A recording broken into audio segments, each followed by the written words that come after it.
This series is a sequel to An Inquisitor's Tale, and by clicking the card on screen you'll be able to watch that series before you dive into this one.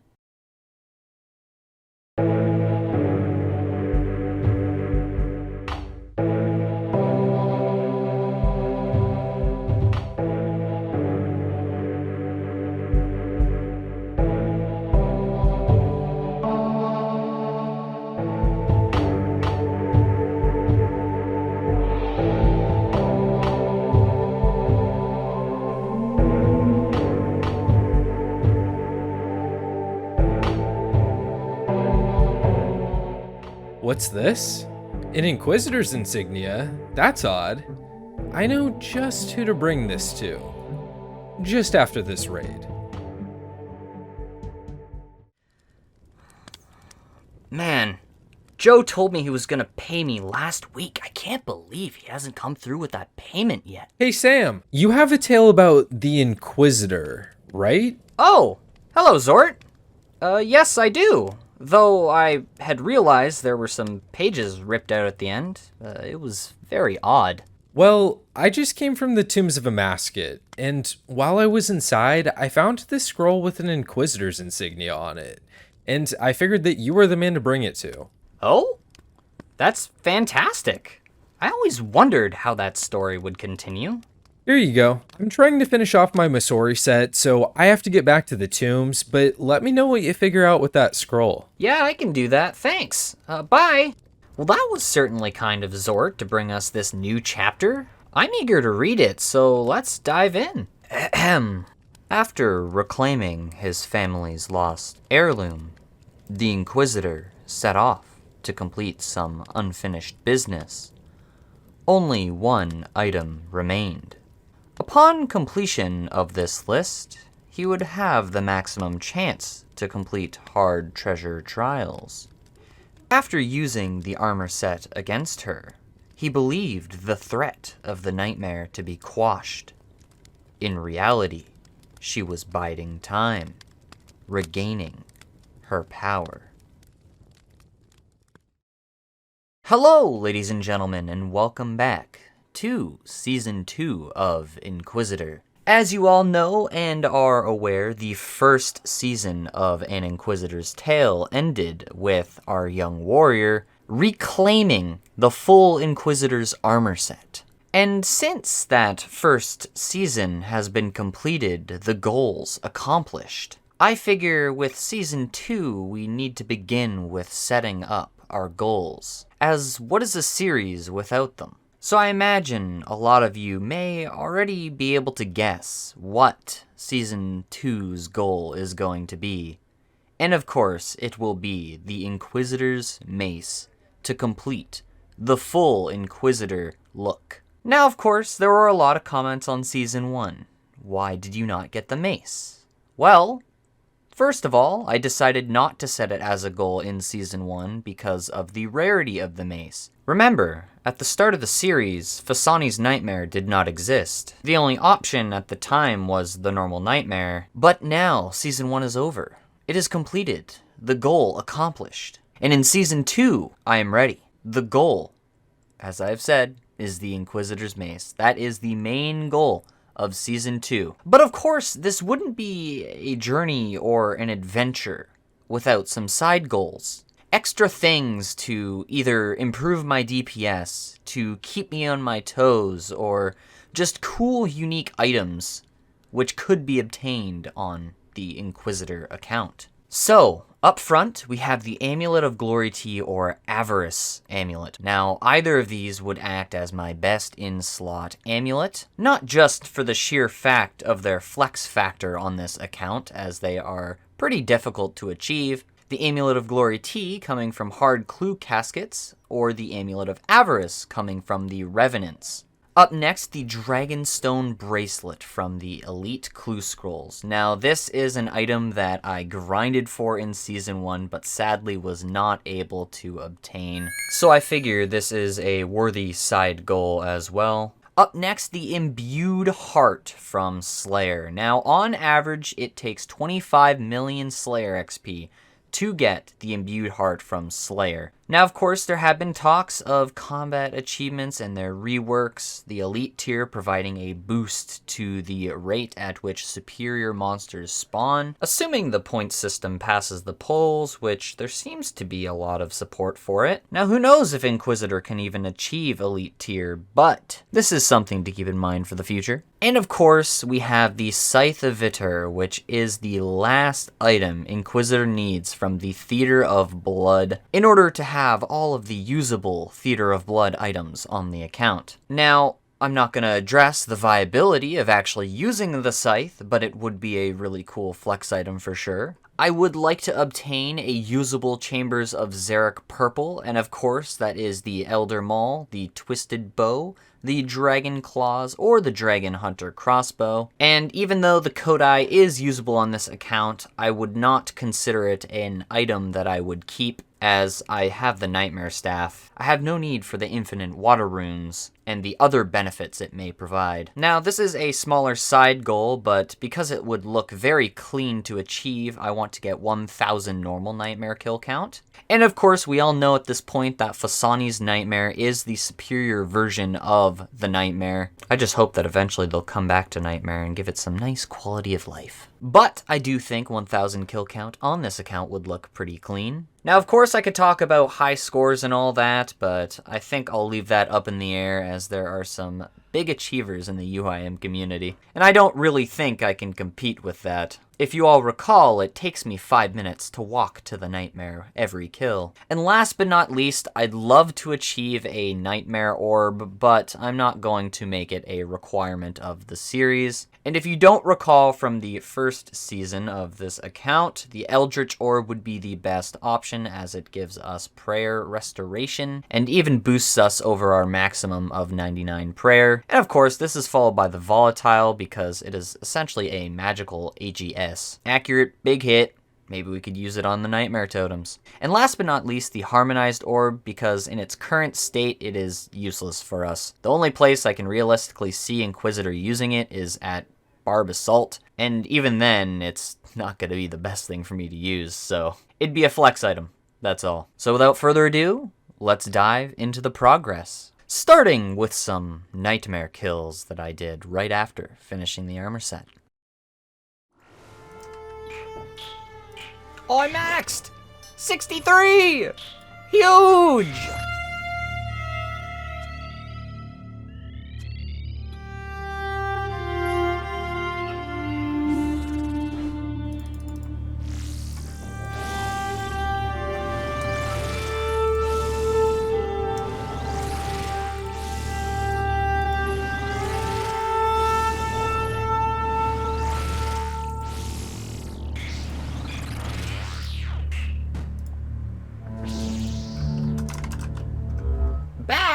Let's go! 240 for Sunny, KC. Any jar? Ooh, new PB. We take those indeed. He's out the game. Unlucky fella. That's some free prayer XP. Wow, look at that. A virtual strength level in the middle of a Nightmare kill.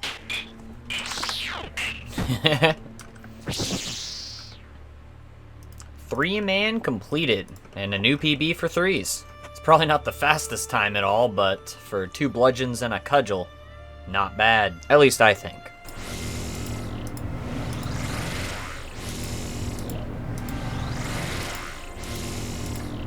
I'd rather take a 19 than all that damage from the shadows or from stepping under Phosani.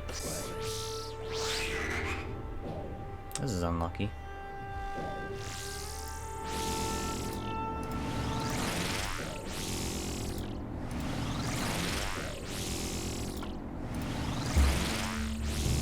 Oops. Wow, I ruined that, didn't I? Got a few good shots in there. That would have been really cool to pull off.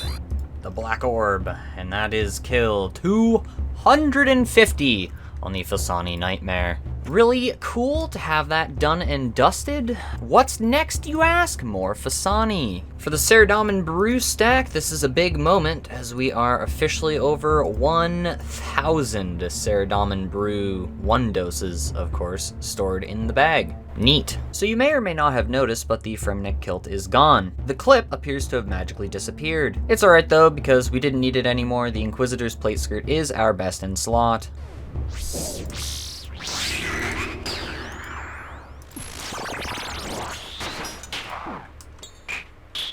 That's unlucky. I was 1 tick off.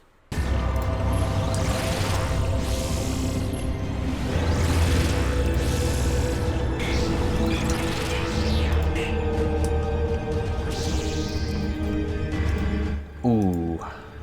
Bit of a low roll, but we take those. That is great. I am going to switch up the content a little bit now.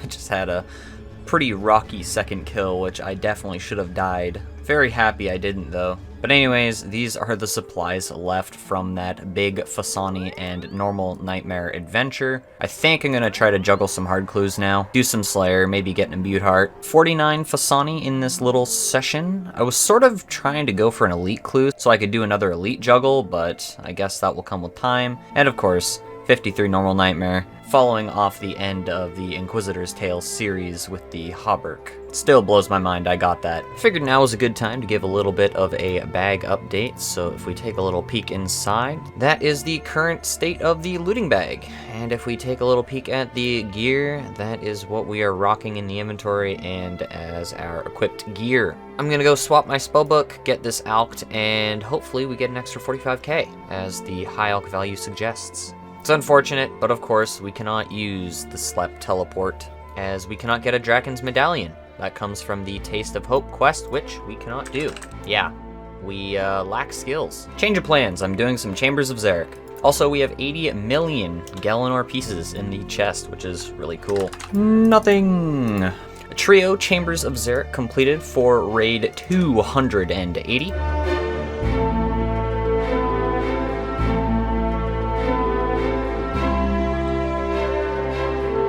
Never try to rotate your camera when you are killing shamans and you hit a loading zone. I shouldn't have died there.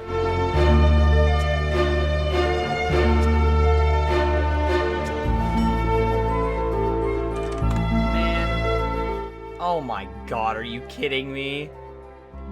Alright, who messed up?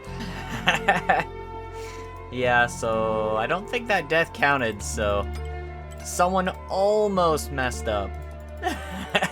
That was close. Well, it wasn't mine, but, you know, Arcane, another one. Oh yeah, 14th Arcane, that's a dupe, alright. Never? Oh, shit. We did get the back-to-back. That was really neat. Unfortunately, it's 2 prayer scrolls. Any back 3 backs? The question is, does the back 3 back exist?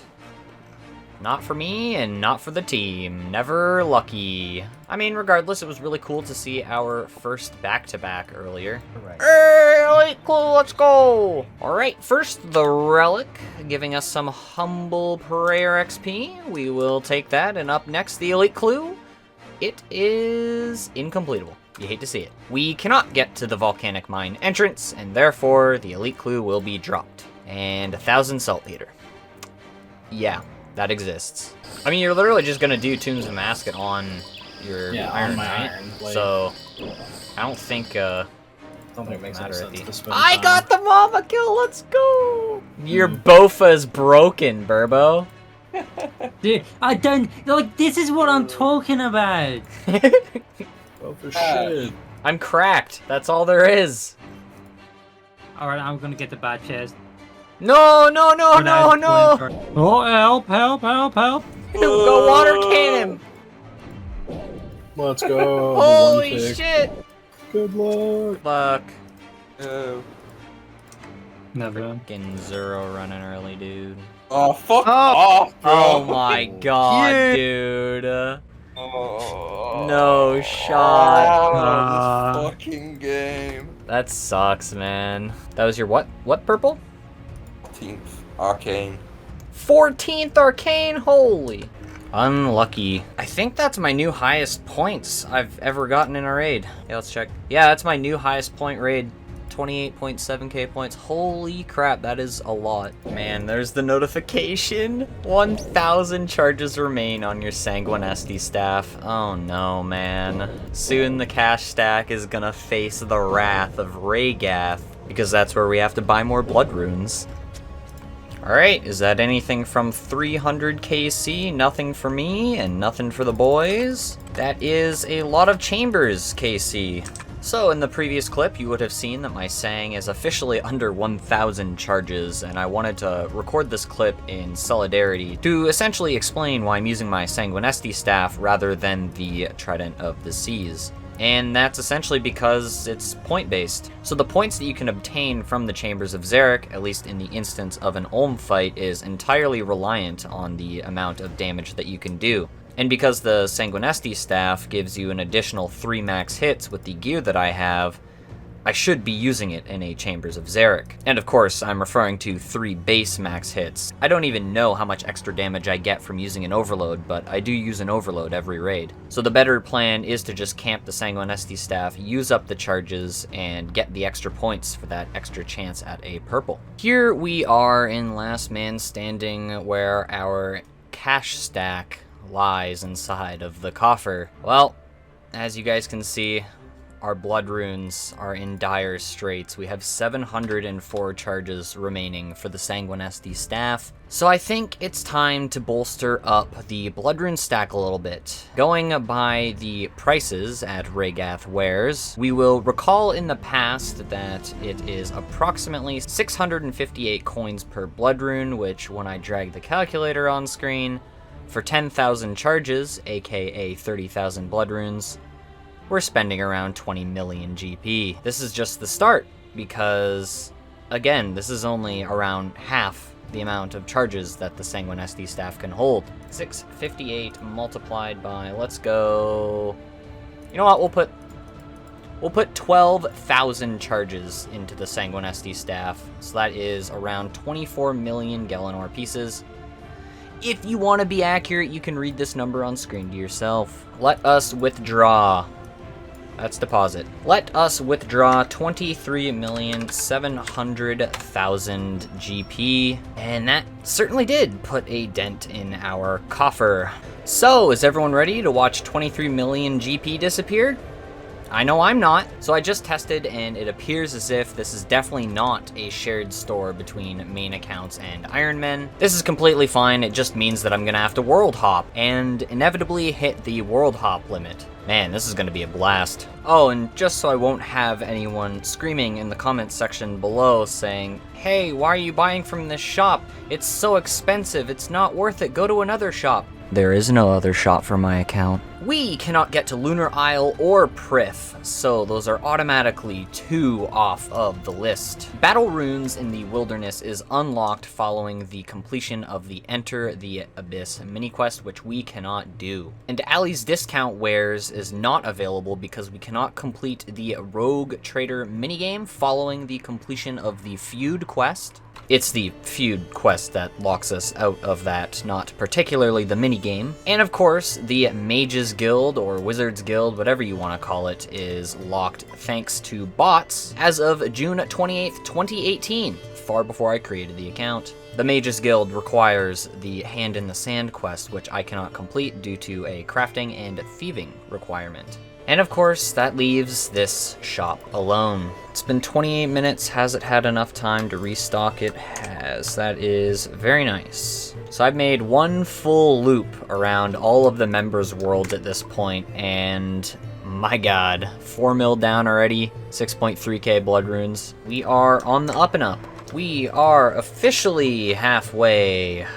And it's been almost an hour and 10 minutes. By the way, to accomplish this whole rune buying method, I'm making use of 3 different plugins. The first of which is the World Hopper plugin, which I'm making use of to quickly hop worlds by holding Control, Shift, and Right on the keyboard. The second plugin I'm using is the Menu Entry Swapper UI Swaps for shop by shift click set to 50. And last but not least, I'm making use of the screen markers plugin so that I can highlight the blood runes when this side panel is closed.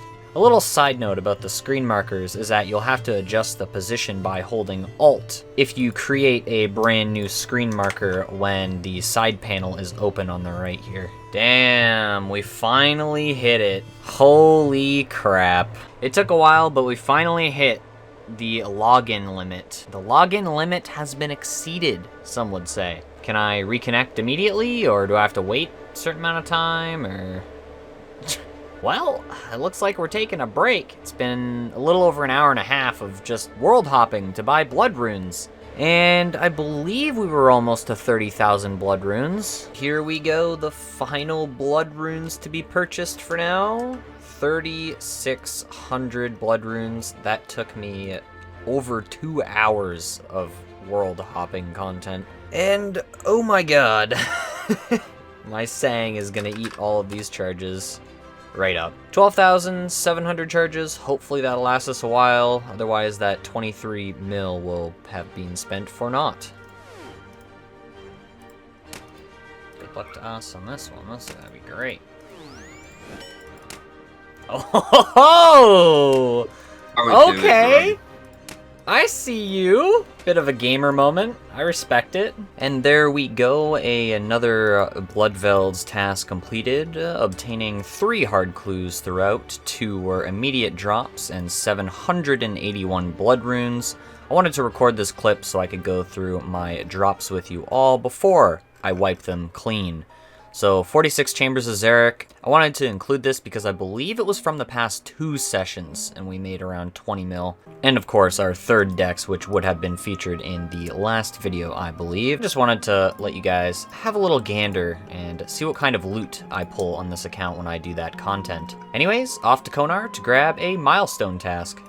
Oh my god, this was the absolute worst Skotizo kill I've ever done in my life. The hard clue will be completable, and that is number 3. We have 3 hard clues to do before we run off to do a Calfights task. But yeah, I never want to speak about that Skotizo kill ever again. 1, 2, 3, 4. We can do this step, but I do not currently have a diamond ring. And since I have another clue, I think I'll death pile this and see if I can get a casket off of the other hard clue. Number 5, and that is the casket. No hold bars, here we go. Casket. Another explorer's backpack. That is the second one we have received from the hard clue scrolls. I really don't know what else to say. It's a completely cosmetic backpack. It sort of looks cool, but it is completely useless. Just before I get back to my death pile, I wanted to show you all that, yes, we do indeed have 2 explorer's backpacks now. So while we did finish off that hard casket with that extra clue that we had, I feel like I'm still going to have that issue of running into this specific clue step in the future. So I've decided that I'm going to go and kill some giant mole. So I intentionally left this item off of the side goals list as I planned on covering it right now. We need a diamond ring for a hard clue step. And at this current moment, we have every other item that is currently required for hard clue emote steps. The only way we can get a diamond ring on this account is from a bird's nest, which has a ring in it, at a rate of 1 in 100. And the only way we can get ring nests on this account is by exchanging mole parts with Wyson the Gardener, located in Falador, of course. And he will give these nests at a rate of 1 in 5. So now we must go defeat the giant mole so that it will drop its parts for us. We will collect those in our inventory and go exchange them at Wyson. And upon exchanging those mole parts, there is approximately a 1 in 500 chance per mole part that we will receive the diamond ring. Let's get to work. So I've calculated the damage per second for my best setup, and believe it or not, the Grazi Rapier with the Amulet of Power and the Brimstone Ring is actually better than the Grazi Rapier on accurate with the Berserker Ring imbued. It's a very interesting damage calculation, but There it is. Finally, a melee boss of which the Brimstone Ring beats the Berserker Ring. Anyways, the method for this, we need to obtain ourselves a spade, a candle, and a tinderbox. As we do not have the Falador Hard Diary, I believe, completed, we do not have access to seeing the mole's location. So for this, I will simply be getting the main to follow Inquisitor as I kill the mole. And hopefully this will scare off additional people who may come down into the mole's lair looking to kill the mole. Whenever the giant mole digs, it has a chance of throwing mud into your face, and this will extinguish the candle. We can very simply relight the candle with a tinderbox, hence needing the tinderbox. And of course the spade is required in order to access the mole's lair. So this is where we will grab our lit candle from, and we need to grab a tinderbox. We can probably pick this up somewhere for free, but I will go to the shopkeep here and buy one for a low price. There is the spade from the Tool Leprechaun. And here we have it. The giant mole setup spoke of in legend. I don't know, I'm just trying to kill some mole here. So what we're gonna do is send some Dragon Warhammer specs and then use the rapier and hopefully kill the mole. Yes, we are going to run out of run energy a lot. Yes, there will be a lot of walking. I don't know how many mole parts I'm gonna get per kill, but we're gonna have to go experiment and see. All right, in the moment of truth, we dig to go down. It is very dark. Do not extinguish your light source. Proceed regardless. The Mad Mole, the first time we step into the mole's lair, and it's very likely we may be here for quite a while. All right, Fall Inquisitor on the main. I glance to my second monitor, I move my mini-map so it's in clear view, and we're gold. Good luck to us.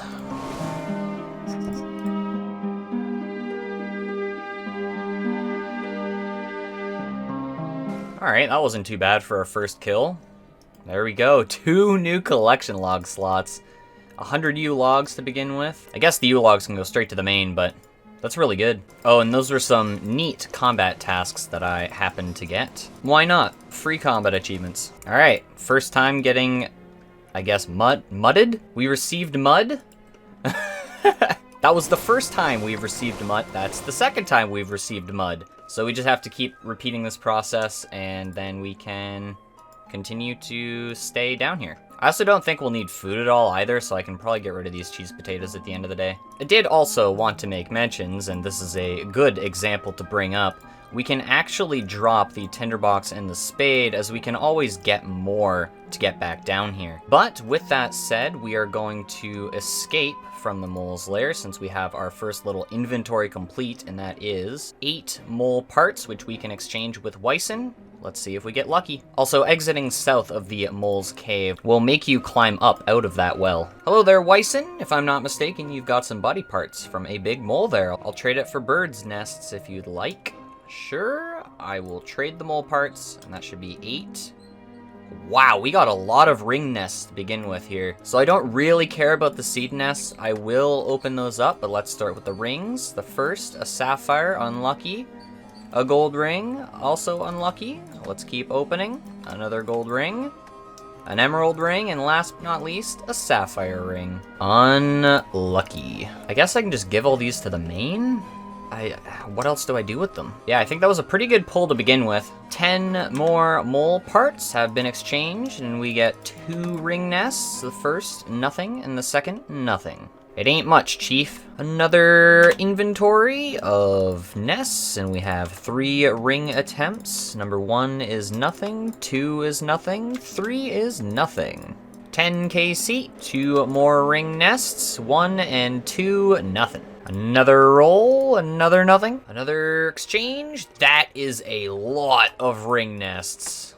That just means we have a lot of opportunity. Number 1, bust. 2, bust. 3, nope. 4, 5, 6. Oh, we got the ruby. 7, nothing. We gave it our best. There was an attempt. And I think I'll actually alch this ruby ring. After a certain amount of KC, I can finally toggle this freaking message to not warn me again. Mole parts. 1 more nest, and it will be nothing. Another inventory, and we get 3 more nests. Let's just open them right up. And that's 2 ruby rings, which is A little unfortunate. I don't think the ruby rings are that rare from the ring nests. I'll probably put the rate on screen right now. But yeah, they're definitely not the rate of the diamond ring. 25. I wanted to update you all with what I do after finishing a kill. I simply teleport to Falador now.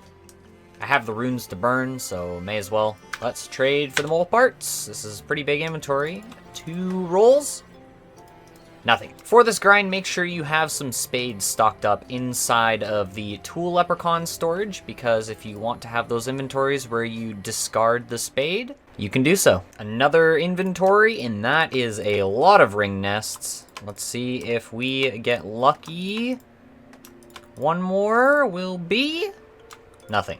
One chance, no opportunities. I just realized I never really explained how the mole boss fight works. It's pretty simple on the front that the only real mechanic the mole has is the fact that it will dig and escape. There's a 1 in 6 chance or so once it gets below 50% health that it will dig to a random location in this tunnel. And that's the reason why I have my main account here, because if you have the Falador hard diary completed, I believe it will mark where the mole has dug to, assuming you have the Falador shield on you. And that's sort of why I need my main account, so I don't just run around down here like a chicken with my head cut off looking for where did the mole dig to?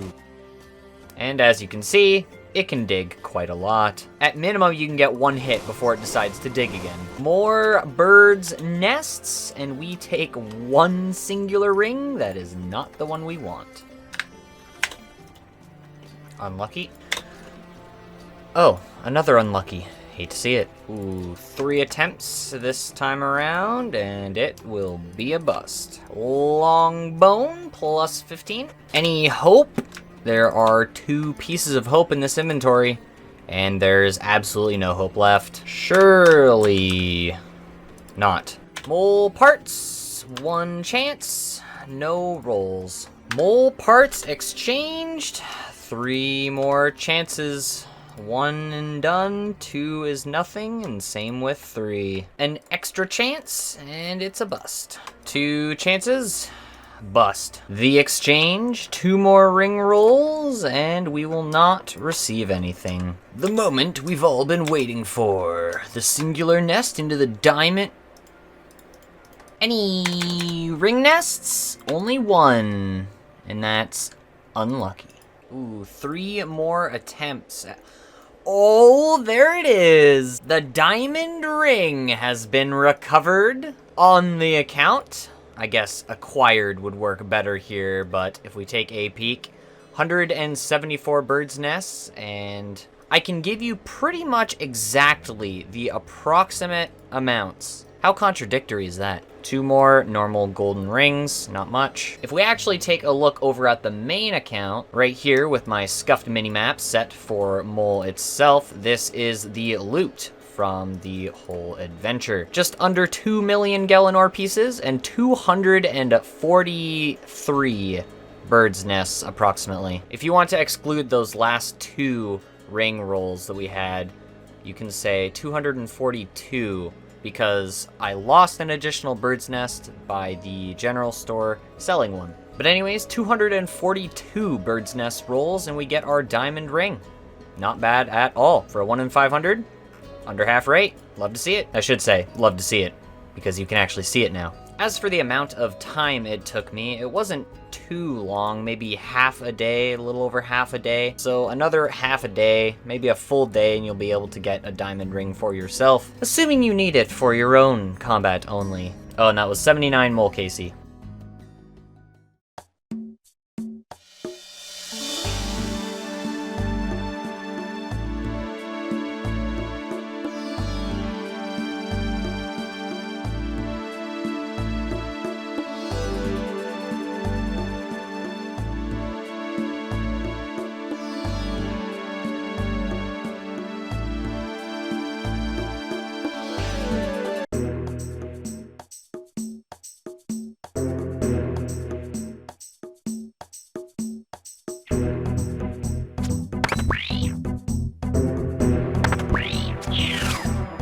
There's another dead Scabberite.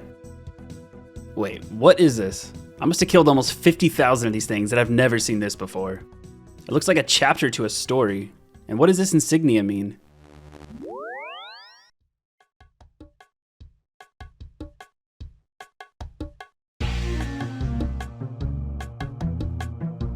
Hey there, man. What are you doing way out here? Oh, hello there. I'm just on my way to complete an elite clue scroll. Well, you must be knowledgeable. Any idea what this scroll means? Oh, that's an Inquisitor's insignia. I've actually been looking for these chapters to learn more about the fabled Inquisitor and share his story with my guests. Would you mind if I took that off your hands? Sure. I can't do anything with it. Plus, it was taking up an inventory slot. Well, I gotta go back to TOA, so see you around. Thanks, stranger. What's your name? I didn't even get his name. Well, I sure hope our paths cross again. Anyways, I have an elite clue to get done. What a run. From that elite clue, I ended up getting ranger's gloves, but anyways, you're not here for that. Let's get into the story. In an Inquisitor's tale, elite clues bested our former young warrior. Upon recovering his family's heirloom, he felt reinvigorated. Sensing a looming darkness, he decided it best to further upgrade his equipment. The Inquisitor would once again undertake the challenge of juggling elite clue scrolls. There it is. As I'm waking up, sipping on my coffee, we hit 60 million attack XP. That's really neat. We have 4 hard clues to complete. 1 carried over from the previous task, and I believe I rolled an additional 4 off of that Bloodveld's task. 1, which was an immediate drop. Step 1 completed. Making use of our brand new diamond ring, we have step 2. Oh, there's no combat. I see. 3, 4. Wow. Okay. Well, that's really unlucky. So all 4 hard clues led to a step 5 drop. That is unlucky. Bound to happen now and again, I guess. Short clip go. 2 hard clues from this Gargoyles task so far. We are almost wrapped up, and I wanted to update you all as to what I'm doing for Slayer now. 15 million experience, and I'm essentially aiming for all tasks that give superior monsters for that chance at the imbued heart. Task completed. Though I also do smaller tasks like Cal fights and Ankus because they're really quick. So, it has been 2 weeks since I've touched Inquisitor. That is a terrible task we are skipping. And I have made some good progress in the Tombs of Mascot on the main account, as you may or may not have seen in past videos. But the goal right now is to continue clue scroll juggling until we have many more hard clue scrolls, and then we will do the hard clue juggle. Alright, Cal Fight's task coming in, which means it is time to send the hard clue juggle. But first, let's take a peek at the activity advisor and see what they recommend. Yeah, I don't think I'm gonna do any of that. Show activity advisor. Off. 1, 2, 3, 4. Step 5 completed. 6 has been completed for the casket. So I wanted to throw a quick clip in the video to show you all that, of course, as everyone should know at this point, I cannot access Tombs of Amasket. Can't access Sophonem either because it is currently under quarantine, believe it or not. But yes, the path to the Tombs of Amasket, which is over there, is blocked by this rubble, and we do not have an option to climb over it. And you can correct me in the comments section below, but I'm fairly sure there's token agility XP. But anyways, yeah, we're blocked. We can't get over there. It's impossible. Not without the Beneath Cursed Sands quest and that whole quest line, which, as previously explained in the Inquisitor update, I would have to unlock 6 different skills, which would sort of void the point of being an 807, or I guess 738, because I'm 30 defense locked. Look, friends, never risk anything in the wilderness you aren't willing to lose. Even if it's below the teleport level threshold, it's not worth it. Don't risk those hours on your account. Step 2, 3, 4, and that's a second casket. Alright, 2 hard clues. Let's see if any luck exists for the return to Inquisitor from the break at Tombs of Amasket. That is not that great at all. No uniques. And the next one will be even worse. Some alchables though, can't complain, I guess. Anyways, next we are going to do some Barrows to try to get an elite clue, and then probably hit up some chambers of Xeric. Wait, why is this crypt rat blinking? Huh? There's the elite clue. Will it be completable? Let ya. It absolutely will not be completable, so I will let ya drop this clue. Here we are to chuck the extra Barrows pieces we've gotten. I finally got to a point where I ran out of food in inventory and almost had to teleport prior to getting a chest. So that's gonna be 78.8k, and of course, it's all purchased back on the main to be sold on the Grand Exchange. So I had a new plugin recently, and it's called Bossing Information. And whatever boss you do, it gives you additional statistics and all that. Remember before how I had to manually calculate it? Well, now you guys can just look at this icon and see my kills per hour. An elite clue, is it completable? It's completable! We can go do chambers now. Yay! The first raid back since... nothing. Since the long break for Tombs of Amasket. But will we roll an elite clue? Never. But more rune arrows, which will put us over 10,000, 11,000 even. That's really nuts. 310 KC, 24k points. Oh, 1.7k rune arrows. 12.6k total. Now that's wild. Oh, no, I got 22,222 points. 780 tasks completed, and we have 2 brimstone keys from the milestone task. The first is gold ore, and the second runeful helms. Not too bad. And we have 2 hard clues to juggle as of right now. But I'm gonna go get another task. I tabbed back in to Gratz that, and it was me. So that's pretty cool, I guess. 2 hard clues from the past couple Slayer tasks, and we finally rolled some trolls which do not have any clue drops, so instead of skipping them, I'm just gonna send the 2 hard clues. Still should be an okay chance for us to complete both of them, but if we don't, it's fine. 1, 2, 3. With the diamond ring equipped and the salute at hand, we get step 4 completed for a casket. And we're not gonna milk it. What's it gonna be?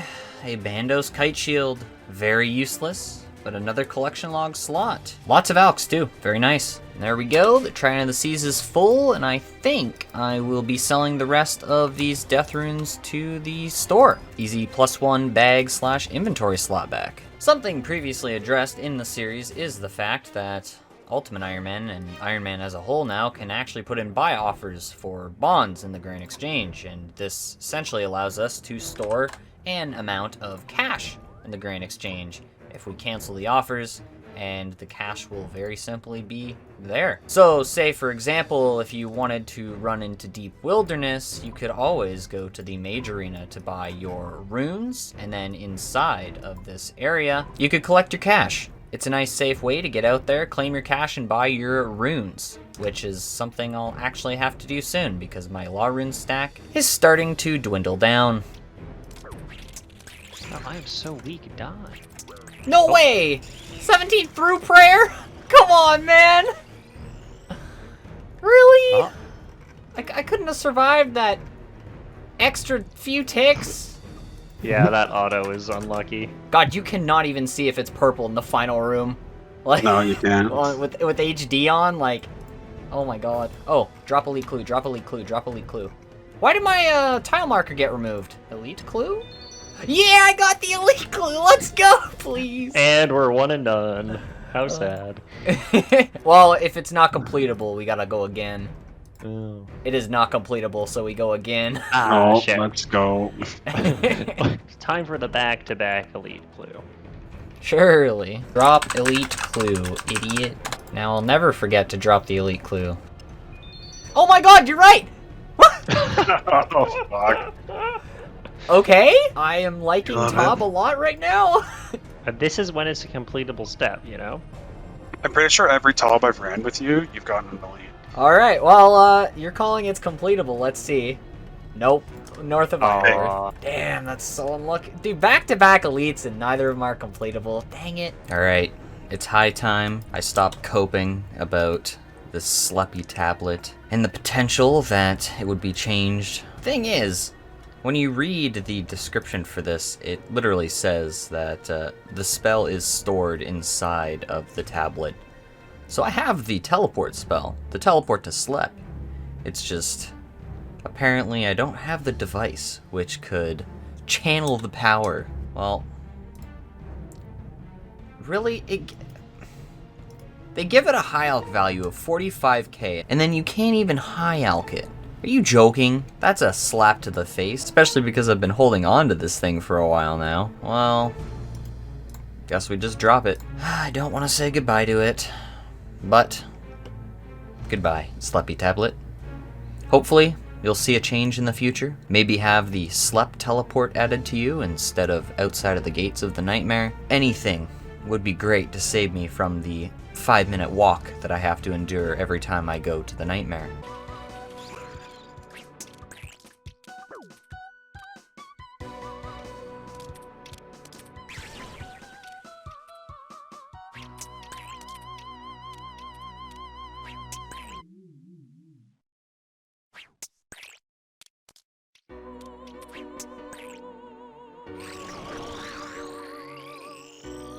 There we go, 130 KC.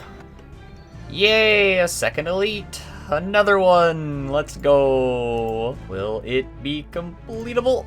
Take all, 3, 2, 1. East of Harmony Island. That's a third incompletable clue step. Why is this game so bad? Well, we continue the Tobbingtons. So about that coveted lag you were talking about, yeah, I'm really feeling that now. What do you mean? There's no lag, dude. Jagex servers have been solid for years. I clicked the red crab! What? Okay, I gotta watch that back in frickin' video format, cause holy hell. Alright, so I've just done 2 days of Barrows, and the loot is as follows. Yeah. That's not spectacular. As you will have seen in the previous clips, we had 3 elite clues and 9 Theater of Blood, but unfortunately all 3 of those were drops. Oh my god, elite clue! Finally, another completable elite. Yay! The first elite clue and 83 Barrows kill count, and it's completable. Let's go. To death pile we go. So, Barrows update. We have 17 kills today and 134 total chests with a singular elite clue. At the very least, it's completable and we will be continuing our Barrows journey. However, I need to take a break to A, recharge my trident, and B, buy more law runes. So I'm not sure if you all remember or not, but previously I had grand exchange offers of canceled bonds. So what we're gonna do here is go into the wilderness with absolutely nothing on me, cut the web for this kind fella right here, and run myself over to the mage arena. So, cutting both of the webs for myself, I will see myself into the mage arena, and of course, I death piled both of my death piles before coming here, and we can just use the collect option here to withdraw some cash. And you know what? I'm gonna have to re-death pile soon anyways, so let's take out 2 mil and dump them all on law runes, so I won't have to come back here for a long time. This is, of course, the best way to bring your cash stack over to the mage arena to buy yourself law runes now. So I think I'll buy 100 per world. That puts them up to 264, so that's around 252 on average. Quick maths. Alright, and this should be the last world, and yes, it certainly is. 7,961 law runes have been added to the account for the equivalent of around 2 million GP. I hopped a couple worlds buying only 50 law runes, but then decided to continue buying 100 per world. That was much less painful than buying blood runes, and that was pretty excruciating. Here we are, back at the death pile, 8.3k law runes. Those will hopefully last me a while, assuming I don't go insanely dry for the elite clues that I'm going for. And the trident is fully recharged. Nice. Finally, another elite clue. Will it be completable this time around, though? That is the big question, and it will be Pirate's Cove? That's incompletable? Yeah, it's unfortunate. I don't believe we can actually take that ship to Pirate's Cove. I can go check because I have enough time right now on my timer, but I believe this step requires you to have started lunar diplomacy. Just to confirm, you do not meet all the requirements to start the lunar diplomacy quest. And I can't board any of these boats. I think that's the main boat, though. That's unlucky, because that means this elite clue is a drop. Oh my god, an elite clue! Finally! It's taken 20 years! For real, though, it's 194 KC, and that's my third elite. Please be completable. No, that's incompletable. We can't get a god book on this account. No, man! Come on. Look, I think my last elite clue scroll juggle, I believe in around 250 KC, if I'm not mistaken, I had around 10 elite clues, which is ridiculously lucky, though, mind you, half of them were drops. But this is ridiculously unlucky at a rate of 1 in 34. Rolling my third elite clue, well, that's 1 in 102. I'm due at least another 2 elite clues at this moment. Goodbye, Mr. Clue. Amping that for a little bit. Holy crap! Nice. 7 rolls? Jesus. Please be completable. No. I looked at your stream and I got chance. No. Dude, why does this game hate me so much? Well, at least that elite didn't take as long, but 4 elites in 206, so. Yay, an elite clue! Is it gonna be completable? I've been waiting for this my whole life. Dog's on my lap right now. Is it gonna be the dog luck? It will not be the dog luck. Man, that's 4 drops in a row? That's unlikely. 5 elite clues and 230 Barrows chests. We continue. That was 1500. Wow, neat. I didn't even realize. I guess 1500 Barrows KC is sort of a milestone in a sense. One more skeleton, yes. That's exactly what I need. And I shall breach the chest and get another elite clue, which is completable. Okay, I called the elite clue, but the question is, did I call the part where it's completable? Probably not. Probably not. Alright, 249 Barrows chests for elite clue number 6, and the challenge is cut a U log. I really don't need to say anything else about this clue. Goodbye. Yay, another elite clue. Is it going to be completable? This game's a joke. Something, we don't have access to Zalandra or the whole Isafdar region. How many more elite clues am I gonna have to drop before I get another completable clue? This is ridiculous. I'm laughing to cope with the pain. Another elite clue! Is it gonna be completable? I am really hoping it'll be completable. Yay, finally another completable elite clue. It's a wilderness step, we'll take it. So that ends the 6 in a row dry streak of elite clues needing to be dropped. Let's string a few together, please, and thank you very much. That was 288 kill count, by the way. Over 10,000 bolt racks achieved. Alright, another elite clue. Are we gonna string them back to back? That is the big question. And the answer is yes. We can kill the KBD. It's a pain in the butt, but it is possible. I will take it at this point. I just hope that I'll not get interrupted. Oh, and that was 300 chests for clue number 9. Well, 9 elite clues, 3 of which are completable. Ah, yeah, another elite clue. Are we gonna string 3 back to back to back?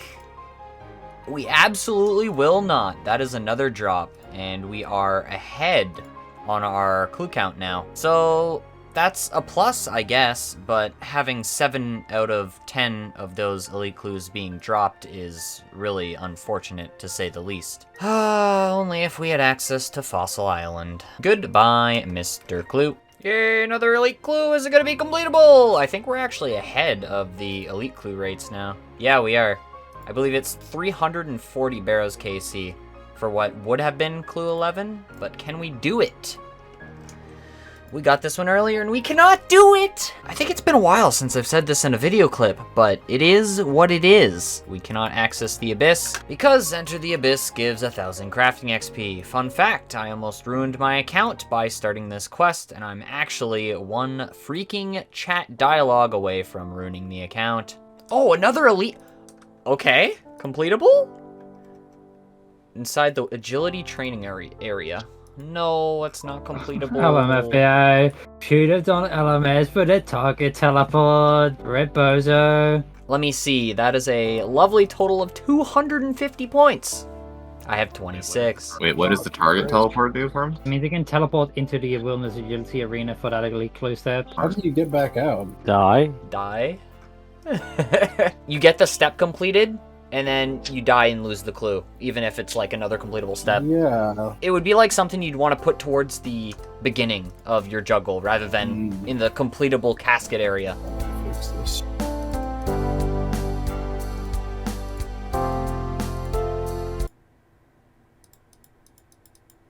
Ah, I just got one ticked by the general store. Wait, what? What? That was for an Aram's robe top, too. So cringe. Like it despawned it the second you sold it? The same tick! Bro! What? That is so unfortunate. Oh wait, you were selling the Arams? Yeah, to the store. Yeah, that Oh, actually no. sucks ass. Yeah, that's a lot of money. I got one ticked!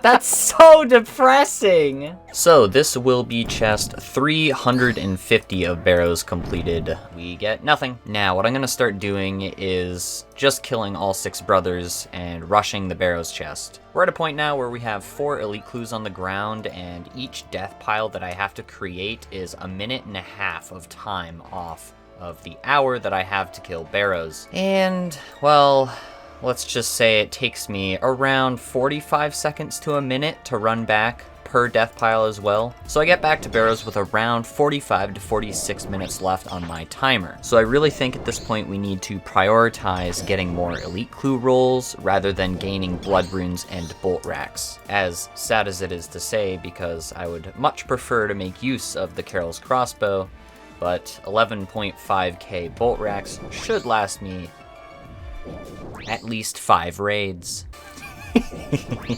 Anyways, that is the loot from 350 chests, as you will have seen, minus an Aram's robe top to the general store. Rip 4 mil to the main, at current prices. Oh wow, that's a combo deal, isn't it? Well, I hope that the elite clue's at least completable. That'd be a great benefit to me. Most likely it is not, but we'll go and check anyways. A humble reminder, it is a 2 in 24 chance for us to roll a completable step, and it will be incompletable. Unlucky brother man Bill, and we have 398 Barrows chests completed for the 13th elite clue. That is drop number 10. Hey, elite clue, please be completable, man. I just want to do it. Stop it, Sherlock! I don't want to do any of your stupid clues. The moment of truth, Sherlock? Is it gonna be lucky? It will not be lucky. We cannot make Shazian supply armor, and getting the Shazian armor from the actual Shazian soldiers will not work for this clue step. You actually have to smith the supply armor, which of course requires 11 Lovakite bars. GG. Another elite clue! Please be completable, man. It's time. That's it, it's time. Yay! Finally, another completable clue. We need 2 more. I am very happy with that one. And just in time too, because now is the time to death pile. Okay. Starting off the day right with another elite clue. Will it be completable? It will not. We cannot get inside of Tarn's lair. Unlucky. We continue. Ooh, an elite clue right before the hour is up. What's it gonna be? Incompletable. Yet another one. 2 on the day. Both are drops. Unfortunate. You hate to see it. Goodbye, Mr. Clue. The elite clue coming in. Will it be completable?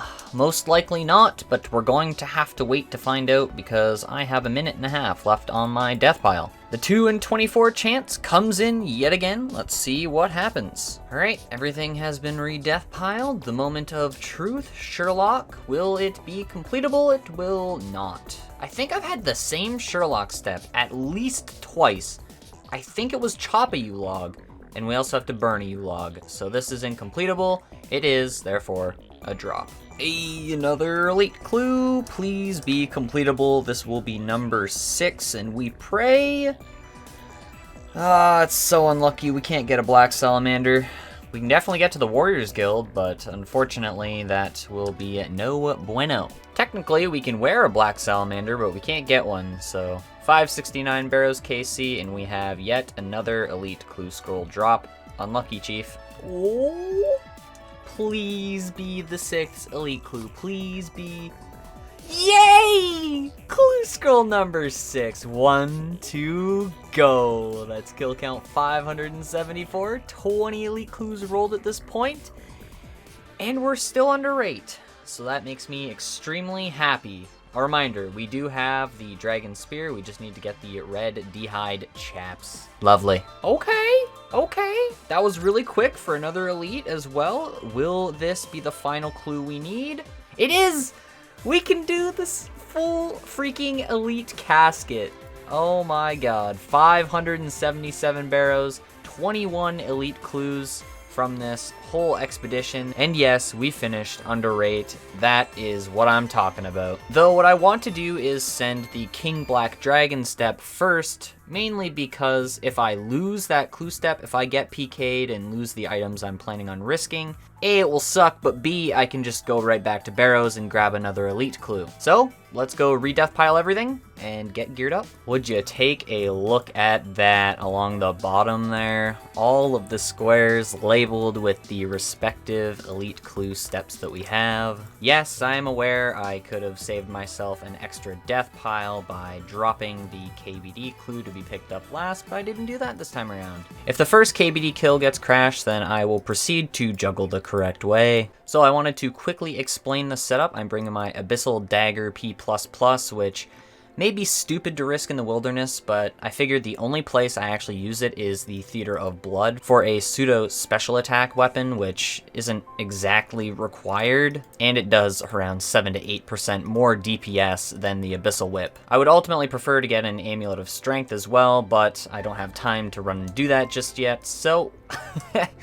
we're gonna stick with this. So this world is completely open, 493. I'll be using my main to whisk myself via the obelisk system to deep wilderness. Hopefully I'll be able to get under the King Black Dragon fast enough so I can only use the stews, and then I can use the red X method to keep it in place. Anyways, let's minigame teleport to last man standing and get going. Good luck to us. And of course, we're gonna put the cash into the last man standing coffer.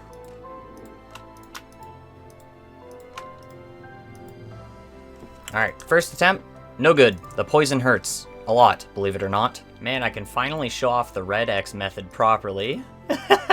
So I couldn't do it on the coins in this room because I have coins in my inventory. So I had to wait for the KBD to go on top of the sapphire or the gold ring. And as soon as the King Black Dragon's UI health bar goes away, I know that I can attack it again. So this is really good right now. I just need to hope that no one comes in here to get kill contribution. I was able to resume the kill from leaving the last one, which is extremely nice. That's it. Hide penetration, huh? Alright, let's grab that elite key. Let's grab the law runes. Let's go open this chest and get out of here before it respawns.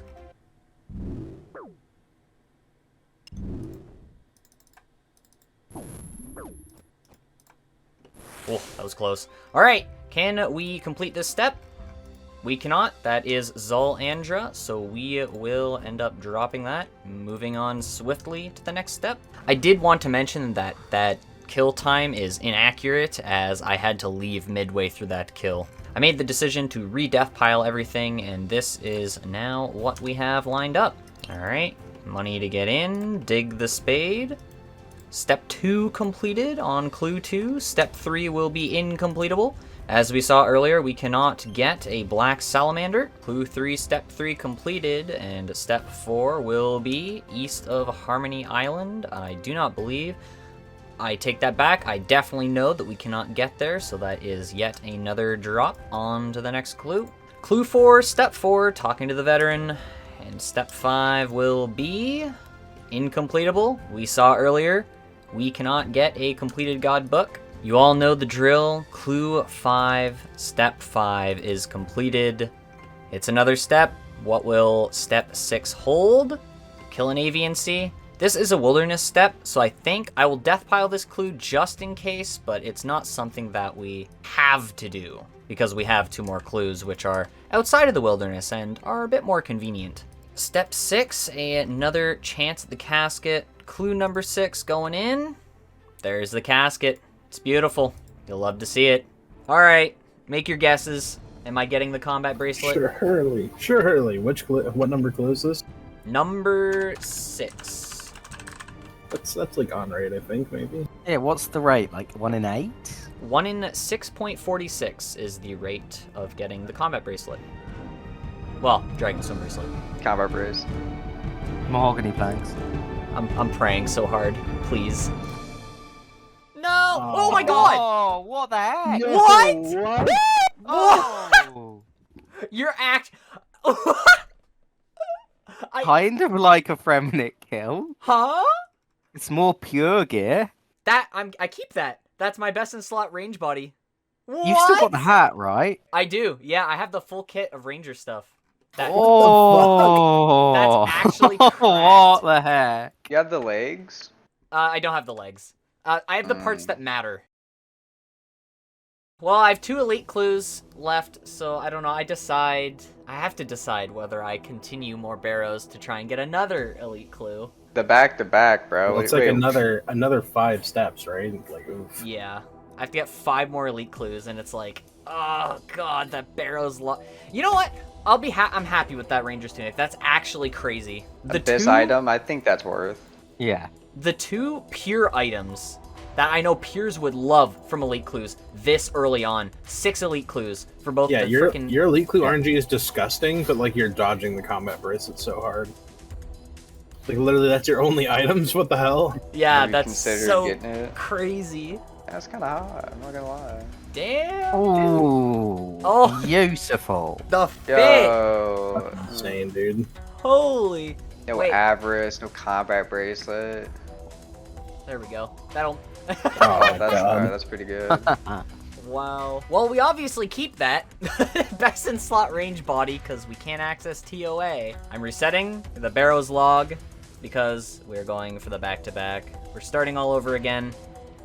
We need 5 more elite clues. At least this time around, we're starting off with 2. There we go. I figured I would come to Worms, make use of the brand new Ranger's Tunic that we have, and get the red D'hide chaps in preparation for this clue step. And now, we're back to Barrows. Why? Well, we're hoping for the back-to-back of a Dragonstone bracelet. The first elite clue on the second juggle, 71 KC, and it will be completable. That is very cool. First, I teleported to Fenkenstrain's castle, and now I'm going to use the charter to buy my 5 buckets of slime and 5 pots. I guess I don't really need to enter the city right now, so I can just go teleport back to Fenkenstrain's castle. I also crushed one of the sets of bones preemptively. 1, 2, 3, 4, 5. We're all worshipped up, and now we can go and grab the Ghost Speak amulet whenever we want to get the tokens for this step. They're stored at the Ghost Disciples. Another elite clue. Clue number 2 will be a drop. We cannot get an Amulet of Glory, Barrows gloves, and we cannot wear a Dragon Medhelm, though we can get to the fishing platform. Number 2 dropped at 77 KC. A lovely elite clue for our troubles. Will it be completable? It absolutely will be. We can get to Mandrith in the wilderness, or outside of the resource area in the wilderness, I should say. Very cool. That's 4 elite clues now. And that was 139 KC, so we're a little over 8 right now. Oh, damn, another elite clue? Alright, I think this gets us much closer to rate. Is it completable? It absolutely is not.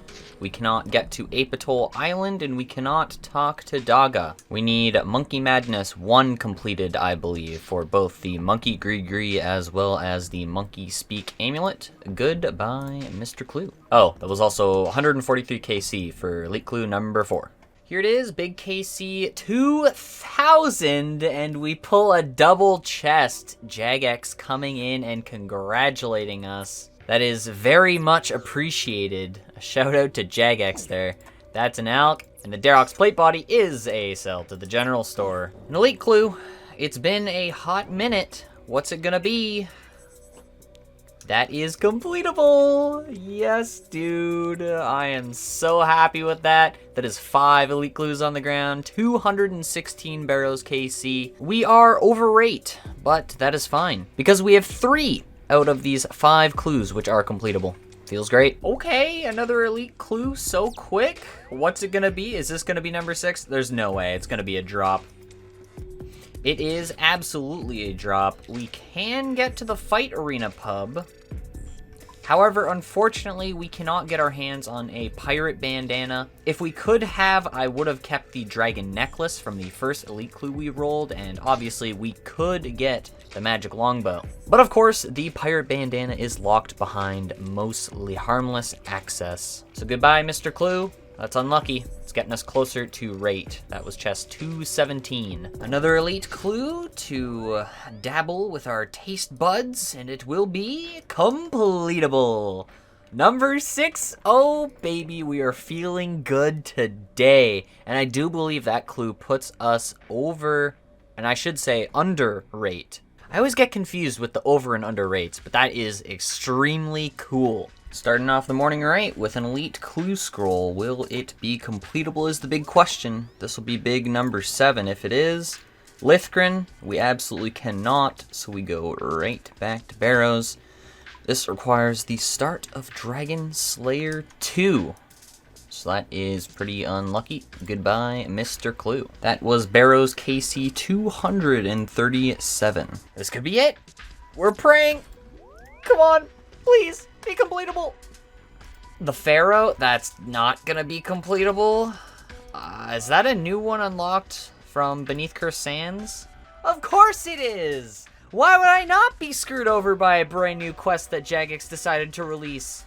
Why not? Now, the reason why I'm so upset is because juggling for this last 7th elite clue is probably the most taxing and most annoying part of this whole juggle, because as an Ultimate Ironman, my stuff stays on the ground for an hour before despawning. However, I want to leave myself a 5-minute buffer period so that I can ensure that I can re-death pile all my things should it come to that. So that leaves me with 55 minutes. Each extra death pile I have to create takes around 1:45 to 2 minutes. And of course, if you multiply that by 6 death piles, you get another 12 minutes out of the hour. But of course, it also takes time to pick up all my Barrows gear again, so I get around 42 minutes at Barrows with 6 death piles, before having to repeat the whole process over again. 290 KC, and yet again, that puts me under rate at Barrows for elite clues. Here we go again. Another morning, another elite clue. Will this be step 7 to complete the juggle? It will.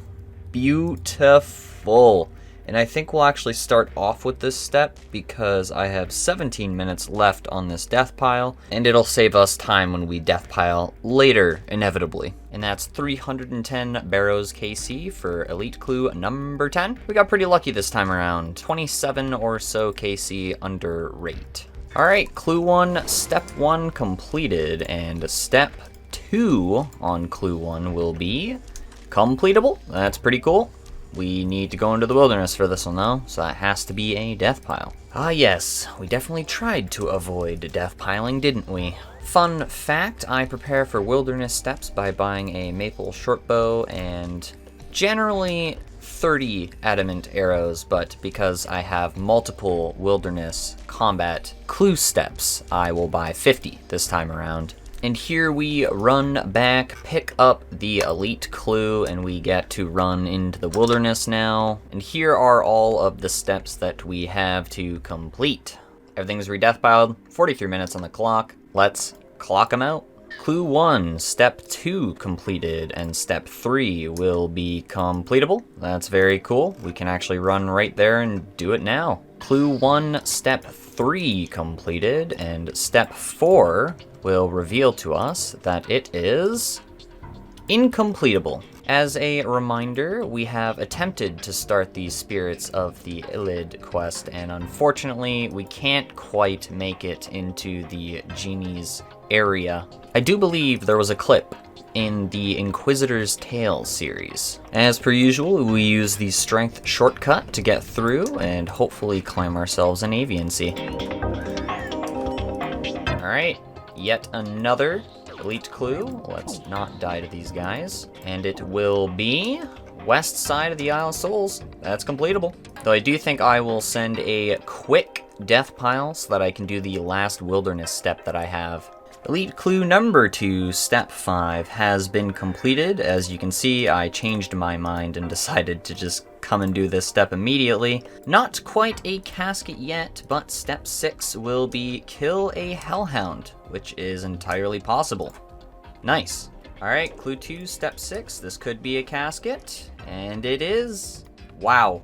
That whole juggle only took us a collective 2 elite clue scrolls to finish. So, statistically speaking, this should be the casket that gives us the Dragonstone Bracelet. There's a 1 in 6.45 chance to receive one in an elite casket. Though what would be really neat is if we got a Mimic, which is a 1 in 35 chance per elite reward casket. So, without further ado, let us see if we will have to return to Barrows for yet another 2 elite clue scrolls, or if we can be done. Back to Barrows we go. I think the only plus side to that elite casket was the fact that it was completed in 2 elite clues, so I can go straight back to Barrows and continue the grind to get 7 again to guarantee a casket. I did want to reaffirm that we started this juggle that we just completed with 2 elite clues. This one we will be starting with 5 completable elite clues, so we shouldn't have to do Barrows for nearly as long. And you know, that is assuming we don't go too unlucky rolling steps that we cannot complete. So right click the Barrows and reset the tab. I think any pure would absolutely kill for this RNG from elite clues. Imagine having a Ranger's Tunic and Fremenic kilt before a freaking Dragonstone Bracelet. Though, then again, it's only really useful for my account, so any other peer would not complain. Oh, and as a reminder, we have hit the jewelry table twice now on the elite clue scrolls. Just haven't hit that singular jewelry piece that we need. Another elite clue! What's it gonna be? Oh, buddy! Kill a water fiend! We cannot kill a water fiend. The only water fiends we can see in the game are located inside of the Kraken Cove, but you need a Water Fiend's Slayer task to kill them in the Kraken Cove. Why? I don't know. Ask Jagex. 8 Barrows KC for the first elite clue. We are certainly under rate for this one. Here on the main account, I do not have a Water Fiend's Slayer task, and I can't attack any water fiends. Leave McCracken wants you to stick to your Slayer assignments. Ooh, the last chest of the hour. It's an elite clue. Is it gonna be completable? It will not be completable. That is very depressing. That is chest 110 for elite clue number 2, and yes, we certainly are over rate now. That took 102 Barrows chests to see my second elite clue, so it being a drop is really rather disappointing. We carry on. Hey, I'm maxed. Please be completable, good sir. I'm dropping you on the floor. And it will be incompletable. I'm so sad. Yeah, it's 126 kill count. Dig next to the Law Rift in the Abyss. We can't enter the Abyss because that requires the completion of Enter the Abyss, which gives 1,000 rune crafting experience.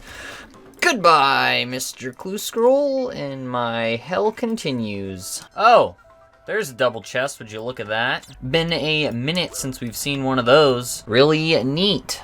Alright, it is time. Another elite clue. We are far over rate at 198 chests. I believe I'm due around 2 more elite clues. Could be wrong on that. But will this one be completable? It certainly will be, thank God! First completable elite in a hot minute. 198 chests to be precise. So that is 6 elite clues. We go back for the 7th. Another situation of elite clues back to back. First chest after death piling everything again. Is this meant to be? It is, but it's a KBD step. Oh, I hate the KBD step so much. Well, it's possible, and that means we have 7 elite clues. Yet again, 199 Barrows KC. Not too bad. 2 out of 5 elite clues completable. And we go use the Abyssal Dagger again. Oh, I brought my whole cat. Whoops. Oh my god, no way. Whoopsie doopsie. That's so funny. Oh my god. No, please don't attack. I see someone. No, come on, please. Oh, I hope it'll still count for me. I saw they hopped. I didn't see any recoil damage, so. Oh, the max hit, let's go! Oh, it's so good, man. Yes, keep the damage coming, please. I don't want to have to come back to this terrible, terrible place. Yeah! Oh, I have no run. Uh-oh. Oh god, oh god, oh god, oh god. Please. Go faster. Uh-oh.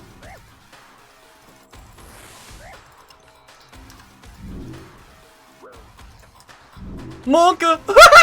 Oh my god, that was so close.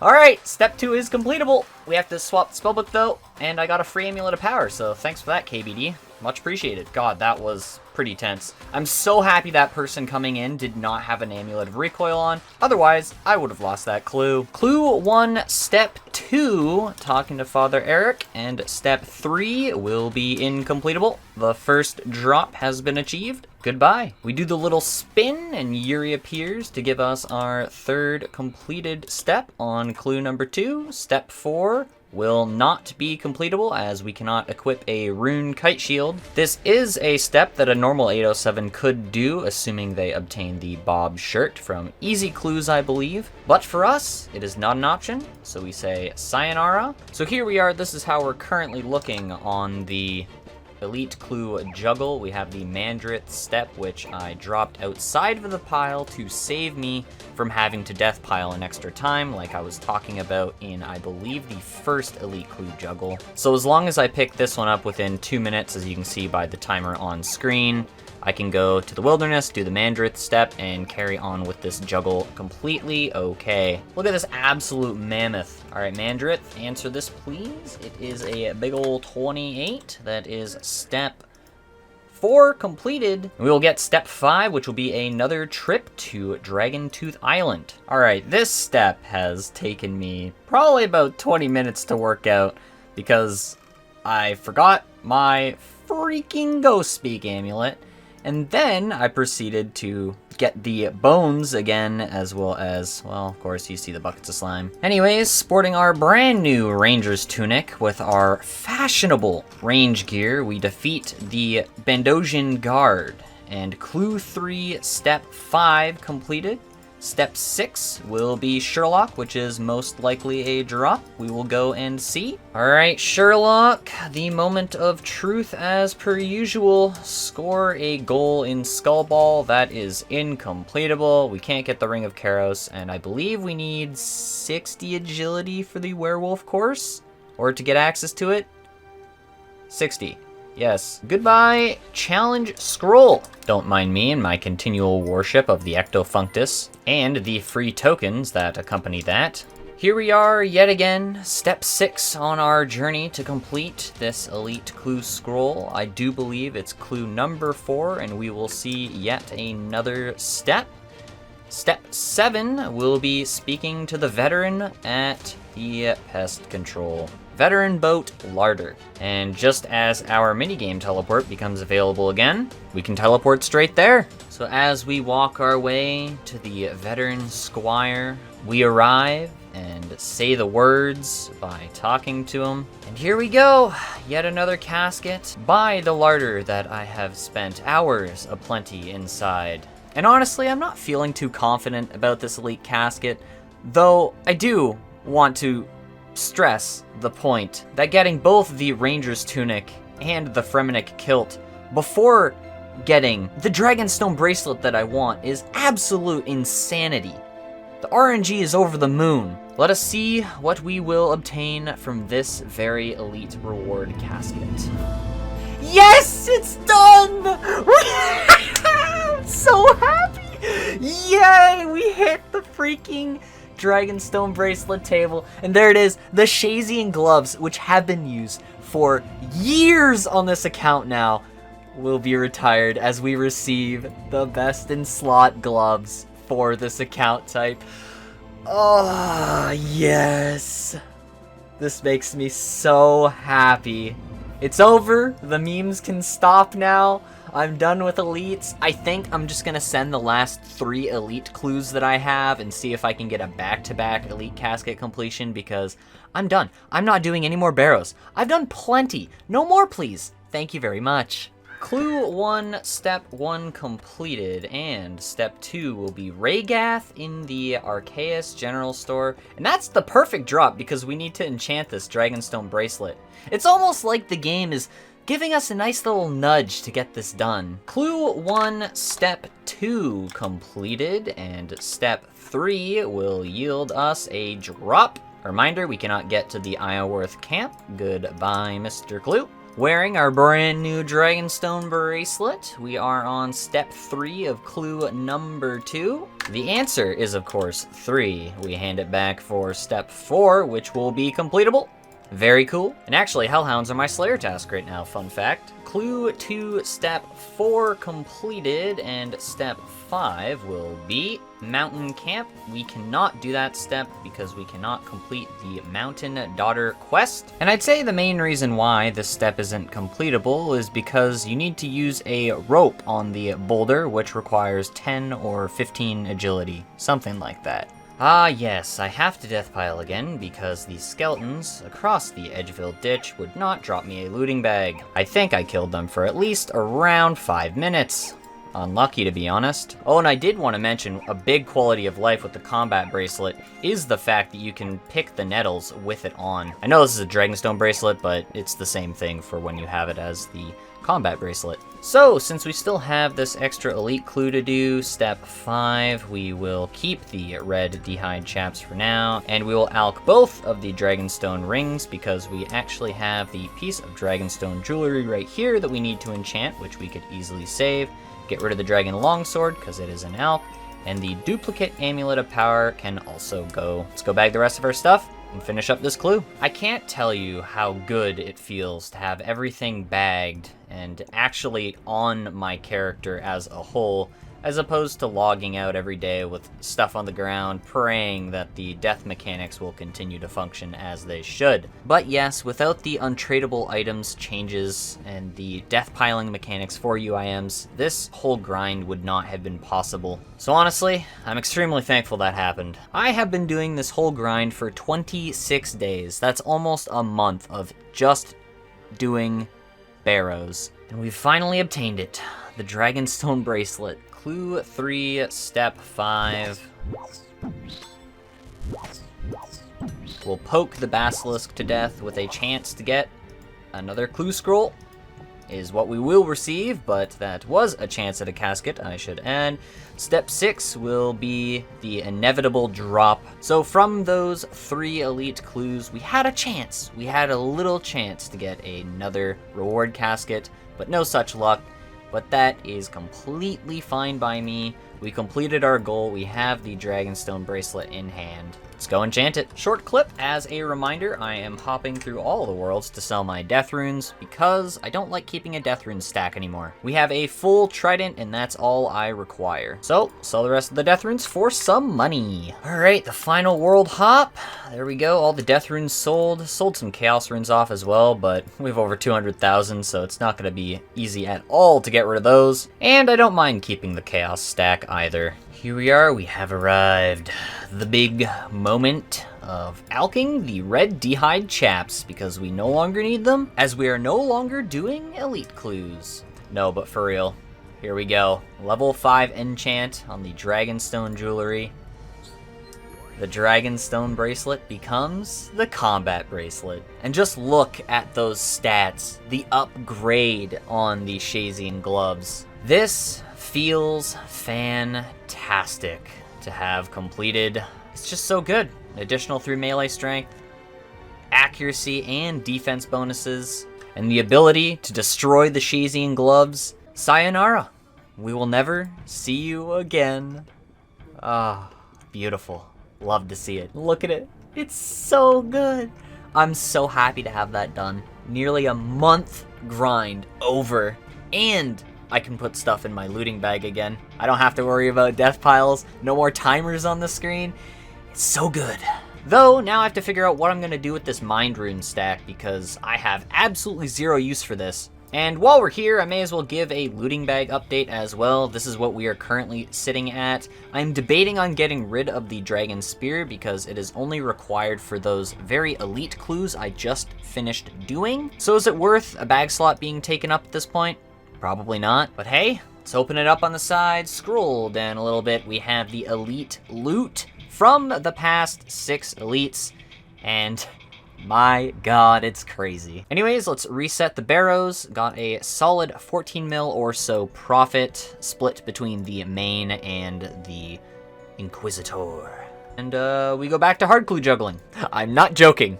Imagine going from one juggling activity to another, because now we need the Amulet of Glory trimmed. Am I gonna actively grind for this one? No, don't worry about it. I won't torture you all with that. Maybe.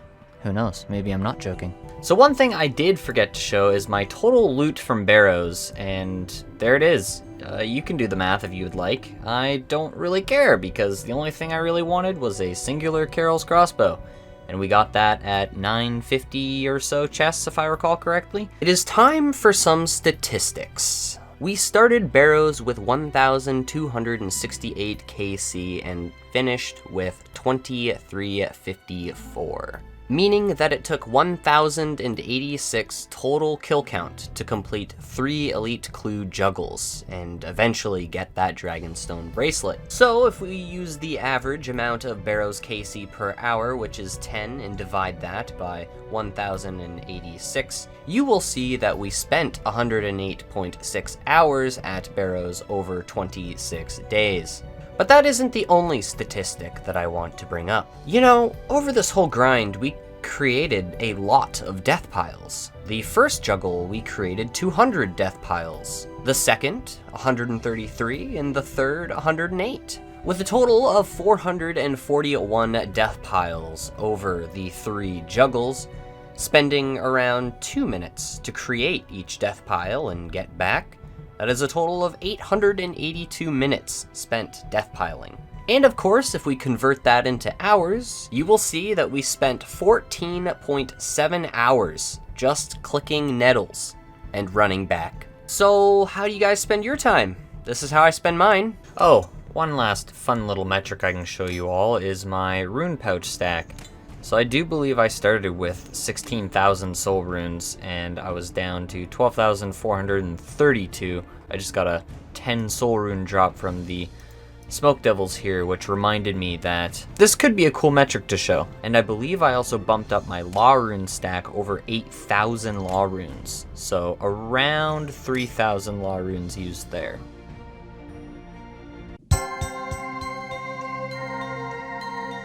Finally, man, another grubby key.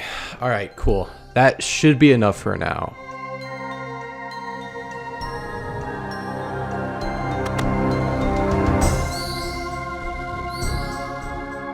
Wait a minute, that's not a Cerebrew. Is that an Inquisitor's insignia? I've definitely heard about this from some weird guy at the Blue Moon Inn.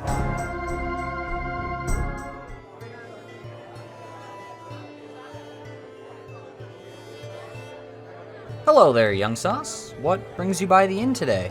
Yeah, somehow I seem to have gotten my hands on this lost chapter. I think you'd need it more than I would. Ooh, awesome. The story continues, eh? Thanks for bringing this over. Yeah, I'm happy to drop by. Unfortunately, it seems that I need to go back to preparing by AFKing for 40 hours to stock up on stamina potions to maybe get a drop at raids, and then waiting 2 or 3 years to wait for Jagex to rework the wilderness bosses, so, you know, I got more pressing things to do. Good luck with this, though. Oh, wow, okay. Seems like Young Sauce has a small bone to pick with Jagex. Anyways, let's get into the story. The Heart of Darkness. Defeating Skotizo proved to be useful in the past. Over and over the demon lay defeated, until one particular kill, where a devastating blow was dealt. Its black heart fell, or So, our Inquisitor thought. Since I have the main here, I may as well do this right now. I decided it is time to drop off the mind runes, as I have zero use for them. Never thought you'd see an orange stack of mind runes now, did ya? Yeah, they're completely useless. I have 99 magic. I don't care about using the runes to splash at Kraken, for example. Alright, let's watch her disappear. Boom. Goodbye, mind runes. It's been a minute. It certainly has been a minute.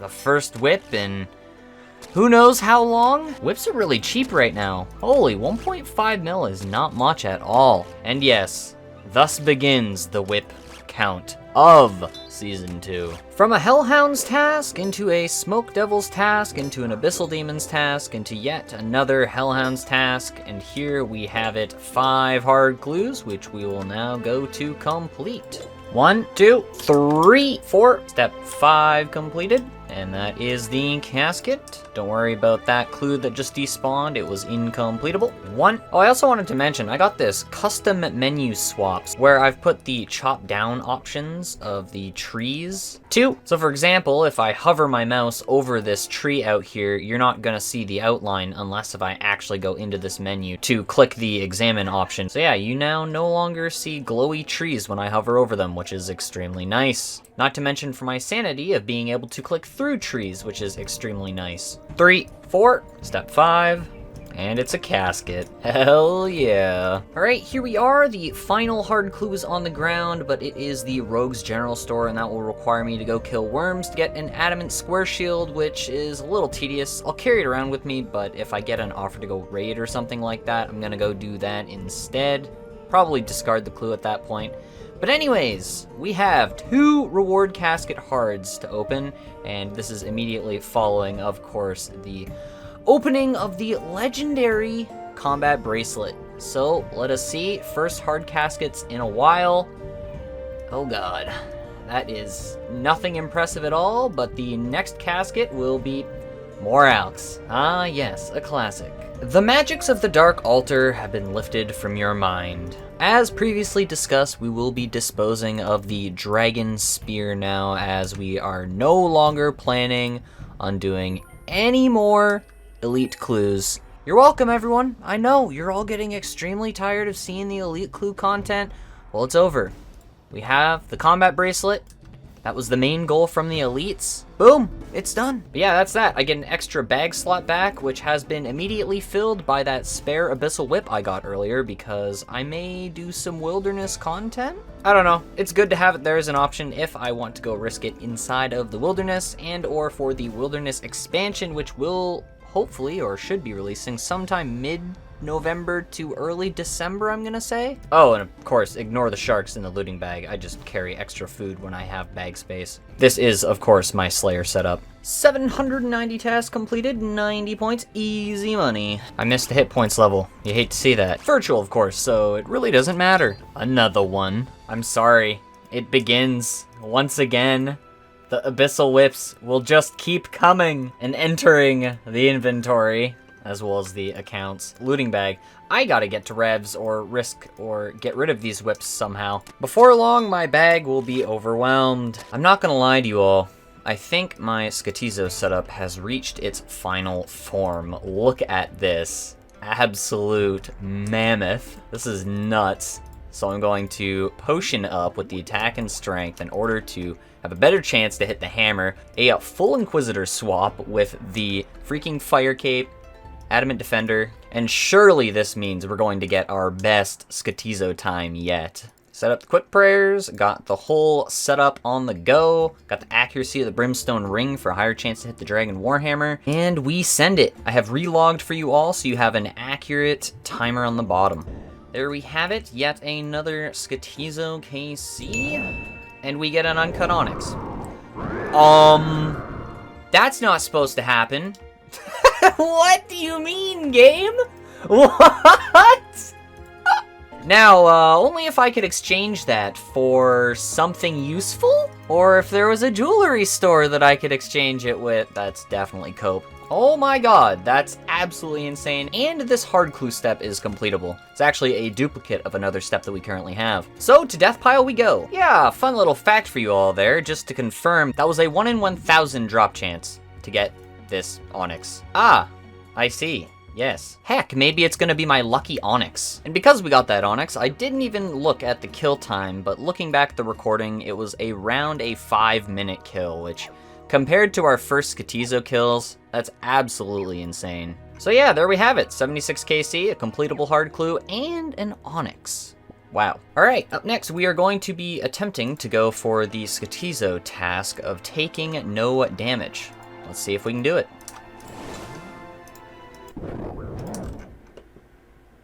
That was funny. Alright, what's next? Another completable hard clue, preferably. We take a peek, and it will most certainly be not. Great grammar, but yes, that is incompletable. Goodbye, Mr. Clue. You had no shot, no chance, no opportunity. 1, 2, 3, 4.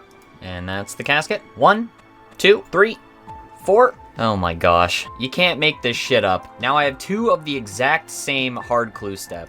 I mean, it practically it definitely guarantees the freaking hard casket. However, I have to go get an adamant square shield now. I'm not against it, don't get me wrong, but it's just a little extra time. Don't think I've ever shown this before, but this is always where I buy my rune pickaxe, in Lovakenge. Yay! There it is, just before we have to go and re-death pile everything anyways. I literally rolled every other freaking 1 in 38 drop, but hey, just slightly overrate. Can't complain too much. I'm gonna go re-death pile my items as a precaution and be on my way to finish this clue step. Alright, we are re-death piled and ready to roll up to the deep wilderness, but I wanted to show you all something real quick. So if we hold the shift key, right click the strength cape, you can see swap shift click. And I can swap this to the Warriors Guild, so therefore, if I'm holding shift, I can teleport straight from wearing the strength skill cape. Step 5 completed. Oh, there we go. That's the full 6-step hard clue completed. I guess because I just did this step, it didn't require me to do the whole combat thing again, which is really nice. Neat. All right, let's alch up the stuff we are done with. The rune pickaxe gone, the ranging cape gone, and the adamant square shield has served its purpose, which means it is gone. Up next, we have 2 reward casket hards to open. Let's see if we pull anything today. Yup, that's not 1, not 2, but 3 rune daggers. Insane. And the second is going to be nothing of value. Oh, I know what we did wrong. We didn't rub our lucky onyx. Damn, that's unlucky. All right, we have too many whips, so what is the plan? With my amazing Kalisto setup, we are going to be running into the wilderness to kill Kalisto, as I just said. I'm aiming for the 20 KC required for the combat achievement task. Nothing's guaranteed, and if we die, it doesn't really matter because I have too many whips right now. Even 2 whips is too many. Of course it's already tagged. Why would it not be tagged already? All right, not 1 KC. Yay, real KC number 1, and it's a looting bag with 16k. 2 KC, soul runes. Alright, that was a faster kill. Coconuts. Okay. But now we play it safe and we go death pile again.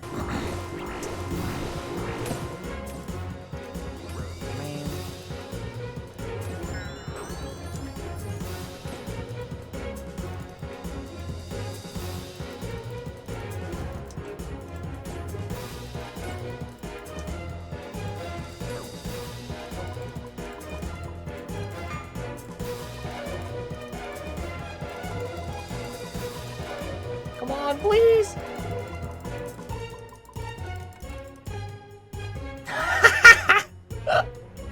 Oh, that's funny. Well, I was totally expecting to die there, but I guess somehow the freeze got undone or something? Watching the clip back, you actually see Kalisto do his special attack, which knocks the PKer back and out of range, which removes the freeze on me. So in this instance, I gotta give a big shout out to Kalisto for saving my life here. His first kill back too, which is really unfortunate. Come on, please. Thank you. I got a whole singular freaking Kalisto kill this hour. Oh my gosh, what a disaster. Feels like Kalisto heals a lot more when he's in the western safe spot. Oh, 104 magic. Let's go! Alright, KC number 5. Very nice. That was a quick kill too. Nice. Love to see that. Let's get a little reposition and then see if we can go right back. A Rune 2H. Thank God. Coins. Number 9. Oh, there's another person. I'm not sure if they're a PKer though, so let's run around and go find out. Looks like they hopped maybe. They're gone now. Now it's dead. Kalisto Adept. There we go. More coins. So even though I have 12 minutes left on my timer, I'm going to run and re-death pile. Bit of an unluckier hour. 3 KC as a whole. 9 KC to go. There we go. Number 12. Yep, that's a PKer. Wonder if they're gonna get bopped by Kalisto. Oh my god, are you kidding me?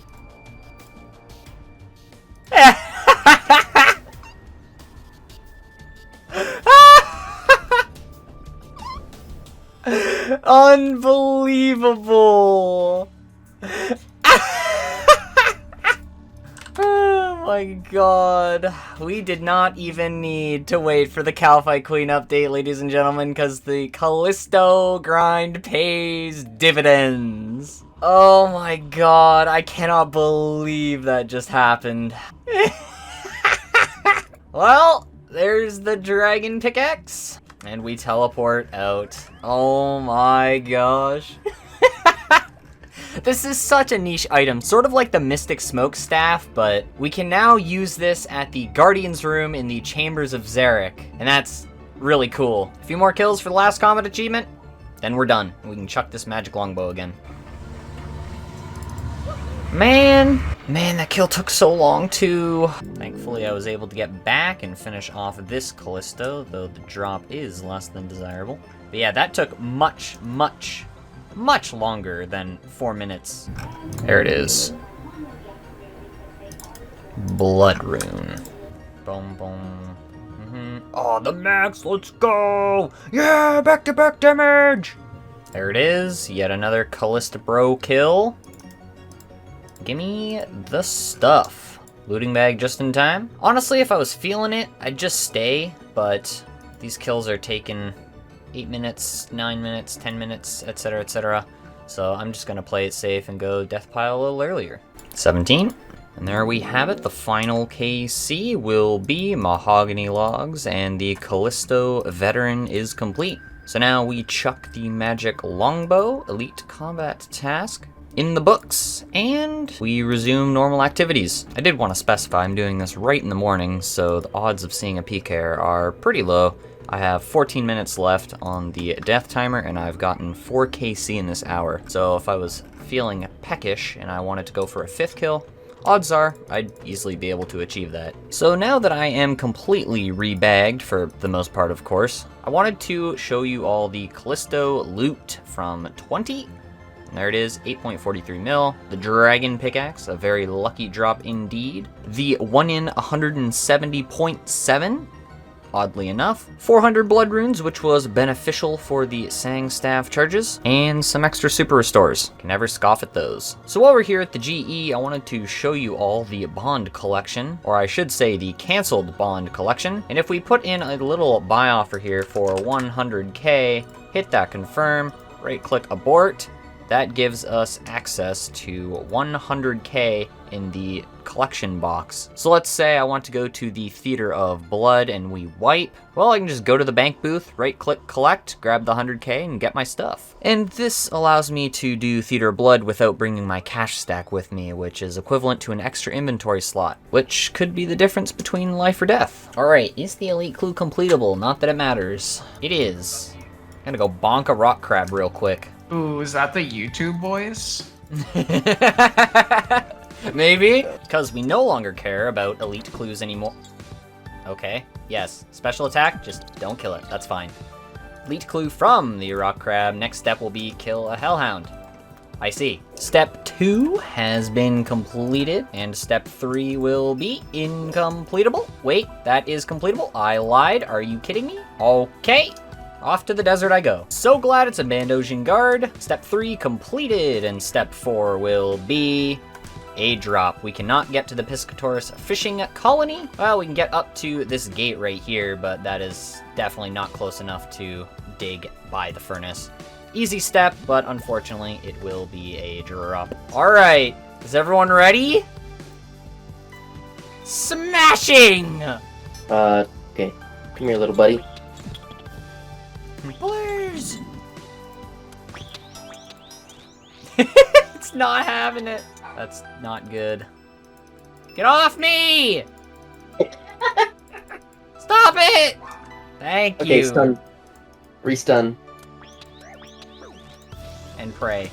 It's been a minute since I've recorded a clip about my Chambers of Xeric setup, but here it is. This is the optimal setup. I'm currently in a duo with Archelon right now. Extra stuff dropped on the ground, as you do as an Ultimate Iron Man. And of course, the 7-way mage swap into all of the necessary things. And of course, the 5-way range swap while I have bolt racks on the account. Once these bolt racks are gone, so is the Carol's crossbow. Can't be asked to grind barrows anymore, and I can't buy the bolt racks from the shop in Port Phasmatis because it's locked behind Ghosts Ahoy, or partial completion. And Last Man Standing, as you all know, is no longer an option. 750 skill total requirement with 30 quest points, but those are not a big deal. But yeah, after that, buy my ranging cape back, get my magic shortbow imbued back, and the rune arrows, and that is +2 bag spaces, as the Carol's crossbow will be chucked and the bolt racks will be gone.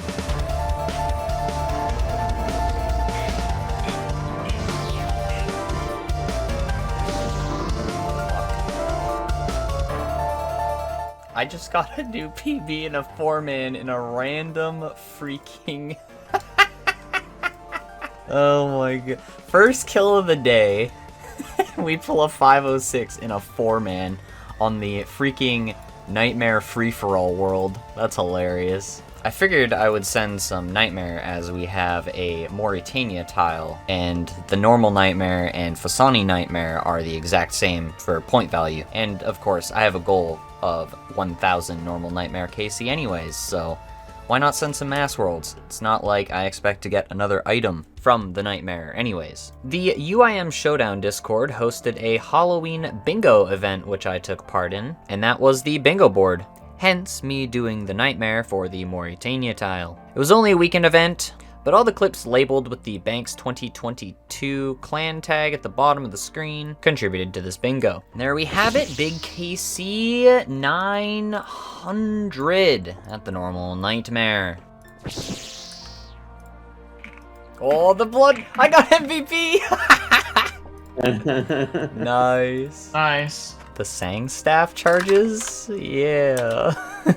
Nightmare is so undesirable now that there are hardly any people doing the Mass Worlds, which essentially they're supposed to be super quick kills, but if there's nobody here to kill the boss, Mass Worlds are not accomplishing what they need to do. And it's unfortunate because I feel like with Mass Worlds I can achieve around 4 kills an hour at the normal Nightmare, but that requires the Nightmare to actually be active and have people killing the boss. It's honestly just a sad state to see Nightmare in. That average kill should be at around 13 to 14 minutes. And that, of course, includes my walk back.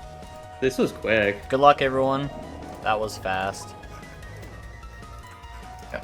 Damn, 23:16, not bad.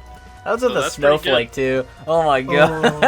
We go fast. And that was with Ice Demon too. It wasn't even perfect. An elite clue. Yeah, it's completable. That first step at least. There it is. Step 2 drop. Hi there. So I'm going to pot some Theater of Blood entry modes to assist some friends as well as achieve some combat tasks myself. Going to be going with 2 other snowflakes, Mr. Do Melee himself, the no magic or range Iron Man, and Mr. Eastern Lands, who restricts himself to Mauritania, Fossil Island, and the desert. Let's go get some combat achievements in preparation for the combat achievement points rework, because surely it doesn't fail the polls, right? The final moments of the uncut onyx on the account, we say sayonara, as we will leave it on the ground to be picked up by the main account. And I'm also going to get rid of the strength amulet for now, till we return to Nightmare. 1, and it is gone. No longer on the Inquisitor. Oh, that clipping. Yeah, I know, that right? Beautiful clipping. It's so good. Oh, that looks so goofy. Yeah, I know. I love it. Let's go, hammer spec. I hit, and I hit twice. Gaming. Alright, 70's coming out now.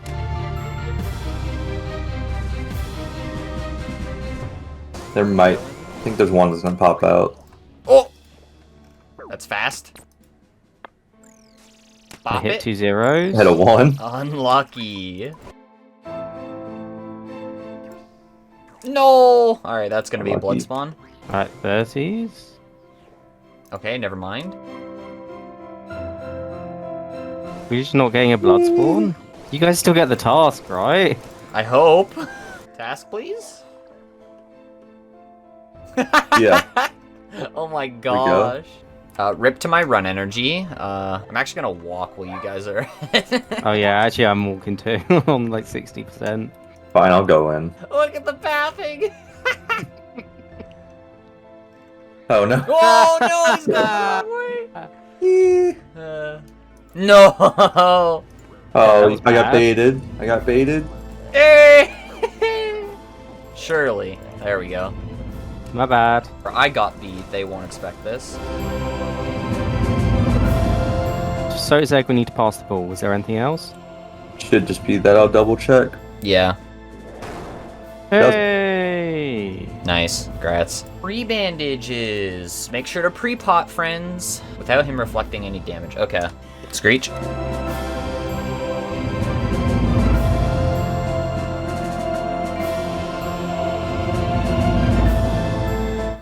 Nice. You got the achievement, right? Yeah. That's a giggle. Oh yeah. Oh yeah, we get to try again. Oh, do you? Oh wait, yeah, we can. we just go straight for the P2. Yeah. That's nice. I'm actually tactical. I'll drop it. I have a giant brain. Yeah, no, I forgot that entry mode had multiple deaths. All right, P2, let's go. Oh, I have no food. I might die. Yeah, about those last deaths, those are completely intentional. To redo the P2 task. Yeah, that's why I'm on 14 HP right now. You're just built different. Bye bye. There we go. Okay. Now you two can plank. Lucky. I got the projectile. Thanks, step bro. Oh, nice melee. Very tactical. I just wanted to do that task twice. Wait, the ball was gone. What? I saw that. The ball. You just got hit like a 47. What was that? The ball. The ball. Yeah. I didn't realize I still had the Pass ball. it like 3 times. I'll just suicide. Yeah. That's all the entry mode Theater of Blood tasks that I can do outside of the speed task. A full 6-step hard clue, casket number 1, has been completed. A full 4-step easy casket from a mystery box. Oh, the first kill, I get the adamant square shield. That's perfect because I'm sort of on a time limit right now. I can go death pile again, grab my blue d'hide vams, be on my way. There's another casket. Alrighty, finishing just in time before I gotta go. I'm going to be alching the Adamant Square Shield. I got very luckily. I will pick up the remainder of my stuff on the ground, equip the Adamant Defender, put the spade away, and beside the Tool Leprechaun in Remington, pull some sick loot out of these reward caskets. My third Amulet of Magic trimmed, I believe, and the hard clues will yield absolutely nothing. Not one, not two, but 3 rune pickaxes. Oh, the alks. And yes, that was my third Amulet of Magic trimmed. Good morning. It is the following day after the weekend bingo, a short 2-day or so event, and I wanted to go over all of my loot. Of course, we had the couple of hard clues and easy clue that I completed yesterday for a couple points here and there, which isn't too bad at all.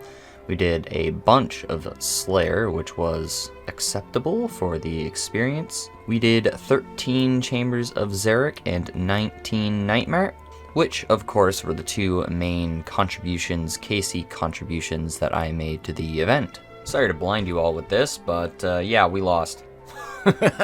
We had the lead for most of the time, but it was a very close competition, and then the traders just came out of nowhere. And yeah, unlucky, I guess. Boom, hard casket achieved on the 5th step.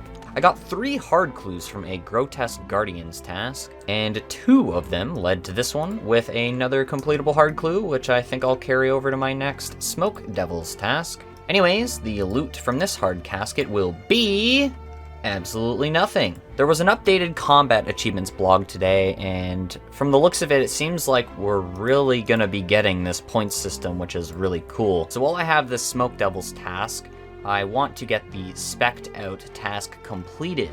Now, as you all know, I don't have construction to get the player-owned house pool. And, as you all also know, I no longer have access to competitive Last Man Standing. However, we do have access to the casual Last Man Standing minigame. And of course, this is completely useless for the Last Man Standing rewards. However, when you join the casual game mode and leave, it fully restores your special attack. So while the casual game of Last Man Standing acts as a spec restore pool, we can do this combat achievement task. I remember Jagex intentionally changed the normal White Portal and the pool at Ferox Enclave to not restore special attack. So let's hope that nobody is using 580 and do some special attacks. So the method is as follows. We run in with our face mask on, we pot up, we spec, nice, both hit, we respawn teleport, and we pray that nobody comes in. Up next, we join on Lisa, join the casual, leave, yes, boom, full spec. So you can actually just go down the stairs there and go right through the Castle Wars portal again. I misclicked my respawn teleport. And of course, I have multiple attack and strength potions because I have to repot each time. So I believe I'll land one more Dragon Warhammer just to ensure that Thermi is butter and then swap to the Abbey Dagger. Nothing. Maybe I should just stick with the freaking Dragon Warhammer. Abbey Dagger, go! Okay, we're getting some hits. That's good. Big spec. Alright, this could be it. Perhaps, if this spec lands. Nice. That should be it. Nice. That's awesome. A bullseye lantern. Elite task completed. Free points. It is done. So do I open it now or wait till I get back to my stuff? Now. Okay. What's it gonna be? Nothing. Alright. We're coming in. Ready? Yep. 1, 2, 3.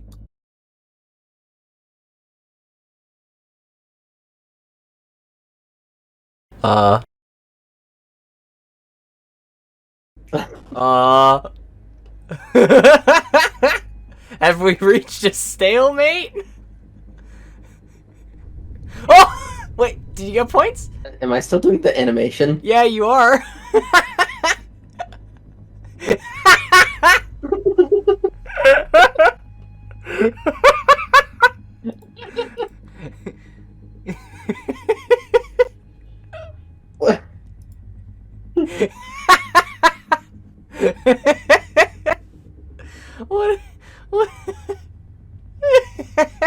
can take gear off.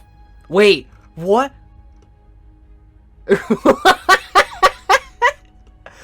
Huh. Here, I'll give you you're pushing on the wall. Huh. Did you get the points for that, by the way? No. Aw, it's not going I can put anywhere. gear back on, too. Whoa. I put piety on, but I only had 8 prayer points, and while we were sitting there, my prayer ran out, and then you got the push. I got interrupted from the action because my prayer ran out. Yeah. Okay, that was probably it. Can you move, or? I'm about to find out. Yeah. Okay. Okay. Just like Imagine canceling. if I was just trapped. 800 tasks completed. 450 points have been obtained. Almost 4,000 total Slayer points, and both of these hard clues are completable. A little clue adventure. Step 1 completed. 2, 3, 4. And it is the casket. Very cool. Can I just say, doing clue juggles on the Arceus spellbook is one of the worst experiences. What I had to do is use the Salve Graveyard teleport and work my way all the way around down here and into the Examiner's area. Now, you're gonna ask, why didn't you just swap your spellbooks? Well, it's because I was juggling at the respawn point, and this is the only way I can cast that spell. If I swap to the normal spellbook to teleport to Varrock, for example, well, I don't have access to the respawn teleport spell anymore. I could use the LMS minigame teleport, but I'm on cooldown. So, the hard casket will be... And I do want to explain something really quickly, because I will probably have a segment on this, but today the poll is active for combat achievement rewards, and I'm not sure if they're going to be pulling the point rework system, but assuming it passes, all 807 accounts would finally get access to the Trollheim area and God Wars dungeon, more specifically the Bandos and Zamorak bosses. We wouldn't get access to Saradomin because of the 70 agility requirement, and Kree is locked behind a mithril grapple requirement, which we cannot obtain. So I want to explain why I'm dropping the Holy Blessing off of the account, as this counts as a Saradomin item. Now, the only area in God Wars Dungeon that we should see with Saradomin minions is the entrance, and we can very easily get a monk's robe top from the monastery in order to have a god item in that instance. And of course, we can unequip it and drop it as soon as we leave the entrance zone of God Wars Dungeon. Not to mention that'd be another bag slot gone, and at this point I was not expecting to have the Ranger's Tunic or the Dragon Pickaxe in our arsenal. Hence why I kept the Carol's Crossbow and the Bolt Racks, but now I have too many bag slots taken up with stuff. Yes, I know you're looking at the whips, and those will be used up in the wilderness sooner or later, or dropped depending on how I'm feeling. I don't really see any world in which the point system fails, and I really hope I'm not jinxing it, but it seems like there's a lot of support behind the point system in combat achievements. And I mean, while God Wars Dungeon may not be a great option for me, for other 807s it's fantastic. They can get Bandos armor, Zamorakian spears, etc. But for me, I get access to new music tracks, additional clue steps, and of course the combat achievement tasks from Bandos and Zamorak, which I may or may not do depending. Here we go, 101 Slayer has been obtained. That's pretty neat. Alright, it is time. Discard the totem pieces, the Amulet of Strength, and the spare coins. My friends, we are going to kill the Grotesque Guardians. Well, the Grotesque Guardians have some combat achievement tasks attached to them, and there may be a point system rework coming for the combat achievements, and I'd like to get as prepared as possible for this. I'd like to aim for at least the hard tier, and I do believe that is easily obtainable on this account type. So we have the setup. I'll be using sharks for the time being. We'll see how the trips go and decide how we continue from there, but we have the 6-way swap into the range for Dawn, and of course, the full Inquisitor, D-Warhammer, Rapier, maybe an Abbey Dagger spec here and there for Dusk. But yes, the whole point of doing the Grotesque Guardians at this point is to get as many of these tasks as possible. Now, I don't see myself doing any of the speed tasks, This is a new boss we're exploring on the channel, so the Slayer Ring is the fastest way to get to the Slayer Tower. However, we use the Salve Graveyard Teleport on the Arceus spellbook. And as we do not have agility, we cannot climb up the spiky chain to get there faster. So this is a long walk through the maze to make it to the top floor. Now, traditionally, people would bring the Slayer helmet to get through this tower, but of course we do not have access to that, and therefore we'll need to wear a nose peg so as to not lose our stats when we walk by the aberrant specters. And here we are. We previously unlocked the roof entrance, and we can ascend up here. Now, of course, the boss fight does not begin immediately as you get up here. I'm going to drop the nose peg, and I've decided to use the Carol's crossbow here because, well, it's a boss encounter, and I feel any extra DPS will be beneficial.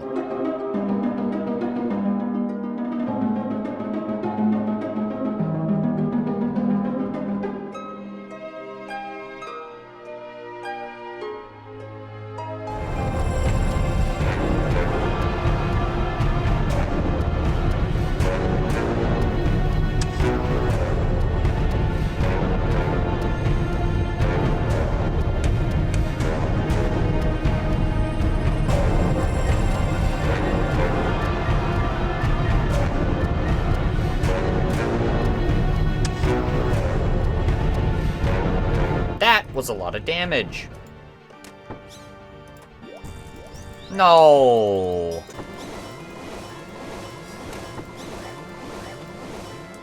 Holy man. Yeah, there is no chance that I'm going to do multiple kills in this trip. Oh my god. Well, that's a lot of tasks. And a 306 is my PB to begin with. You'll love to see that. So that's 4 tasks right off the bat. The dust is completely useless for my account because it can only be used on the granite cannonballs. I can't get a cannon. Goodbye, dust. Dragon Longsword is nice though because it is a high alch and the key is a drop. Alright, now that I know that I won't be doing multi-kill trips at the Grotesque Guardians, I can death pile my stuff safely and know that I'll be able to get back prior to the timer running out. So we should be able to guarantee ourselves a KC per trip at the minimum now. I clicked, bro? Oh, well that's very bad. That was a bad kill because I forgot to put my Robin Hood hat back on. Yes, it happens. A better kill? A few more combat achievements. Perfect Grotesque Guardians, which is the main one I was aiming for. That is very nice. An additional 3 combat achievements completed. And honestly, this is the point at which I should probably leave. Is 25 and 50 KC really worth it on this account? Probably not, and there's no chance I'm doing multiple kill trips. And the drops from Grotesque Guardians are simply not worth it for me.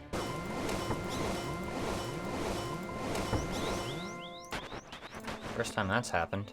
Am I really taking that long to kill the boss? Damn, that's unlucky. Hello?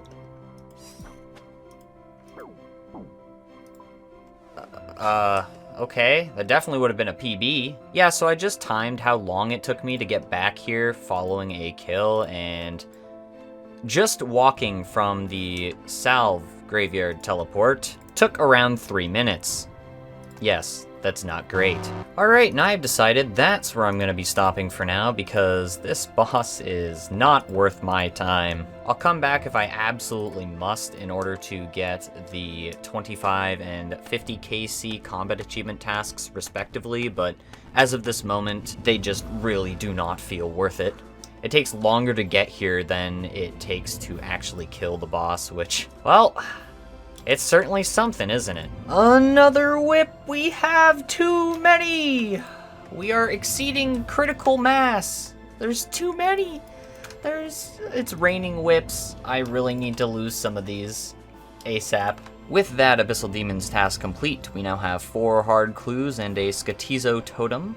Let's get it. Well, that is another Dark Claw, which is, of course, completely useless. Goodbye. 5th hard clue will be incompletable. We cannot get to Ubiisk. Probably butchered that pronunciation, but who cares? 1, 2, 3, 4, 5. Number 6, and as per usual in the wilderness, we open the casket and receive nothing. Ah, there it is, 115 attack. We are on the grind, 63.555 thousand attack XP. If we take a peek at the high scores, we are actually ranked 24 attack, which is pretty cool, at least in this moment. And that's, of course, without logging out to reset the high scores. Are you kidding me? I was praying to the RNG gods I would not get another whip on this task, but no. Here we are, another whip. We are up to a total of 5. Okay, I see, game. This is how you're gonna play it. Overwhelm me with whips, so you force me to drop one off. Fine, I'm not actually gonna drop any off. The wilderness rework should be coming soon. A cheeky 4-step hard clue from a single hard clue scroll from Abyssal Demons will yield Saradomin bracers, which we can use, we can wear.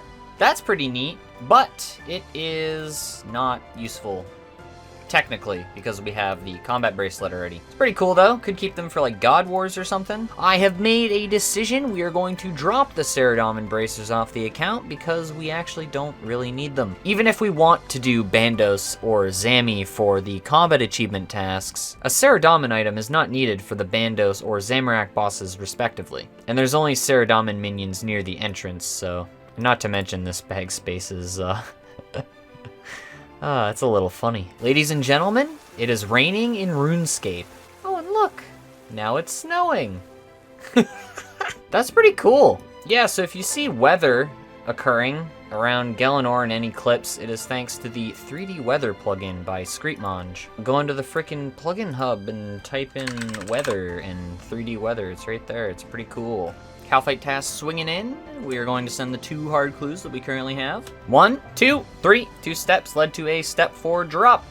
Dark Mage, Center of the Abyss. As per usual, we cannot get there. A juicy Kraken task is afoot, but unfortunately, we have essentially no extra bag space. In order to tuck the Inquisitor's armor away and have the maximum amount of inventory space available. Right now I have 4 extra whips and of course the Carol's crossbow with the bolt racks, so my only options right now are to A, do wilderness content so I can possibly get rid of a few of these whips, or go back to Chambers and use up the bolt racks because I have decided that I'm going to be getting rid of the Carol's crossbow once I use up the rest of these bolt racks. I guess the next clip will reveal what I decide.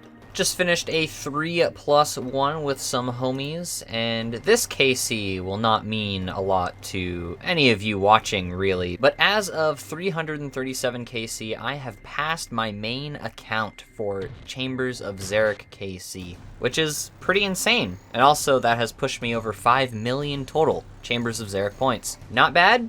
Sorta sucks that we have still only seen Dexterous Prayer Scrolls. So, we have killed some undead druids to get our Amulet of Strength back. We did 3 Chambers of Xeric yesterday, which I probably should have reset this before we did them. But I figure I should take advantage of the morning time and lower player counts to go kill some Chaos Elemental. Now this boss has, I believe, 4 combat tasks, all of which we can do, and we'll just have to see how that goes. The ultimate goal is 25 KC, and I'm hoping to do it in the hour. As per usual, the setup and the risk, it ain't much, Chief. It ain't much. So this method involves using your main to lure the Chaos Elemental, and you run through the gate here and then to the west to continue luring it. And this is the exact tile that you run to. Here comes the Chaos Elemental. And there's a GIM who's logged out. Oh, okay. So I have to lure it with the main, then the account can log in. I see. Alright, there we go. Make sure your account starts logged out. Then you can lure it over. Do the little aggro hit to swap aggro. Pot up.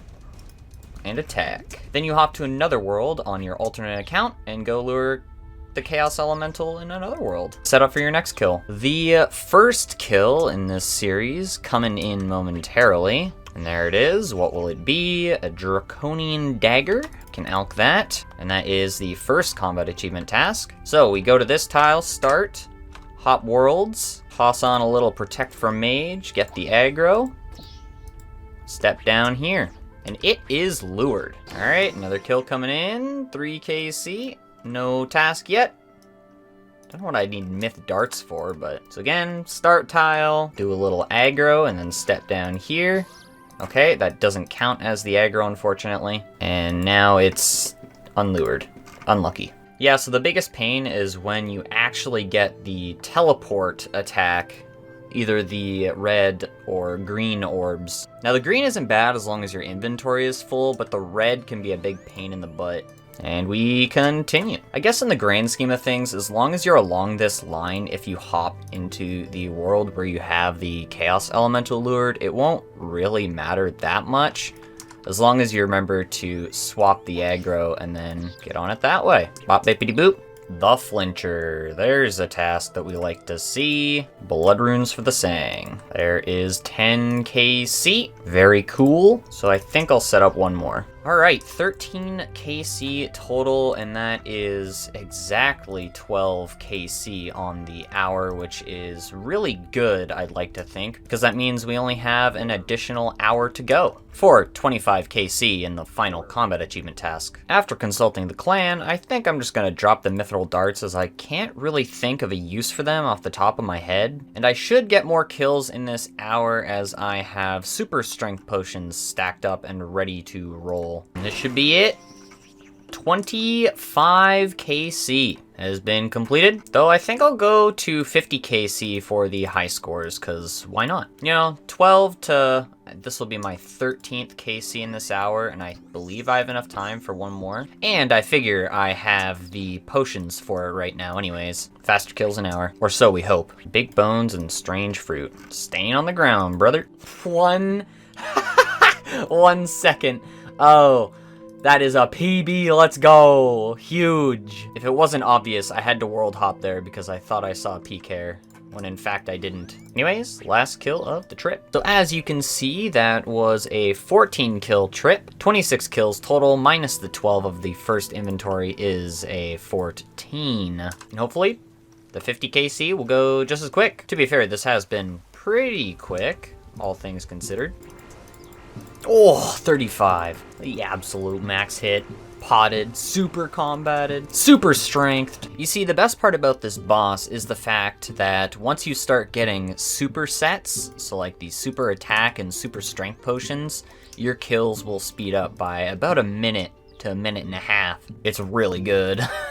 For example, I have so many super strength potions now, I don't want to keep them, so now I'm just repotting at the start of every kill. It's great. And here we go, last kill of the third trip, and we get a bunch of useless herbs. I'm not gonna lie, this inventory went absolutely huge. These super attacks and super strength potions are absolutely insane. 128, that's a quick kill. Usually it's around 2 minutes to do a Chaos Elemental kill with the super attack and super strength potions, but it's pretty freaking crazy. I'm a big fan. Big kill number 50. Not much to speak of, but I do believe that I'll just continue until at least I get close to finishing this hour, because why not? I'm here anyways, so I may as well capitalize on it. And that's not to mention if I get a D2H, well, that'd be nice. Then I could do a nightmare combat task. Well, the peak air has been sussed out. I think this will be the end of our journey, killing the Chaos Elemental. 15 minutes left on my timer. I would like to go for a little more, but what's the point, really?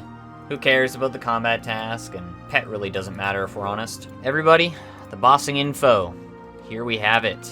End the session.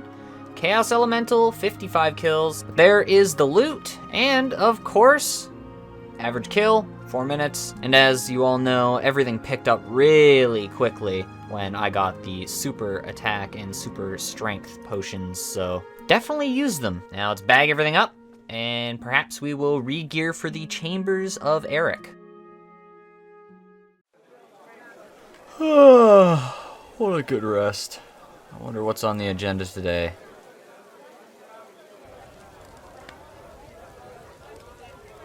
Huh?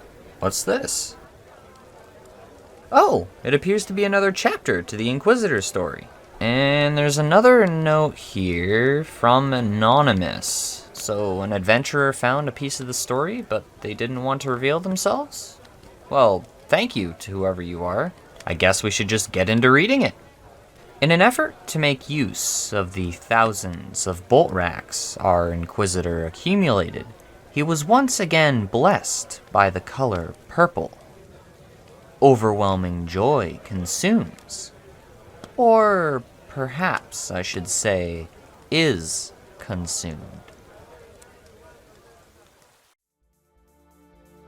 And of course, the most important part of this adventure is the fact that we got the Chaos Elemental completed. We view the tasks, they're all done. There is 350 Chambers of Xeric completed on the Inquisitor. The last purple that we saw was at KC 296, and that was for 0. So it has officially been 54 kill count since seeing a purple, and I am officially 1.5 million points since my last one. Ooh, nice blood runes for the Sanguinini, I'll take that. We are severely lacking purples though.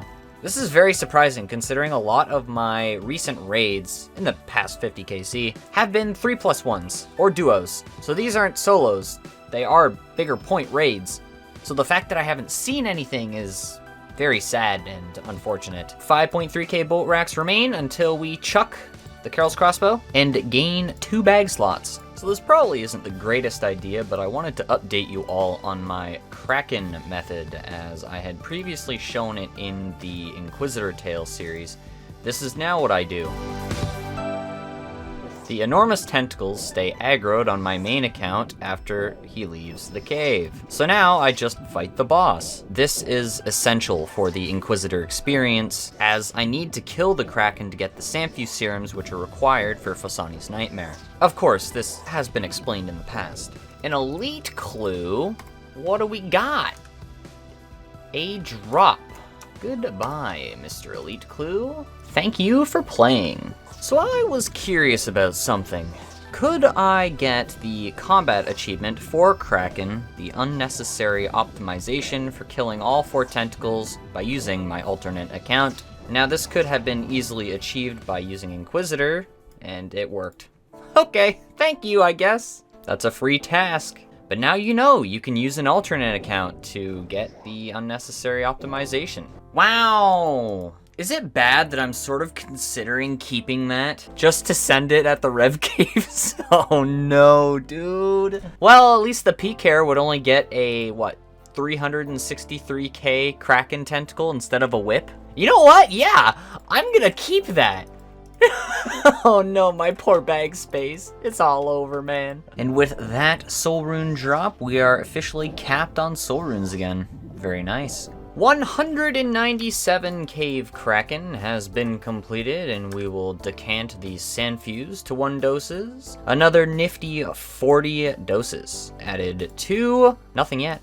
We haven't bagged them. And we now have a total of 323. That's good because we're gonna need a lot more doses to reach the eventual KC requirement, or suggestion, I guess, for the Inquisitor's Mace. The Kraken bossing info, the loot is as follows. You can see it on the right here. And we got a lovely total of 58 kills per hour. So what I'm gonna do now is death pile so that I can get my chaos runes out of my looting bag, fully recharge the trident. But first, the next task will be Bloodveld's beautiful. We can do this hard clue juggle whenever we want. We have 2 hard clues, 1 carried over and an additional hard clue from a Slayer task. Hopefully we'll get a 3rd completable one from this Skotizo kill. Today is November 16th, and the Skotizo Jar of Darkness drop rate was actually buffed today, so that's pretty neat. Okay, I'll pay your 500 freaking coins. So we have 2 Skotizo tasks left to complete. We have Demon Evasion, which is the one I will mainly be trying to go for, and if I do happen to take damage, I'll have to swap over to Demon Bane Weaponry,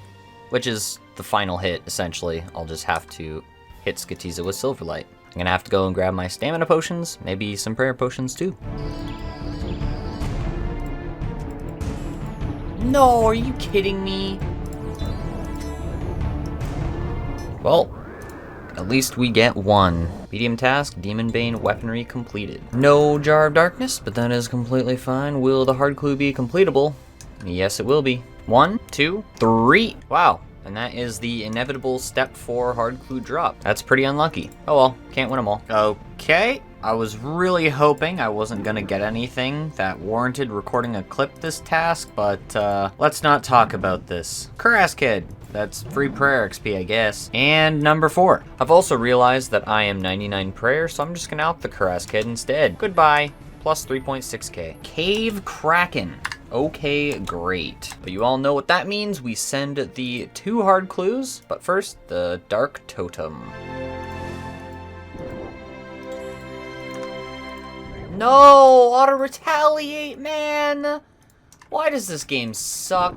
Nope, it's more like I suck. Yup, we got another Skotizo kill. Now that is a double drop if I ever saw one. Both the elite and the hard clue being rolled. The elite clue will be completable. We'll just send that because we don't really care about elite clues anymore. And the hard clue will be completable as well. You'll love to see it when the double completion comes in. Or I should say the double completable. 1, 2, 3, 4, 5, and the casket. You'll love to see it. Okie dokie, we have the singular hard casket to open up with a remaining hard clue to carry forward for the next juggle, and the casket reward will be absolutely nothing. So I figured we should get rid of this elite clue prior to moving on to the next piece of content, since I am no longer going to be juggling elite clues. Step 1 completed, and step 2 will be completable. Okay, cool. Crocodile has been slain, and I have immediately grabbed myself a new clue, which is a completable. Okay. Alright, step 3. Vanica tosses us an incompletable clue step. Why is this game doing this to me? Alright everyone, it's time to get this massive waste of time out of our inventory. This is going to be the step 5 drop. Indeed it is. At least we got our looting bag back. That is very nice. Naturally, we can get to here, but we cannot get to up here. I think this is the farthest I've had a single elite clue bring me yet. One day we will get the singular elite clue completion. It's gonna be fabulous. Sorry. Oh, tick perfect, let's go! Good luck. Oh! Oh. Oh. I see. Well, you got a video clip. Why does this He's game mauling. suck so much? He's molding. That's a thumbs down for me, man. I'm just 1.6 million points since my last purple, and it's another Dex. I clicked on the wrong tab, so I saw it immediately, and I... Oh.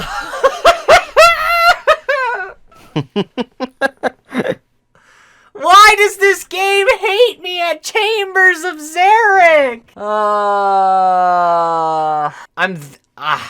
I'm this close to just chucking the Carol's crossbow and saying, no more Chambers of Xeric. I hate this raid so much. I want to do more Tob. Tob is so much better. Superior raid. Number 4. At least it's 33 mil. Like, I think the last one I sold was like 18 mil? It was 5.4 million points total at Chambers of Xeric now. You know what the best bit of this is? It now makes it more awkward to complain about being dry. I mean, 5.4 million points, and I have 4 purples. It's like, what, 1 in approximately 880,000? Yeah, it's about that, yeah. So technically, I'm still dry. Yeah, sure, like 1 drop. That 1 drop could be something I could use! I'll gladly... I mean, current trends suggest not. Yeah. So I'm gonna do my best to explain this, but I've heard that there isn't really any videos explaining this method of doing Olm's melee hand. Now, this is a tick-perfect method of which you attack the Olm's melee hand twice, and you run to the mage side of Olm's head to take no damage. As you just saw there, in order to avoid the portal attack, your partner will have to come to thumb. And as you just saw there, you don't actually need to worry about the Spike's special attack. As long as you're in cycle, you will never take the damage from them. For this method, what you're trying to do is get into cycle when Olm attacks so that your second attack will happen when Olm's null attack happens. If you do end up getting hit, that means you are off cycle and will need to go to the mage side of head in order to try and align yourself with Olm's attack. The key takeaway here being, start on mage side and attack when Olm attacks.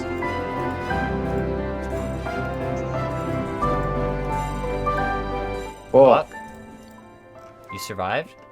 Yes! Let's go. Never rewarded though. Yeah, never back to back. Alright, everyone ready? The big moment right here, right now. Smashing. Yeah. What are we gonna do? We're smashing! Taste vengeance! God. An elite clue? What's it gonna be? Haha. What's it gonna be? Cook a swordfish. So, when a friend gets a purple, generally I'm an extremely happy individual. You know, I support my friends, as I've shown in the past. I get excited for them. This, however, was not one of those moments. So, A, I forgot to save this clip because I was a little upset. And B, Mr. Whoppy already has a Dragon Hunter crossbow. So the fact that I had previously received my 4th Dexterous Prayer Scroll, and the follow-up item is one that I can actually use, that was not the greatest combination. Back-to-back completed, unfortunately. No item was obtained. Oh, and just for some reference, 8 chambers, 6 hours, 41 minutes. That's not entirely accurate, as some of the timer was paused while actually doing the raid. But 1.5 mil loot, apparently. With that dropped elite clue earlier. Bunch of rune arrows. Yeah, some cool info in the bossing info. Hey, there it is, finally. I say finally, but I got it under rate. That was 212 KC to get my Xeric's talisman back, and we have 891 fangs from chambers to charge it up with. Did you know that the Carol's crossbow can reach the abyssal portal on rapid? Imagine that. And as it turns out, it wasn't the greatest idea to do. Oh, well. Immediately poisoned. Well, that was interesting.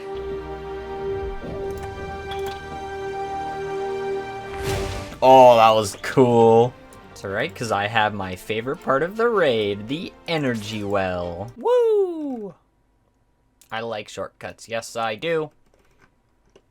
I like shortcuts. Let me through. Yeah! Well, second last raid with the Carol's crossbow. I gotta go grab my magic shortbow now. I'm not gonna bother with the range cape this raid, though. Or this upcoming raid. An elite clue. Wow. Is that an immediate drop? West side of the Isle of Souls. Well, it's completable, but I don't know. Magic shortbow obtained from the Theater of Blood chest. Step 1 completed, and Step 2 will be incompletable. We cannot get to the Mogre camp near Port Khazard. Hey, at least I got a free shark for this next chambers. 3, 2, 1, and we're out of bolt racks. It's over. How about you? But that smells like an additional 2 bag slots. Oh, I might be dead. Oh god. Oh, I can finish him.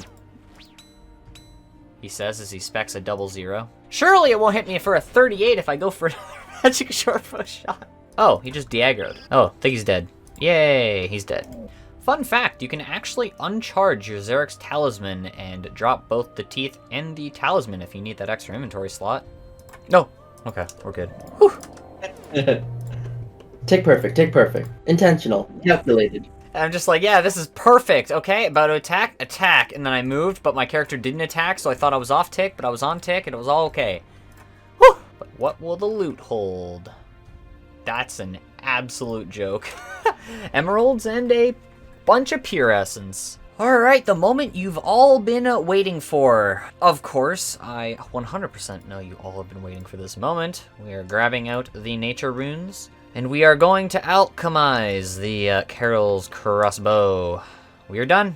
No more bolt racks on the account, which means it's going to go. So, say goodbye. This is 96,000 GP added to the cash stack. And the reason why we do that is because we do not have access to the guy on the dock in Port Faz, because you need to start the Ghost Ahoy quest, and you need cooking to make the nettle tea, because only after that step will the guy on the dock appear. We do not have access to the bolt rack shop, and of course, as you all know, LMS now requires 750 total and 30 quest points to be accessed. Alternatively, 1500 skill total. That is plus 2 bag slots now for when we want to head back to Nightmare. Up next, we just need to wait until next month. It is currently November 23rd, and the Wilderness boss rework should be releasing so that we can use up 4 of these whips and the Kraken Tentacle. Then the full return to Nightmare will be in swing. But for now, I think I'm going to rebag everything, then re-death pile in the Theater of Blood, so I can do a bit of an inventory check. Decanting some stamps at the bank here, and we now officially have everything that we are going to return to the Chambers of Xeric with, starting with all of this gear. We have added the ranging cape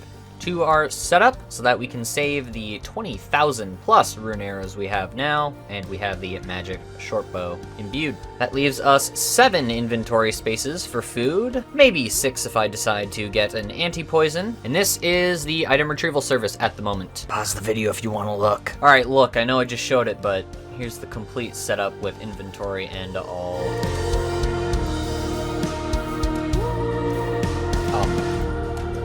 Polka. I lost Nice. a tick. Oh, lame. There we go. That was a good dodge with almost fully keeping my cycle.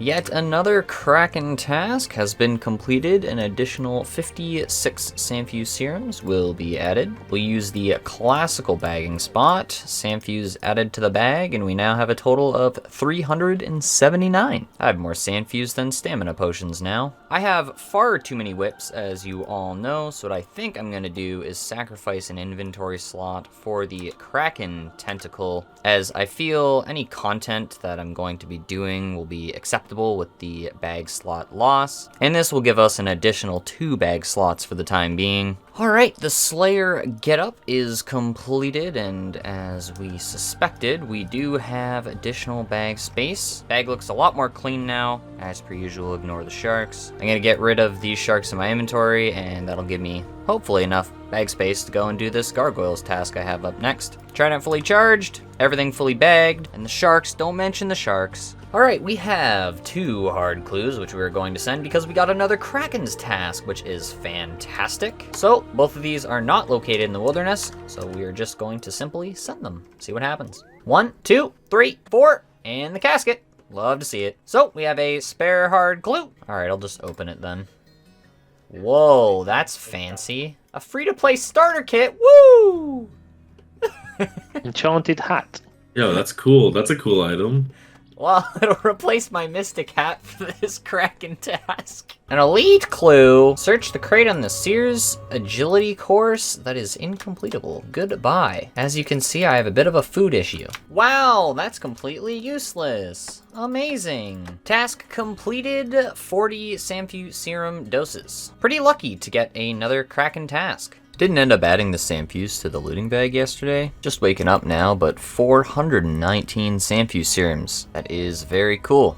Now I have an extra trident, which I don't know what to do with it, and an Abyssal Demons task, which I'm extremely scared to do because what if I get another Abyssal Whip? Think we should go work on something else. Alright, I'm not gonna lie, I quickly geared for revs. The buff to the drop rates have not hit quite yet, but I figured I should just send it anyways. So Revenant's KC 1645, we have a single totem. Gonna kill some goblins first to get my Bracelet of Ethereum back, then I'll go kill some hobgoblins. Only thing we really risk is, of course, the whip and I guess the strength cape. All my cash has been deposited, so I risk 1.5 mil, which is the whip.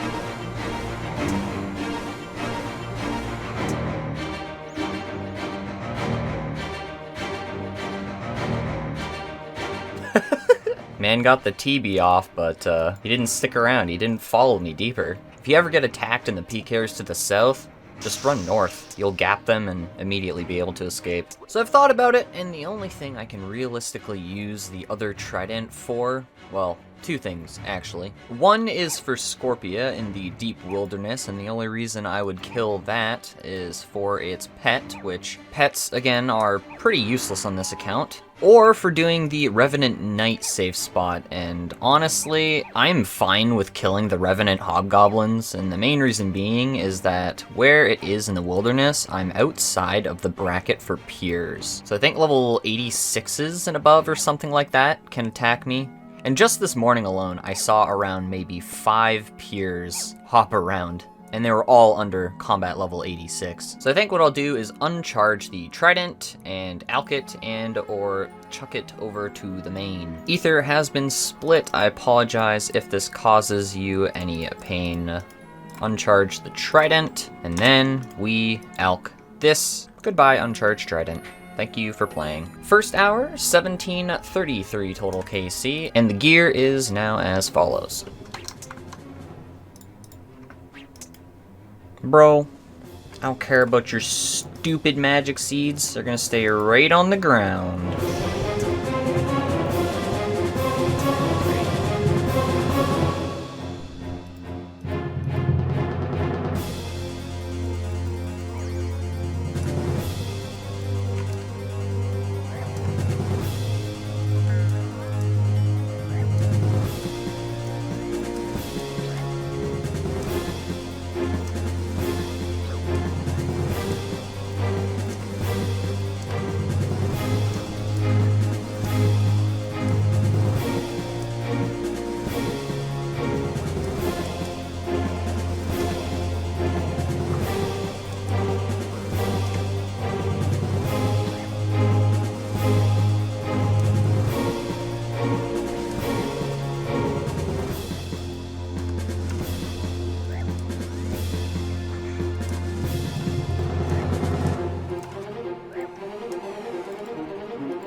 Well, there goes the first whip. GG to that fella. I mean, I feel like that was a pretty respectable death. That guy made the smart decision of hopping targets immediately. I used up all my food. Sadly, I wasn't able to land the freeze, but happily, that is one less whip that we have to worry about. We got up to 1769 Revenant kills. And we, of course, did make enough from the alchs in that hour and a half, I'll say, to buy our strength cape back for no cost at all. So, let's buy some potions and head off to do this Abyssal Demons task. Now, even if I get another whip, I won't feel bad. A full neckrail task completed, and these 3 hard clue scrolls from the last Abyssal Demons task are the ones that I'm actually going to be carrying forward. No hard clues on this task, but I guess I'm gonna have to death pile these, do the Skotizo kill, hope I get a 4th hard clue, then send them. No shot! I got dragged. God, if I would have lost the kill to getting hit at the freaking end there, I would have screamed my noggin off. Man, that should have been the stupid combat achievement. Well, maybe next time, do we at least get our 4th hard clue? We absolutely do not. We cannot get to the island of Miscellanea, or the surrounding tiny island with the penguins on it. How do I know there's penguins on it? Perhaps one day you'll find out. 1, 2. So, unfortunately, we cannot get to Brother Tranquility over on Most La Harmless, and at this current moment, we cannot do this step at the entrance of the Troll Stronghold. Now, if the points rework for the combat achievements were to pass, then we would be able to do this step. But unfortunately, at this point, we have 3 hard clues dropped, and unfortunately, the other hard clue, which we rolled from Skotizo, which was also a drop. So, step 4 drop in this hard clue juggle just wasn't meant to be.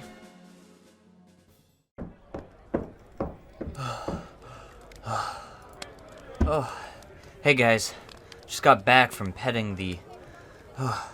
sorry there. Just got back from petting the stray dogs in Varrock. Who's a good doggy? They're real good boys, but while I was petting them, attached to one of their collars, I found another chapter to the Inquisitor story. Seems like this chapter is called Revenants of Old. Huh. Interesting. Well, let's get into it. It had been months since the Inquisitor stepped foot in the dangerous frontier of the wilderness. He decided to try his luck at one of the fabled Revenant items before word of the coming changes got out. Prior to the caves being overran with competitors and predators alike. So, I'm just waking up in the morning and for some reason I decide to examine my water rune stack. But what is that in the chat there? Your Trident of the Seas full has 2,500 charges? Why did that appear in the chat? I didn't check my Trident. So I begin my gargoyles task and I expect that my character should be shooting the gargoyle right now. And then I discover this. Bruh. What the f? Are you kidding me?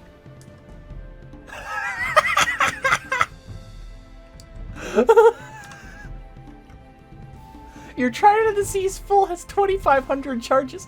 Your oh my god. No way. Well, I may have included it in the previous clip, and I did want to quickly mention that this is one of the first few clips that I'm taking on my new monitor, 1440p quality. I actually had to use the stretched mode. Let's hope I can spell correctly here. And I have to actually upscale the client. Otherwise, this is the size of the screen you're all going to be looking at. So, I don't know, feel free to let me know below what you think, but I feel this is too small. Giving it around a 30% boost seems to put it right back to where it was before, or close enough for my liking. Anyways, as you just saw, I just used 2,500 Trident charges in a single shot. So instead of doing my gargoyles task this morning, I'm going to bug report this and maybe log out. Okay, so it's only going to cost me around 524,000 GP to fully recharge my Trident. And of course, I haven't even accounted for the GP. So we fully recharge it, examine the cash stack again, and that's another 25,000 GP, which isn't much at all, honestly. So it comes to around 550k, which at the end of the day isn't that big of a loss. It's just sort of silly that it happened. Wow, that's crazy, insane, and useless. A dragon spear? What? I don't need that. It's a nice high elk, though. Look, I know it's RDT, but that's a solid 1 in 14.7k. We expect them in due time. Wait. Oh no, my clues. Oh, my clues are gone. Bro. That's painful. I had an extra 2 hard clues, and I just forgot about them when I saw a dragon imp in the middle of freaking Karend Castle, dude. No, I'm so sad. That was the glory tea. Wow, 65 million attack XP. This is massive. So I ended up getting a solid 4 hard clues from that Greater Demons task. 1 was an immediate drop though, but now we have a total of 4 hard clues which we can complete. And of course, that's not to mention the Skotizo totem we're about to go and do. Let us give that combat achievement another shot, shall we? You know, the one where I take no damage. So, the elite combat task for taking no damage at Skotizo. Now, the main thing I decided to aim for was achieving as many Dragon Warhammer hits as possible, and as you saw there, I did happen to land one. And the big thing about this combat achievement is learning how much distance you have with the weapon that you are using. For combat-only accounts, at the very least. And because you're supposed to take no damage and my defense is so low, I decided to attempt to maintain as much distance as possible from every little mob that I could. But I think I've talked enough for you to understand what the method is that I used, and of course this is burning prayer potions and stamina potion doses. And 2 minutes or so later, should be it. Go, go, go, go. Ah! Holy shit! Go, go, go, go! Oh my god. That was a chance. I should have just drank the stam. There we go. Demon Evasion. That is how we do it. Well, that's that. Another task completed. You'll love to see that, but will the hard clue be completable? It will be. Awesome. That is 5 completable hard clues. 1, 2, 3, 4. And that's the first casket. Beautiful. That was off of 1 clue. 1, number 2, 3, 4, 5. And that is casket number 2. Here we go. All of the Skotizo tasks have been completed that we can do. We cannot get Chinchampas on this account, and therefore cannot do the master task here. 1, 2. And that is a back-to-back BIP step, which is the Mortmire Swamp. Incompletable Fairy Ring step. 50 agility required and or access to fairy rings. So we are left with 2 reward caskets. And as we leave that clue on the ground, we will, I guess, open up the hard caskets here. A bucket helm. That would be fantastic if I had access to Jiggig. You know, the area down here for the clue step in this area. And also had 40 defense. So unfortunately, that is not helpful. Can we get a back-to-back unique clog? Yes, we can. That's pretty cool. That's pretty cool. I mean, they're both alks, and we got nature runes to alk them, so that's pretty neat, I guess. Man, you need to complete a Dragon Slayer in defense levels? Wow, that's so weird. Like, wow. I don't know. Next clip. So with the recent announcement of the Wilderness Boss rework being pushed back to January 2023, it is currently December 2nd. And I need bag space so I can return to the Nightmare when I want to, though I only need 1 slot. And this will allow me to, in a manner of speaking, optimize my setup outside of getting rid of the Abyssal Tentacle and the Xeric's Talisman. But anyways, we are going to drop this extra ether and the whip over to the main. We have 1 whip in here and an additional whip here. So even when it launches in January, I will have an additional whip as well as that Abyssal Tentacle to use at Revs. Oh, and I also wanted to record myself alching the Bracelet of Ethereum, because we do not need it anymore. 45k, it had a single ether in it. Little extra money. A long time coming, we are gonna knock out the In Search of Knowledge quest. We are feeding this man trout. Now we gotta find books. Strength Amulet has been reobtained. We will now wait to de-aggro, then kill some baby red dragons, because I'm fairly sure this will be the fastest way. Is there any point in doing this mini quest? For completionism's sake, I guess? Bop bippity boop, and the main's gonna die. There we have it. All of the books are completed. Oh, we're not supposed to run this way. Alright, use the book. Oh, okay. Hands them all over. Nice. And there we go. 1000 XP on the, I guess, prayer skill. Screw it. There we go. And the mini quest is completed. I used like 500 trident charges on that. Oh my god. Well, it's December now, and I don't know when this clip is gonna reach YouTube, but as you can probably see on the ground already, we've activated the winter theme. It's chilly, it's snowy, and my feet are probably gonna freeze off. Oh, I don't think I showed this, but got some pages from the Undead Druids, the baby dragons, and the red dragons. Turns out, normal red dragons were the call.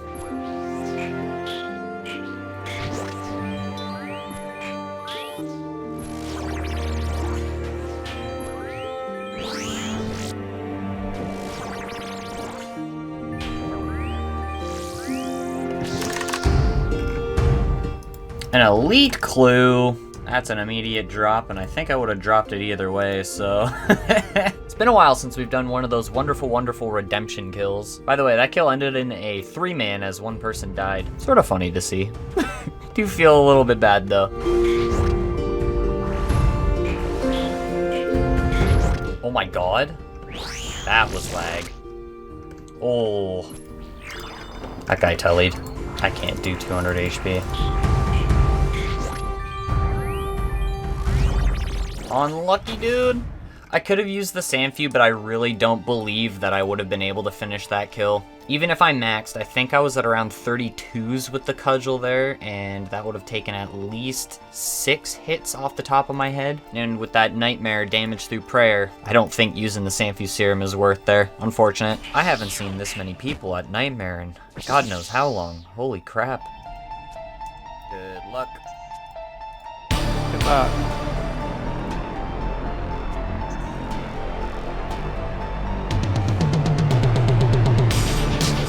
Oh my god! Oh my god. Oh my Whoa, god! whoa.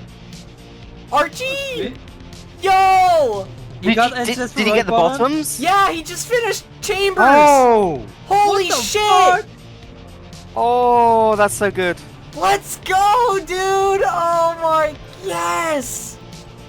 I'm so happy for you, dude! Oh! I'm so sorry for your loss. Sam, clip. Yeah.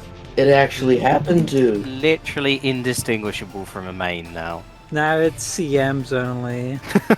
Bye-bye, Sam. So happy, dude. Yay. Good luck. Yeah. Any back-to-backs?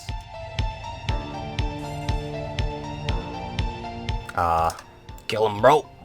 He's out the game. Nope, no casket. And that is a drop. Unlucky. So that is a step 5 hard clue scroll drop. And we have 1 casket back at the death pile. Alright, the moment of truth. No milking. We get a blessing, which is completely useless. Oh, my poison pick. I wasn't even paying attention to my health. Gotcha. That's hilarious. I could have just sipped a brew. We're increasing the Inquisitor's chance. That's the strat. I'm not even looking at my screen at the moment. My hands are off my... You've's not even attacking. He's just laughing right now. Oh my god. So you take 7 poison damage, and I thought, nah, he's surely he's gonna eat or something. And he just died a second later. That's gotta go in a video. I'm sorry, that was great. Oh no. It's over for you. Blacklist. Blank, you got a double name change now. Yeah, it's over. No, I misclicked. Okay, we're good.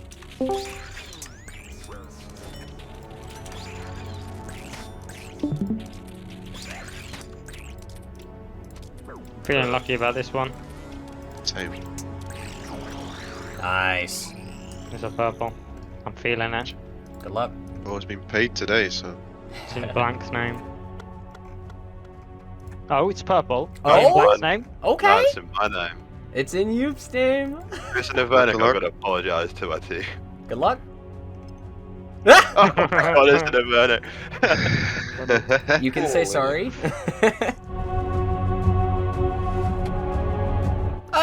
Okay. No. Nothing you can do. No. Save the reset.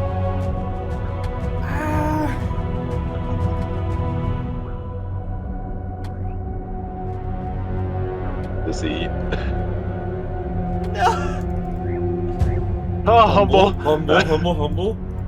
I don't. 5%? Surely. That's okay. not good.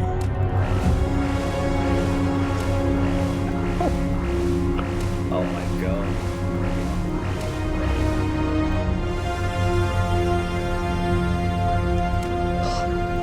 No! 0.7%! Oh, it was so close, man. Alright, here it is. Big kill number 950 has been accomplished and completed and done. Yeah, 79 total KC now, 50 kills till our goal. To, of course, return to Fazani's Nightmare. Feeling a little rambunctious this morning, and I decided to send an inventory of revs. Just saw PCare, have to go rebag. But I wanted to grab a couple defensive type upgrades. I didn't know the mirror shield was 5k, imagine. No one uses crush weapons in the wilderness, so I'll buy some insulated boots. Spiny helmet. Is that going to be beneficial in any way? Can I even wear it? 5 defense to equip. Oh my god. We're going with a spiny helmet. I need to grab extra cash so that I can buy this mirror shield, which will give us more defensive bonuses. Look at this absolutely incredible Revenant setup.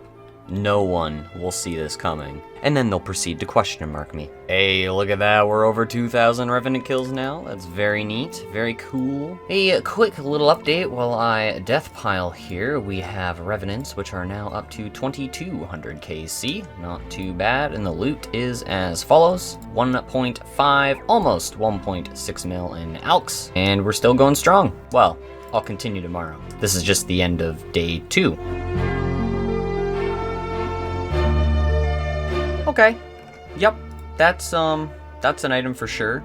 An ancient statuette. So I just tuck that down there because I have no clue what else I'm gonna do with these things. Obviously trade it in for cash. Use the statuette on the fella. 2 million Galenor pieces. Love to see it. The money is safe. End of day 3, and we have added a number of revenants to our KC, and we also got the statuette, so that's pretty cool. 2462. There is the loot, and I'll show the loot logger as well. And the cash stack of Alex is up to almost 2.4 mil. Ooh, some rich magic seeds going to the main. Okay, okay. You know, I didn't even get the last magic seed drop that I got here because I ended up getting PK'd, and I completely forgot to pick them up on the main. You hate to see that. Well, there's another ancient totem, and that's the clip. We use the ancient totem on the emblem trader, and that is plus 1 million Galenor pieces. Day 4 concluded. We pull up the Revenants KC 2629. We got our second totem today, and of course, the loot logger and the loot tracker. Pretty much the same thing as per usual. And our alks are over 3 mil. Here's an important lesson for you all. You see the PKer in the distance. Well, at this point, I know that he's coming, so I prepare to leave.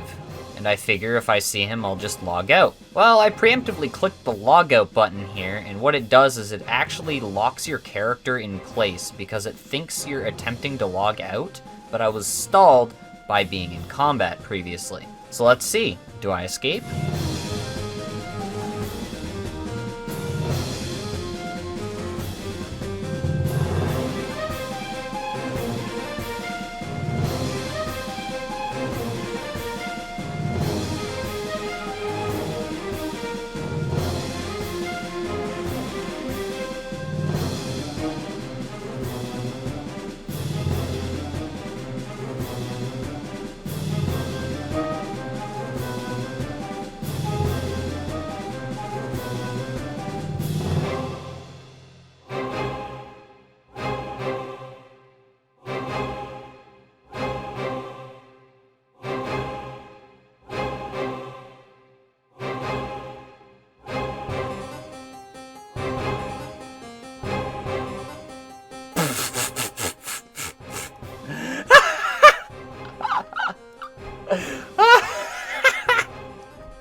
Oh my god. Oh, that poor PKer. Oh my god. Outplayed, dude. Oh, I'm not gonna lie, that got my heart pumping. I'm not gonna lie, with all that ether in my bracelet right now and the alkables in my looting bag, that PKer would have made over 2.5 mil, maybe. So I'm happy I escaped that one. So since it is a Saturday today, I'm going to call the day a bit early. 2711 total KC, and we are now over 1,000 hobgoblins killed, which is really cool.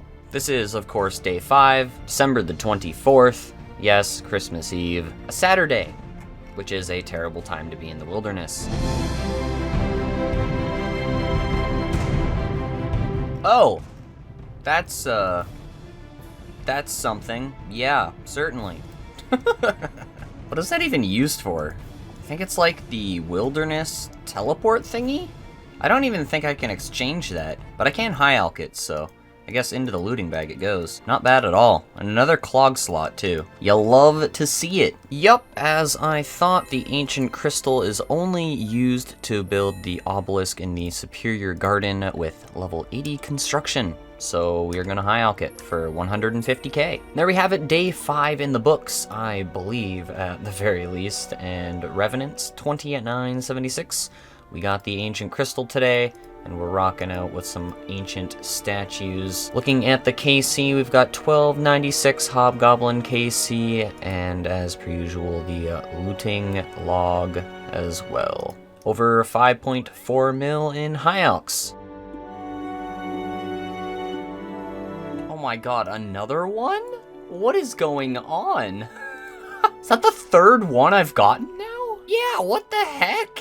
Oh my gosh, this inventory is almost over. I'm gonna have to take this Revenant Hobgoblin to be the last one. Hopefully I can get there within 2 minutes, because that's my time frame that I'm working with here. Man, there's freaking PKers everywhere. So there is 1 million GP. So, can you guess my mistake here? Yeah, I forgot to hop from the target worlds.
And then, my main gets attacked.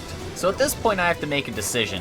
Which account do I save? Well, obviously the coins on Inquisitor are much more important than anything on my main account, and fun fact, I actually almost got smited for my Din's Bulwark, as when you enter onto a target world you are automatically skulled while you're inside of the wilderness. So yes, in this instance, the main perishes with 4 prayer points remaining.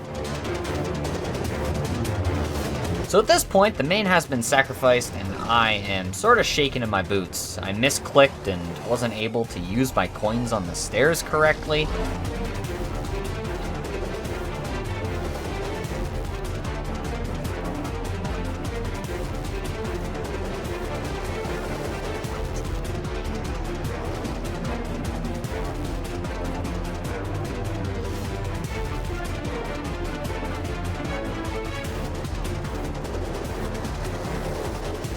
Oh my god!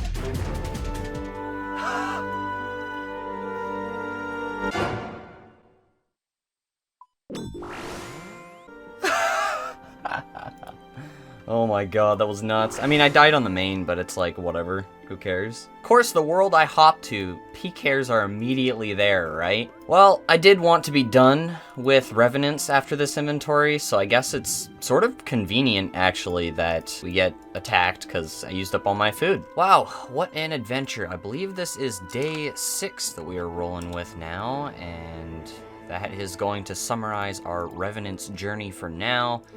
That was a lot, what just occurred, and yeah. So we're over 3,000 Revenant KC.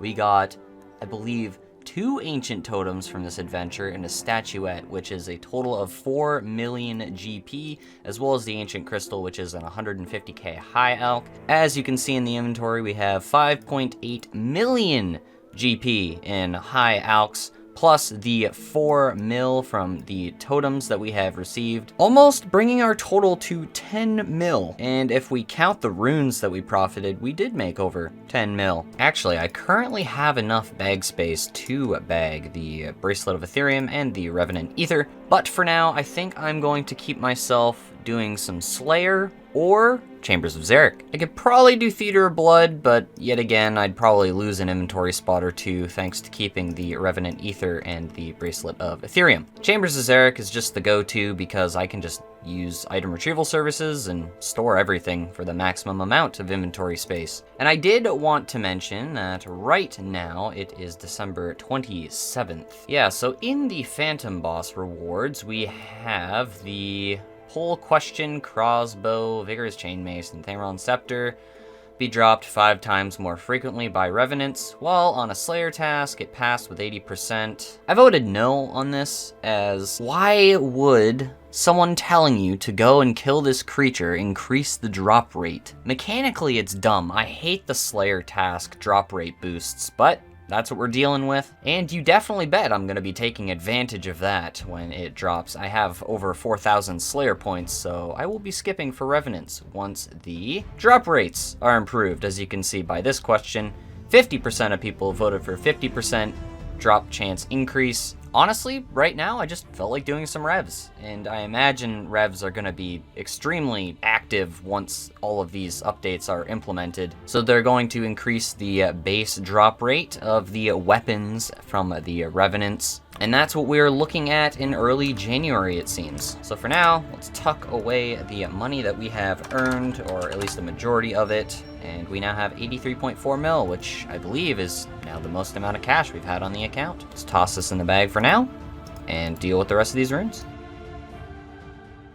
So I wanted to clarify something that may be a little bit confusing to you all. So I keep saying that I don't have enough bag space. I don't have enough bag space. When clearly, when I have this inventory set up, I have some slots available, right? Well, depending on the content that I do, the number of bag spaces that I have available to me will increase or decrease accordingly. So for example, if I want to do the Theater of Blood, I don't need my Infinity, I don't need the Mage's Book, don't need the Brimstone Ring, nor do I need these runes, so that's 6 items which I need to put into the looting bag, and as you can see, I only have 3 available. So that's essentially why I keep saying I need to open up more bag space. It's so that I can increase the number of things that I can do on this account. But for now, I'm going to go do my Calphites Slayer task. I just noticed I may not have shown off the final loot tracker for the Revenant Hobgoblins, so there you go, 1386, and it's right there. And now it is reset.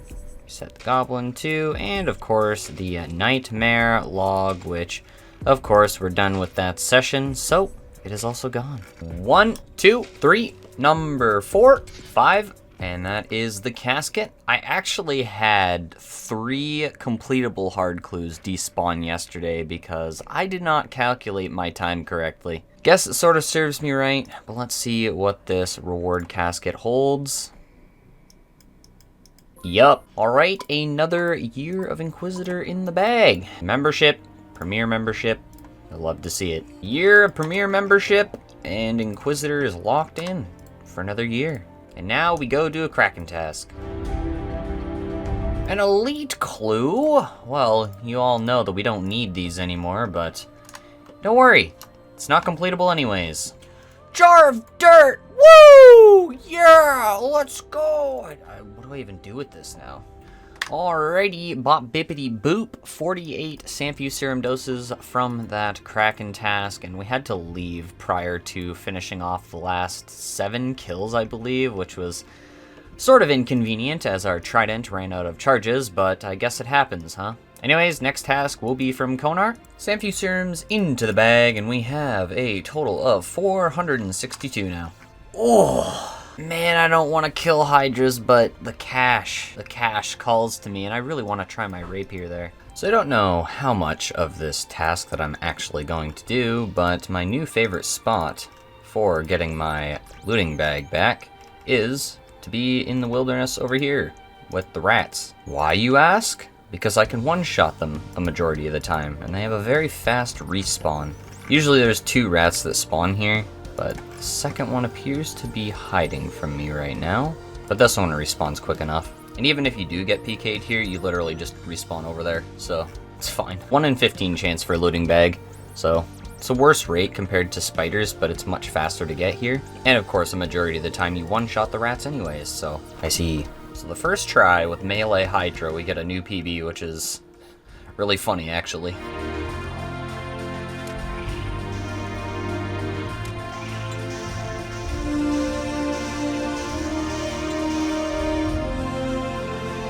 Man, I'm very inaccurate in that last phase of the fight.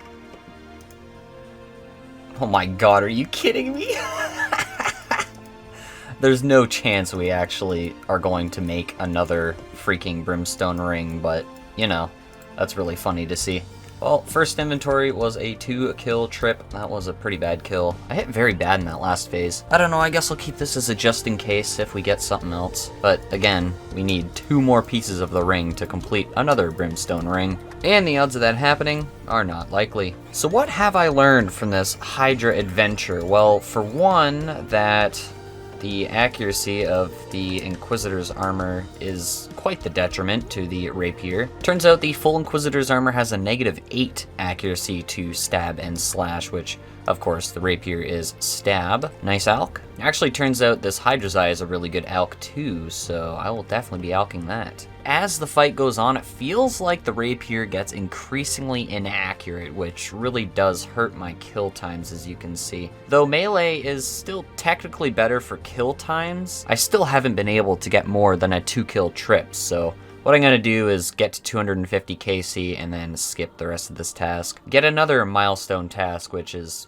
hopefully easier. And the other thing that I noticed while killing the Hydra is that if I want to do more than 2-kill trips, I'm going to have to start using staminas because my run energy is very low following the second kill. And yes, I'm aware the Hydra has 150 crush defense, but this is indeed the best special attack weapon I have for this boss, as the Abyssal Dagger rolls off of the slash defense, which is the same as the crush defense. So since I have full Inquisitors, it's got the set bonus of accuracy, essentially, because the damage boost does nothing for me. Not just because I have the rapier, but even with the hammer and crush weapons, it's so little it doesn't matter. Ooh, that's a nice PB.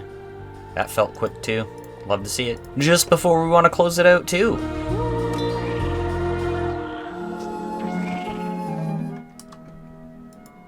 Another PB to round it out. Yeah, that felt super quick. That's why I sent the D-Warhammer spec at the end there. Back-to-back PBs, you really love to see that. 328 to the 315. But that's where we will call it for now, and I don't know why I teleported away, because now I gotta go back to cancel the task. This is just a fake high alch value, isn't it? Well, no, it actually worked. Very cool. Oh, the replacement task is Cave Krakens. You'll love to see it. Hydra would be a go-to if I need cash, but at the same time, the kills aren't too great per hour, which does hurt the GP per hour. Yeah, you could see right here, GP an hour, 804k or so, which is definitely below what mains are, but for this account, that ain't bad. Ain't bad at all. And that is 6,000 Kraken KC, and this is actually insane. Maybe we will have a 5-digit boss count by 2023's end. Whoa! Now I can risk 2 tentacle whips in the wilderness. Let's go! What? Okay. I don't know what's happening. I think that's a straight up drop. To really maximize the use of the trident in the wilderness, I need an occult and a spare imbued mage cape. So yeah, I guess I'll decide later. Back to back, Sanfew drops, and we've got a full inventory. Boom, 850 tasks completed, 270 points, 4.6k Slayer points. You really love to see it. Oh, and you also love to see the 48 Sanfew serums added to the looting bag, and that will give us a total of 510 doses. That's awesome. So by getting that extra trident, I have an abundance of extra death runes that I now get to sell to the store, and I've decided I'm just gonna alch the second trident, because if you recall in past videos, I don't really have any wilderness content to do with the trident. I've done revs in the past, but I currently have a tent whip, and of course, a spare whip, and an additional Kraken tentacle. So I have 2 tentacle whips to use in the wilderness. Runes gone and trident alched. Now we are down an additional 2 bag slots because we are keeping this whip and the Kraken tentacle. Whoa, 50 million hit points experience. That's really neat. Boom. Another Skotizo for the pickings. And another hard clue for our taste buds. Lovely. Wizard's Tower, that is completable. We now have 6 completable hard clues. 1, 2, 3, 4, 5, and the casket. That took a total of 2 clue scrolls, which means we will head right back to try to do the second Dark Totem. Bop, bippity boop. Another hard clue, and that is a drop. So we go and continue doing the clues. As per usual, the Yanil Agility Dungeon requires agility to get into, because you need to fall off of one of the traps. Goodbye, Mr. Clue. 1, 2, 3, 4, step 5, and last but not least, number 6, and that is, of course, the guaranteed casket. We have 1 clue remaining. Here we are in one of our favorite places with the last of 6 hard clues and the 2 caskets which we got out of the 5 hard clues. So, let us open them up and see. We got Zamorak bracers. Those are pretty useless, unfortunately. We already have our best in slot combat bracelet. Technically, God D'hide Vams are best in slot range items, but it's just not worth the swap, honestly. Can we back-to-back the collection log? We absolutely cannot. So we have rolled a Calphites task for task 859, and we have 3 hard clues to do. So we go send them. 1, Absolute Depression. 5 steps on the reward casket. I'm not gonna lie, I let a hard clue despawn on accident, but it's fine because it was a wilderness step. Let's get this unique.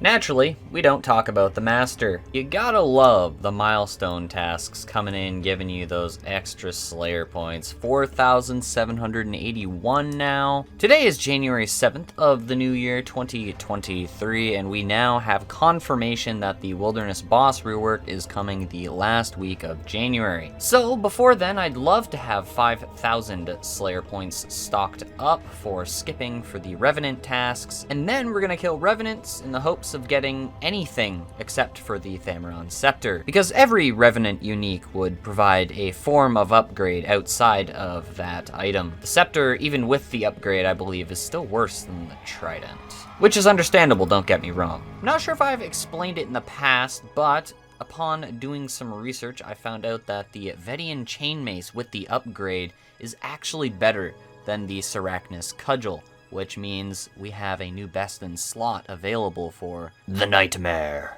Now, of course, it's going to take a measurable amount of effort to get both the Vedian Chainmace as well as the upgrade. The crossbow by itself is an upgrade on the magic shortbow imbued, simply because it is the equivalent of a magic shortbow imbued with dragon arrows. You know, we use the MSBI with rune arrows right now. And the crossbow is a charge weapon, which means we'd get rid of the rune arrows. Could probably get another blessing if I wanted, but at the end of the day, ammo slot doesn't really matter once you get the crossbow. Unless I pull something like a T-bow or a DHCB, then I'd be in trouble. And of course, the Avarice would just be our best in slot range amulet. And let's see if we pull anything from these Brimstone keys, which it's not looking too great. I mean, we've already cleaned up the Slayer log on the front of the Brimstone chest. But yeah, why not go for duplicates, I guess? Oh, I went right past the broken hosta. Anyways, ramble over. Get the High Elks in, drop the rest of this stuff over to the main. God, finally. Holy, that took 5 task cancellations. Well, there goes the freaking bonus. How many Slayer points do I have now? 4.6k? Okay, dude. Around drops and stuff. A whip! Another whip! My bag space! Another day, another Ultimate Ironman bingo event. Yet again, the UIM Showdown Discord putting in the work. Big shout out to the admins. And we have 6 hard clues during the 6-hour period, which we are allowed to do. I have confirmed with the admins, and all I gotta say is let's get to work. I'm gonna stack up some caskets over this 6-hour period and open them all once the competition starts. Full 6-step casket. So I believe I've tested this before, but I don't actually think I can complete this clue step. I just can't quite get close enough. Yeah, it is exactly 5 tiles away. Following that first casket completion, I believe I had, and including this clue of course because we can't do it, 4 to 5 hard clue scroll drops in a row. Little unlucky. Alright, before I dive back into the wilderness again to send this last clue, I'm going to open these 2 caskets. So, good luck to us. Absolutely nothing. And, oh, would you look at that? The Ceridihide boots. That is some points. And that was a double collection log slot too. That is so cool. Oh, 4-step casket, let's go. Alright, the lucky hard casket. Boom! Absolutely nothing. God damn it. So while I await to start accumulating some normal Nightmare KC, I wanted to show you all the sheet. Much like last competition, this is what we are working with. It looks big, it looks complicated. Let's break it down. Teams are on the left, 6-hour leaderboard right in the middle there. Then there's MVP leaderboard, doesn't really matter to us. We definitely won't be placing there. So here we have the bingo board layout and the point values. So in the top right picture, you can see the point values per XP or bosses or raids that we do, for example. And all of these points contribute to the tiles, which are found to the top left. And here is what the board looks like with the actual point thresholds on them. If you want, you can pause the video here to read the bottom right and bottom left text. And as with any bingo, we have a collection log area, which means if we do happen to pull a purple from a raid, for example, or a new item which can contribute to the competition, those get points which are directly added to the team's score instead of a specific tile. Progress is just more in-depth experience, and the collection log. Oh, the collection log. Here we are. We are going to be doing Chambers and Nightmare, and oh, would you look at that? Much like the last event. I don't think I showed it in the last event. Maybe I did. They named the Nightmare collection log after the first series, which I think is really cool. Yes, a bunch of collection log items to go for, and all of these tiles on the snowflake board we have. Every tier counts for a number of points. You'll find that explained in the information here. Tiles are worth 10 points. Tiles can be completed up to 6 times. Oh, that's a cool toggle. Well, if you click the group bonuses here, you can see that these are the row bonuses. Yes, no, we're not summoning a demon. Don't erase your comment right now. In all seriousness though, this event is going to last for 10 days. And the Remington Ravers, my team right here, let's get to work. Good luck to all of the teams.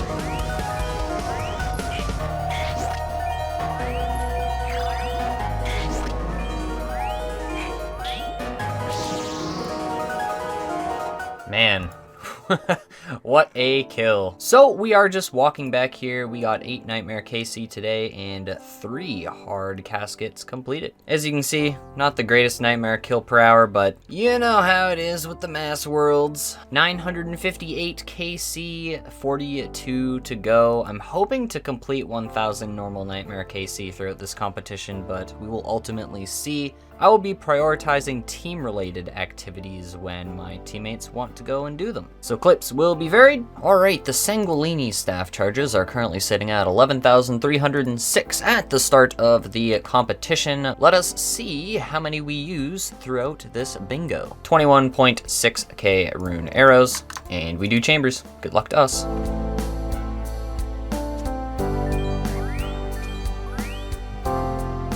I didn't turn it, that's unlucky.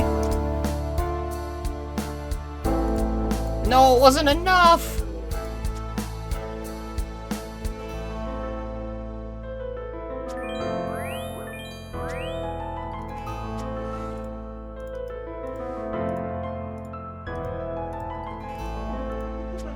Come on, that'll run. Oh! Please! Oh! Use the last stam dose. Ah! Survive! Oh my god! Wow, there is no reason you should have survived that. Yeah. That was what, 2 redemptions? An elite clue. Okay, yeah. So while we can complete this elite clue, we're not gonna bother with it. As you all know, the chances of us completing an elite clue are next to none. It's like a 8% or lower chance if I recall correctly. And I don't even know the chance with the new steps that have been added, so we're just gonna let it despawn. So while this fight plays out, I figure now is the time I should address what you may or may not have caught in the previous clips. On January 1st, I decided to experiment a little bit in OBS. I decided I wanted to try to split up my audio tracks to give myself more freedom in editing. But finally, when I had everything set up and I decided to try out the replay buffer, I realized how much more performance OBS takes as opposed to Shadowplay. So upon recognizing this, I decided to switch back to Shadowplay, but didn't revert my previous settings, which means that my audio track for Discord was split from the desktop audio, and that's why you can't hear anyone. Yes, everything you would have heard in the past couple clips is from speaker feedback, which is caught by my microphone. So as unfortunate as it is, I have to minimize the amount of funny bingo clips that I wanted to include in this video, and perhaps the next one. And of course, I didn't bother checking any of my video clips throughout the competition because I wasn't editing at this time. I was full focusing on the competition at hand. So hopefully, next competition, we'll have some in-game audio from my teammates. Well, better sounding audio, at least. Good luck. What? No! No, man. Oh my god. Oh! You poor soul. Twisted Buckler. Never back to back. He just did a 360! Oh, I got a PB too. Very cool. Oh, I just got 25 mil strength XP. An elite clue, and it's incompletable. That's fine. I don't do elite clues anymore. Good luck. Man, it's depressing. Why does Chambers hate me so much? 400 KC, and for what? 4 Dexter's Prayer Scrolls. Yeet!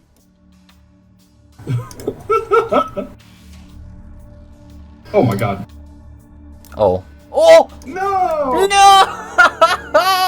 Oh, that's rough. Oh, pain. Yeah, it's dead. Nice. Come on, you gotta let me put that in the video. Fine. That was funny. And there we go. The first raid of the day and the last Chambers of Xeric for the day. We get a Dark Relic free prayer experience. Also, we had a little discovery in the custom menu swapper plugin. I can no longer select, you can hear my mouse clicking. I can no longer select any of the skilling stats. Let's not do defense. We have an expanded list of swaps to hide if you're an 807, which is included in the 807 Discord, which you can find down below. If you're an 807, you can join. If you're anyone, you can join. Come learn about the game mode. But anyways, we have done 29 Chambers of Xeric over the past, 3-4 days now, and I'm finally being set free to go back to Mauritania. As you can see, it is the 16th today, which means it is the 4th day today, I believe, if we're looking at the 7 p.m. EST start. And this is currently the standings. We're rocking a 5th place, and we are getting really close to more board completions. Almost done mining, which will give us 20 points, which will bump us up to 4th. But yeah, I will do my best to stop flashing white at you guys. Are you kidding me? I was trying to avoid death piling at all costs. The whole point of regearing to avoid death piling. Now that we are done with Chambers of Xeric for now, it is time to uncharge Xeric's talisman. Let's chuck the talisman itself. Actually, we'll just dismantle it, because why not? We will toss the teeth in the bag. Because we are keeping our top gear on us for now, so I can easily swap over. I'm pretty sure I don't need the extra food anyways. Well, I guess we'll find out. See if we start using up some prayer potions. Boom, teeth in the bag, bop bippity boop, and we are gold. 975 KC, and that is where I think we're gonna be wrapping it up for now. Maybe getting a top team next. Oh, that could have killed me. That's unlucky. Let's hope RNG is on your side.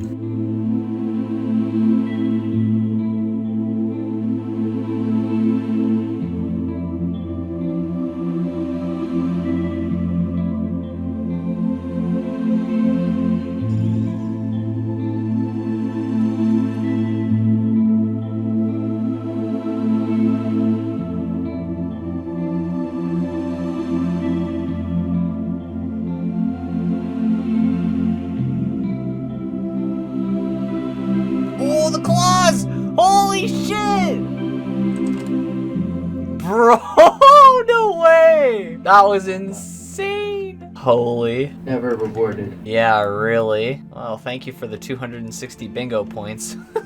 So, we are in the starting of day 5. We have some sacrifices to make today. We are going to be dropping over the Lizardman Fangs and the Rev Ether. Now, with the Wilderness Boss rework actually coming on the 25th of January, we are 8 days away from that, so maybe I'll come to regret dropping that if I do get lucky and pull a buffed Revenant drop table Revenant weapon. But I guess I'll just have to deal with that when it pops up. And as of that KC, we have hit 100, or of the kills that I've remembered to record, Mass KC. And I consider any Mass KC 6 players and above. So just before I wrap up this big nightmare grind, I'm gonna call it, 1000 normal nightmare KC coming up, I figured I will show you all what I've been doing as of recent. So generally when I'm resupplying, I waste money by leaving extra cash on the ground, because when you store cash at the last man standing coffer, you can only store cash in segments of 1000 coins. So now I just go into the GE, put in a little offer for a small amount of cash, and I believe with this specific inventory I calculated it to be 116 GP or so. And once I have all the offers in, I just cancel them all, and I repeat this whole process every 6 or 7 inventories. So whenever I teleport to the Warriors Guild following a nightmare kill, I can just come to this bank booth here, hit the collect button, and then resupply. Very quick and easy, and then I go restore my stats at the Ferox Enclave using the respawn teleport, and then it's the Fenkenstrain's Castle teleport, and run back to the nightmare. Ladies and gentlemen, this is legendary KC 1000 in a huge mass. Nightmare had 4,000 health, that is crazy. And that's that. We retire from normal Nightmare. I don't see myself going back unless if there's some really cool quality of life updates, or unless if the homies come back to send some normal Nightmare. Those were some good times, but that is that. And that is goal number 2 completed. You absolutely love to see it. Oh, the specs. Good luck. And that's Grandmaster Combat Task, 150 KC. Okay, I got northeast.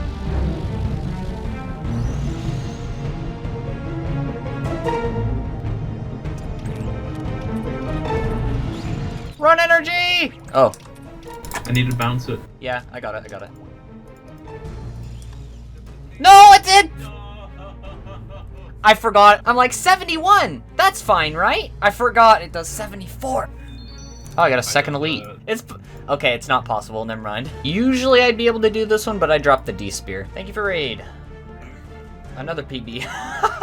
Never. Now, I'm fairly sure I did not do this with the combat bracelet, but I figure I will do it live this time around. 1000 normal Nightmare KC has been crossed off of the endgame goals list. And of course, I didn't show this at the end of the 1000 Nightmare KC, but we have 112 KC or so of masses, or what I consider masses, 6 players or more, and 15 total normal Nightmare deaths. Elite Clue is a step 3 drop. As per usual, we cannot make it to Isaftar. Hello, and welcome back to the Fasani's Nightmare. 259 KC, it has been, I think, actual months since I've killed this boss. 17 personal deaths. We'll probably definitely see some as I relearn the boss.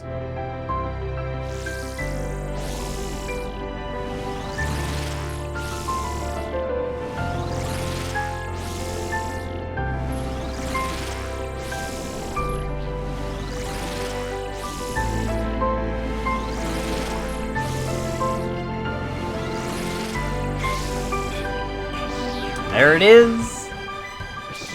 The first Fasani kill in forever. That's all I'm gonna say. Forever. It's been a minute. Yes, we're using rune arrows because the bag space is struggling. I can't throw away those whips or the Kraken tentacle just yet because the wilderness rework is coming, and we gotta get to work. doing some revs.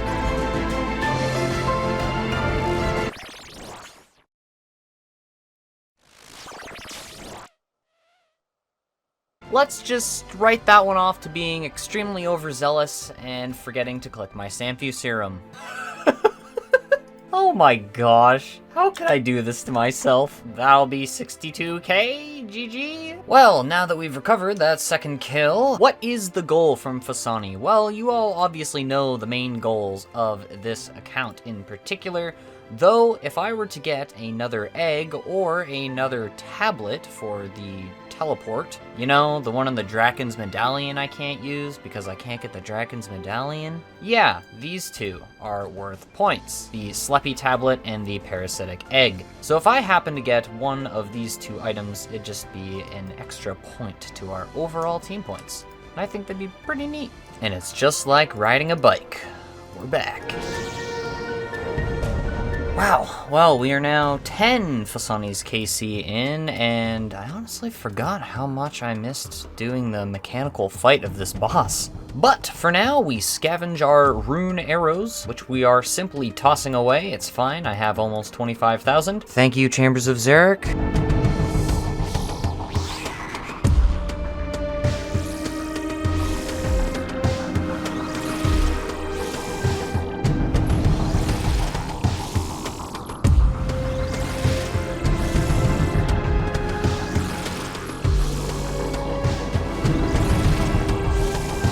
Oh, that was beautifully played. Holy, you love to see that. Damn, I'm not gonna lie. So one thing I've noticed from running all these Fasani kills the past 12 KC is that I've been running out of prayer quite a bit. So what I think I'm gonna do now is begin bringing an additional prayer potion to the fight. Currently, the only time I'm finding that I need to use any form of food in this fight is at that final phase 5. The last thing I wanted to mention is the fact that, well, if you take a look at our gear, this is pretty much max gear prior to getting the mace, except for the Elder Maul, of course. You all know our Chamber's luck at this point. The Amulet of Strength is actually better than the Amulet of Glory Trimmed, as a quick little DPS calculation on screen will show. Okay, after all that I just said, I'm just gonna swap out one of the Samphu serums for a prayer potion.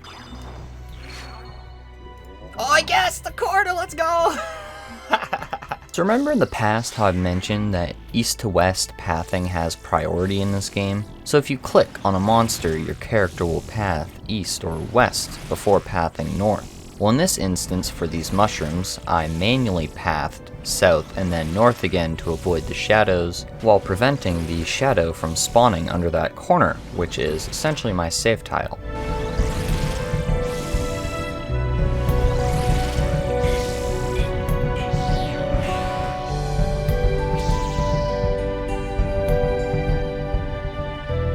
Oh, we got the Sleppy Tablet. Let's go, that's a bingo point. Yeah! That is Sleppy Tablet number 2 on the account, and it doesn't count them up. Huh, interesting. Maybe that's because we're not supposed to get multiple Sleppy Tablets? Because you're supposed to use it on the Draken's Medallion? I can't even elk it, so it's like, what do I do with it? Leave it on the ground, right? Ha ha ha ha. Yes, I will save myself a cheese potato because this item's useless. I wish I could high elk it.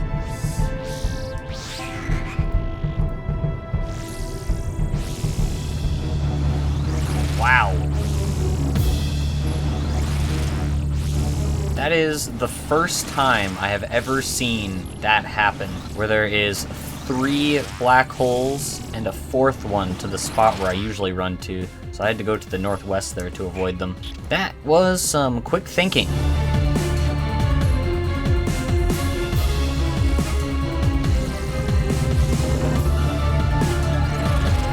Whew. Ooh, that's money. And that's also 280 KC. So I just had a realization. If we look up Fasani's Nightmare here, you see we only have 6 out of 10 tasks completed. Now, of course, the speedrunning tasks are not going to be as achievable. However, I just realized we have not done Crush Hour just yet, and that is because what I do during totems is I 2-shot the parasites so that I can save a Dragon Warhammer spec for the next phase. So this is the combat achievement that we are going to aim to get now. And then up next, we are going to attempt to go for Can't Wake Up, which means we have to kill Fasani's Nightmare 5 times in a row without leaving the dream. So that means I'm gonna need 5 Samfus, a bunch of prayer potions. Heck, I'm probably not even gonna be able to bring food. We'll see. Well, I ruined it already. Next kill. My brain is so hardwired to save my Dragon Warhammer spec during that phase. That's sort of funny. Let's try again this kill.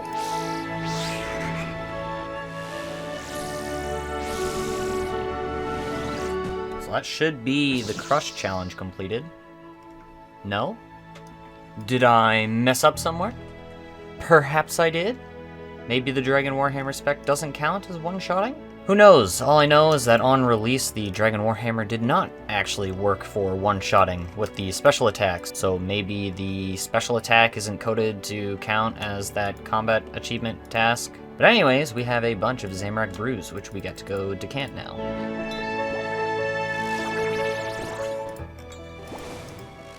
Number 2, one shot. Bap, bap. Whap! See, that one required a bigger whap. Bonk. 1 and 2. Another 1. Alright, and that should be the kill. I recorded every single husk and parasite. There it is. Crush Hour has been completed.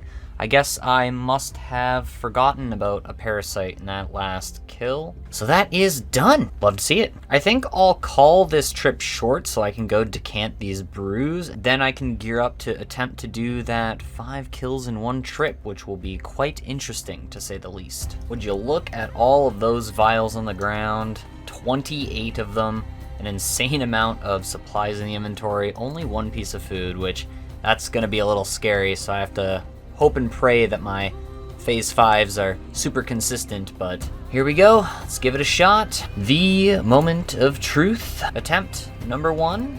We dive in. All right. Kill number 1. Done and dusted. Oh, some sharks. That is the perfect setup for the next freaking 4 kills. Not gonna lie, I ate some mushrooms right at the beginning of the first kill, but I don't think that should be a giant detriment. I brought an extra prayer potion for a reason.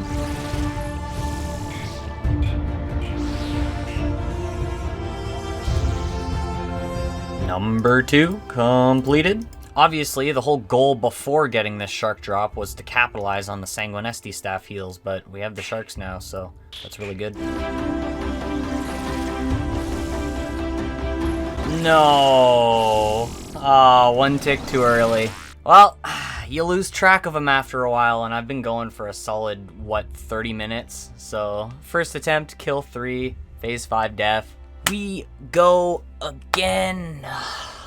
Once I reset my brain. Alright, I have a new plan. So that phase 5, I decided to save a Dragon Warhammer spec for the next kill, but obviously it doesn't matter for the next kill if I don't get the initial kill in P5. So in the future, I'm going to send the Dragon Warhammer specs, and then I'm going to wait for my special attack energy to reach 50% before starting the next kill. I definitely believe that Dragon Warhammer spec would have helped me get that kill, and ultimately reduce the amount of time I spent doing phase 5 Fasani. 36 vials on the ground, sorta nuts. We have another attempt. Primed and ready to go. Attempt number 2. Good luck to us. Kill 1 completed. There we have it. Kill number 2. Still pretty steady. Nice prayer potion drop. Won't help with the health, but at least we'll be able to ensure that our prayer stays up and at 'em throughout the rest of these kills.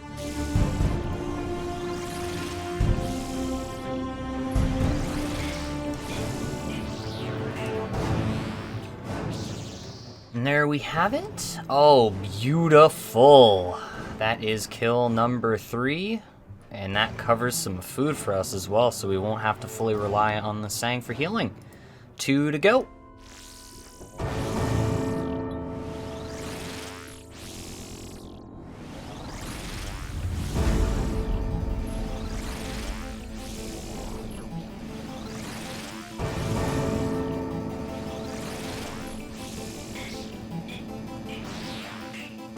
Number 4, swirling in, and it has been achieved. Lovely. Eat the bass for some good luck, and we disturb Fasani for the 5th kill. After I let my run restore a little bit.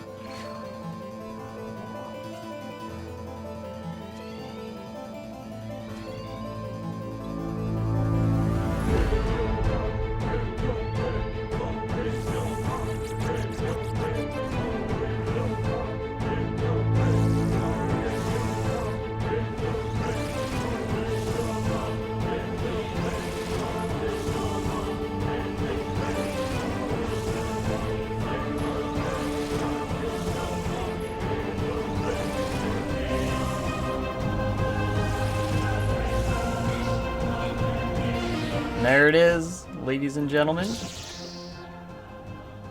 Can't wake up. Has been completed. That's very cool.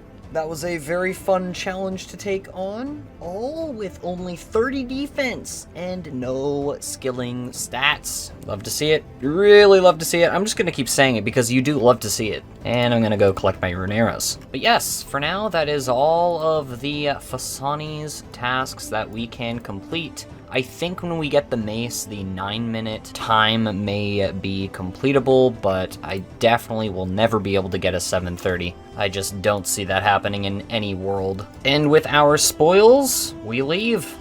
I'm going to prioritize taking the prayer potions over the Ceridom brews because at the current moment I believe I have more use for them, as I actually use prayer potions when I kill Fasani's Nightmare. The Ceridom brews just sort of get chucked into the bag. So wrapping up today's Fasani's Nightmare bossing log, we will end the session as you saw with 3.5 or so kills per hour, with the fastest kill being at 10 minutes and 45 seconds.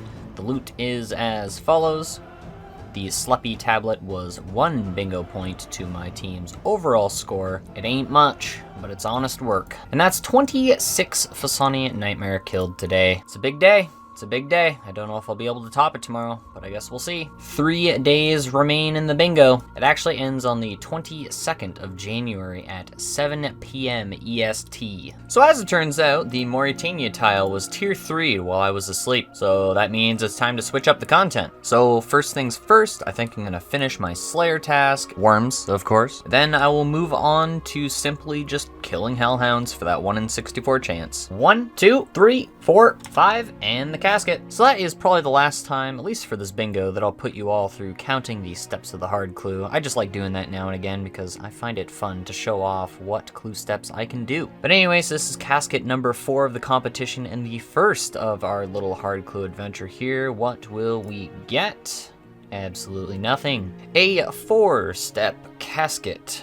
Casket number 5 of the competition, and we get nothing. Another 4-step casket. You'll love to see it.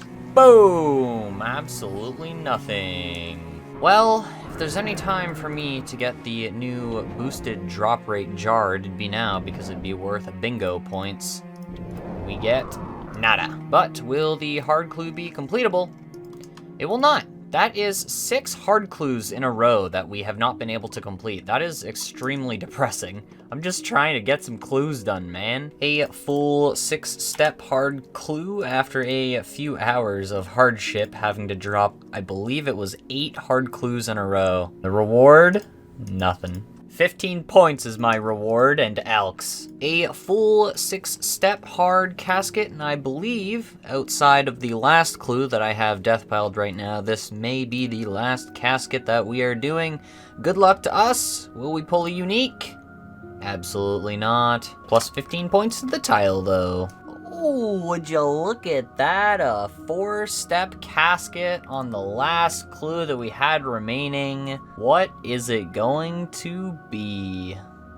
Nothing, but it is bingo points, so that is acceptable. And with that, Slayer task completed, and a total of 33,000 experience being added to the team's total Slayer experience, that should be tier 5 Slayer completed. We have officially entered the final day of bingo, as you can see. And it appears as if I'm going to be heading back to Fasani tomorrow morning Turns out I must have logged out between the 2 tasks that I did previously, and this should now finally be enough for the tier 5. I also got an additional 2 hard clues, which I rarely see hard clues from gargoyles, so it's quite the surprise, and a bit of a pain to juggle them here. But we'll deal with this and this totem in the morning. Man, that kill really sucked, and when I say sucked, I mean really badly. That was rough. Will the hard clue be completable? Yes, it will. Very cool. We have 5 hard clues to do. Then, as I said in the last clip, or yesterday for me, we are back to Fasani. There we have it, a full 6-step completed inside of the wilderness. Well, you know what they always say, open your caskets in the wilderness. A Guthix D'hide body, which is completely useless. I don't even know if we need that right now for the points, but hey, I guess it counts towards MVP. It's something, we can't complain. Another collection log. Oh, we didn't have that. Oh, cool. Never mind, that's good. That is 2 points going right into our team's score. Okay, never mind, that was really good. It's a good thing we got that. Another casket requiring 5 steps, and the loot will be nada. And on the last clue casket attempt, we have a step 4 drop. You hate to see that.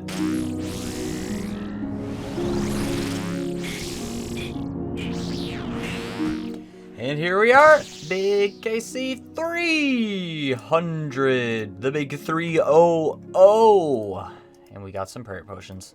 Nice. A nice 5 Fasani's Nightmare to wrap up this little session. Turns out we need to go do a Barb Assault speedrun. We're gonna try it. As I don't really care about what I do in Barb Assault, I have been thrown onto the collector role, and this is my tank gear. Yeah, that's certainly something, huh? BA is one of those things where it's like, I really don't think it'll be entertaining in the video, unless if it's like funny voice comms or whatever. Wait, what? What? Right in front of you. Yep. Speaking of funny voice comms. Dr. Seuss, hardly knew her. That's nothing, never mind. Huh? Wait, that joke literally means nothing. Level 5 Collector Gaming! Barbarian Assault is something that I wanted to avoid on Inquisitor, as I really have no need for it. The only really beneficial thing it would have provided me back in the day was elite clues from the high gambles. But, as you all know, previously throughout the series we completed our elite clue goals, and got really lucky along the way. So, instead of Barbarian Assault funny moments, I hope you'll settle for my summary. I got level 5 Collector, and will hopefully proceed to never do Barbarian Assault again. Easy. 1503. And for my efforts at the Barbarian Assault, we got level 5 Collector, which I can show over here. Level 5, we've mastered it, love to see it, and we get 2 additional high gambles. So let's send those. Coins! Nice! Actually, I can use those to get back to my stuff, which is really good. And the last gamble, an Archer Helm. Wow, that's insane. I can't even wear that. Oh my god! Look at them all! That's wild, man. Welcome to the annual meeting of masochists in Lumbridge, where Ultimate Ironman gather following a bingo event. And here we are in the final spreadsheet, as we do, and the standings are as follows. GFG takes it home in first, our team placed 5th. And I'm not gonna lie, this whole competition was very fierce. The point gap between 3rd and 5th was fairly close for the whole competition until this end part here, where OM pulled ahead a little bit, but 3rd to 5th, point gap, you know, less than 100. Not bad. The MVP leaderboards, Jabba going insanely hard for our team, which was really cool to see. And of course, the 6-hour leaderboards. Shout out to everyone who placed on that. Moving over to the challenge leaderboards, as you all saw in a previous clip, we did some BA. We finished with the 1503, which is 4th place. I definitely feel like we could have done a tiny bit better, but the lads were getting a little tired of BA, as you do. Now, of course, taking a look at our final board here, I'm fairly proud of what we accomplished, if I'm honest. Initially, we were aiming for a Tier 2 Blackout, as well as Tier 3 Outer Ring, which is this ring right here, and the lower left wing, which is the variety bossing, mining, minigames, and Zaya. And of course, once we tier 3'd the outer ring and that bottom left wing, we saw there was still time left, so we decided, hey, let's push a little harder and go for tier 3 blackout, and we achieved that, which is awesome. And of course, the final push of the Mauritania tile there and the minigames tile to tier 5 was really cool. MVP race, Jabba, of course, taking it home. I of course apologize if I am butchering your name. But yeah, my ultimate goal was to make it on the left side of this list, and I did that, so I'm very happy with how I performed this bingo. As per usual, of course, if you are an Ultimate Ironman and want to participate in these events in the future, be sure to join the UIM Showdown Discord in the description down below. The competitions are, of course, open to any level of Ultimate Ironman. Now, if we take a glance through the loot logger, we have 41 Fasani's Nightmare logged throughout the competition. No uniques, but of course, we are not expecting anything from that. We did get the Sleppy Tablet, of course, which was a point. Scrolling down, we did complete some hard clues, but I did not wipe out this log. I do know we got the Guthix D'hide body and a pair of Ceradomin D'hide boots, though, which is points that contribute to the overall team points rather than to a tile. Continuing to scroll down here, we have over 1,000 Hellhounds killed for that section of hard clue juggles that I ended up doing. We did 14 Theater of Blood, which unfortunately did not see us grab anything. We did 50 Normal Nightmare to finish off 1,000 KC and one of the sub goals of the series, which is really cool. And of course, last but not least, we did 29 Chambers of Xeric. We're dry. As per usual, the Chambers of Xeric does not like us. Other places in the game have eaten my Chambers of Xeric RNG. And that's all she wrote for UIM Bingo. Once again, a big shout out to the UIM Showdown admins and my team captain, UIM DMK. Oh, one thing I did want to mention, my Sang has 4,314 charges left. I'll put on screen how many charges I used throughout this whole event. I also made 14 mil from the event. Very cool. Good day, everyone. The moment you've all been waiting for. The Wilderness Boss rework is here. It's not like I've been talking about it for the past 3 videos or anything. But this update sees that the main 3 Wilderness Bosses have been reworked, and are much more approachable now, whether you face them or their cousins in Singles Plus. And the Revenants receiving a 50% buff, as well as a 5 times multiplier to the main Revenant weapon drop table. On task. Between brand new upgrades for the existing wilderness weapons and a brand new weapon for our theory crafting needs, let's dive right in. Today is January 25th, the day of the Wilderness Boss rework. Now this has big implications for my account because not only did the Wilderness Bosses get reworked, but there are now upgrades for the Revenant weapons. This means that the Vigor's Chain Mace with the upgrade is now better than my Cudgel for Fasani's Nightmare, albeit very slightly with an additional 1 accuracy and +4 strength bonus. That's not to mention the Crossbow, which has an additional 10 range accuracy over the Magic Shortbow imbued, as well as 60 range strength. And the Webweaver Bow has a further 10 range accuracy and an additional 5 range strength. And that's not to mention these bows have a range of 9 squares. So I have over 4,000, almost 5,000 Slayer points. And I'm going to skip for Revenant tasks today and hope that I grab something that's not the Scepter, whether it's the Avarice, the Crossbow, or the Vigor's Chain Mace. So at the Revenant Hobgoblins Unskulled, it is now a 1 in 8,373 chance, and when skulled on task, there is a 1 in 920 chance to hit the unique weapon table. But anyways, I got my first task, that was Skeletons. Vedian is useless for me, so I'm going to be canceling that. Man, I done goofed. I forgot to disable I Will Demorph Slayer. Well, that's like 500 Slayer points, rip. So that's 12 skip tasks so far. So I should have a better rate, theoretically, now to get the Revenants.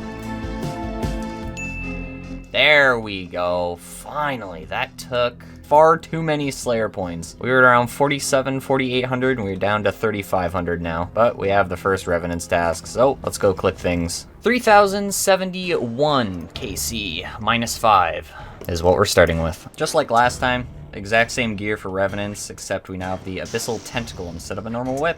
Gotcha. Okay, then yeah. Oh no.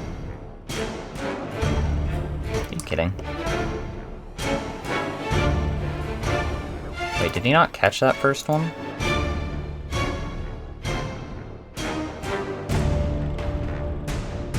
Earth wave? Yeah. Also, sip prayer. 2 max hits in a row. Ow.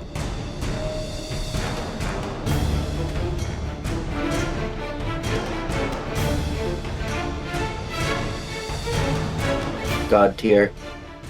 Oh wait, not Surely God this tier. is Gap. Surely this is Gap. Yeah, let's go. Let's go. Well, there is the first task completed. I don't think I can get revs back to back. Nope. So back into skipping we go. Hey, another one. Let's go. Well, that was quick. Yeah, only 6 skips that time around. You'll love to see it. 3.4k points left. Oh! Effigy! What? Whoa! That's a lot of money.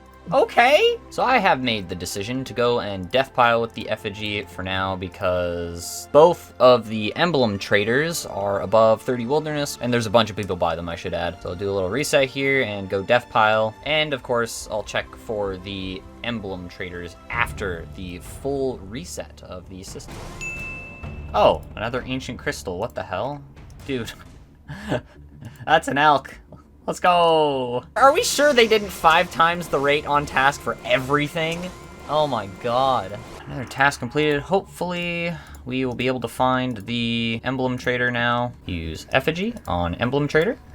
Yes, 8 million Galanor pieces. Now we hop back to 474. We are out. We deposit the money, all of the cash, and we are up to 96.2 mil in the coffer now. That's awesome. 3.4k start. And we go for another task. 5 skip. And we are back.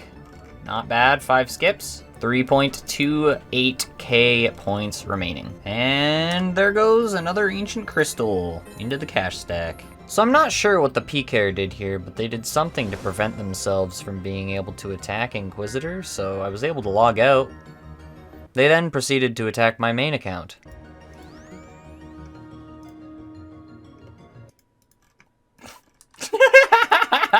Here we go, another task completed. Back to the Slayer Master we go. 34, there we go. 34 skips for another Revenant task. Holy! 2.2k Slayer points remaining. Of course, we're not gonna use all of them, but yeah. That was pain. 2 Runite ore, and that is the task completed. Throughout all these clips, obviously, this first task here, I'll never be able to get a back-to-back Revenant's task, as I don't have access to the Slayer's skill cape. We are starting 2313. Let's go. 59 Slayer tasks skipped for this Revenant's task, and that is probably going to be the last one that we do. Yep. The Slayer points are looking very pitiful now. Oh, first kill of the trip. Magic Seeds Gaming. And there we have it. Another task completed. 10 streak, 125 points. Revenants, 3452. We got the effigy and our second crystal between those 5 Slayer tasks. I'm just gonna continue killing them until this whole hour is over. 382 in the log. But yeah, just gonna finish this inventory up. Scald revs are still 50% better, which is quite a bit. All right, we are officially under 500 Slayer points. I wanted to keep this safe little buffer so that I don't have to worry about normal Slayer. At this time, I decided to go kill some Revenants off task. Good morning and welcome to day 2. We are beginning today with 3463 Revenants. Ooh, that's a drop, that's for sure. Can also immediately drop it for the main. Love to see it. Look, I've had a change of heart. So I was thinking about it during that last hour of Revenants, and I have considered the following. So I get my task. Rogues. I don't want to do it. That's fine. So, assuming that I can Turiel skip wilderness tasks, which I've been told that I can do, I can then fully bag everything on the ground and hopefully have enough room to keep my wilderness stuff on the ground for the time being, outside of the food supplies and all that. Main thing I want to pick up is the gear. But while completing the Turiel tasks, that will also boost my main task streak, which will prove invaluable for getting towards task bonuses. It won't affect your standard task streak of 877. That is great. So what is our new task? 16 bears. Easy peasy. So what does this ultimately mean? A, I have a better rate for getting the wilderness weapons, which is the goal. I'm fully expecting to get unlucky and pulling the Thamron Scepter first. And secondly, this means that I get to spend less time in the wilderness, which is my ultimate goal. Alright, we are pretty much fully rebagged, and I don't really care if any of this despawns, so yeah. First milestone task completed, and I'm never doing Bloodfelds in this cave again. That was so excruciatingly slow. A few more tasks completed, and a few of you may be wondering, how do I Turiel skip? So when I inevitably get this next task that I'm going to have to skip, I'll show you. You get your assignment from Crystalia. Bears, we don't want to do that. So if you're a normal Ironman or a main account, you'll probably just use the Lunar Spellbook, spell NPC Contact. Me, I have to use my Strength Cape to teleport to the Warriors Guild and run east to Turiel himself. So because this is a wilderness task, you can click Assignment on Turiel and he will offer to skip that task and it won't ruin your normal streak. Now we have to go kill some Minotaurs. And yes, I spent Slayer points to buy a Slayer ring, just for cave crawlers. So it was 9 Turiel skips for another task, and I believe I skipped 5 times initially with points. Task number 6, I believe. 3549, good luck, have fun.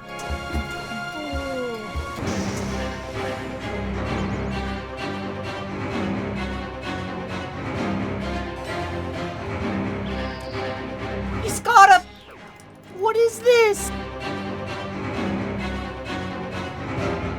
No shot.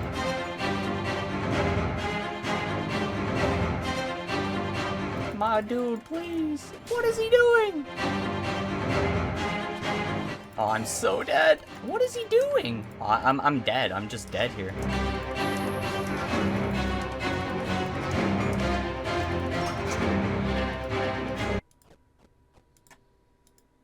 Huh?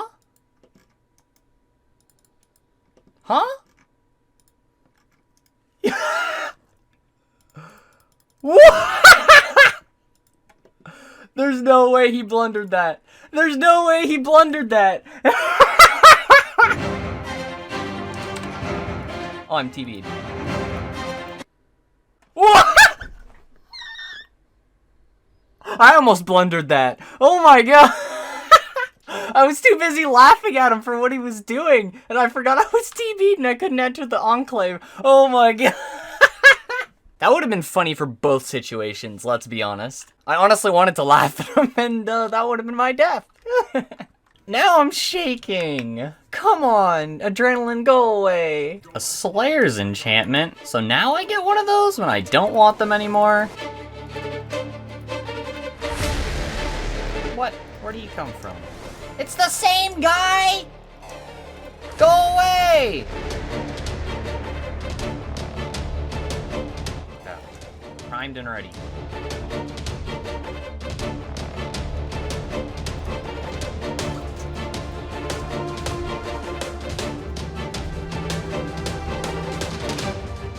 Okay.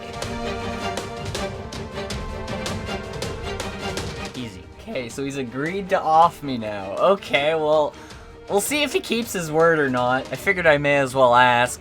Worst he could say is no. A Laren's Key. Those are completely useless for me, so I leave it on the ground. Remember, Laren's Keys destroy when you death pile with them, and I need to go death pile in around 5 minutes, so it's not even worth it. So, getting attacked twice in that hour, we were able to kill 66 Revenants. We go back for a half trip, then we're back to skipping. And there we go. The task is completed. Now officially up to 573 hobgoblins. Or more accurately, 3645 Revenants. So I did want to add one thing, as we have now completed that Revenants task. We can't get tasks back to back. We do not have access to the Slayer skill case. So next, I'm going to have to send a normal Turiel task. Now we get back to business. You know, in time, when we get another Revenants task. And there we have it, skip task completed, and we get Hellhounds. Back to skipping we go. Oh, I just got 102 Slayer. Very cool. Another milestone task. The 2 hard clues were a drop, as we cannot access Miscellanea. I should add it was a step 5 drop. Boom! 900 tasks, 450 points, and 7 hard clues. That's actually crazy. But, as per usual, 2 of them were drops, and we have 5 to do. Boom! Step 5 casket number 1. Alright, step 5 casket. Alright, so you know what? I've decided I'm just gonna get the drop, alright? So there's gonna be a new collection log slot, and, you know, maybe a little something something. Well, definitely wasn't the first casket, but what about the second? So our last Revenant's task was at 887 task completions, meaning it was the 888th. We've reached 2 task milestones in that time, and I think I'm going to skip a few tasks here since I'm almost up to 1,000 points again. Let's see if we get lucky. 54 Revenants. Very nice. 7 skips. And of course the 20 or so task skips we did. What? I hit my main again. What? Huh? Oh. Okay, can I punch him now? There we go. There we go. Completed. Crystalia, what do you have for us? Greater demons? No, thank you. We will skip until we are under 500 points. Nope. So we are now back to Turiel skipping. 11 skips. No such luck. So, yeah. Don't ask me what I'm about to do. Damn, bro. Oh, 3 Sampu serums. Let's go. Is it this exit? I don't know what this means. I'm out of run. Please don't be any more PKers. Holy crap. Now my best bet is to log out. Oh my god. I was hoping to get the first freaking task there, but no such luck. This is exactly what I risk. 130k by killing Vedian. Oh my gosh. Oh, and on top of the 130k, it's also the 50k entrance fee for the actual dungeons themselves. Yeah, 10kc, let's go!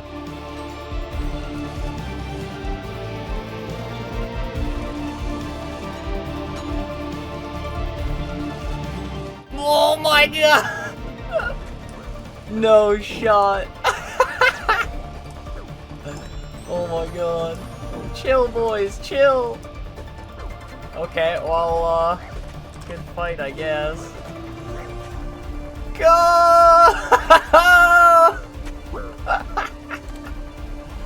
Oh my god.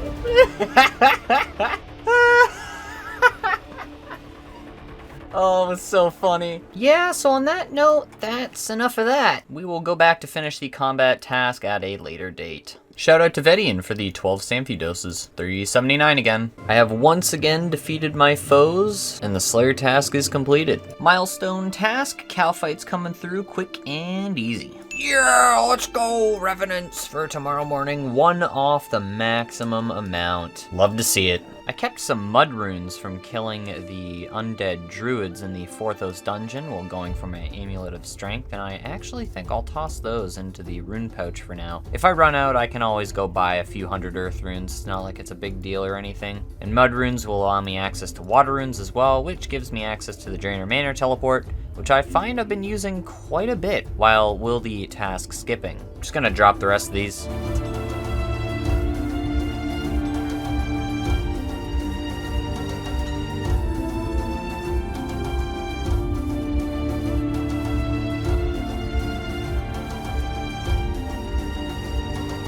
Now that's how it's done, ladies and gentlemen. That is how it's done. 99 Revenants completed. The current Revenant KC 3798. Current Revenant Hobgoblin loot. Milestone task, we get a hard clue for the final kill. It is incompletable, that is the Cosmic Entity Plane. We had a bunch of dropped hard clues this task, but we are left with 2 completable steps. This may be a little out of place, but I'm going to be inheriting the leadership of the 807 clan, so here's the one-off promotion join. The main ranking structure is for 807 type accounts, and we have the purple heart reserved for normal accounts, or normal Ironman, whatever your preference. Additionally, I have a Discord server in the description down below. It is always linked. And there's the 807 Discord that you can join if you're at all curious about the combat-only game mode. Account type, whatever. Step 4, possible casket, bop. And it's a casket, very cool. No clue I was talking that way, but as per usual, we open the casket in the wilderness. Yeah, don't ask. I'm just gonna cut to my inevitable death. Dark crap, they're noted?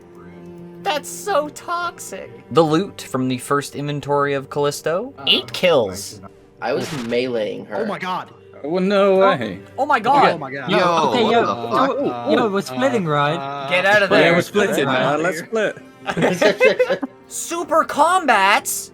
Let's go. Okay. Oh yeah, Sam. I was profiting super combats coming here. Oh, this could be good for Fosanis. You get 2 or 3 2 doses. That's not bad. Not optimal, but it's not bad. Oh my god, wait, are you using a maple short bow? Yes, I am. Just noticed. He's you're, getting kills. You're judging me, but this thing hits, man. Bro, I didn't even notice that. You know, I just hit a 20. maybe I'll go grab vulnerability for you. Yay, more super combats. Yeah, I probably have 2 more kills. Hey, it'll get me over 50 KC. I had faith. I no longer have faith. Never trust the bear. Yay, more super Oh, this game is so good. I love how enthusiastic you are for that. They're so good. More super comp. Oh my god, this is crazy. Sam's new video is just gonna be screaming super combat. Yeah, it is. It is. Yo, put me in the video. 26 kill trip. So I've come to a bit of a realization. After consulting some individuals in the Petscape Discord, I've decided that I'm only going to do task milestones at 50 tasks instead of every 10. Main reason being, A, I don't need brimstone keys. That is one of the main selling points of Konar Slayer for the collection log. And B, in the time that it'll take me to do the task, I will have already been able to do 3 skips at the minimum. Good luck. Task? Pausium? Oh yeah. Sam looks like a free-to-play Andy. I'm just looking at it, I was like, damn, are we... Team? Oh, big airs! I need this... Haley... Shop exit's free. Run! Attention. You guys look like fucking cockroaches. Bro, I'm gonna run out of run again! I'm gonna run with you. I'm walking! I'm ready to log out! Fidian completed for now, 19 kills in that session. Ignore the typo, you see 30 Vedian and 56 Kalisto now. Hey, Revenants, again. We have 943. So upon receiving that last Revenants task, I've had a little bit of time to think. And I've thought about Revenants and their drop rates, and about the original purpose of me going into the wilderness. The whole point was to get as much Revenants KC as possible, but also to eventually die and lose the Abyssal Tentacle as well as these other whips. So with this next task, I'm going to go and try to kill some Revenant Knights. It looks like I may be able to set up a flinch spot, but we're going to find out if that's possible or not. There's the first kill. 20 law runes. Wow, that was convenient. Yes, okay, this is definitely better. Well, if we do see a PK and they do happen to get on us, it might be slightly more difficult to escape. Oh, and I did forget to mention, by doing this flinching method, they don't have the ability to heal because they're not in active combat with you. So that's nice. I don't think I could actually face these knights head on. So some of you may be wondering why I don't have my main logged in. I'm only logging him in order to reskull on him, and I'm just letting these unnoted drops despawn like the black dragon hide and the adamant bars. I'll just pick up all the stackable things on Inquisitor, then drop everything over later. Oh, and also I want to minimize my presence up here. I saw a name.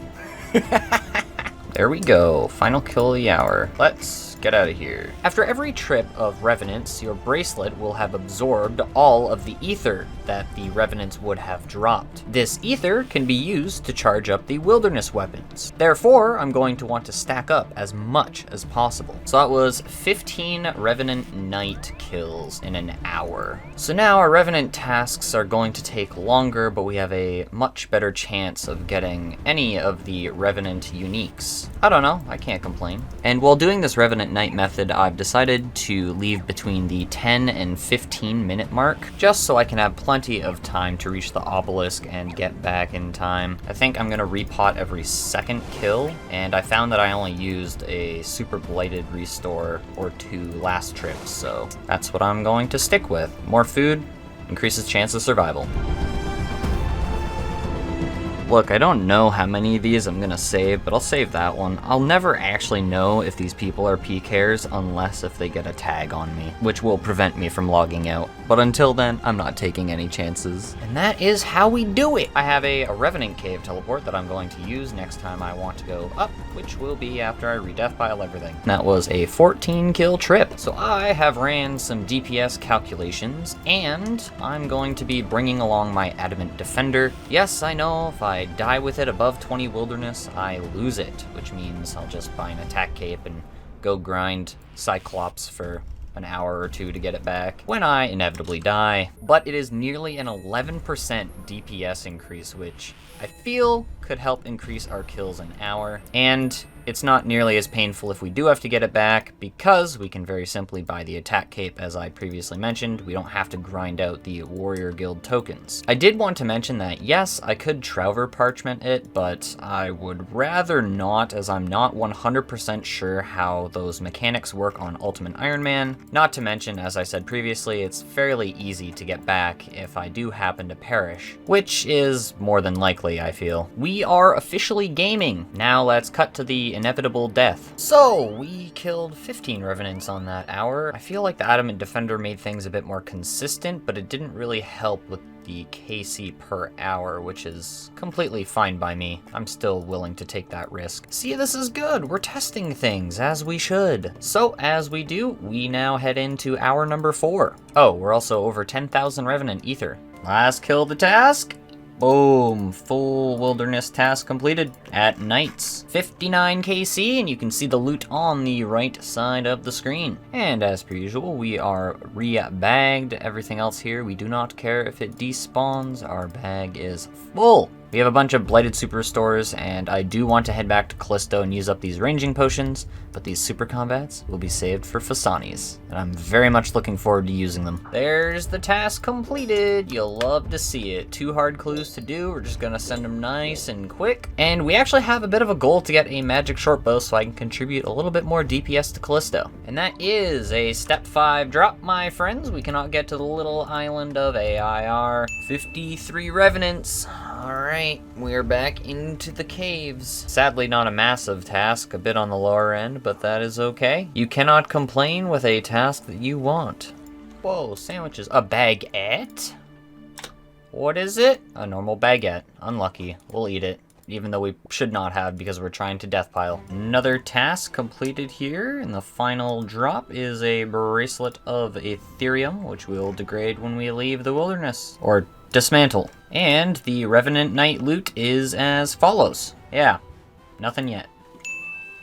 Ooh, that's a big Revenant's task. You'll love to see that. Wow, well, it is 4 p.m. on a Friday, which means it's probably a bad idea to start now. That is a 16 kill trip, and we got a lot of Alkstead inventory. Like, holy, look at that. Dang, we're down to 60 kills left on task. And I'm fairly sure we finished the last inventory with 79 kills or something like that. So that was a 19 kill trip, which is extremely good. So with this inventory, 2 special things are happening. One, we're officially over 16,000 ether, which means I can no longer fit all of the ether into a single Revenant bracelet, or Bracelet of Ethereum. And we are officially near 100 charges left on the Abyssal Tentacle, So what I'm gonna do is just degrade it. I saw that I use around 300 Abyssal Tentacle charges per inventory at Revenant Knights, so losing around 100 charges will be very inconsequential when you get 10,000 by creating a brand new Abyssal Tentacle. So we will grab our Abyssal Tentacle, check it. We have 113 attacks remaining.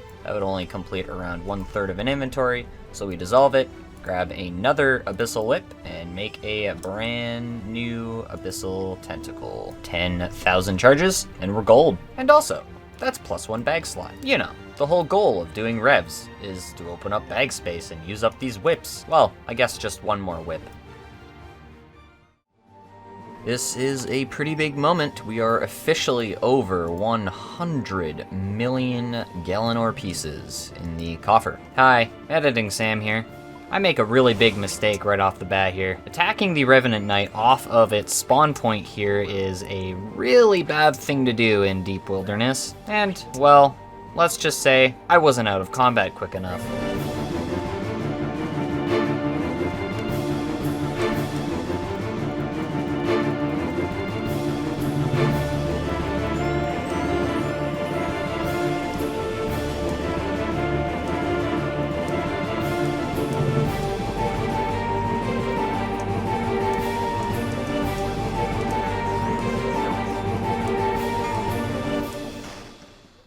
Ah.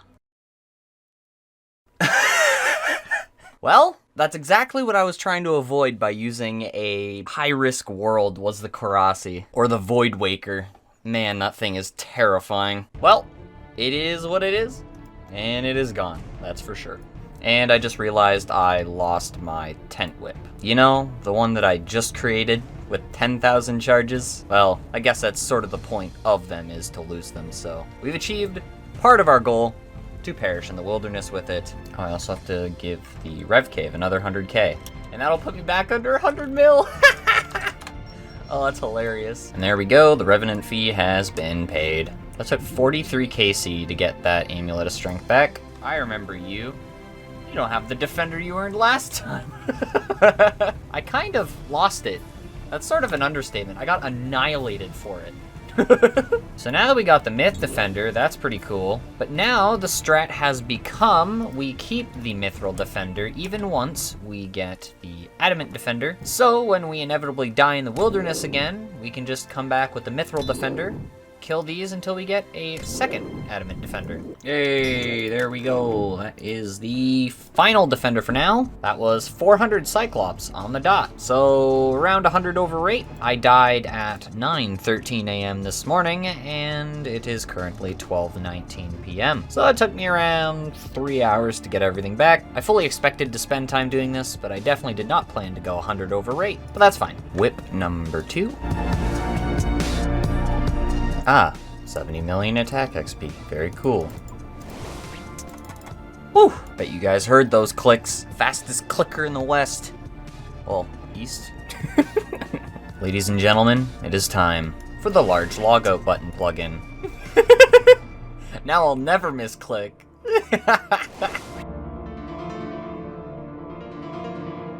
I have a full inventory of loot. In fact, my looting bag is overflowing with loot. Man, can I catch a break, please?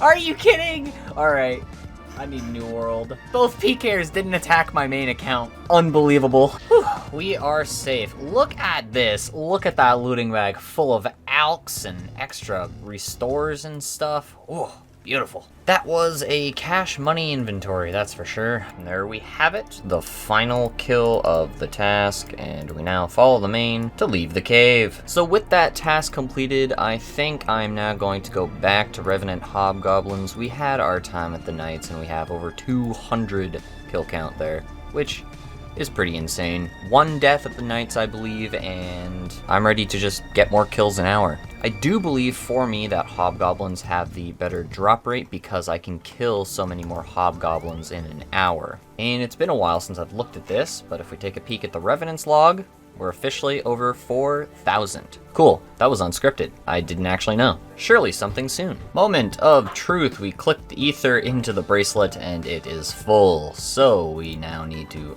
uncharge it and tuck everything in the looting bag. Thankfully enough, by perishing at the nights previously, we now have a much cleaner bag. So now we have an extra 4 bag slots. We completed our dog's task from Turiel, and now we will get Dark Warriors from Krystilia, but we have Slayer points to use. So I'm gonna skip, try and get that Revenant's task, see what happens. 20. Oh, right on task, skip 20. That was the last skip I was going to do. 70 Revenants, we are right back into the caves, 383 Slayer points remaining. Whew, that was close. I'm not gonna lie, I think bringing the Adamant Defender to these tasks was a great idea. We knocked out that task of 70 Revenants in 35 minutes, which is, in this gear, that's crazy good. So we know we can pretty much clear a task of Hobgoblins within the hour death pile limit, which is really good. So the loot is now 796 Revenant Hobgoblins, nothing special that task. Oh, and naturally that was an hour without seeing any PKers that could attack me. So uninterrupted. Starting at 963 tasks. Here we are, big task number 1000 is Greater Demons in the Catacombs of Korend. Should be fairly chill.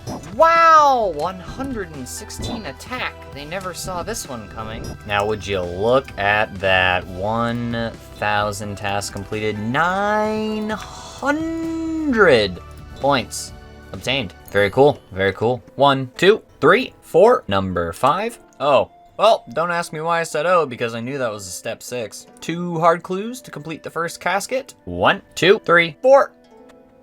That was delayed. 5, and the second casket. No holding back. 1, absolutely nothing. 2, absolutely nothing. Before I get questions about using the Dragonstone jewelry charge scrolls for the combat bracelet charges, don't. I can't. I need to gain access to the Legends Guild to use these, so they're a drop. And there we have it, some more Revenants. We love to see it. That is a very big task as well. I don't think I'll be able to do that within an hour. Just kidding. With 14 minutes to spare, or I should say 4 minutes to spare, because usually I leave it around the 10-minute mark, we complete the task of 88 Revenants, which is quite a lot of kills within an hour. Or maybe I should say 45 minutes, because that is the actual total amount of time it takes. Current loot, 884 Hobgoblins, and of course you gotta remember the Revenant Knight, Casey, because that all does contribute to the drop rate. We have 1283 points, so I think it's time for us to skip a few tasks. And 30. Wow, we really just skipped 30 tasks and didn't get a singular Revenant's task. 1 extra skip. Never lucky. 1050 tasks. Whoa, Blue Elegant Legs, this is insane. Whoa, Willow Combo, back to back, let's go. I'm not even gonna say it. This is not crazy, they're just easy clues. Oh my god, finally, it took so long. And that's a very small task. Yeah, the smallest amount of Revenants you can get is 40. Well, I guess I'm just happy to have the task. So the last Revenant's task I got was after 1010 task completions. So that took me 70 task skips, I guess -1 for the Milestone task, 69 Turiel skips, as well as 30 actual task skips using the reward points. It's not optimal. Seeds. Well, that's rare. Well, another task completed. No such luck. Sitting at 929 total. Revenant Hobgoblin KC now. Well, it's another Revenant's task, but it's almost the smallest amount of Revenants we can receive. What an absolute tragedy. Holy. At least we have a little reprieve from doing task skipping. Hey everybody, it was time. We pulled out the Quaff technology. I don't want to hear any comments about the pronunciation. That's how you pronounce it. Quaff, quaff. There we have it. As per usual, we get nothing. Small task. Back to task skipping. Odds are we will hit our Milestone task before getting another Revenant's task. I'm just praying that the next Rev's task will be, at the very least, bigger than the last 2 we've had. Alright, the back-to-back. Zombies, no such luck. I probably shouldn't task skip here, but I'm going to. And we we will go one more. 10 cancellations. Oh, we get a big Revs task. Oh, yes. The skip was worth it. Back to Revs we go, and it's a juicy task. Oh, baby. So that was the task completion to be eligible to get Revs, and then we skipped 10 tasks and got Revs again. Hell yes. So I'm gonna call this inventory short the slightest bit by around 2 to 3 minutes. Oh, and I got hella bracelets this task. That is a lot of ether. Now, the reason why I called the inventory short, as you just saw the range set up there, the 807 lads have been theory crafting, experimenting with the Revenant Knights. And I'll admit, this method didn't really work out all that well. At least the way that it was explained to me. See, when you're this deep in the wilderness, if you see a PK, you're gonna want to log out, or you're losing your stuff as an 807. And contrary to popular belief, I do like to minimize the impact that my alternate account may have on this project account. Kraken. So this particular setup wasn't the greatest for me. I had to do some more research, but that'll come in the future. Well, on the plus side, with this spot, I know I don't have to risk anything.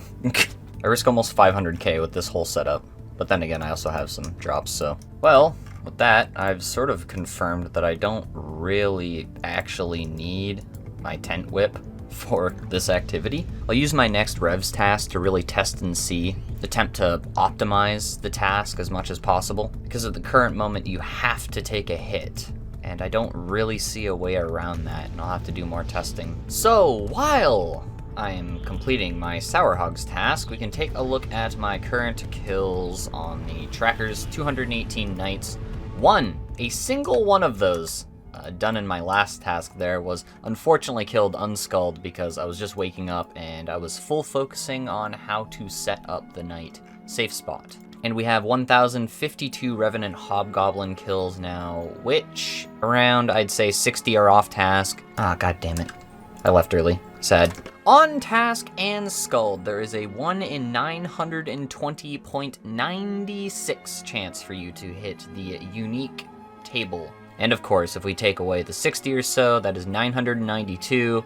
If we're being generous, we can say 80 KC is off task, and I'm still over rate. So I have hit rate on the Revenant Hobgoblins alone. And if we consider the Revenant Knights, there is a 1 in 586 chance to roll the unique drop table, of which I am on my way to being halfway to rate. So hopefully we'll see a drop soon. And that just leaves one thing left to be said while I begin task skipping again, or should I say not, because I'm about to hit a milestone task. I messed up.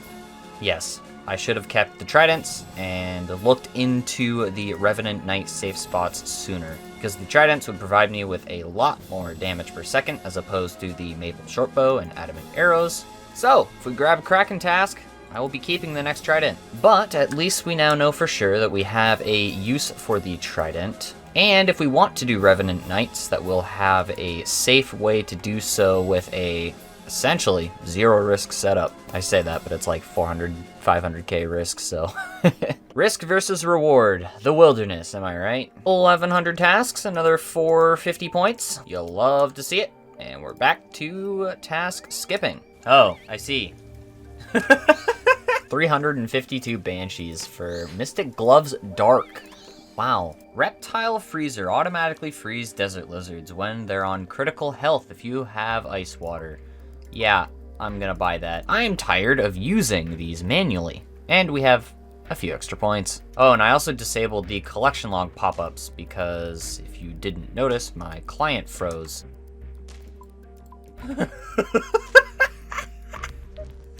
Okay, well, yep. Spell icon resizing is a thing now, and yet they still haven't even addressed taking out the spells that I have already filtered out that I lack the requirements to cast. Get on that, guys. Yeah, let's go, Revenants. This is it, this is the task. Well, there we have it. Another task completed. No such luck. We have 1,123 Rev Hobgoblins killed now, and a Revenant Orc. Yeah, I didn't have to skip too many tasks, and we're right back to Revenants. Well, that wasn't the task. There it is, 1168. Task is completed, plus 270. And there it is, more Revenants for the reaping. 73, not bad at all. Another task, another nothing, unfortunately. So we go for the point skip back to back, and this is what the loot now looks like. Just a little unlucky, I guess.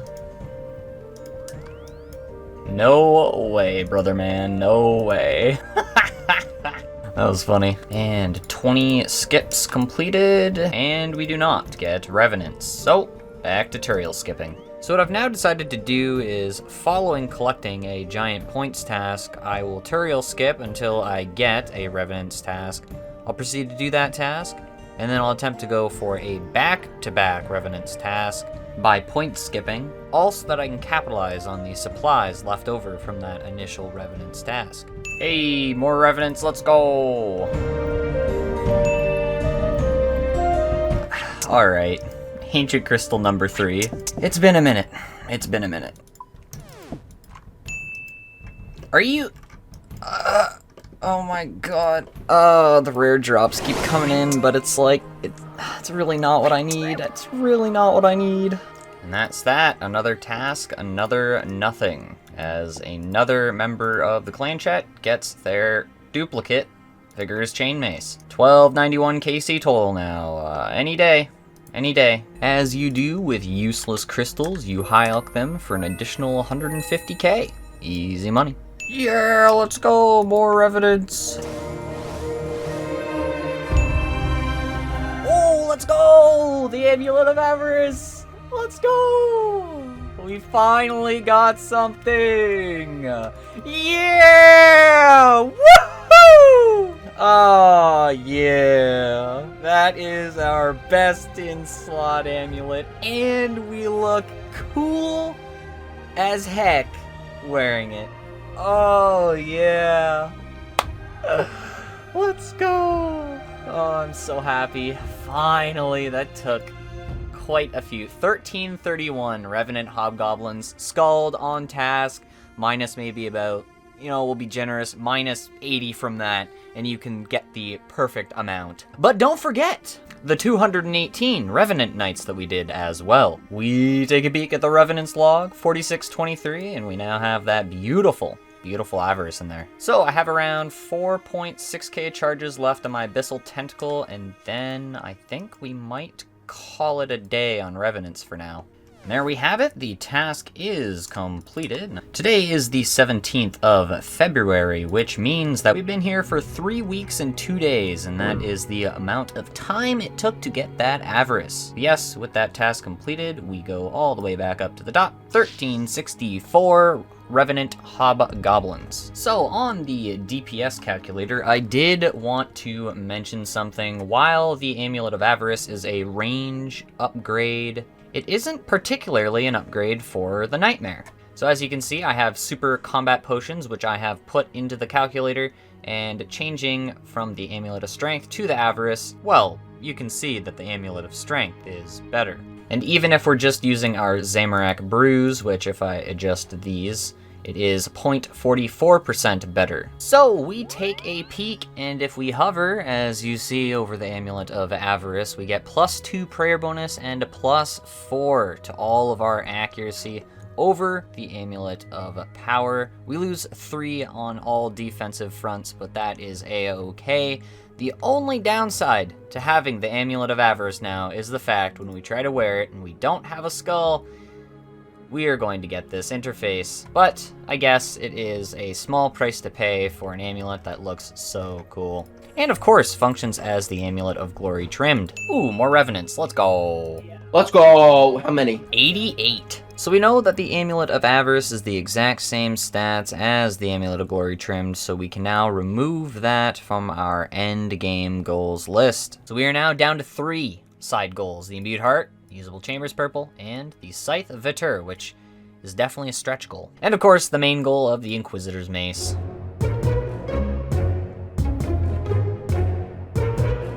An additional 24 Kalisto kills because I had friends who wanted to do it, and additional arrows I had to use. We add the super combats to the looting bag, and we now have 32. Well, here we are, at a bit of an inflection point for the account. Now that we've obtained the Amulet of Avarice, I've come to the realization that I really have no reason to do hard clues anymore. as the main reason I was doing them beforehand was for the Amulet of Glory Trimmed. And the Amulet of Avarice has the equivalent stats to an Amulet of Glory Trimmed, as I have said previously. The only thing I would be attempting to do hard clues for from now on is for Third Age, and that is just completely unrealistic. So as I've said in the clan chat here, I guess I'll just send all the hard clues I get as one-offs from now on. And of course, I'm going to be emptying out the bag of 6 items, which I now no longer need. And this is a big moment because we've had these items for an insanely long time, and my brain has sort of committed those bag slots to those specific items. So now that we're going to be getting rid of them, that's a lot of bag real estate. A plus side to this as well, on top of getting 6 bag slots left, the hard clue steps that we will be losing, we're going to be recovering some of those when the combat points rework comes into effect, as there are a couple clue steps in the Trollheim area, which we'll be able to complete. So for the last time, 1, 2, 3, 4, 5, and that is the casket. We have 1 clue left on the ground. So earlier I said Third Age, and what I specifically meant was Third Age Mage, because those robes only require 30 defense. Any other piece of Third Age would be a drop on this account, which it would not feel good to get a piece of Third Age I can't use. So yes, I'd have to take into account A, the rarity of Third Age themselves, but also B, the fact that I only want the Third Age Mage robe and the Third Age Mage robe top, or however they do that. I only want the top and bottoms, that's the point I'm trying to make here. So, the last hard clue that will be counted up, from now on I will only show if I get additional one-off caskets, and we get nada. 147 hard treasure trials. So from now on, every single hard clue that I complete will most likely be a one-off clue. The big moment where we reclaim a lot of peg space. So that is the crozier, the headband, the van braces, the diamond ring, the ring of life, and the long time amulet of power that we've held on the account being dropped off to the main account. Wow. Big moment. Alright, let's watch them disappear. Oh, there it goes. They're leaving. Oh, I equipped it. I forgot there was a bug with the inventory, and I changed all my drop options on my gear to shift click equip as well. So, oops. Now the Amulet of Power is actually dropped. Actually, you know what? I'll keep the Amulet of Power so I can risk it in wilderness content. I think that's the play. Yeah, that's definitely the play. So, I will put up a screenshot of the previous bag, and now this is what the looting bag looks like. As per usual, ignore the food. I'm using it as temporary storage, relax. And of course, the Amulet of Power will be chucked alongside the ranging potions when we go do more wilderness content. Isn't that an absolute joy? Today is February 18th, and it is a Saturday, which means we can't do wilderness content. We currently have a task of Revenants, as you know from previous clips, so we are just gonna knock out some random quests that I'm eligible to do, because believe it or not, I'm pretty much out of things to do on Inquisitor otherwise. Yeah, I'll go back to Fasani soon. Start the Below Ice Mountain quest. We have a new emote. We now flex. Alright, I pray no cooking XP. Ha, the joke is on you. I already knew it wouldn't give me any cooking XP. For the first time in 5 million years, we can reset the left click option on Marley, because he will finally be gone. Wow, incredible. Yay, free stuff. Below Ice Mountain. Quest number 2, Client of Karend. Use Feather on Scroll. It is enchanted. Information 1, Information number 2. Pain. And Information 3. Information 4. And last but not least, Information 5. Activate the orb by the altar. Whoops. Client of Karend completed. We close out of that. We get some antique lamps, which I guess we'll just sauce onto prayer. So what we're going to do with this Karend favor certificate is destroy it. Yes, we can reobtain it by speaking to Veos on the docks of Port Piscarilius, and that essentially just means that we are going to be saving that as a precaution, just in case if we can get to 100% in another house, which won't give us token XP. because at this current moment, Hosidius, Lovakenge, and Piscarilius all require skilling levels to gain favor in their houses, as you all know. Heh, heh. But I did have a thought about this book here, because after A Kingdom Divided, this book becomes the Book of the Dead. I feel like it would make sense that the weakest version of all these spells would be available on the base spellbook. Plus, I highly doubt these lesser thralls are used at all nowadays, but I don't know. But yes, book exists, it's useless, we don't have any pages, and we will never be able to get any pages, because all of these pages require the corresponding house quests, which require skills. But anyways, for now, completable quests left below Ice Mountain off the list. We have Client of Korend waiting for update that allows me to participate in other houses without skill XP gain. That will remain, but we remove that for now. So we will not be completing Death Plateau, as that will unlock spiritual creature tasks, which are currently only completable in the wilderness. I think even after the combat achievement point rework, we still won't do that quest, because honestly, it's just a yucky task. And as an Ultimate Ironman combat only, I don't need to do Bear Your Soul, as the Soul Bearer holding 1,000 souls in blood runes only applies to normal Ironmen. It does not function with Ultimate Ironman, believe it or not. But I will leave that on the list. Come on, Jagex, give us the little weenie thralls. Honestly, I would like to see statistics on how much these spells are used, because I highly doubt it would be very high. Compared to the greater thralls, oof, I don't know. Maybe that's just power creep though for people who haven't completed A Kingdom Divided. Let me know in the comments below what you think. Oh, and I will once again mention that the West Ardoin teleport spell and the Apital teleport spell are not filtered out. I have bug reported this. Oh yeah, I'm banking. Hell super restores now. Banking, he says. Yeah, by banking I mean death piling. I guess after one more kill. Oh, well, no, I'm going now. Monka! Oh, Monka! Out. Go, go, go. Holy shit! That was scary. Look at this. The rich super strengths. Damn, 28 blighted super restore doses and 10 super combat. Oh, blighted super restores! Let's go! Yeah! 100. And there we have it, 88 Revenants completed. We now have 1451 Revenant Hobgoblin kills. Never lucky on the back-to-back task.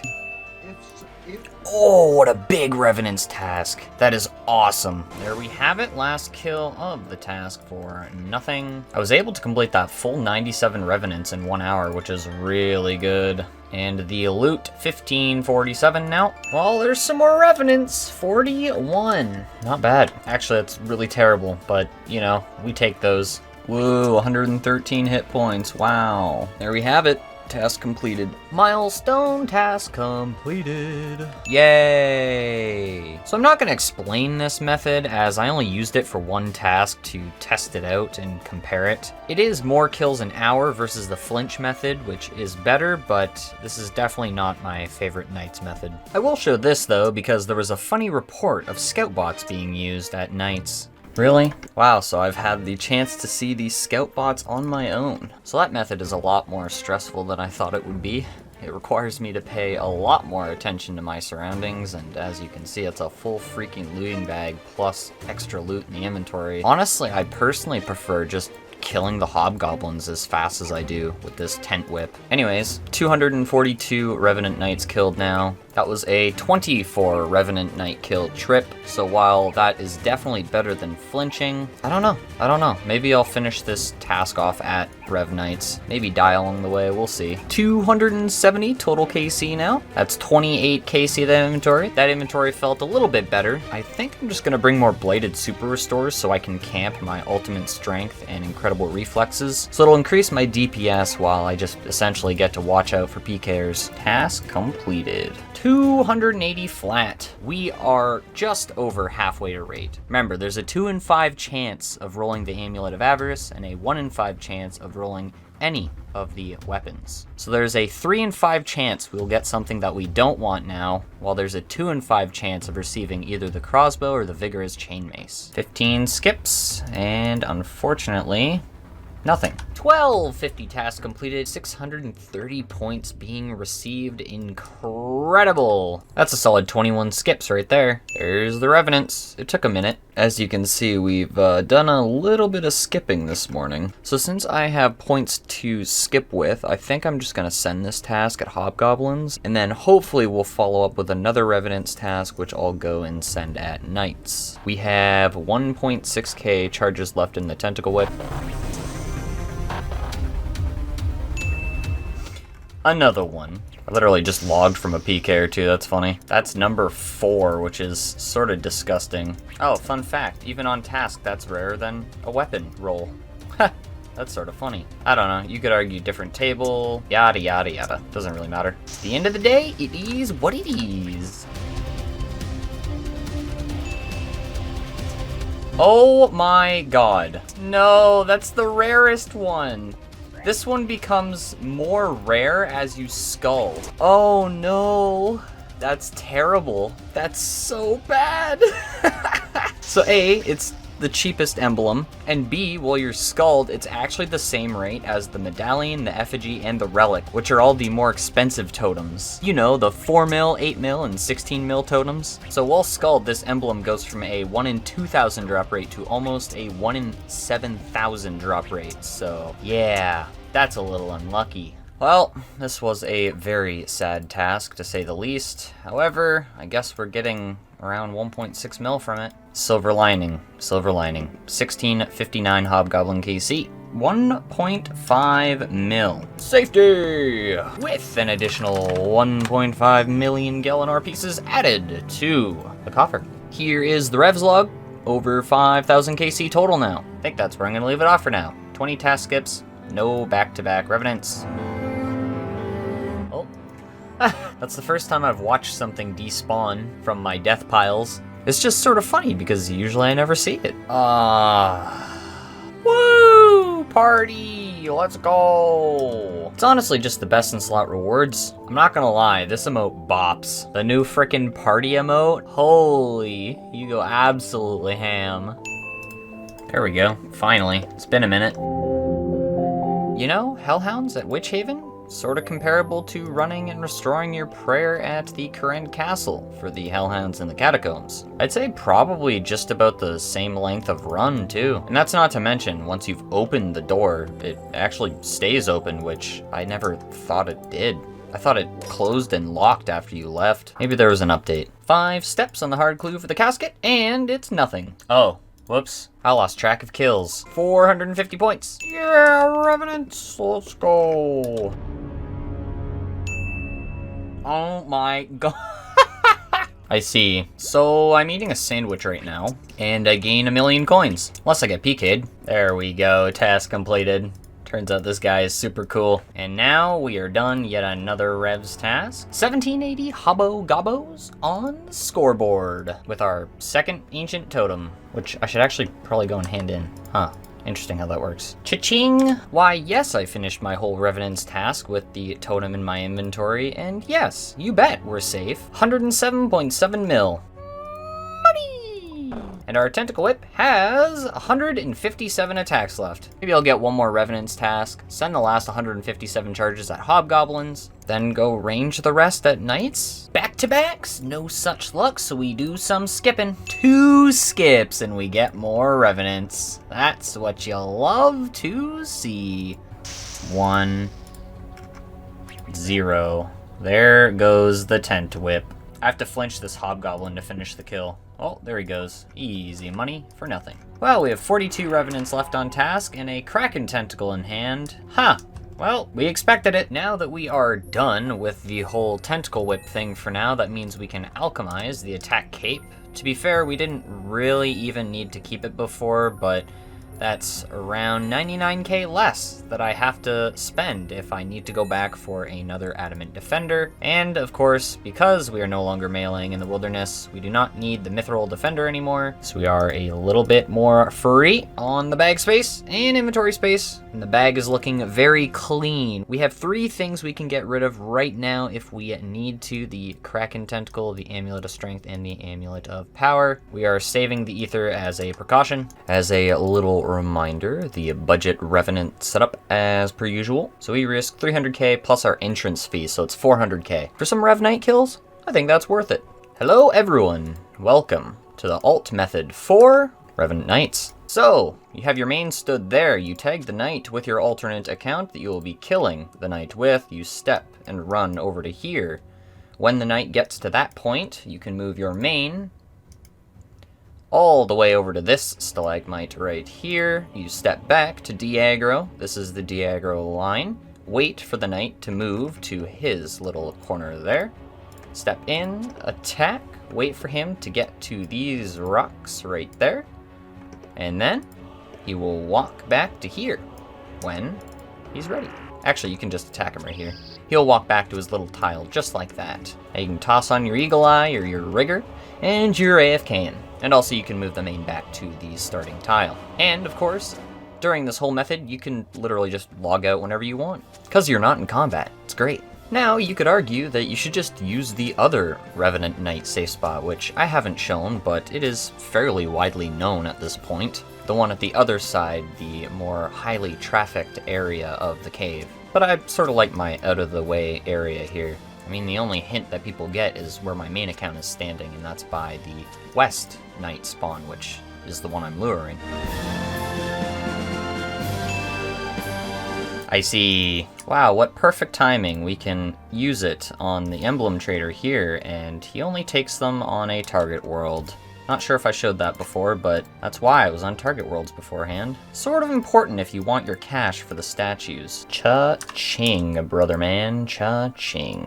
You bet we're safe. With this 2 million deposited, we have 110 mil. Rich. So upon doing some math, I found out that that was a 15 kill trip, which essentially matches the tentacle whip flinching I was doing beforehand, and this method is a lot more chill. But I know I can do better. And I don't just mean that on a gear upgrade level. If I wanted to send a couple hard caskets, odds are I'd probably get a magic shortbow, maybe some black d'hide chaps to risk. But this inventory, we are going to bring along our Amulet of Power for the extra accuracy. So that was a 16 kill trip, and I think that's pretty much the bare minimum, 15 to 16 kills a trip.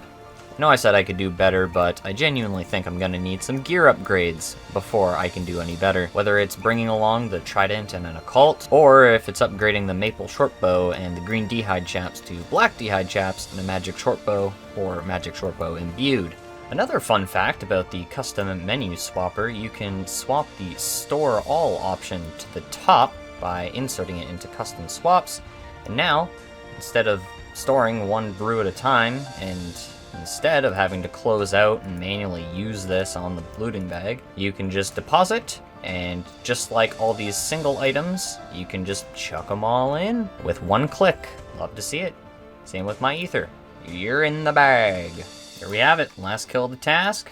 Boom, bippity bop. It is done. 322 Revenant Knights clocked out. Kraken.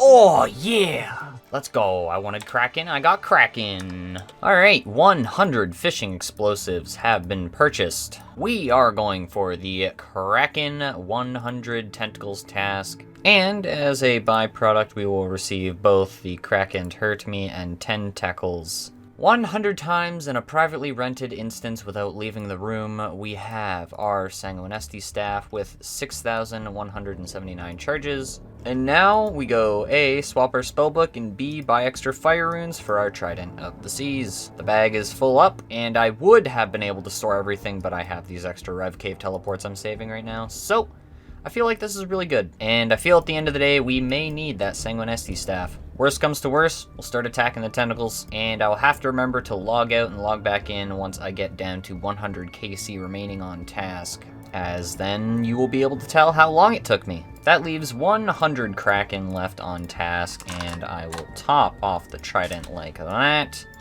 That's actually perfect. So we now leave, go decant these Samfuse serums, top off the Trident, and take advantage of this extra inventory slot. 24 Samphu serums added to the looting bag for a grand total of 403 doses once again. So what we're gonna do here is deposit that 900k I had on me and withdraw 3000 GP to fill up the rest of the inventory with Karambwans and drop the remainder of the cash. So that gives us an additional inventory slot for food, which I really think we're gonna need. If this is about to go as badly as I think it's about to, I might be in that instance for a very long time. There we go, drop 700 or so coins, and we head her up. Actually, we grab the coins again, and then we do a little juggle trick to get our extra Karambwan across the sea. Ha ha, yeah. This is a good use of our time, that's for sure. Stop walking away! Karambwan recovered. Now we drop the coins and we take the Karambwan. Beautiful. Turns out I'm stupid and I forgot that a Kraken instance needs coins to be opened. That food plan was a waste of time. Alright, the moment of truth and most likely pain.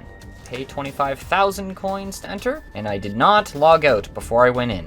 Oh well. Minus 16 minutes from the timer when we end. Fishing explosive. I want the most magic defense as possible, which means we remove the Inquisitor's Grey Helm and the spiked manacles. The food should last on the ground for 20 minutes, but I'm not sure if that's just food that is dropped from the boss. We are already suffering. To the Sang we go. Oh, heal already, let's go! Oh, we're gonna have to heal a lot, my friends. And that is the first kill. Good luck to us. Oh yeah, sharks! We're off to a good start. Yay, the heal! I can't tell you how on edge I am doing this. I take so much damage, but the Sang also heals, but it's sort of inconsistent. But as I say that, I heal a little bit. It's scary, man. Rapid heal goes hard. I decided to heavily rely on my Sanguinesti staff to heal me in order to attempt to get this combat achievement. The whole goal above all else was to preserve food as much as I could for situations where I felt I was in the most danger. I'm gonna eat a shark. It's been consumed. I need to test and see if I can heal while the fishing explosive is going through the air. Because worst comes to worst, maybe I can just heal off of that pool in the middle. Alright, it's time to test our game theory. Oh, I'm throwing away 2,000 coins per cast! Oh, it hurts. Any heals? Yes, okay, cool. So I can heal while attacking the freaking pool. That's good. I'll just keep attacking it with the Sang. Edible seaweed, yes! My saving grace. What I am doing is I use the fishing explosive on the pool to disturb the Kraken, then I shoot the Sanguinesti staff at it twice before the fishing explosive hits, and then when the fishing explosive hits, the third hit from my Sang hits and deals damage. So this gives me an additional opportunity to heal prior to starting this Kraken boss fight. And there is the first one. Kraken hurt me. Yeah, more sharks. So what I'm trying to do is keep my hit points at around 70 so that I can capitalize on the Sanguinesti heals of this pre-boss phase here. Just like that. 2 back-to-back, that's what you love to see. I may be healthy, but I'm still terrified. Samphu, let's go! They stay on the ground for now. The Sanguinesti staff heals a solid 17 hit points, so once I hit 82 hit points, I swap to it and attempt to heal. Yep, and there we go. That's all she wrote for rapid healing. Now it's up to normal healing in the Sanguinesti. The free blood rune recharge, plus 20 charges. Kraken deciding to spot me a free kill. 5 charges used to hit the Kraken there, and we'll heal up. So we're down to dire straits now. We have 5 panic sharks left. So after every kill, I'm just gonna focus on healing up to 70 to 80 health with the Sang on the whirlpool. There is 10 tackles. 10 tackles, 10 tickles, 10 tackles. Yeah. That's 50 out of 100. 50 to go. Big. Oh, huge. Whew. Okay. A jar of dirt.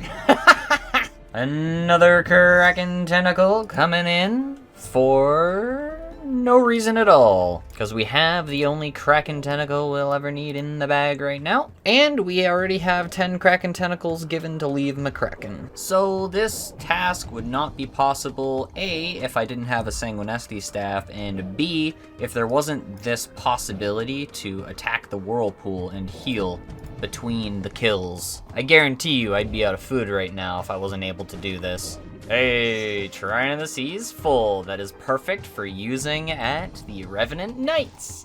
We have recovered from our mistake in the past, and we will certainly be making use of that. It's gonna be awesome. Oh my god. Huh? What? Why does this happen? I'm not gonna lie, it's been a minute since we've had a shark drop. Everybody, I would like to welcome you to the final kill of our Kraken task and of the 100 Tentacles combat achievement. And to think that we got everything on the Kraken's drop table except for the pet. In fact, we got 2 Kraken tentacles. That is crazy. So now we have to sift through all of the stuff that we've gotten and grab everything that we want, and we leave with our 42k profit, combat achievement task, and Sampu serums. Oh, and of course Kraken drops. Goodbye! So, we used 1,654 Sanguinesti charges for those 100 kills, multiplied by 3 because there are 3 blood runes per charge, multiplied by 638 on average per blood rune. And that comes to a total of 3,165,756 coins used on 100 Kraken kills. That is not optimal. Fun fact, we did not make 4.6 mil on this task because a majority of these things are not actually high alchable. As you can see from our inventory, we went in with practically 0 GP, less than 1,000, and we made 730k from high alchs. So we end the Kraken session. That is the loot. We add the Sampu serums to the looting bag. 435 doses. And with all the death runes sold, you can see we made around 807k. We subtract that from the cost of the Sang. We have a loss of 2,358,000 coins, but that's fine because we have all of our profits from Revenants still to use. Hey, Revenants. Perhaps it is time to put that trident to work. So I got the Saradomin cape. What if I act as a Saradominist, purging the revenant filth of the wilderness? Maybe then RNG will kick in. There's the mage getup. It has been purchased. And here we have it, the magician setup with 2246 charges on the trident. Let's see how many charges we use in this hour. And the risk is as follows. Plus 100k for the Revenant entrance fee, which is just under 500,000. Actually, probably a little bit more, because runes cost stuff too, huh? I'm not gonna lie, this spot is really nice. Main reason being, I've seen 2 PKers in this hour, and one of them attacked my main, didn't even bother checking over here, and the second one didn't look far enough over here to see me before I logged out.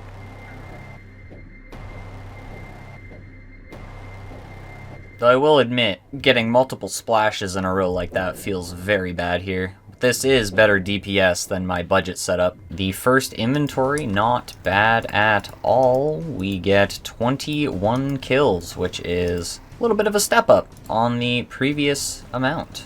Alright, 1,600 charges or so left. So that's around 600 or so charges used per inventory. We cannot keep that. So we started that trip with around 1,600 charges, and there's 950 or so left. So that's 650 charges or so used. So I may have forgotten my nature runes as inventory, but that's fine because the move now is to swap back to the normal spellbook and make use of the Blighted and Tangle Sacks, assuming someone manages to tag us. That will be our ultimate escape strategy.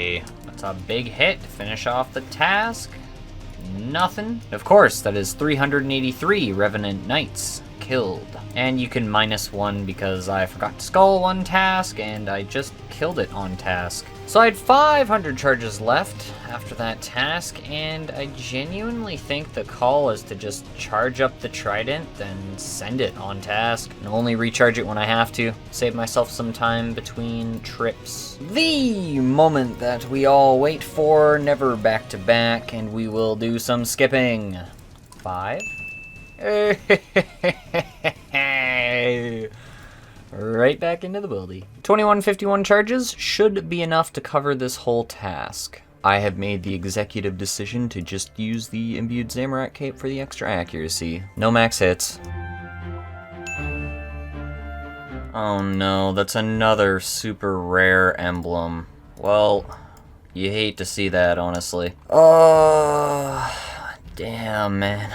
If you recall, the 500k emblem is the exact same rarity as the 16 mil emblem and the other two that are super expensive. It's honestly just unlucky. 21 kill trip, which leads me to believe that we should go back to a normal cape. If I'm not going to be profiting extra kills per hour, it's not worth risking the time required to get this cape back. So we will buy maybe a Guthix cape this time around, see what happens. Oh yeah, I forgot to trade that in. Plus 500k.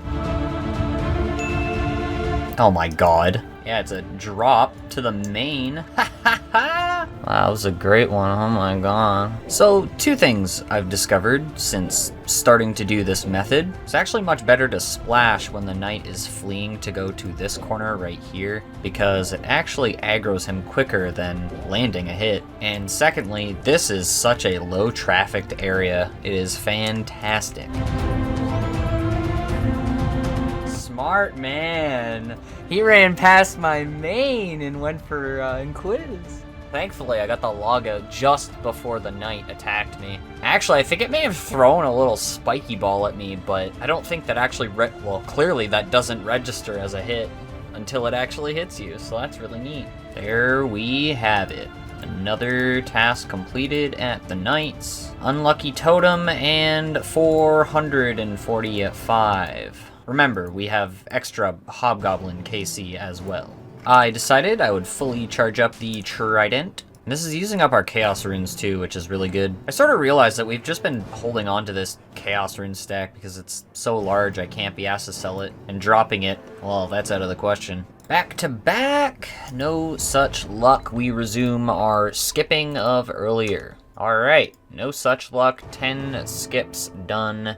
Ooh, that is a big task of Revenants. A great moment, we've passed 50,000 Revenant Ether. There it is, another task completed for the coins and some teleport sacks. One thing I have learned on this task, I will admit, is how annoying random events are during this process. Because since random events are spawns that are fresh in the world, they also count as solid entities, much like my main account. That is 528 Revenant Knight KC. We are most likely one task away from rate. Well, rate from Knight specifically. As I keep saying, we cannot forget about the extra Hobgoblin KC we have as well. Oh, and I recently did the calculations corresponding to how many Hobgoblins I killed off task. I think it's something like 97 Hobgoblins were killed off task skulled, and there were 4 Hobgoblins killed on task unskulled.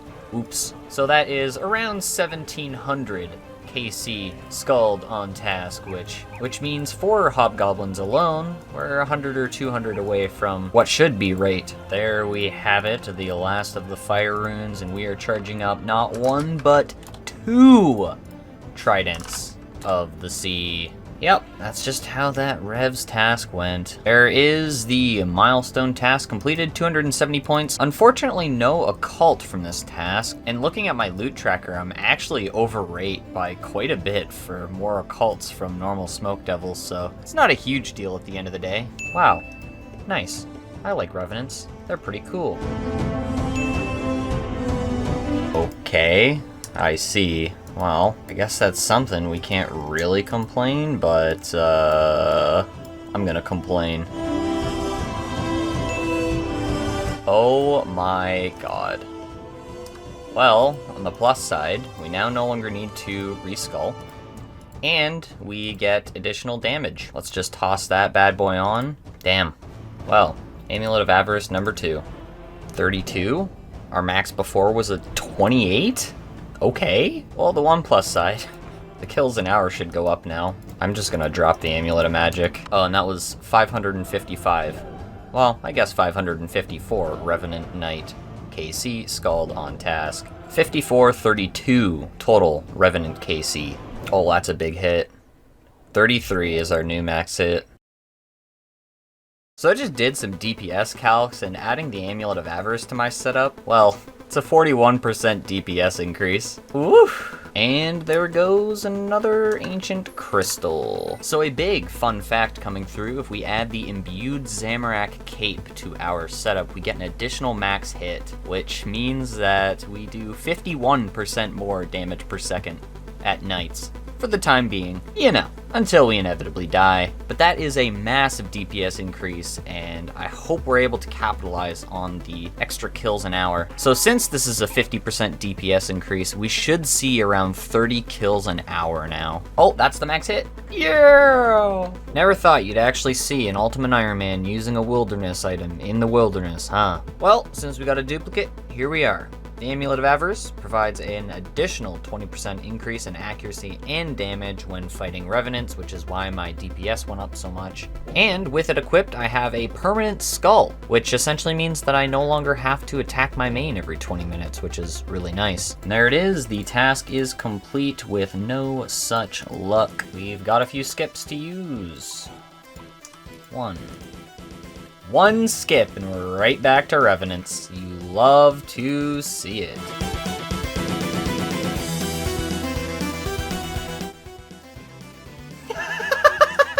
Shut up, that guy. Holy. Oh, he logged back in! Ah! He thought he was gonna get me! I don't think so. You're not gonna outplay me like that, buddy. Yeah, we've been in the wilderness for a while now. Let's speed things up a little bit. Wow. Would you look at that? 9 skips and we get another 53 Revenants. Nothing extra, 747 KC. This has to stop. Is this becoming the new Abyssal Whip? Spare number 2. Oh god. Whoa, 105 magic! We're blazing! 16 doses added for 467. 1,400 tasks completed, and we have 450 points coming in. I'm gonna drop the super combats in hopes that he doesn't pick them up. He won't be able to see them, because they're supplies. You'll be able to run back out and grab them. I got 3 minutes. I have the graphical appearance of all of my gear on, but I don't have any gear equipped. Please be oh, it's there! Let's go, super combats. Ooh, let's go! Well, there goes my power Amy. I don't know what causes this, but I died, obviously, and we have none of this equipped stuff on. 67 total Kalisto kills, plus 18 super combat potion doses. Didn't have the recorder on, but there it is. 55 Revenants primed and ready to roll for tomorrow morning. I'm so sorry, Mr. Guard. And the loot is as follows. 802 Revenant Knights. Last skip. That's 13. No such luck. Hey, there's some more Revenants. Ah, yes. It's been a minute. Statuette number 2 from Knights. No such luck on this one. 881 Revenant Knight KC total now. That took a minute, but we exchange for the money, and that is 2 million. 118 mil now. A big moment. The Chaos Runes will be under... Oh, never mind. Today is March the 9th, and that means that the brand new prayer filtering icons have been enabled today, and wow, what do you know? We have our full spellbook completed.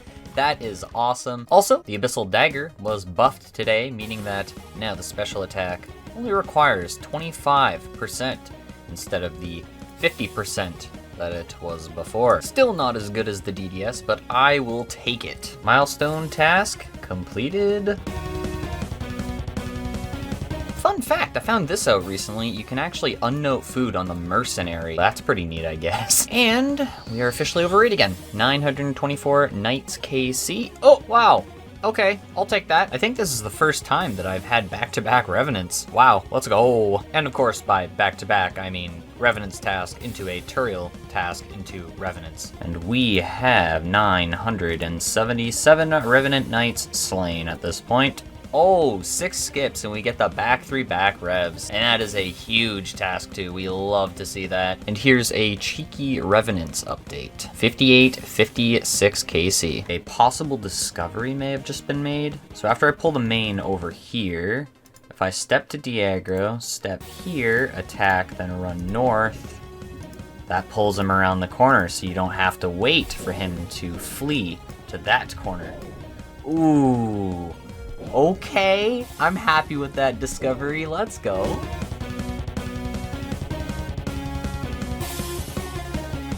There are times where this doesn't work very consistently, like right there. So in the instance that he flees immediately, you might have to set it up again. Well, as cool as that discovery is, I now notice my run energy is draining, and usually I'm able to sustain it at 100% doing the initial method that I showed, so I think I'm gonna go back to doing that, but I think overall that's a very cool discovery regardless.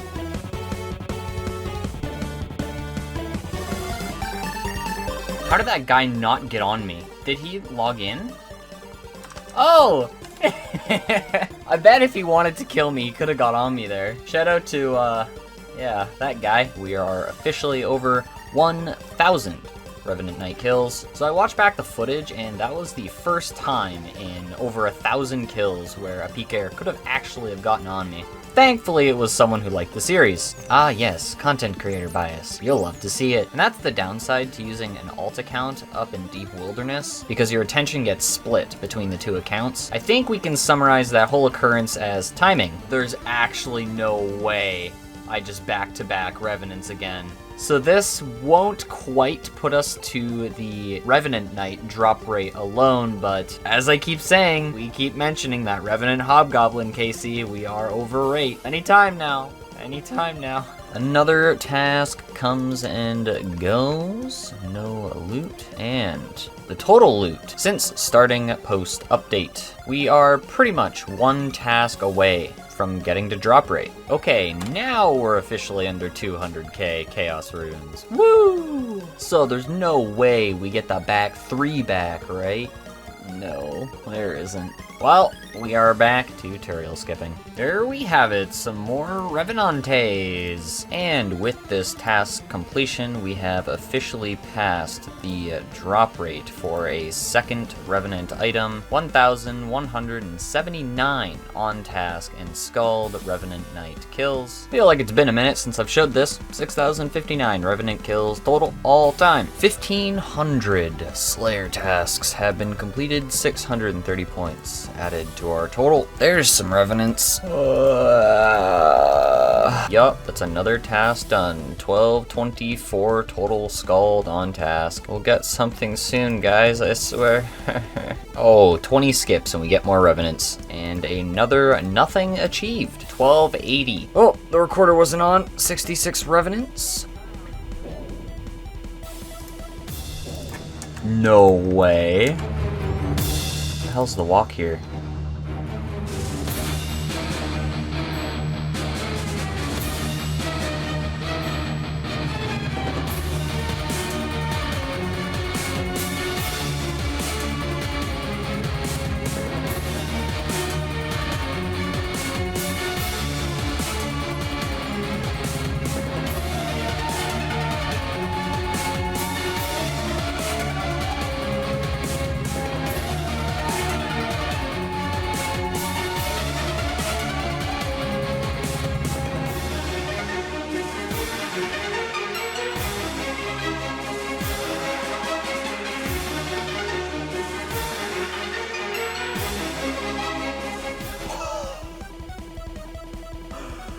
Holy shit.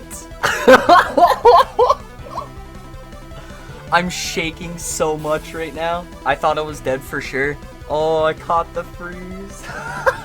Holy crap, 1327 KC, and that is the second PKer that had the opportunity to get on me and actually got on me. Holy crap.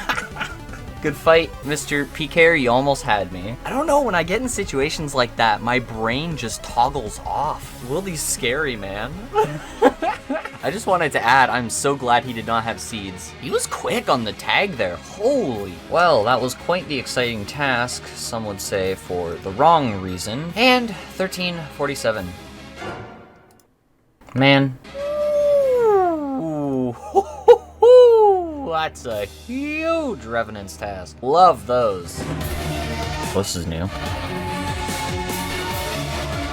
I've I've never had the emblem trader do that to me before. Yeah, I have no words. 1,440. Any back-to-back enthusiasts? Nope, we do not have any. 1,758 is the amount of kill count that we are going to aim for and achieve from the knights. And if we don't have a revenant weapon by then, the Cross or the Vigorous Chainmace, then I'm gonna move on. I've decided. Maybe I'll do some revenants off task at that point, but as of right now, I am sort of getting bored of this. You may be wondering why 1758, and my answer to that question would be that that is double rate. You know, since I've already had an Avarice from the Knights, which is a roll on the unique table. So to hit double drop rate for this second item, 1758 is the number of kills. So today is March 23rd, and a brand new blog dropped today talking about the point-based combat achievement system, which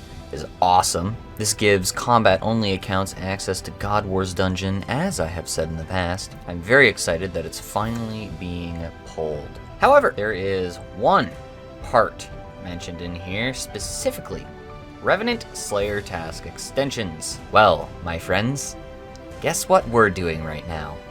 Skipping for Revenant tasks. So, until this is pulled and is passed or failed, I'm going to be putting Revenants on pause. I can't tell you how bad it felt to get a task of 40 or 50 Revenants when I could have gotten upwards of 90 or even 100. But for 100 Slayer points, Crystalia will be able to assign you 100 to 150 Revenants, which is insanely good. And I will 100% need to buy that. A cheeky 4-step reward casket from Abyssal Demons, and it will be Guthix D'hide Boots. Is that a new collection log?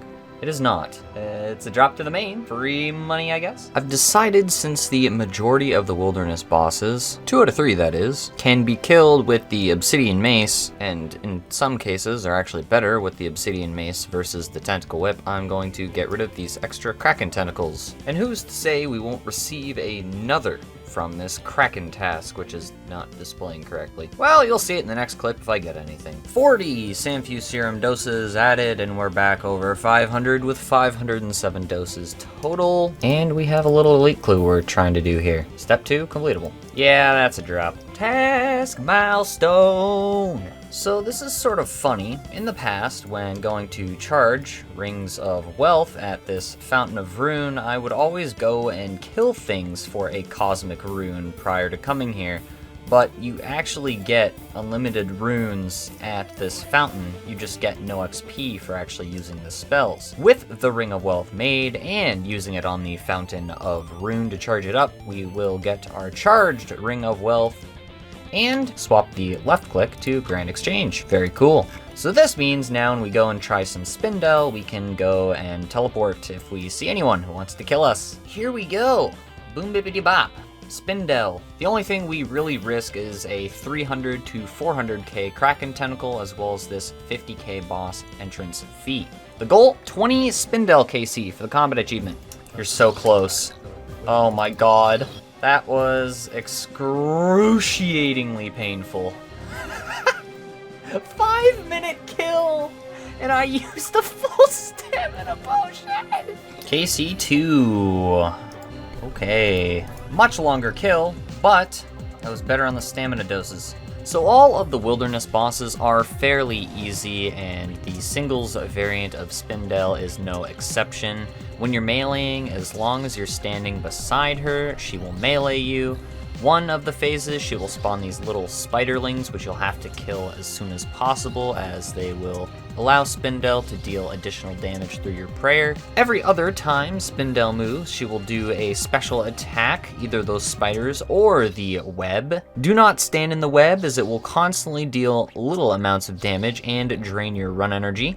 And that's pretty much the boss fight. This repeats until the boss is dead. If you're standing at a distance, Spindel will either range or mage you depending on the phases. There's a certain rotation to that as well. But I didn't do that method. I did the melee method, so I didn't really care about that. Finish it.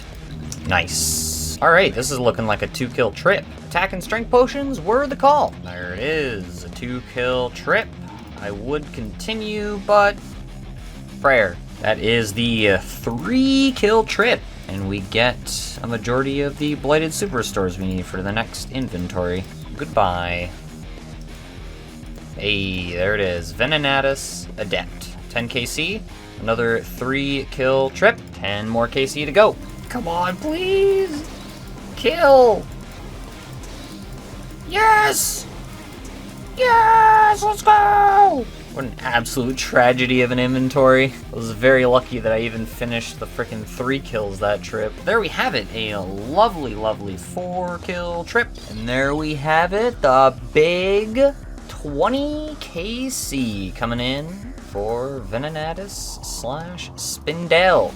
Venenatus veteran, even though it's only Spindel. Not gonna lie, not too big of a fan of that. Overall, I enjoy the boss, don't get me wrong, but this setup and on this account type with 1 agility really ain't it, chief. A quick little summary of our Spindel adventure. You can see the loot on the right. Average kill was 909. We don't talk about that. We see that the fastest kill was 2 minutes and 48 seconds, which was very nice. I really shouldn't be doing these singles plus bosses. Oh, and I did want to mention that for now I've chucked the wilderness thing, and that is what the bag currently looks like. The time is now, everybody. We have the super combat potions and a personal best of 103180. I believe the super combats give us 2 to 3 max hits, which is pretty big. Will we be able to beat our PB of 1031? Will we be able to get under a 10-minute kill time? Find out in the upcoming clips. I'm excited.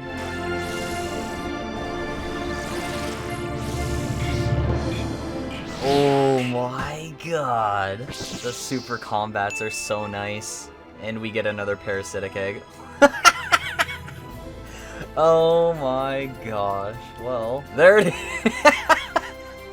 We were completely covering it up. That's incredible. Yeah, that is 1 dose of super combat per kill. So before I would have to drink a 2nd dose of Zamorak brew when I hit phase 4 of the boss fight to sort of revitalize the strength level. But with this, it's just 1 super combat a kill, which is absolutely wild to me. 42, there it is, the max hit. I did want to add that that was egg number 3. Yay. Man, this is such a fun emote. Oh, prayer potions. Okay. Zoom.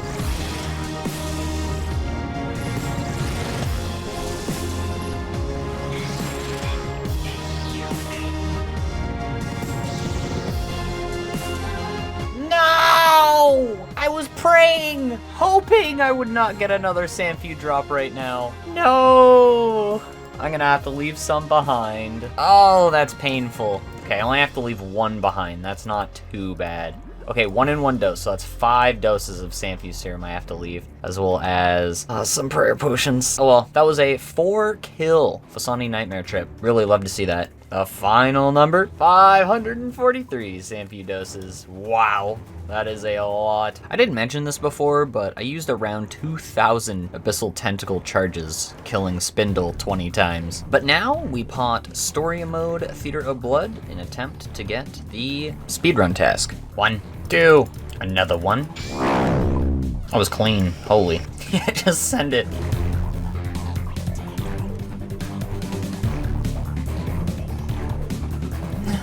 That was, something. Nice. Very cool, very cool. 1411? Oh, wow. That was free. Thanks to Chili Ramen and Mr. Mori himself.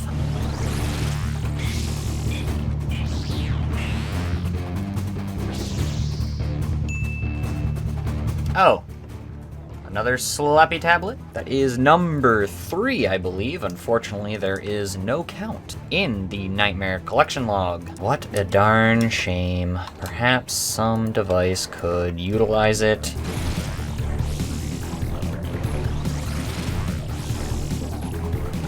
That was a good recovery. That was a big hit. Is that a max hit? We have partied our way to victory. We will end the Fasani's session today. That is 11 kills. Not bad for the Nightmare KC today. 17 total in this session. With this video clip, you are witnessing the first ever 739. I know, this is insane, crazy, but I am the first. This is wacky and wild, isn't it? That was a good April Fool's joke, huh? So what I've begun doing is essentially just walking out of this crypt and recharging my prayer if I need to wait for my run energy to restore or for my special attack energy to restore. It's not optimal, but it's better than teleporting away and running all the way back, which takes around 5 minutes. Why'd it come out my butt?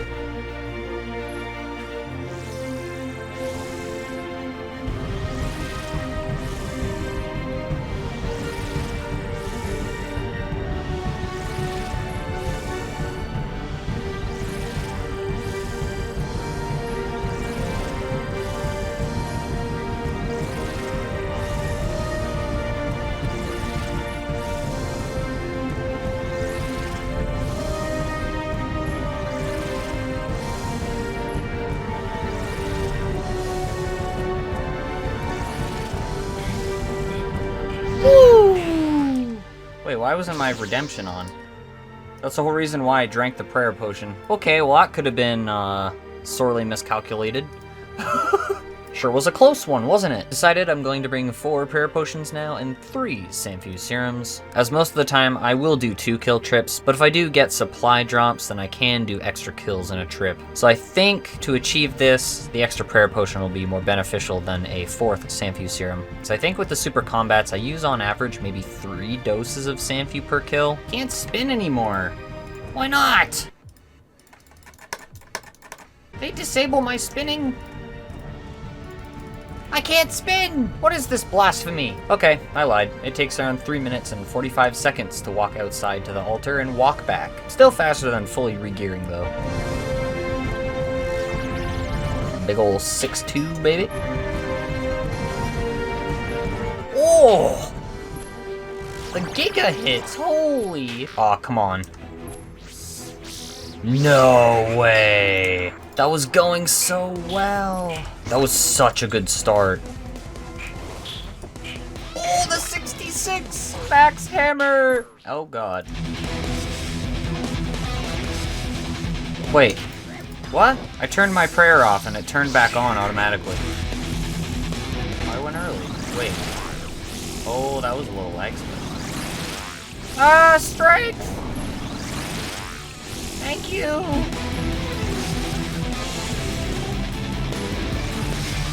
Oh my god.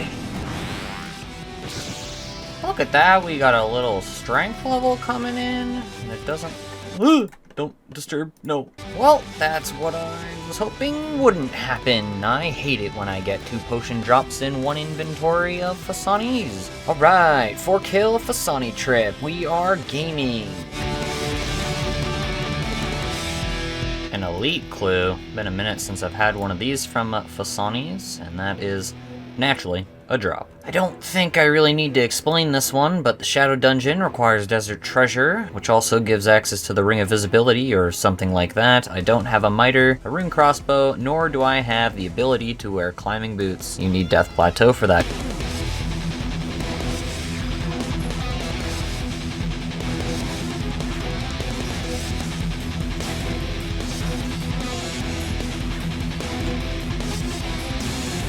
That's pretty cool. Good enough to save some time. Big KC right here. This is 337, which means that 2 of our Fasani Nightmare items are now deserved. Another 167 KC until the 3rd item is deserved.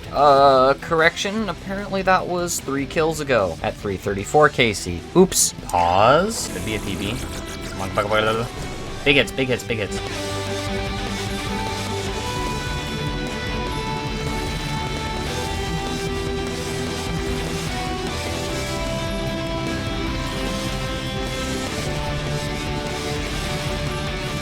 Oh, that's huge. Oh, that's huge! Oh, yeah. We're so close to the sub 10. Wow. That is a big improvement on the PB. You'll love to see that. From 1031 down to 1003. That is what you love to see. Hey, that rhymed. Oh, sub dead soon! Well, I ended up using 2 super combat doses that fight because I thought I had a chance to get a new PB. Main reason being is that my first phase was really fast, and the second phase was around what you'd assume to be normal, and then it led into a slower P3, and then into a very slow P4, which is very unfortunate. 350.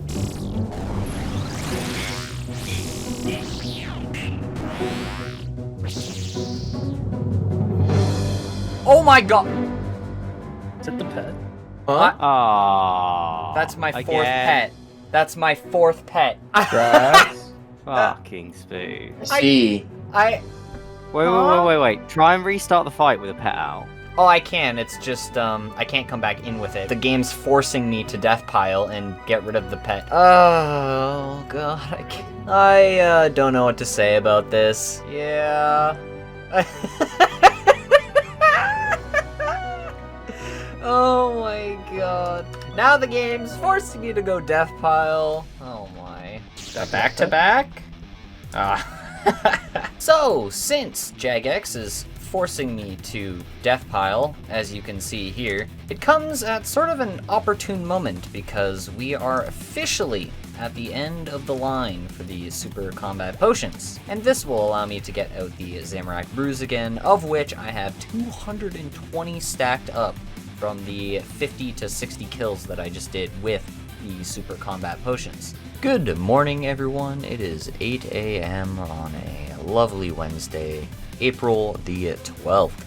And we have a brand new weekly update to cover, which brought the Revenants update I talked about. Interesting name. Anyways, we will get a bigger Revenants task when we get Revenants now. That is extremely nice. I didn't have a task. Can I skip? Let's see if I can get that Revenants task, actually. Oh my god. 1 skip and I got it. That's a lot of Revenants. Holy shit.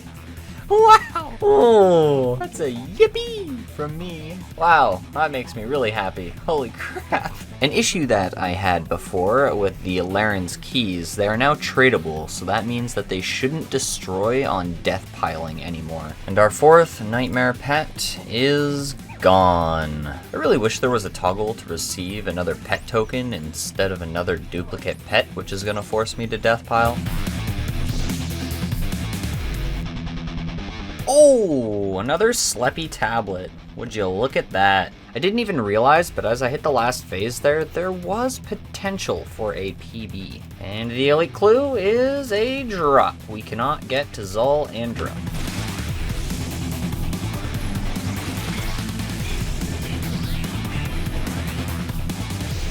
Great. Oh, what the... Another Sleppy tablet and more cosmic? Did I just duplicate my last drop? Okay. Well, yeah, that's a thing, I guess. The last super combat dose for now has been consumed.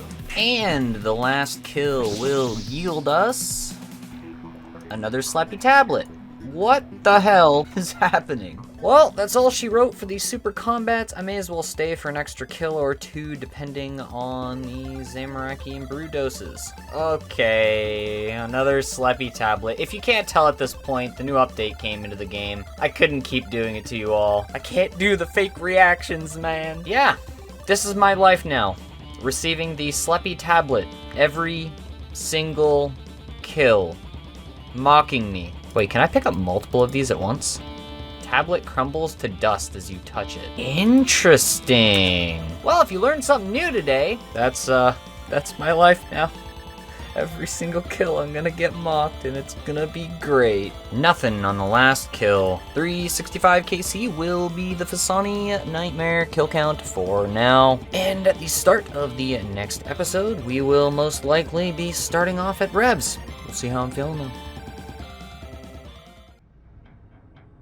To further reinforce the point I made earlier about the Laren's keys, you can see right here that I can now actually death pile with them, which is, I guess, nice. Not really required for my account, but hey, we're just dropping it over to the main anyways, so free money. 2 things of note from that 3rd hour of the Mega Revenants task. We add the Revenant Ether to the looting bag, and we are officially over 100,000 total Revenant Ether. And the second, we have 405 charges left on the Trident of the Seas, which means that we will have to swap to the other full Trident in order to avoid having to recharge that one and pausing in the middle of the task.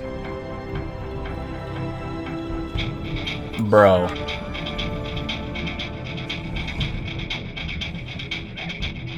I have nothing to say about that. There is another Revenant's task completed. We've spent another 5 hours in the wilderness. 1589 kill count. The verdict is not the back tutorial skip to back. Oh my god. You'll love to see that. 126 Revenants, 2 skips. And we're right back into the wilderness. This task will get us to 1700 or so KC. And there we have it, yet another Revenant's task completed. That one took 4 hours in total. And we are at 1715 KC, 1714 on task and Skuld. The moment of nothing to exist, we will hop right into skipping. One more for good luck. Okay, 7 skips, nothing. We're back to tutorial skipping. And there we have it, another Revenant's task. 105 this time around. The last of the Blighted Super Restores that I will have at my disposal for now. Like I said, Knights are indeed a Super Restore sync. So I believe that my kills an hour will drop slightly now, because I won't be able to use Mystic Might. And that, my friends, is double drop rate. You really hate to see that. Well, it's been a minute since we've had a drop, and the Magic Seed is definitely a unique. Oh, that is another task completed. We are now at 1820. Surely the next task, right? Oh, and I managed to complete that task on a single full Trident of the Seas. So remember what I said about the super combats? Well, the last half of that task really paid off, and we now have 46 doses on top of the 16 in our inventory. Well, I guess it was fated to be. My excitement for Revenants is pretty quickly diminishing. Bro. How's he fit all that in his helmet?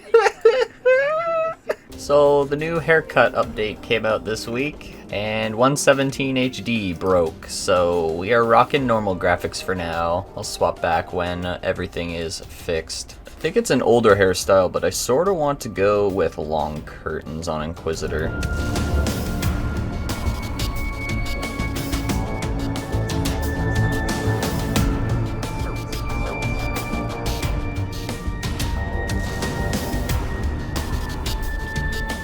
Not gonna lie, I really saw that one coming. There we have it, another Revenant's task completed. We have a total of 1942 Revenant Knights now. I was gonna make a joke of sorts, but A, I forget it, and B, I think the joke is this drop log in itself. So much like the last task, I just managed to squeak out the full task on a single Trident of 2,500 charges. As you can see, there's 57 charges remaining in this one. Everyone, this is the last chance for now. 1598 tasks, and the last task will not be Revenants. So we skip this, we go to 1599 tasks, and then we have to go to Konar for the 1600th task. But I will be taking a break from Revenants as my brain is drained. 1942, also known as 1941 because of Morning Brain, Skuld on task Revenant Knights yielded us a single Amulet of Avarice. So,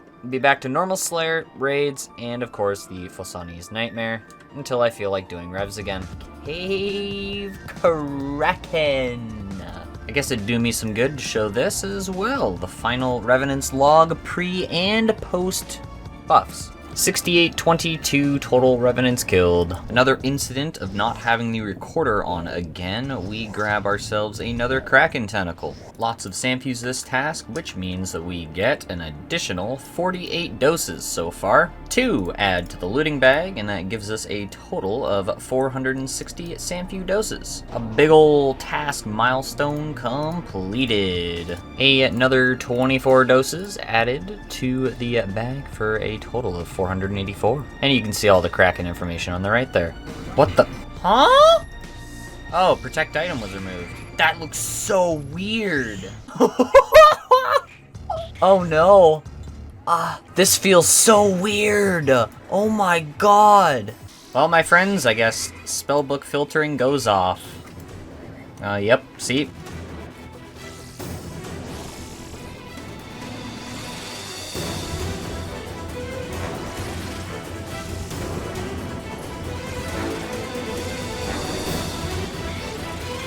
Holy damage. That was so fast. 12-second P5. I genuinely think that might be my fastest P5. That's crazy. And on 105 strength too. Maybe it was 106.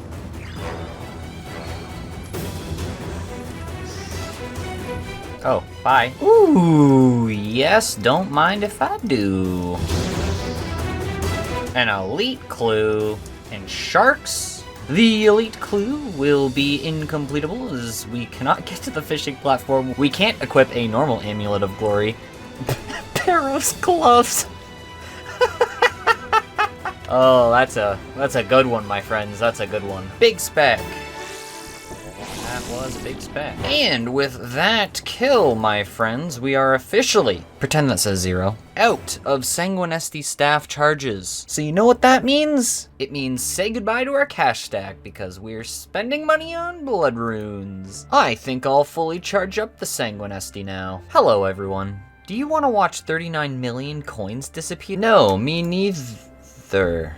Oh, I'm not gonna lie, I was gonna leave that clip at just a joke, but this was extremely painful to buy 20,000 Sanguinesti staff charges. So we put all of the blood runes inside, and as you see, 20,000 sang charges. I started this at 1:30 p.m., and now it is the next day at 8:45 a.m. I kept hitting the login limit, which was extremely annoying, and I had to log out for hours at a time in order to attempt to reset my login limit, which clearly didn't help. So I think buying maybe 10,000 charges at a time, 30,000 blood runes would be better than buying 60, because I was planning on doing more Nightmare yesterday, but that didn't happen.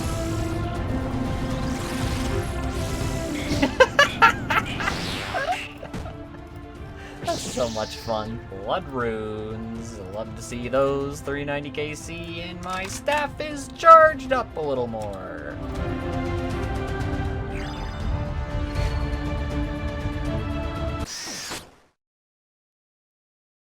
Really? That's unfortunate. That is some really bad timing.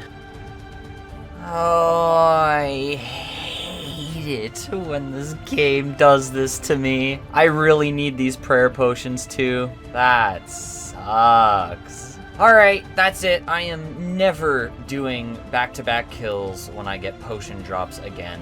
It's slightly concerning when my prayer potion stack drops below my Samphew serum stack, as the prayer potion stack has always been above the Samphew serum stack, so goodbye to 9 doses of prayer potion. Unlucky. What the? Hold up a second. I dodged that hit. Huh. Very interesting. Very interesting indeed. Big kill 400. We do a little bit of ore gathering, apparently. The log has not changed at all. This, of course, is fine and is just an update. An elite clue is a drop. We cannot get into Dorgish Khan, and I can't stay for another kill because I'm essentially out of arrows. Oh, cool. What's the purple gonna be? Hey, a verdict. Free money for the main account. You'll love to see it. Free moolah. Moulage. Free moulage.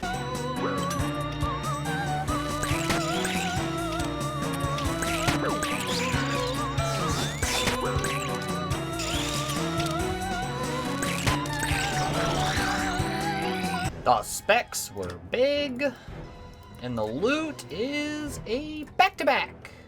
Not a back-to-back. Oh, a back-to-back. No way! Good luck, good luck, good luck. Oh, another defender hilt. Oh, the back-to-back defender hilts. The money. That's fine. Keep giving him the frickin' Vernix, man. I don't want him.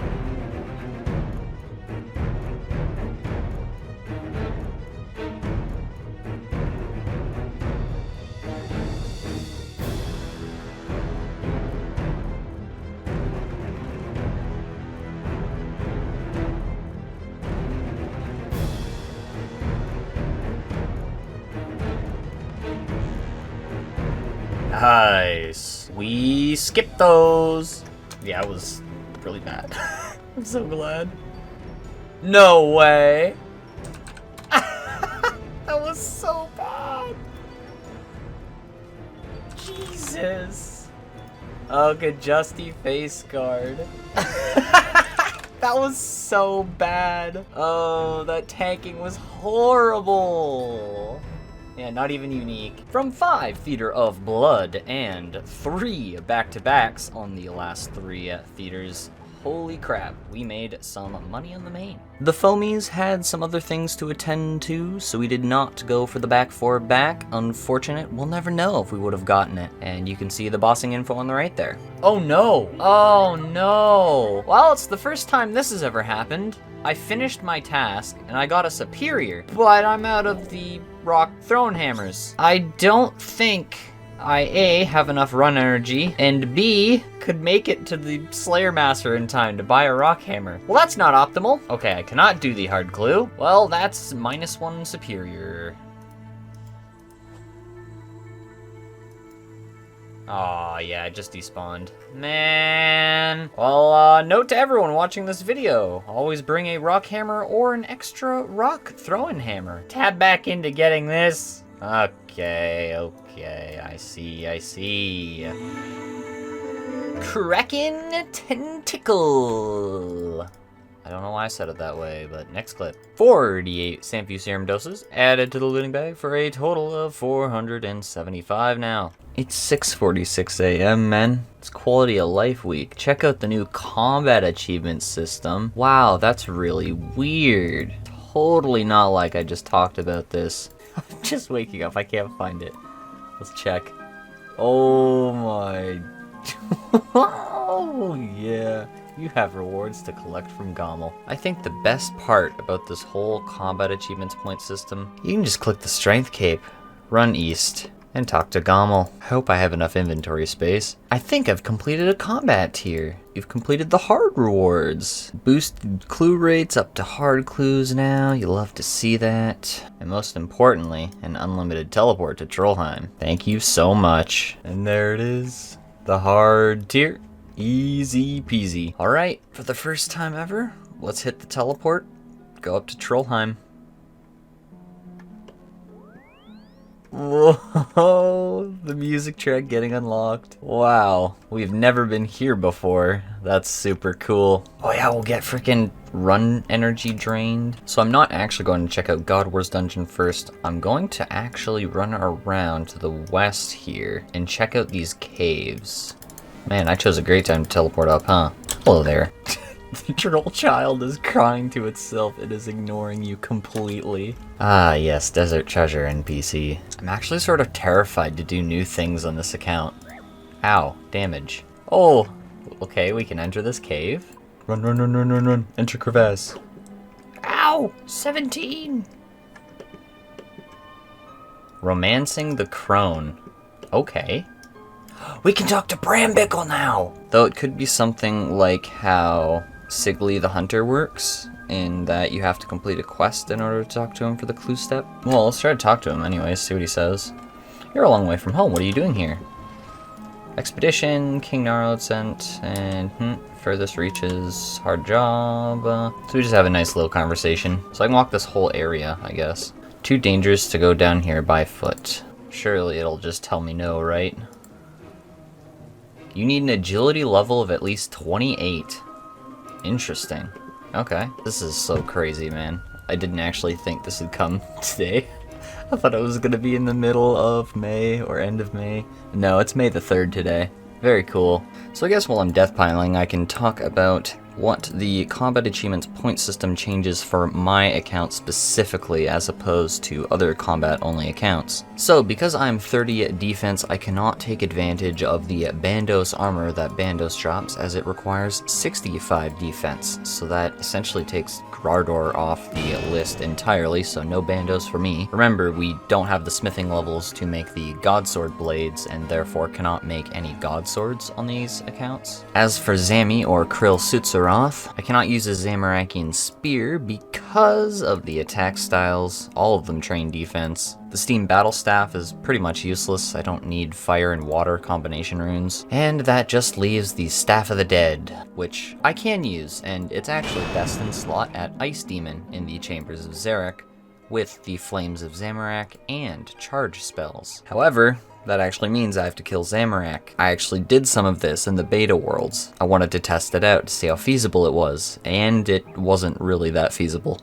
It was pain. I tried melee, I tried range. It was like the 5-0 method I tried. So the Gommel's Hilt should be in this death pile. So the only item that is useful for me from the God Wars dungeon is the Staff of the Dead, and it's super niche. So if I don't benefit from God Wars dungeon, what do I benefit by unlocking Trollheim and the God Wars dungeon area? Well, I get extra clue steps, and clue steps are good. Perhaps we'll see those put to use in the future. Well, this is a scam. I don't get the other half of my Zeal tokens. That's very interesting. I guess I should have refunded the imbue before completing the hard tier. It would have been like 3 crates, I believe. Who cares? Whatever. That's fine. I'll deal with it. Sucks to suck, I guess. Guess I may as well take a peek at this screen, and as you can see, the next unlock is in 397 points, which means that we got a lot of work to do if we want Elite, but I don't know if I'm going to particularly hunt it down. It's there if I want to attempt to go for it now. I think the only thing I benefit from Elite tier is the boosted Superior Slayer monster spawn rate, and I genuinely think my time would just be better spent doing Slayer itself. So there is a clue step right here. We enter the Stronghold. An easy task in the Fremnik area. Very cool. I don't know what we can do here, but let's explore a little bit. As a reminder, we haven't finished Death Plateau, and Death Plateau is a requirement to continue the Troll quest line, so it's not particularly something I can do. I wonder what would happen if I talked to Burnt Meat, though. Tough Hardened Adventurer. I'm not tasty at all. Goutweed. I don't think this has any applications to the account. Oh, that's a cool little layout. When you go to the rewards, it shows you what you have access to. Very cool, very cool. Yeah, that's very cool. We now have access to Trollheim. Climb up Troll Ladder. That's to the farming patch. Doesn't really matter for us. I don't think there's anything special up there. There we have it, a new area that combat only accounts have access to. Let's get our run back and go. Actually, it doesn't matter because we get full run drain anyways. Let's move the boulder for the first time. We push it to the side. You aren't carrying a rope with you. Ah, yes, a classic. We tie the rope to the hole, and we go down. Cough, hey, come over here. Ah, yes, Dying Knight guy. Time to enter for the first time. I don't have a Bandos item, so I gotta be careful. But yeah, the God Wars dungeon. So we have much easier access to spiritual creatures now, and we now have access to Gorax. Not that they actually give something extremely useful, but if I recall correctly, they are actually the best roll chance to hit the RDT. So if someone's hunting a Dragon Spear, you're gonna be killing some Gorax with a Ring of Wealth. Very cool update, for sure. Oh, and for the record, I'm delivering the Knight's Notes. This is 7,000 Kraken killed. 40 Sanfew Serum doses added to the death pile. 515 total Sanfew Serums now. Doses. A big moment caught live as it happens. 103 Slayer. 3, 2, 1, go. Whoa, a magic combo. Insane. Augers. I can kill shamans now in Chambers of Xeric. 5-step hard casket will be nothing. The master clue step is completable. Actually, fun fact, if you get a master clue scroll like this, look at the drop table of the ancient wizard trio. They drop prayer potions. So if you kill 2 out of the 3 of the ancient wizard trio, you'll have 2 rolls to go towards getting that prayer potion that you want. And just like that, apparently now if you run out of view, you leave the last one alive. See, yep, we watched him despawn. Maybe having some food would be good. I'm perishing in agony. Okay, yeah, well, you get the point. You can farm it over and over by killing 2 out of 3. Not sure if I've mentioned this in videos before, but this step is technically possible, but we can't actually get the strange device to locate the spot, so we'd have to dig, between over 100 different locations to attempt to find it, so that's technically a drop. Oh! Well, it's the first time we've got this clue step. Let's go test if it works. Let's have a little chat with Brambickle here. Hey, it's looking positive. All right. Awesome. We can do the Brambickle step now. You'll love to see that. Boy, oh boy. It's been a minute. 2 hard clues leading to a full 6-step hard casket. What will the reward be? Garbage. Here is yet another hard clue step that we can do. So we grab our Gommel's hilt, we teleport to Trollheim, don't forget the protect from range, and we dig. Very cool. That one is now a drop because we dropped our Ring of Life, and I'm not going through the effort of getting it again.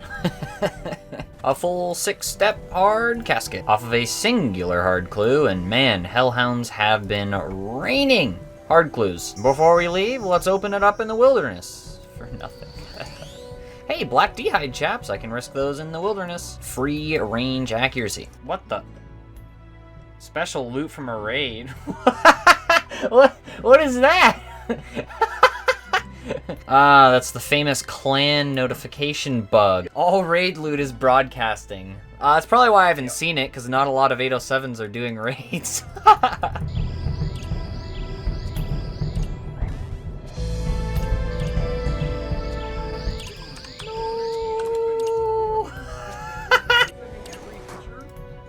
Oh, that's really bad.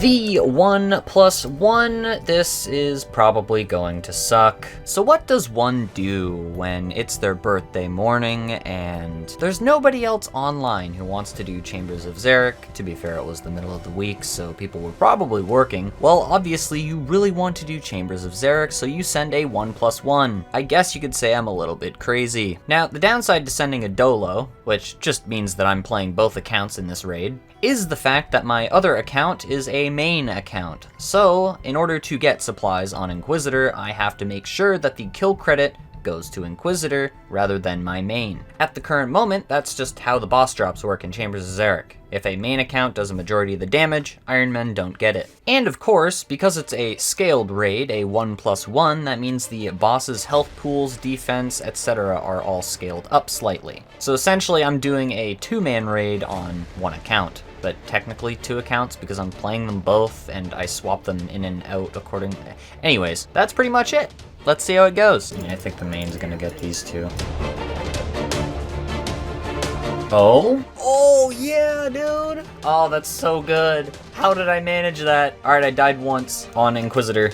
And I managed to clean up with the main. Oh, that's so big. Mystics lured and ready to kill. Mystics are cleared. So when starting Tecton, I only landed 1 singular hammer, and I spec'd 4 times between both of the accounts, and then this happened.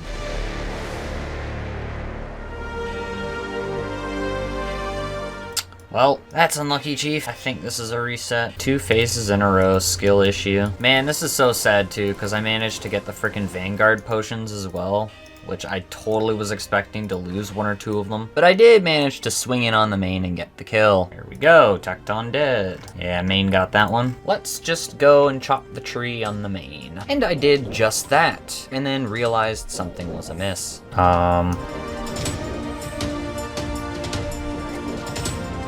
Ow. I need the Revite. The Revite. Oh! I should have put on Redemption. Alright, here's what we're gonna do. Oh, the gaming! It was time for the Hail Mary strat. Go on, main. No! Look at him go! He's surviving! I have no food on the main, so this is a Hail Mary. Oh my god. Oh my god. Look at him go! Come on, make it, make it, make it. Yeah! Please? Yeah! I got it on Inquisitor! Oh my gosh, this is insane. I genuinely don't think I'm gonna kill Ulm, but this is fun at the very least.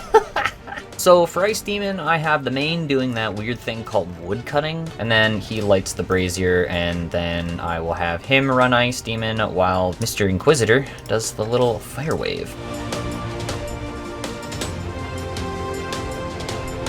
And there he goes, dead to the Inquisitor, just like that. The plan, I'm going to drop the Strength Cape and the Dragon Pickaxe, because if I disconnect, well, it'll be depressing, but I don't really care if I lose the D-Pick. I think I don't have any other choice than to go in and death pile with an extra overload or two, with those extra supplies I left above. I think Inquisitor's gonna die anyways. Even if I do end up making it to that final phase, I'm gonna say we'll be down to like 7k points, 8k points. Yep, 8k points. So now we stand the main to the side, pick up our real supplies, and get ready to do this.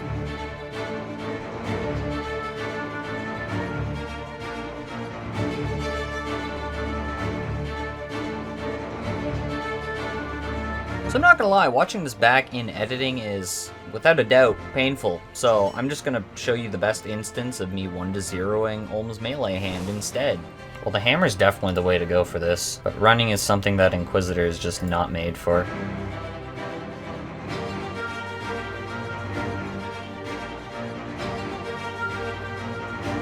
Damn. Well, 1 stam per phase. That's, you know, acceptable, right? Right? Surely. Attack the melee hand. Oh, wrong time to walk. I'm dead.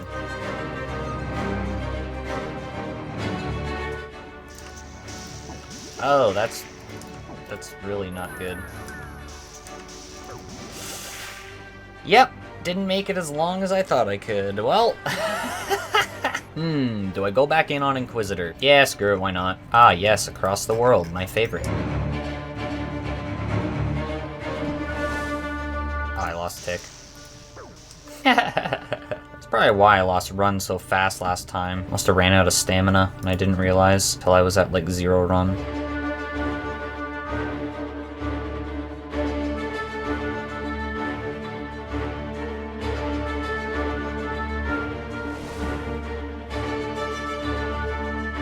Oh, that's unlucky. I didn't click my run energy. Finish it! That was a waste. I didn't kill it! Oh my god, it's a disaster. It's a disaster. Don't ask why I tried to run to the mage hands. I thought it'd save me. Die! Thank you.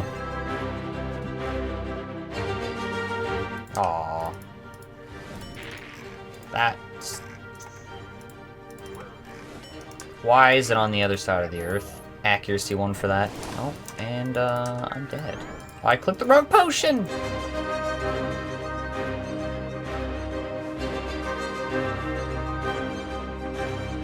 Retribution! I don't even know if that works. GG! That was fun. Come on, go, go, go, go, go, go, go, go, go. Oh, it's healed. Oh, I did it!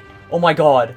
I thought I screwed myself. Oh my god. Oh, I forgot a stamina. Yeah, that probably would help. Well, that raid certainly existed. There you have it! The 1+1 Inquisitor raid. The funniest part about that raid is that I finished with more points on Inquisitor than the last raid. The elite clue is a drop. We cannot get the Helm of Nadesnot, though we could get a circle, and we can get to the Slayer Tower. So this will be the first time that I'm doing this. So what we want to buy is the Zarket M. That is 45,000. Toggle. We run down to the rune shop here. So as you can see, the chaos runes are overstocked, and I believe it is this way for every single world. So all we can really do is just spam sell 50 chaos runes at a time until we have 40,000. We start with 172,920. There we go. 45,000 toggle right on. And that cost us 5,000 chaos runes smack dab on. So we come in, buy the Zarket M. There we go. Now we have our weapon to do some Venenatus. All right, let's go, friends. The Rune Civvy. Oh, this is gonna be great. Oh, 28, let's go. Oh no, he's dead. Wow, death runes. Die, Venenatus. Super restorators, look, oh. Wait, Yep isn't even here. Your drop transported to Ferox? Super combats. Woo. This will be the webs. That was tick perfect. This is so crazy, man. Oh no, I died and lost No! master. Oh, that sucks. Oh no, no, no, no, no, no! 58 HP, come on!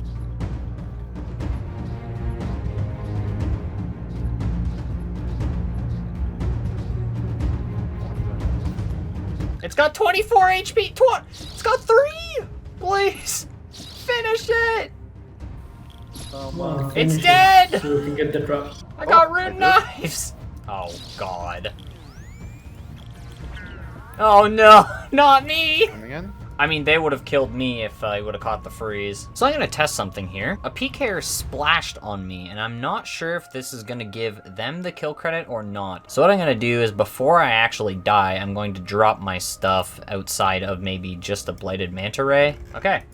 So if a PKer splashes on you in the wilderness, they do not get your loot. And for posterity's sake, you can see my stuff on the ground right here.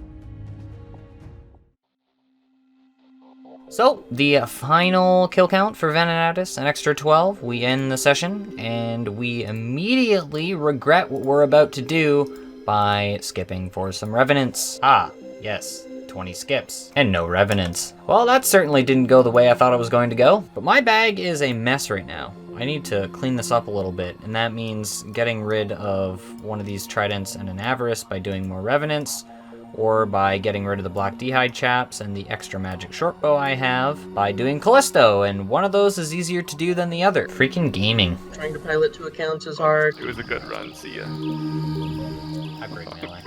Oh no! Oh no! That's tragic. So this is like a leave situation, huh? Yeah, probably would have been a good idea. We have a couple other homies on, Are you? Look at that timing, that was impeccable. The worst? No. Well, Collection log slot completed. Oh, okay. Who's baiting? What was that? Who did that? I don't even have me. the I don't even have the plugin for that. I wasn't baited by like, oh, I got a collection log slot. I don't have the plugin, but I was like, oh, is somebody like using speakers, and I went through their speakers. That's exactly what I thought. Yeah, I really pushed that inventory to the limit, didn't I? I got 78 doses of Blighted Super Restore. What? Oh my I god. got the fucking ring! I'm out. I'll be back. Grats! Somebody's in the cave killing bear. I glanced at my chat when the Kalisto KC popped up because I thought I scrolled up on accident. Well, and there you have it. 86 bear kills today. A lot of blighted super restore doses coming home. No super combats. The RTO method with a tank. 96 range bonus. We have some ranging potions from the last Kalisto session. We have our sub 20 teleport. The Dolo tank RTO method is about as simple as it comes when it comes to doing wilderness demi bosses. Now, you want to gear up your main in the absolute best tank gear that you're willing to risk. As you can see here, my main is in full Justiciar and a Din's Bulwark on defensive, I should note, as that will reduce the amount of damage that the main takes from the RTO stomps. You stand in these two positions, with the main by the root over there and the alt account by these two bones. Now, if you have a crossbow, you have an extra 2 tiles of range, which is much better, and you can stand a little bit further back, probably northeast by these roots instead. I will link the original video I found which showed off this method in the description down below. Making use of these 2 spots, you will want to pray range on your attacking account and pray melee on the tank account. Make sure to swap your prayers to magic when the air blast is thrown out. Last but not least, you'll want to turn on the true tile indicator on RTO. That's that gray square under the boss. This can be done through the NPC Indicators plugin, where you will hold shift and right click the boss, go down to tag style, and then true tile is what you will want to click. I highly recommend having this on, as the boss will slide a lot and you'll take a lot of melee damage if the boss so happens to slide right on up beside you and smack you for a 30. Very cool. Oh my god.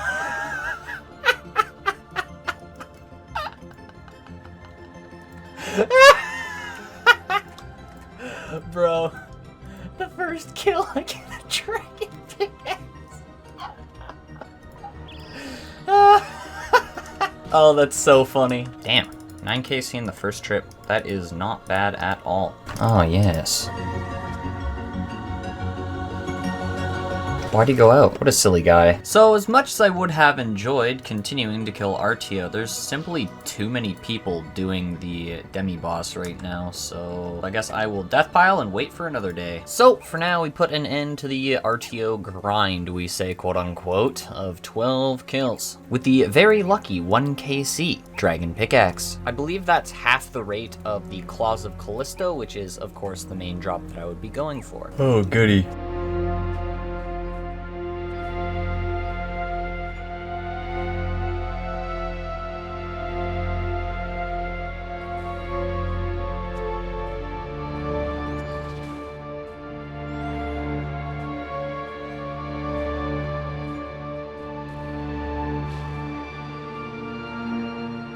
Goodbye. Another 12 RTO kills added to the total kill count. This is going to be a grind that is taken in small bites, as there are quite a few PKers out at all times of day right now. On the plus side, that's a YouTube hack in order to get more freaking content. Let's go! Oh, so they adjusted where the drops go now. They no longer go to your feet. A long bone. Plus 15? Oh my god. 9 arrows? So 300 in inventory is good. I probably wouldn't even be able to finish this kill. Well, rip the last RTO kill. There was an attempt. That was a pretty successful hour, I'd say. I was only attacked once and I was able to log out on Inquisitor. We got a total of 16 kills. Used all 300 rune arrows. 700 blood runes. It's really nice. Whoa! The imbued magic short bow! Got a little visual change. Oh my god. That's so cool. A little sparkly boy now. Oh my gosh.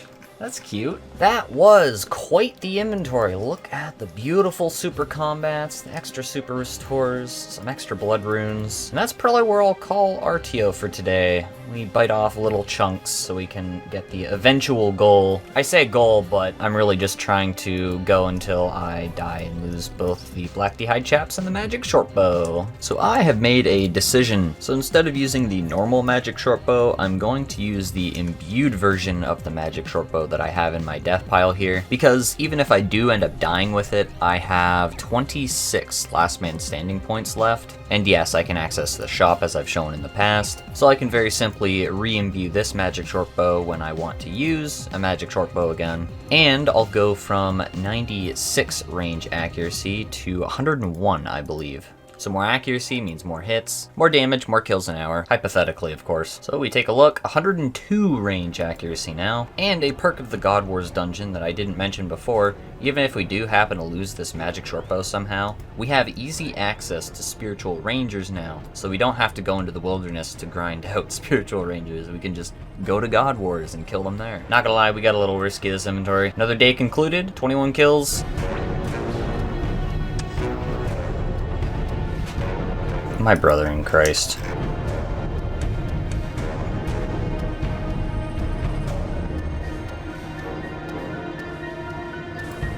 Wait, he didn't even TB me. It's so sad to see. The RTO worlds are packed. And I mean, it's 9 AM on a Monday morning packed. This is insane. I'd love to complain about the bot problem, but it seems Jagex's solution to the bot problem is to stat restrict and quest lock. Instead, I'm just gonna bite the bullet and keep world hopping. Oh, just got a curved bone. Berry, and it's gone. And in this instance, it was a tertiary drop, not even on the rare drop table, which I guess all I can really do is carry on. We got 7 RTO kills today with a curved bone. And little did I know, it is a bank holiday today in the UK. So that's why there are so many people in the wilderness. Surely. You're joking me. Oh my god. That's...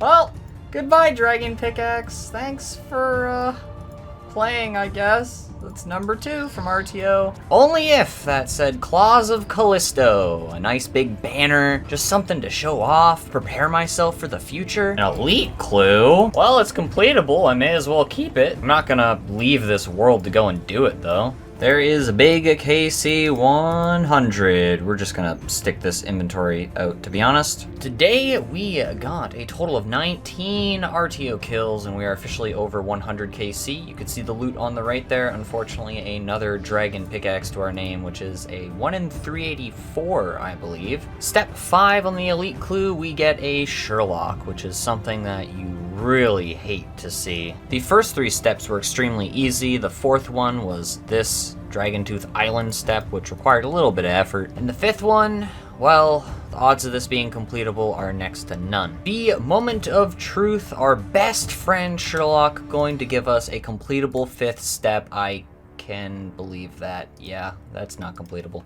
We cannot smith a mithril 2-handed sword, and therefore this is a step 5 drop. 'Twas a valiant attempt, though. I think this is the furthest I've made it on a single elite clue, or maybe I'm tied. A lovely 22 RTO kills coming in today.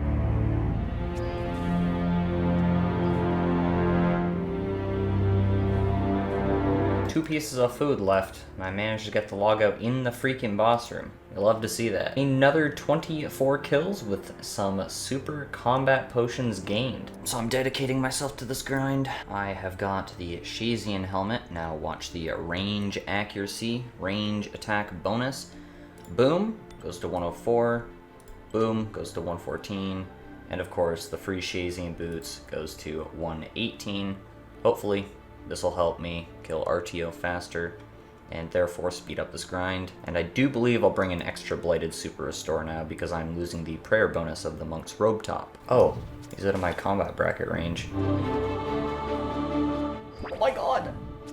He's gonna hit another trap? He's gonna die.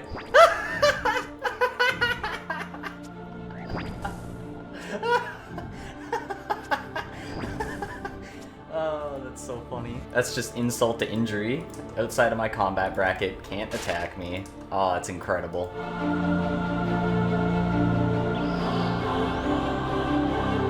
A big moment before the big moment. We are officially out of noted blighted manta rays, and we are digging into the dark crabs now. I don't really care if I lose these, so I'm just gonna bring them with me. I was gonna save them for the nightmare, but they're really not needed now that I think about it.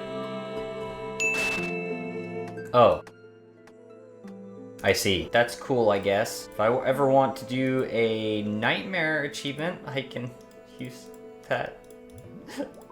And into the bag that goes. I don't really care if I lose it. It's there if I want to make use of it. That is 200 kill count on RTO. I'm so sucked into the action that I missed a little goal of 206 KC, which is 1/3 of the drop rate of the Claws of Kalisto. A big day concluded, and we have a total of 86 RTO KC on the tracker, with the Dragon 2-handed sword coming in today, and a total of 20 super combat doses. Oh, and also, we're using potatoes with cheese now.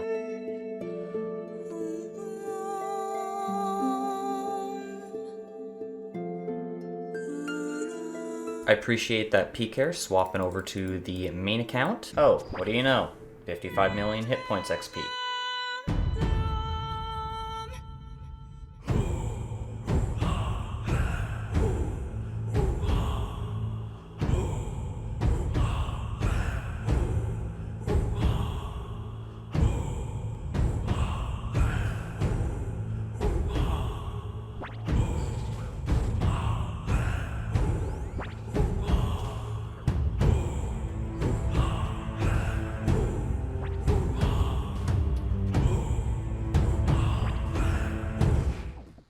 Ah. Well, Goodbye to that. I hope that PKer enjoys the 130k. That guy always ended up swapping to my main account, and I was sort of terrified for when he'd actually attack Inquisitor, and it finally happened. Good fight. That is 29 RTO kills on the day, and we are going to end that session for now. We are out of a pair of black d'hide chaps and a magic shortbow imbued. Got 26 points left as a swift reminder, and the magic shortbow scroll costs 5. Plan now is to knock out a couple of combat achievements that require the dragon two-handed sword so that we can eventually just straight up alch it. So the first task we're going to attempt to do will be to head to the Nightmare and get the Explosion combat achievement. Kill 2 husks at the same time. Shouldn't be too difficult, but the next one, Dagonoth Rex, has Toppling the Diarchy, which is kill Dagonoth Rex and one other Dagonoth King at the exact same time. I think I'll bring the main along to attack Dagonoth Prime, and I can get Supreme and Rex together on this one. I gotta admit,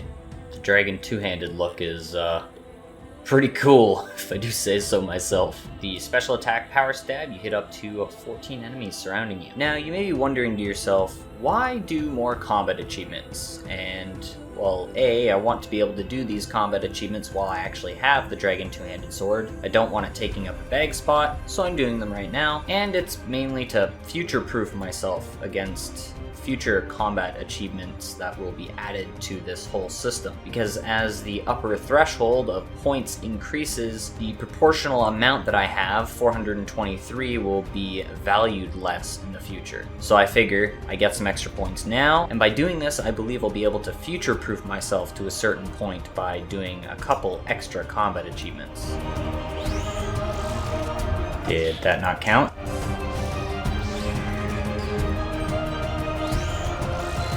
Yeah, there it is. We did it! Got the task, and we're out of there. I'm not ruining my 1000 Nightmare, Casey. I, sort of fluffed the first attempt. The strategy that I attempted to employ was to pull the aggression of Prime on my main account, and then attack Supreme until I got him to extremely low health.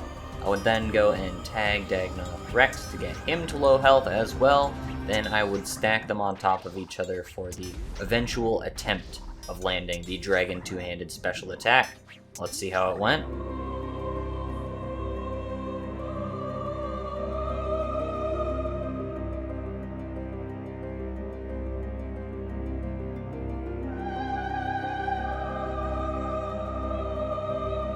Don't kill him, don't kill him, don't kill him, don't kill him. Ooh, this is gonna suck. I'm gonna tag both of these so that I can line them up. 22, that's gotta be good enough. Okay, good luck. Hit Supreme. I didn't kill Rex.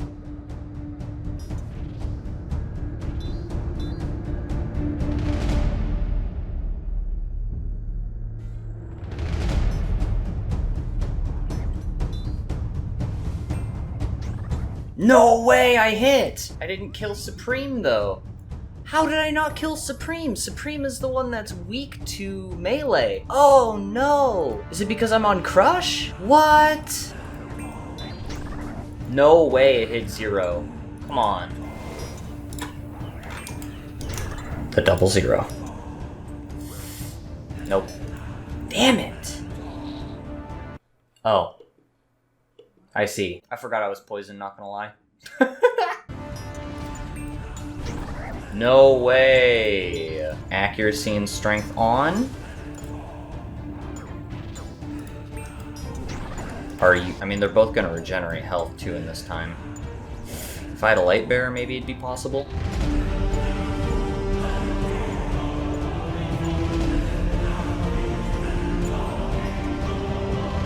Okay. This is gonna be dumb. Oh my god. Okay, it's perfect. There's no way we muck this up. Okay, 3, 2, 1. No way! Alright, I give up.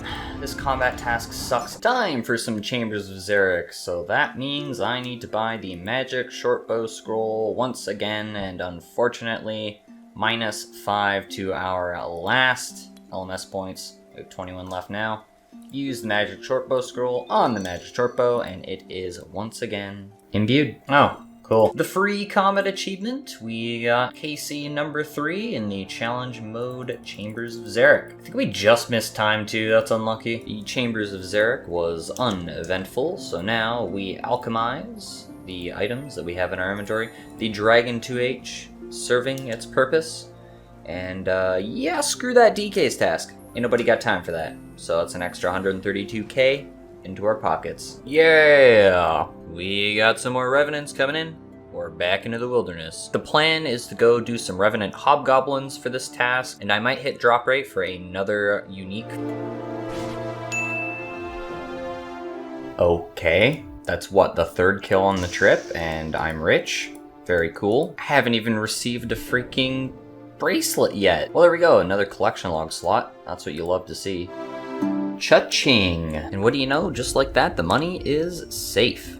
107 mil. And there we have it. Yet another Revenant's task completed. 1943. Depending on the length of the next task, we might hit drop rate.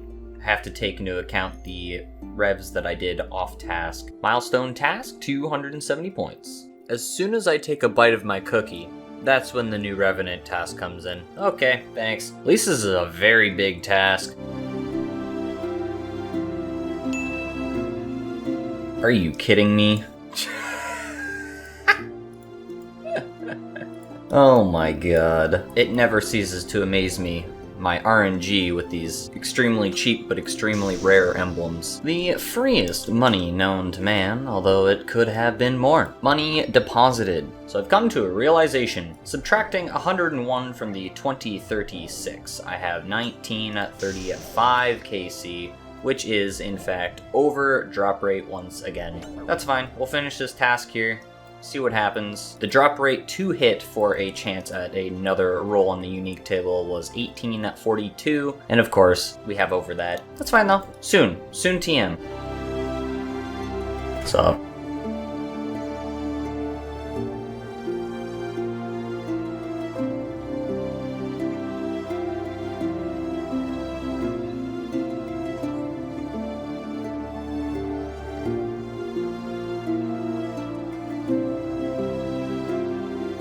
Gia. Low. Easy as pie. Unlucky splash the first time around, hate to see it.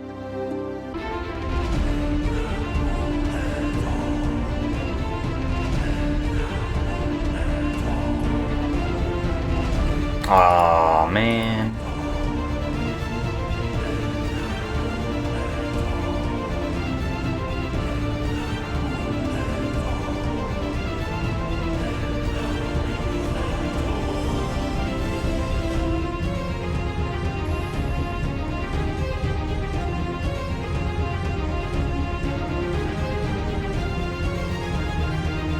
Bye. Not gonna lie, that guy was sort of scary. There we have it. The task is completed. We are gonna go for the back-to-back with the Slayer points we got previously. Total of 2087 Revenant Hobgoblins at this point. Minus 101 is 1986. Oh. Hi. Welcome to my account, 25 million magic XP. Tutorial skip completed, allowing us to attempt to get the back-to-back. No such luck just yet, but we have some reward points. There it is. 6 skips, and we get more Revenants. You'll love to see it. Man.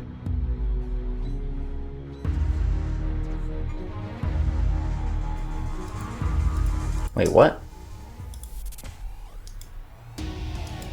Frowny. Why you know battle? Cause Ultimate Ironman. Keyboard smash. Oh my god. Smiley with hat. Another task bites the dust. No such luck. Try to go for the back 3 back, but we don't have many Slayer points left. 2189 total Hobgoblins slain. 2088 on task and sculled. Let's take a quick little peek at the Revenant's log, and there it is. 1 ancient medallion away from completing the entire set of ancient artifacts. That's pretty cool. 7209, surely a weapon soon. 2 skips. Oh my god, 2 skips, and we get more Revenants. The back 3 back is in the house. I should clarify that when I say back to back, it just means that I'm able to continue killing Revenants without taking a pause to do Turiel skipping, and I have all these supplies at my disposal. And there we have it. Another Revenant's task completed. I sort of split that task up in half. I did 60 at Revenant Knights, and I think it was around like 70 at Hobgoblins, so we're now at 2150 Hobgoblin KC, and I will have to do a little relog on Runelight. Restart completed, we are at 2001 Revenant Knight kill count, skulled, and on task. My friends, I don't think a back 4 back is on the table, as we only have enough points for 1 additional skip. So, we'll send it, the skip, only Ice Warriors. I'm feeling a little, the word for that escapes me. But anyways, yeah, we are not getting back 4 back. Wow, that quick, huh? Back into Revenants we go. I think my food is still on the ground too, which is sort of cool. A full task completed at the Revenant Knights, just as a peak air logs in. Very neat. 2123 Revenant Knights. Ooh, there it is. Another Revenant's task for the Reaping. Been a minute since I've had a seed roll, and it's just before this task ends. Unlike what I said last time, it is not a unique, rather just a rare drop. 50 Revenant Hobgoblins killed on this task, and the last 88 done at the Revenant Knights on a fine Saturday morning. As we run out of the cave, we have 2211 Revenant Knights skulled and on task completed, and we have 2200 Revenant Hobgoblins skulled and on task killed now. One of these tasks is gonna happen. One of these tasks. There we have it. Another Revenant's task. No, you've got to be kidding me! No! I can't believe this! No! I'm so sad! That's my second Avarice from Hobgoblins, and we are no longer due a drop from Hobgoblins. I'm sad. Well, if I die with this set of Trident and Avarice, I have another Trident, and now I have another Avarice to risk. Well, it seems like I am a wilderness-locked Ironman. That's just it. It's just how it is. And this log certainly exists. I killed a few more Hobgoblins because who really cares about your third Avarice? So now we are only due at Knights, which is where I think I should return at this point. 2211, huh? Everyone, I really need a win here. There's the task. It has been completed. We have a lovely 2256 Knights killed, skulled, and on task. Whoa! 75 million attack XP? That's insane! Wow! I totally know and remember that that was the end of the task, where I got 450 points for doing a task of Greater Demons. 1700 task total, let's go! I totally missed it. Oops. There we have it. 51 task skips for this Revenant's task. So while I know that the rock and roll soundtrack is locked behind the My Arms Big Adventure quest, I figured I should go up to this area to see what music track unlocks anyways. But I figured let's check and see. Oh. Okay. I might scrape my lovely hands on the rough ladder. Okay. Never mind. This is a drop. Still, I should add. Whoa! That's sick! The new update keeps runes inside of the rune pouch. I didn't actually expect that to work for UIM. Another Revenant's task in the books, and we have a total of 2388 Revenant Knight KC now. 15 skips, and no back-to-back Revenant task. There we have it, another Revenant's task. Oh. I feel like that was a very quick logout. I generally don't save logouts, but I had a minor heart attack there, not gonna lie.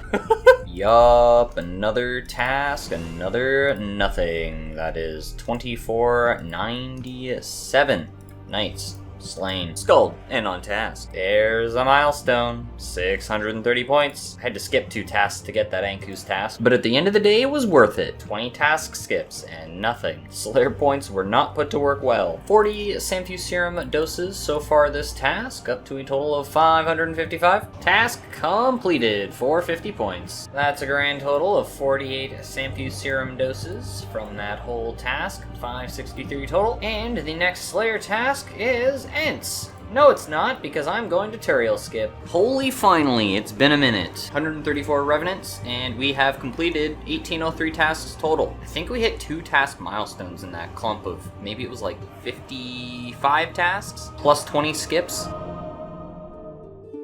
Holy sh**, that was close. The moment you've all been waiting for, another Revenant's task coming to a close here. Now it has, and we have a total of 2631 Scald on Task Nights. We are over 3 times drop right now for another roll on the unique table. Well, not really now, but we have been. At 2346, we were at 3 times rate. And remember, we've hit it once before by getting the Avarice. Another 15 skips, and we're back to Turiel skipping.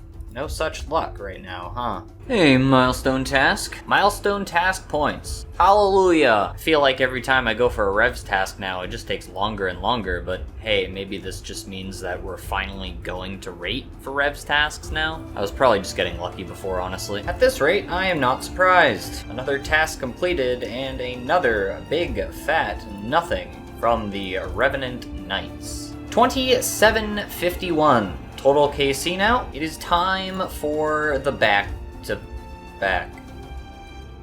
Oh, I didn't even have to skip for that. I guess it was just meant to be. Okay, thanks. Okay, that makes me happy after the last 3 tasks taking over 50 tasks, respectively. Hey Jagex, if you're watching this, I'd like to report a faulty Avarice Amulet, a faulty skull, and perhaps maybe even a faulty task? To be fair, all the past tasks have sort of been faulty. I'm not getting any of these so-called unique drops you've been saying that these Revenant Knights drop, but 2870 total. Revenant Knights, skull, on task. 1 more task, and we will be at the drop rate of a specific item, a specific Revenant weapon. 10 tasks skipped, and no more Revenants. Back to Turiel skipping. But I guess we'll have to find out in the next episode whether or not I finally get a Revenant weapon.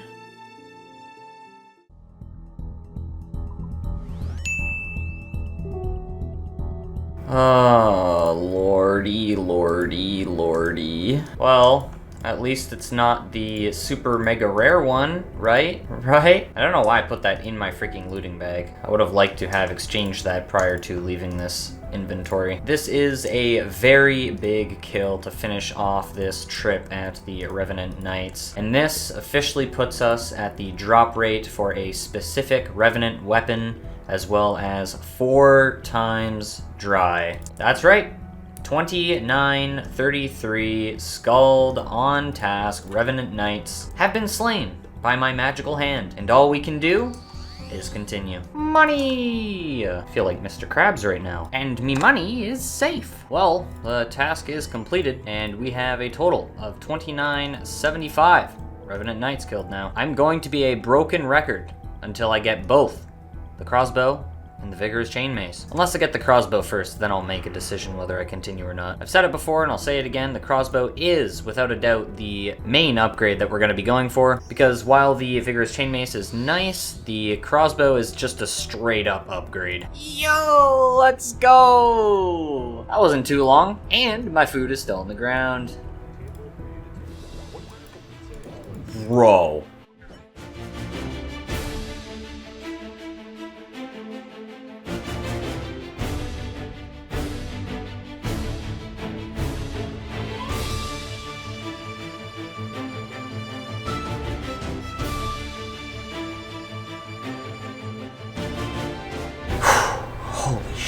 How was that guy so quick in tagging me? I'm not gonna lie, it's 8:30 in the morning, so maybe I just have morning brain and I'm slow, but well, that sure got the adrenaline pumping in the morning. Holy. So that was my first time getting tagged at nights in a while. That happened at 2980 KC, as you can see right here. I got an extra kill before I left because I'm greedy. I missed it, but that's 3,000 Revenant Knights killed. Skull on task. I'm gonna keep saying it, because it matters. Though looking at this log, you wouldn't think so. I'm not gonna lie, my only motivation for this whole grind right now is to see how deep the rabbit hole goes. 3,081 Revenant Knights killed. You know how I killed them. Revs. Yeah! Let's go, finally. It's been so long.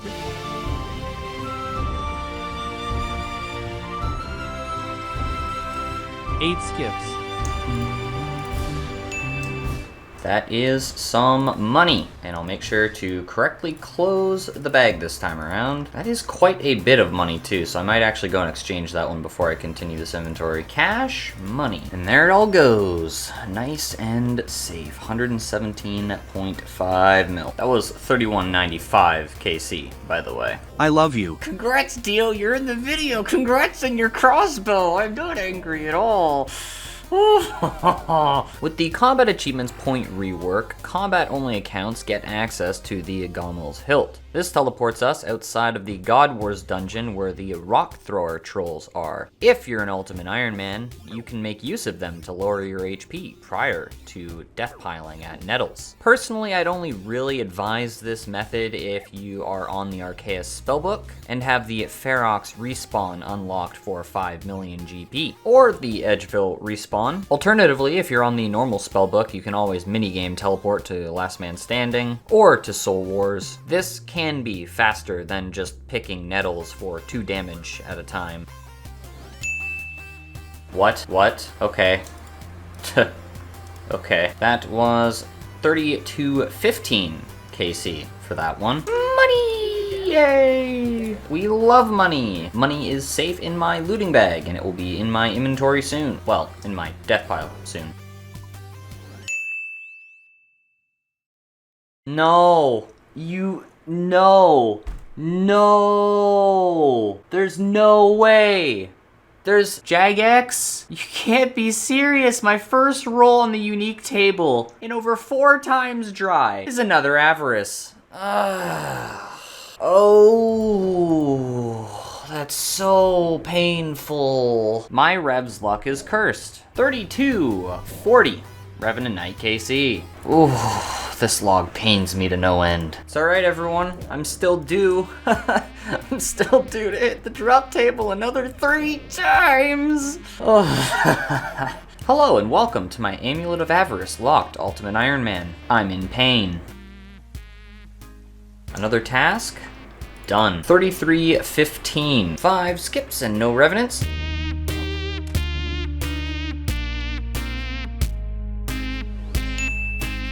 Damn! Money! Sorta, not really. I mean, 300k is 300k. So I'm going to give it to you nice and short, and with a DPS calculation on screen, but range is around 20% better than Mage at the Revenant Knights, and I don't have to risk an untradeable. To be fair, it'll only take me around half an hour to get back, but at the same time, if that's time I do not have to spend in the wilderness, I will take it. Now, this is only made possible because of the new combat points rework update, allowing me to get magic short bows much easier. So I can go to the God Wars dungeon, kill spiritual rangers, and get another magic short bow that way, instead of having to go to the wilderness God Wars dungeon where I have to risk like a maple short bow and adamant arrows. And this DPS calculation doesn't even take into account the imbued magic short bow, which is what I'll be using to start with. Yeah, with the imbued magic short bow, it's 23.5% better than this magic setup. So you know what that means? We can get rid of the extra 2 Tridents of the Seas that I have. As sad as I am that I won't be able to burn through my Chaos Runes anymore, at least I can use those Chaos Runes for the Obsidian Mace to do Wilderness Demi-Bosses instead. So as the Spiritual Rangers have no magic defense, I'm not even gonna go to God Wars Dungeon to get a bow initially. I'm gonna wait till I die, then go farm up another magic short bow. I'll consider my cooldown period. Oh, and we also have to go and get Shazian again.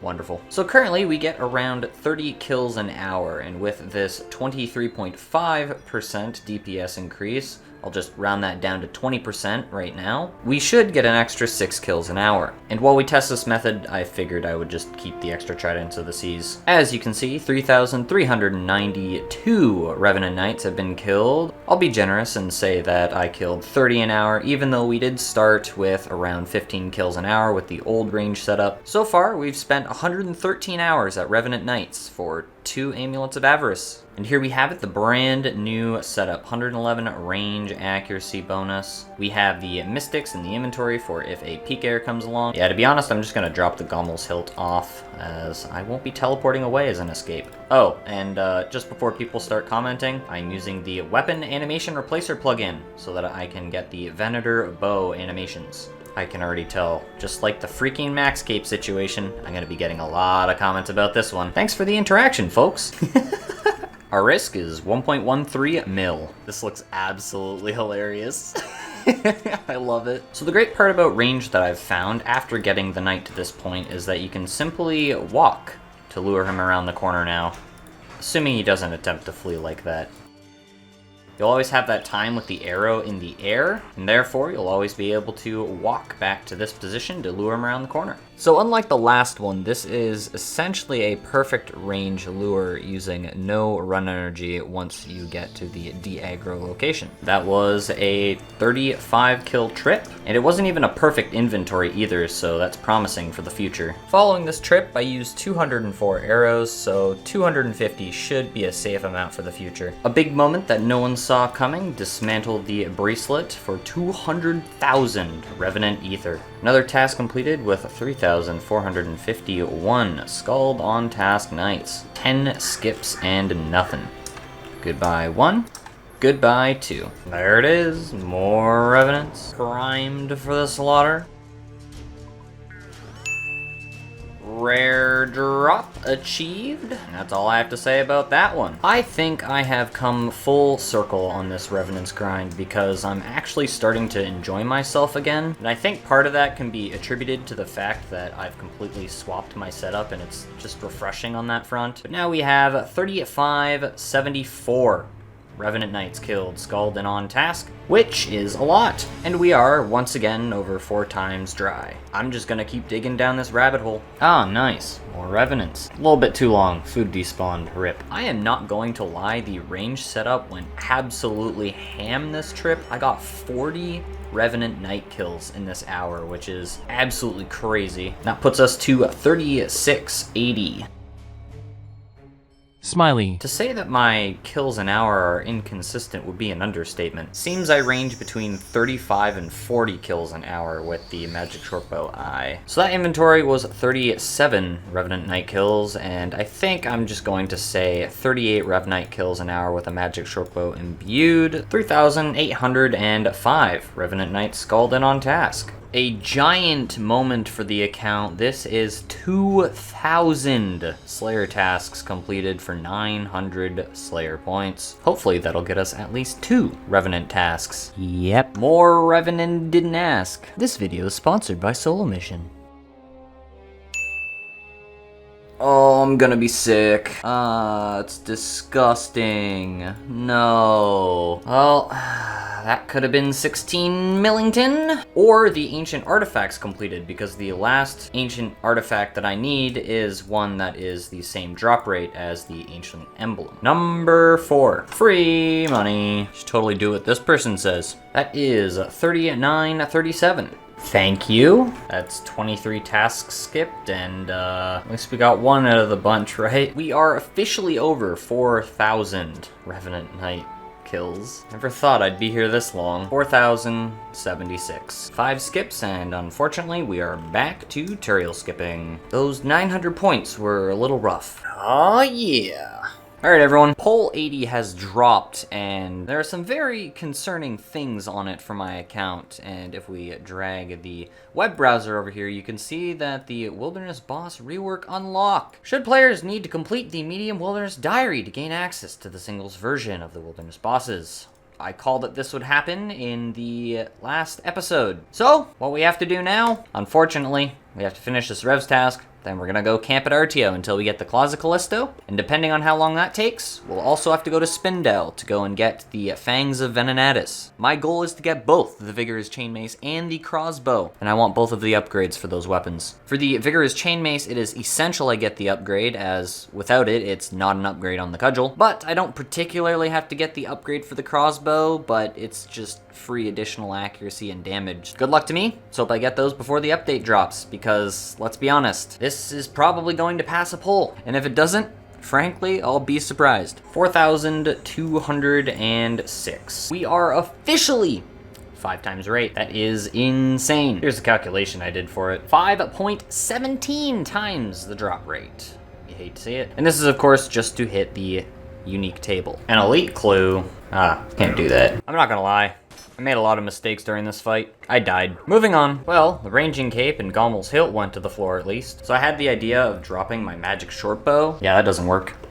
Here we are at the new lovely Spiritual Rangers spot. For some reason, they don't aggro when you stand behind these bricks, so you can literally just attack them in the distance and hide. It's not even a safe spot. You can just attack them over these bricks and they don't attack back. Just like this. That's crazy. But yeah, this is easy access to getting my magic short bow back whenever I do end up dying in the wilderness. Thank you, Gommel's Hilt 3. Well. As I live and breathe, we have an update to pull 80. The medium diary requirement to interact with these bosses are integrity changes and should be added unpulled. So now I have even less time to get my Claws of Kalisto. So what I'm gonna do is just keep doing RTO until I can't or I get the claws. Then we will return to Revenants, hunt for the crossbow, and if we do get the claws, hunt for the Vigorous Chainmace. I don't think I'm going to bother with the upgrade to the crossbow. Holy crap, finally. Just over double rate for my magic shortbow back. That was painful. That's not to mention the trident charges I used. 604 left. That was a full trident. Damn. Another elite. Well, it's completable. Long bone. There it is, 309 RTO KC. That means we are halfway to the drop rate of the Claws of Kalisto. And as you can see, I have adjusted my setup here so that Inquisitor is right beside the exit, and that should mean I can escape really easily. That last death really made me realize that, hey, maybe doing the previous setup was a little bit of an issue. I don't care if the main dies, I care if Inquisitor dies. Mind you, I don't risk anything that really matters. So I have the main by these skeleton bones over here on the west wall, and I have Inquisitor by the door, of course. We have another magic shortbow scroll coming in, and it will indeed be used on the magic shortbow imbued. I'm feeling fairly safe now with this method that I'm using.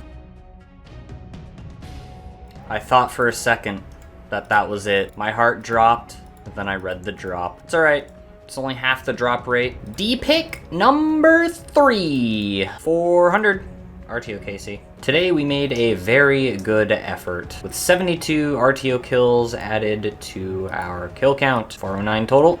We continue tomorrow. The decision has been made. It is time to start using the normal super restores. Not that I really need to use super restores. I could use prayer potions, but I have more super restores right now and they effectively do the same thing, so I don't think it'll matter at the end of the day. Yeah, I should really pair the super restores with the brews, but it's fine. For now, this is the last of our Blighted Super Restore. And of course, I'll use Blighted Super Restores over a normal Super Restore if I happen to get them as a drop. Another elite clue on what could possibly be the last kill, and it is completable. It's actually started a thunderstorm, so I'm gonna call this day early. We got 43 kills today, and that is the loot from RTO. And now I have 2 completable elite clues. Not that I'm intentionally juggling them or anything, but something to consider, I guess. 35 million ranged XP. I totally didn't miss it, and it totally wasn't because my recorder was off.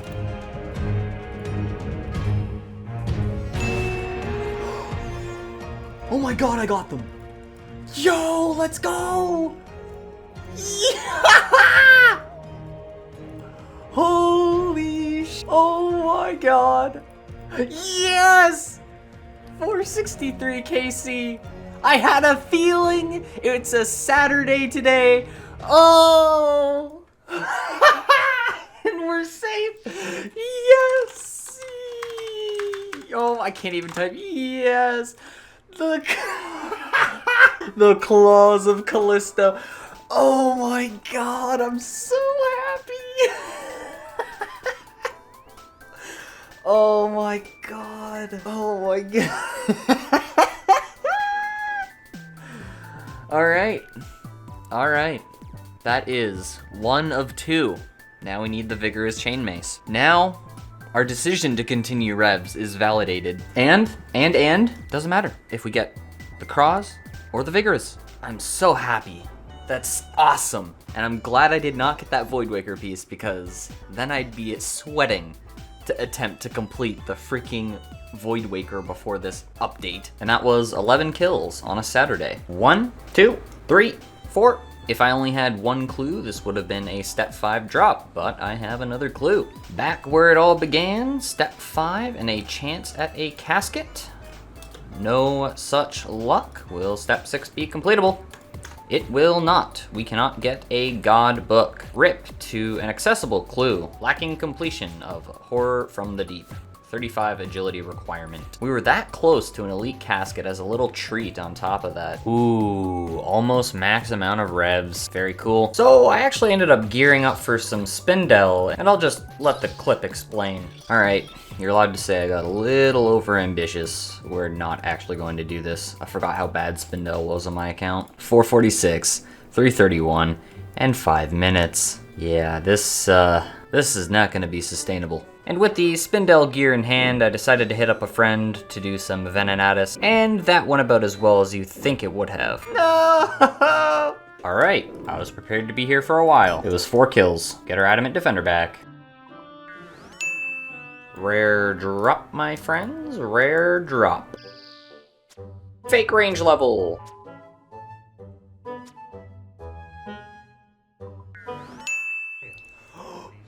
Oh my god. Oh!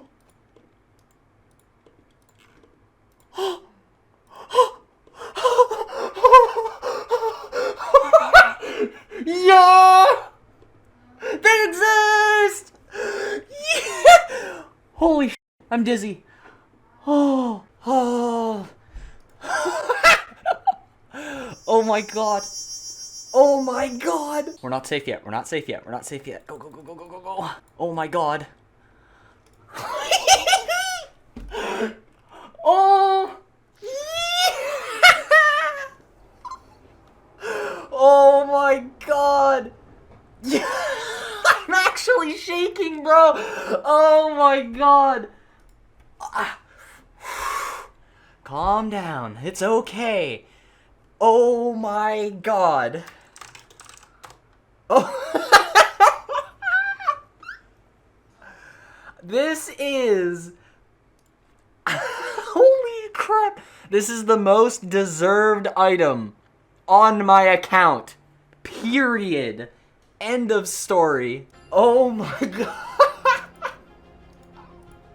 That's it. That is... It's upgraded. The cudgel is going to be no more. Oh my god. Holy shoot. I need to take a deep breath, calm down. It's okay. It's not that big of an upgrade. 2% with a freaking Zamorak Bruise. 5%. Okay, it's sort of a big upgrade with Super Combats. 5%. That's it. We've beat Pole 80. Oh my god. 42.99 Revenant Knights. And we get our Vigorous Chain Mace. Oh my god. Holy. Oh my god. Alright, well, let's get death piled, grab the Claws of Kalisto, and find out who we need to go to make the Ursine Chain Mace. Wow. Alright, we're gonna get to the Ursine Chain Mace part, but I figured why not show the total Revenants log as of right now. 9747 total kills pre and post nerf and buff and whatever the heck happened to revs. Now you're probably thinking to yourself, dude, just give up on the wilderness. It's time to go back. But I'm too far gone. I need that Cross now.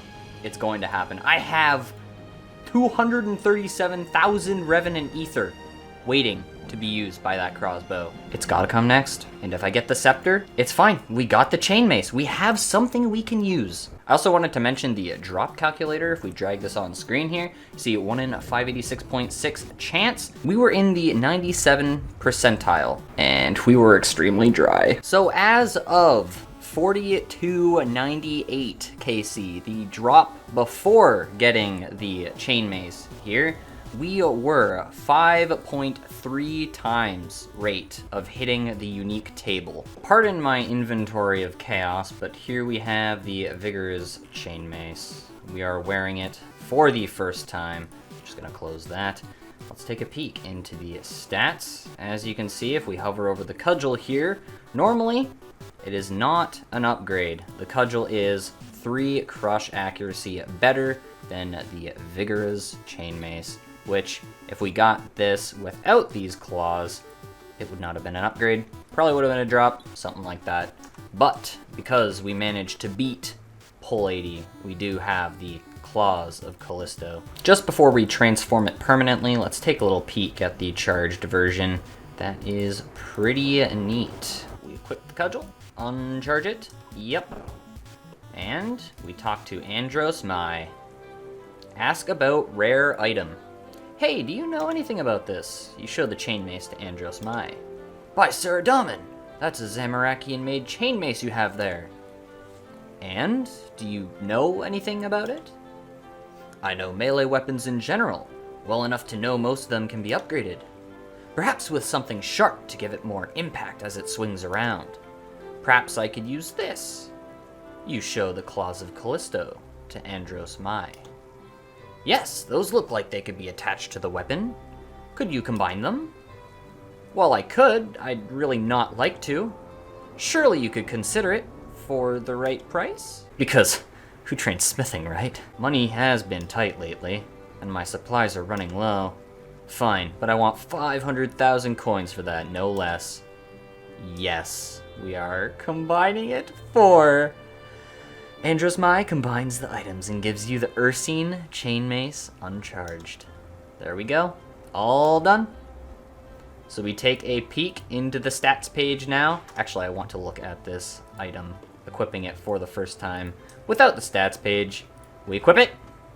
Oh my god. Our new nightmare weapon. That is so cool. Accurate crush, aggressive crush. Very cool. So let's toss some ether onto it and get a look at it like this. That looks so cool, especially on this account. Oh my, that is awesome. So cool, so cool.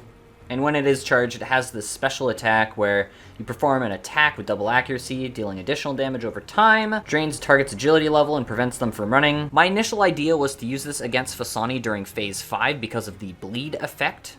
It deals a total of 20 damage over 6 ticks, I believe. Correct me down below if I'm wrong. But you don't actually have to use ether to use this weapon. However, you lose the special attack. Now, taking a glance at the stats, 131 crush bonus, and just hovering over the Ursine chain mace, you can see the improvements here. An additional 2 prayer bonus, an additional 4 melee strength, and an additional crush accuracy. Our brand new nightmare setup, outside of the avarice, of course, because the amulet strength is better. Anyways, we beat Pull 80, and I can't believe that we did. Taking us out of the game real quick here, I just wanted to show off that the Ursine chain mace is pretty much equivalent to the Elder Maul at this point for damage potential. This is, of course, with Zamorak Bruise, and even if we change this to a super combat set, you will see that the Elder Maul is only very slightly better, which is still pretty equivalent. The only upside to getting the Elder Maul at this point would be the fact that I'd be able to one-shot parasites with it. And at the end of the day, we have the Dragon Warhammer spec for that, so it's not really that big of a deal.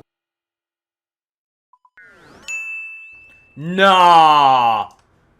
What? Are you What? What? 8 kills? Huh? Nah. 8 kills later? What? What? What just... What? I'm so confused. Wait, what? Game? Are you okay? Okay, I mean, well, I'm just gonna keep it for now. I'm pretty sure I said something about RNG evening out earlier, and we've got a ways to go, but 8 kills later? That's insane! I'm speechless. I guess I just death pile and get back out there because it's pouring right now. I better get across next.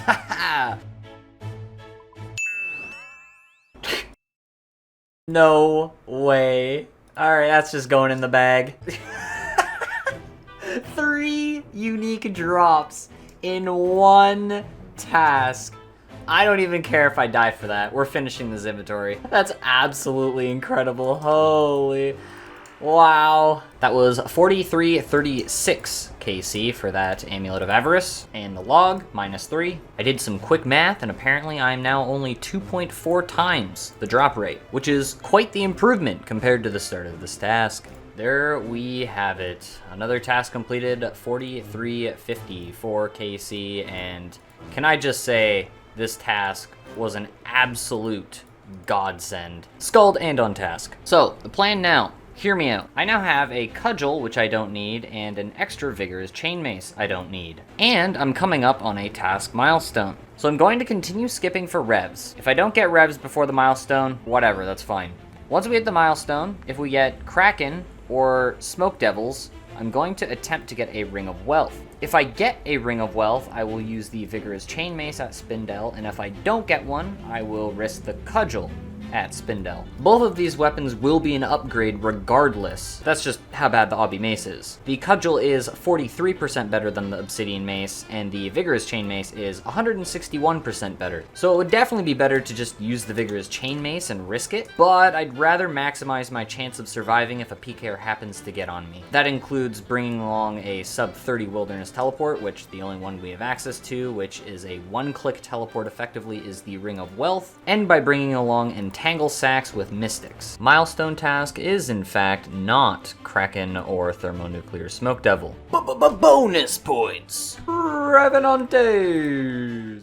Here it is, the legendary Spindel setup, and of course, in the future, if we do end up bringing the Vigorous Chain Mace, I hope to have a Ring of Wealth for a sub 30 Wilderness Teleport. But yes, the main goal to escape is to swap to the Mystics and entangle our foe with these Entangle Sacks. And of course, I'm bringing an extra Stamina Potion. If the Cudgel gives me 2 to 3 minute kills, I think I'll be satisfied, because the Obsidian Mace giving me 3 to 5 minute kills is not optimal at all. It is practically unacceptable. So that was a 5-kill trip. The first kill was 349, second was 218, third was 240, fourth was 204, and the last was 301. So I think we can safely say that the kills are going to be 2 to 4 minutes depending on RNG.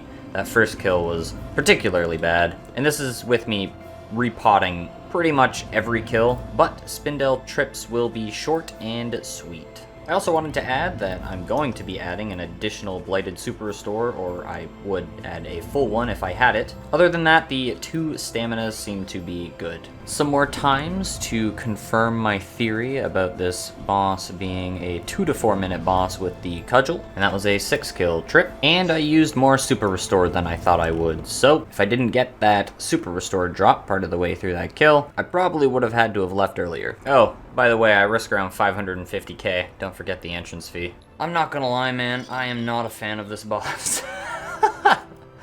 Oh, my brain always wanders and I lose track of the cycles. This is very much a counting boss, and that really depresses me. And what was the point of this clip? Tell you not to do Spindel. I will admit, these strange fruit drops being added as an extra roll in the Spindel table is really good, but I definitely think these need to happen more often. It has been 1 week since I've logged into Inquisitor, as Desert Treasure 2 launched last week, and now that I've concluded all 100 KCs at each of the new bosses, we're back on Inquisitor. Let's go kill some Spindel. So the whole point of having my main account outside of Spindel is essentially to bluff. Because usually if a Piker would go in following, seeing someone outside of the cave, the individual inside would simply just teleport away. I cannot do that, as I don't currently have a sub-30 teleport. And this brings me to my goal. Let's not die the first inventory with our vigorous chain mace. All I'm hoping for is to get more than one inventory's worth of use out of this chain mace before we lose it. It's got 500 charges, I have no teleport, but I have entangles. So the goal when we try to escape will be to get out of the cave and then entangle, step under. The risk now is almost 7.5 mil. Don't forget the 50k risk from being in the demi-boss lair. Holy crap. 131 off the bat. Oh, 46! That's the max hit. Well, at 107 strength. It's so rare I see max hits like that. That's insane. 46! I just witnessed a Piker going to the cave. 116. New fastest. From 62 to 69 KC. That was an 8 kill trip. I want to say I could get used to this, but I feel like that'll just jinx it. And it seems like I only used around 350 charges. So that means 400 ether per inventory will be good. Bruh.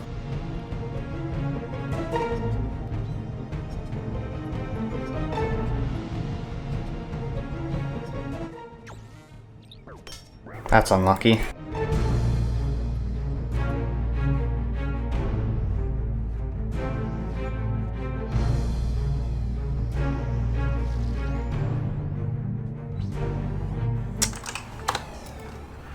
Hate to see that. Saw that one coming. Well, GG Vigorous Chainmace. We tried. That guy was quick. That was the second inventory too, no. So while we get our defender back, you can see we got 24 Spindel kills today, which is pretty good. At this point, I'm sort of expecting the Wilderness boss lock to happen tomorrow, but if it doesn't, I guess that's the only situation in which I'd be a little bit sad to not at least have a little bit more time with the Vigorous. Looking back at it though, I do really think that using a high-risk world was my giant mistake there. Oh, and of course not having a sub-30 teleport, but hey, when you're pressed for time, you make some mistakes. I would later come to find out that as of June 28th, 2023, that the Escape Crystal, which is purchasable for 75,000 coins, was changed to allow you to teleport from sub-30 Wilderness. And guess what? Spindel is sub-30 Wilderness. 50 minutes for the Adamant Defender back. The demi-bosses were not locked this week. Boom! 4462. Revenant Knight slain. 8 skips and no such luck. Right back into the Wilderness. That wasn't too bad. Holy shit! It exists! 892. I need bag space. I mean, what's new in the life of an Ultimate Ironman? However, as you can see, I have a lot of Amulet of Avarice, but I also have Chaos Runes, which I practically have no use for anymore. I can very simply buy them back when I need to recharge my Trident, just like how I buy Death Runes. So, I'm going to Death Pile, rebag my stuff, and go sell 139,000 Chaos Runes to stores. Yes, this will take a while, but at least I'll get a bag slot back from it in preparation for this upcoming Ultimate Ironman Bingo. This is the third one that I am participating in on Inquisitor, and it's gonna be great. We start with 139,391 Chaos Runes, and end with 6,228,000 Galanor pieces. That took a little under 700 world hops and around 2 hours of my time. Ladies and gentlemen, Bingo is here once again. Here is the wacky board that UIM Showdown is always so famous for. Feel free to pause, read the screen if you want more information. I've explained this in the past, and it's the same general concept. You do things, you get points which contribute to tiles. Those tiles have multiple tiers, which are leveled up by gaining these points, and those tile tiers contribute to the team's main points. We have the standings of all of the teams. We have our bingo board, all of the MVP leaderboards. We have our team's progress, and the collection log with items aplenty to gain. And of course the priority sheet, what we're gonna be doing. We are now in, the password is Heatwave, and we are going to start this bingo off by killing some Revenants. Should be fun. The Rev task is completed nearly 3 hours later. 4564. Oh, I hit 250,000 Rev Ether. We are pretty much geared for some Fasani right now. I will be hitting up chambers later today, but the looting bag is as follows. It is full. One of my first goals in this competition will be to drain the Sanguinesti staff charges under 60,000 again. Well, 60,000 blood runes, so I can get this extra stack of blood runes out of the looting bag. And since we are done in the wilderness outside of the crossbow, I'm going to be dropping the blighted supplies off of the account. I bagged my nature runes on accident. I had to death pile. So, now that we're done, the wilderness content, the cudgel, valued at 72,000 for a high alch. It has served us well. It is time to say goodbye. And we're good to resume at Fasani. Our first time making use of our brand new Ursine Chain Mace. I should mention that, yes, you can use the Ursine Chain Mace uncharged. You just lose access to the special attack. And this is fine because I have a Dragon Warhammer, which I special attack with. I could fill it with 1000 ether to get the little glowy effect, but then I'd get a message spam of, "Your mace has ran out of ether" in the chat. I don't want that. With all that said and done and everything bagged, let's go head up Fasani. Oh, and using the Ursine Chain Mace outside of the wilderness while charged consumes charges. I have tested this on my main account.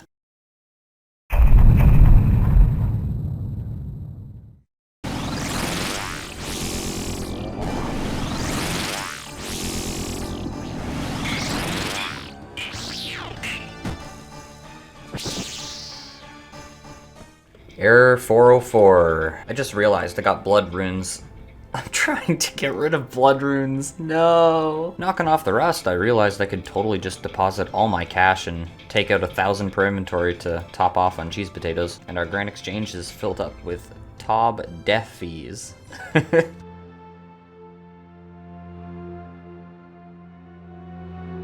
No!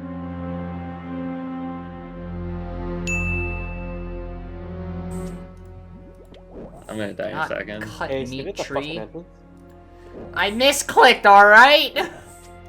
Oh my god. See? McKenna did too!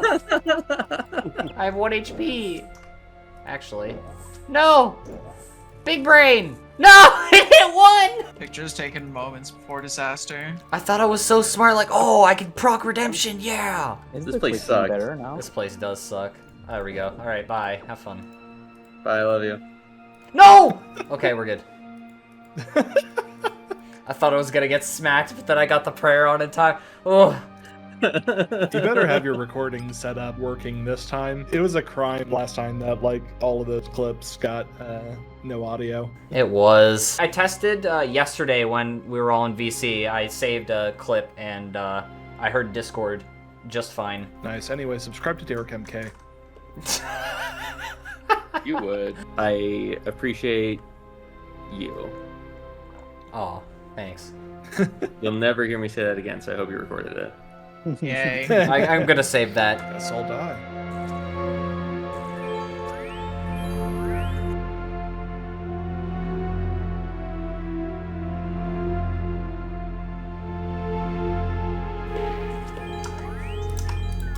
Holy sh**. Dude, that was sketchy. Yeah, I redemption procced twice there.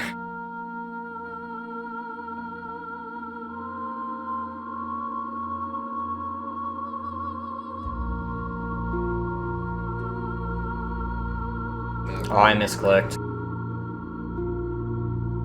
Back to back, please. I would very much like that. Fuck. This would be a really good time for first ever back to back. Oh my god. Really? No. Yep. No. No way. Fucking yes. Bro, no way. That's insane. Dude, imagine first ever back to back. Chaps. Come on.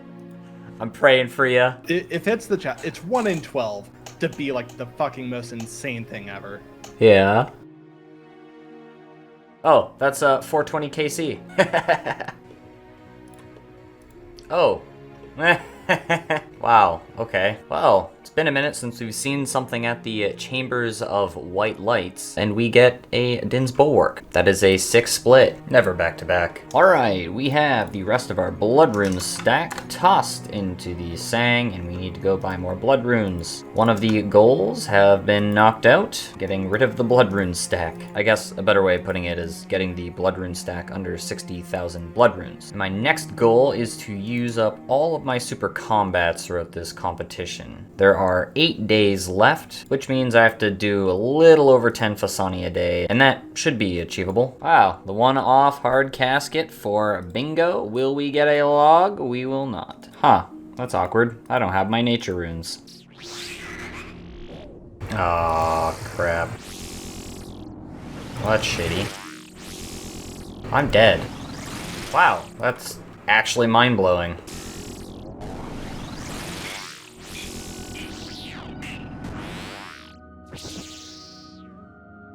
An elite clue. It's possible, but I'm not entirely sure if I should do it. I'll hold on to it just in case if I decide to do it. Step 2 is incompletable. Unlucky. Goodbye.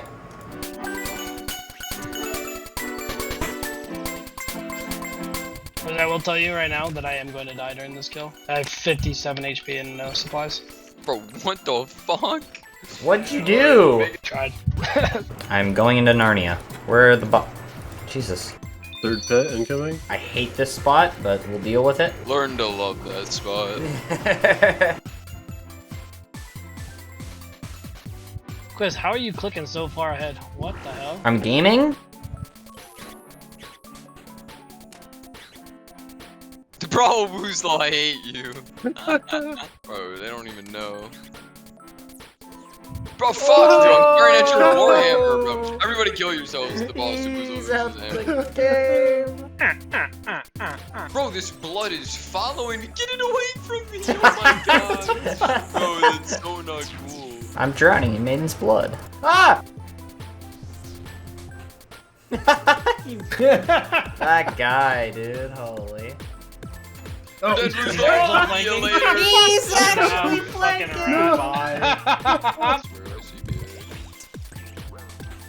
Wait, what? Oh, I'm dead as fuck. He's dead as fuck. Follow me, follow me. It was at this moment Sam knew he messed up. Good boy. Bro, no! No! It was such a good play! I can't believe that. Watch me die, die, nay nay. Bro, I called that. Monkey see, monkey do. Yeah. Oh, don't drop a twisted bow in the raid. What if you DC? Mad. No, that makes me so What mad, if- you fucking rat What if you bitch. DC? What the hell? Oh, literally quick white, bro, yeah. Hey, just don't, guys. He telegrammed it. Penis, god damn it. Okay. God, No, God, dude, what he's the Got him.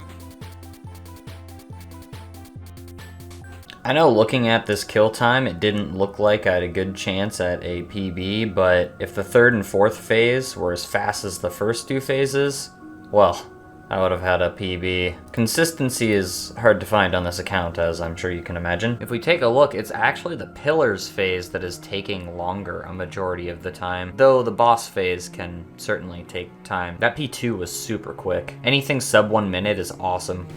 Oh, this is gonna be quick. Holy. Whew, that phase was fast as heck.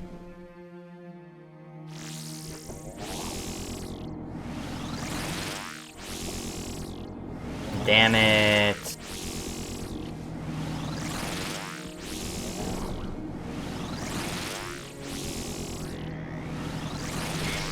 I think I just tied my PB. No, it was 10:03, right? Oh man, that was so close. Oh, that's so disappointing. Honestly, I didn't even really slow down anywhere. I think it's just tiny little mistakes added up. Unfortunate.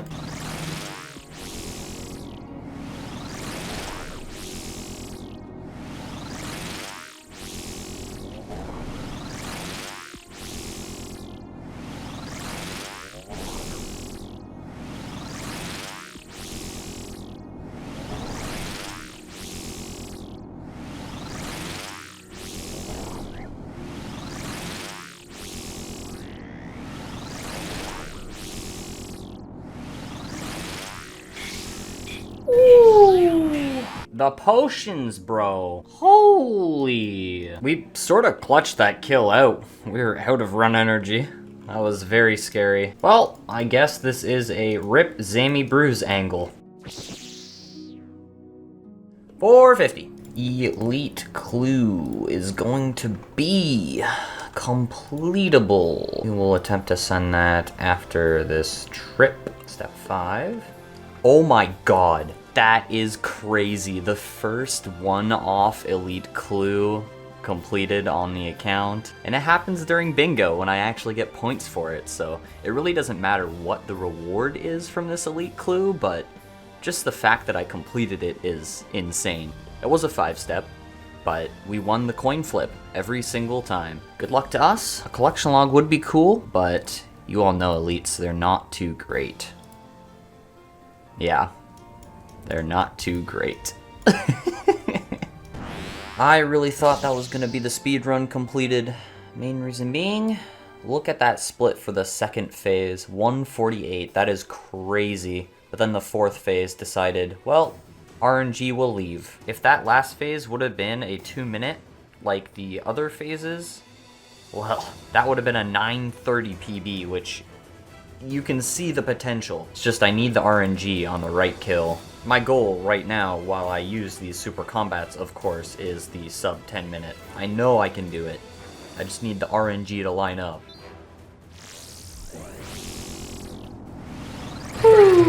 That was close! Damn. We are looking good. That's gaming right there. Ooh. Nice. Hey! Whoa! Oh, that's just above second. That's so crazy. Oh, here we are. All of the BA's done. We did 13 barb assault runs with the PB of 1438. And we have some high point gambles to do now. We can only use the healer honor points because these are the ones we got during the competition. So I'll have to come back later and use the collector points, or just forget about them because at the end of the day, these gambles don't really matter. You've won, Cole. Wow. Barb assault. Ladies and gentlemen, it was worth it. All right, everyone, here's the lowdown. I've been requested to assist with the tomb raiding tile, which means I have to do some barrows. Each barrows item is worth 550 points, so I should be able to contribute at least a little bit to this tile. I was preparing to go back to Fasani, but that tile no longer needs my help. Sad. I still might go back later in the competition though, all depends on what the captain's is. Oh, and since this is the first time we are doing barrows since the combat achievement point rework, we need to grab our Gommel's Pommel, aka the Gommel's Hilt 3, and this will prevent us from draining prayer points while in the Barrows Crypt. This is my first time using this, and I'm very much looking forward to it, because that means I'll have prayer inside of the crypt, which is unheard of. Oh, I forgot. There's a new mini quest added for Barrows, his faithful servants. Get the relic and bring it back to the strange old man. You see, this is the main reason why I wanted to have prayer in the crypt, because now I can kill Darok. For example, if I didn't have that save tile in a corridor like this. The first Barrows chest in ever. It is just the icon. Icon, we give the icon over. He destroyed it, cool. A lamp, what could this give me? 20,000 prayer XP, that's so helpful. That's actually really big for early game combat only accounts though. And we now have a map of the crypt, and this hilt is awesome. I always have around 50 prayer points coming into this crypt now, which is incredible. I never had this before. An elite clue, is it completable? It is not. Goodbye, Mr. Clue, and just for posterity's sake, you can see I can't get into the Piscator's fishing colony. Goodbye and a good day. Another elite clue. Is this one completable? Yes, it is. That was out of nowhere. It is not completable. Oh, there we go. First item. Yo. Oh, back to back. Oh, nice. Oh, let's go. Another item. Nice. Another elite clue. Give me Barrows items. Drop. Mercy on his poor soul. Finally. God, that took forever. An elite clue is incompletable. We can't get the rolling pin or the spotted cape. Oh, double chest. Yo! That's so huge. Oh, that feels good. Very cool. Guessing you're still not back on rate. Yeah, yeah. And the big 2,500 chest will hold nothing. That is a lot of Barrows, Casey. Oh, and can I just say, look at that Barrows session time. Almost 11 hours at Barrows today. I had a streak where for 6 hours, I got nothing whatsoever. But hey, we persevered, 146 KC. We are 2,500 Barrows KC now, and we're ending that session for today. I have been permitted to halt the pain, the suffering of Barrows. No, it wasn't that bad actually. I was happy to do it as long as it contributed towards the team's bingo points. And in this case, contributed towards a tile.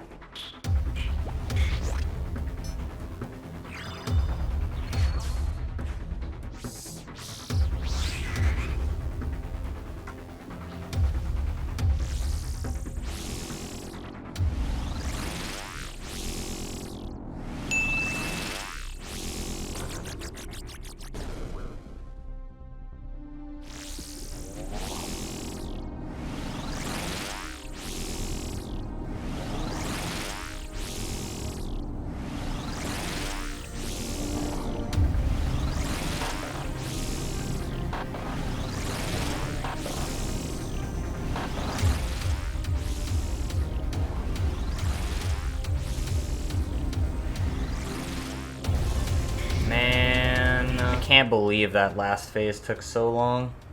That was such a good freaking time though. Oh my god. That final phase should have at least been 10 seconds faster, and I messed up in the 4th phase. I cost myself the sub 10 by misclicking the parasite and it healed. That's so sad. I'm gonna give you the emoji with the eyebrow raised. Yeah. You love that emoji. Well, I think that emoji's good. Yeah. DMK tweeted about it, and he's like, yo, more people need to use this. I'm like, you know what? Yeah, you're right. This is a pretty good emoji, you know? Someone added me. Oh, it was you, Sam. I was like, ooh, someone wants to talk to me. It was just you. What? You added me in the main chat. I was like, ooh, someone wants to talk to me. Yeah, I thought it'd be like a funny joke to play a prank on you like that with the emoji we were just talking about. Dude, you are so funny right now. I know, I'm the funniest. That's why everyone in this call is laughing right now, especially the guy who's muted. Those are the loudest crickets I've ever heard in a voice call. Because I'm laughing really, really hard. I don't want to disturb you guys. Ah, yeah, see? There we go. A confessional, right from the source. Oh my gosh. Good confessional. What do you want right now, Sam? Alright, we need to take a hit now. Oh gosh. Not you, McKinnon. No, I think that, I just want to be involved, sorry.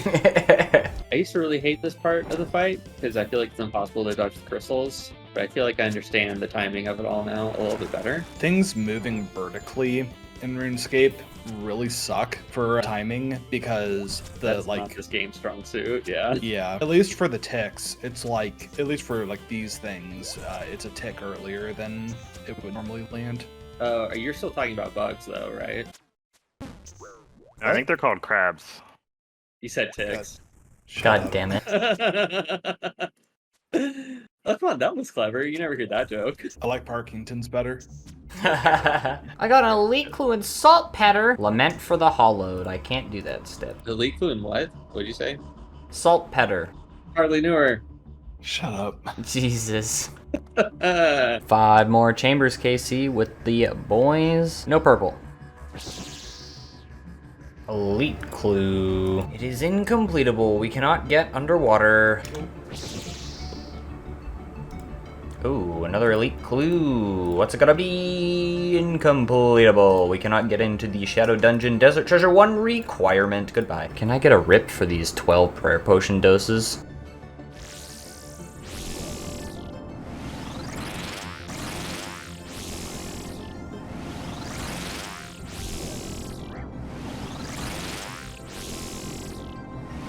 Ooh, That was painful and greedy. Watching it back, I clicked to the correct tile, but my character didn't arrive on that tile. I had to wait another tick, and if I did that, I would have survived, as the shadow can't hit you a 90.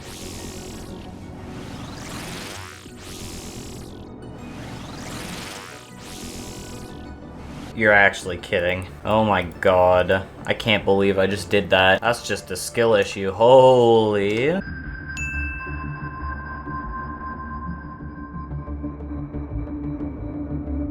That's unlucky.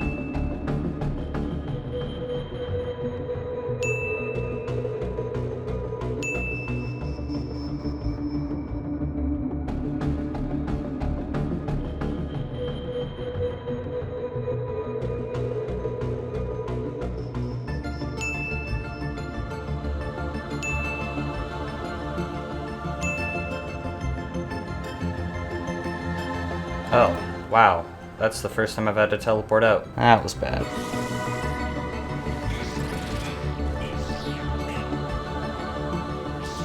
And there we have it, everyone. 500 Fasani KC, which is 1/4 of the way to the 1 in 2,000 drop rate for the Inquisitor's Mace. And just one kill count later at 501 KC. That marks us deserving all of the Fasani items we have received so far. That is the drop rate 1 in 167, hit 3 times, and we have to say goodbye to 7 Saradomin brew doses. Goodbye. Earlier I specified I wanted to go for 167 during the competition, but something I did not expect was for the tile that Fasani is on to get tier 6, which is the maximum tier it can go up to. So unfortunately, I have to off of Fasani's now. That is 98 KC at Fasani, completed over a week time. Nomad won't consider looking at Ava's devices until you've completed Animal Magnetism. Oh.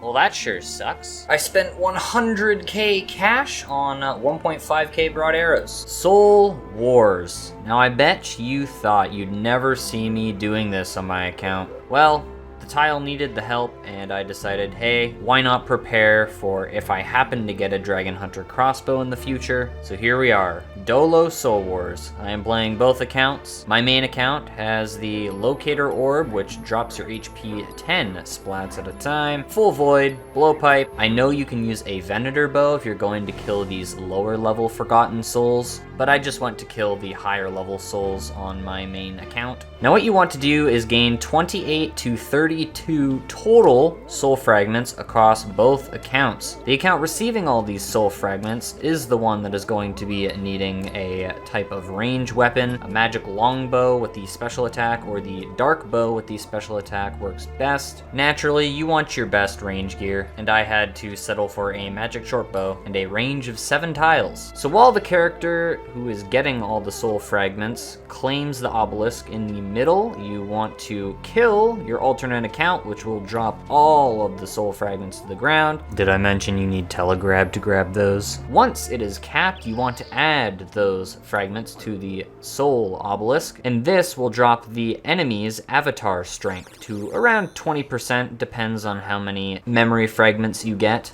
Now on the alternate account, you want to click the portal and get ready to leave while you run the main account going for the Zeal to attack the avatar. And once here, you want to do around 300 damage, and then you want to leave the game on your alternate account. Now, why is this beneficial for my account? Well, with the Zeal you receive each game, you can buy Spoils of War, which cost 30 Zeal each, and these Spoils of War have a chance to drop crossbow bolts, and these are extremely hard to come by on this account type. You get on average 18 Zeal per game, and each game is around 3 minutes long. And that is that. Many hours later, and the next day, we are over 3,000 Zeal. That's quite a bit.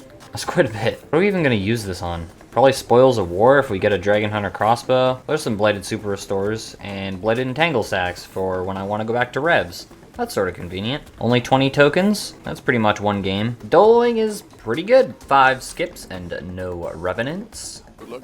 Good luck. Good luck. Good luck. Wow, that's quick. Holy, what the hell is that? That Tob loot though! What the fuck? That's incredible. Bro, go get some XP. Oh, it's literally telling me to go do some farming. Holy. Oh my god. I can charge 1. This is crazy. 1 pick off. Oh, the hero. Oh my. The double hero. He was gonna get me next. Okay, that was great. Purple, Thank you for purple. Purple. Why? Gotta be. Safe for the ultimate, dude. Safe for the ultimate. Seriously. Get him out of here. Oh, shit. It's purple. Finally, money. Finally, a perpy. That's the first purple in 170 red. Oh, good luck. That's your first? Oh, good luck. Oh, I don't know. It's like the first purple in 150 reds. Oh my. That's wild. Our first purchase at Soul Wars will be some bladed entangle sacks and some bladed super restores. And you know what? Let's get some bladed manta rays. Just cuz. Should've got the anglerfish, but who cares? The goal for the last day of bingo is to send some off-task Revenant hobgoblins to gather some more ether. As you can see, we're starting with around 250. You seeds, those are rare. We have concluded hobgoblins. I was only attacked twice and the escapes weren't really that mentionable. We killed 407 hobgoblins off task and scald, and adding that to the total of 101 hobgoblins prior, we have a total of 508 off task and scald. You know, 4 of those are unscald and on task, but we don't talk about that. Now I'm hopping over to Slayer for what is probably going to be the last push of the bingo.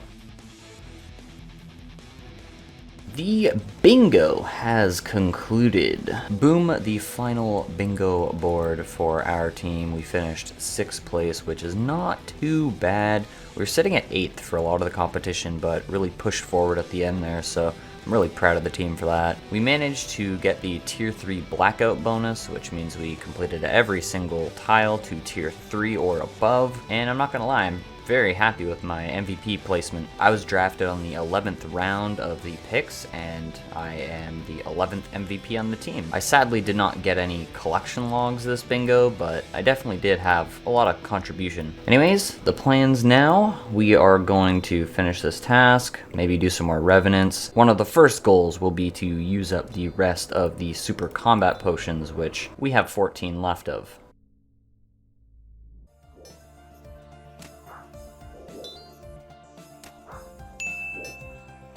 Oh my god. Oh my... what?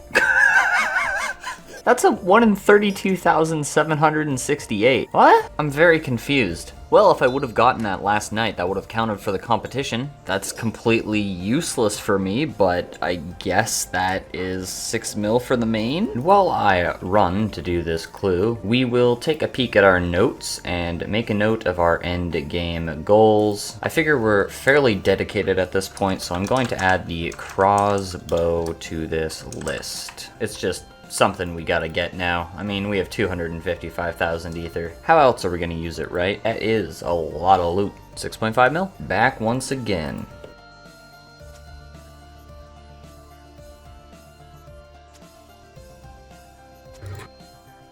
Bro.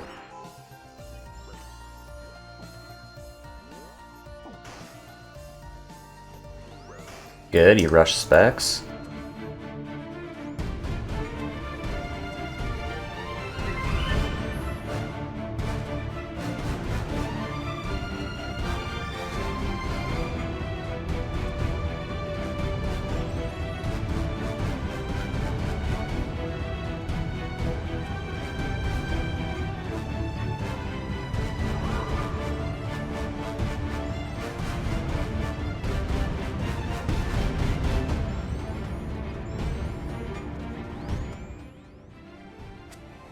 Man. Wow. What a way to start off this morning, huh? And that is why we keep the extra amulets of avarice. Alright, we're putting that Revs task on hold. I'm gonna go finish using these super combat potions at Philsani's Nightmare. That hit should be nullified. Ooh. You all know we love it when we see the Sanfu Serum drops. Oh my god. I mean, that's just a skill issue, to be honest. I could have clicked under the safe corner of Fasani. I just had it in my mind to click horizontally. Man, that's frustrating. And there we have it, the last of the super combat potions for now. So now we gear up for Revenants once again. I have to get my magic shortbow back, I have to get my Shazian armor back, and this system update is for Deadman mode, which means the first day or two is going to be the perfect time to go into the wilderness. Or so we hope. 151 Spiritual Ranger kills later, we arrive at LMS to buy our magic shortbow scroll back, and we imbue it. We buy some more Entangle Sacks. Fake HP level! I might have done so. Holy shit. Oh, that guy was scary, and I definitely would have died to him. You saw that Serpalm in the Arams? Oh my god. What is this? I've seen like 4 PKers. Shouldn't they be playing Deadman mode? I want my loot! 494. That's the same guy! I'm amazed. I've done 1 kill on my second inventory, and I've already seen 2 PKers. Alright, well, looks like I gotta put this off till tomorrow because the wilderness is just too hot right now. I'm actually mind blown. I feel like I've seen more PKers now that Deadman mode is out. A Saturday morning appears to have less PKers than a Friday afternoon. 46.99. 15 skips, and we don't get anything. Truly unlucky, to be honest. A free casket, don't mind if I do. Just send in a little Hellhounds task. What do we get? Absolutely nothing! But hey, a spare magic shortbow just for when we die again. A full 6-step hard clue turns into a casket to give us absolute garbage. We already have another magic shortbow. Milestone task has been completed for 270 points. Hallelujah! They exist. It's been a while. Oh my gosh. All I did yesterday was task skipping. Oh, and just before we hop into this task, I am, once again, 3 times dry. I will continue to hold the belief that all RNG will even out eventually. Bro, Giles. Man gave me a heart attack. Oh. We got some UIMs at the GE here. There it is, a bond for my efforts. And it goes right into the bond pouch. I won an MVP for our team because I played a lot. I did a lot of things, so the captains tossed me in for MVP, which is extremely nice of them. Shout out McKenna and DMK. Y'all did some good captaining. Another task in the books, 48:30. 10 skips and unfortunately no revenants. The first task back, I get some revenants. You'll love to see it. The task is completed. That is yet another revenant task in the books. We have 49:39 KC. There it is. What will probably be the last revenants task for a while. Wow, a rare drop. Crazy.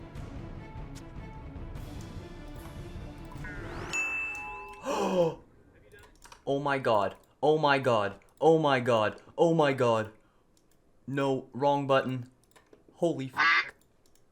Holy holy Yes! Yes! Yes! Yes! Yes! That's a PK.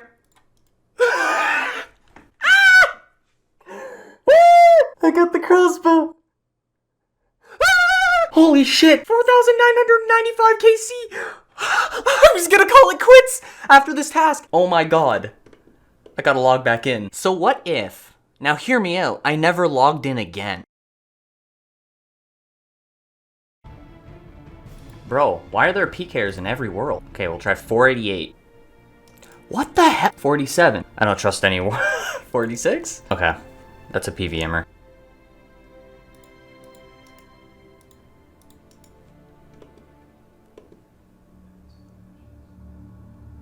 Sorry, buddy. No, buddy, no, I don't want you.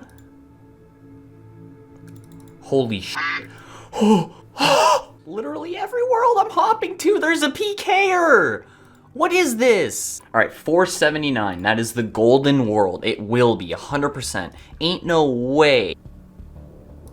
Oh, I got out on Inquisitor.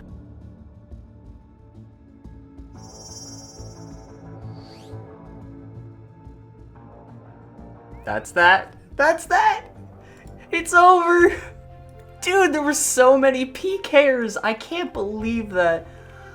Oh, the crossbow. It's here. 4,995. If I got the Thamron Scepter, oh, my brain would have just completely disappeared. I would not have been a happy camper. Let me just tell you that much. Woo! We got official confirmation that next week, September 20th, the Wilderness Demi-Bosses will be locked away. So I now have a decision. Do what I was planning on doing, which is to stop doing Revs and return to Normal Slayer for the Imbued Heart and Fasanis when I feel like bossing, or I can attempt to kill some more Spindel. I would really rather not try to kill more Spindel. I really dislike the boss on this account in particular. I will add to my previous comments that it is a Friday today, a Friday morning, and as I'm sure you all know, Friday and the weekend is not a great time to do wilderness content. While we walk back to our death pile, we have a total of 275,000 Revenant Ether. And I'm hoping that will last us for a while. So what I'm gonna do now is drop 2 Amulets of Avarice off of the account, keeping the extra one on the ground here. So I'll have this Amulet of Avarice to use for combat. If I ever have to go back to Revenants in order to get more Ether, I can risk that avarice. Truth be told, I don't really need to keep it at all because I'll never be doing revs on task again, and as nice as it is to have all of the loot noted, I can just do shorter trips. Okay, I lied. We have more Rev Ether. So we actually finish off with 277,000 Revenant Ether. That's a little bit better. So I guess I will begin with dropping the Amulets of Avarice off of the account and the extra Revenant Cave teleports. There they go off of the account. We are gonna drop some more things off. The Magic Short Bow will also go with the food and the Entangle Sacks. And I actually have my extra Bracelet of Ethereum that I had, which I will also dismantle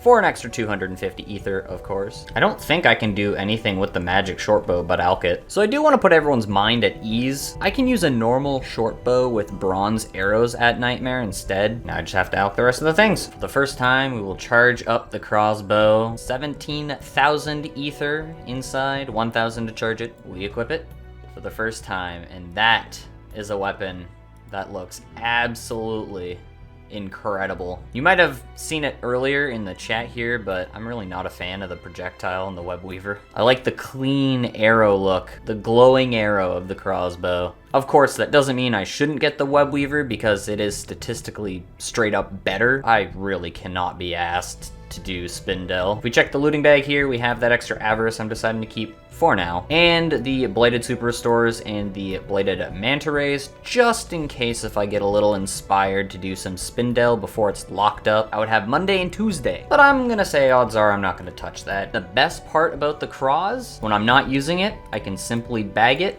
and all of the ether. So I no longer have that Magic Shortbow imbued taking up that inventory slot. So to begin with here, I guess the Xeric's Talisman will take the inventory slot of where the Magic Shortbow imbued was. And without further ado, we use the high level alchemy spell on the Magic Shortbow imbued. It is gone. We no longer want to see that in our inventory at all. So what I'm gonna do now is do a Turiel task skip so I don't have to go back in the wilderness to finish this Revenant's task, and then we do some normal Slayer. I guess what I should finally go over is the log as well as our total coffers. So as you can see here, if we deposit all of our cash, we have 158.2 million Galenor pieces to fund our Sanguinesti staff. And if we take a peek into the collection log here, we will navigate over to the Revenants, and there it is. The final Revenants log, 10,858 total Revenants killed over the lifetime of the account, 2 Vigorous Chain Maces, a crossbow, and 5 Avarices. I'm not going to lie, it feels extremely weird to have a bag with space in it now, and an inventory with an additional space in it permanently now. Essentially, if I decide to chuck the Xeric's Talisman again. And there it is. The final log, 4,995 Revenant Knights Skald on task, and a singular Revenant Knight on task. There's the loot. So, lots of numbers on screen. All you need to know is that I spent 155 hours at the Revenant Knights between the range and mage setups. But don't forget about the hobgoblins that we killed as well earlier in the series. And of course, I am being generous here with the kills an hour. A lot of the earlier inventories did not get 90 kills an hour. And this gives us a total of 187 hours at Revenants as a whole, but we also cannot forget about RTO. And at roughly 20 kills an hour, again, being a little generous here, that's an additional 23 hours in the wilderness. So that is a total of 210 hours spent in the wilderness for our Fasani upgrades and for the crossbow. So on to what we have next. It's been a while since I've checked this, but if we look at the log of the account and go down to superior creatures, we see that we have a total of 370 killed. The drop rate for the imbued heart changes depending on the tier of superior slayer monster you kill. So I don't really have a clue how close I am to an imbued heart, but with that, Casey, I'll say that I'm over halfway. At least. I think we can easily say that, right? Right? Oh, and I did want to add that I finished Revenant Knights 2.5 times over rate of hitting the unique table. Oh, and the nicest part about all of this, we open up the notes and cross the crossbow off of the end game goals list. The most recent addition, I would say gone too soon, but it couldn't have been gone soon enough. We move forward. An elite? What? Okay, we'll go do an elite. Just tab back in and it's sitting there waiting for me. Ah, step 2 drop. Well, you know what they say. You can't win them all. An elite clue. Nobody got time for that. Yeah, that clue isn't completable. Not gonna lie. The cross felt really nice at that top, and I only used 12 charges. I have a feeling I'm not going to use very many charges at top when I do use the crossbow. I just sort of came to a realization of something. The whole crossbow grind and completing Revenants, quote unquote, was pretty much a 6-month grind, which that's insane. I definitely was not expecting to spend that long inside of the wilderness. And some will definitely say that my job is still not even done in the wilderness yet, since I don't have the crossbow upgrade. And that is a full 6-step hard clue casket. What will we get?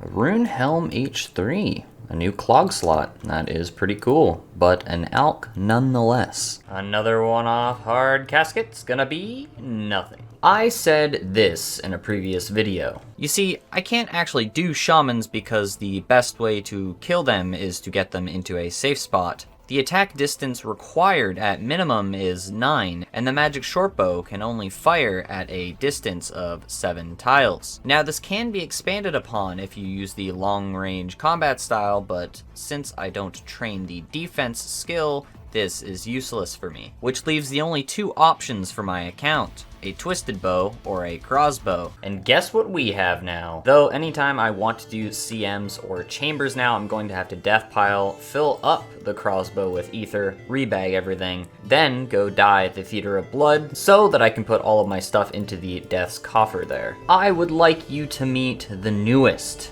Chambers of Xeric challenge mode setup.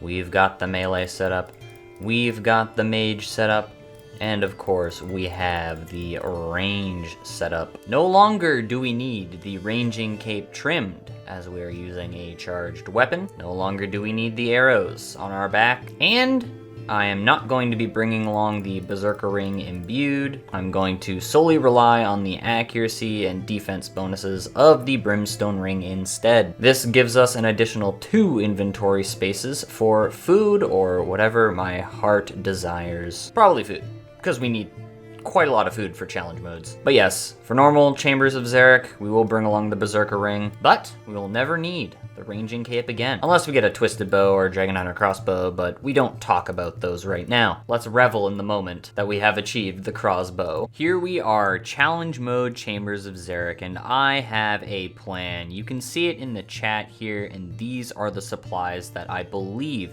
I'm going to need from each room. The Overload, Enhance, and Revitalization from Tecton, 4 brews, and 2 revitalizations from Vanguards. Assuming everything goes well, I should be able to skip the Vespula supplies and let the team take them. I'll need a Vasa brew or twisted potions if I need a resupply, which now I know from experience, most of the time I'll need at least one of the brews, if not both. And all of those supplies are actually for Momadile because Momadile hurts in CMs. And last but not least, I need the Momadile so that I can top off all of my supplies for Ulm. Now, assuming I'm doing a trio CM plus, I will take 0 damage, assuming both myself and the team does the full Ulm fight correctly, and in duos, I will take damage from mage skipping. Without further ado, let's hop into it.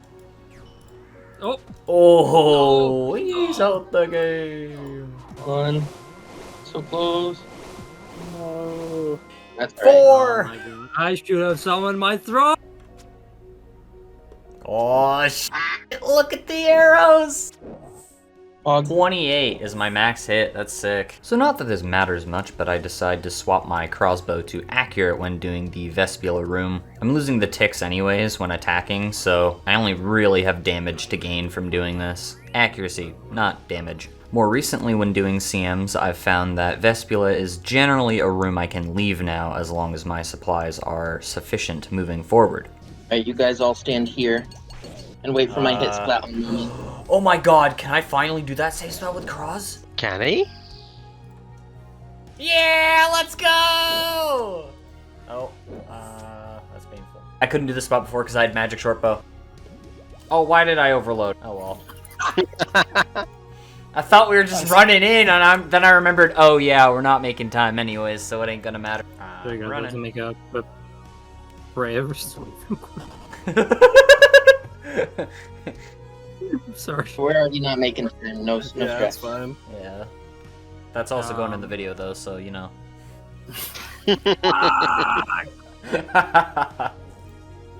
Oh fuck, there's a bomb on top of me. Oh my god, there's... What the fudge? Right, oh my god. I didn't realize there was another one on Snoop's side. Oh? Oh my god, Oh. that's more than XP! New PB? Yeah, it's the first 4-man I've done. I've never done a 4-man yet. Yeah. So it's 1 stam potion per raid. Good to know.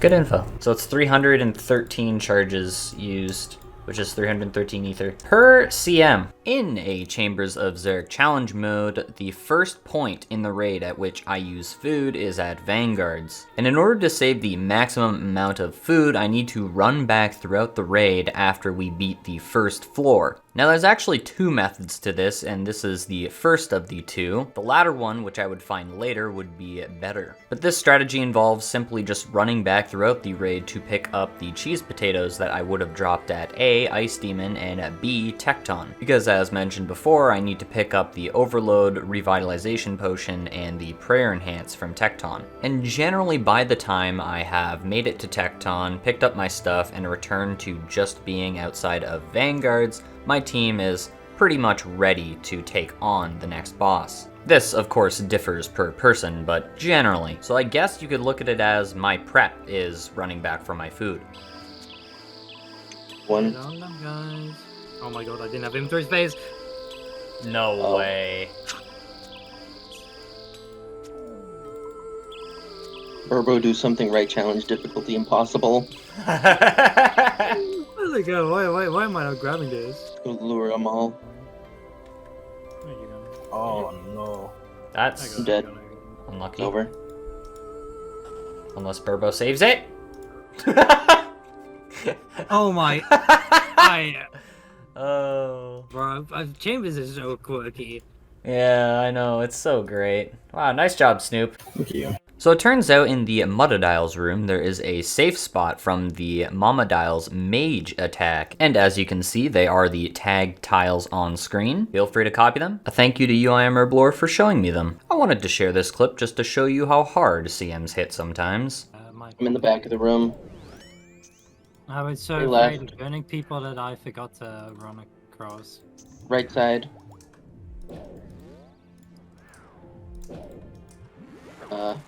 Oh dear.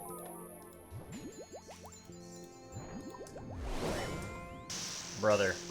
Brother. Never. Unfortunate. Never lucky. Lizardman fangs. Well, I can top off my frickin' talisman. 1,000 charges. Best part about this is I don't drop anything in the raid, so I don't even have to go back and pick up my stuff. I'm gonna keep the habit of going to check, though. Running a trio challenge mode now. Earlier in this raid, I made a mistake at shamans and got poisoned, and that's what I'm referring to here. I really have no clue how I made that work. I've effectively tanked the poison. Feels good.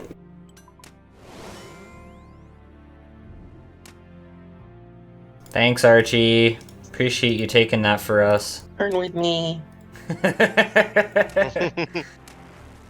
Oh, that's not something you love to see. Ah, that was terrifying. I thought I was a goner. No, we're getting it. Don't say possibly we're getting it. Surely they won't postpone it like every other update. Good luck. Oh my god, I got a purple. My dry streak's broken. My dry streak's broken. Nobody say it. Nobody say it. Oh, what's it gonna be? Congrats on Tebow. Yeah, it's gonna be my 5th dex. It's gonna be my 5th dex. We made time, right? Yeah, No. we did. No? Wait, yes, we did. Okay, I was gonna say. Yeah. Woo, 30k points? Is that my new highest? It is! That's my new highest point raid! Oh, CMs, I love you. Alright, 3, I'm gonna pull off. 2, 1, click! Oh my god. Cool. Well, that's a lot of money. That is a lot of money. Oh god. Wait, did I purge that emoji? There is an ancestral robe top emoji. Oh, wow. That feels good. That's the one thing Herblore wants. No, wait, is it actually? To finish Ancestral. I'm so sorry. Oh my god. Yeah, No, you're 3 fine, hats and you're 3 fine. pants. Wow, wow, Ancestral, that's crazy. 65 defense. Wow, that's unlucky. You should become a 3rd age and ancestral pure. Also, are we split all or? It'll probably make you sad to learn that you would have gotten 250 mil if that was in my name each. Ooh, pain. Oh yeah, you guys are splitting, Ryan. I don't mind splitting. And that's not staying on the account, so. Yeah, that's getting dropped off the account. But what if they change the defense requirement on ancestral? Yeah, when Volamor No. comes out. When Volamor comes Yeah, out. go put it in your house. They're never gonna change Ancestral's defense requirement. Wow. Wow. What could have that been? That is same rate as Dins and Claws. Okay, so I could have got claws. What the hell is it? There's someone in this world! Look at this guy. He turns around. Alright, buddy, I'm hopping. There it goes. Yeah. What the fuck? This bullpipe's not hitting anything on this major. Sam. Oh, I dodged it. We're good, I noticed. Oh. That's another reason why I keep the Twisted, so when my Overload runs out in the final phase, I can just pop the Twisted instead. Keep the spare health that I get back from the Overload, you know? Never. Still had a full brew left. I'm actually very lucky I didn't get jadded there. Like, I just tanked Mage, and it worked out really well, so that's a plus. We then proceeded to send a duo CM to see how that would go, and it didn't go too great. Nah, never lucky. Almost 4 minutes over time. That's actually surprisingly good. I thought it was going to be a lot worse. Yeah, and we had I died at Vespula, Shamans, Mudadile, you died at Olm, Vasa, Vespula. So if we each don't die those 3 times each, I think we shave off 4 minutes. Yeah, I'd agree. 5 CMs completed today, and that is the loot. In the trio I did for the Ancestral Robe Top, we each got around 58 million GP. There it is. Today's the day. Pull 80 changes have came, and the Wilderness demi-bosses are officially locked behind the Medium Wilderness Diary. A diary of which we cannot complete. We cannot even complete the easy tier. At the end of the day, it is what it is. Would not recommend hitting the meleeer. Oh, I see. I'm so sorry. Mainly because the major was high, but there was also that. Attempting to work out the kinks in the duo CM. Good luck. Dark Relic. Oh, we just missed time. Unlucky. Yeah, a minute. We shaved off 3 minutes after our last one. Yeah, absolutely. If the Vasa incident hadn't happened. Yeah, just a bunch of little things added up there. Go finish him! Yeah! Let's go! That is so huge, holy. New PB! Yeah, that's insane. 2-minute freaking Tecton? Or 2:30? 2:21.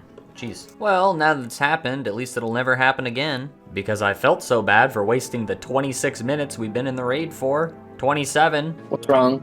I forgot my stam. Hello, viewer. Welcome to the patent pending forever Inquisitor challenge mode pre-potting technique, wherein we buy an attack and strength potion from the Warriors Guild prior to buying our cheese potatoes. We drink said attack and strength potions, buy our cheese potatoes, drop the coins, pick up the extra potato we dropped, and head to the chambers of Xeric. Don't forget to toggle your preserve, and now you're prepared for duo Tecton CMs. Oh, just got an elite combat task. Easy. Good luck, boys. I knew it! No. Oh my god! CM Master. What?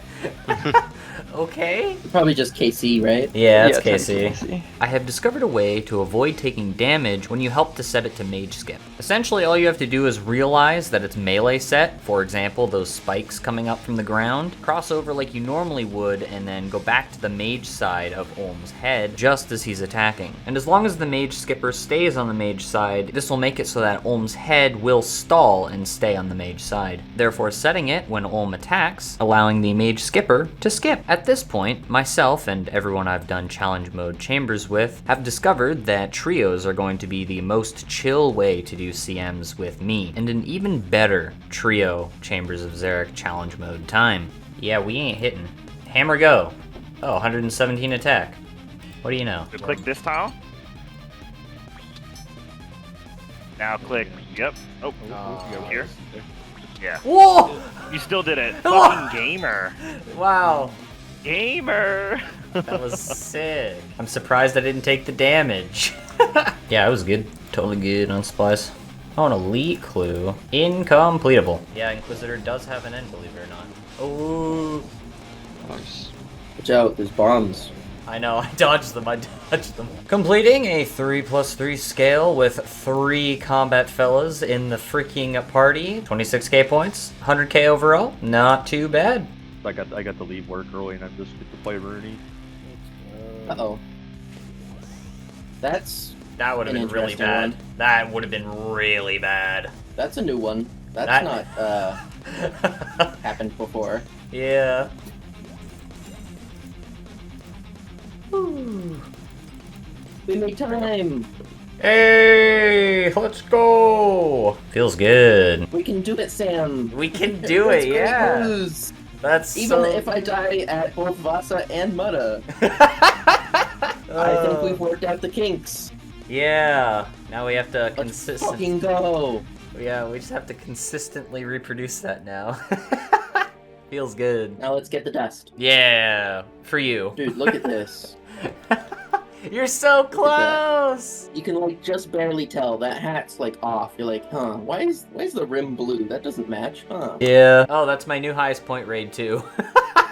Let's go. 36.7k, that's crazy. My 2 deaths meant that you ended with more points than me. Yeah, oh no! Oh, 49.85% of points apparently, so... A 1 on the Venge? Okay, dude. Wait, why do you see you guys? I actually don't understand why it decided to start attacking you. Oh no, please. No, please! No! No! Mercy! I'm a virgin. Ah! Holy shoot! I was not a friendly mama. Never. 20. Okay, I'm unironically in trouble now. We're good. Oh my We're god. Oh my. Oh, no way! Okay. Let's go, man. I can use it because I just got the blowpipe. Oh my god. Did I lose points there before the purple was rolled or anything? I don't think I did. No, I don't think we lost points. Wait, I don't have a light over my chest.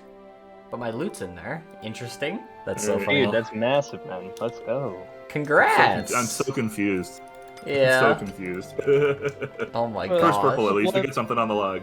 Yeah. Better you than me, as I always say. I got baited pretty hard. I saw Twisted in the chat, man. I saw Twisted B, you know, and it always gets me, man. I clicked to the wrong tile. That's so funny. It's some money. Another superior down. Nothing. Another one on the same task. What? The task is completed. 90 points. We need those. All right. Last logged in 21 days ago.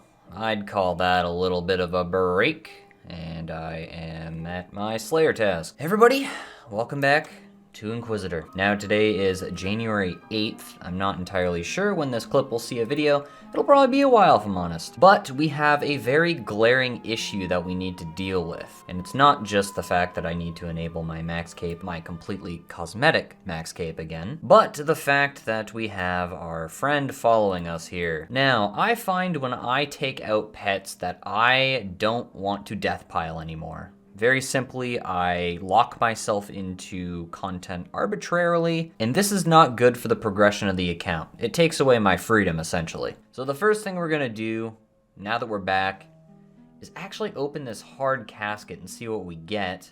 Oh my god. I can't. What? Okay. I don't even know what to say. I was expecting it to be absolute garbage, absolute trash. The Glory T4, an item that we've been hunting forever, but it doesn't really matter as much anymore because we have the Avarice? Well, I guess we could use it instead of the Avarice because we won't have to deal with getting skulled constantly anymore. Oh my god, wow. Okay. What a way to return to the series, huh? Oh my god. Oh, that's crazy. All right, well, it's the exact same stats just to confirm here. Let's go get our stuff from the Theater of Blood, and I guess I'll decide in the future if I keep this or if I keep the Avarice. But yes, we need to return to the main goal, the Inquisitor's Mace. I will add, while I was playing the League, the Chambers of Xeric were updated, so when we get back there, I believe that we are going to have a much better time. Oh, and I did want to add on that we can't actually recharge this glory, not even at the Fountain of Rune, because you need to have completed the Hero's Quest. Trust me, I was very interested in attempting to get an Eternal Glory, which is insane to even say. However, I figured I would share that little piece of info. So no, we only get 4 teleports on this amulet forever. Maybe I should just leave the teleports alone, to be honest. Goodbye, my pet. We will hopefully never see you again. If I know it's good for me, I'll leave it alone. I'll leave it with Probida. Another task of Kraken completed. I wanted to throw some preliminary numbers at you all, as the goal, of course, for the Inquisitor's Mace is 2,000 Fasani KC. We are currently 514 KC. Let's round that down. So we need around 1,500 Fasani KC to get to drop rate. I use, on average, 4 Sanfu doses per kill. So I will need 6,000 doses of Sanfu serum to quote-unquote finish the series or get to the drop rate of the Inquisitor's Mace, and that doesn't even guarantee that we get the mace. We currently have 337 Sanfu serums, outside of the ones in our inventory. Now, when we get a drop of Sanfu serums from Kraken, we get 8 doses. So let's divide that by 8. We will need to get around 708 Sanfu serum drops from Kraken. However, those drops are a 1 in 32 chance. So if we take needing 708 drops of Sanfu serums, and we multiply that by the drop rate of a 1 in 32, on average, we will need to kill around 22,656 more Kraken. Now, of course, this does not include the Sanfu drops that we will receive from Fasani's Nightmare herself. So, honestly, will we need to actually get 22,000 Kraken kills? Probably not. Fun fact, with the task extension unlocked, you will be assigned 175 Kraken on average per task. This means that I will need, on average, 130 Kraken tasks, rounded up. Now, with all those numbers said and done, confusing you all, I wanted to quickly explain my gameplay loop, as I'm not entirely sure how many clips I'm actually going to get out of doing this gameplay loop at this point. You've seen it time and time again, but I haven't really explained it. So the endgame loop of Inquisitor, simply put, is Slayer for both the Imbued Heart, which I'm working towards, and for Samphew Serums. Both of those items loop into doing the Fasani's Nightmare boss. The Imbued Heart will temporarily boost my magic level, which gives me max hits with the Sanguinesti staff, and the Samphew Serums are pretty much essential for the Fasani's Nightmare boss fight. And with that said, that's my endgame gameplay loop. I do Slayer, I get Samphew's, I get chances at the Imbued Heart, and then I go kill Fasani's Nightmare. And of course, on the side, we have both of the raids that we have access to, Chambers of Xeric right here, and the Theater of Blood right here. So that is essentially what to expect in the upcoming episodes and future of Inquisitor, I guess. Oh, and on the topic of Slayer tasks, I will throw up a spreadsheet type thing that I have saved of the tasks that I do and the tasks that I'm currently skipping. What it essentially comes down to is that I do tasks which will give me a superior or tasks that are quick. Quick tasks include Anku and Calphite, as the amount assigned are usually lower and the HP threshold of those monsters are lower compared to other things. And of course, we need the superior chance for the chance at the Imbued Heart. And truth be told, I think it's simply better to just do Slayer rather than attempt to get the Elite Combat task tier completed, because just think of all that time that it'll take to get 379 more points, and all of that time could have just went into doing Slayer and getting Samphew Serums and working towards our ultimate end goal. Oh, and I completely forgot to mention, Slayer is also beneficial because it earns me money, which I need to charge up the Sanguinesti staff. I have mentioned this before, but each blood rune costs me 658 coins, on average of course, and these runes come from our good friend Raygath here in Arceus. 560 per, but remember, every time you buy one rune, it goes up in price, and I buy 50 per world because this is my only blood rune shop. A bit of bag maintenance, as I'm not doing wilderness content for now, I'm deciding to drop both the Blighted Manta Ray and Blighted Super Restore stack off of the account.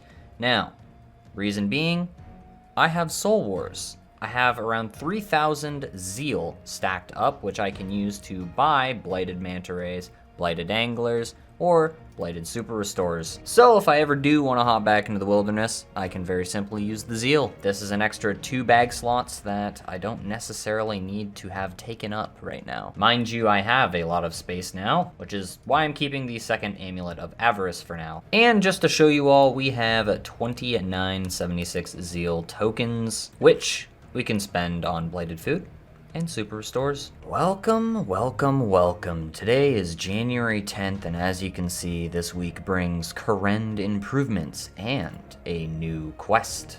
As you can see, the icons, one is missing. Favor in Kourend was removed today, and we have a new quest, Children of the Sun, which I have seen that combat-only accounts can do. So we get an additional quest point, and when Varlamore releases, we also get access to Varlamore. This is very cool.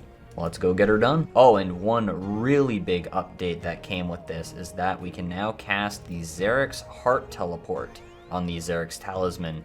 That is a free hard task in the Kourend and Kebos area, and that simply reinforces the point that camping on the Arceus spellbook is probably for the better. Nil sal to you, Iknami.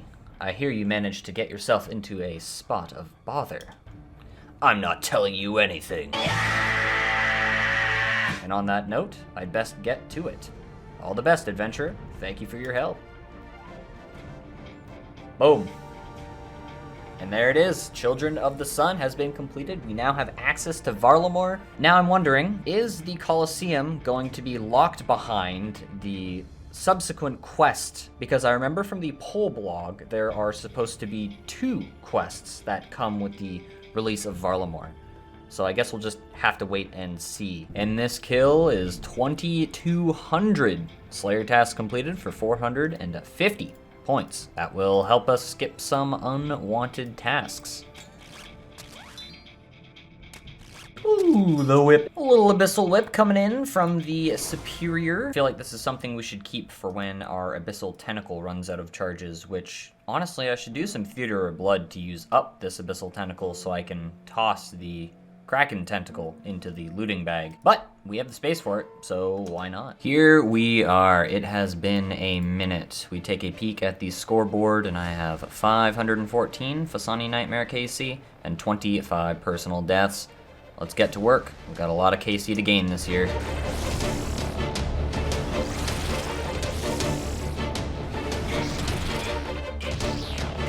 And that's that, the first Fasani kill of the year. I honestly forgot that I get the Sleppy Tablet every kill, but there it is. The beginning of a long year ahead of us. January 15th. We have a bit of a clan event going on. Something small, called the Bounty System. Essentially, any member of the 807 clan can put up a small prize and request that other 807s go for a specific item, pet, or the like. And currently, we have a bounty up for 3 bonds for any Fasani unique outside of the egg and the tablet. And that's why I have the clan events plugin on with the keyword a dream.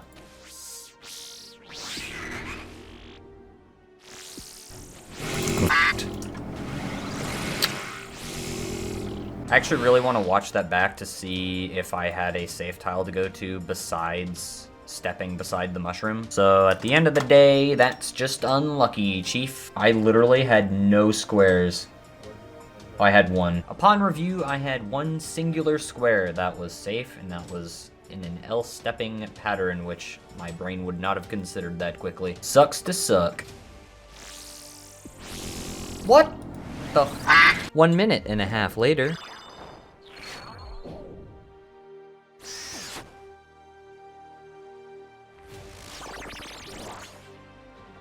That's damn. No, no, no, no, no, no, no. Alright, fine. I'll grant you there was 1 singular safe spot tile. Yet another brain fart. And I don't include spots right beside mushrooms as safe tiles. At least for the sake of this argument. Wow, a virtual strength level.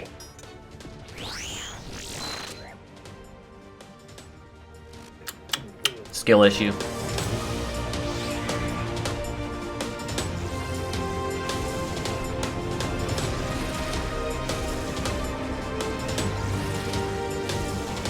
I survived! 77777777777. The moment of truth to find out if we get our blood rune refund. Yes, we do. 14,400 blood runes were owed to you following the recent changes to the Fire Well. That's right, the Scythe buff has went through today. It now costs 33% less blood runes to use, and that's a lot of charges for the Sanguilini. Thank you, Jagex. We appreciate it. 4,800 charges for free. I just so happen to be in the exact same location that I recorded the last clip, but that's fine. We're here to view the history of the poll because we had the Winter Summit 2024 Giga Poll, and we are looking for a very specific question regarding Dragon Claws. Where would you like to see Dragon Claws come from with the addition of Tormented Demons? This is an opinion question, and 45% of people wanted them to be moved to the Tormented Demons drop table and removed from the Chambers of Xeric. So while this is an opinion poll, this doesn't mean it's happening. Dragon Claws at the end of the day are only good at TOB for my account, but this being weighed in the favor of removing them really makes me want to do Chambers rather than continue on the Fasani grind for now. I don't know, I guess I'll just keep doing me for now. Because like I said, claws aren't too useful, but they are an upgrade on the Abyssal Dagger, which I currently use for the Theater of Blood and Slayer tasks, I guess. Oh, and the last thing, if the Dragon Claws are removed from the Chambers of Xeric in any way, shape, or form, they essentially become inaccessible to combat-only accounts. I think it'd be really cool if I had a discontinued item for combat-only accounts on a combat-only account, cementing my account as even more of a one-of-a-kind type deal. But I guess this is also in line with one of our sub-goals of getting a usable purple from the Chambers of Xeric, so I guess we'll see what happens in time. Fasani kill knocked out, and I actually forgot to review one of the questions that I am curious about, so let's see if we can find the Wilderness asked question. Should we add undead pirates to the Wilderness Chaos Temple and adjust the Elder Chaos Druids with rewards to be pulled at a later date as described in the blog? So yes, they will be getting a little rework. So the reward is not pulled yet, but one of the proposed rewards was a Chivalry Prayer Scroll, which would drop from these undead pirates. And even though this Wilderness update is catered towards Pures, my account would get access to it, as I would be able to kill these undead pirates for the Chivalry Prayer. You know, I only spent about 6 months in the Wilderness going for all the Wilderness items that I wanted, and now I'm going right back in, assuming the Chivalry Prayer Scroll passes. Yeah. This gives me an additional max hit, which means I have to get it. Ooh, prayer potions. I need those.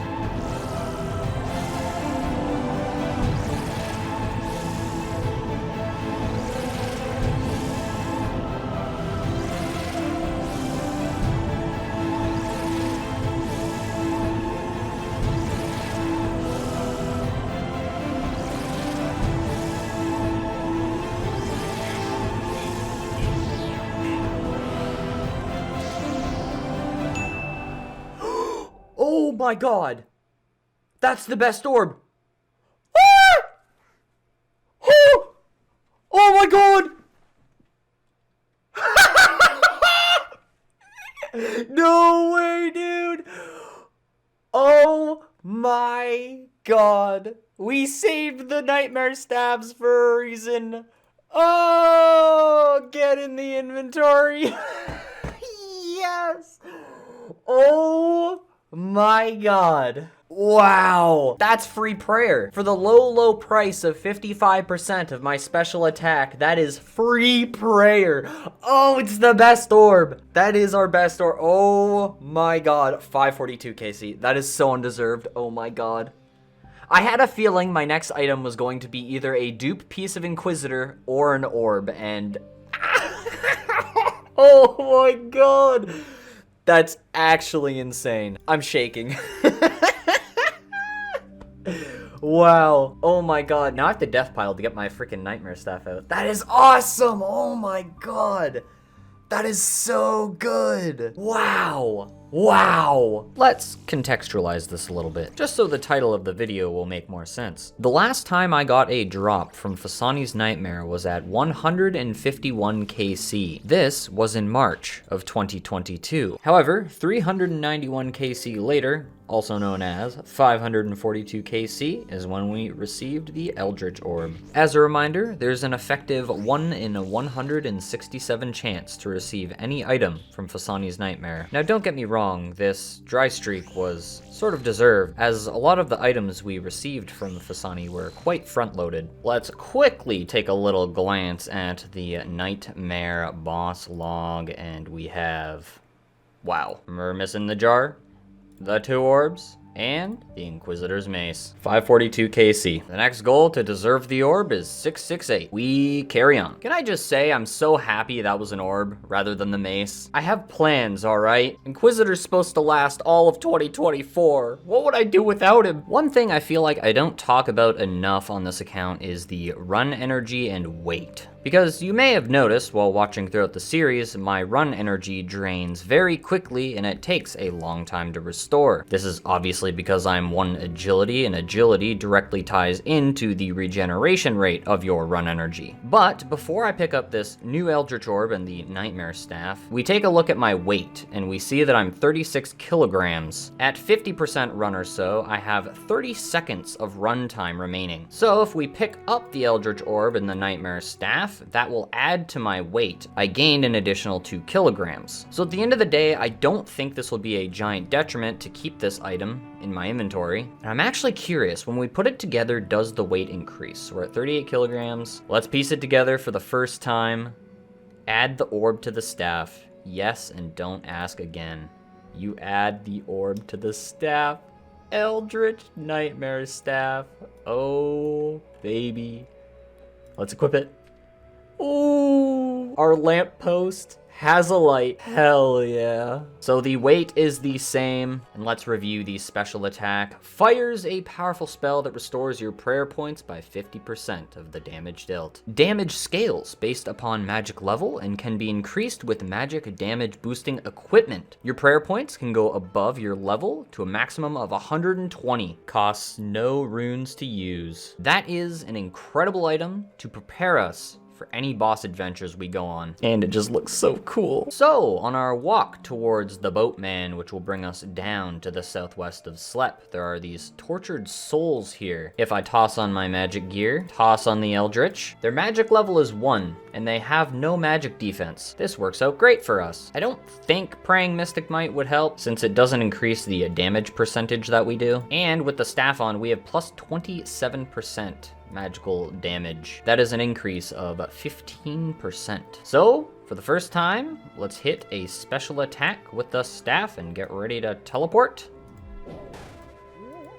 120 prayer. Woo! That's gonna save us some prayer potions in the future. I mean, a prayer potion dose by itself restores 31 prayer points. So getting to start with an additional 21 prayer points, that's almost technically a prayer potion dose. Ah, I forgot to weigh in the potatoes with cheese, which brings our weight to 41 kilograms. That definitely matters. So I burned my run down to 50. And comparing that to before, we had a runtime remaining of 30 seconds, and now it's down to 28 seconds. I feel like a lot of people would find this annoying, but in my case, I feel like it adds an extra dynamic to the account, an extra thing to consider when you're doing combat. For me, it just increases the challenge of the account. One thing I just thought about, Inquisitor's total value is now over 1 billion Galenor pieces. That's super cool.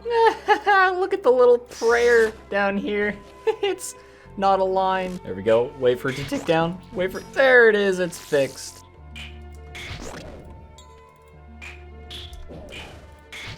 Boom. 90? Holy! Don't ask why my voice went so high-pitched there. So the new meta strat for me is to ensure that I have enough special attack energy to take out the parasites with a Dragon Warhammer, just like in this scenario. I just got back to 50%, and a parasite was just thrown my way. We count the 3 attacks, we prepare the Dragon Warhammer, and bonk, a parasite. And on phases where we don't have the parasite, we can simply use the Eldritch Staff to sustain. I was actually starting to get a little worried about my prayer potion situation, as it is now the stack of potions which I have the least amount of. But the Eldritch Staff will definitely help me sustain prayer potions, and that is a wonderful thing.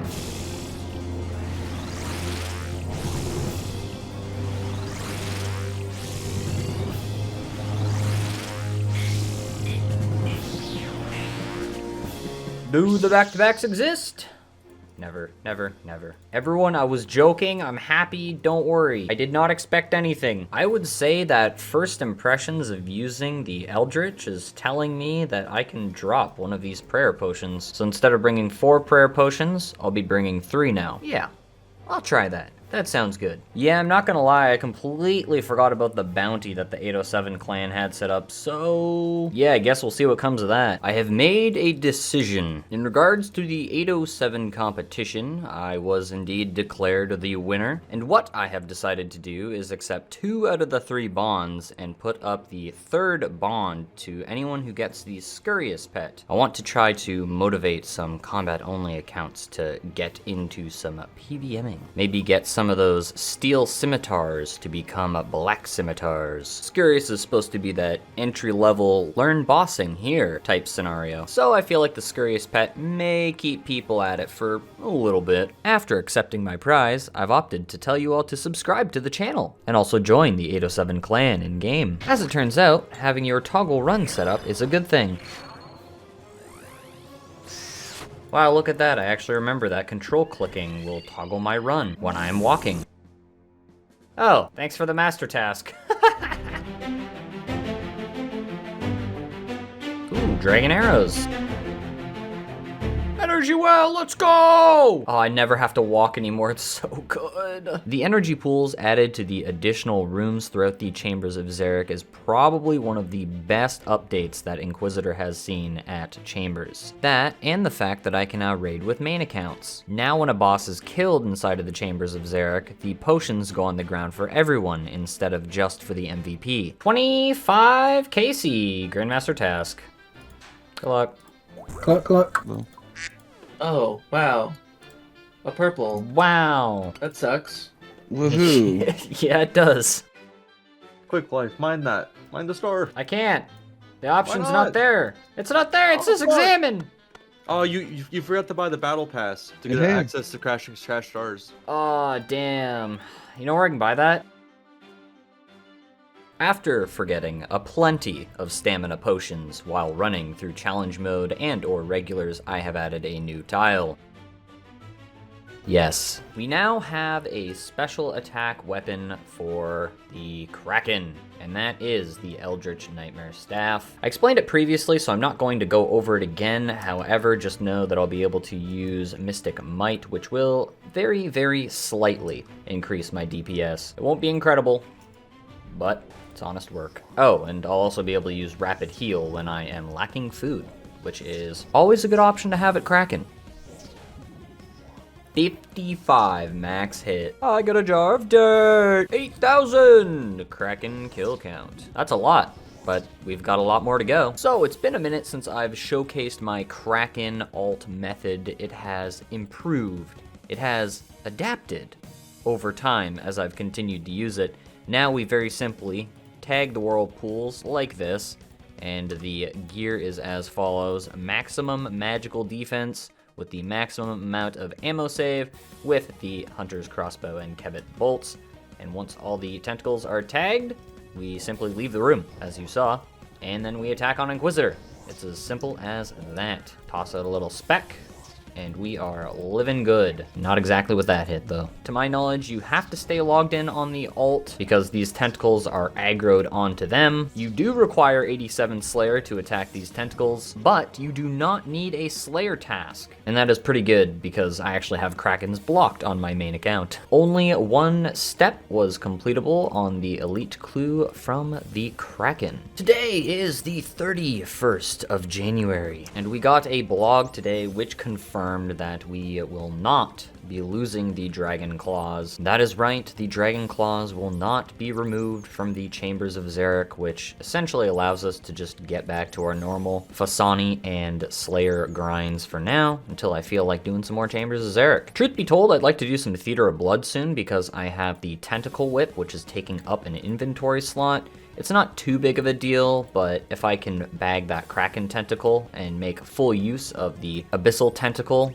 I feel like that would be good, rather than just dismantling it and losing around 5,000 charges. Here we are at Daryl's Ranging Emporium here in Shazian. I lied, it's a ranging surplus. But, as you can see in my chat box here, I've done a little bit of math. I'm going to sell my stack of rune arrows to this shop. 50 per world, and that will net me an average of 122.8 coins per arrow, compared to the Ranging Guild's 105.6 coins per arrow. And this will essentially just free up an extra bag slot so I can start stacking up dragon arrows. Now, why do this? I don't necessarily need the bag space right now. Well, I just like keeping things clean, to be honest. And I have plenty of cash right now stored away in the LMS coffer, 162 mil. So should I get a bow, which requires arrows, I can very simply just buy the rune arrows back at 400 each. Or do Chambers of Xeric and get them for free. And I want to keep the dragon arrows on the account because they are only obtainable from certain sources. You cannot buy them from stores. Forgot to mention, the combat achievements were updated today. We received new Scurrious tasks as well as the Desert Treasure 2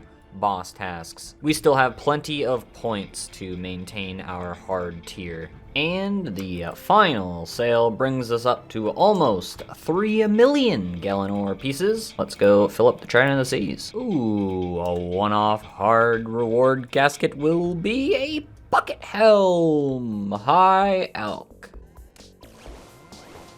Ooh, a dust battle staff. Oh, it's another roll on the table, and it is useless. We do not need the house teleport staff anymore. The clue is completable, and the battle staff is an elk. That is number 5. 2 completed hard clues in one day. Both one-off hard treasure trials. What will it hold? A blessing. We aren't gonna keep it, but it exists for now. Oh look, more free money. Hey, 104 Slayer. Holy moly, just have a quick little look at my chat box here. 1 superior, 2 superior, 3 superior, and 4 superiors this task. So far, this is insane. This is what they call a great task. No loot.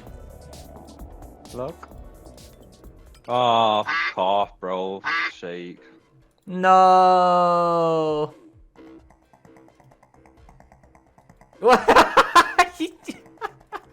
Literally wanted to kill myself, so I did. Yeah, I see that. Crazy. In game, of course. Okay, if I get flame walled, I'm in trouble. Alright, I'm less trouble. It's just my stats are 0.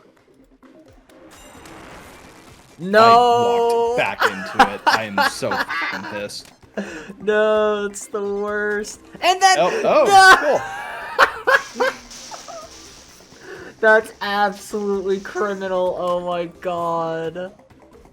A big day today, summarized 8 Chambers of Xeric. We saw a purple, and that's that. A 5-stepper hard casket I had to death pile for will give absolutely nothing.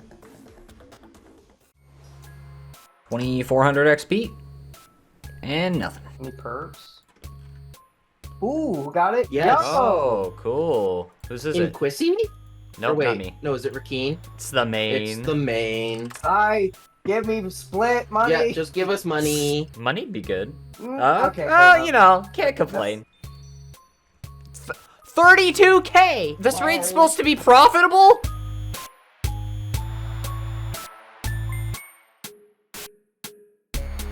Purple.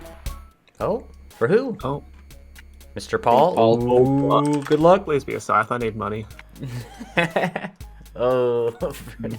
That's fine. Yeah. A verdict number 2, not bad. Ooh, finally, almost a mill chest. Let's go, that's good. I misclicked, no. Oh, I tick ate his melee. Holy nuggies. Yeah, he actually hit me a 14 on 16 health. That's a chance, not a tick eat. I just so happened to eat on the same tick though, so it looked like it. Depositing the extra potions into the looting bag. We have a total of 7 Theater of Blood completed today. Good session. Ooh, new PB. Did 30 damage. Oh, wait. Yeah, 30%. Lame. Oh my god. I ate food. I clicked it too late. Oh no.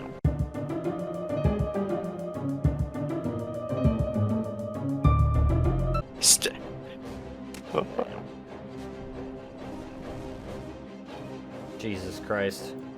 I literally have 0 run.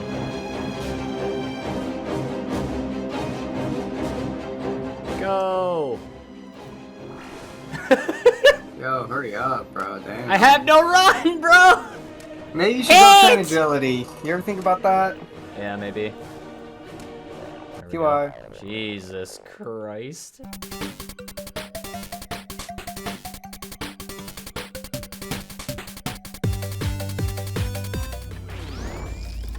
It's all good, I'll take.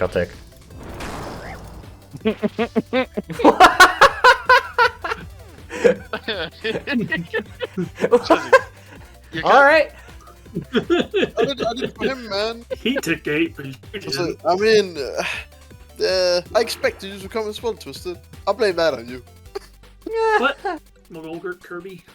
Blanks, how you doing it? Assistance, please. I can't help that one, God.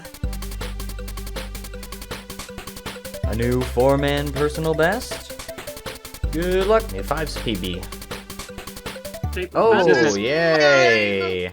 Oh, it's David. It's been a while. Imagine it's a Good luck. I hope you get a scythe, Dobbin. Okay, okay. Standard. No way. Yeah. Hey! That's made into the video. Yeah, or you can just eat a piece of meat and you'll make it into the video. There you go. Now everybody knows I got foot fetish. Huh? But I know what I'm looking for, if that makes sense. I don't know how to, like, Ooh. Ooh. Double kill. Yeah, so... Oh, hello, Whip. How are you doing? Good luck. Okay. Thank you for the whip. Number 2. I think the past 2 superiors I've had from Abyssal Demons, I've had Abyssal Whips. That's funny. Oh. Thanks for the task. 200 KC. Never lucky. Oh.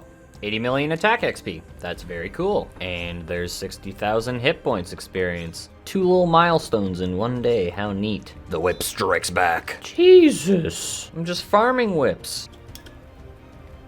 I'd better get going. Well, you could start barbarian training without any of the requirements. And no, starting it did not give me access to the ancient cavern. A hard casket? Don't mind if I do. Let's see what the...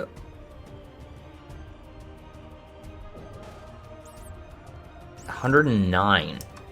That was a lot. Yep. Okay, cool. That is good to know. You can attack any creature and the overflow amount of damage you would have dealt will go into your prayer anyways. Meaning, in that scenario where I attacked the rat with the special attack with 2 hit points, it doesn't matter because the amount that I would have hit, half of that will still be applied to my prayer points. I have 2 updates in regards to my process for killing Fasani. So, usually I do 2 kill trips, which means that between the kills I will return to the surface here in order to make use of this Zamorak altar, just so that I use less prayer potions per kill. So obviously I leave the arena, I head south and all around this area here up to the map link and to the altar, and I head back down. This also gives me the opportunity to use my Eldritch Staff to overcharge my prayer on the rats or spiders. And additionally, at this point, I've decided I'm going to drop this additional prayer potion off of the setup at this point. I just find that I'm not using as much prayer, and having that Eldritch throughout the fight to sustain prayer, it's enough. At most, I find that I use 1 prayer potion per kill, and on average, I use 4 Samphu Serum doses per kill, which realistically means that I'll be fine with 2 Samphu Serums per trip, but I'm going to keep the extra Samphu Serum for now on the off chance that I have a really bad kill, and end up using 5 Samphu doses in a kill. And we have returned. So, between kills, our walk to the altar and back will take us around 3.5 minutes. We've got overcharged prayer, we've got enough run energy, we've got 50% special attack, so we dive right back in. Following some testing and reaffirmations of my previous testing, yes indeed it takes 5 minutes for me to re-gear after a full trip at Fasani, and as you saw earlier, it only takes me around 3.5 minutes to go to the altar and back. I misclicked. Oh, I would have lost that kill. Oh, I would have lost that kill. If that wasn't the killing blow, I was dead. Oops. A dragon harpoon? What's that doing here? It's been a minute since I've done worms, and we cannot do the glue. I guess that's a free 1.7 mil for the main account. I got my heart racing a little bit. I thought I might have just gotten the heart. 600 brimstone chests have been opened. Oh.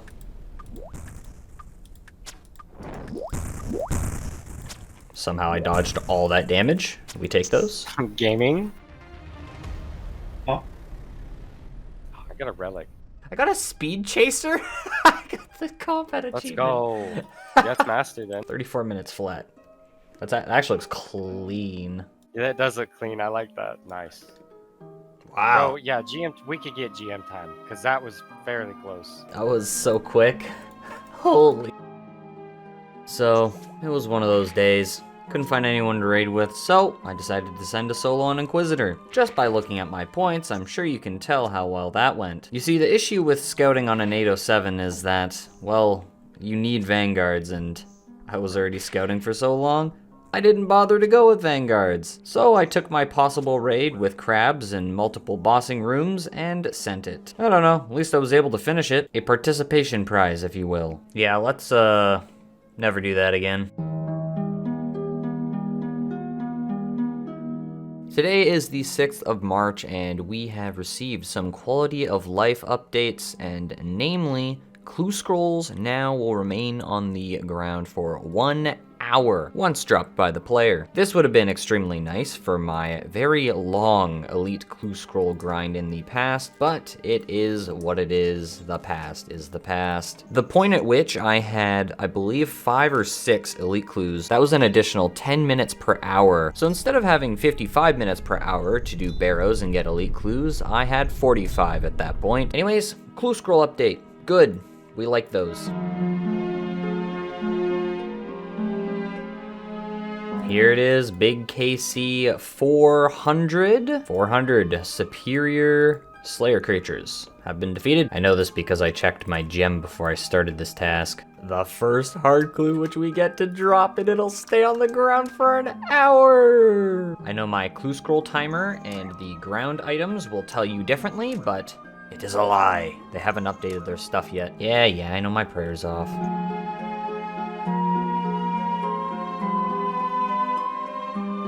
Jail to Sam in particular. Jail Sam. Hey YouTube, it's me Whoppy here with Inquisitor Purple. Like and subscribe for more. Aww. Man. Damn, that would have been cool. Yeah, I would have. Now would you look at that? The timers were updated. It looks incredible. Today is March 8th, and we have the Undead Pirate Rewards poll, which has concluded, and we will not be getting the Chivalry Prayer Scroll. I sort of expected this to fail, as I personally saw that the question was pretty turbulent with the people that I talked with, and I don't really mind that it failed because, hey, that just means I don't have to go into the wilderness again. Sort of unfortunate I don't get a DPS increase, but it is what it is at the end of the day, and we might be able to buy imbued god capes now for 250,000 GP, should I ever have to drop mine. I will never complain when I get to avoid the wilderness. These probably aren't gonna. Yeah, go they back will. to neutral in time. Yeah, they will. I believe. I believe. Yep. Oh wow. See? Tick perfect. Yep. Yeah. Yep. I believed. Oops. 8 damage. No way. You didn't see shit. Holy, can I hit any damage? 4 zeros, 5 zeros. Holy, 6. I'm overloaded. Holy moly. Oh, you stepped back. Oh no! Ah. I was trying to time it. Never ever. Oh, it's a duo PB though. Yep. So you may have noticed in the previous couple clips, but I moved my whole notification info box thing down to beside my chat box here. And it was from about up here, I believe, or something around this spot. Main reason being is that I'm going to have a bunch of clues on the ground from now on, and I'm gonna need the space to deal with that. And I believe that this amount of space down here will be able to accomplish that, at least until I see it in practice. We have an incompletable hard clue here, and we are going to hand it over to Watson. He is the master of master clue hunters, and I must bring him a clue scroll of all lower tiers. Very cool. So now if I use this on him, hand over the hard clue. Fantastic. So that is now a hard clue handed over to Watson, and whenever we get an incompletable step, we can just toss him to Watson. And this is 405 KC, a 4-step hard clue, the first casket since the clue scroll juggling a 1-hour despawn timer update. Wait, the left click is use now? Is that default? Left click, use. Interesting. I guess that's just default now. Huh. Alright, anyways, we'll open the hard casket for absolutely nothing. Actually, is that the last page I need to fill the collection log? Clues. Oh wow, we just finished the shared treasure trials with 2 Guthix page 4s. Wow, would you look at that? It's a match made in heaven, I guess. Varlamore is here. It is the 21st of March today, one day after the update, and I have logged back into Inquisitor. Took a bit of a break. Our membership lapsed, so let's get Inquisitor bonded up again. There's our year membership, and we log out and log back in. Here we go. And guess what? Pole81 is also here. This is the Magic Training Arena blog, and essentially I'm not gonna go through the whole thing, but it's pretty much a yes vote to everything. All of these are very nice quality of life changes to the Magic Training Arena, and little tweaks to the spells to make them feel better to use. I should probably address the elephant in the room. Yes, we have access to Varlamore. You will see a message. I have a message for you. You've been given a message. Varlamore invitation. Well, speak of the devil. I am pleased to confirm that the Kingdom of Varlamore is now open to visitors. On behalf of the Crown Prince, I would like to extend you a personal invitation. Varrock's Eastern Gates. So we will be exploring the land of Varlamore. I did this update on day 1 on my main account, completing all of the new quests and doing some of the new Perilous Moons dungeon. That was fun.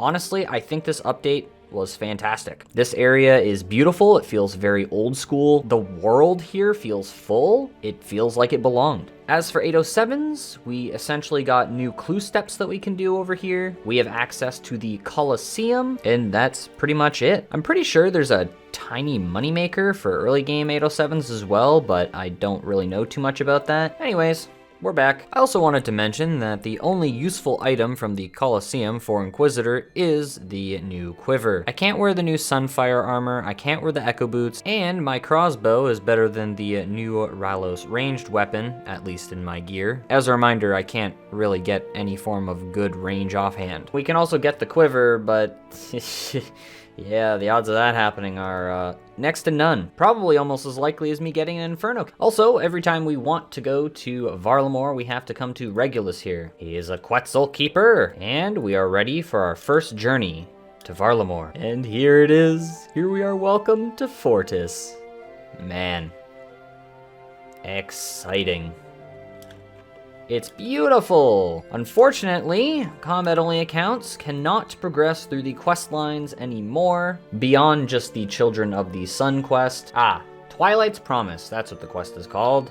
And we have all the requirements for it, but I recall from doing the quest on my main account that you get thieving XP because you have to steal from the civilians, and when you complete this quest you also get 4,000 or so thieving XP. It's not a lamp, so even if I could somehow avoid the token thieving XP, I cannot complete this quest. And that essentially means we don't have access to the Quetzal transportation system, nor do we have access to the brand new spell, which I have to disable my filters to see it. This one, right here. Civitas Illa Fortis Teleport. I cannot complete Twilight's Promise. And much like Twilight's Promise, we cannot complete any other of the quests that released with this area expansion. The first time entering the entrance of the Coliseum. I did want to quickly review the glory here, as there are rewards for getting certain levels of glory, but none of these are useful for us. The Fortis respawn might be useful, but I don't know where the respawn is right now, and for it to be useful, it'd have to have like nettles beside it, or some way to quickly damage myself. I guess the Coliseum Ring of Dueling teleport is good, but we don't really have easy access to Rings of Dueling. Sure, we can get emerald rings from crawling hands and then enchant them, but that's about it. And nothing else really matters for the benefits. As of right now, at least. Who knows if they're gonna add more in the future. But anyways, for now, I think we go back to Slayer. Whipper. A big moment, 2,250 tasks for 630 Slayer points. A full 6-step hard casket will give absolutely nothing. The clue juggling timers plugin was updated and you can combine all of the info boxes for it now, which is fantastic.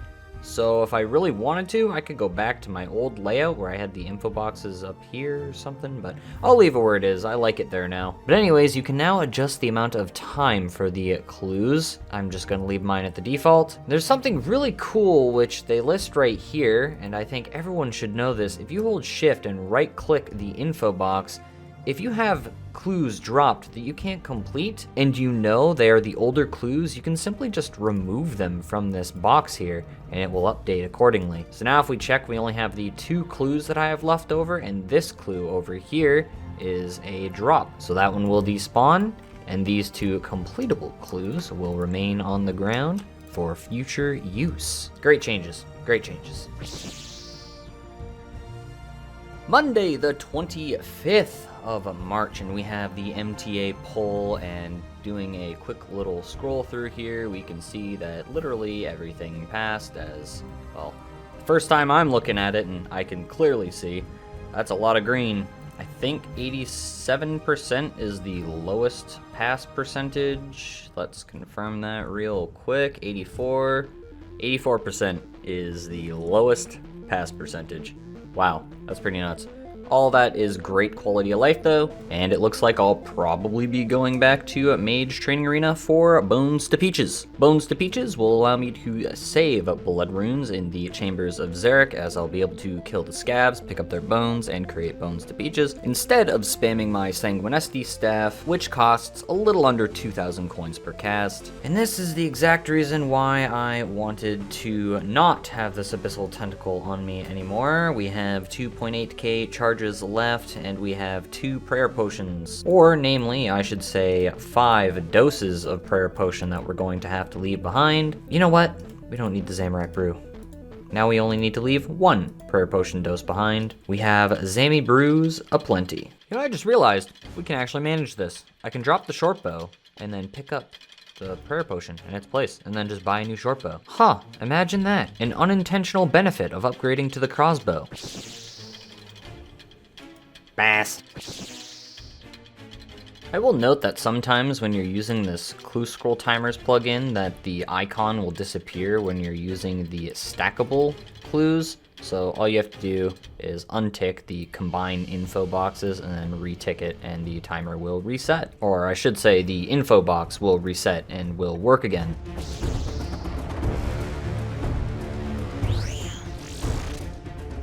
What the? Ooh, hell yeah. There's 30 million strength XP. And that is kill 600 of the Phosani's Nightmare. Just a lovely little pit stop on our journey to 2k. I wanted to say this in an earlier clip, but I'm trying to keep a little consistency in the amount of KC I do back to back and those shorter clips that I line up. But I've noticed that my kills have slowed down, and that is of course because I'm lacking the super combat potions, which is a little unfortunate, but we are making do with these Zamorak brews. So with these super combats, my kills are like 10 to 11 minutes. Without them, I'm sitting at around probably 11 minutes, 15 seconds, maybe 30 seconds on average. Sometimes I'll have a super bad kill and it'll be maybe 12 minutes, 30 seconds, which, ooh, that's rough. But anyways, we decant these potions and we continue.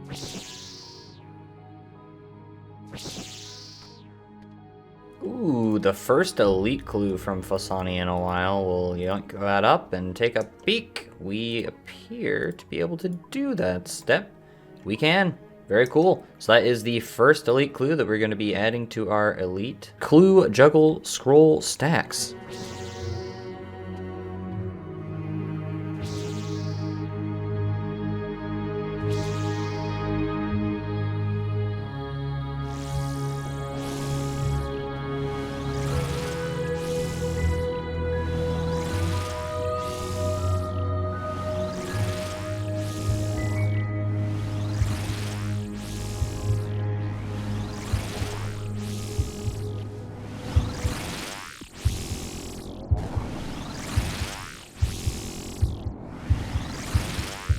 Come on. Fuck.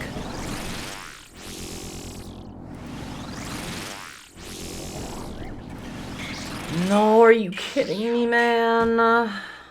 Oh, I risked it all for the PB and I kept hitting zeros. No. That's so depressing. That was it. That's so frustrating, man. What a disaster. I still can't believe that happened. Oh, that's gonna sting for a while. I've been trying to get under that 10-minute PB for months, and I finally had the opportunity to do it there, but no dice. Wait, I've passed by this Easter event multiple times now, and this is the first time I've got the music track? What? 5-step clue casket, taking all 3 of my remaining hard clues on the ground, will give us absolutely nothing.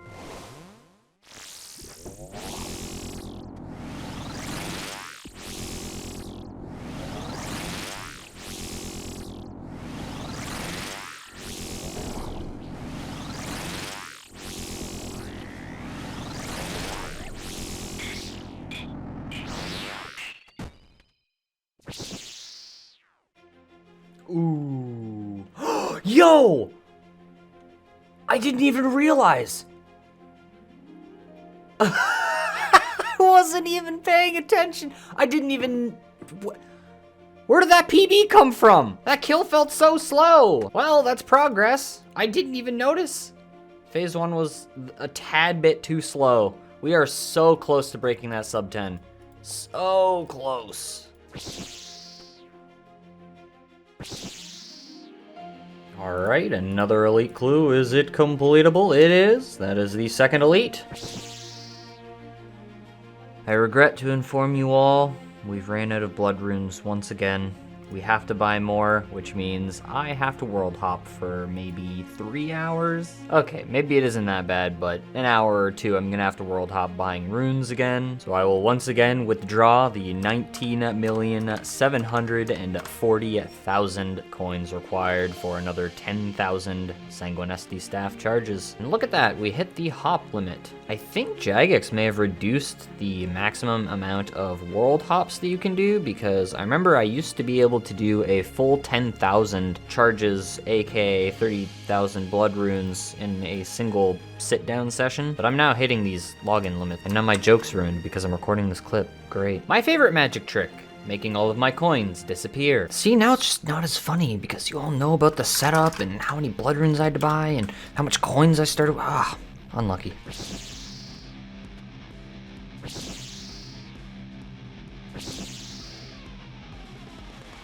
Here it is, Big Kill 668, which means all of the items we have from the Nightmare are, once again, on rate. I'm not going to say deserved because, well, we don't really have any major duplicates quite yet. However, at least we have enough kills now to warrant the amount of drops that we have. Let's push another 167 and see what our next drop's going to be. You know, if we go rate.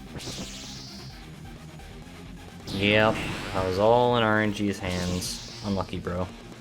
God, 140! Generally, I don't include kills like this, but 140 4th phase, that is insanely fast for me. I genuinely think this PB was all up to the final phase, and of course, the Ursine Chain Mace cannot keep up, unfortunately.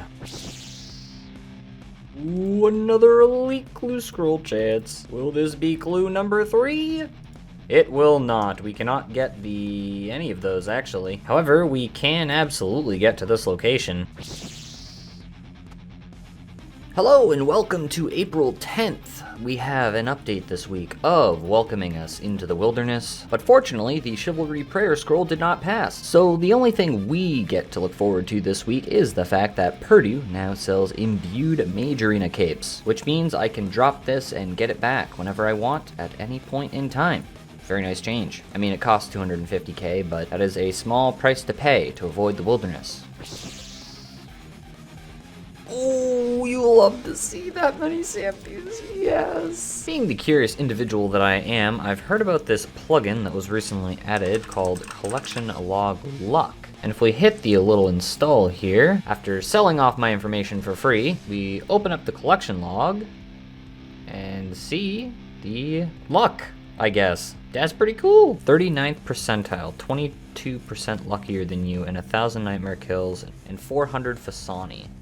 Interesting. Yeah, my pet luck is insane here. I'm in the 100th percentile for the pet.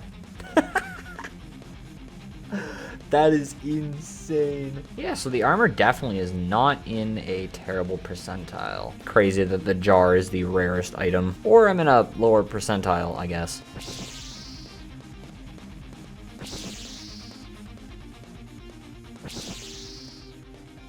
Will the elite be completable? It will not. We cannot get into the Legends Guild. We cannot equip a Dragon Battle Axe. We cannot get a...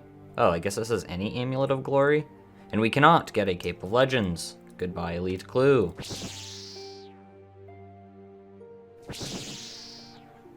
And there it is, 700 KC has been achieved on the Inquisitor. Not really much else to say about this one, except for the fact that apparently there's some form of maybe drop balancing changes coming, some gear rebalancing as well, and I have it on good authority that the Inquisitor's armor is getting looked at. And drop rates? Could this mean Fasani? Ooh, I gotta calm down a little bit, getting a little ahead of myself here. And that blog is coming soon.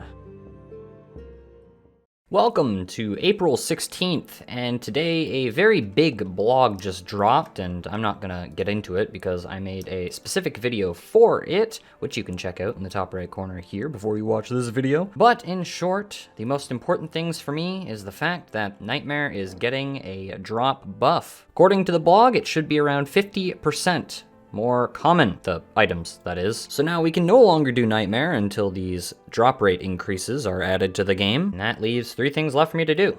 Chambers of Xeric, Theater of Blood, and Slayer.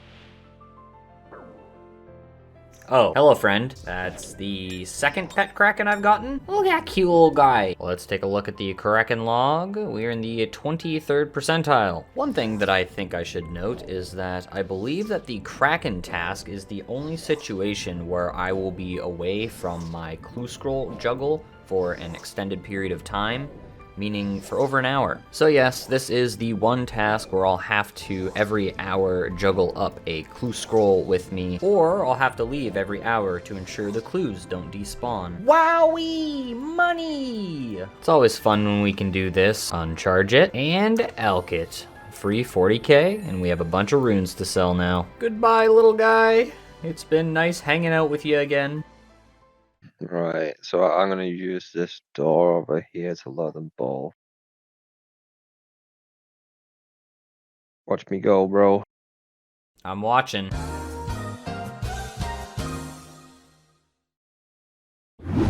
Meet Zeropean, a Zaya-locked hardcore Ironman. Zero has over 2,000 Chambers of Xeric kill count, and he's hunting for his final 2 unique items at the chambers, a twisted bow, and an ancestral robe top. And we've made a deal. We're only going to do Chambers of Xeric together until one of us gets an item that we can use. In the past, Zero and I have attempted to duo chambers. However, it didn't go so well. But thanks to the Perilous Moons, which released with Varlamore, he got a big melee DPS upgrade. And this is the gear that Zero will be rocking in our duos. Doing Chambers of Xeric together, we found that on average we'd get around 50,000 points per raid, fairly evenly distributed amongst ourselves. We'd generally finish within 5,000 points of each other, and the raids would take around 35 minutes on average. So with all that said, let's see what carnage we got up to.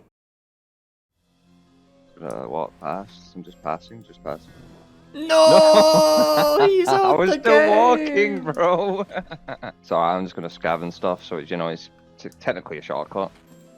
Ah, okay, yeah.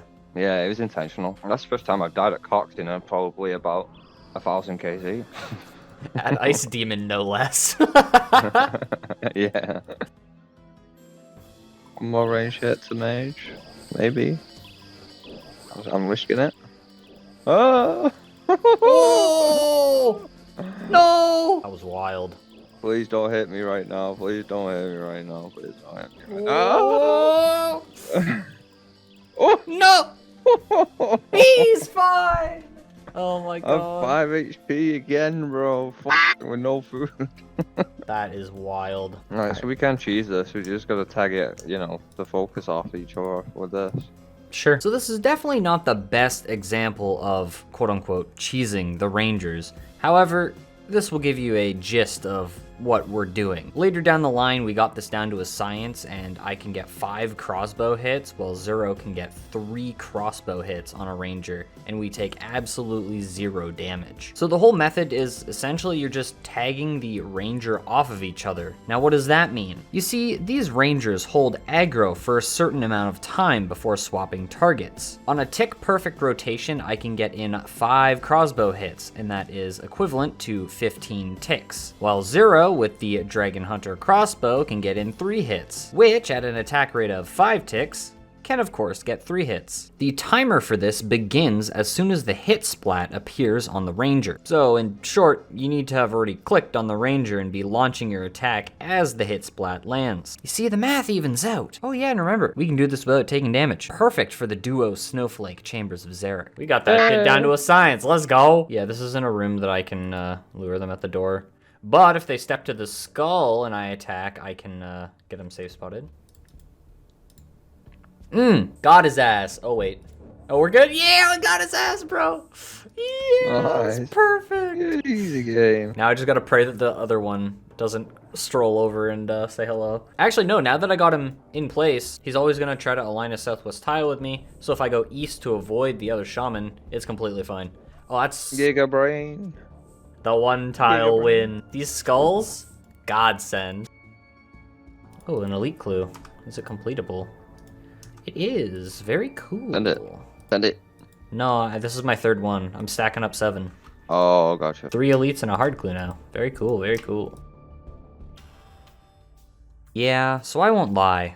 Our first day of raids went terribly, but in a sense, this was just the warm-up we needed. So 4 out of 5 of the raids yesterday with Zero were a little bit of a disaster. We had deaths in pretty much every raid aside from the one raid that we found that we could both get around 25 to 30,000 points. So identifying the main issues, Mudadile, it ate up a lot of my food supplies, and essentially just making dumb mistakes. The latter can be fixed by just experiencing and doing the raid a little more, knocking off the rust, and the former will hopefully be solved by me entangling Mudadile. The entangle will hold your opponent for 15 seconds, and hopefully this will be enough time for us to kill Mutt before it reaches the tree, or at the very least, prevent it from reaching the tree altogether. And with the Mudadiles not eating the tree, that is less time spent in Mudadile room, taking damage, and eating up all of my supplies. Today's raids will be better. So here we are, our new setup for normal Chambers of Xeric. I will note, for CMs, we essentially drop the Berserker Ring imbued and just camp the Brimstone Ring. And also, I won't be entangling in CMs, but for normal raids, this is our new setup. We have Entangle, our teleports, because we used to bring Law Runes, Earth Runes, and Soul Runes in the Rune pouch. We no longer actually need Soul Runes at all because we have this Xeric's Talisman, Xeric's Heart teleport, which puts us right at the center of Kourend. Soul Runes used to be required for the Kourend Castle teleport, and they are no longer. Now, dropping the Law Runes out of the Rune pouch for the Nature Runes instead is sort of a pain, but at the end of the day isn't that big of a deal, because I can very simply teleport to Xeric's Heart, then go east and take the charter ship right here, all the way over to Port Phasmatis, which puts us very close to our death coffer over here at the Theater of Blood. So I do believe that everything is covered on the teleport front, even without our Law Runes in our inventory. Oh, and you would have seen in previous clips, but I moved my clue scrolls to the Chambers of Xeric rather than the respawn teleport at the Ferox Enclave. I think the reason for this is fairly obvious, seeing that I'm on the normal spellbook. 42. Man, look at us in sync. Oh yeah. It's just too easy. Oh, never mind. He's saving it. He's saving it. Yeah. I just wanted to tank one, that's all. But you tanked 2. I know. That was a general mistake the second time. Ah. That's nice. This is pushing me. Yeah, we like these. Nice. Good luck, good luck, good luck. Yeah, let's go, blast him, bro. Can we kill him? Can we kill him? Come on, game. Please. No. No. Oh, we got it. We got it. I get I splashed. Okay, he doesn't want to eat anymore. Yeah. Oh, I'm not even overloaded. Got the freeze without the overload. Oh my god. Yeah, I just realized that. All right, I gotta chug. I gotta chug. I gotta chug.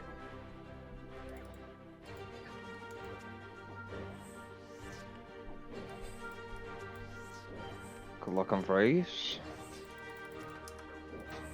Oh, I'm dead. Oh. I wasn't even watching my HP. I was focused on swapping gear. That doesn't even make me angry, to be honest. Well, at least we have a good example of what it looks like for the little mutt. Oh, he switched. Oh. Yeah, we got the strat down. It's so good, dude. That's on me. Just as I say, we got the strat down. Oh. No. I caught! Let's go! Nice! Wreck him! Wreck him! Get his ass! Wreck him! Surely he'll forget about it, right? Yeah, I think he's gonna die before he even gets to that. Yeah, that's the ticket. Nice. Very nice. This is not a safe spot. That's not a safe spot. Ah, it's okay. That is not a... I'm not worried, bro. Don't worry. Be worried. Be very worried. One chomp. You're so lucky, bro. I got 10 brews on me, bro. Oh my god. I'm just trying to keep him this way, so you got time for a tangle. I got it ready. Go, go, go, go. I splashed. No. Go! I caught! Oh, he bugged. He bugged. Oh, you got it. Let's Get his ass! Get his ass! Entangled Surely it strats won't. work. Yeah, surely it won't eat now. Surely. Surely? Yeah! Let's go.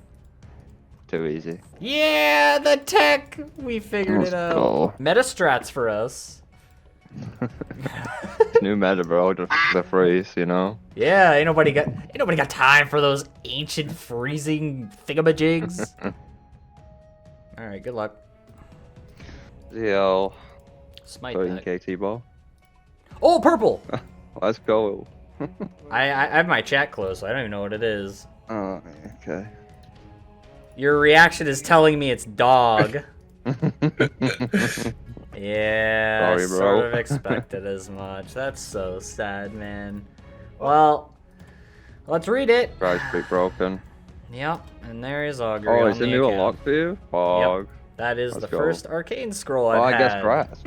Yeah, it's I guess it's a collection log. It's unique. It's it's pain. I've now had 5 scrolls and 1 ancestral robe top. Wonderful. That helps me so much. I'll trade you like decals for your ancestral road top. Yeah, sure. Yeah. Oh, okay. I'll give you 2 first for the price of 1. Oh, well, you know, yeah. Well, at least it's the dry streak broken again. Kind of glad I died. Not gonna lie. Pawn it off on me, huh? Hey, that's a free 8 mil right there, bro. Can't complain, right? No, it's a unlock that I'm never going to use because I read it. Yeah, true. As a reminder, and to those of you who do not know, Augury and Rigor both require 70 defense to use. We are, of course, at 30. But should anything change in the future, I have both of them unlocked now. So I guess that is something. No. Where are you?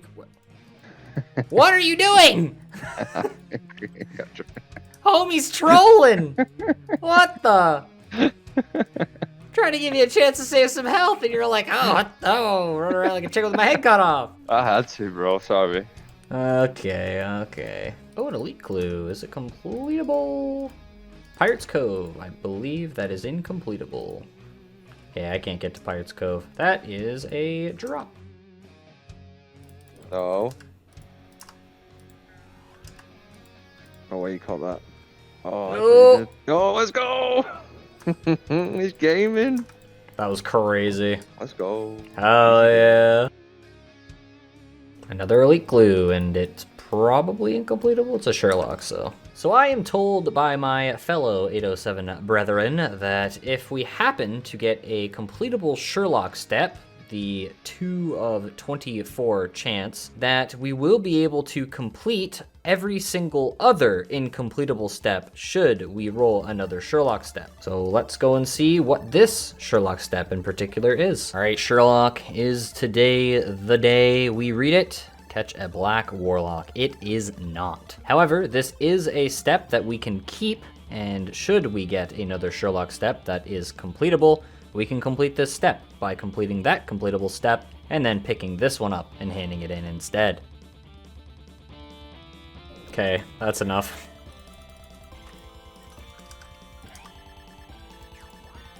Yum, bananas. Yum, bananas.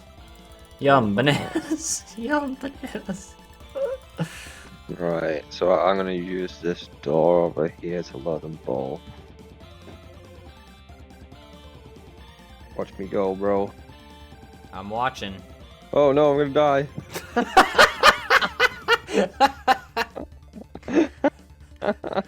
I watched you go. Why didn't I eat, bro? Oh my god. Oh. Yeah, I watched you go. Straight to your grave.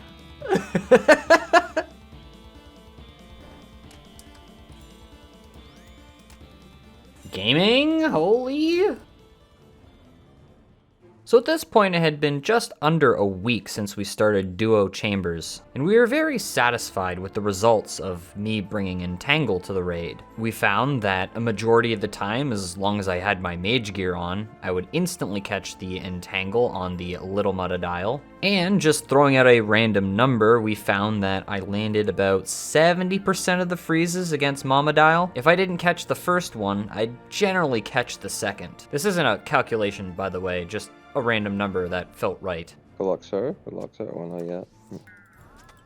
No. No, no, no, no, no, no, no, no. No, Splash! Recover! I landed it! Let's go! Yeah! Was that big? One? Yep, one tile before the tree. Holy. Yeah. Rip her apart! See you later, alligator. Yeah. The police are here to claim the purple. We are here to take your mega rares. Screw your pool! Give me more points!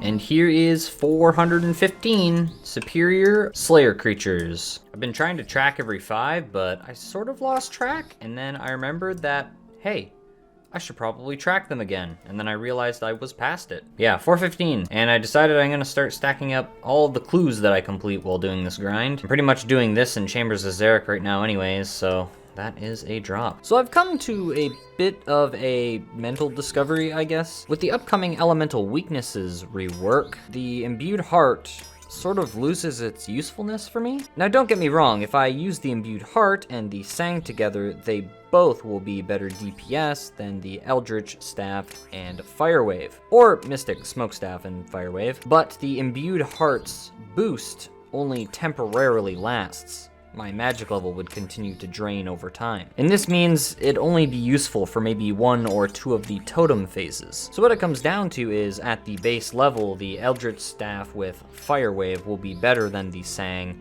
but if I have the Imbued Heart and Sang together, they will be better while my magic is boosted. So do I really need the Heart at this point?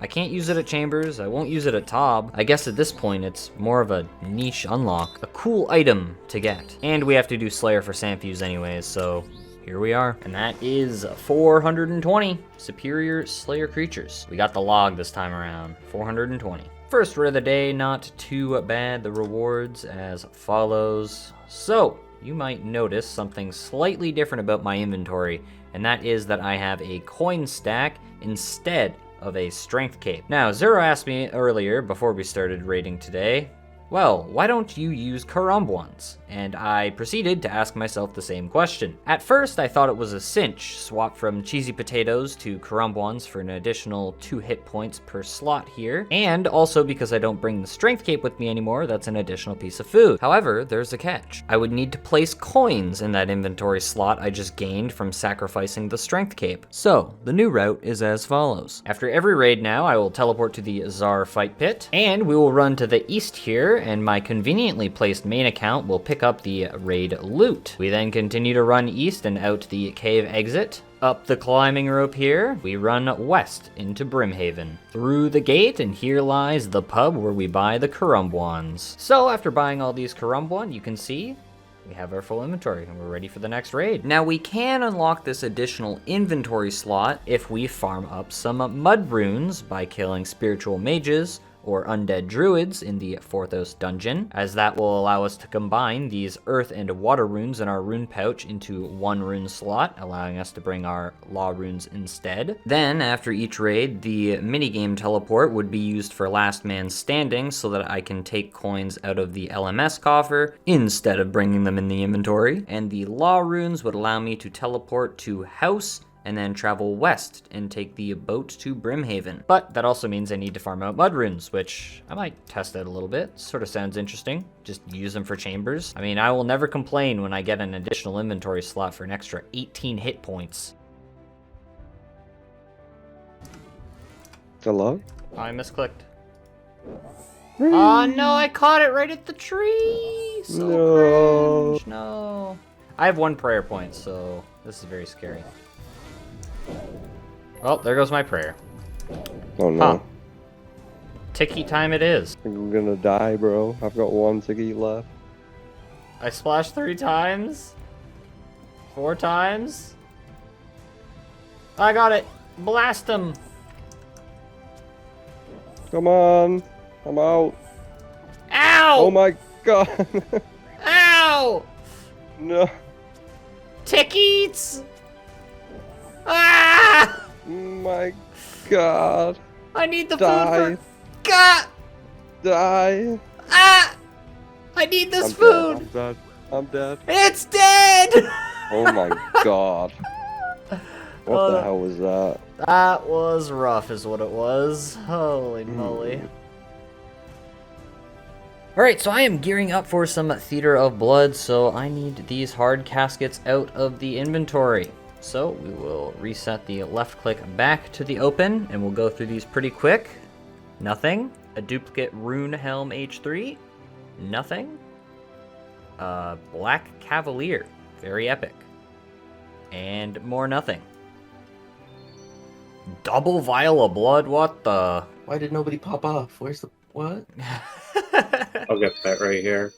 More Vials of Blood, okay. Oh, I didn't know killing a spiritual mage was an elite task in the Fremenic area. Like I may have stated earlier, I am very simply attempting to kill some spiritual mages for mud runes. Sort of feeling out the rates, testing them, per se. At the current moment, undead druids are sort of packed with bots, or gold farmers at the very least. I don't know what's going on there, but every world has at least 1 person in it, which is wild to say the least. So while I run up to undead druids here, you can see some bones on the ground already, and what's this we got here?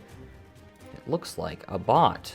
And over here, another bot. So this sort of brings me back to the main question, is it even worth it to farm out mud runes and keep a stack of those in the looting bag? It is probably better to just keep a cash stack in my inventory while doing the Chambers of Xeric normal mode. Maybe this is something I could look into for CMs, but at the same time, I won't be entangling in CMs, so my rune pouch can remain the normal rune pouch that it normally is with law runes, earth runes, and soul runes. So I think I've decided to not do this. I heard about a new plugin, well, new to me at the very least, called the Skills Organizer plugin, and this allows you to fade, hide, or darken the visibility of these stats. So I'm simply opting to fade them out because I think that's what looks best, but let me know what you think down below. I just filtered through all of them there, so I definitely think that fade looks the best though. But yeah, that's the plugin, Skills Organizer. Make sure to use it if you're restricting your stats because, well, no reason, it just looks cool. And entering the Chambers of Xeric and leaving has broke it. Okay, very cool, very cool. Just turned it off and back on again. Sorry, I didn't mean to give you a tutorial on how to solve all of your tech issues. That is 425 superiors. So after consulting with a fellow 807 who has apparently tested this 3 times, apparently we can start the Twilight's Promise quest and get to a point during the quest where we can make use of the Quetzal transportation system. So I'm gonna go do that. I will note that the worst case scenario is that I gain 8 thieving XP, and that will put us nowhere close to a level. So apparently it's supposed to give 0, but if we do gain the 8 from quote-unquote pickpocketing a civilian citizen, then that's fine. I've accepted my fate. Start the Twilight's Promise quest. And there it is. So looking at the actual guide, it says citizens are level 1, but the wealthy citizens are level 50. So I think the wiki is actually slightly incorrect on this front. Pet Molossus. Who's a good doggy? I think this is the guy I need to pickpocket. Not yet, though. Not yet. All right, we do something we shouldn't. We disable the custom menu swaps, and we can now see the pickpocket option. Ooh, this is the gentleman. Oh, I don't want to do it, man. I don't want to do it. Apparently this gives 0 thieving XP, I hear. I really should test this myself. Ooh. It's only 8 thieving XP if I do happen to get XP, so I'm just gonna do it. Let me just confirm this is the guy, because I don't want to have to pickpocket more than one if I have to. Yeah, that's the guy. Oh, God. Oh, no thieving XP. Okay, that was crazy, unironically. Now, I do have to note that we cannot complete this quest. Completing the quest will give us 4,000 thieving XP, I believe. So this is one of those quests that we now only have to start to get access to something in particular. Another night returning. Oh, and don't forget to turn your custom menu swaps back on. I'm ready, let's do this. I'll never see this coming.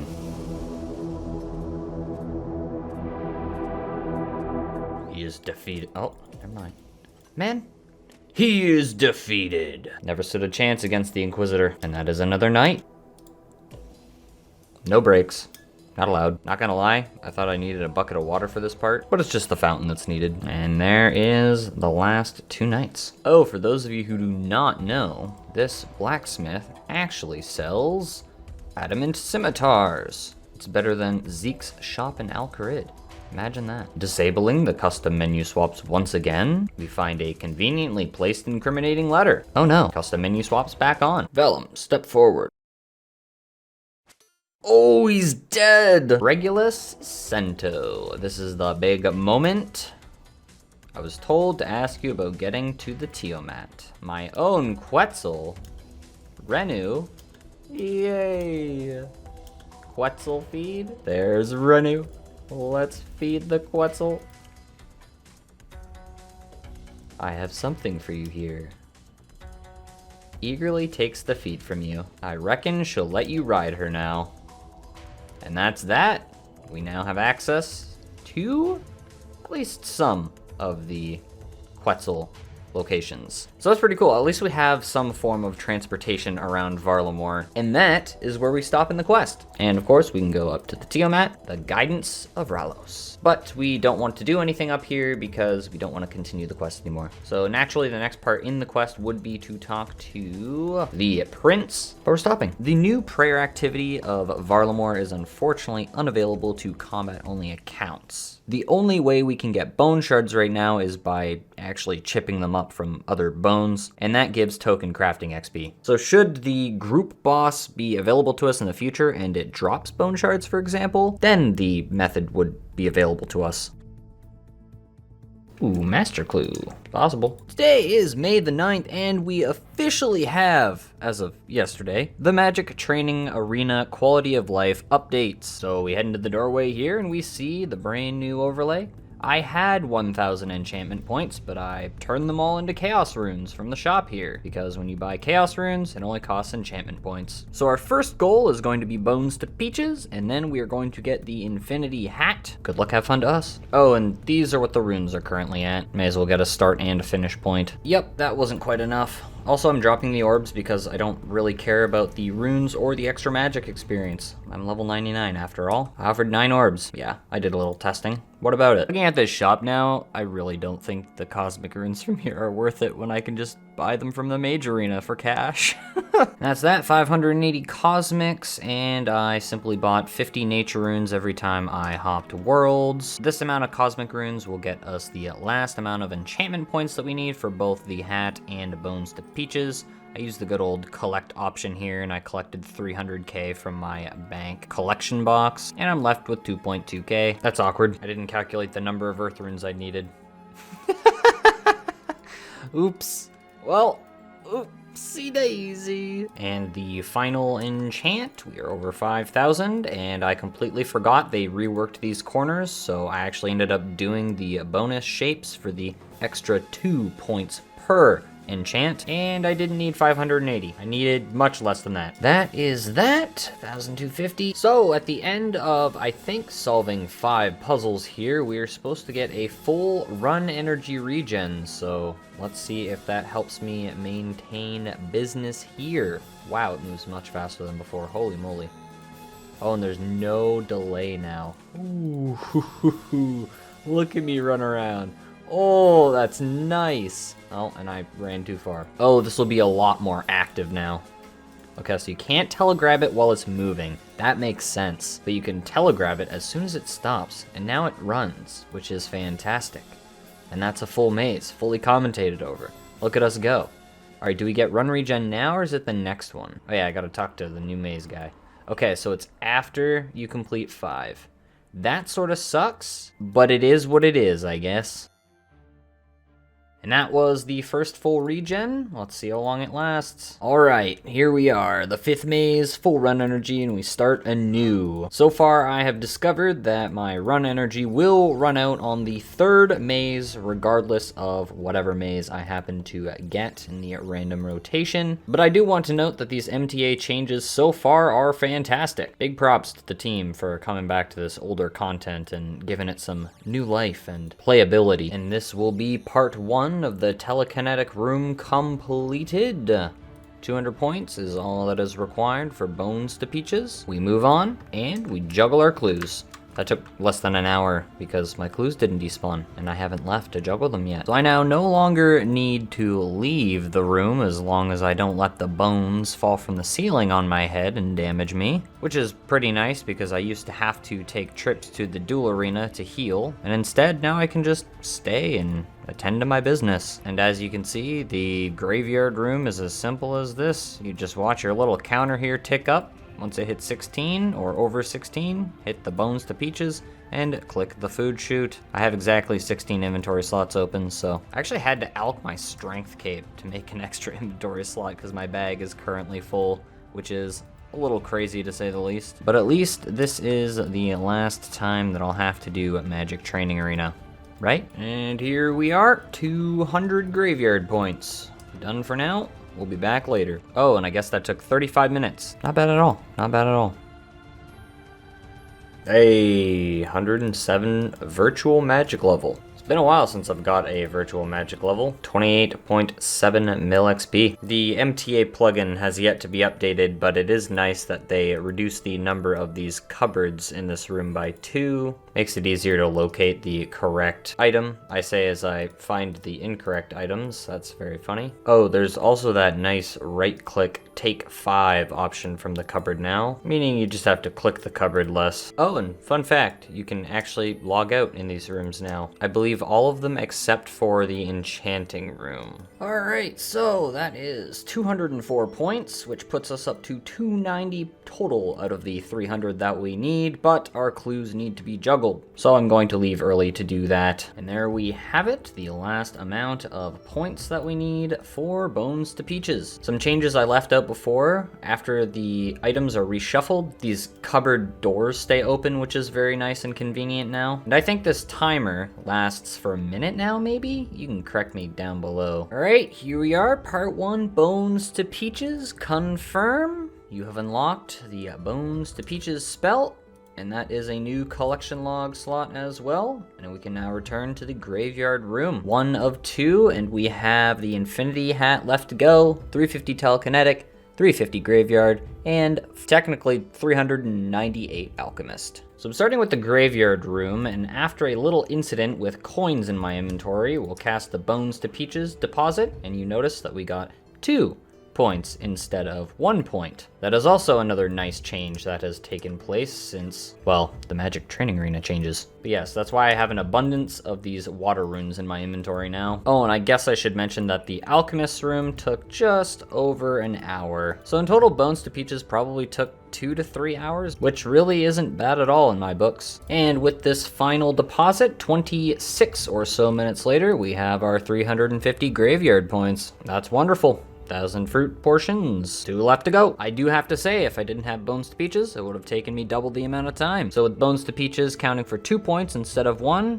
that just means the room is sped up once you have Bones to Peaches, which is really nice to say the least. I gotta keep saying it.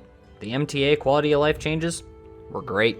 Fantastic even. So I've now spent around 20 minutes doing this telekinetic maze guardian, and I can pretty much tell you that now, from experience, you can pretty much make your run last for the full 5 mazes to get the full run regen. You just have to micromanage it a little bit. And of course, this applies to combat-only accounts because, well, we have the classic 1 agility. For example, in this instance, it's going to take a while for the Guardian to walk to this side, or I guess run, so I can very simply walk and save run energy. This is a great maze, by the way, for preserving your run energy. And of course, on the shorter corners, you want to make sure that you get to your corner faster. Another scenario where we are pretty much essentially done with the room, but we have 2 minutes left on our clues. So, gosh, these last few rooms are taking us just over an hour each, which is sort of funny because I have to leave and juggle the clues each time, but you know, this is the price I pay for stacking clues. And don't ask about my juggling arrangement here. These are wilderness clues, these are normal clues. Let me tell you though, this Mage Training Arena minigame teleport, oh, so good. So good. And with this last cast, we'll get the bonus as well as the base amount of points, and this will give us 358. Oh, I thought we got the additional 2 points, but instead we just got the 10 points. That's fine. So, 358 telekinetic, we only need 350. All that's left is alchemy. The final alch has been completed. We chuck the coins in and we get 350 pizzazz points. So that took around an hour and a half, I'm going to say. The enchantment was probably like 10 minutes. Telekinetic was probably around an hour, hour and a half as well. These are easily the longest rooms. And the graveyard room was super quick. It was like 26 minutes, I think I said. So we can round it out to probably say maybe 4 hours for the Infinity Hat. And speaking of which, I was actually going to hold off on getting it until the project rebalance was put in, but there's really no point in waiting, right? Oh, well, back to the room I go. Yeah, so we took around 4 hours to do this in its entirety, and we have the Infinity Hat, the final item we will be receiving from the Magical Training Arena. A new item has been added to your collection log, and we toss it on. The cool and stylish hat. And I figured I may as well just pick it up now instead of waiting like I was originally planning on doing. And instead, we'll just be dropping an Amulet of Avarice so that it will take that slot in the looting bag. We're done here. We love the changes. I'm gonna say it again. Props to Jagex. Look, let's air something out right now. I know I could drop this Amulet of Strength and it'd be all the same, but I'm a hoarder, so I need to deal with that. So we will only keep 1 Amulet of Avarice. We can chuck this if we need another bag slot. Hell, I use the Amulet of Strength at Nightmare. Yeah, sure, I can easily get it back, but why drop it if I don't have to, right? And let's watch it go. Oh, I had a bad angle on Inquisitor, my bad. Oh well, it's gone. Holy, look at him. Holy moly. Now that's an absolute Chad right there. Oh, last cow fight kill coming in here. That's 2290 tasks for 90 points. But I wanted to highlight that we started with around 4.4k nature runes and we're down to 1.8k now. Meaning I used a lot more nature runes than I thought I was going to, but that is okay. I think I used around 1,000 law runes. I think the stack was at 12,000 beforehand, but that's completely fine. We can always buy more nature runes, and 11,000 law runes is more than enough. Holy. Another missed battle staff, huh? I see, I see. Well, we are no closer to the imbued heart compared to when we killed our first superior. We now have 5 of each. Dust and mist battle staves. Sick. Superior KC 428. So I have some chambers plans with Mr. Zero, and what I'm going to be doing this time around is leaving the dragon pickaxe in my item retrieval service, because I'm fairly sure we haven't had guardians a single time since we started running together. So I guess this is essentially what the new inventory is going to look like for now, and we need the Xeric's talisman. And that is that. Yeah, so we've added the infinity hat to the setup in preparation for the new Project Rebalance coming, because I feel like I'm going to need all of the magic damage percentage that I can handle. All right, for posterity's sake, just take a glance, all right? Pause the video if you want to see it, but this is the setup in its entirety and everything intact. Yeah, I need to go and listen to the rest of that. I'll probably do that on my way to work today. Okay, off. All right, 3, 2, 1, go. I did put Redemption on, but I realized I've got 0 prior, so you know. I couldn't see, even if you did put it on, it would have been under my Protect from Melee, right? Yeah. Oh my god. This is a smooth raid. Yes, for sure. Logout tech is something that Ultimate Ironman can use to log back in earlier in the raid, as the Chambers of Xeric sets up save points every time you go down one of the holes to descend to the next level. Therefore, if you want to make use of a prior save, you can't go down to the next level, as it will make a new save point to log you in at. I make use of this to go back and pick up supplies I may have left on the ground. After one such instance of using logout tech, this occurred. Alright, you can go down. Prepping, bro. Well, if you want, I'm just letting you know, like, you know. Gosh. I know you're prepping, bro. I've raided with you for, like, quite a few raids now, you know. I was like... I didn't think you'd know about it, to be honest. That you prep? Yeah. Hmm?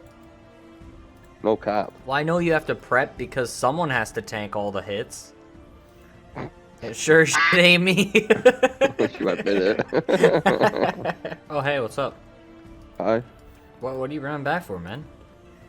Nothing. Oh, okay. Just going for a little jog? Yeah. Gotcha. I thought I'd run back to use the energy well, because the other one doesn't cut it. It doesn't taste good enough? Nah, exactly that. This one tastes like honey, you know? Yeah, and the other one tastes like... Piss. That's exactly what I was thinking, but I wasn't about to say it. Great minds think alike, brother. Yeah. Those energy wells actually contain liquefied minion. Oh. What? Come again? They're so yellow. There's a lot of things that are yellow, I guess.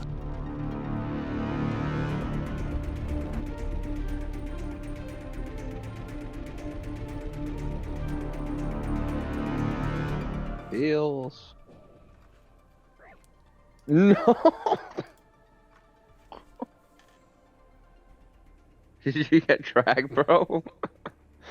Yeah, because he was fleeing from you. Maybe I shouldn't do Chambers of Xeric today. Oh, and you're already killing, not even waiting for me after you murdered me mercilessly. Bro. He's farming points this raid, bro. Oh my god. Wait, you didn't even lure that one, bro? Why did... It is, it's lowered. It's following... Why was it following me then? Well, I just, I ran to the east tile, and then just ran back, and I assumed he was on me. Jesus. Got a damage on the mailer, so... Did I just get hit with 3 rocks? Yes, you did. What the hell is this rigged? Oh, this isn't safe. Oh, shit. There's bug room. He comes over here a little bit. Go for the freeze anyway, Hog. Caught. Hey, yeah, we just got it. Let's go. You love to see it. Yes, sir. Smooth raid, smooth raid. No restarting. Yeah, do a little damage too to be. Holy damage! What the hell was that pathing? What? What? I've never seen Mutta path like that before. Holy moly. That didn't even look like we were DD'd. Yeah, it's because I was still clicking intake everywhere. Good luck. Unless Finish it. health. Finish it. Finish it. We ain't gonna get anything. 500. Well, that's that. Alright. Congrats on was it 500? Yup. Congrats, bro. Thank you, thank you. Woo! He's a beast. We got 500! Yeah! Next is another purple. Surely, soon TM. Holy, that was a clean 8-way. Holy sh.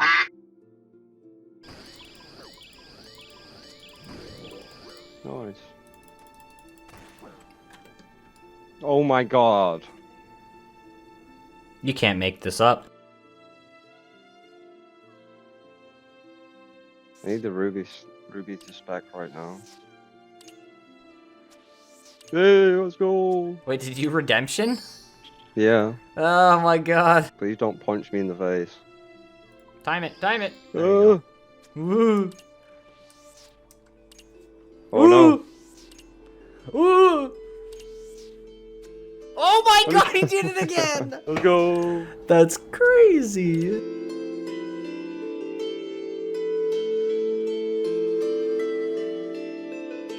So recently there was an update made which fully refunds the Zeal tokens or Nightmare Zone points when you unimbue certain items. So in my instance of unimbuing the Berserker Ring, I'll be refunded 130 tokens, and I get refunded 130 because I have the hard combat achievements completed, which halves the cost. So I am reimbursed 130 and it costs 130 to reimbue it. The TLDW, my Berserker Ring is now a baggable item.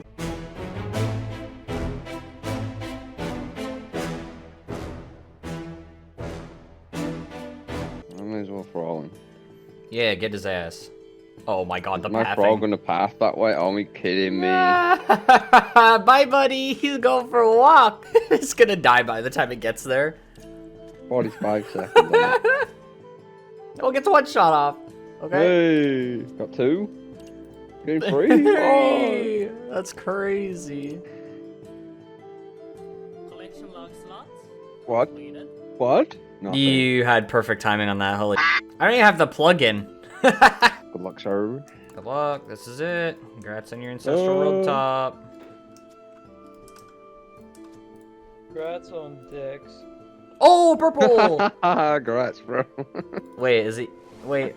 I closed my chat, remember, so I don't know what it is. Oh, okay. Congrats, bro. Congrats. No, not another one, bro. Money. I did say it. Oh, I didn't hear it. Sad. Sad.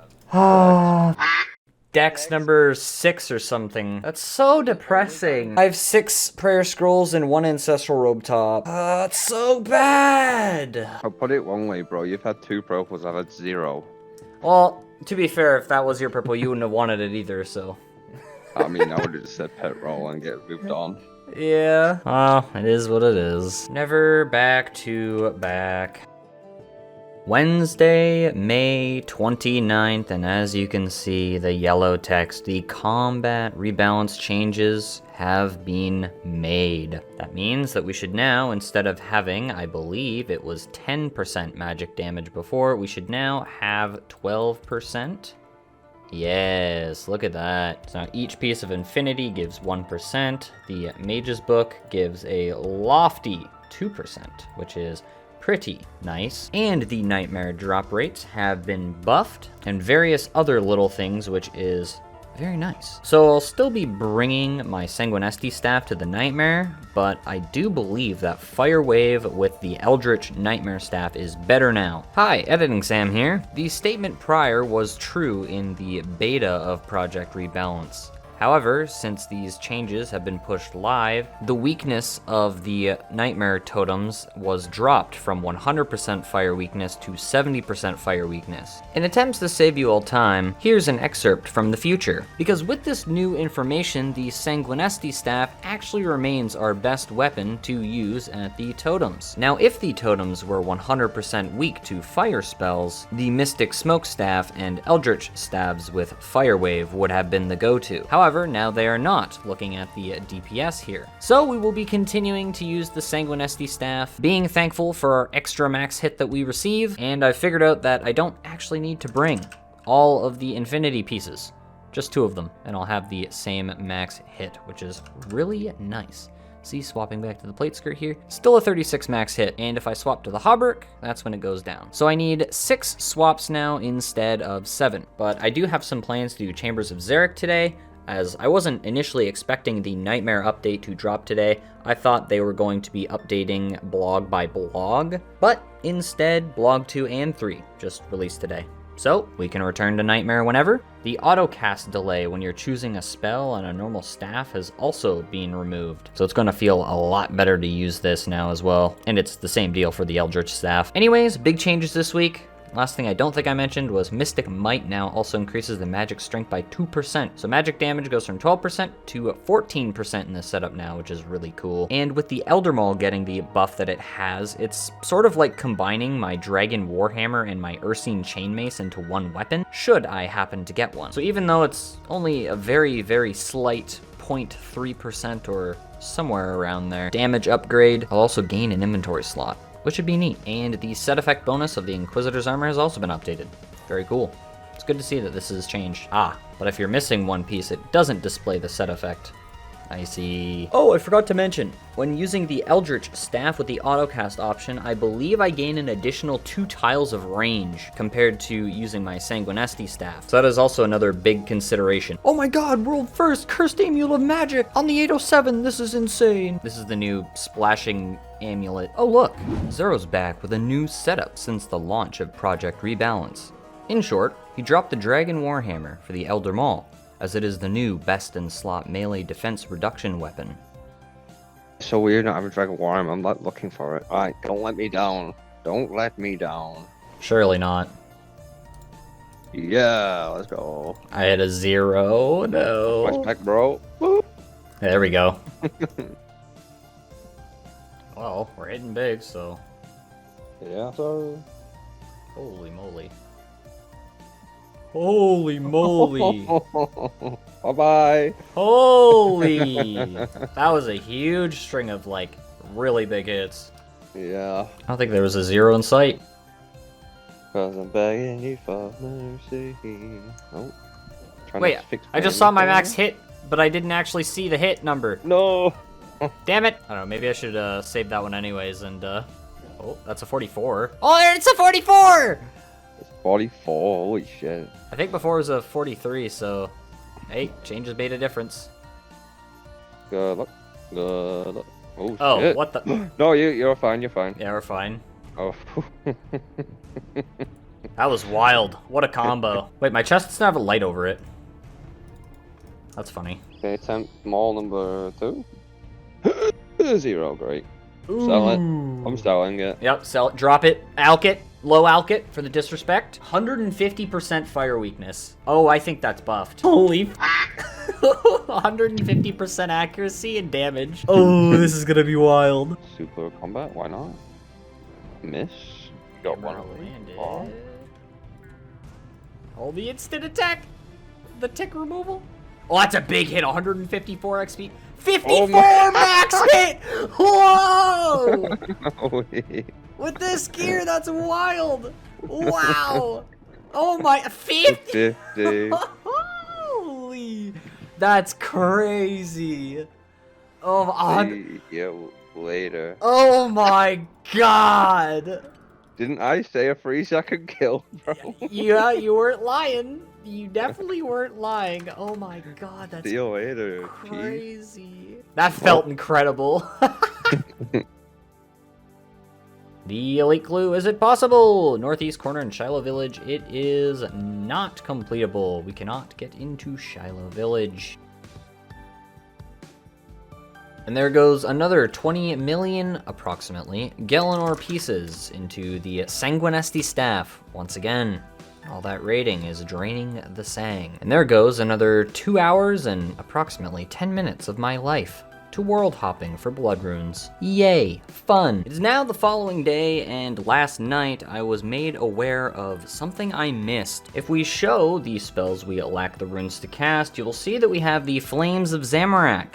And with our imbued Zamorak cape, we actually have this spell unlocked. This spell, when paired with the charge spell, increases the max hit of Flames of Zamorak by 10, making the maximum hit 30. Now this spell, when used on the Fasani's totems with the 70% fire weakness, well, with the normal Zamorak staff, that gives me a max hit of 55 multiplied by 2, which is 110 damage on the totems. Now I've heard through the grapevine that this is actually getting patched in some way, shape, or form, but the Flames of Zamorak is considered a fire spell, and therefore it is another spell that I should keep my eye on, both now and post-patch. I think this is actually glitched now, isn't it?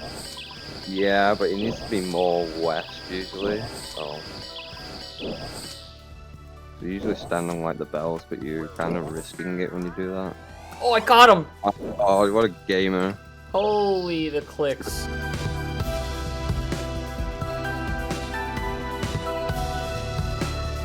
A new clog. As is tradition with coming to the Mage Bank, we make use of the collect function on the bank to get our GP out of the Grain Exchange, so we don't risk it running through the wilderness. We then jump through the sparkling pool, and we trade the Chamber Guardian to buy our Zamorak staff once again. And we saved our minigame teleport. So, I overlooked one thing. I forgot that you can't actually auto-cast Flames of Zamorak with the Zamorak staff. So I would have to manually cast it, which isn't that fun. I'm still gonna try kill this way. It'll just be a lot more annoying, but I can tell you, I want to see 110 damage. So after buying my potatoes, you can see that this is our inventory, effectively, for Fasani's Nightmare if I decide to go this route. Not going to lie, it is a little bit painful to look at. And now it's time to run a timer to see how long it takes to get to Fasani. So this is the new run to Nightmare I would have to do if I were to swap to using Fire Wave, or in this instance, I made use of the Flames of Zamorak spell. As you can see in the inventory, I have Bloods, Airs, and Fire runes in the rune pouch instead of my normal Law runes, Earth runes, and Soul runes. And of course, this is important to highlight because this amount of time it takes me to get to the boss is effectively added to the amount of time it takes me to kill the boss. In essence, it takes away my kills per hour, I guess. Sort of why I'd love to be able to make use of the Sleppy tablet, you know? A little teleport to the Slepp graveyard, please? And I have done the calculations. All I have to do is swap to my Ursine Chain Mace, even in my full mage gear, to one-shot the husks. And of course, the last thing I should mention, I generally want to enter Fasani's Nightmare with around 50 run energy, which is why you see me conserving it on my way up here. And there we have it, 4 minutes and 3 seconds to get to Fasani's using this method. So I'd say that's probably about average. We're generally in the range of 3 to 5 minutes to get to Fasani's Nightmare. Let's give it a shot. Starting at 700 KC, the drop rate buffs are in effect now, so the mace is now at a drop rate of 1 in 1,250. Taking our prior kill count into account and the prior drop rate into account, we were 700 out of 2,000 KC towards the mace, if we exclude all of the other items, which is approximately 35% of the way to the kill count goal, and 35% of the new drop rate, 1,250, is approximately 437 kills. We'll chop the half off there at the end. So in the new drop rate terms, we are effectively 437 kill count out of 1,250.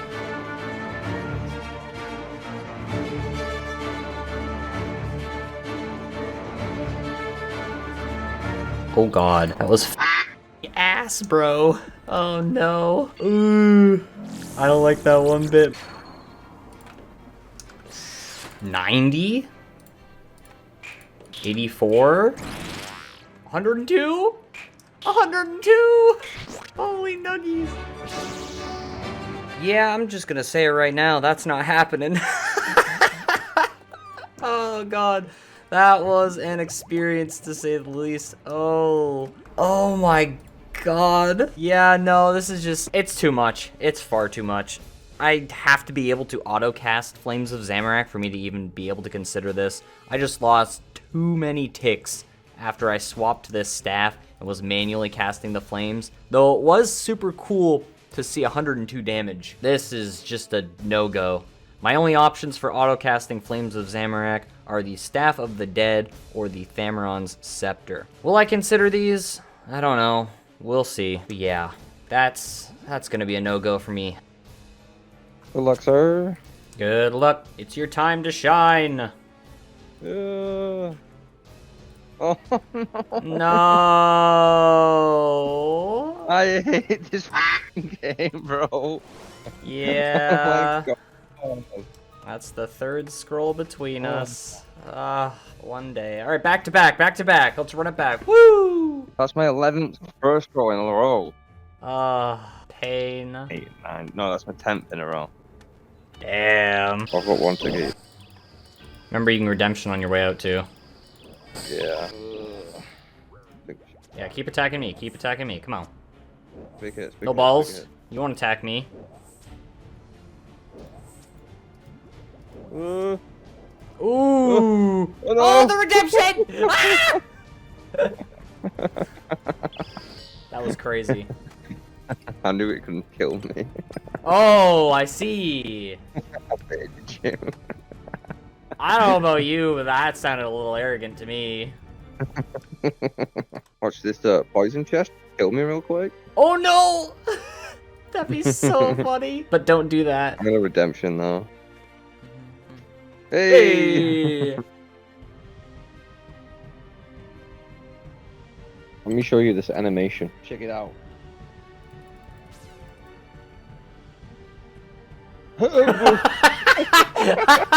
I told you they'd use the old one. It's so good. That's awesome. Oh my god. Is it completable? Sherlock step. Oh, I gotta check this. Ooh. Another chance at hitting the 2 in 24 chance to complete all Sherlock steps, and we get an incompletable step. We'll add that to the pile. Good luck.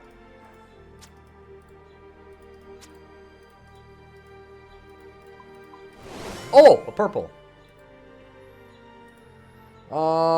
Please be usable, bro. I'm so tired of not...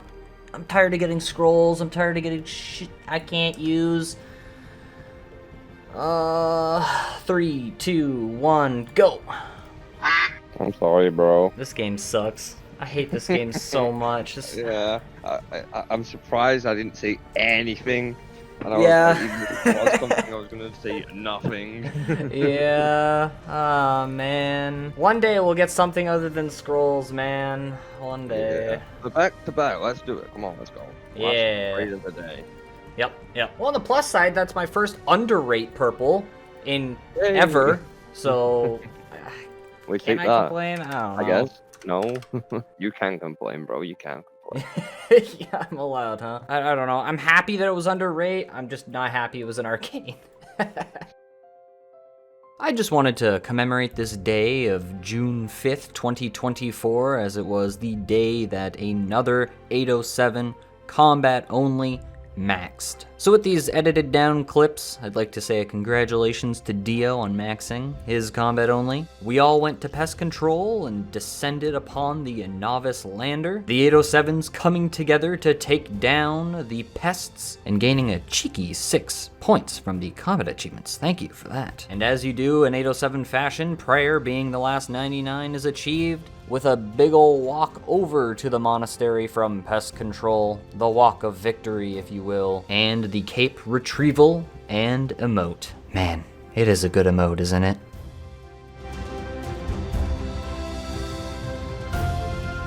Good luck. Good luck, sir. No way. No. Oh my god. What the f*** an ancestral bottom? No, why not the top, bro? No. Oh no, on a death as well. Oh my. Oh, it's not a scroll, but it's still not usable. Salty, right? No. That could have been your top. That could have been your top. No. It's been 500 raids for that bullshit. That's your what? Second row bottom? Yeah. Oh, that's my first dupe piece. But to be fair, I've always said this. I wanted all 3 dupes so I could have twisted set and normal set. So I'll take it, I guess. Okay, so it's not the worst. It's not a scroll. Good luck, sir. Good luck, my friend. May your purple be bountiful. Yours truly. Oh, purple. Oh my god, I got the omelet! No way! Oh my god! Let's go! Fuck Wait. me, bro. Let's Oh go, my let's god! go, let's Oh go. my god! Yo! Okay, is the Hey. purple usable? I closed my chat. I closed my chat. Is it usable? Is it usable? Good luck, Nah, bro. nah, it's just another scroll. That's it. It's just Good luck, another scroll. Good luck, good luck. Yo, let's go, DHCB! Let's go! It's Hey! usable! Let's fucking go! Finally, bro. Finally. Yes! Get. Holy moly! It's the DHCB lit. Let's Oh, go. yes! A usable item, let's go! That's Hey. crazy! It's about goddamn time, bro. Yeah, holy moly. Now how do I get bolts? Oh my god. That's crazy. It's a usable item. I told you I was feeling good about today. Yes, sir. First raid of the day, too. Yeah. That's a good warm-up. Yes, sir. Wow. I put a good old pause champ ready. Yeah, oh my god. And there it is. One of the first original goals has been marked off of the list completed. This is not to say that we won't return to chambers in the future, as it is, after all, my endgame content, but I can't tell you if that prior clip didn't tell you first how excited getting this item made me. After 541 Chambers of Xeric KC and 37 Challenge Mode Chambers of Xeric KC, over 10 million Chambers of Xeric points, I finally got my first usable purple in the Chambers of Xeric. It's usable! Usable items exist! Yes, sir. Oh my god. That's crazy. Time to out DPS me. It took you about 6 seconds to notice you got the pet too. Yeah, because I saw the purple. I'm like, oh, purple! And then I was running towards it, and then I saw the omelet following me. I'm like, oh my god, wait! Like, holy. And that was a fast raid, too. Yeah, that was one of the quickest raids we've ever done. Yeah, 30 minutes. 30 minutes on the dot. Wow. But the old was insane. Like, we got to, what, end of P3 with 1 minute 20 on the overload, I think. Yeah, that's nuts. And here we are with the fabled Dragon Hunter crossbow. We need some bolts, so we're going to grab some Spoils of War. I'm just gonna do one at a time because I don't want to do an insane opening right now. I just want some bolts, even if it's adamant. All right, those are not bolts. Give me some bolts. All right, hello main account. Enjoy these items. Grade 8. Of course, yeah, double bolts. Yeah, yep, that's just how she goes. Actually, I think that was triple bolts. That's actually insane. Well, we got our bolts. And now that we've completed a side goal of Inquisitor, we are in a manner of speaking free from the Chambers of Xeric, but I'm still gonna go back and do it from time to time. Obviously, the DHCB is just the weapon to use at Chambers of Xeric. So this is pretty much what the new setup looks like outside of the adamant bolts in the inventory. I don't want to keep Zero waiting, so I'm just going to keep the adamant bolts in the inventory for now, but typically these would be in my death coffer. But yeah, once we got our food, say hello to the new chamber setup, including the DHCV now, and runite bolts and or adamant bolts, whatever we have left and or more of. I'm just using the runite bolts this raid because celebratory, right? So I will be going through bolts really fast without the range cape, but I'll be using so little of them, it's like, doesn't really matter, right? Yeah, exactly. That's a big hit. 44? My max was a 28 before. There we go. 35. Okay, okay. That's a big one. 43. That's a huge one. 49! Holy moly! Not used to damage like this. Good luck, sir. Good luck. No, no.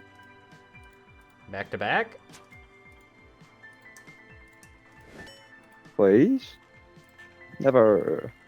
And I got dragon arrows! Okay, maybe this is the time that I grab the looting bag.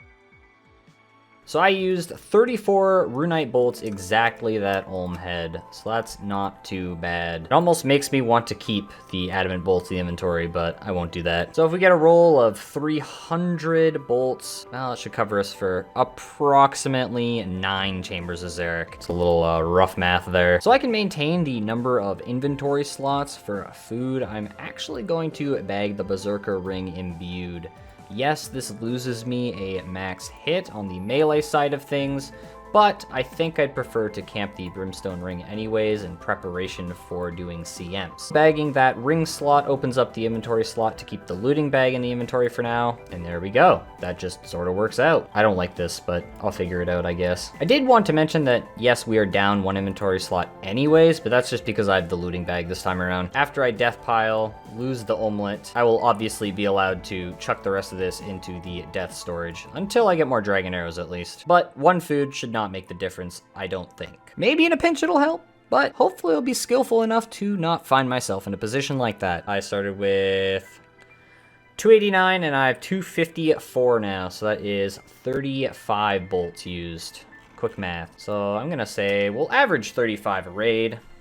That's pretty good. I feel like it's not too bad. I have formulated a plan. I know how to get rid of the coin stack in my inventory. So at the end of every raid, I will now teleport to Last Man Standing with my minigame teleport instead of the Tsar Fight Pit. For reference, I will deposit all my money. But in this case, imagine I have none. I will withdraw 6,000 of my finest LMS stored coins. And I'm not gonna lie, I forgot to drop the loot to my main. Teleport to the Xeric's Honor. Run south to our favorite mine carter. Is that even a word? We take a trip to Port Piscarilius for 20 coins. That puts us at 5980. We take the charter ship to Brimhaven, which cost 2,000 coins. Dropping the stuff to the main, who conveniently appeared. I will now buy the Karambwans in every world. And there we have it. We have too many coins. So I guess we pull out 5,000 coins at LMS instead, and there we have it. 8 food, just like before, and in the future, when I do raids again without the pet and the looting bag in the inventory, I'll have an extra slot as well. All right, I did the actual math. For 8 Karambwans, it costs 4,686, including the minecart ride to Port Piscarilius, the charter ship to Brimhaven, and actually buying the Karambwans themselves. Now, in the instance that I get rid of this looting bag, and I have that extra 9th slot for a Karambwan, that is when I would pull out 6,000 coins and drop the rest. So I was onto something there. 51 the max! There it is! Whoa. Hey, hard clue, let's go! 2 hard clues? Oh, how kind. That is incompletable. What about the second one? CKP, Cosmic Entity Plane. That is also incompletable. Well, it was a nice thought. Task 2300 for 450 points. Gothic stole. Well, what did Gothic steal? An elite clue from Abyssal Demons? That's a drop. Ooh.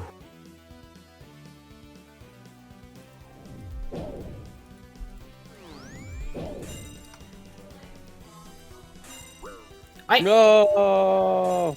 I literally clicked my brew. What the f? That's what happened to me earlier. Huh? Yeah, that was a good ol' misclick. I saw the menu of the brew out of the corner of my eye, which made me think that I had hovered over it, and I just so happened to click a pixel above the brew. Unlucky chief, skill issue, L plus ratio, so on and so forth. Oh, it's a drop. Ugh, pain. One of my favorite things to do, go into the wilderness, disable my custom menu swaps, destroy my looting bag, and pick up my stuff off of the ground. I now have my adamant bolts. I used up all of the runite bolts so far. Now we get a new looting bag, just like that UIM over there. Oh, no.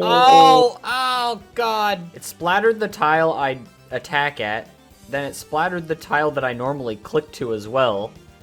Oh my. Good luck, sir. Good luck. Finish him. Finish him. It's a big hit. The combo. Never. Never. And that was that. Mr. Zero has some IRL things to attend to, so he will not be doing chambers for a while. And this was the final raid. This is where we say sayonara for now. On the Wikipedia for the bolt pouch, it specifies 2 specific ways in which the bolt pouch will be destroyed. However, the final statement is as follows. When destroyed, the contents will be preserved. This gave me an idea. Could I store my adamant bolts and runite bolts and destroy the bolt pouch, storing these bolts indefinitely without taking up some bag slots? And the answer is no. Well, I guess the wiki lied to me. When destroyed, the contents will be preserved. Maybe it's just this way on UIM. Yes, I want to destroy my pouch and drop any bolts it contains.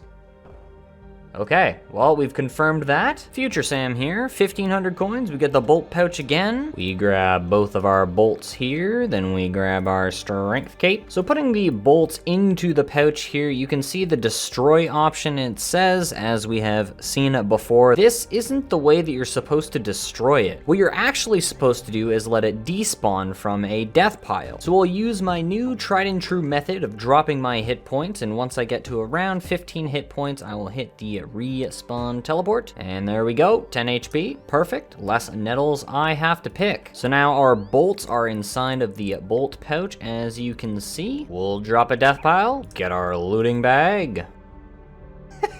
And with everything re-bagged, we see that we now have an additional 2 bag slots. And now that we've returned, we simply just let the bolt pouch despawn, and the bolts will be stored until I buy the next one. Now, I've never done this before, and I hope it works, because if it doesn't, well, that's fine. I don't really care. It's what, 300, 400 of each adamant and runite bolts? It's fine. Re-imbue the Berserker Ring. And for now, we bid sayonara to the omelet. Thank you for joining us on the journey. I have some hard clues to do in the wilderness. 5-step hard casket, double unique. Both are useless, but that is super cool. We now look fancy with a plate body we cannot wear. In my attempt to get the imbued heart, I'm going to extend Abyssal Demons and Necreals once again, minus 200 points. I'd extend Gargoyles too, but I don't enjoy gargoyle tasks as much as Necreal or Abyssal Demons. So that's where we'll leave it at for now, and our next task is canceled. Here it is, a big ol' milestone of 9,000 Kraken KC. A full 6-stepper is giving me a red d'hide body trimmed. That's a very cool alk. We do be clogging. A full 6-stepper will be a new collection log. 105 Slayer. It's virtual, of course. 115 virtual hit points. And that's superior 435 slain for another missed battle staff. Legendary. Alright, that is the 6th Miss Battle Staff. I am shocked and appalled. Elite clue, don't mind if I do, and it's completable. Very cool, that's number 3. Number 4, I lied. Wow, 85 million attack experience. Ooh, elite clue. The ruins of Mora are completable. Heck yeah.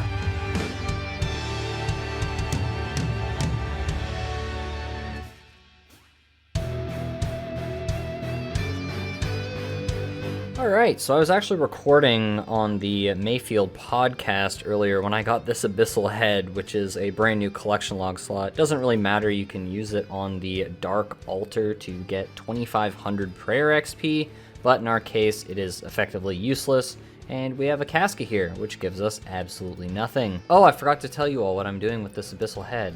It's getting alked, because I don't need the prayer XP. Alright, I hope you guys are ready for the disaster that is going to be this hard mode TOB. Videos taken moments before disaster. Oh, did I mention that this team is composed of 3 Ultimate Ironmen and a main account?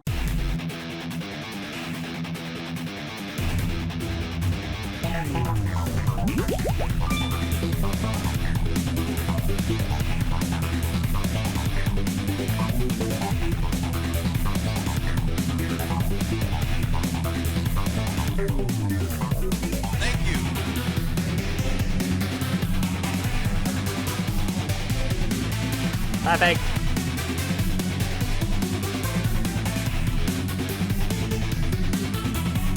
Maiden went surprisingly well.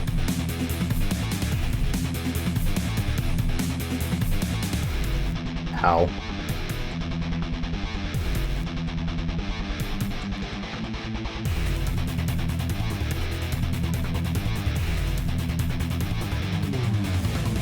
Nice.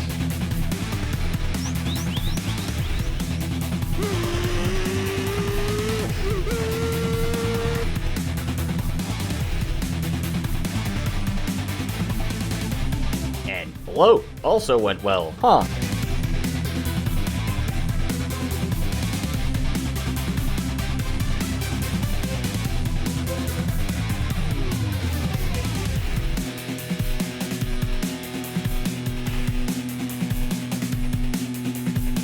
Oh yeah, there's the mechanic thing.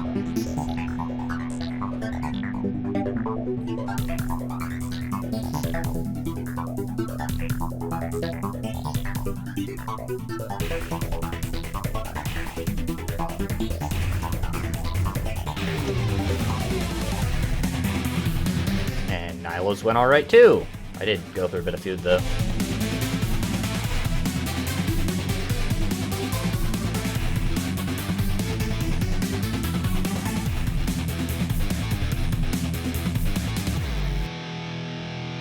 And then, disaster struck. If you haven't already noticed the ticking time bomb on the screen, now's the time I'll bring your attention to it. Yeah, I was so excited I got invited to hard mode Tab, I forgot to juggle my clue scrolls. And my clues despawned. GG's. I'd say Zarpus went very well until... I think I just lost 8 completable clues. That's that, though. Honestly, I survived longer than I thought I would. Classic Zarpus death. In short, I died because I was watching smoke rather than the boss. I was attempting to attack Zarpus out of sync with him, as he also, at the time, had a 4-tick weapon equipped. Because in hard mode Tabs, if you attack on the same tick, you're pretty much dead.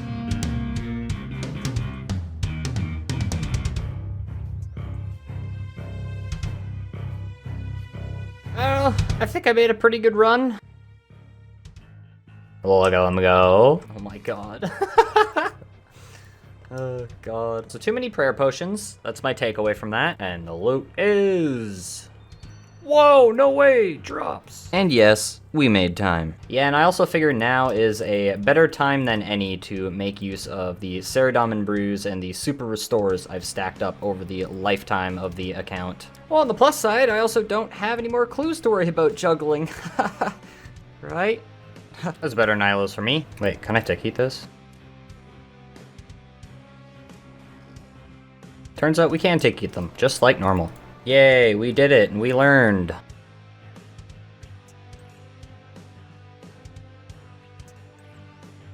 Yay. Woo! No deaths. Yay! No deaths. Woo! I think. Oh, well, no deaths for me. And I think that's what matters. I'm just happy I haven't died. Ooh, I lost my clues to do this. I will take these PBs and I will run with them. I did 17% damage. I'm running around like a chicken with my head cut off. What else do you expect? This is my first time doing hard mode Top in the real game.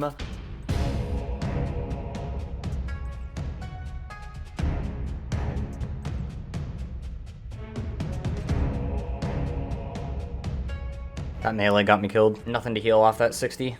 I guess I should have bought more hard food rather than an extra brew, but at the same time, I did drink all of the brews, so I made maximum use of all the food I had. I mean, they have the KC regardless. Just sort of feels bad to, you know, be in the cage. Oh, shit. I think he has a Sanguine Ornament kit already. That's really cool. Oh, first kit scene on 3KC with the new PB of being in the cage. Woo!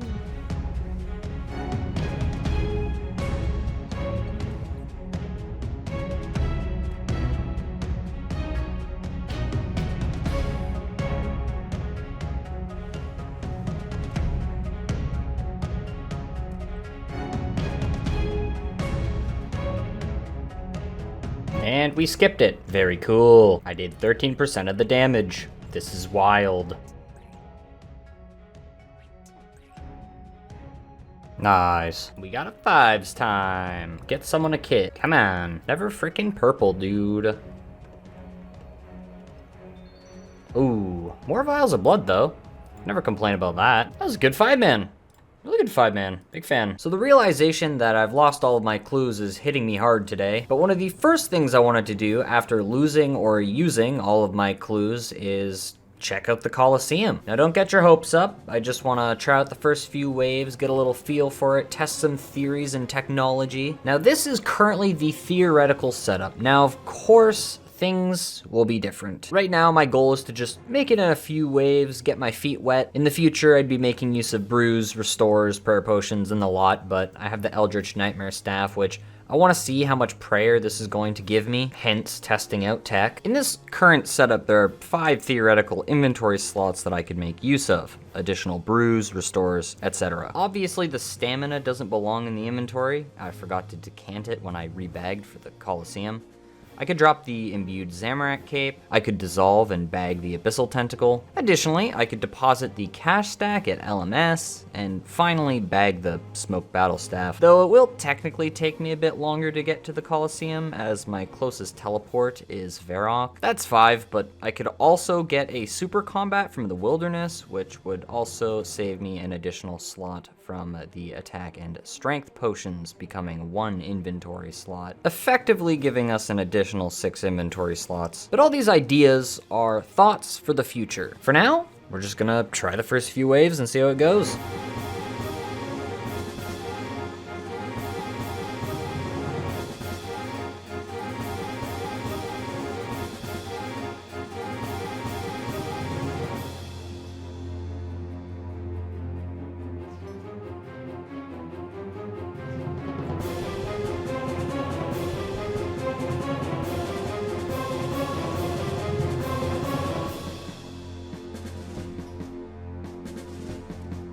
So I believe the meta strat is actually going to be letting my prayer recharge, and I actually did my strat wrong this wave. Die. I was actually supposed to swap to my Abyssal Dagger to spec out the Archer. So yes, as you can tell, this is why I didn't want clues on the ground, because no matter how long my Coliseum run is going to be, whatever the final time is going to be, it will definitely be longer than 1 hour. Hell, my wave 1's gonna be like 5 minutes just letting this prayer restore. Because between waves, prayer does not restore, so I have to let it tick, which means I'll probably be getting reinforcements every single wave. You know, in the future, should I push this to the maximum. Let's give this a try.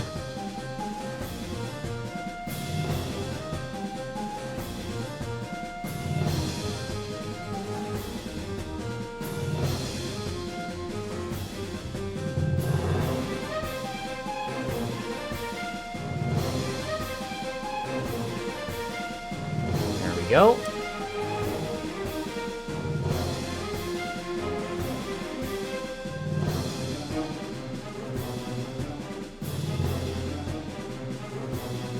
I'm supposed to range this guy. What am I doing? Oh.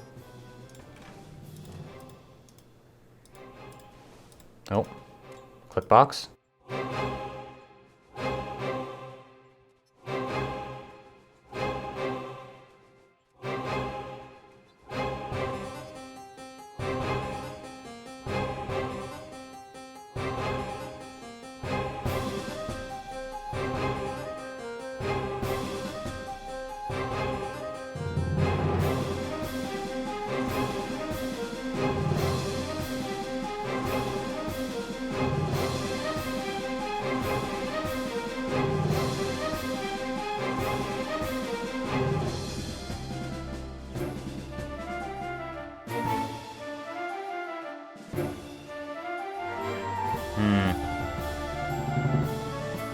How do I off-tick this?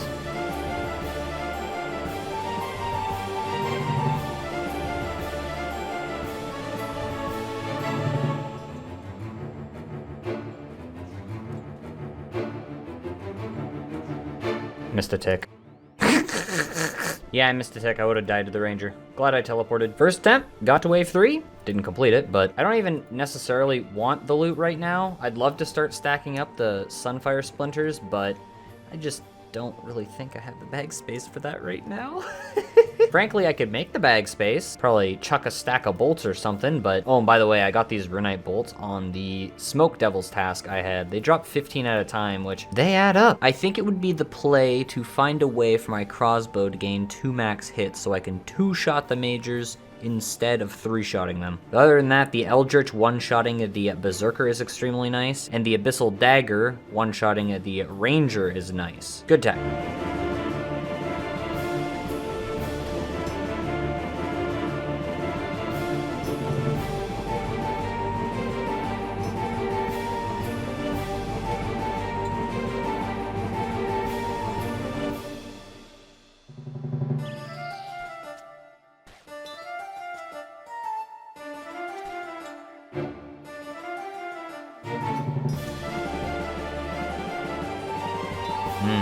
This is awkward. Oh no, they're synced. Oh, that worked.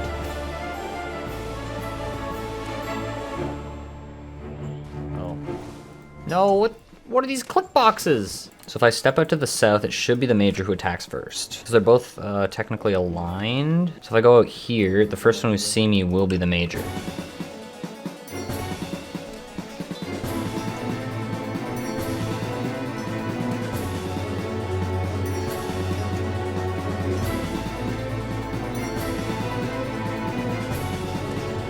I missed the flick.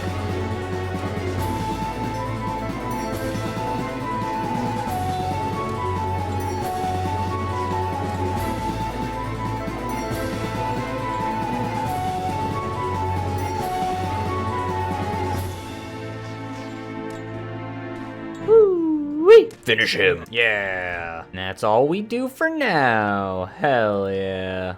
We get absolute bank loot. Claim. That's very funny. No way, a new collection log item.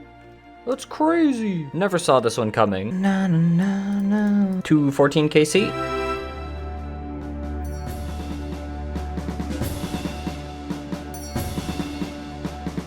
That was not the perfect tick. 215. Blood, yes. More vials of blood. Ooh. That was incredible. 217. Ooh, that's bad. I mean, if he gets webs, it's easy. Well, not if he's dead.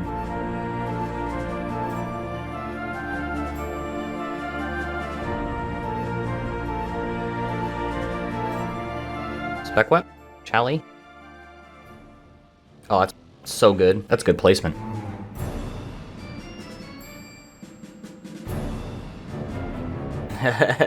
Easy. Oh! Perpy! Good luck on our money! Hey, rapier! Ooh, that's some money, alright. Deserved purple. Love to see it.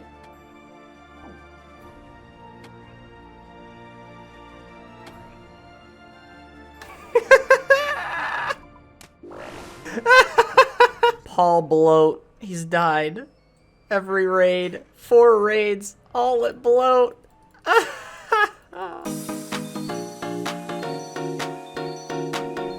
The first clue is a recovery? Yay, it's possible. Sick. Can I just say 9 Theater of Bloods in a day? That's pretty darn good. I'm happy with that. And I'm geared and ready to go again tomorrow. We got 1.1k. Abyssal Tentacle charges left to use up. Hey, virtual strength level. 230. Hey, what's the perpy gonna be? First time since Vietnam, huh? A Vernic, alrighty, money. We like to see purples. The race against the system update. Will we make it?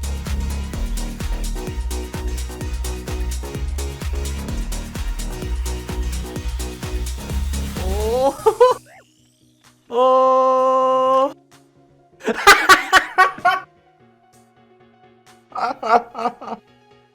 Oh, did that count? Did that count? Did that count? I hope that counted. We did get the kill. No! No! We died. What? No way, bro. What the hell? New trio PB. New trio PB. Elite clue.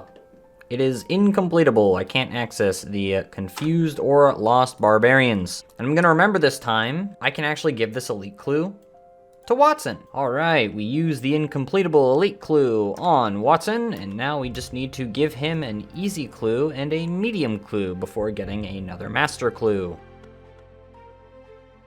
Oh. Come on. A Vernic. Alrighty, better than nothing.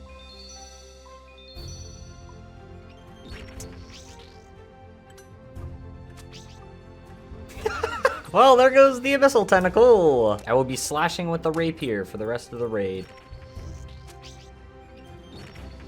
I actually don't even know if that's better than stabbing. 39, holy! And that's the last Tob for now. Will it be a purple?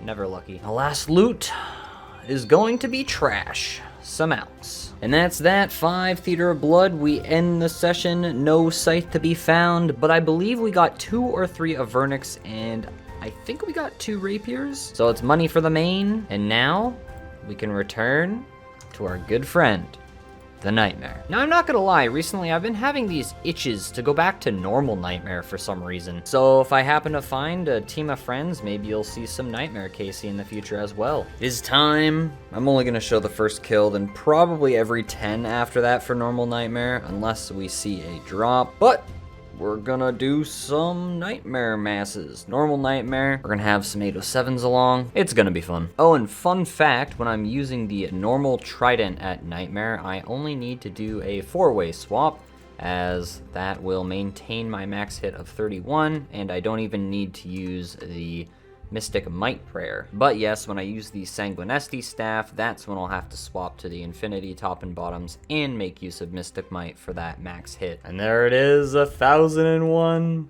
I don't know why, I'm having this weird input delay.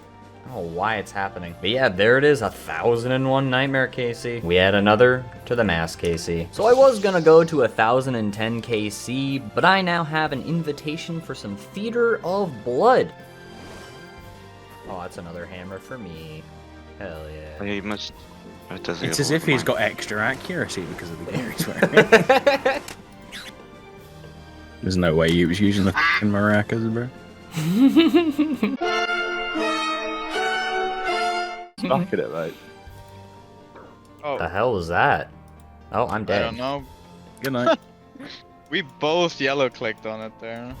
That's interesting. 100% it's because he used the maracas. Oh, that's crazy. Zarpus disappeared for a tick. We both clicked on that same tick. Holy. It did? Yeah, it disappeared. Zarpus just told poofed, you. disappeared. Don't come near me. He's griefing. I didn't get this far in the video. I love that. You're still alive. You're still alive. You'll get Oh, it. I'm out of prayer. Oh no. You'll get it. You'll get it. You're good. It's dead. Oh. Huge. Wow. Wow. And now we bank. See you in 20 minutes. Good luck. Oh, new PB. Nice. Hey, just farming the MVPs. Bro, I have no run.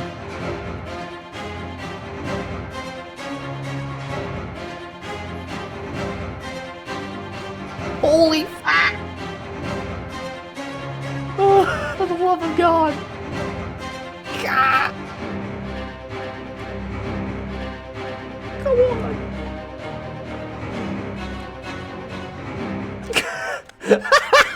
Holy fuck, bro! Oh my God! That was crazy.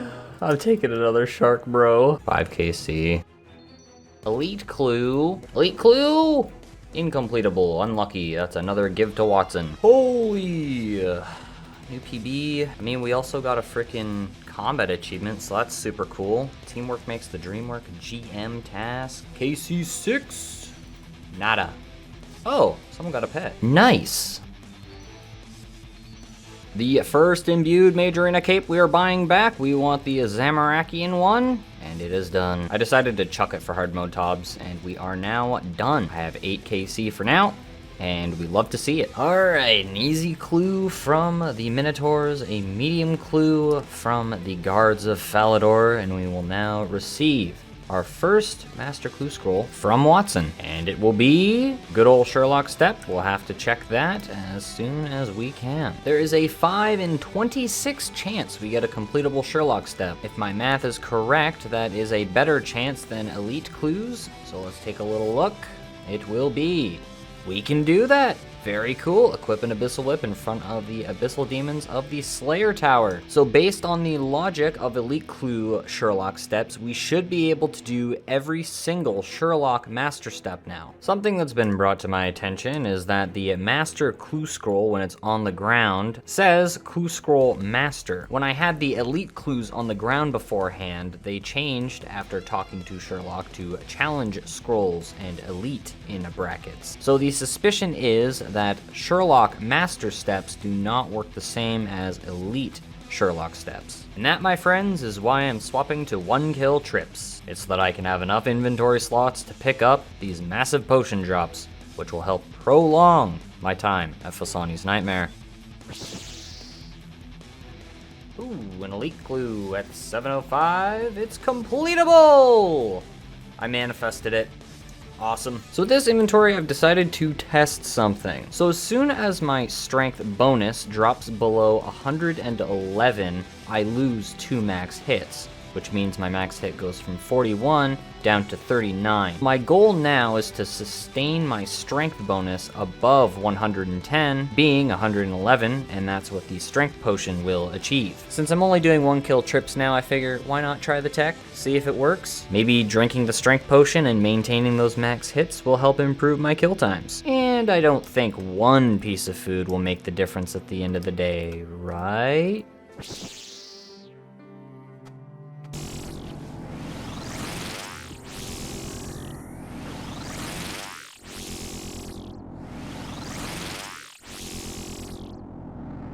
Let's not talk about that. Brain lag. So the strength potion was a good idea. However, I just finished doing a kill in which I was able to make use of the 4 doses of Zamorak brew, and that sustained me over 111 strength the whole kill. Look, I know what I said in the last clip, but it's definitely more reliable to have a strength potion. Boop.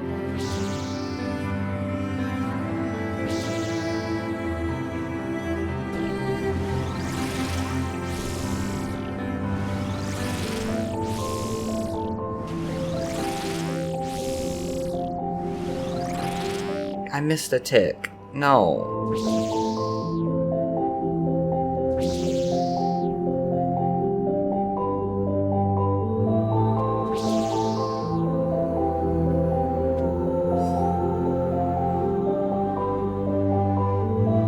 So, handing all of my clues over to Watson, we get another master clue, and it is another Sherlock step. I went to check it, and of course, it was a step that we could not complete. So I decided to test the Elite Clue theory. I went to the Slayer Tower, equipped my whip in front of the Abyssal Demons, completing Sherlock's task. Then I went back to the Chambers of Xeric, picking up the incompletable step. Returning to Sherlock revealed that, as we suspected, it does not work. So Elite Clues are truly a different breed.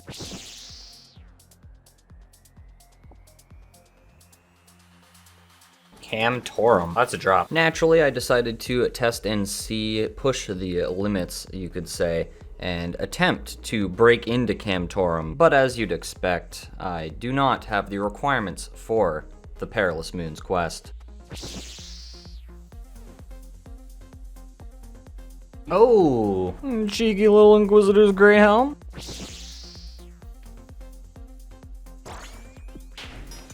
Oh my god, bro. Man.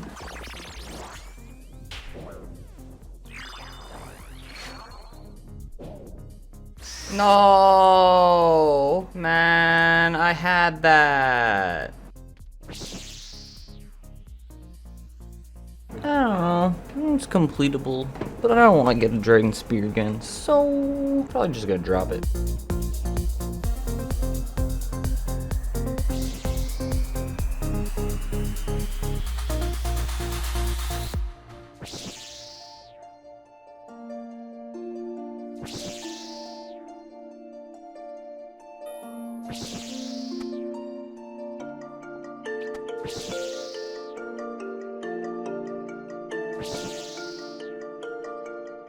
So I've now decided to cover the polls when they close as opposed to when they first open, so as to compress these down into a shorter portion of the video. So as you can see, we are getting a brand new Slayer boss. Level 92 Slayer Araxer is coming into the game. I'm sort of expecting this August, maybe September. I know UIM Bingo is going to be early August, so I hope it's after that is concluded. The Venom Gland will be nice, I'm thinking, for the temporary immunity to Venom. In the blog, they said that you had to craft the Arania boots, so I'm unsure as to if those are going to be an upgrade on my manacles or not. We'll have to wait and see. And the Noxious Halberd would become my new pre-raid best in slot for Slash, meaning that this halberd is going to be my go-to for Theater of Blood, which will definitely change the way that I do Theater of Blood. Of course, there are DPS calculations that need to be had, but I'm assuming that it's going to be better than my Rapier plus the Adamant Defender, just because the Adamant Defender lacks a lot of stats compared to a Dragon Defender or even the Avernic Defender. And I'm thinking that two-handed main DPS type of weapons will be better for my account. And of course, I can't use the Amulet of Rancor because I can't get an Amulet of Torture and I don't have crafting. So on and so forth. Untradeable drop.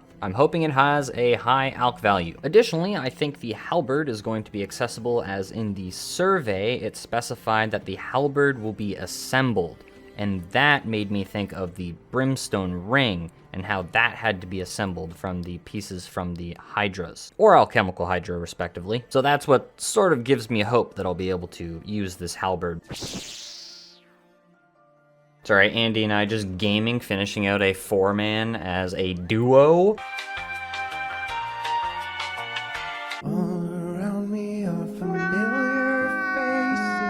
Oh, I can't believe this. I gotta stop juggling clues, man. No! To be fair, I should have received a notification at 1 minute remaining.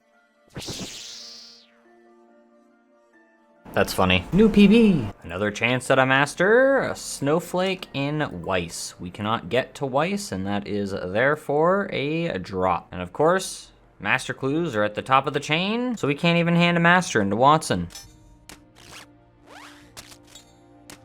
That was... Now my notifications go off. Great. That was cool. I've never had that happen before. Double clue scroll drop in 1 kill. That's really cool. Are they completable? L'Amour? That is incompletable. And the Elite? Talk to Wyson the Gardener. I believe that is completable. It's not a Sherlock step, so yeah, that's completable. We start the clue stacks again.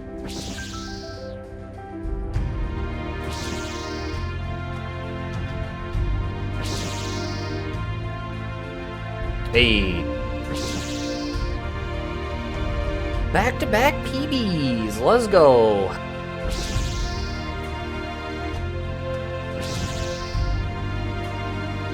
Another 20 million coins down and 30,300 blood runes and or 10,100 Sanguinesti staff charges up. Yeah, we almost ran out there.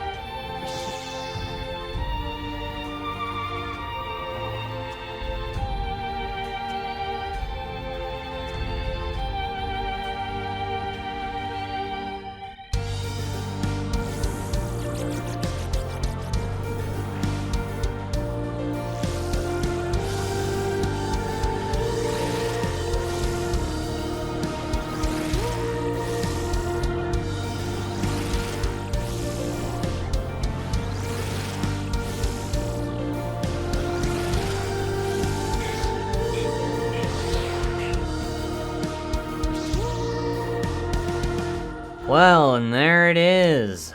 A little itty bitty duplicate. The second Inquisitor's plate skirt that we have received from the boss. Now, of course, we don't need that. so it's immediately going to be dropped to the main. 775 KC, a nice round number. I would have saved a clip here anyways, but now we have an item to show for it as well. There it is. Second Inquisitor's Plate Skirt, 775 KC. 1070 normal nightmare? Sure, we'll trade Andy for the harmonized orb he just got spooned earlier today. I love trading. As you can see, this icon proves it. We drop the... Oh, I have the drop option disabled for the Inquisitor's Plate Skirt because there was that drop bug a while ago where the game would occasionally just preserve holding the shift key and you drop all your gear. There we go. Inquisitor's Plate Skirt. Actually, I want to drop the cannonballs too. We don't need it. We have them already. Look at it. It's there, it's there. Free money for the main though. And this time we can actually watch it despawn because I have the correct camera angle. We gotta watch out because it's gonna disappear really quickly. I'm not taking any chances. There it goes. Oh, it's dropped off of the account.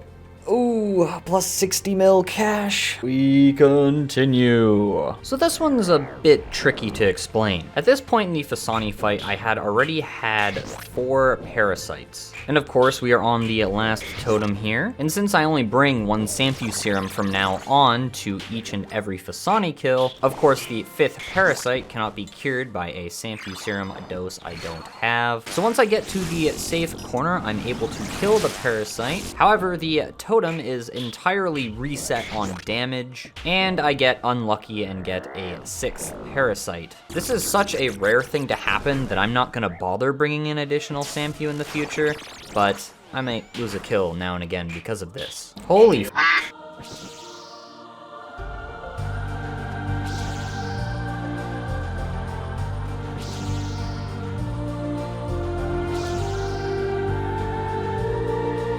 Ooh, it's a drop.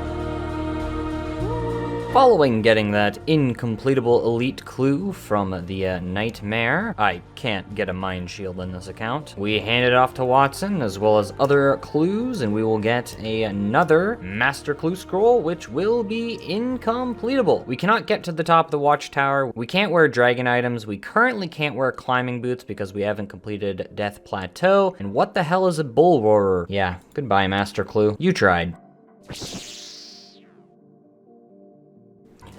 Big moment coming in. 800 Fasani's Nightmare kill count. Our potions are looking as low as they've been in a hot minute. Today is July 18th and there is 3 weeks until the yearly bingo, UIM bingo, begins. And you bet I'm going to be participating again this year. And with bingo on the horizon, I'd essentially like to double this Samphu serum count, maybe do some more Theater of Blood to stack up a few more prayer potions, and we already have enough Zamorak brews. I'd like to have enough supplies to do at least 100 Fasani, or at least the ability to do 100 Fasani throughout the competition. And that's that, 800 flat. Looks good. Fun fact, when completing double agent steps, you don't need to fight the double agent once you've defeated him once. To achieve this, don't continue the dialogue when talking to Yuri. He'll give you the new clue scroll anyways, and closing out of the dialogue preserves the fact that you've already defeated him. I know it works on this step, but I'm not sure about other ones, so let me know in the comment section down below. A cheeky 4-step casket's gonna give us a master clue. Will it be completable is the question? I don't know. It's on the ground. It appears to be completable. Very cool. Well, my hope was to delete 1 additional hard clue and bring the elite and 1 hard clue up with me, but I guess I'll just leave every hour at this Kraken task to juggle. That's fine. There we have it. Task complete, 193 Kraken. We'll take a look at the loot log. 14 Samphu serums this task, and it didn't track all the Kraken for some reason. Oh well. That is the amount that I got. The current stack sitting at 262. Ladies and gentlemen, we have finished our 3-day run of Deadman mode. We have 18,000 points, and that is enough for all of the new cosmetic kits that I want to have on the account. So I played on Friday, Saturday, and Sunday. Today is Monday. And yeah, honestly, I did have quite a bit of fun running through Deadman mode, though that last breach that I sent yesterday on Sunday really sent it home for me that, yeah, these suck. So I'm just gonna call this my Deadman mode. Now, I would sort of like to get the teleport, but I've already made my decision, and I'm happy with the 18,000 points in the cosmetic kits. So I will no longer be rocking the fake max cape, the cosmetic Major Arena 2 max cape. I will be rocking the Deadman mode one. But yeah, we'll see that in the future when it is available. Anyways, back to the main game. Yay, 65 million hit points XP. So after traveling on the Quetzal transportation system that we unlocked last episode, or maybe 2 episodes at this point, we have a brand new hard clue step. As you can see, talk to Soar Leader Pitry at the top of the Hunters Guild. Well, guess what? The Hunters Guild is not closed. We have 1 hunter, and all we need to do is climb up this rope and we can talk to Soar Leader Pitry. So yes, this step does not require a hunter level. All it requires is that you've completed the Children of the Sun quest. That is a full 6-step completed, and that is garbage. Oh, magic up, oh no way. Don't know what my voice did there, to be honest. 6 total Samphew serums that task. There's actually 10 total Samphew serums that task. I realize this only counts for the 72 out of the 173. Elite clue? Elite clue?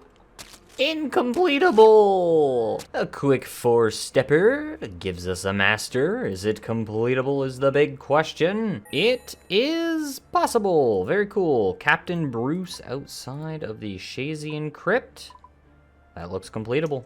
Very cool. So I just finished a Smoke Devil's task, and I'm going to see about getting the bolt pouch back, as I collected 120 runite bolts over that task. We ask what about ammo, and we purchase it for 1500. We open it up and we see the runite bolts and the adamant bolts. Very cool. Toss those in. Extra ammo. Can we drag these up? Ooh, that's super cool. So what I'm gonna do now is go open some Soul Wars crates, actually. I'm gonna stack up, I don't know, maybe a few thousand of each bolt, since we now know how to correctly use and discard the bolt pouch for the ghost storage. And of course, we have an additional 2 slots which we can store extra bolts in the future, should we get any more. And there's the pet. Very cool. We continue to drop things over. 33 Spoils of War. The total lifetime zeal, 3526. 1776 zeal tokens. Beyond that, I definitely got that under rate. Oh my god. Oh, look at him. Yeah, I'll keep this guy for now. And the final Spoils of War gives us pretty much nothing. We drop those. So we got a bunch of blood runes, bunch of death runes to sell, bunch of arrows to sell. Let's check the bolt pouch. After combining the adamant bolts, you can see that we have around 3,000 adamant bolts and 1,600 runite bolts. And that prepares us for the Chambers of Xeric that we might be doing during UIM bingo. And we take a look, 50 Spoils of War, almost 1,000 blood runes, 2,600 nature runes. That was completely unexpected. And we got our bolts. Good pulls overall, to be honest. And we still have 1,200 zeal, and the main account made 1.8 mil. Yeah, it was 40 crates. That's wild. I totally missed that the first time around. Here we go. This is a big kill, number 450. Superior Slayer monsters have been defeated, as you can see right there, 450. Well, we said sayonara to our pet. It was a short amount of time, but we spent it together well. We now send the 3 wilderness hard clue steps, and we will fill in the rest with one of the other 4 hard clues that we have left. And then we gear up for our next Kraken task. I have made the executive decision to leave the bolt pouch on the ground, as you do. But more importantly, to drop the Kraken tentacle off of the account. I have a very strong feeling that I'm going to be able to assemble the Noxious Halberd from Araxer in the future. So camping the normal whip for Theater of Blood for now will be fine. And worst comes to worst, in the future, say we can't actually make anything from Araxer, I can just get another Kraken tentacle from Kraken. It's not that big of a deal. Eel 4-stepper, another Cyclops head, number 2. It's never unique. That is a look of all time. What was I saying in the last clip? Oh, that's so funny. Here it is, a big moment. 9,500 Kraken kill count. Dirt. And with that, the 3rd Kraken task, beautiful Samphew serums, has been completed on this journey of bingo preparations. and that Samphu drop actually puts me over my goal of 400 Samphu doses. So, you might notice something in my inventory.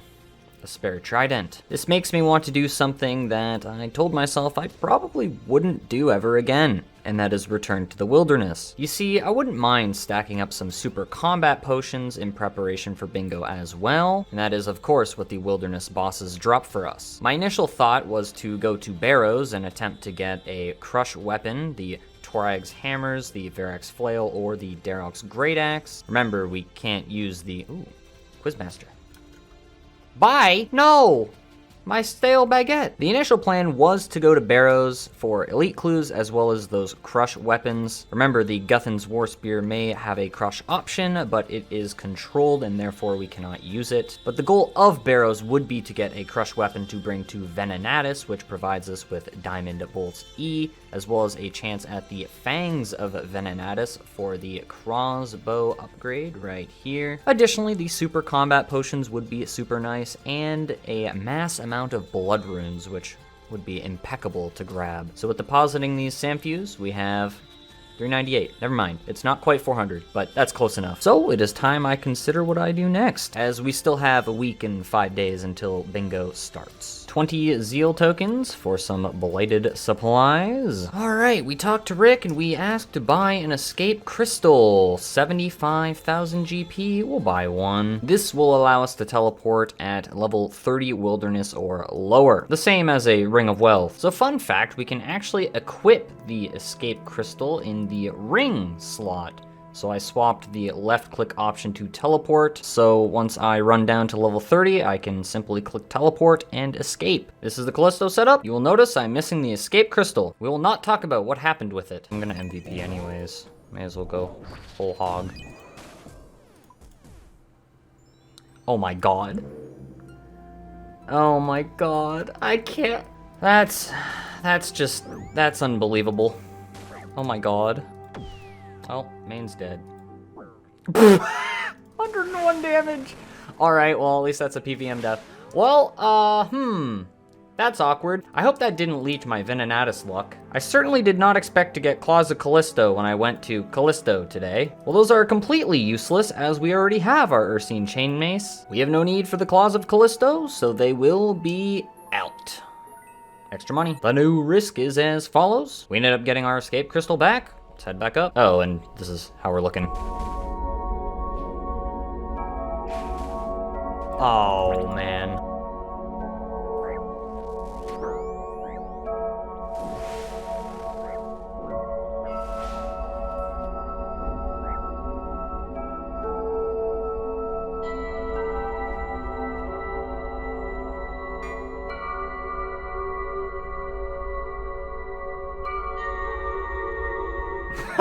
That was exhilarating. I mean, it's a Saturday. I 100% expected to die, and I probably should have, considering that Bear Trap immobilized me. There was a barrage caught on me, but it was like at the last moment, just as I exited. So the freeze was completely nullified. I think I lost like 600k on the main. Not a big deal. We survived on Inquisitor. That's what matters. I'm not gonna lie, that did not feel like I did 15 kills. It felt like much less.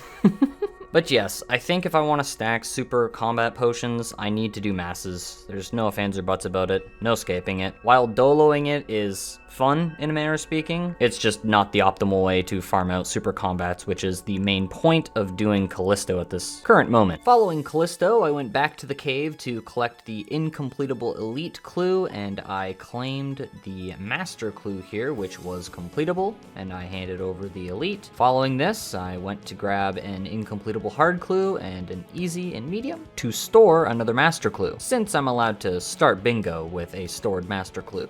Yet another dust battle staff on our adventure for the heart. We now have 6 dust battle staves and 6 mist battle staves. A 4-step casket and a 6-step casket is going to be another magic compo. Interesting. And with those items out, a full 6-step casket is going to be another master. Potential. The master will be a drop. We cannot get to Miscellanea and Etceteria. That is in the dungeon right here in this Miscellanea expansion area. Unfortunate. Who knew that the same hard clues would stack like that? Very interesting. Superior 455 will give us Nada. July 28th, the day of the UIM Bingo Draft. Now, if you don't know what a draft is, it is essentially the day which all of the team's captains choose their players. I was the round 14 draft of the Icing Cream Enjoyers. A lot of lovely names coming out in the UIM Bingo this time around, I will add. And generally on these draft days, following the draft, teams will hop into voice chat to get acquainted with one another. Unfortunately, my shadow play decided not to record the Discord audio this time around, nor my desktop audio at all.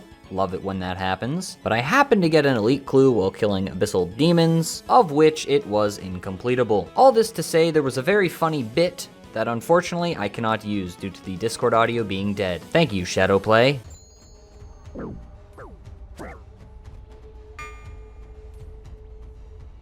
Smart PKers, man.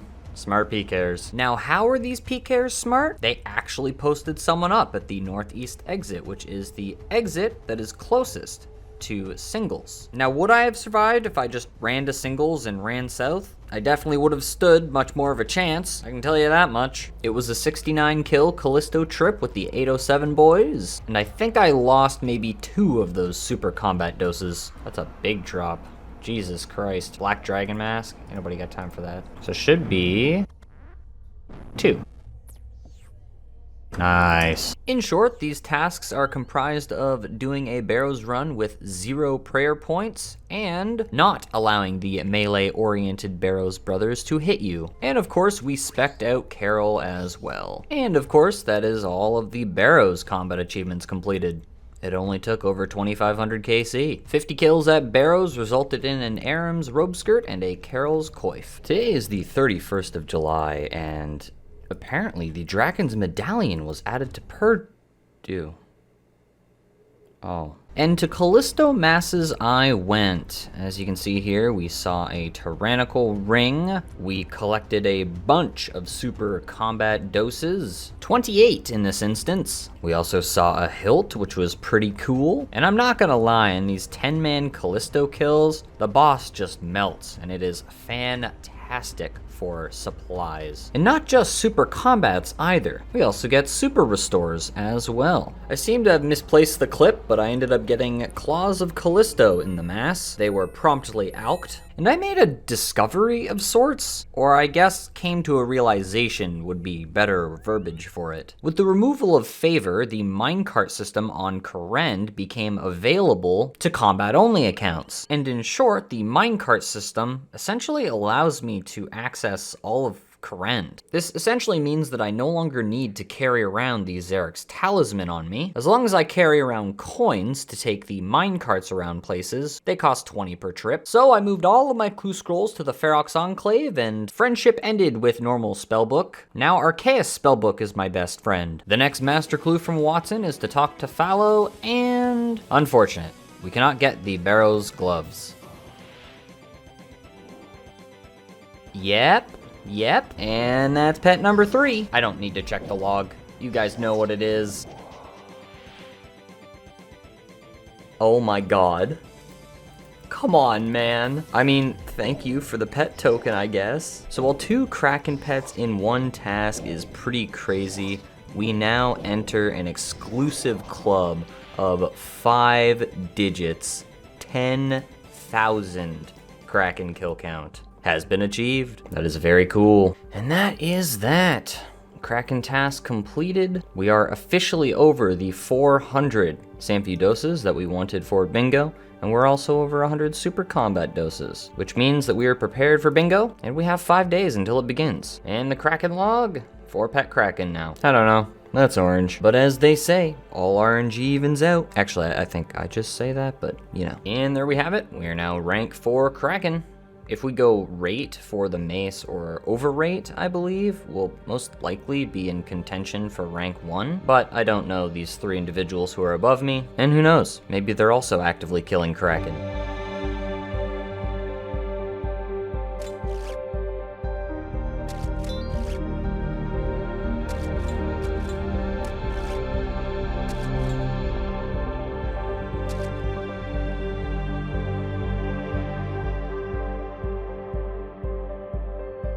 And And that is 8,000 Sanguinesti staff charges. We will toss in 18,499. We are set for hopefully all of bingo. That costs just under 16 mil, and we have 111 left in last man standing. So at this point, my team and I agreed that I should start the 6 hour into the competition with a Kraken task. So I set up for that and proceeded to log out for 3 days. So this is a little bit awkward. I was hoping to leave off with the last clip just before bingo, take a few days off and come back for the start of bingo, but today is August the 7th and we have the Deadman Rewards, which apparently I should have got my points, but they're not here. Do I have to like log into the Deadman world or something? Ah, okay, there we go. You've been granted 18,067 Deadman points. Okay, back to the main game. There we go, very cool. All right, drop the Karambwans, buy the Cape Fabric, and we buy the Weapon Scroll. So, as you can see here, we can only actually get 2 of these items, Volatile Nightmare Staff and the Void Waker. Hopefully we'll have one of these in the future. So I think, use it on Nigel. Yes. Give it a trim. Oh, he's trimming armor and weapons. That's very funny. So maybe one day we will see the use of the weapon kit that we just bought, but our cape has been trimmed. We take a peek. That actually looks really cool in my opinion. Hell yeah. A little brighter than before, which is cool. Imbued Zamorak Cape, Deadman. Wicked. Ladies and gentlemen, welcome to yet another UIM bingo. Here I am on the UIM Summer Showdown 2024 board. We have all the team names on the left here. I'll scroll down so that you guys can look at all of that. I am a part of the legendary Icing Cream Enjoyers with Trout Cooker and Sarens as the captain and co-captain respectively. And just like past bingos, we have 6 hour leaderboards, MVP leaderboards, challenge leaderboards. We jump over to the board here and it is in the shape of a beach ball, just like it was last time around. And you see that on the left here. On the right, you see all of the tiles and the point values and what you can do for those specific tiles. When you see low values like this, it is most likely per experience point. And here we have the collection log page. If you get lucky throughout the competition, you get a drop. These items will count for points that go directly into the main score of your team and not a tile. We're talking the actual team points, which are over here, as you can see, these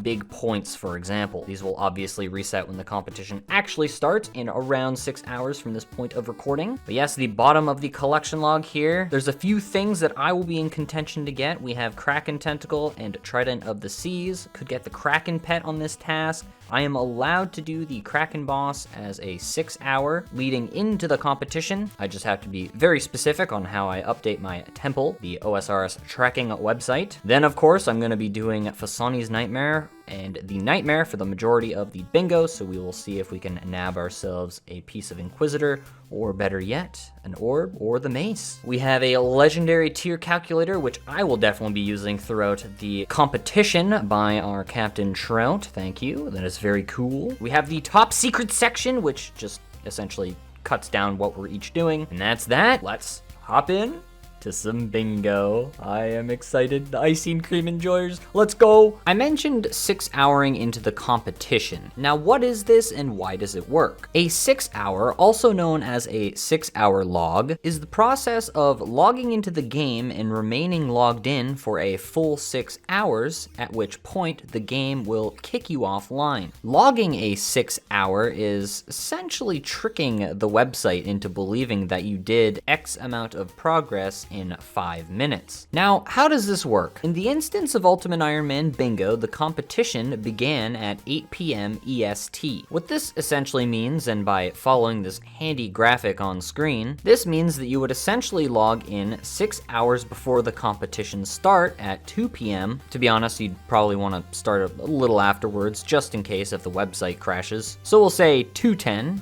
and you'll play till 8:10. So in this instance, you would log in at 2:10 and game your heart out, killing bosses, gaining experience, whatever you plan on doing in this 6-hour period. And after this 6-hour period has elapsed, it is now past 8 p.m. The competition has officially started. You will update the website, in this case, Temple OSRS, and this creates a data point on their website. What creating this data point does is essentially says that in the past 6 hours, you've done nothing. Following creating this data point, you would then log out and update your temple again.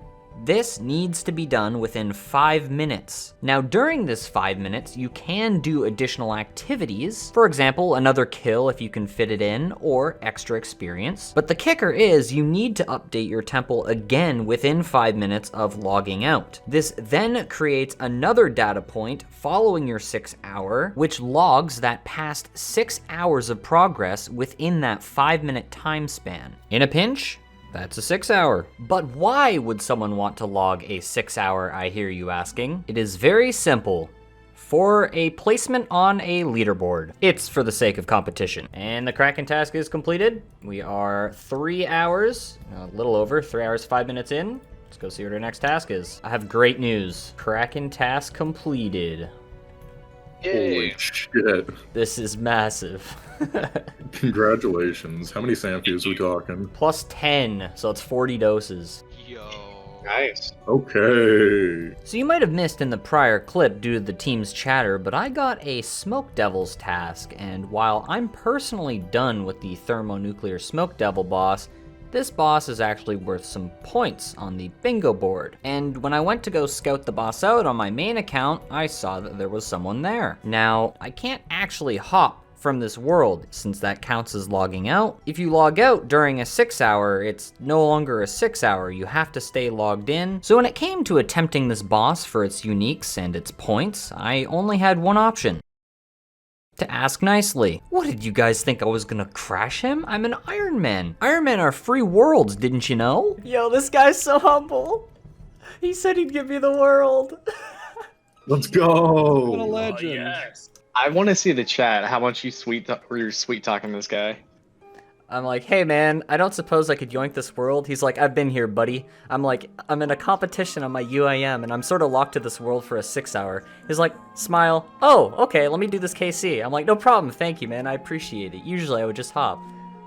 You say good luck, I'm like, aw, shit, man. Damn, what a nice fella. Those people are very reasonable when you explain the situation to them. Buckle up, I have another explanation coming your way. Alting Thermonuclear Smoke Devil. Now this is something that I never thought I'd actually be doing on Inquisitor, since I never planned on going back to the boss. But ever since the project rebalance, it's now easier than ever before. So what you'll need is a main account with a Smoke Devil's task, and the account needs to be under a -65 accuracy. The Cursed Goblin Hammer achieves this well, and of course the Thermonuclear Smoke Devil attacks with a typeless magical ranged attack. Therefore you need to defend against that. So all the alt tank needs to do is attack the Thermonuclear Smoke Devil once with this Cursed Goblin Hammer and stand there, tanking the damage. The alt can make use of Phoenix Necklaces or the Redemption Prayer, and the second account, the Killer, is the one getting the KC, simply attacks the Thermonuclear Smoke Devil. Alternatively, you can have a third account casting the Heal Other spell. Not essential, but it is nice and convenient. With a quick trip back to your player-owned house to restore your HP and stats, you can run back via the fairy ring. Oh my god. Holy shit. That's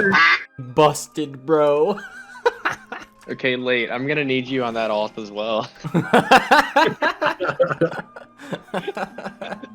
Please. I appreciate your hard work. I get to eat dinner now. Who's the guy up there in the corner? And Guthin's top and bottom. Don't make fun of my alts. Team's rolling up. Love to see it. These scenes are insane. Get out of the way. POV. POV, you are Thermi Smoke Devil watching multiple people attack you. Trying to figure out why you can't kill this guy. I then came to a realization. My magic setup is almost double the DPS of the setup I was using. Yeah! Safe views, let's go on flat 800. bingo has begun. And after confirming that my temple was up to date. Yeah, Inquisitor, you're good. Cool.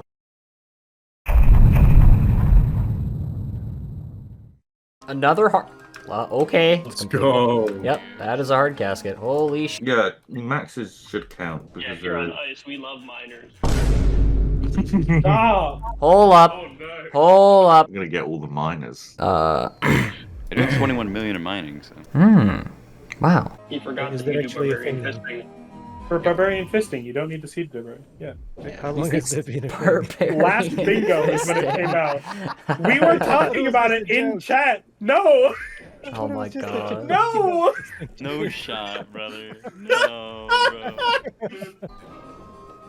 Oh, there's the 6 hour. All right, will Watson pay out a completable master clue? That is incompletable. Unlucky. This has been tested by an 807, and unfortunately, this step requires the orb from Jorl. While I inevitably meet my demise by these rock-throwing trolls, you can see our Thermi KC. We gained 18 Samfu serums, which is insane and extremely nice. That alting method is insane. Oh, and 5 hard clues, which is also extremely cool. So we are only allowed to bring in 1 of each clue scroll and the master clue stored at Watson. So this is the pile of clues that I brought into the competition. I got it from over there. And then the extra 5 hard clues that I got from this Thermi task are right here. So since we have 6 hard clues, let's send a hard casket right at the start of this bingo. I would have liked to have finished the Thermi task, but the 6 hour was over and Late had to go to sleep. That was my teammate who was tanking for me. And my main was not able to get a Thermi task to continue to tank for me. Sad days. So, with that said and done, plus 113 Thermi KC. Unfortunately, no uniques to add to the bingo score. Let's get a hard unique. Hard casket. Is it gonna be good? Hello? Ooh, Guthix Bracers. Is that an item? It is God Bracers, right? Yeah, God Bracers. But what did Guthix Bracers? Oh my god. Let's go. Yes. Points! Woo! Alright, we begin the bingo with 800 Fasani KC, as you can see. We have 526 Samfu serums, plus the 8 doses in our inventory. We have a bunch of super combats to use, which should make Fasani kills super consistent at around 11 minutes or less. Hell, maybe we could even get a new personal best if we're lucky. Our first sub 10. But the plan is to attempt to do 2 kill trips again. We're just gonna burn through the prayer potions, because even if we use all of these, we got some extra super restores from the Kalisto grind we did, and I don't mind going through some of these, because after bingo, hopefully we'll be at around 1,000 Fasani KC, and at that point, it'll be time to switch up the content once again. Alright, first Fasani at the top. Loot. Yo! Yo, Sleepy Tablet, why don't you use that? Oh, holy shit, congrats. You get to the fight faster, right? Yeah. Alright, I think that's where I call it for tonight. Let me set the stage for you. I'm pacing for a personal best, and I currently am infected by a parasite. Obviously, I have to force the transition to the final stage as I'm trying to go fast, and I'll let the clip take it from here.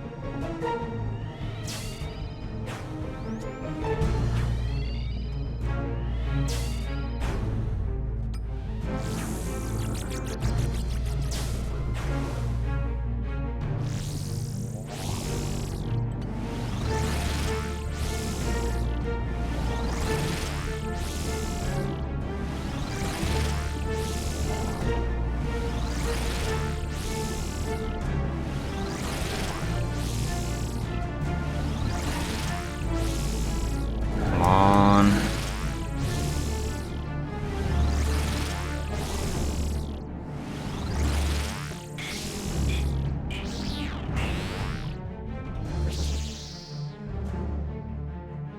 There's no way I just matched my PB like that. No, oh, come on, man. Oh, that was so disastrous. Well, we still have a bunch of tries, I guess. It's just so disappointing.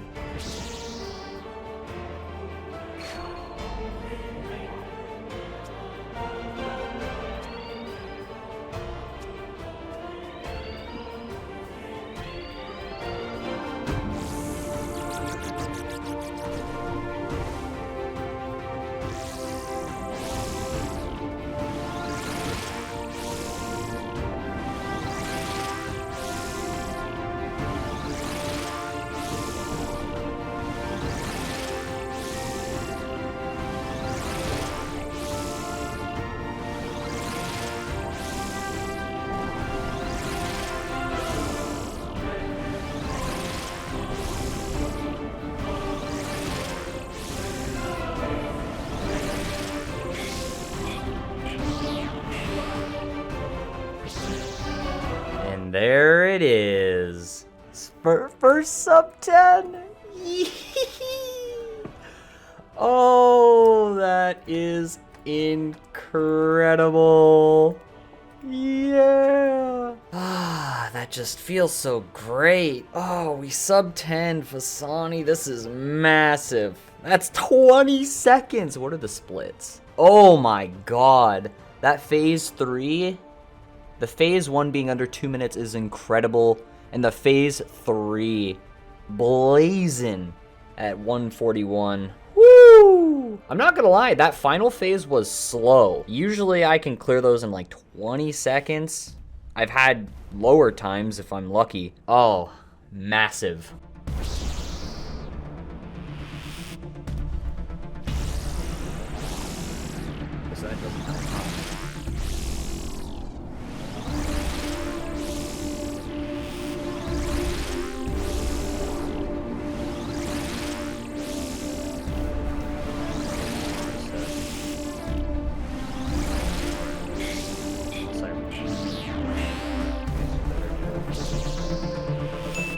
Oh, yo, look at that. The Hauberk coming in duplicate number 2. I'm mainly happy because that is bingo points rather than the drop itself.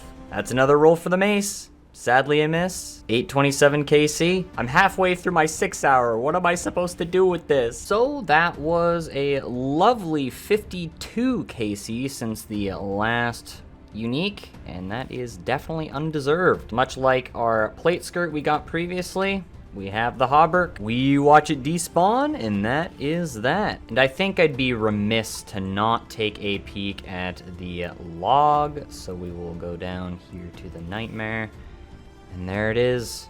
2 Inquisitors Hauberks, 2 plate skirts, and I don't think the luck has updated yet. 827 KC, 1070 normal. I'm gonna mention it every time. That's right, you heard me in the last clip. I'm attempting a Fasani 6 hour. I have no clue what spurred this on. Perhaps it was the excitement for day 1 of UIM bingo. I explained 6 hours previously, so I'm not going to go over it again, but I guess it is worth mentioning that there is a 6 hour for EHB, which is Efficient Hours Bossed, a competitive leaderboard, if you will, for team points in the bingo. I know without a shadow of a doubt that my teammates can put up a better EHB. However, I just wanted to put us on the leaderboard early. Alright, the double drop. We get an elite clue and a parasitic egg. The parasitic egg is points for the bingo. We love to see that. And the elite clue is incompletable. So that will go to Watson, and we have another chance at a master clue scroll. Oh, it's bad. And there it is, the 6 hour. Unfortunately, we're gonna lose 1 prayer potion, but that is okay. We've already sacrificed the short bow. And there it is. The 6 hour is completed. Oh, let's hope I put up some numbers. Yeah, the 6 hour didn't log correctly. So I was unaware that you had to update your data point within 5 minutes of getting force logged or logging out of the 6 hour. But even with that information, I did log in within that 5-minute point and log out again, which means that the XP updater plugin should have updated my temple, but it simply didn't. Now that I have this information, I am never gonna do a 6 hour again. That was a lot, and for it to not count, that hurts, man. To be fair, I'm not gonna argue to get it posted either. Main reason being is that I know other UIMs can definitely do more EHB than I can. So even though it might give my team a point or 2 early on, at the end of the day, it won't really matter. All right, I'm logging in just to record this clip. If you look at the timer down here, day 1 is a wrap. We are officially starting day 2 of bingo. We are currently sitting in 3rd place, as you can see right here, with 172 points. Okay, I know I totally should have recorded this earlier, but as you can see, we have 838 KC. This is one singular KC that I did that is counted for day 2, but on day 1, I did 37 Fasani Nightmare KC. And you can see the loot on the right side here, minus 49 adamant ore. And that additional 5 KC that isn't accounted for is KC I did last night before bed. Didn't record a clip for it. Oops. And that's the KC I'll call it at for tonight. 8:40, nice and round. So while it says it is 1 a.m. UTC right here, it is actually 9:24 p.m. EST for me. And honestly, generally, I'm not even gaming at this time, so the fact that I'm even online doing KC amazes me. Guess I'm just in it to win it. Anyways, see you tomorrow.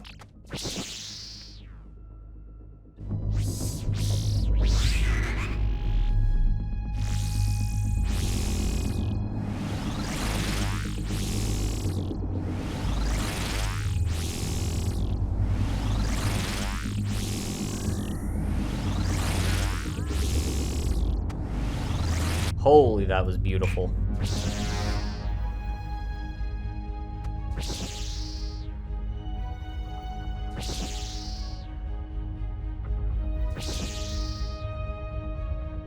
Hey, another elite clue. It's been a minute. Is it completable? It is completable. I mean, it's a pain in the butt to get to, but it's possible. And there it is, looking at the timer at the bottom. We're at the end of day 2, or just about. I'm about to head in for another KC, but that is 27 KC on the day. We're at 864 KC currently. Started yesterday with 837. We just got more to do. We are currently sitting second with 541. A couple of tier 2 tiles, bunch of tier 1s. The brewskis. Oh, another parasitic egg.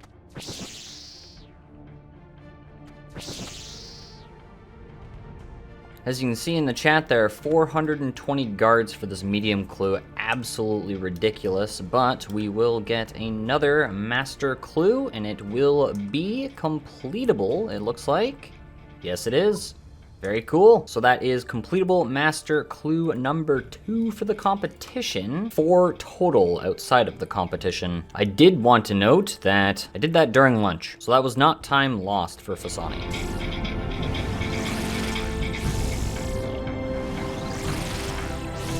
Damn. Quick click, bro. Holy moly.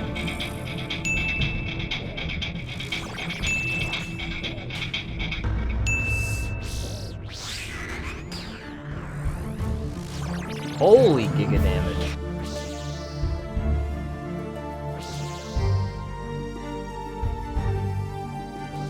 Big kill coming in, 890. KC, no good drop, but with this KC, that means we have moved up to rank 16 on the leaderboards. More ranks to come. And we can see that I am now tied for rank 15, actually. So I'll probably get rank 14 tomorrow. There's a very specific type of... What the f was that? So as I walk back to the nightmare here, we see a lovely 26 kills over here. And I did 2 kills before I went to go to sleep yesterday, meaning we killed 28 Fasani's nightmare today. I don't want to open all my clips with, look at the clock down here because the day's about to change.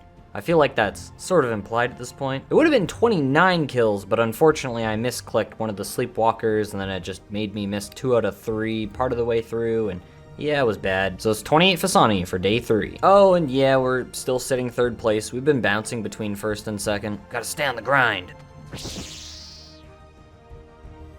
And with that kill concluded, we decant the last of the prayer potions, and that is all of those that we have left. I think that is the first time ever that I've ran out of prayer potions on this account. I'm fairly sure I've always had a stack. But after another kill, I'll say, one more kill, I'll have to death pile and pull out the super restores, as that is our only option left. And look, we're in the middle of bingo. We don't have any other choice. And that's fine. Remember, we got a bunch from the Kalisto grind that we did for these super combats, which are also getting low. But we have plenty of Xeric brews.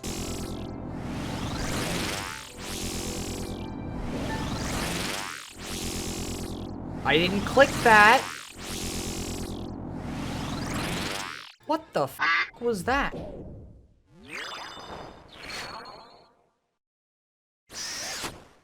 What the fuck?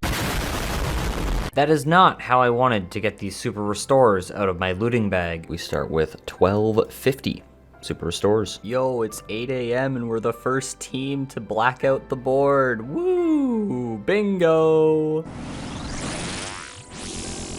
There goes the final prayer potion. It's gone. It's done. Here it is, big KC 900 on the log in the game. Magic logs. And that's already 100 Fasani's Nightmare in the competition so far, and we are on day 4. Super cool. Shout out to fun conversations at the Feroxian Enclave. The final super combat potion has been drank. We're back to the Zamorak brews after this fight.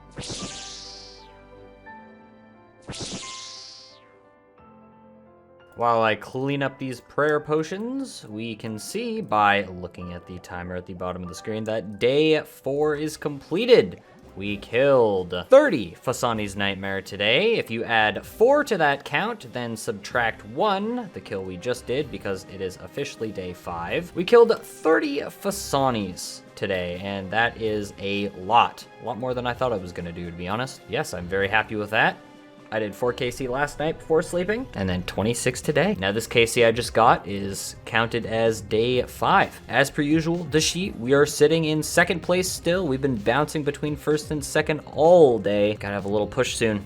Take that 1st place and keep it. We are loving the competition so far, and I'm putting in a lot of work at Fasani. This is more KC than I've done in a short period of time, in a while, maybe even ever.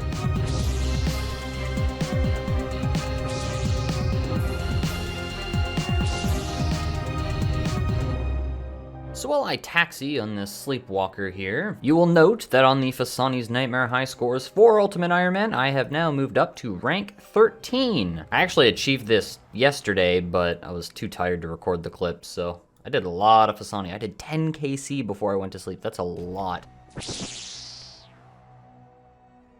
Wait, what? 946.20. Damn, I did that with Zamorak Brews. I wasn't even paying attention at the time. Wow, that is not bad. 940 KC, that is rate for another item, as we got the Hauberk at 827, 113 kills later. That's 940. We continue. Hope we see it before I run out of Sanfu serums.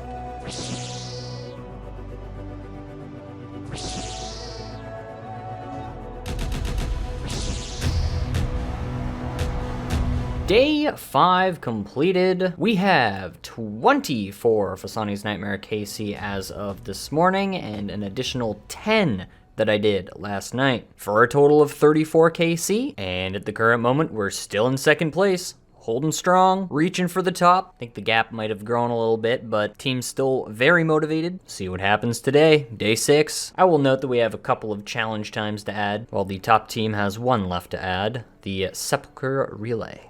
Is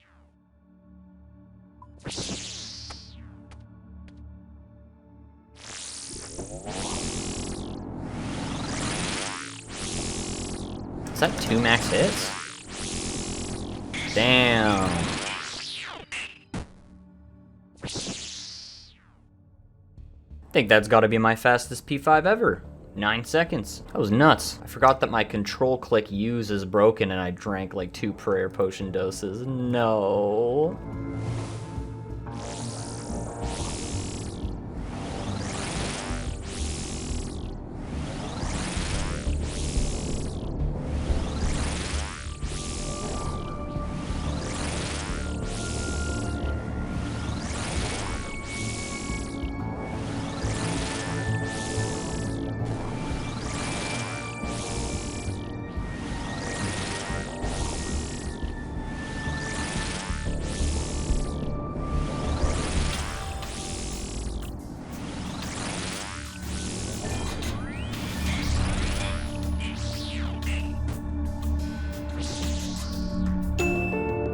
Oh, well, that's Eldritch Orb number 2.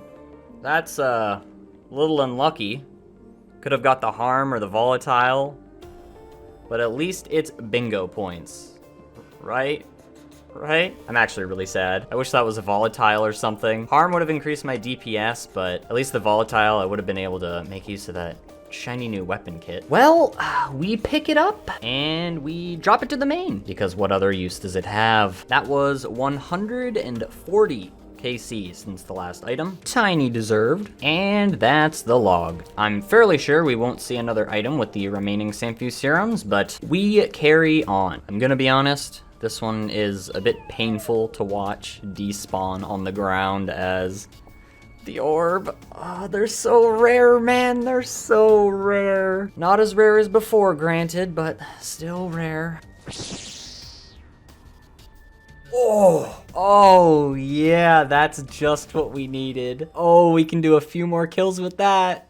Oh, I was so terrified we were getting to the end of our Sanfews here. I don't know why my voice is getting so high. Yes!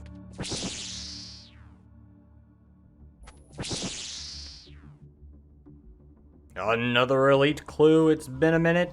Will it be completable? Pirate's Cove. It is not completable. We cannot get to the Pirate's Cove. That is a part of the Lunar quest line. We can't take this ship. It is impossible. But that is fodder for Watson. Another Master Clue Scroll opportunity is incompletable. We cannot get the Amulet of the Damned. We cannot get Arclight or Emberlight, but we can get to the Catacombs of Korend. Unfortunate, to be honest. Goodbye, Master Clue. You tried. Oh, and a lovely little update here. We may be second place still, but we are the first team to Tier 2 black out the board. Love to see it. We're gaming.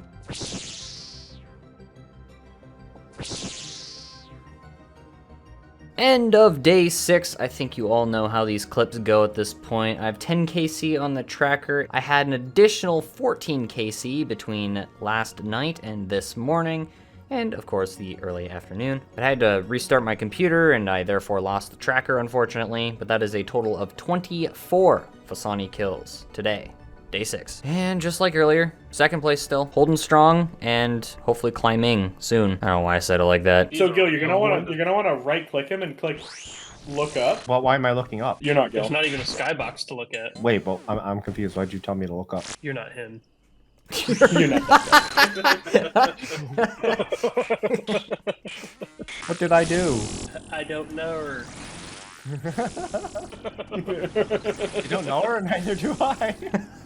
Nar? I hardly know her. That's so bad. Why am I laughing at that? People in other bingo calls, wow, they're such sweats. They're probably talking about strategy. I use the term What no. we're actually talking about. We're making fun of Nido's accent, actually.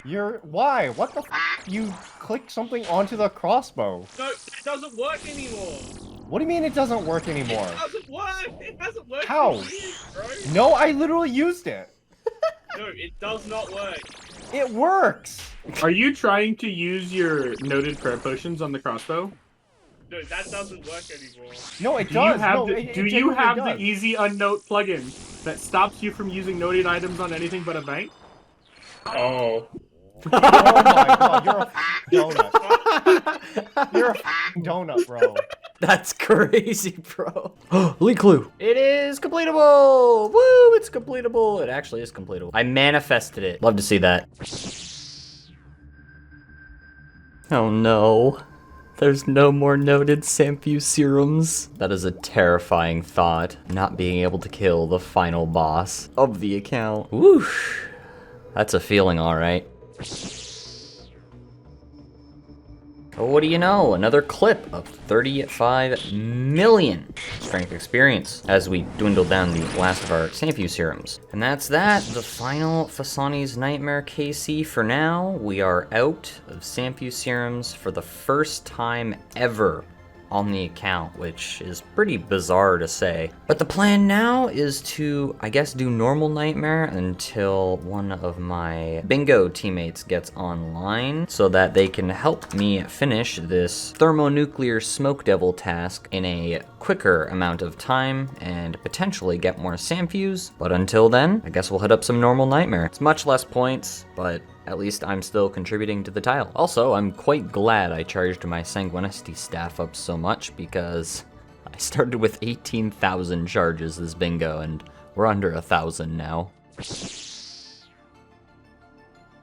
Oh, cheeky Inquisitor's plate skirt. First KC back at the normal nightmare. Very cool. All right, I did some very bad Slayer skipping while doing some normal nightmare. This is what the gear looks like on the main account for grabbing the aggro, and I just so managed to grab myself a Thermi task on the main. As I would have explained earlier, it is, of course, required. So, let's get some Sanfu serums. Oh, and of course, the inventory's full of prayer potions, and I'll just be camping redemption, essentially. It's as easy as that. A humble 3 kills, and we already got ourselves a drop. Now, would I generally do a Slayer task like this with my main tanking like this? I'd lean towards no, as I'd prefer Inquisitor to be the one fighting the boss in particular. However, these are desperate times. I need more Fasani KC, and therefore, we take desperate measures. Truth be told, for these Smoke Devil tasks, I would prefer to kill the little ones because I want the imbued heart, but again, desperate times. And there it is, the Thermi task is completed. We have a lovely 32 doses of Sanfu serum to burn up. Very happy about that. A small session to top off the Sanguinesti staff, as I practically ran out of charges with that last kill, and wouldn't you know it, we are 1 kill off. What a great time to run out of casts.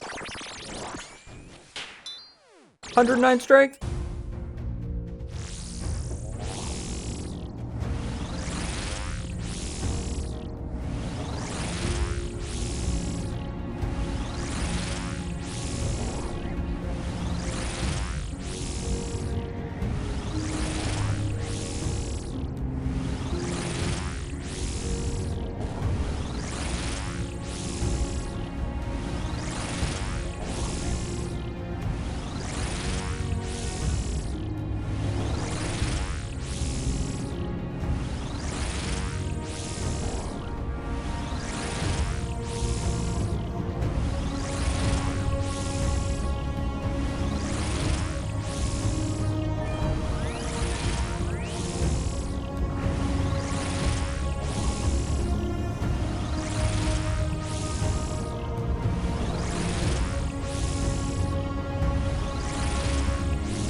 Yeah! 1,000 Fasani's Nightmare.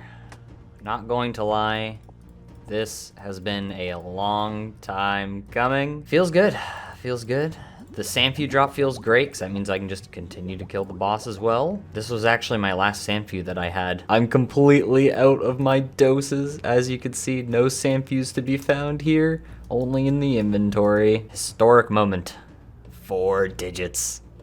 That looks incredible. Don't have to say much. 11 KC yesterday, 11 today. That is 22 KC on day 7. We got yet another Sanfu drop keeping us going. It's meant to be. We're meant to be killing Fasani. For now, we've dropped to 3rd. We have plans, however. We'll see how well this video clip ages with time, though. I have faith in the team. We have 3 days left, after all. Lots of points to be gained.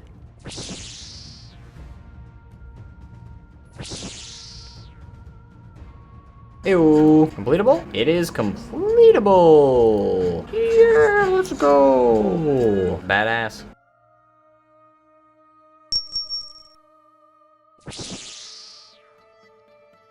Potential? It will be completable. Okay. I think that's the same step we had before. That's so cool. That is 5 completable elite clues over the course of bingo so far. There's a potential for a casket.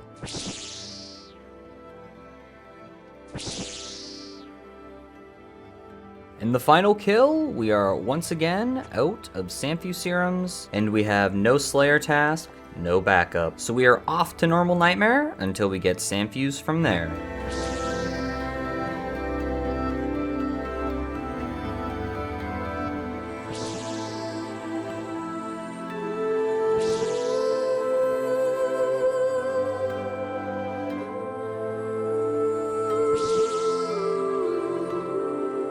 Oh, how did I get big bones?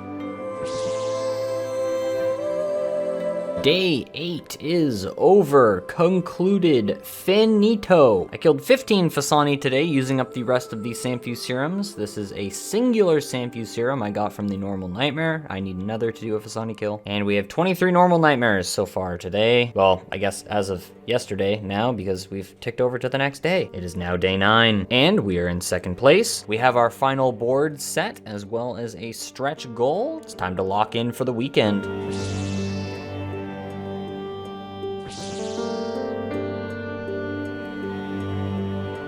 The one guy that says good luck gets the drop. I gotta try that tech.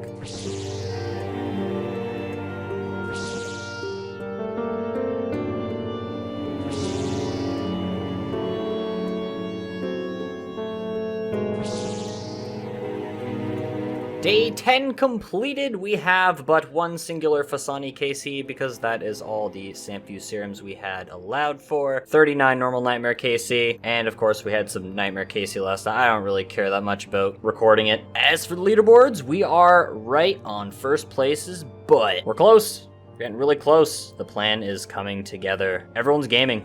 This is great. I truly feel like we stand a good chance. But for now, I have more Nightmare to pot. No! Oh my god! He's out of the game. No, they're dropping like flies. Guys, you know if you die, that reduces the chance to get a purple, right? Oh. Oh, they increased it.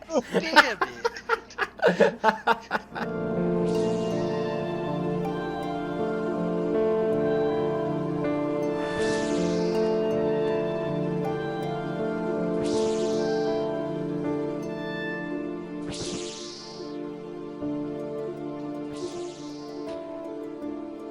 Just not bring a Tebow for the majors. Like Tebow for majors, Jad, I'll be laughing, but it's just Samfuse, let's go. Oh, hell yeah. Fasani's nightmare, here you come. I can do a kill, let's go. A fitting way to end the bingo. I got an easy clue that had 6 cooked trout in it. Hey. He's with us in spirit. Yep.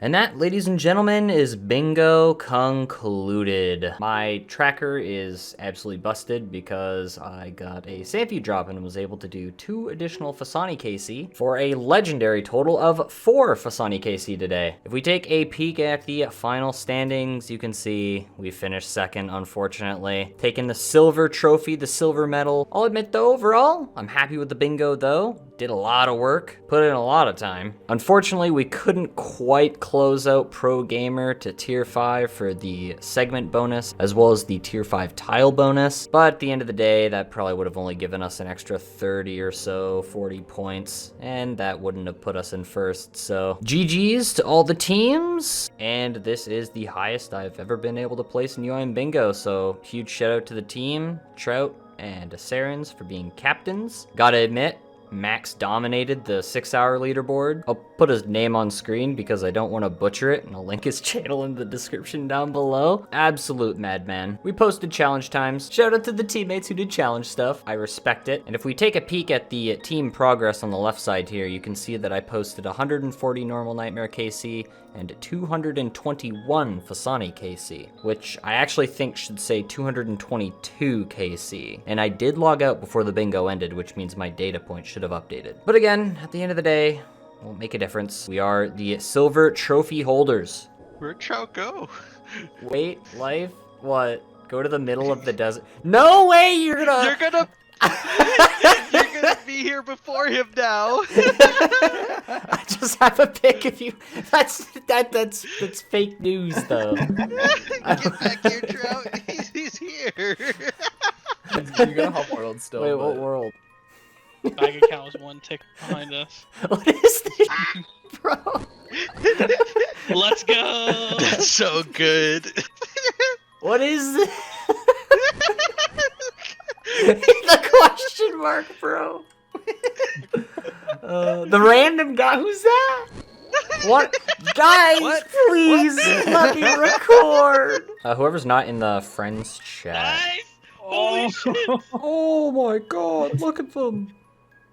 Holy smokes. Beautiful. That's crazy. Last but not least, I wanted to take a look at the MVP race, as this is generally a metric I use to see if I shaped up to the round that I got picked in. So I was picked in round 14, which is this slot I've selected right here. And I placed 17th on the team, which for a team that went this hard in the bingo, I still think is pretty good. I'm happy with the overall contribution that I did, taking everything into account, you know, restrictions compared to everyone else. Yeah, super fun bingo. I am out of supplies.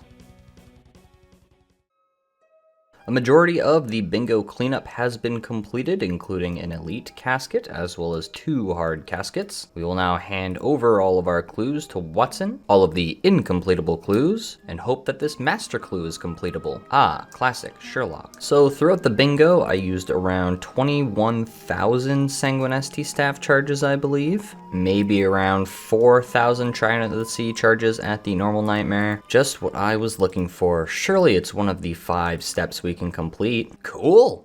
It is. I love master clues. These are awesome. Master clue Sherlock steps, to be precise. So I could kill a Zamorak spiritual mage while wearing the Zamorak imbued cape. That's awesome. So here we have it. This is what we have left from the cacophony of clues that we have. We have 4 elite challenge scrolls we can't complete right now. However, should we roll the completable step, we can complete them all. We have 5 master clues. We have 2 elite clues left from getting this casket and 3 hard clues left. So without further ado, we will open the hard clues first and see if we get anything. That is nothing. And the second will be a pith helmet. Wow, look at that guy. That is incredible. And the elite clue will give us an elite clue of all time. And this is approximately how much cash I made from bingo on the main. Also, my LMS funds are down to 107 mil. I think I started with around 130 mil or so. And there it is. 25 million Slayer experience and the supposed drop rate for the imbued heart. Man, that was a sad Kraken task. I only got 1 Sanfu drop. I've never actually tried this before, handing a challenge scroll to Watson. The only reason why I worry is because it's not called a clue scroll, it's called a challenge scroll, so let's give it a shot. Yes, hand over elite clue. Very cool. Now, I wanted to try this because I'm pretty close. I say pretty close. I have 5 master clue scrolls, and I need 8 of them to guarantee a casket. And at this point, I just want my first master casket. I think getting a completion would be super cool. We got our other clues. The first master clue scroll will be incompletable. We cannot, well, I've explained this clue before. I think it sort of speaks for itself. Second attempt with the challenge scrolls will be Follow the Bard, which means there's potential, just like Sherlock. All right, what song are we going to get? Vampires are agile opponents, damaged best with a weapon of many components. We cannot do that. That requires an Ivandis flail, Rod of Ivandis, or Blisterwood flail, none of which we can get. Oh, there we go. Clicking on the clue reveals the step. Yeah, unlucky, Chief. Challenge scroll number 3 is gone, and the master clue will be... I believe that's completable. All those steps look completable. I can talk to the Intrana person. I can dig deep in the wilderness, and I can also dig by the Varrock Museum's basement exhibit. Cool. The last challenge scroll will be handed over to Watson. We will get the last master, and it will be... That looks completable. It appears to be. Very cool. I will have an ancient wizard trio to contend with, but it is completable, and that is the main thing that matters. That's 7 master clues. 1 more to go. An elite clue, what could this be? It could be a drop, meaning that we might get our final master clue. Potential. Another elite clue? Oh, that's incompletable. You love to see it. Another chance for a Watson master clue, just like the last clip. And that's the task. We got 8 Sanfew Serums that task, 4 drops, and that means that we now have 42 total Sanfew Serums. I'll admit, the start of this task was not great. Another day, another opportunity to hand all of these clues over to Watson and get a completable master clue. While at first glance, this appears incompletable, I previously got a cryptic clue which had all 3 of these steps completable, and what you can do is you can actually mix and match these clues. So while I can't get to the Prifddinas allotment patch, which is in Taranwyn and Prifddinas over here, I can get to the wilderness step, cryptic clue number 2 on the other master clue. So this is technically completable. We now have 8 master clues which we can complete. Awesome. Maybe I'll go grab that other incompletable elite clue and see if I can get another completable master clue so that I can save the cryptic clue that I can complete all the steps on. Ah, see? Cryptic clue number 2. Dig south of the pillar in the deep wilderness dungeon in the room with the fire giants. So as long as we can complete a cryptic clue step number 2, that specific piece of this clue over here should count for this incompletable step. That's the way that master clue scrolls are coded. The last incompletable elite clue for now, hand them all over. We will grab the master and it will be incompletable. We cannot get into the Legends Guild, unfortunately. And that is not a quest that we are anywhere near starting, as you can clearly see by all these quest and stat requirements. Okay, tree is gonna be my best friend.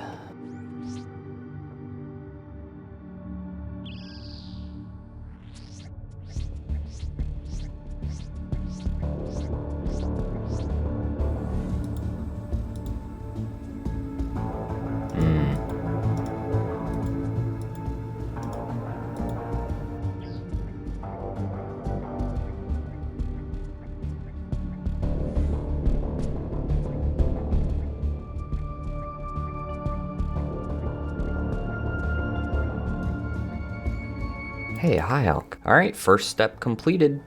Will the second one be completable? It will not. We had that step previously, so it is a drop.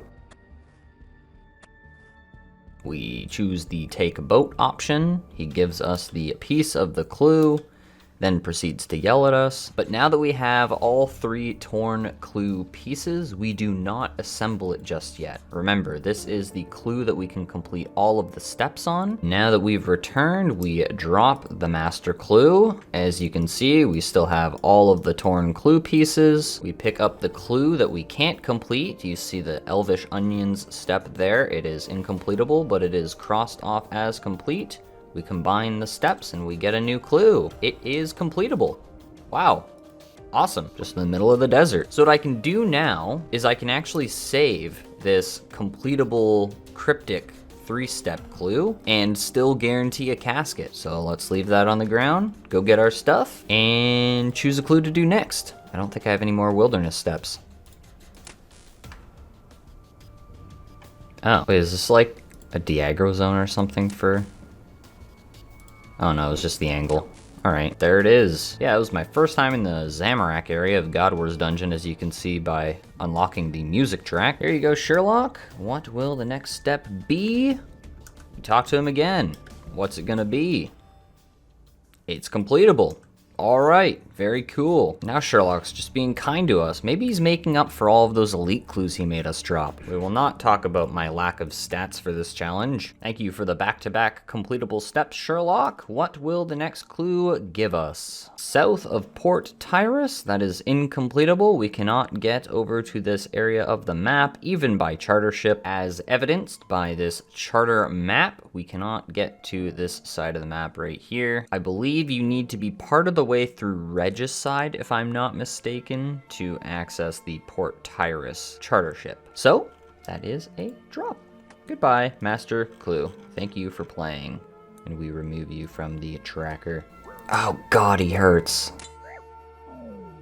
I honestly probably should have tested to see if I could safe spot him here in a pinch, but I guess we'll have to figure that out in the future. That is the next clue. 5 steps completed. Step 6, Sherlock. Surely Sherlock's kindness ends, right? It is incompletable. Yeah, Sherlock's kindness has been worn out. Smith a runite med helm. That is going to be extremely difficult to do with one smithing, so we therefore drop this master and forget about it. So fun fact with this clue step is that once you dig to activate the fight, you can go right back up the stairs here, and all of the ancient wizards will de-aggro from you, which is extremely nice and convenient because now you can just choose whichever one you want to kill first and kill them one by one. Step 7 will be Fallow the Bard. Alright, Fallow, please be humble. You need our help. What is the song? These gloves of white won't help you fight, but aid in cooking they just might.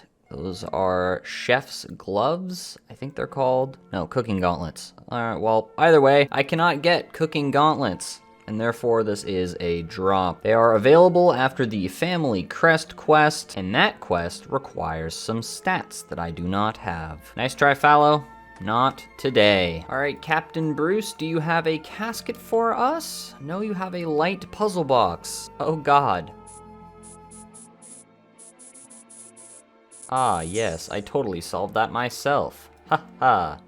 Well done, Inquisitor. Here you go. Another clue that is 7 steps completed, meaning that this step will be the last. Never mind, this step will not be the last. We do not have a Zamorak full helm. We do not and cannot get a Shadow Sword, but we can get to Krill's Chamber now. The Shadow Sword is a reward from the General's Shadow mini quest, which naturally we cannot complete. Wingstone, where are you? Here you are. Here, solve this. Ah, it has been solved by no external assistance whatsoever, and we receive our first ever Master Reward Casket. Whew, it's been a long time coming. Let's get out of here. I don't want to die to the desert heat. We are down to 2 master clues left. Now, what do I want from this master casket? Now, we can't really expect too much. It's probably gonna be a master casket of all time, but if we were to get the occult ornament kit, that would be awesome. That'd be a really cool flex item to get. And beyond that, there's not really much, if I'm honest. I mean, we could grab a lucky 3rd age piece. We could get the Bloodhound, but all of these are insane reach items, which are not gonna happen in the slightest. So I think without further ado, we open our first ever master casket and see what we receive. In 3, 2, 1, go. Yep, that's a master casket of all time. That's cool though. First ever master casket. That's a nice achievement, and it feels good, especially after letting clues despawn twice already. Oh god. Oh yeah, fun fact, we can't wear the dragon mace. I've probably said this before, but now that we actually have it in our inventory, I can straight up show that you need to complete the Heroes Quest. It's called the Heroes Quest. It's just saying that you need to complete the Heroes Guild entry quest instead of the actual quest here. Man, can we stop getting these, please? I just don't have much else to say about that, because, well, I don't need that at all. 459 spirit creatures, and taking a peek at the Slayer log, that is the 7th Mist Battle Staff. Wow, truly revolutionary. 25.1 million Slayer experience. One day we will have that heart. A full 6-stepper! Ooh, a double collection log slot. I like filling out the collection log every now and again. Can actually wear the red D-hide chaps tee. Can't wear the Guthix plate legs though. 4-step casket. There it is, the Kraken task is completed, and we are now up to 66 Samfu doses. And tomorrow, we have a big release coming our way. It is Araxer. I'm very excited. Hope we can make both the boots and the halberd, but we'll see. 4-step casket is insanely garbage. Good morning. Araxer has awoken, and I have been fed the unfortunate information that the halberd requires a smithing and crafting level for some reason, even though they very easily could have used the old method of assembling Slayer weapons like the Brimstone Ring or the Bludgeon. But I guess the more pertinent change for combat-only accounts in regards to Araxites is that they have a superior, and for peers, apparently the Arania boots simply just drop as an item. So for me, there's still a point to go for the Araxite task. Kill the little ones for the boot upgrade. Well, the first task from Neve will be cow fights. I'm not gonna skip for this, I'm just gonna do what I can. I will add that I was definitely expecting to get access to the halberd as opposed to the boots, because like I mentioned previously, the brimstone ring and the bludgeon did not require any levels beyond the slayer level required to kill the creatures to get the pieces and assemble said item in your inventory. And regarding the boots, the blog simply specified that they needed to be crafted. But I guess that's sort of been flip-flopped, as now we have access to the boots, but not the halberd. But hey, at least I get an additional bag slot. Can't really complain with that, can I? Superior 460. Nada. So look, I had a thought, okay? And you can call me crazy in the comment section down below if you want, but the new Araxite venom sacs can cure venom. Venom is a more potent poison, and I was hoping, since venom's more powerful, that it'd be able to cure the parasite, but unfortunately not. Aww. So without a shadow of a doubt, we know that the parasite is considered a disease. They would have been such an easy farm too. Oh my gosh. Oh, and by the way, I'm at a task milestone now. I can't actually get Araxer tasks from Konar, so I'm gonna stay at Neve for now. And I also wanted to mention that if you want to get more Araxites on your task, you should extend them. I don't know why the task costs 150 rather than 100 points. Maybe because it's the first task above level 90 that can be extended. I don't know, it just seemed a little out of line with what's been established in the past. But I mean, to be fair, what isn't about this update? But 150 points is worth it to extend them. Another Kraken task concluded. Beautiful Samfuse to top off this task with a lovely 16 full potions of 4 doses. I believe that is 64 doses over this whole task. Holy back-to-back. 130 Samfu doses right now. I just realized I hit 300 million total experience. Cool. Whoa, 108 magic. Woohoo! Would have preferred the Kraken tentacle. Wow, I was AFK and I come back to a legendary 11,000 kill count? That is simply incredible. Another Kraken task has been conquered. A lovely 40 doses this task. Master clue time. It might be completable. No attack to wield, only strength is required. Made of obsidian, but with no room for a shield. That doesn't. Wield shield. Okay, that does rhyme, but that is an obsidian maul. We can get access to that. That is master clue number 3. All we have to do is buy some chaos runes, sell those chaos runes for Tokkul, then use the Tokkul to buy the Obby maul. An elite clue from the superior, the 5th one this task, and it's incompletable, but it's master clue fodder. We're cool with that. We're cool. We can't get to the Island of Stone. Quest locked. The Fremennik quest line. Oh, and with that being the 5th superior this task, we're at 465 superior creatures slain. We love master clue scroll opportunities, and this will be a drop. Yeah, that's a big drop. Holy. And the next task, Araxites.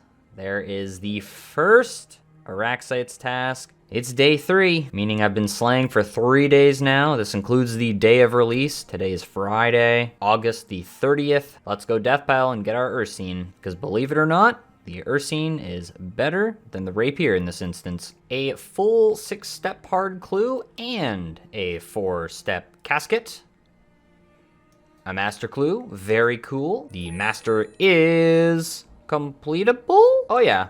This master is definitely completable. Very cool. Though I will add the 3rd step of this will be extremely annoying to get to, and the 2nd hard clue will be nothing. Oh, and I forgot to drop the master clue for another roll at another master clue. Oops. You see, Araxor, the boss, is useless for combat-only accounts, as we can't make use of any of the uniques. The Araxite Fang is attached to the Amulet of Torture, which of course we cannot get. The Noxious Halberd shadow dropped with a smithing and crafting requirement, which naturally we do not have. And of course, the head, the jar, the pet are all things that don't really matter that much to combat-only accounts, at the very least for progression. So, whenever I get an Araxite task, I will be killing the smaller Araxites in the very same cave that Araxer is located in. I'll make use of these Slayer areas. Now, how do we get there? We use our good old friend, the Frankenstein's Castle teleport. And the best thing about Araxites is they have a drop table of alks and runes. I don't imagine our trips will be extremely long, as the Araxites cause venom. That is why I have super anti-poisons to drop the venom down to poison. And I'm doing this because I'm simply going to be camping Protect from Melee. And at that rate, I think my prayer will drain at around the same rate as my hit points. So when I kill a handful of them, I'll simply respawn teleport, reset in this white portal, and teleport back with the Frankenstein's Castle teleport. And of course, the main reason why we are killing the Araxites, at the very least to begin with here, is the Arania boots, which are the new best in slot for combat only accounts. More specifically, defense restricted combat only accounts,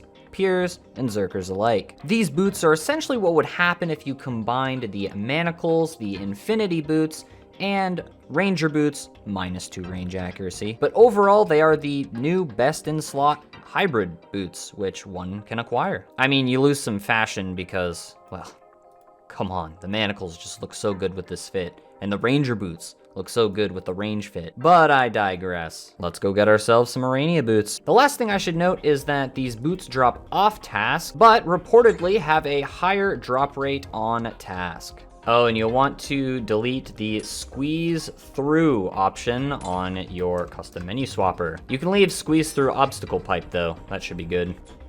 And of course you get no agility XP going through here. Oh, and we do want to pick up the Araxite Venom Sacks. Oh, they immediately reapply Venom. Oh God. I'm probably gonna wanna find a corner then. Oh, this is gonna suck. Oh God, Venom hurts, man. How much do these damage you for? Okay, it was a 4. Okay, we're just gonna have to munch on these Araxite Venom Sacks constantly. At least we get one per kill. Oh my God. Alrighty then. It's immediately reapplied, man. Oh my God. Oh, these are gonna suck for being on task. Oh no, the super anti-poison does nothing when they're constantly hitting you. I mean, at least they die quickly, right? Right? It's alright, I'm just happy I have new content, guys. This is a lot of fun. Yum, delicious.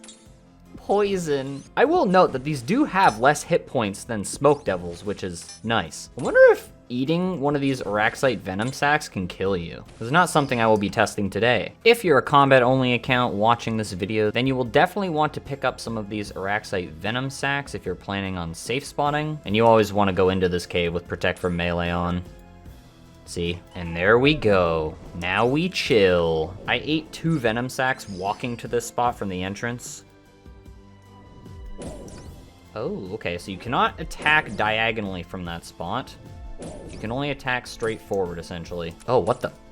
Okay, wait a second. Did that one just spawn there? I think it did. Oh, and by the way, when you eat the Venom Sack, it's just like eating a normal piece of food. Your attack will be delayed.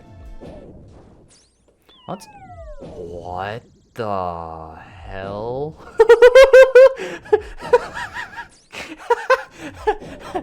Oh my God, it does spawn there.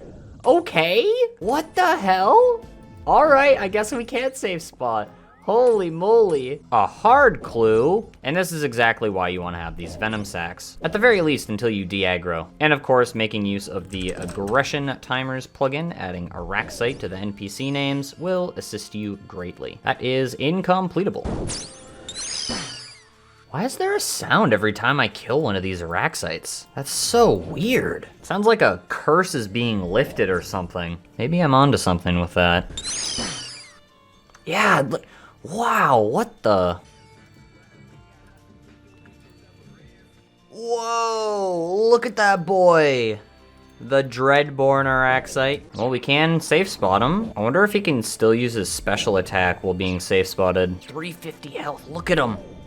He's a big boy. So he's halfway dead, and it doesn't seem like he can use his special while he's not in melee distance. So what the special is supposed to do, he fires a globule of venom at you, and you're supposed to reapply your venom immunity before it hits you. It will completely negate any previous forms of venom immunity and anti-poison, and it looks like we're just safe.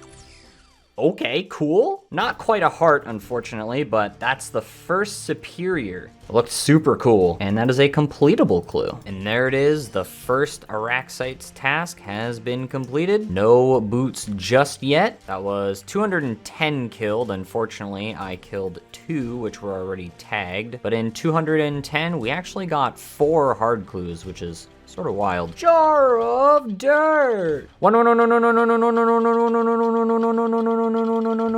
What? Okay. Goodbye. Another Kraken task completed. We will take a look at the loot, and we've gained 40 CPU serum doses for a total of 210. Oh yes, back to back. Well, leap task to back Araxites. We love to see that. God, the thing looks so cool. The second one will give us nothing. I just wanted to show it off again, honestly. The second task has been completed. That should say 459 Araxites. 461 Araxites. I guess that unfortunately counts a few that I had to kill, which were already tagged by other players. But still, that says the total number. Thanks to a commenter, I found out that I can actually tag the clue scrolls with a color. So I've tagged all of the completable steps with green, and of course the incompletable ones with red. Though I will note, when I tagged the master clue, if we hit reset here, you'll notice that all of the master clues changed colors. So I don't know if this will be an option for masters, but until I get a master that I can't complete, I will keep them green. 5-step casket. Nada. Well, that's 200 hard treasure trials completed, so I think from this point forward, you all sort of get the point. In the future, I'll continue to show new hard clue steps that we have access to. And as for the loot, I'll just show when I get new collection log slots from now on. Superior 470. So I just finished a Bloodveld's task, and I've decided it is time to disable the task extension on them. I'm still going to do the tasks, but I no longer want longer tasks anymore. The Superior's drop rate for the imbued heart is a 1 in 896, and that's not too great. So I'm going to rely on completing the tasks faster, and instead hope to get Araxite tasks more often, but not today. Welcome to day 4 of the Urania boot grind. Hey, there's our Kraken tentacle back. Like I said, we'd get it back. Rounding off the task with yet another Kraken tentacle and a lovely 8 Sanfi doses. Fun fact, if you get a fully charged trident from the Kraken, uncharge it, sell all of the runes, and drop the additional fire runes, and proceed to alch the uncharged trident, you will make around 418,000. As you can see by my calculations on screen here. There's the full numbers if you want to pause and take a look. How did I just come to the realization today that my magic setup is better DPS than my melee setup here? It's about 0.8 more DPS, which is wild to me. Oh my god. Okay. I was just trying to ethically get to 1,000 thermonuclear smoke devil KC.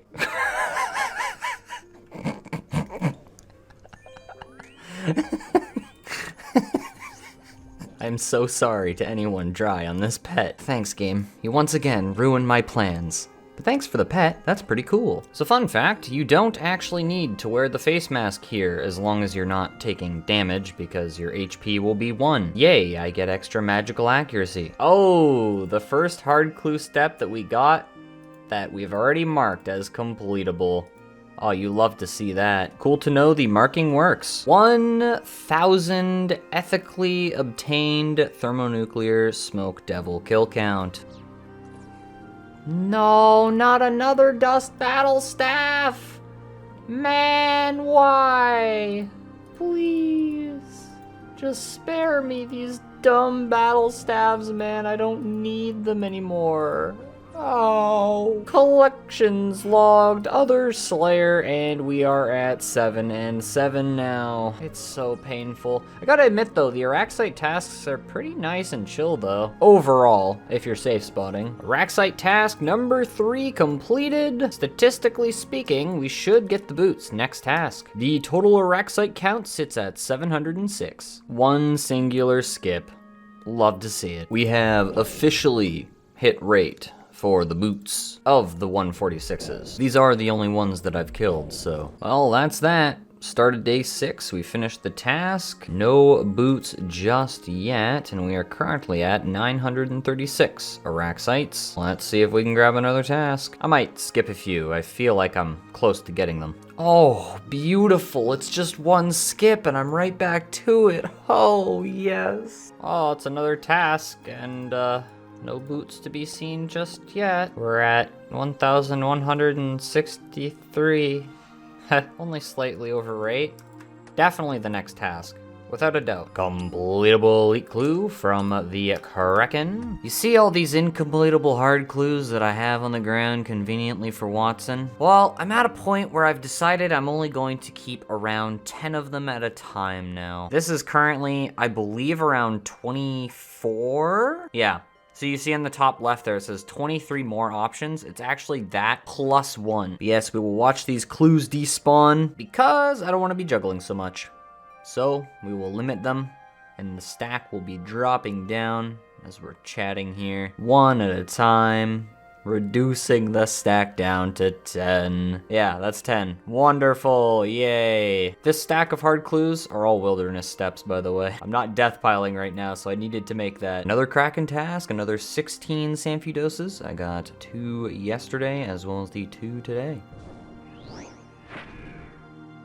Superior 475. Superior KC 480 is absolutely nothing. 480, as you can see. Elite clue! Woo, it's completable! Another Kraken task completed, which isn't necessarily too important by itself. However, if I drop a log out and I refresh the high scores, I'm officially at rank 3 for Kraken, which is really cool. And we now have a total of 298 Sanfu serums. We have 8 in the inventory.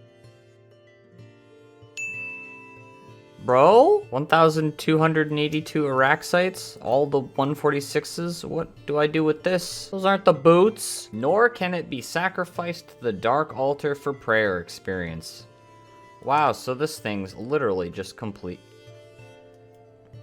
You can't even alch it for the high alch value? Oh, it's such a garbage, random, nothing drop. I think I'm just upset because I haven't had the Arania boots yet. If you wanted to see what the Araxite head looked like on the ground, there you have it.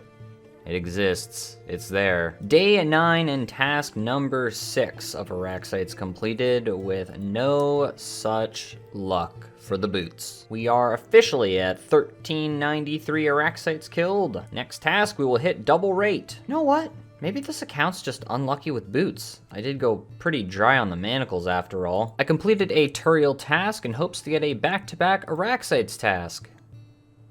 106 Slayer!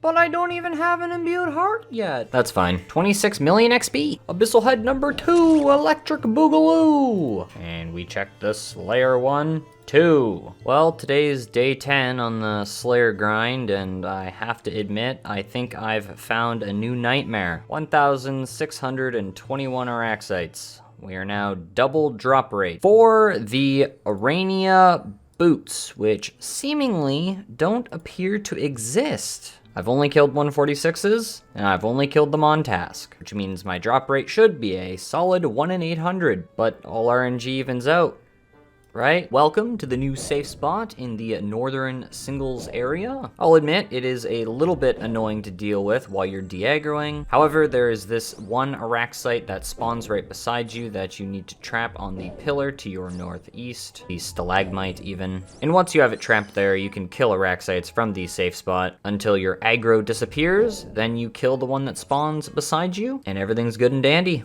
you're good to go. I will also note that if you kill them in this spot, the Superior can spawn. There's a spot to the northeast of the singles area in which you can also kill the Araxites. However, I don't believe that the Superior can spawn there as it is too big. Comment down below if you've seen one spawn to the northeast. Superior 485. Bro, you've got to be kidding me. No.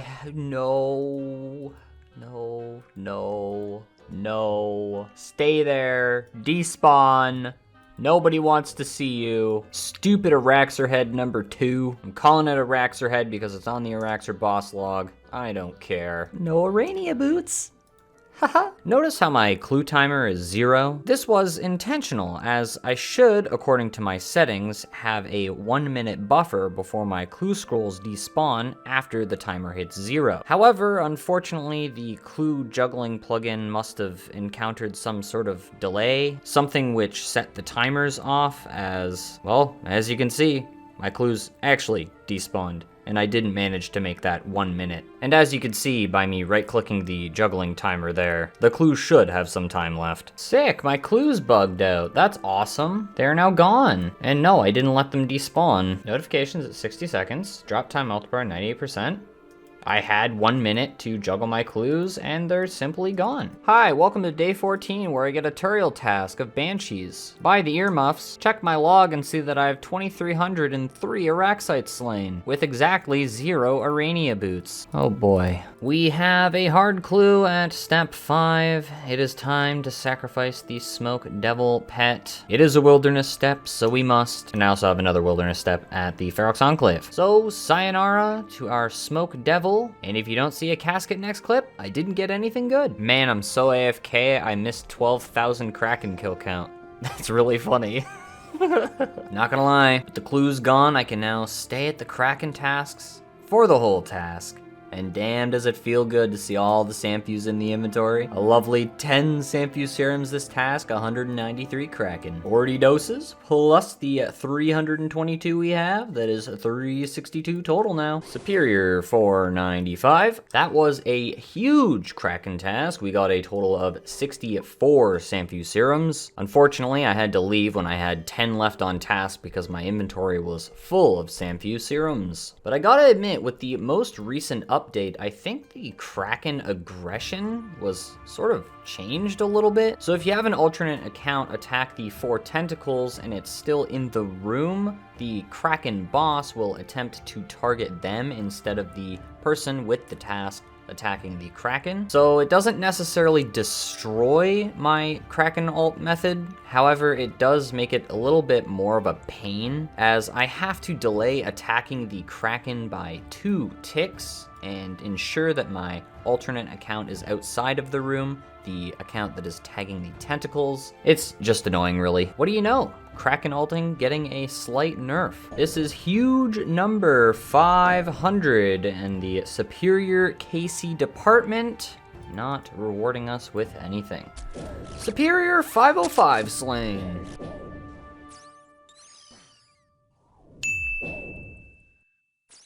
Oh my god, finally. They exist. This is day 18. Yay. Oh, 2,335. Beautiful.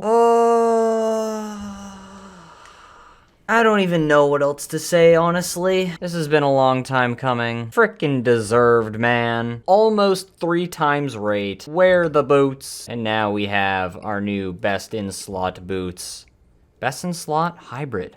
Love to see it. Actually, best in slot tribrid, if you count the fact that they give you the same melee strength as these spiked manacles. The equip sound is like normal boots, but yeah, hell yeah. Task complete. Let's get deathpiled. With the Inquisitor's armor, we have the brand new Arania boots here, which we can show off. I don't think they look too bad. I like the little web addition on the side there.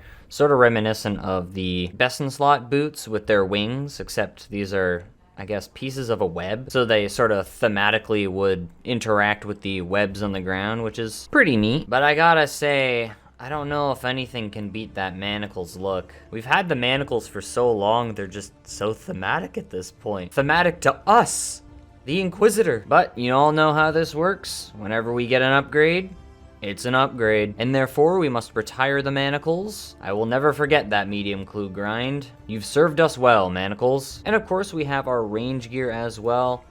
I gotta admit, in my opinion, it's a bit of a visual downgrade. I just like the green and red so much in this outfit that change into the Arania boots now is gonna be a little slight disappointment for me, but hey, best in slot hybrid, tribrid boots, we take them. Like, look at that. That's just such a nice look. Oh yeah. I think I'm slightly exaggerating because I just like my DHCB so much, but yep. That's the fit now. Now, I would have mentioned before, we lose 2 range accuracy by swapping to the Arania boots, as you will see by swapping between the 2 right here. We go from 165 to 163, but with them being tribrid boots, we no longer have to worry about unequipping them, much like our combat bracelet, and that is my ultimate goal for this account. It's just nice, it's convenient. I'm going to hang on to the ranger boots for now, as I don't necessarily need the bag space just yet, and in around 12 days, Varlamore Part 2 will be dropping with a new boss, which is weak to Dragonbane weaponry. So I might be rolling up in the range fit. I may as well give the old ranger fit one last go in its sheer beauty. The manacles that we went dry on. Look, I can't even drop them because my shift click is set to wear. But now we drop the spiked manacles. They're pink, worth just under 1 million GP, and that is a sayonara to the spiked manacles. Again, we will be dropping the ranger boots as well in the future, but until then, our boots have been upgraded.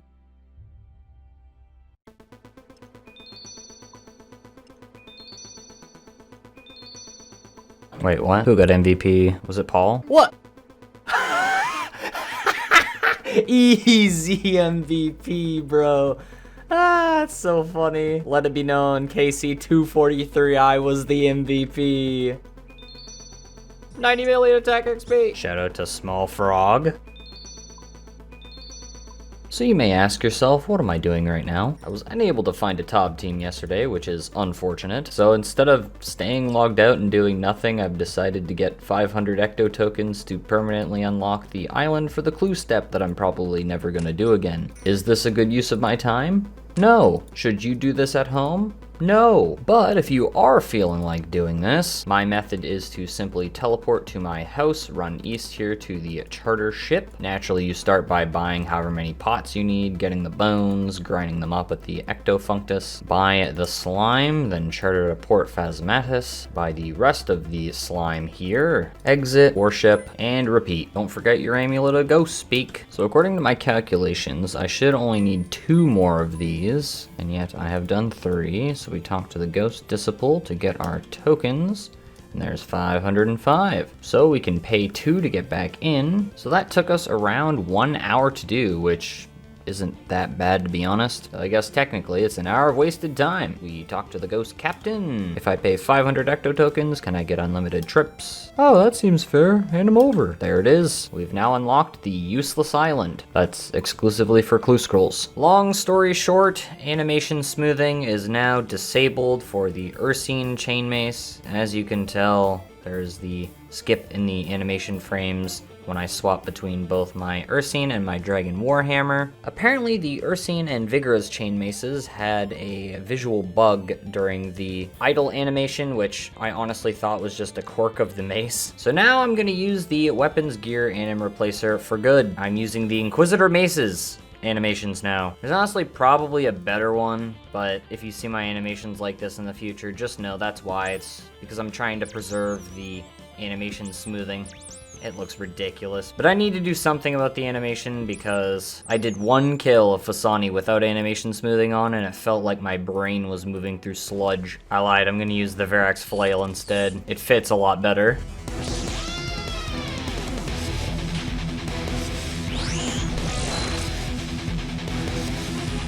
Well, that was a mistake, wasn't it?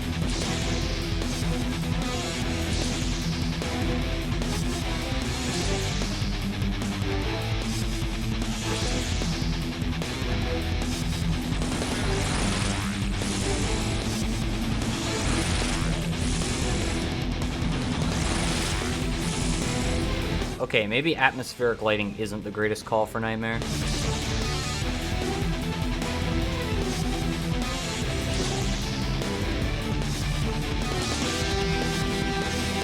1,055 kill count. We toss a little log out here and go to the high scores, refresh, and we are officially rank 12 Fasani's Nightmare. Climbing our way back up.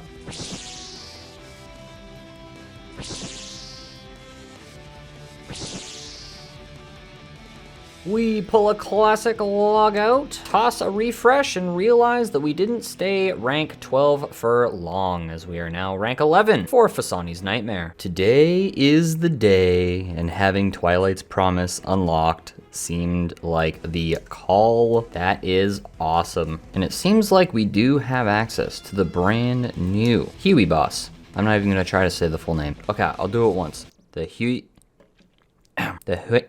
Kotal? That's the one attempt you get. Surely this doesn't give me... The hell? I have no clue what that did, but I probably shouldn't go clicking random things I don't know about. Yeah, so range is not the call for this fight. So it is time to drop the ranger boots. Over to the main account, we will now camp the Urania boots for the rest of our life. Presumably. And there go the ranger boots. I'm gonna keep this short and sweet. Huey is not a great boss for the point at which my account is at. The Dragon Hunter wand is effectively useless for my account as I have the Sanguinesti staff. It far outclasses it at Ulm, and while I have access to the Tome of Earth, I don't necessarily use earth spells anywhere to get a good use out of it. And do I even need to mention the hides? I think the lack of a crafting level on my account sort of leads you to a certain conclusion about those. So I'll leave the explanation of this boss to another type of YouTuber who actually has relevant use for it. I guess the wand and the tome could be useful in a mid-game combat only, maybe. Whoa, that's useless in its entirety. Oh my god, a seed, no way. New music tracks, and I'm going to explore around this new island landmass to the southwest of Barlamore. See if I can discover anything. If I do, there'll be another clip. If not, I'm good. Oh. I truly feel like that's a log out moment. I think my run was off when I meant to have it on. Man, I just wanted to stay for one more kill to get 50. All right, so it turns out I was out of run. So it turned my run off, and then I control clicked to what I thought was walking, but instead it made me run. The whole method that I found there to preserve my run energy was to click the tail as soon as it went in the air and ensure that I was walking, and I will always dodge that ground slam attack. There we go, that's what it's supposed to look like. And there we have it. 50 KC has been achieved. A Tome of Earth that I see. I saw a wand this morning as well as a hide, some soiled pages. Actually, that means now that I've seen the Tome of Earth, I've seen every drop from this boss within 25 KC just today. Whee! And there we have it. I guess that was a very unorthodox way in order to get death piled to return to Nightmare.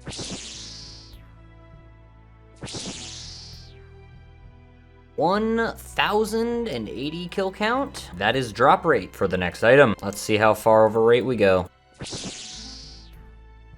Pray. Officially under 100 million in the LMS coffer. Another 10,000 Sanguinesti staff charges. With that Ceridalman Brew drop, we are officially over 3,000 Ceridalman Brew doses.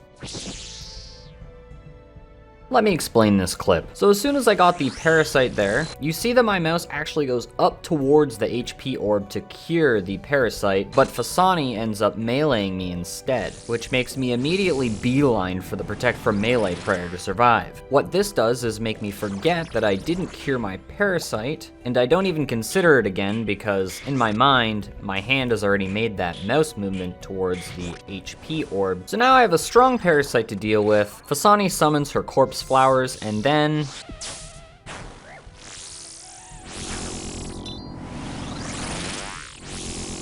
Huh, not much to say about that one. Brain just shut off. Ah, yes, and I have to wait 10 minutes before I can get my stuff back. This is a disable large logout button, thumbs down logout moment. So I mistakenly missed recording 1100 Fasani KC, but every time I seem to run out of prayer potions, I get another prayer potion drop, so that's really cool. It happened a time before this, and it just happened now with this prayer potion drop of 15 3 doses, so that's really cool.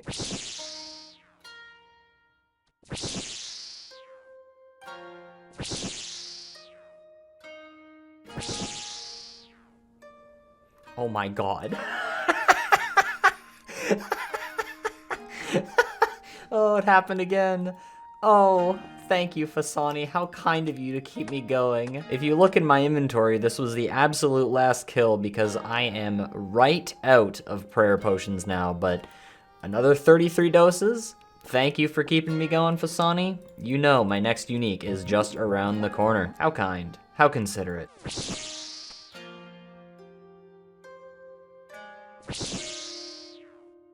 Well, we cannot get it back to back to back to back. It wasn't meant to be. We are out of prayer potions. Now I have a decision. Do I continue with the super restores? We have over 1,000 doses. That is true. We are 46 kill count over rate right now, so, decisions.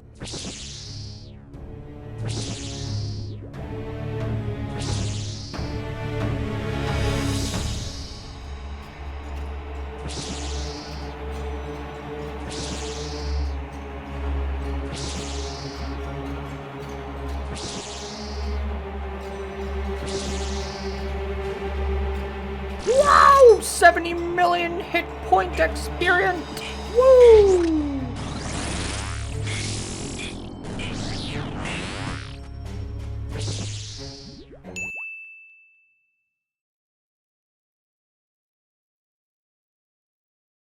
I see. Okay. Plate skirt number 3. So I was supposed to get this drop 95 kill count to go. For rate, of course. And that is my 4th duplicate in a row. 1, 2, 3.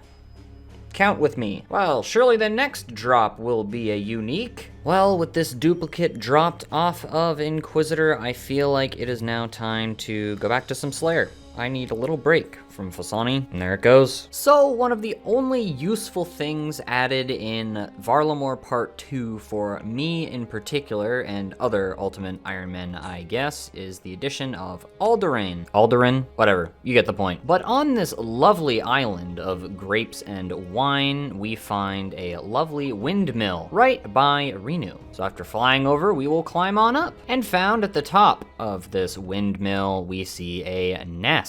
What can you do with said nest, you might ask? Well, this is a new storage location for Ultimate Ironmen, and this is where I will be stashing my Amulet of Strength. Anything under a tradable value of 100,000 coins can be placed in the nest. Now, my preference would be to store a magic longbow here, as I don't think it has a particular interaction with the nest, but I don't have one of those right now, so my Amulet of Strength will go in there instead. Why was this nest added? I have no clue. When you put certain items in there, they'll be exchanged for different items, and here's the short list I'll have on screen. Nothing particularly useful for combat-only accounts, but yes, new storage location, really cool. Maybe a bit of Ultimate Ironman power creep, but hey, now I don't have to spend 20 to 30 minutes getting an Amulet of Strength. Oh, I also forgot to mention that anything stored in the nest persists through death, so it sort of acts like a pseudo stash unit for one item under the value of 100,000, and the item needs to be tradable. Now would you look at that? We can count to 5. 510! Nothing. A baguette. Yo, I got the baguette! Look at it! Oh, wait. Oh, I thought it was gonna be undefensive. We're clogging, friends! The Bisque Crush! Let's go! This is the biggest upgrade one could get. Bisque Crush! Bisque Crush! Bisque Crush! Bisque Crush! Abyss 11! That means that random events has now been green logged. That is such a crazy and the most random collection log to finish on this account. But hey, we take it. I'm gonna hold on to this for now. It's gonna be my lucky baguette. 116 virtual hit point level. That is 70.1 million experience. Okay, yeah, sure. Dragon Throne Axes. I'm gonna get great use out of those when I go and do the... Oh, the perp. Ooh, Vials of Blood. Hey, Rapier. Easy splitting. Deserved purple. A new PB. Wanted to let you all know that I have toggled on the new setting, energy threshold, to re-enable running. I've set it to 1. So whenever I hit 0 run energy and my run restores to 1, it will automatically toggle back on again. Will this help much?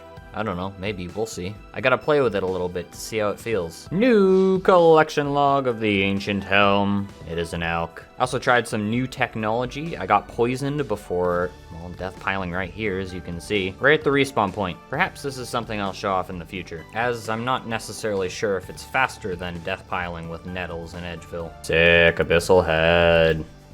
22,036. Task over 270 points, and you can tell we really needed those. 450 milestone, 2,500's gonna be a big one. Let's hope we actually make it there. The Urania boot grind took me for all that I'm worth. In Slayer points, of course. I am back to retrieve my Amulet of Strength. Thank you very much.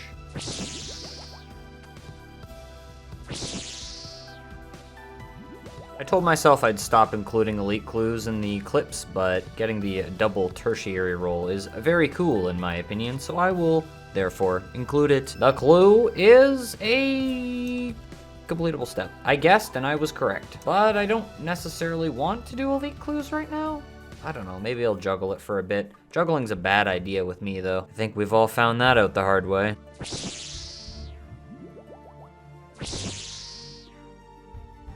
Holy moly, I was just checking the combat tasks and we got some new combat achievements today. I still think I'm fairly over the threshold for hard tier, so we're just gonna leave that at that for now. I'm dead.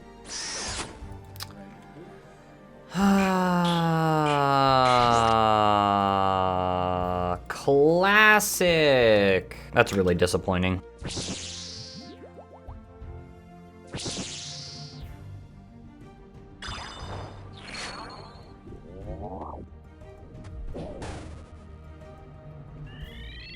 Are you f***ing kidding me?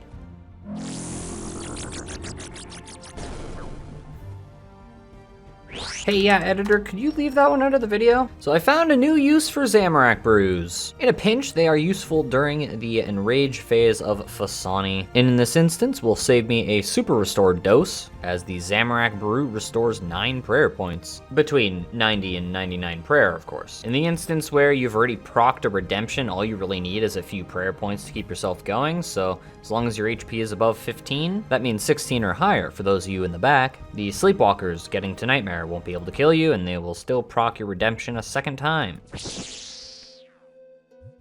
Wow, well that was perfect now, wasn't it? And with the final click of my mouse, we have just about all of the blood runes that we are going to buy for now. And there we have it, another 10,000 Sanguinesti staff charges.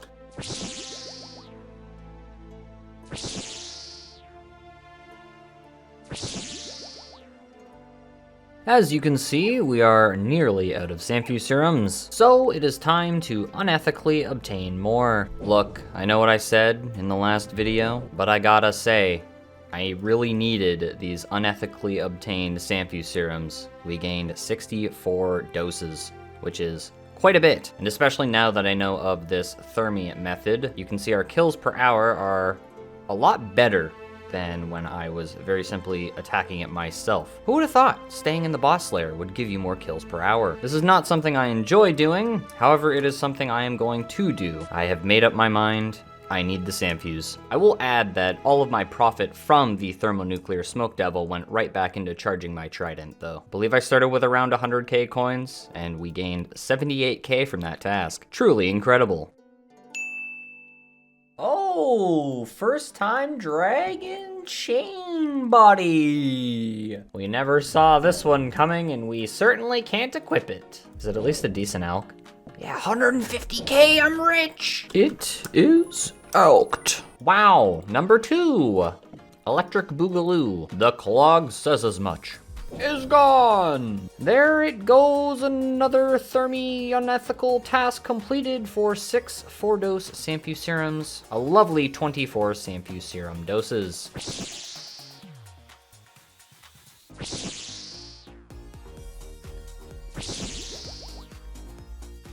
October 25th, I checked the looking for team channel and an individual was looking for a +1 for the GM3's speed time in Chambers of Xeric. I asked if they were interested in taking me along and they said, let's try it. Here were the results. No way. Oh, yeah. Okay, well, got the master one. Ah, damn. How far off?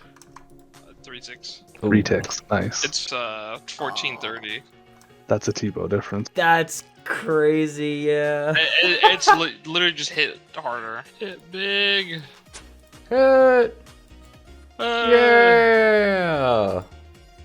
You guys get it? Yeah. GG. Love to see it. Thanks, guys. Appreciate that.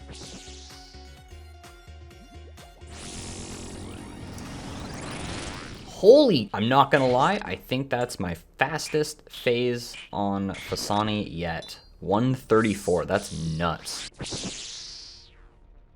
KC 1250, and if I had started the grind after the new drop rates of Fasani were implemented, that would have been drop rate for the mace. However, at the current moment, we only have the equivalent of 987 kill count, looking at all of the kill count that we did on old rates. But 1250 is really cool to see.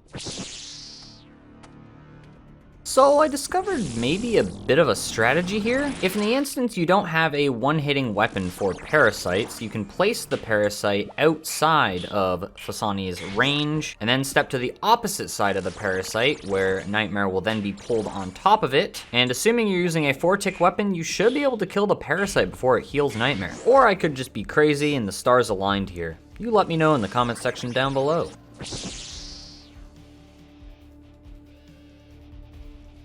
Wow, I am so magically inclined with 35 million magic experience. On the last kill of this task, we got a superior. This is KC 525. No such luck.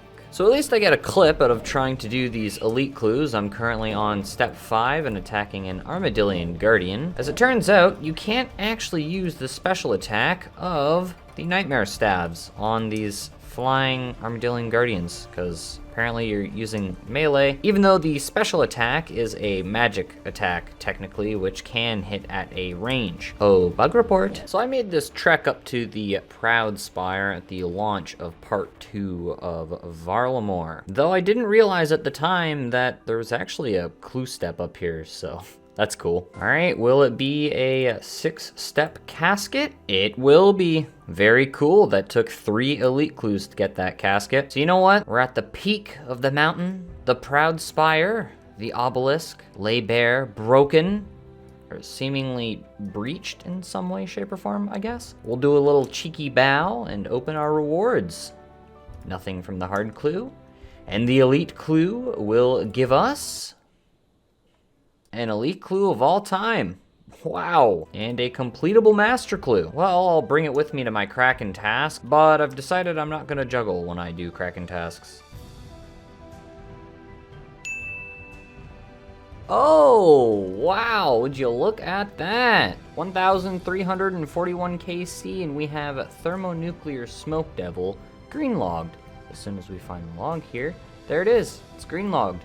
That is fairly lucky, I'd have to say, especially that pet. Sick. I mean, the jar is useless, but at least it sells for 115k on the GE.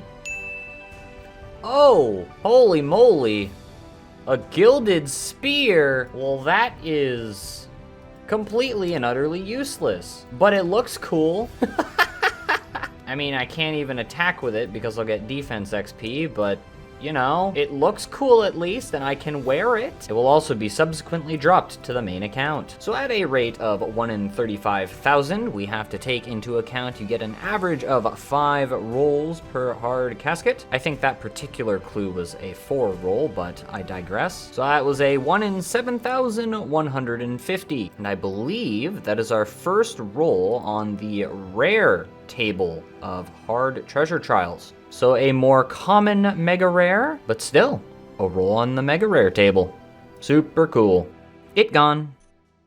Oh, that was superior 530. So I didn't realize, but off of that last clue, I actually got a magic longbow, which I can use in Soul Wars for the Dolo method. So what I'm gonna do now is actually keep that here in the nest for future use. But yeah, the Amulet of Strength is just a casual 20-30 minute grind before heading back to Fasani, so it's not a huge deal. Magic longbow, on the other hand, much harder to get. And there it is, the task is concluded. That is 2 Thermi tasks and a Kraken task.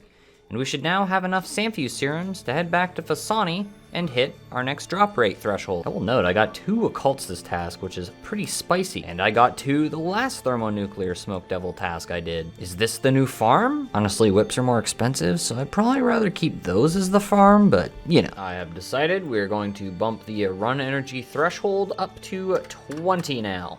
Having it at 1 feels very jumpy. I don't know if that's the right word or not, but it didn't feel right, so we're up to 20 now. Look, I know I said I was about to return to Fasani, but I've decided I want to do some task boosting so that I can get some Slayer points again. So I'll probably do up to 2,500 tasks, get that milestone streak, and then maybe I'll return. There we go, 2,500 tasks, 630 points. We now have 911. Slayer points. We are back, baby. Ooh, Arania boots number 2.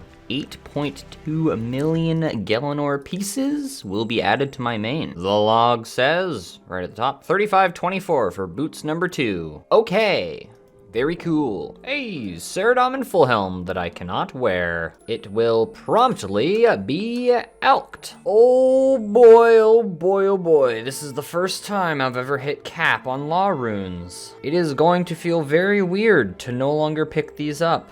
Or, at the very least, only pick them up when I need them. Oh, it just feels wrong to drop law runes. Ooh, KC 540 in the books. If you look at the combat animations, you can see that the Vigor's Chainmace, the Ursine Chainmace even, the animations are now fixed, apparently. I have no clue when this happened, I just decided to test it today when I returned to Fasani. And lo and behold, they're good now.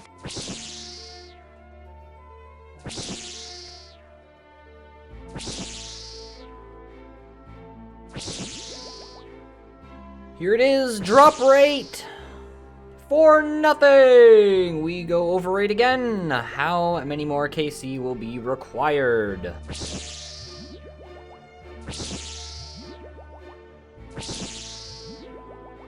12,800 Kraken KC, a bunch of Sanfew serums later, and an additional elite clue, and we are set to return to Fasani. Maybe after I grab another Kraken or Thermi task. Ooh, an Araxite head, which we just get to leave on the ground? How incredible! I forgot that it's actually on the Araxer boss log. I have 3 of these things now in a lovely 4,081 Araxite KC. It remains on the ground. Thermi task concluded for an additional 8 4-dose Sanfew serums. A lovely total of 82. Back to Fasani we go.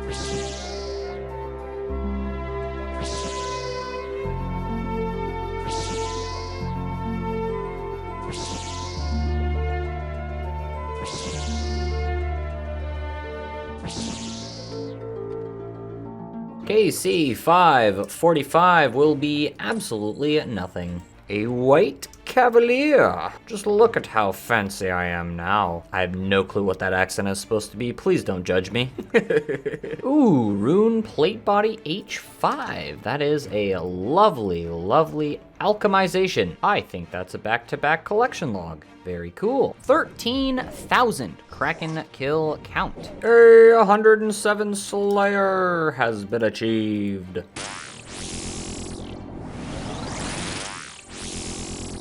And that's around another 20 million Gielinor pieces tossed into blood runes.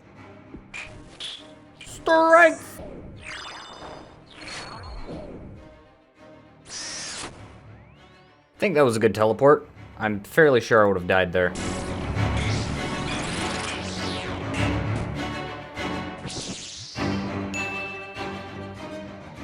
Oh no, why? Oh, for the love of God, please give me something unique. No. Okay, I see how this is, game. Yeah. Well, we broke the dry streak, but we have now completed a full Inquisitor for the second time. That was a roll for the mace, but it didn't hit the mace. So we continue. 1390 KC. I was 102 kill count over rate. All right, we sell the... Oh, I can't even sell the Inquisitor. We turn off the custom menu swaps. We see that the Inquisitor's Great Helm sells for 200k. I honestly should have been doing this with all of the other unique items I got so far, because my money situation is starting to dip down a little bit. Down to 65 mil in Last Man Standing.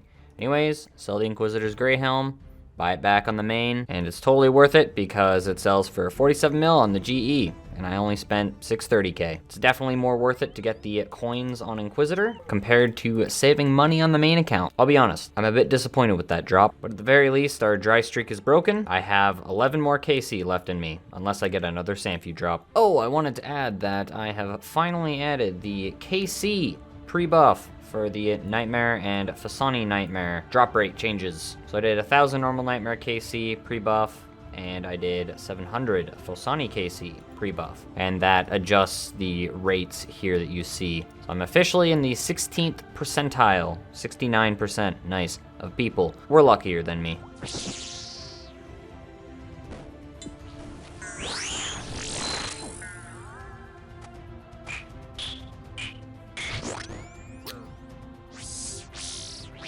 Alright, I thought the prayers were swapped.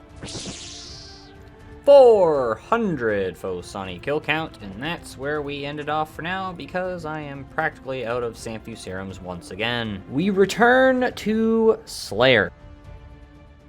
January 8th.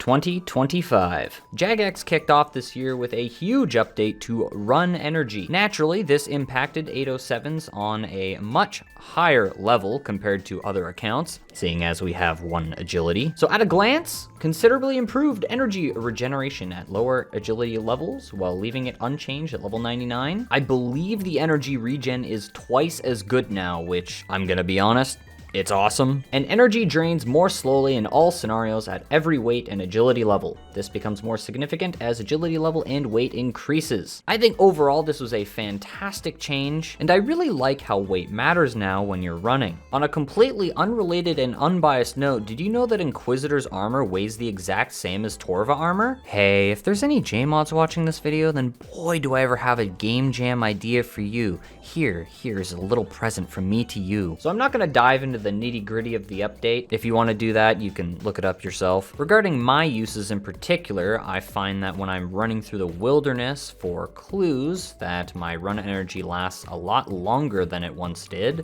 And while on Slayer tasks, I can pretty much run back to every task now, not have to toggle my run off. I would have to before. And after killing the first wave of monsters, I pretty much have my run energy back. Though preliminary testing for my run to Fasani shows it hasn't improved by too much. I can run a little bit longer now before I run out of run energy, but I still have to manage my run on the way to Fasani. But at least now I can run until my run energy is depleted, and the rest of the walk there will allow my run energy to recharge enough for the kill. Without further ado, to the progress. I am dropping the Kraken tentacle off of the account once again. I need the bag space. I have an alchemical hydra task, and I wanted to try it for some money. And since I haven't been able to use my Dragon Hunter crossbow yet. Yeah, that was garbage. Undo that last clip. Here it is, superior 555 for nothing. An elite? That is a drop of an elite clue, holy moly. We can get to the fishing platform, but we can't get any of those items. Enjoy your color of red. Today is the day, January 15th, Raging Echoes rewards are available. And technically, I guess I could have done this sooner since the rewards that I want are actually from the prior league. I think the death animation from Leagues 4 looks better than the one from Leagues 5, so I'm going to get that one instead. Wait, did I not? Could have sworn I got 5k points, did I not? Yeah, I have 5,000 points. Ah, there we go.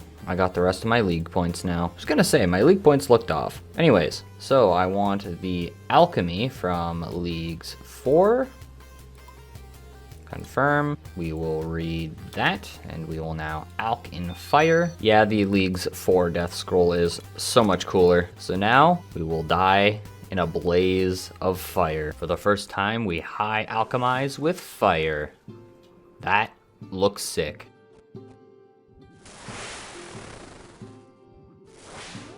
There it is, it works. We incinerate 2,500 thermonuclear smoke devil killed. 13,300 jar of dirt. He's insane.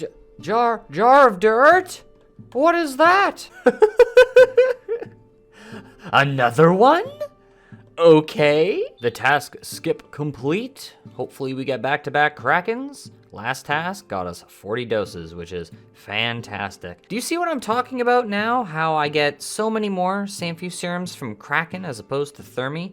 The past 3 Thermi tasks, I've had 1 Sanfew drop 8 doses for 3 Thermi tasks. Ooh, Thermi, you gotta give me more Sanfews, please. 565. Ooh, Arania Boots number 3. 5,014 Araxites. Kraken task completed. 32 total Sanfew serum doses added to the collection for a total of 101. That's 93 plus the 8 doses in my inventory. Elite clue completable. We're up to 4 now. Super cool. Another elite clue. Yes, let it be completable.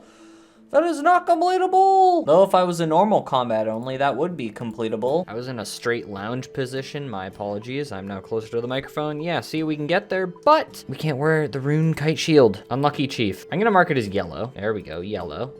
Because it's technically a step that would be possible if I were to train my defense level. So I feel it's been a minute since I've given an inventory/bag update, so this is how we're going to do it. So I now keep Araxite Venom Sacks for death piling in the Ferox Enclave during Slayer tasks. I feel that's fairly self-explanatory.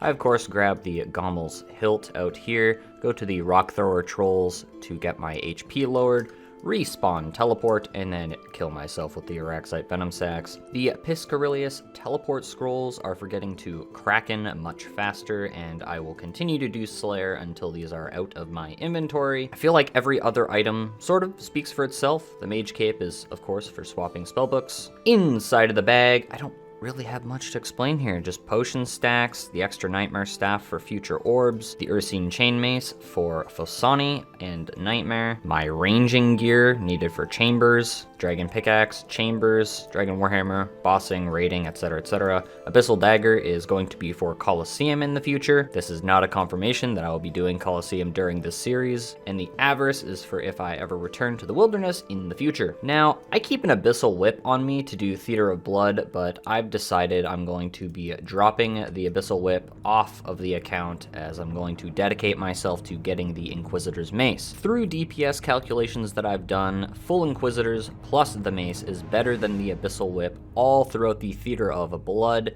even at Verzik P2 and P3, where Slash is the better style to use. So this also means that I'm locking myself out of Theater of Blood, essentially, until I return with the Inquisitor's Mace. Now, of course, if I happen to grab another Abyssal Whip from a Slayer task, then I might be able to run a few Theater of Blood, but ultimately, I think I'm going to try to keep whips off of my account from this point forward. And yeah, that's the bag update. Bye bye whip. Superior number 570.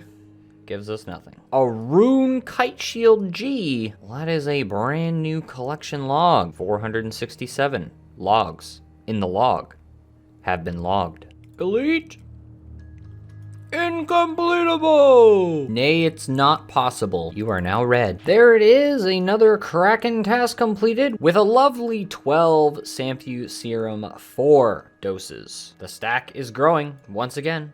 And I sure hope I've shown proof of this because thermonuclear smoke devil tasks do not hold a candle to these Kraken tasks. Granted, Samphu serums are slightly rarer at Thermi, but still, you're going from a 1 in 32 at Kraken here to a 1 in 35 at Thermi. So I really feel like they're a lot rarer than 1 in 35. That's all I gotta say. 4-stepper for a Zamorakian Alked skirt and a new collection log. Hey, 119 attack. That's a really high level. 94.4 million experience.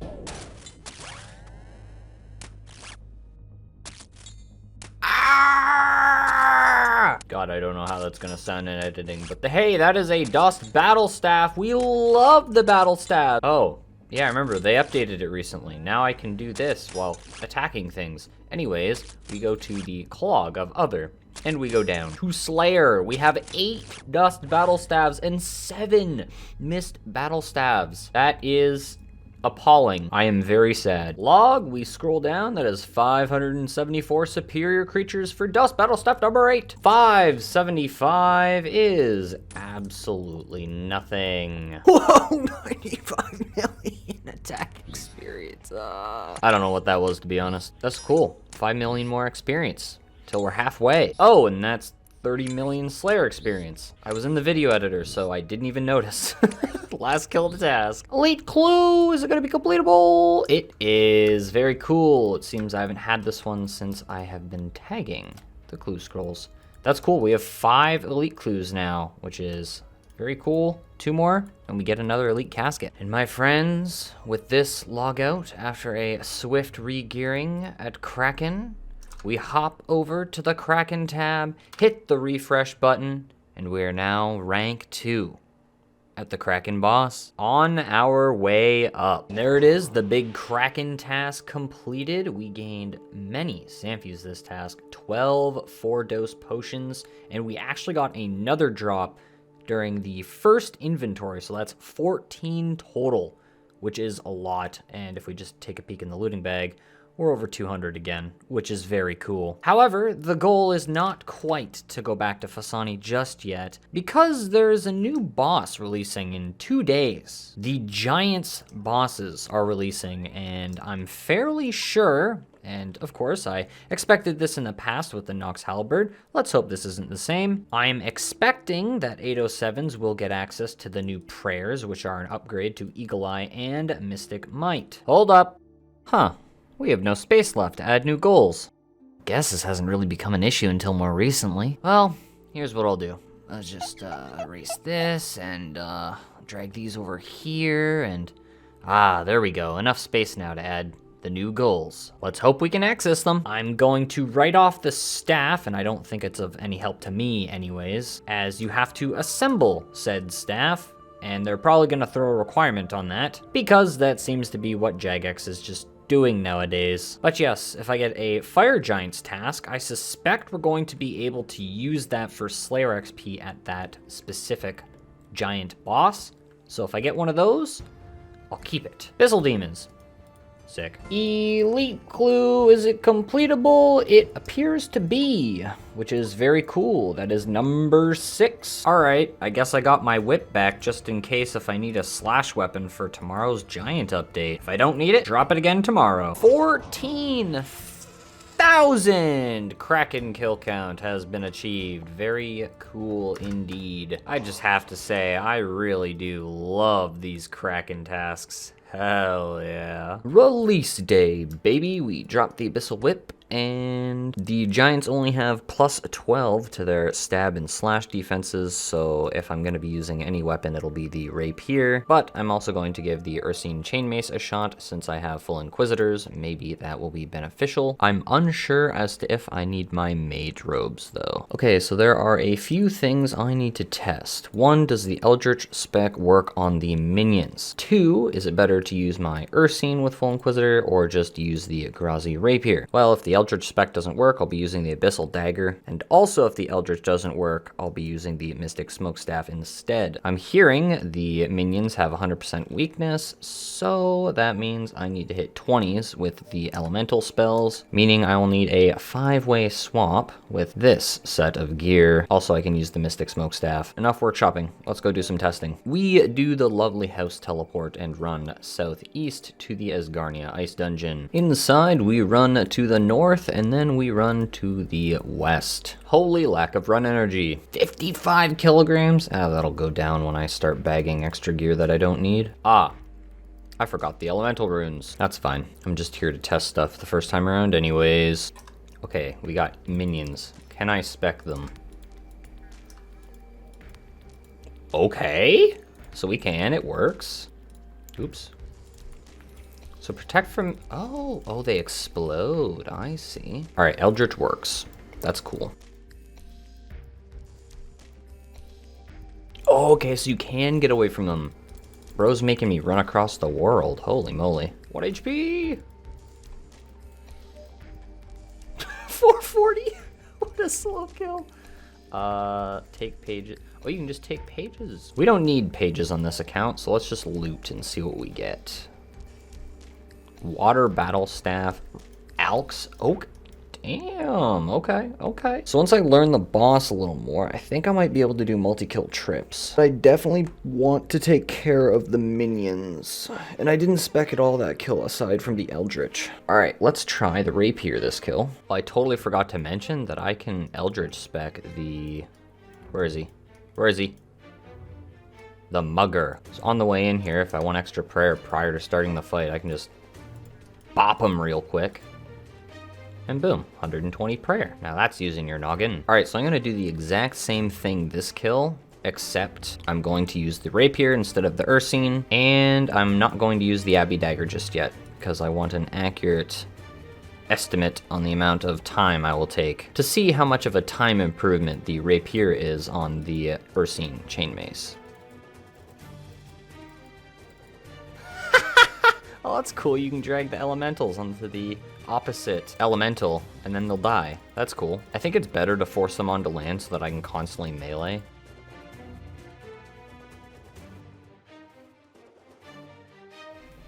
Oh, yo! Look at that meta! That was crazy. Alright. 417. I'm thinking that... Oh, it's a new collection log. Very cool. Blood runes. I like blood runes. I don't think we can do anything with these desiccated pages. I said that weirdly, but whatever. 417. So I'm going to say that yes, the rapier is better. Doing so requires level 50 rune crafting. Okay, so this is a useless drop. And since it's untradeable, we just drop it.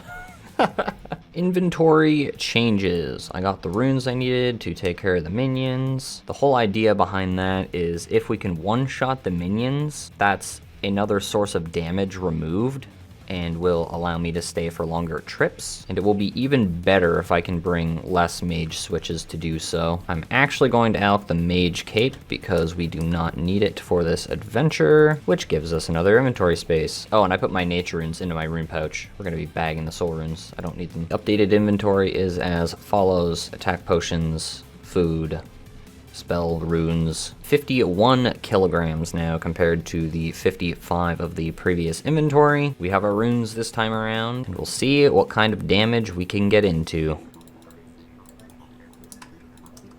Oh, it doesn't auto-cast the spells. Oh, that sucks. Ice Elemental. Fire Blast. 36. Oh, it's AoE. Well, that's nice. Wait, Mystic Might doesn't even help? Huh. I was confused because according to the DPS calculator I ran with this setup, I should have been hitting 20s with blast spells. And since they have 100% elemental weakness, that means the damage doubles to 40, which is their health. So I was really confused as to why I was hitting 36s here as opposed to 40s. I don't know, the math just isn't mathing here, so if you have an explanation for this, be sure to leave that in the comment section down below. That was a bad kill. Jeez. Gold ore and Quarm. Alright, fine. Raygath. You get your Blood Rune sales. As I believe the magic damage percentage is not being correctly calculated when dealing with elementals, unfortunately my solution has to be to use the wave spells, which have a base max hit of 20. This doubled, of course, is 40 and will deal with the elementals promptly. 658 coins per Blood Rune on average. So, without further ado, we have some Blood Runes, we have some wave spells. These spells are actually better placed as they're closer to the combat that I will be doing. And now, I believe as long as we have a positive magic accuracy, we should hit on the elementals. So I have to get into the habit of equipping either my Eldritch Staff or my Mystic Smoke Staff, and it will put me over my magic accuracy. And of course, when you do hit with magic, you always hit your max hit on the elementals. So a bit of a Blood Rune sync boss, but that is okay as long as it prevents us from getting dealt more damage. I splashed! What? Huh? What are you talking about? Huh. I splash? I'm wearing my magic gear though. Wait, so what is my magic? Plus 41. Huh. Okay. So maybe I just keep doing 1-kill trips and just don't worry about doing the elementals. And just tank the damage from them. Take the lower kills per hour. Okay, so do I need to use Mystic Might then? In order to always hit?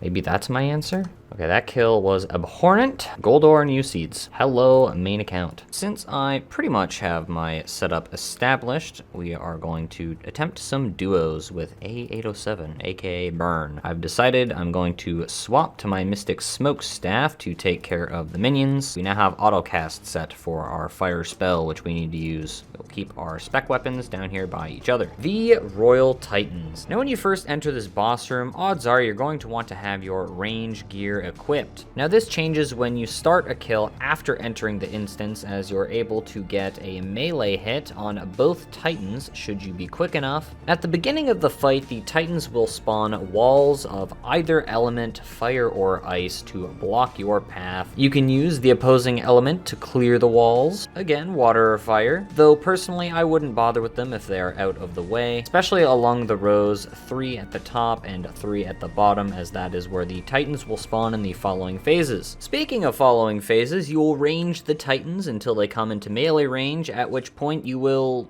well, melee them, of course. You do a lot more melee damage to the Titans, so you want to get them on land as fast as possible. In a duo, generally you want to focus one Titan, in my opinion, so that you can force the Titans to land faster. After being in melee range for an amount of time, the Titans will retreat back to their respective sides, spawning elementals of their type. Now, depending on your gear and combat level, you can decide to ignore them completely, or take care of them with the opposing element. A magic accuracy of plus 70 will guarantee that you hit. Once both Titans are forced onto land, you'll want to melee both of them until they are super low health. Throughout this process, a fire and water yin and yang sign will appear on the ground, which you will need to go to avoid massive amounts of damage, as the Titans stomp the ground, negating each other's power. At this point, while on the yin and yang symbol, if you want to dish out some extra damage, you can swap to your range gear. And that's really all there is to it. No walls will be spawned while the Titans are on land, only the elementals and the yin and yang sign. You'll want to do your best to kill the Titans simultaneously, for the other one gets buffed should the other fall. Following a few personal bests,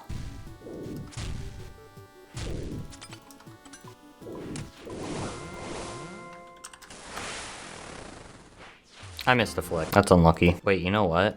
I don't know if there's a death coffer or if everything just goes on the ground, so I'm just gonna go the long way and get my looting bag from the skeletons up here. It doesn't say I have a death storage in my Dude Where's My Stuff RuneLite plugin. Alright, we teleport to pest control. Yay! That was a wicked combo though.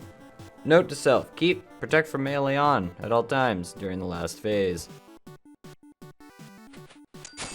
Ooh, a teleport. That's very cool. Charge. 1 law and 1 big bone.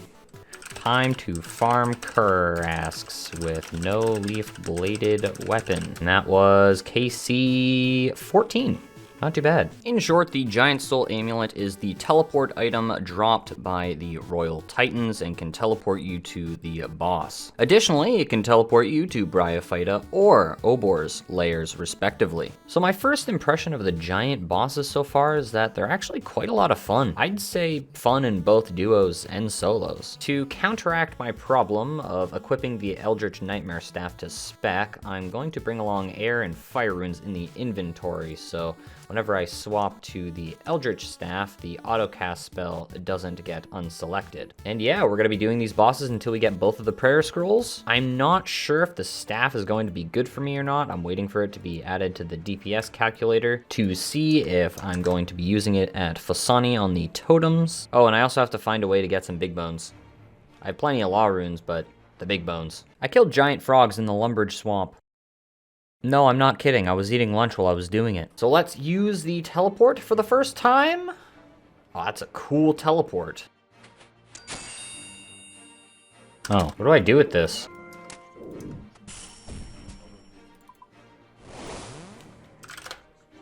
New PB. Let's go. Oh, shit. Let's go. Hey, we're spooned probably. 20 KC. Let's go. Read it right now. I need the power. Give me the power before the kill starts. Look at it, Mystic Vigor. Oh. I was talking shit earlier. Oh my god. I'm sorry, Ent. Alright. Okay. Alright, first cast with it.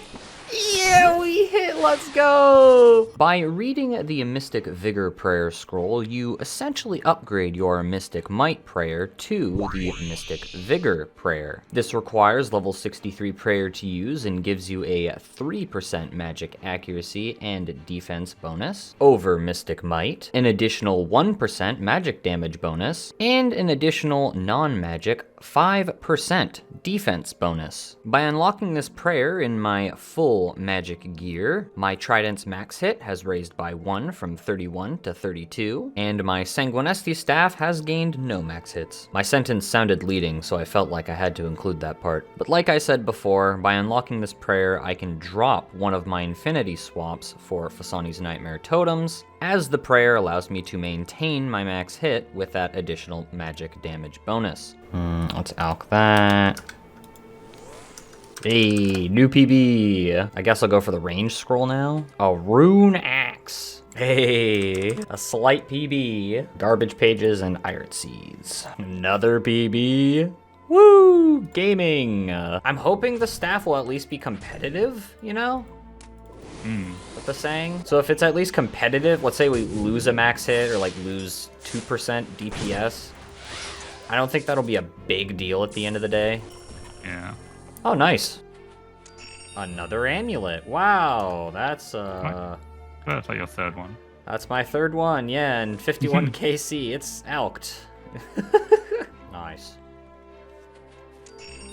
Another amulet? Huh? Oh, that's funny. What are these things That's doing? insane. Is it on the collection log yet? I haven't even looked. I imagine so.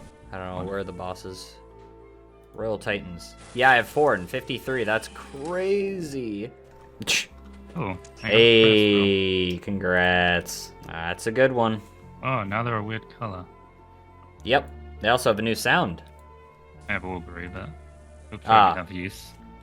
I wanted to note that I have added death runes to my inventory for the blast spells to be used on the walls. Yes, this is a blatant attempt to save blood runes. What the? Mask of Renol? What is this? I'm just here to get my amulet of strength, man. That's so funny. Look at him. He's a happy boy. Happy. Does that amulet stay in your inventory when you death pile? Which one? Oh, it does. I didn't even notice. Are you killing rats? Yeah. Someone could have peeked at me for the amulet. Oh, God. That's annoying. It's just one of those things that Jagex overlooked with updates. So after discussing it a bit with Burn, unfortunately, I think I'm going to have to bring my mage swaps up to 5 and swap out the occult. 86 magic accuracy should give me a really good chance of one-shotting the elementals every single time. I believe Burn said his accuracy is 87, so I'm only one off. Worst comes to worst, I'll have to keep the occult out as well.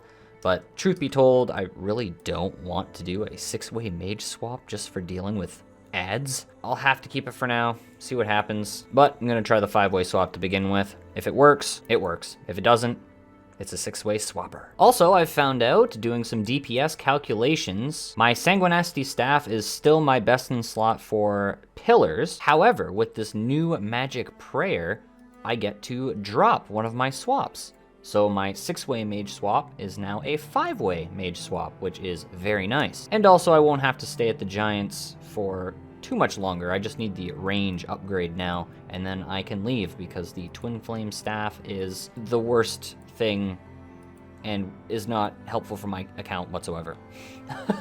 In short, the Sanguinesti staff is my best in slot, followed by the Eldritch Nightmare staff with Fire Wave, followed by the Trident, followed by the Twin Flame staff. The staff really isn't too great for me. However, if you're planning on doing content, you should be calculating with your best in slot gear and not using my calculations. All right, after that last kill there, we have decided that the plus 60 magic accuracy should be enough for me to consistently one-shot the elementals. And hopefully that will be the last modification to our setup that I will need. Yes, we bagged the occult. It's fine. We don't need it. We don't need the damage. We need the magical accuracy. So with that, let's go finish the Royal Titans. No. Okay, we're good. Nice. Saved. So if you click the same time and you work on the sound of the thing hitting, as long as it's one tick away. I'm gonna stick with my non-meta pleb way.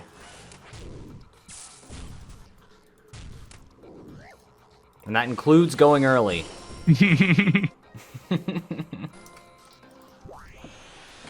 Oh, I splashed, even with the prayer. The threshold has to be pretty freaking high then. Probably like just on the cusp with it.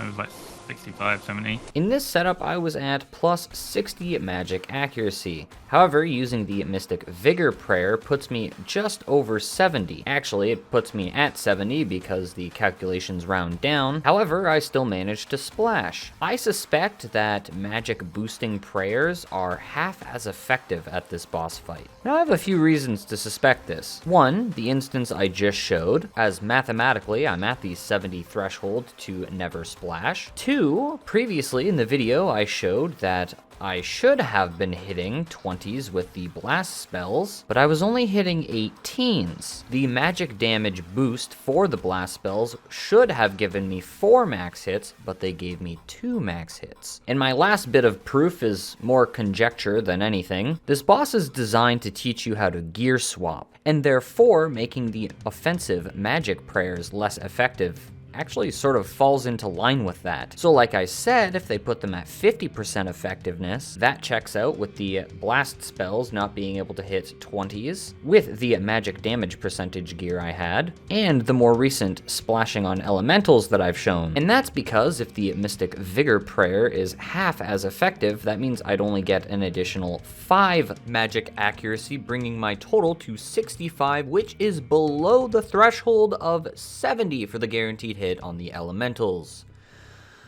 Whew, that was a lot. What do you think? Comment down below. 100 KC has been achieved. Oh, nice. 136. That's a big PB. Oh, Yeah. 143.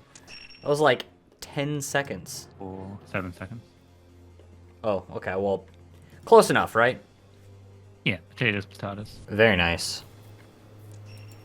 Ooh, another elite. Be completable. Yeah, it's completable. That's a casket. Woo! 111 KC into day 1, and it was getting late for Burn, so he decided to call it. I took a little break for dinner and decided to come back. Hey, new PB, let's go. Shout out to Rova. Oh, well, okay. 133 KC. Okay. Not gonna lie, sort of would have preferred the prayer scroll, but, you know, it is what it is. I'm not gonna complain about it. Ooh. Is it completable? It is! Woo! And we even score another elite clue to finish off today. That is very cool. So we will not top off the rune pouch because it is full. We'll drop the rest of this stuff over to the main account and we are done for today. Wow. What a big day 1. Let me tell you, that is not where I wanted to go. We will scroll down to the Royal Titans section, and we see that we are already 4 out of 7 with 4 pendants, amulets, whatever. We are missing the Deadeye Prayer, we are missing the Fire Element Staff, and the pet, though we aren't necessarily going for the pet. But since I've got this Ice Element Staff crown, is it 6k high alch? Okay, so that's not too great. So I guess I may as well just finish the staff. I'm really enjoying these bosses, I'm not gonna lie. I think they did a fantastic job on this update, and that's not to mention that I still need this prayer scroll, but I think I'll stay to complete the staff, even though it's pretty much useless for me. Why not? I enjoy the boss. What can I say? I've started to tackle this extremely long clue list, and I just unlocked a music track by heading north towards my elite clue step. That's sort of cool. Ah, there's nothing you hate to see more. All right, what's the drop step? Warriors Guild with the Black Salamander. Goodbye, elite clue. Thank you for playing. From 5 elite clues and 6 hard clues, this is what our list is down to now, and we have 3 hard caskets in an elite. We're gonna do the elite casket last. So the hard caskets are as follows. Hey, Ceradomin plate body. I was afraid I was going to have to completely delete this clip and simply be sad that I had nothing to share with you all. And that is a lovely high alch. And the elite casket will hold. Please be a mimic. I've wanted to fight these for so long. An elite clue of all time. Wow, that was horrible. Horrible, it's so bad. 4 prayer potions from soloing this boss, that's really good. Hey! Hell yeah. Love to see it. We're gonna read it real quick. Learn Deadeye. Yeah, it's bluish something now. Holy moly. This is game changing. So I can be done with this boss now if I like, but I think I'm gonna start looting Branda the Fire Queen and see if I can complete the staff too, because why not? This is fun. That was 152 KC. Much like Mystic Vigor, the Deadeye Prayer Scroll is an upgrade to Eagle Eye. Deadeye, requiring level 62 prayer to use, boosts your range attack by an additional 3% over Eagle Eye, an additional 3% to range strength, and by 5% to your defense bonus. Non-magical, of course. With my base set and the crossbow, my max hit goes from 23 to 24, and while overloaded in the Chambers of Xeric with my Dragon Hunter crossbow with runite bolts, shooting the Great Olm's head, my max hit goes from 51 to 52. Nice little DPS upgrades. Oh, yo!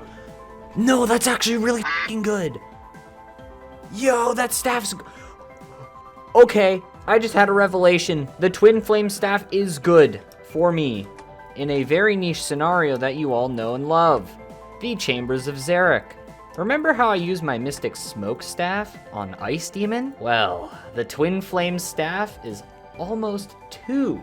Okay, I lied. It's 1.3 DPS more than my Mystic Smoke Staff. And in duos with Zuro, I need water runes anyways for entangles, which means that I should be able to work into my setup fairly nicely. And that'll help us get through Ice Demon faster. Hell yeah, badass. I have a use for the staff. I'm not coping whatsoever. So with that in mind and the prayer scrolls in hand, we can move those over to the completed section and add the Twin Flame Staff to the goals list. Ooh, elite clue.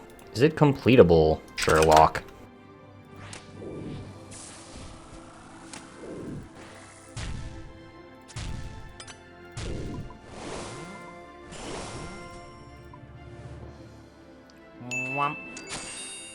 Oh!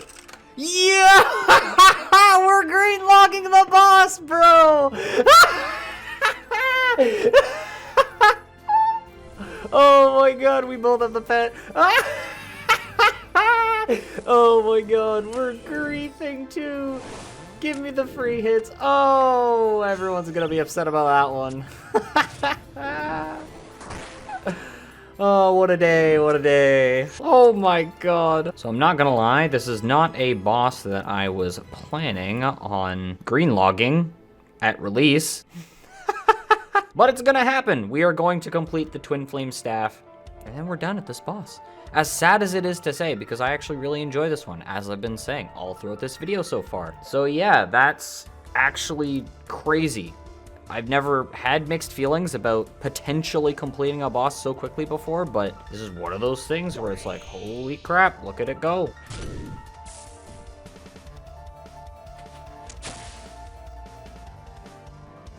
The homie completed Giants. Holy elite clue.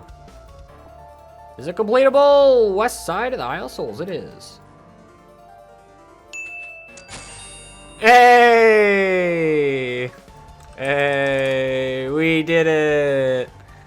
We done. Green log. I'll finish the kill. Yeah, he just changed his setup too. So that was KC 185. And we green logged the boss. Now I need to figure out how to get a battle staff. Look at it. We're coming in.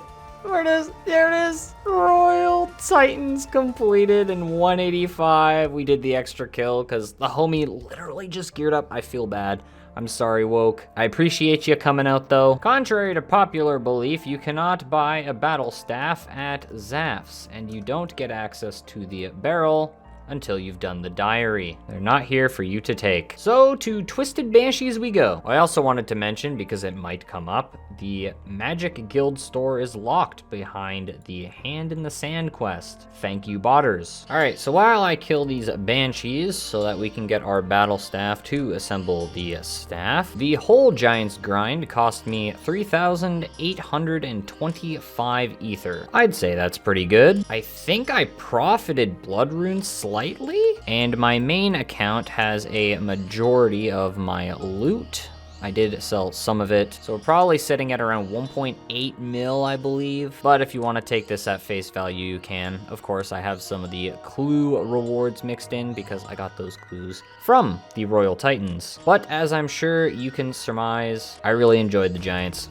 I think they are a fantastic update, and they accomplish the whole goal. Swap your gear, learn how, get rewarded. Very nice. Oh, additionally, I'm throwing around the idea of this Twin Flame Staff replacing my Mystic Smoke Staff, because off the top of my head, the only place that I believe I used this Mystic Smoke Staff was at Ice Demon, and the Twin Flame Staff I have calculated, as previously mentioned, is a 1.3 DPS increase over the Mystic Smoke Staff, which simply just makes it better than it. Now, the only thing I'd have to account for is the Mystic Smoke Staff has unlimited fire and air runes. The Twin Flame Staff has unlimited water and fire runes. Now, for water runes, I found I didn't really use those as much on this account, which is why I've been fine without them all this time, and if I needed them, I'd simply just buy them for Slayer. But air runes are something that I need, as they are a core of pretty much all of the teleport spells that matter to me. Aside from the Crane Castle one, of course, but Teleport to House, the Varrock Teleport, Camelot Teleport, these are teleports that I use on the normal spellbook, right? So if I do end up dropping the Mystic Smokestaff, the one alternative that I can go for is farming Dust Runes from Dust Devils. Now, while combat only accounts cannot be assigned Dust Devils as Slayer tasks due to quests, if I remember correctly, they can kill them as long as they wear the correct gear, the face mask. So this would just become an AFK grind, and truth be told, I like AFK grinds. So that is my reasoning, and it is a consideration right now. There it is, the battle staff just before we ran out of prayer. Let's get out of here. The moment wait, does this give XP? Surely this doesn't give XP, right? All right, well, the wiki's never done me wrong before. Let's use these on each other, I guess. Oh, cool. All right, the staff has been created. That looks so cool. Oh yeah. Fun boss, fun grind, cool looking staff. And with that said and done, we can now add the Twin Flame Staff to the completed section of the goals list. I gotta admit, it felt pretty good to greenlog that boss in 2 days. Just before we bid sayonara, a farewell to our brand new pet, we'll have a little conversation. How's the weather down there? Hot. Ah, I'm sorry to hear that. No, I like. Oh, right, yeah, that makes sense. Is there different ones? Anywhere you want to go? Home? Maybe another day. All right, Metamorph. Ice Giant. How's the weather down there? Cold. Ah, I'm sorry to hear that. No, I like. Okay, so it's the opposites. Ah, right, that makes sense. Is there anywhere you want to go? Home. Maybe another day. Rick and Bran. Oh, looks like a chill guy. Oh, yep, that's a reference, all right. Might have a short temper. Oh, it's a Game of Thrones reference. Interesting. I thought the names looked familiar. It's been a minute since I've watched Game of Thrones, though. And that is what it looks like in the inventory. Pick up the ice version. And that's what that one looks like in the inventory. Goodbye to you, our pet.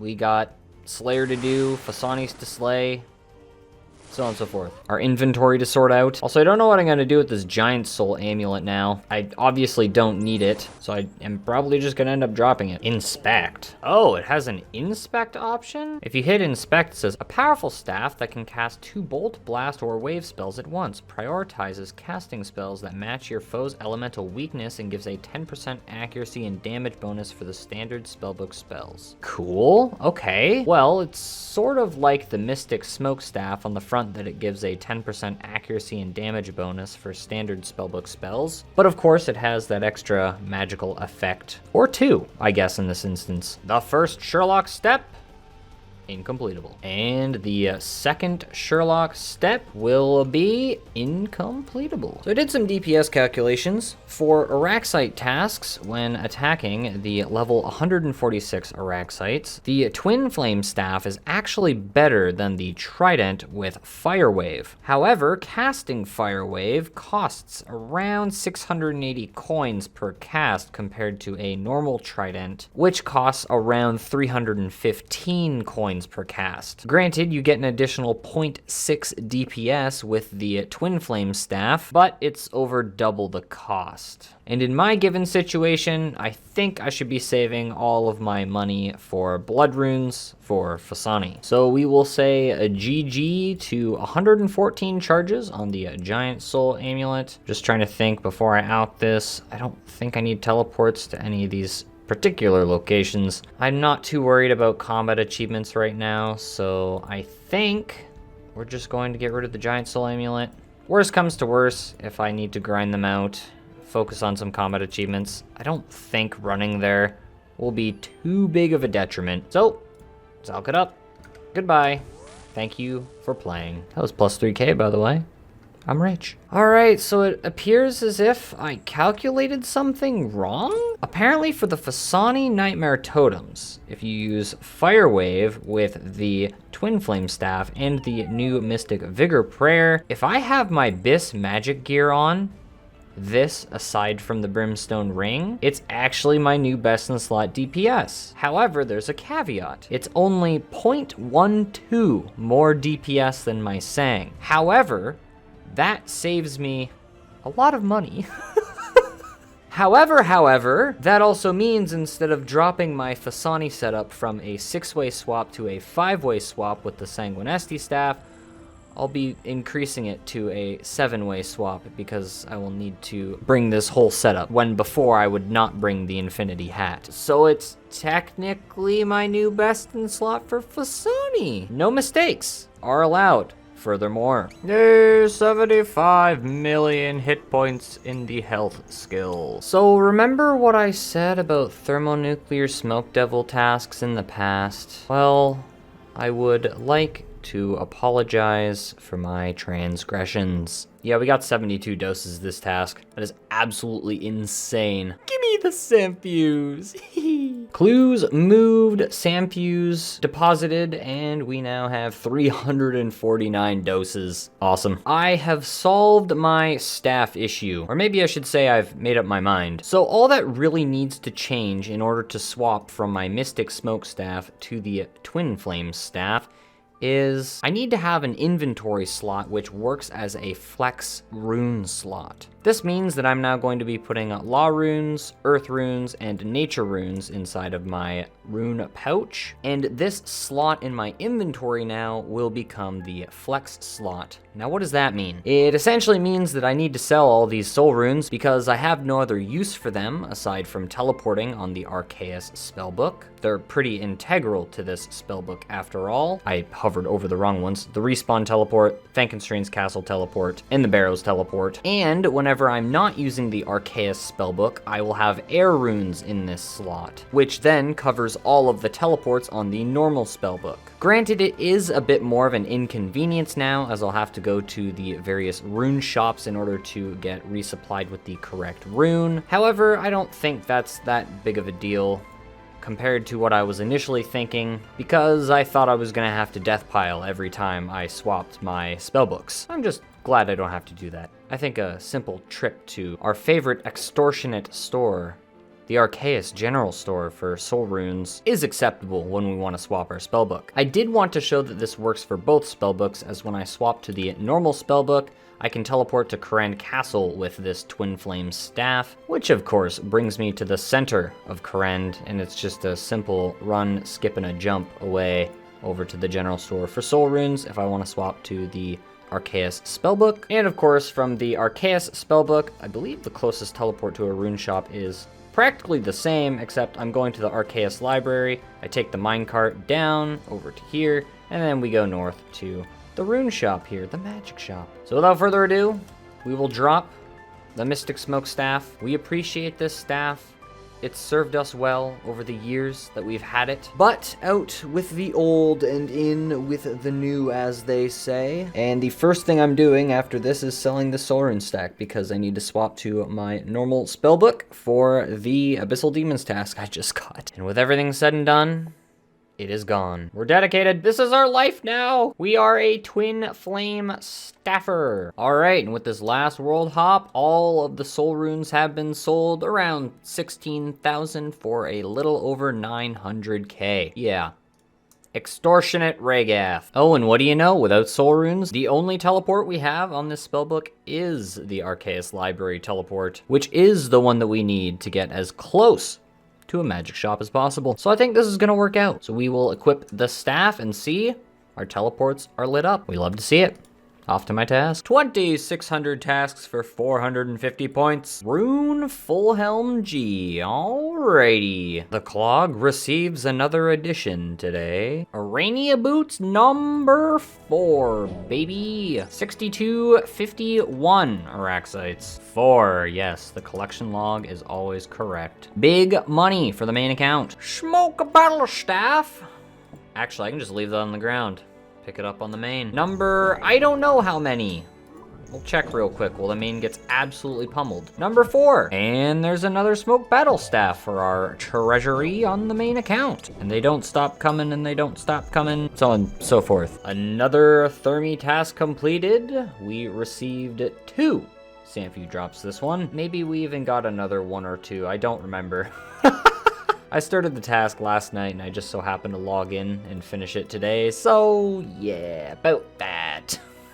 Also, apparently I have a new max hit with my Eldritch Nightmare Staff, 57. And shortly thereafter, we got 110 magic, plus 56 Sanfu Serum doses this task. Oh, you love to see the back-to-back Kraken task. Okay, the leap back Kraken task. 14,500 cookout, woo! I'm just eating dinner and getting some gains. And there we have it, another Kraken task completed. The perfect amount of Piscarilius teleport scrolls were left. Taking a peek at the boss KC, we got a total of 32 Sanfu Serum doses this task. We're pretty much ready to return to Fasani now. But now I think I want to use up the rest of these runes first. So maybe one more Thermi or Kraken task will do. I think this is the first time I've had this hard clue step in the Avium Savannah in Varlamore. Free clue step for us. New collection log. Red D'hide Chaps G and another Pith helmet. A reward I can actually wear. That is crazy. They look like black D'hide Chaps G in this lighting. Oh my god.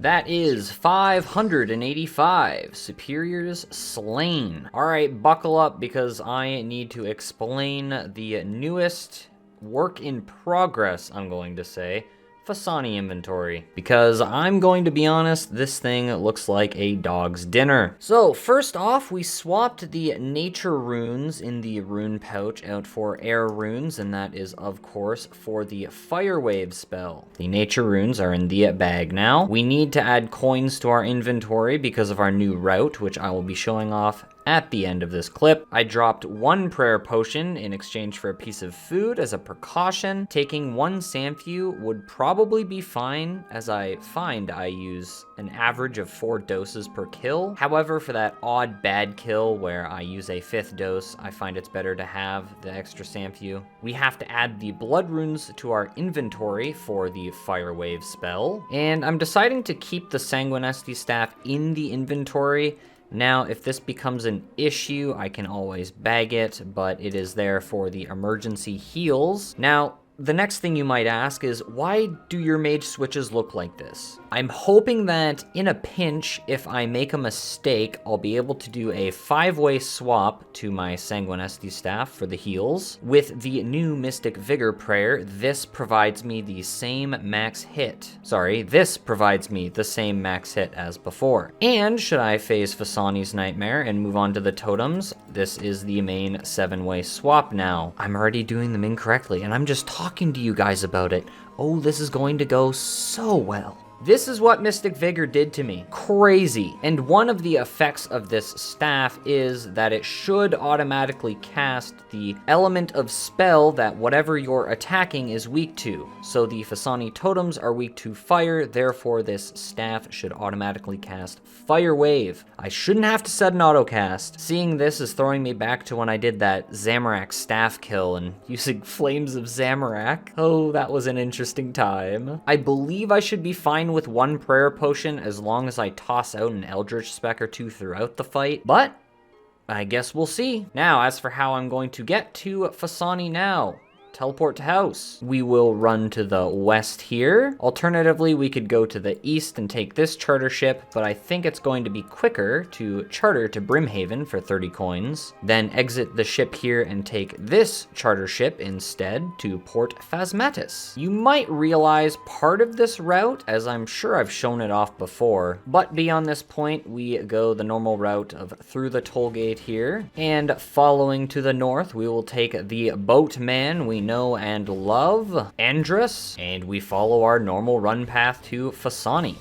I mean, walk path. We weigh 46 kilograms. I do want to note that even in this full magic getup, as long as I swap to my Ursine Chainmace, I will be able to one-shot the husks. As for the amount of time it took me to get here, I will put it on screen because we just arrived, and I will use the in-game timer here to count from earlier in the clip. I sure hope it's at least equivalent to my normal path here. It felt pretty quick, right?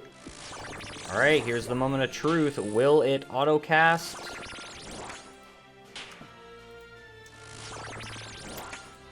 Jagex!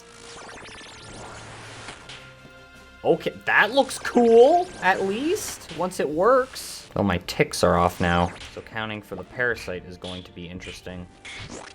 30, so I still will two-shot the parasite, which is alright. I have extra range now! Oh, that's dope. Well, that looked cool. Oh my god. Wait, so can I attack from here? Oh, I can attack from there! I've never had this much range before! Oh, that's so nice. Oh my god. That's crazy. Is this what it's like to have a shadow? Oh, I have to set this every time. Jagex, fix your staff! Wait, that should be a max hit. I missed it. I got completely psyched out by the staff not being functional. Oh, that was a double max hit. I just been. Ah, no, it was under the. That is so cool. All right, I'll admit it is a lot more to think about when I'm in the middle of doing the boss fight, but it's a lot of fun. So should they patch that up, make sure that the totems actually count as a monster, I guess, to realize that it has an elemental weakness and that the staff should auto-cast it, then I think the staff will be good. I mean, alternatively, I could drop the Sang and get an extra inventory slot for a piece of food. However, I think I'd rather have the Sang instead of a 16 HP slot of food, because the Sang can heal much more than that, even though it costs a lot more. So on average, I would normally use around 102 charges. I started with 10,000 on the Sang, so that KC we used 39 charges instead of the normal 102. So even if this staff acts as a conduit for me to save money, that's fantastic. And the kill time, 10:55, I've had better kills. Overall, not too bad. I'd say my average is probably 10:30. But then again, I have had slow kills of around 12 minutes in the recent past, so maybe that is average, I don't know. Okay, so it turns out I misunderstood how the Twin Flame staff works. So as I said in the chat here, my initial understanding was that it was supposed to auto-cast automatically. So I thought when I had it equipped like this without a spell selected, that if I clicked on an enemy with an elemental weakness, it would cast the weak spell, but that is not the case. What you have to do is have a spell selected, and in this case we will choose Wind Wave because I have the runes for that in my inventory, so when I equip the Eldritch Staff, it doesn't become uncast. So if we swap back to the Twin Flame Staff, it will auto-cast again. You see in the last kill, because I had the Fire Wave spell selected and swapped to my Nightmare Staff to spec, it realized I didn't have enough fire runes to cast the spell, and therefore deselected the auto-cast. So at the very least, we have a saving grace of this effect, because we have Bloods and Air runes in our inventory. Saved. Alright, so it's true. We have Wind Wave selected, and it is casting Fire Wave. So in situations like these where I'm using the Sanguinesti staff for a heal, and I receive that heal, in order to preserve the positions of the weapons in the inventory, I have to select the Ursine Chainmace first before selecting the Twin Flame staff. So what do I do in a situation where I need to reset my stats, and I don't need to juggle my clues? My minigame teleport is on cooldown. It isn't right now, but imagine it is. What do I do? Well, first of all, I buy the correct potion to re-gear with. We decant the potions at this bank instead. Potions decanted, very cool. We eat the cheese potato. We buy cheese potato, eat cheese potato, and repeat until full health. We home teleport or cast the Lumbridge teleport spell, and we restore our prayer at this altar. Sure, it's not as good as restoring at Chambers of Xeric or at the respawn teleport in the Ferox Enclave. You know, you have a little less run to work with, but that's fine. We'll just walk. That's what I'm accustomed to anyways, right? Full six stepper for the Rune full helm trimmed, which will be simultaneously alchemized. Collection log slot 480. I just wanted to clean up some clues before I headed back to Fasani.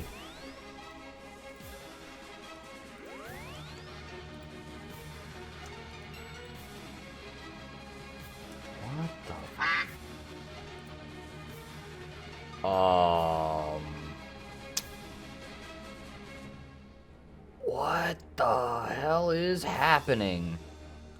Plugin? Hello? Let's see if this fixes it. Okay, it did. That was weird. I've never had that happen before. What? Our friendly neighborhood theater of blood aficionado, Paul Blart.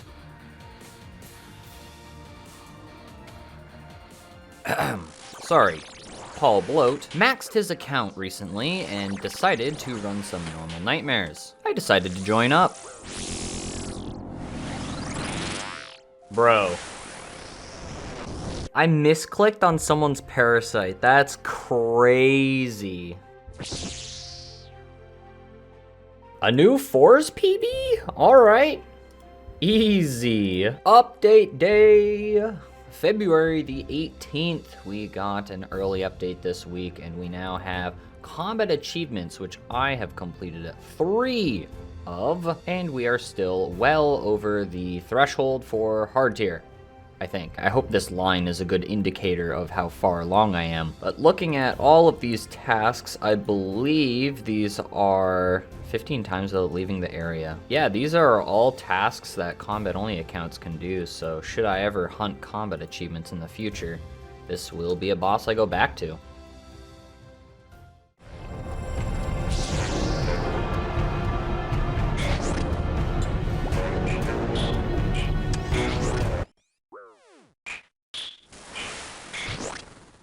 Oh, I thought my prayers were swapped. Oops.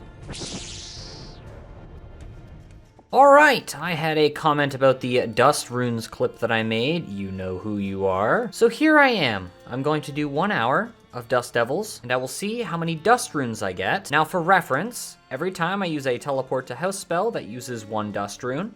And every time I use a Fire Wave, that will use 5 Dust Runes. Dust Runes drop at a rate of 1 in 12.8, and in quantities of 200, which means if you follow that math to the end, that is 40 casts of Fire Wave with Dust Runes from 1 drop. So I'm going to relog now, and I will use the timer on the bottom to track my kills. Maybe I'll even go and grab some strength pots after a little bit. It is Protect from Melee. It has been a while since I've killed these. Alright, first kill, we get Dust Runes. The second time I went to go restore my prayer, I very quickly found out that combination runes, the Dust Runes in this instance, are prioritized to be used over normal runes. This is an extremely big annoyance. My goal was to save all of these for Fasani, but every time I cast a home teleport spell now, they're going to be used over normal runes. What was Jagex thinking? Granted, this is only an Ironman issue, since main accounts can just buy the runes on the Grand Exchange, and I attempted to remedy this by putting the Dust Runes in the pouch and trying to reorganize my inventory so the normal runes were higher up in the inventory order compared to the normal runes, and then, well, as you'll be able to tell from these clips, it did not work. 1596. In every single scenario, the Dust Rune is used above the individual runes. That sucks. So that means I'm going to be burning Dust Runes just to teleport to Lumbridge to reset my prayer. What? That is extremely stupid. It should be inventory prioritization of runes. So if they're higher up in the inventory, these runes should be used first as opposed to the combo runes. I wonder why it's like that. And that is 1 hour on the clock, as you can see down here. I'll admit that wasn't the most efficient hour, but I'd say we got pretty lucky. 120 kills if you want to subtract that last one we just did. I definitely can do more kills in an hour. I was distracted for about, I'd say 5 minutes of this hour. I dropped my face mask after swapping my rune pouch like a very silly individual, and I have my Fasani set up right now, so I don't have my Grazi Rapier, which is in the looting bag right now. It's covered up by the overlays. But yes, we got 3,200 Dust Runes, which is absolutely lucky because in 120 KC, we should have had 2,000 Dust Runes. So we'll chalk that up to a lucky hour. If we went raid on that, again, it would be 2,000 Dust Runes per hour. That's this extra inventory slot opened up, the blood runes into the rune pouch, but that's 1 extra piece of food, so that brings our food from 4 to 5. Now, is this something I'll do consistently for around 2,000 to 4,000 Dust Runes per hour, depending on luck? Probably not, since I do have the crutch of of the Sanguinesti staff if I make a mistake. But yeah, for now I'm gonna drop the air and earth runes, go back to Fasani, and I'll use these dust runes up, and then we'll probably swap back to the air and earth runes. There's your test, dear viewer. This is what the setup looks like without the blood runes in the inventory. Actually does look a lot cleaner, but unfortunately, dust runes. Look, I know what I said. I do love AFK farming, but you know what I love more? Being able to buy the runes from a shop instantaneously. An elite clue. Is it completable? It is not. We cannot get into the Mogre camp near Port Khazard because we need a diving apparatus and a fishbowl helmet. You have to start a recipe for disaster for those. So we will drop the elite clue, remove it from the tracker.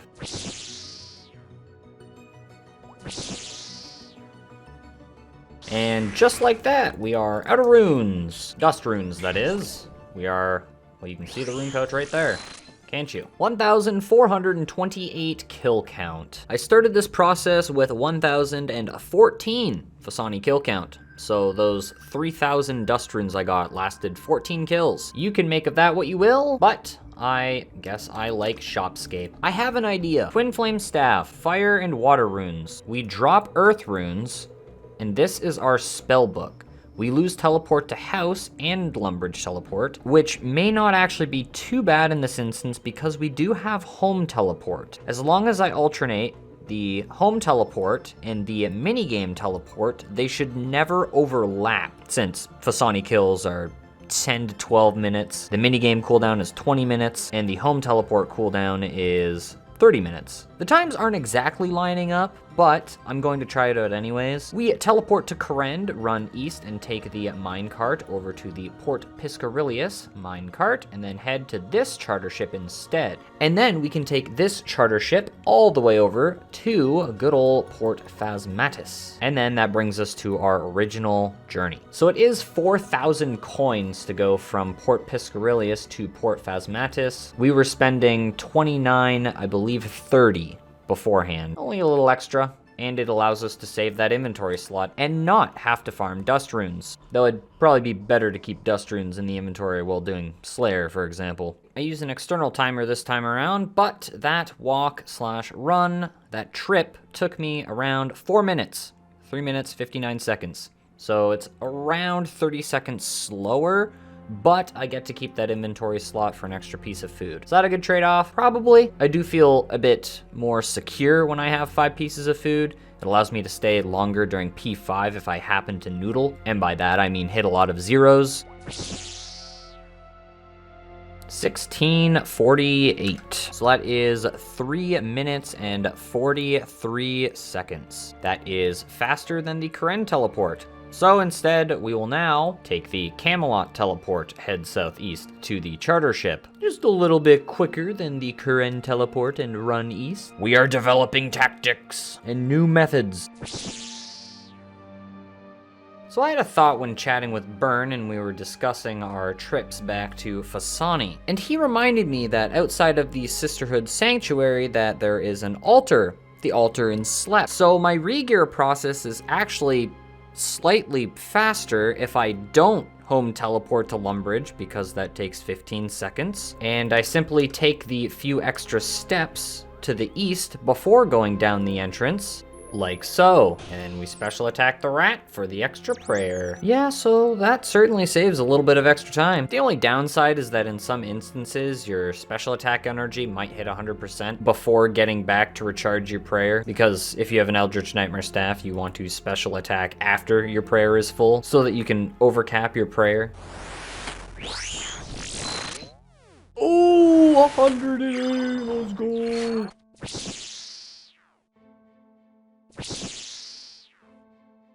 I'm not gonna lie, I completely missed getting 40 million strength XP. No. No. No. No. No. God damn it. No. Not another. No! Jagex, please! Ah. Oh, that's genuinely painful. Oh. It could have been any other orb, but it had to be an Eldritch. I mean, it's money, but I don't want money.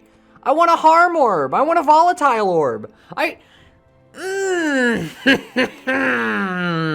Well, at the very least, we got this item under rate. Finally, the last 2 items, we almost went double drop rate. So receiving one at, we'll say, around halfway to rate is nice. And now my throat hurts. Have a nice day. We turn off the custom menu swaps so we can actually sell the Eldritch Orb. And it will sell for 1.6 million Galanor pieces. Actually, you know what? Instead, we will receive 2.2 million Galanor pieces from the Wait a minute. I don't see the same stock.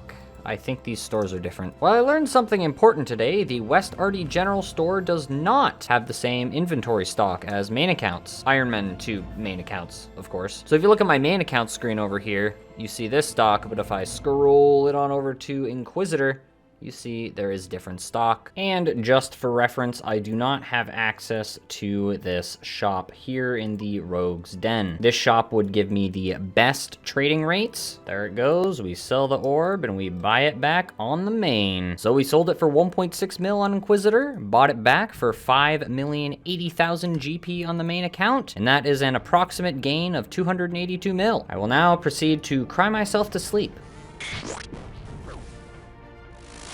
What?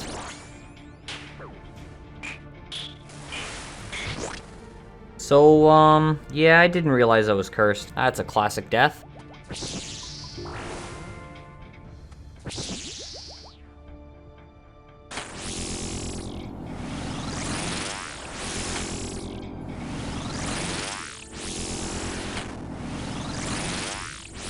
I misclicked.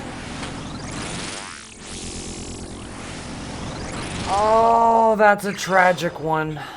Oh, that's painful. Oh, I misclicked. I hate that. I've been doing that so much recently. That is so very annoying. And so are these lurers outside of the gate. That's depressing. I knew that was gonna hit hard, and I just didn't bother eating a piece of food. I don't even think it would have mattered, but it might have saved me in the end. But with it being the final phase, I wouldn't have had enough time to eat up all my food, and even with the meager amount I bring, I believe that would have only got me to around 50-ish HP. Okay, maybe around 60. Either way, that's so sad.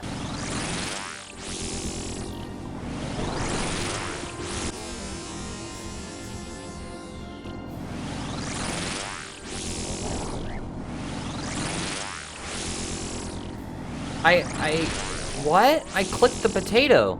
What? I clicked the potato. What? Game? Hello?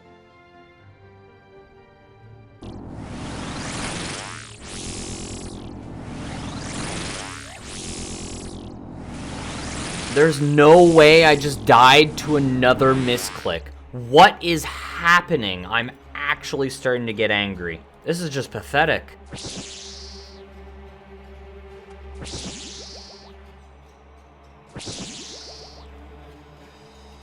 Elite clue. Will it be completable? It is not. Unlucky. We cannot access Zul Andra.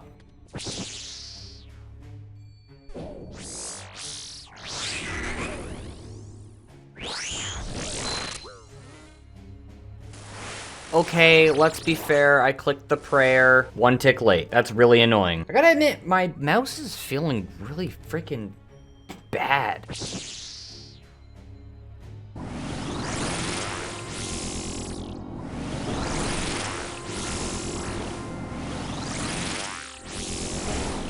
Ooh, skill issue. I got so greedy. That one is completely my fault. I got so greedy when it came to trying to preserve that last prayer point when I literally could have just drank another Zamorak brew. Deserved.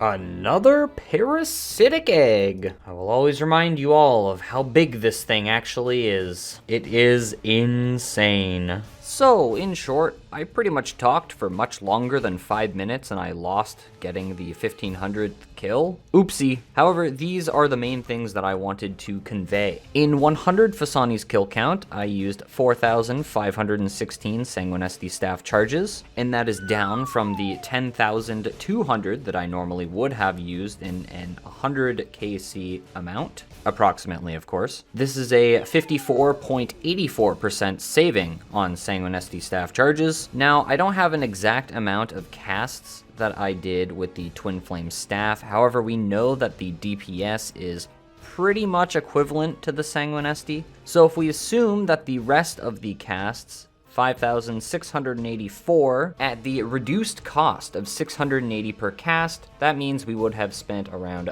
3.8 million Galenor pieces. So if we take into account the 4,516 Sanguinesti staff charges we used and multiply that by the around 2,000 Galenor pieces per cast, that gives us a little under 9 million GP. You add both of those sums together, this gives us a total of 12,779,704 coins spent on this segment of 100 Fasani KC. That is much better than the a little over 20 million Galenor pieces we would spend beforehand for 100 kill count. This is a savings of 7,355,096 coins, which equates to a total savings percentage of 36.5. That's quite a lot of money saved, only for the small price of a more complex setup. Look, the whole point is I saved over 50% of the charges that I would have used, and while all of that money doesn't exactly translate into money saved, because obviously I still have to spend around 680 per cast of the Twin Flame staff, I'd say we're rocking with at least a 30% save. So I started with around 4,400 blood runes and I have 2,700 now. However, if I remember correctly, throughout the whole KC, I got 2 or 3 blood rune drops, which were hundreds. But at the end of the day, all you need to know, even without knowing the exact numbers, is that the Twin Flame staff is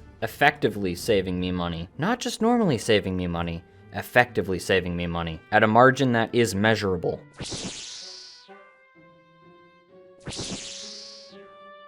The hell was that? That's some late clue scroll, but I just saw a spider run across my desk, and it like went down. Is it completable? It is not completable. Pirate's Cove is not accessible because I haven't started the lunar diplomacy one. Spider disappeared though, and I'm actually Bro, where'd it go? Oh no, now I'm getting freaking... Oh, damn it. I found the spider. I missed. I got him. Thank you, Kleenex box, and goodbye, spider. But yes, you need to start lunar diplomacy for this clue step, and I obviously cannot do that.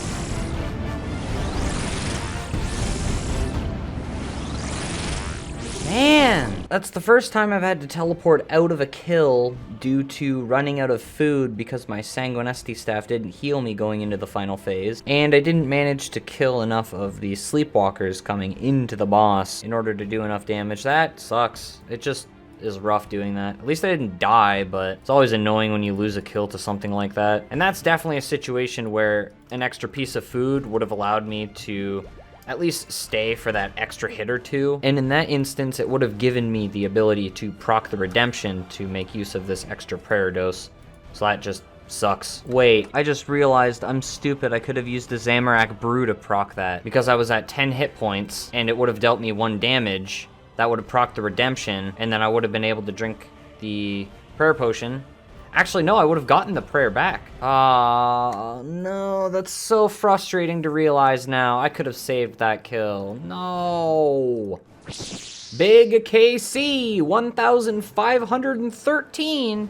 And to those of you who are the uninitiated, this is my drop rate for the mace. I did 700 Fasani kill count on the old drop rates of 1 in 2,000. That put me 35% of the way to the drop rate, and is also the equivalent of 437 kill count on the buffed drop rates. I'll just show you guys my note on this one. 700 KC on old rates equals 437 KC on new rates.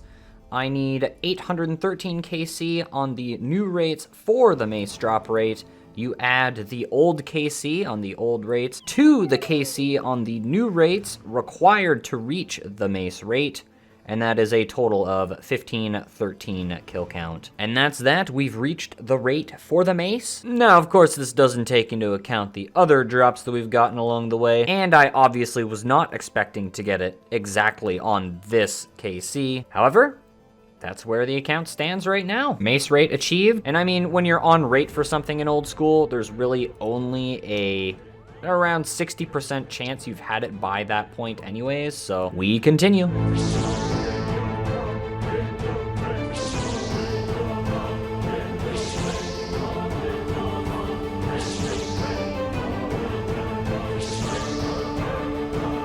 An elite clue, don't mind if I do. Don't mind if I don't, actually. Yep, incompletable. I'm sure you can imagine why.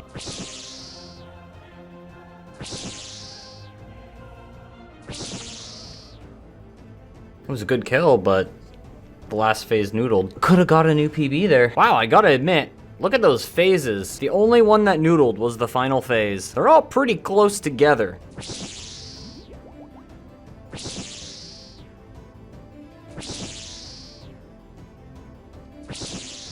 Big kill. This is the rate for our next item. We got the last Eldritch at 1448 KC, which means we have hit 1561. That is plus 113 KC. That means we are going over rate for yet another item. Well. It appears as if we're at the end of the line. The final Zamorak brew has been drank. I never thought I would be faced with this issue.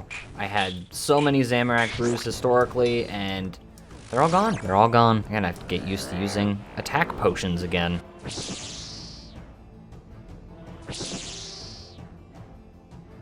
An elite clue. Is it completable? It is not. We cannot get to the Mogre camp. We cannot get a diving apparatus and a fish bowl helmet.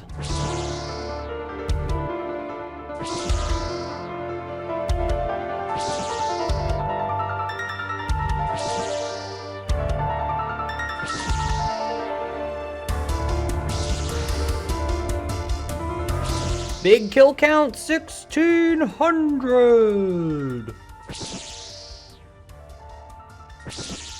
Alright, and that is all of the Sanfu serums for now. You can see we have one singular Sanfu serum dose left and nothing left in the bag. So what is next, you might ask? Back to Slayer for more Sanfus? No, not quite. You see, the summer sweep is coming up. Today is April 15th, and I'm assuming that that summer sweep is going to be adjusting the Soul Wars crates in some way, shape, or form. Blood runes were specifically mentioned at Soul Wars from the Soul Wars crates, but my source of bolts are from these crates. So what I'm going to do is I'm going to stack up a maximum bolt pouch, which I believe is around 16,000 bolts. So I'm off to do some Dolo Soul Wars. 1607 KC for now. To Aldurin we return to claim the magic longbow we left in the nest those months ago, and we will finally get a chance to use its special attack. Deal an attack that is guaranteed to hit. I'm gonna start by using bronze arrows. I don't know if this is gonna work. I used broad arrows last time, but we'll see. I'll have to buy more for sure, but I am currently testing to see what will happen. Bonk! All right, I did my research. I can indeed bring a bolt pouch in to Soul Wars. So you can see the current bolt stack counts. And obviously our goal is actually 10,000 bolts of a single type. Optimally runite bolts, since they're better than adamant, but we'll see, whichever one gets to 10k first. Look at them, the bots who are ruining Soul Wars for me. How could they do this to me? Look at all of them. I can't even report them all, there's so many. Jagax World 491, April 17th, go back in time, delete these bots, do it now.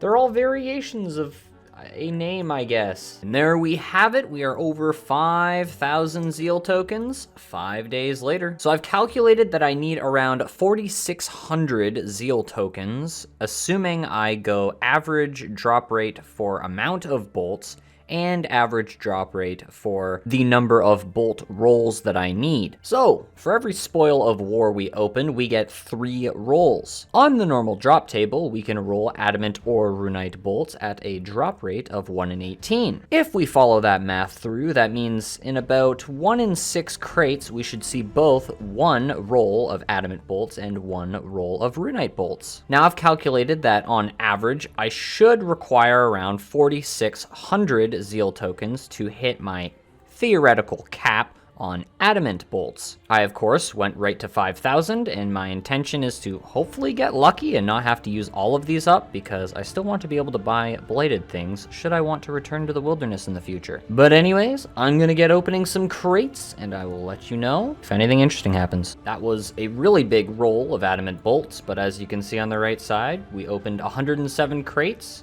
and when we use these adamant bolts on the bolt pouch, what the... Wait, is that like a life hack? Oh, wait a second. 10,000 adamant bolts here. Use the adamant bolts on it. Oh, I like that. Ooh, is that intentional? I don't think that's intentional. Should I keep going? I really want more runite bolts. I got a lot of adamant bolt drops. Well, actually, maybe I didn't, and it just seems that way because the amount of adamant bolts that drop within the crates add up quicker because they're greater quantity. I don't know, it works this way, so I'm gonna say we probably should stop here. I mean, the Wikipedia specifies that there are 4 slots that can each hold 10,000 bolts of a single type. Well, as you can see, the extra ammo, I'm holding multiple adamant bolts. All right, we're continuing. All right, so with that, I've practically knocked myself down to 1,000 Zeal tokens. And in my opinion, that is acceptable for now. So if we use the adamant bolt and the runite bolts on the bolt pouch, you can see 5,500 runite bolts and 10,700 adamant bolts. I'm extremely happy with that for now. All right, and the final count, as you can see, 9 million GP from 132 spoils of war. We did not get another pet roll, which is completely fine. We made just over 1 million coins in cash. Granted, I now have 3.8k rune arrows to sell, as well as 5,000 adamant arrows to sell. Wonderful. I'm probably going to use the death runes for Slayer so I can go through tasks a little bit faster. Probably 1 or 2 tasks using the Trident. The Trident of the Seas with my mage setup is pretty much just a faster Slayer task than melee. The only annoyance is that I have to recharge my Trident so much. Nearly 7,000 soul runes, which we get to sell again. Awesome. 5,000 blood runes, which are great for the Sang and or for the fire wave of our twin flame staff. And we also gained 5,700 nature runes, which, yep, that's an inventory stack now if I ever saw one. Ah yes, in the main account, I will now slide over 3.2 million Gellinor pieces in profit for the main account. We are now back to Slayer. Okay, so I get it now. My previous thoughts were that I could only have the adamant bolts here, but it's actually independent. So you can have 10,000 bolts per slot. Back in the nest you go. Not gonna lie, I just got super bored, so I just chucked all the arrows. And of course, this is after hopping through the world list pretty much one whole time and going between this ranging shop and the ranging guild. And the ranging guild doesn't provide as good coin to arrow ratio compared to this shop. I don't know, the bots were just really annoying me here. And I profited around 466k. I started with around 100k. Now the soul runes, I think I'll hold on to those. I'm tired of hop shop scaping for now. 3,000 Thermi has been defeated. And that's that. The task is completed, and I got exactly no Sanfu serums. That should be a crime. And that is 590 for nothing. Holy, that's a full one. A master clue, is it completable?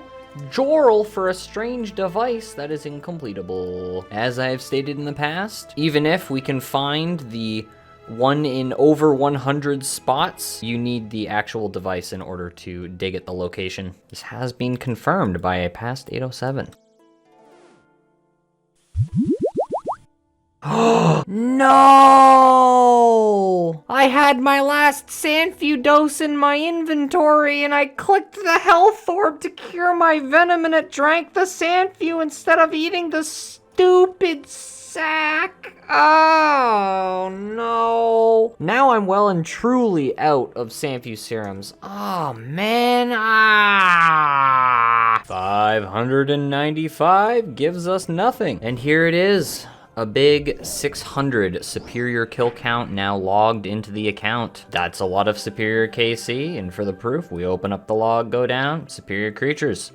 600, no imbued heart to speak of. Shout out to Seto Sphere and Baram. Seto maxed, and Baram just got 99 RC. Oh. Pardon the overlays, but look at him go. And that is 605 superiors. Nothing. Whoa, 40 million XP in magic. A master clue coming in. Will it be completable? It is. Very cool. That is a total of 4 completable master clues now. 3? Should be 4. Oh, I see. 2 of my masters have overlapped. So it is 4. I was right. 1 wilderness, 2 3-steppers, 1 casket, a master clue. Okay, is it completable? That is not. We cannot wear a black dragon hide body or a black dragon mask. Well, technically we can wear the mask, but we don't have one. So that is going to be an incompletable master clue. I know it's green. However, when you change the color of master clues, they all change the color for some reason. I guess they're all the same item ID. Oh. Holy moly. Finally, something after 23 tasks. Love to see the Sanfus. And that is the Thermi task completed. We got a total of 24 Sanfu doses that task. That is 3 drops. I'm happy about that. Much better than the last one. Can't wait to get back to raiding. That's gonna be fun. I want to knock out Mace before I go back to Tob, and that's going to be like 2026. Or it could be tomorrow. Ooh. I misclicked. Well, that's unlucky. I'm now dead on both accounts. Oh no. I then geared for Tob. The Chivo Nice. hit finished it. Let's go. Huge. I gotta specify. I gotta see. Hey, what the hell? Me too. 250. An elite clue? Please? It's completable. Let's go. Free comment achievement. Thanks, guys. Gaming. Ooh. I want to forget that chest of 251. And that is another Thermi task completed. We are now over 3,400 KC. And we have a grand total of 32 Sanfu serums. So I believe I got 1 this task. Off to do our skip, an elite clue that hasn't been tagged yet. Will it be completable? No, it is not. DLR is located in the Zul Andra area, which means we cannot get there.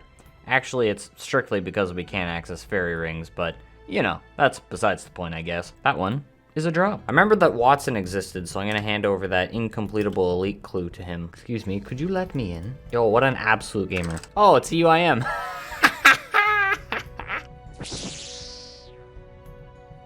Ooh, hoo, hoo.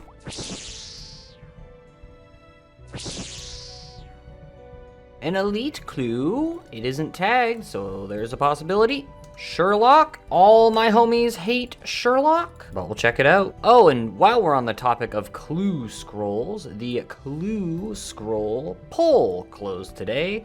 And we have the results of the 1 hour timer is staying, and stackable clues will be added to the game. So good luck to us. Will the clue scroll be completable? It will not. That is another drop, which we'll add to the pile in Ferox. Because, you know, worst comes to worst, we just hand it on over to Watson and get closer to another master clue scroll completion. We do need to kill 1 mimic so that we can increase our total stackable clue count of all tiers by 1.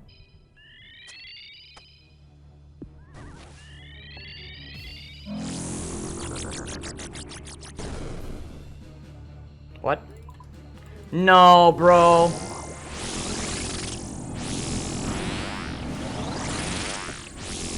What was that?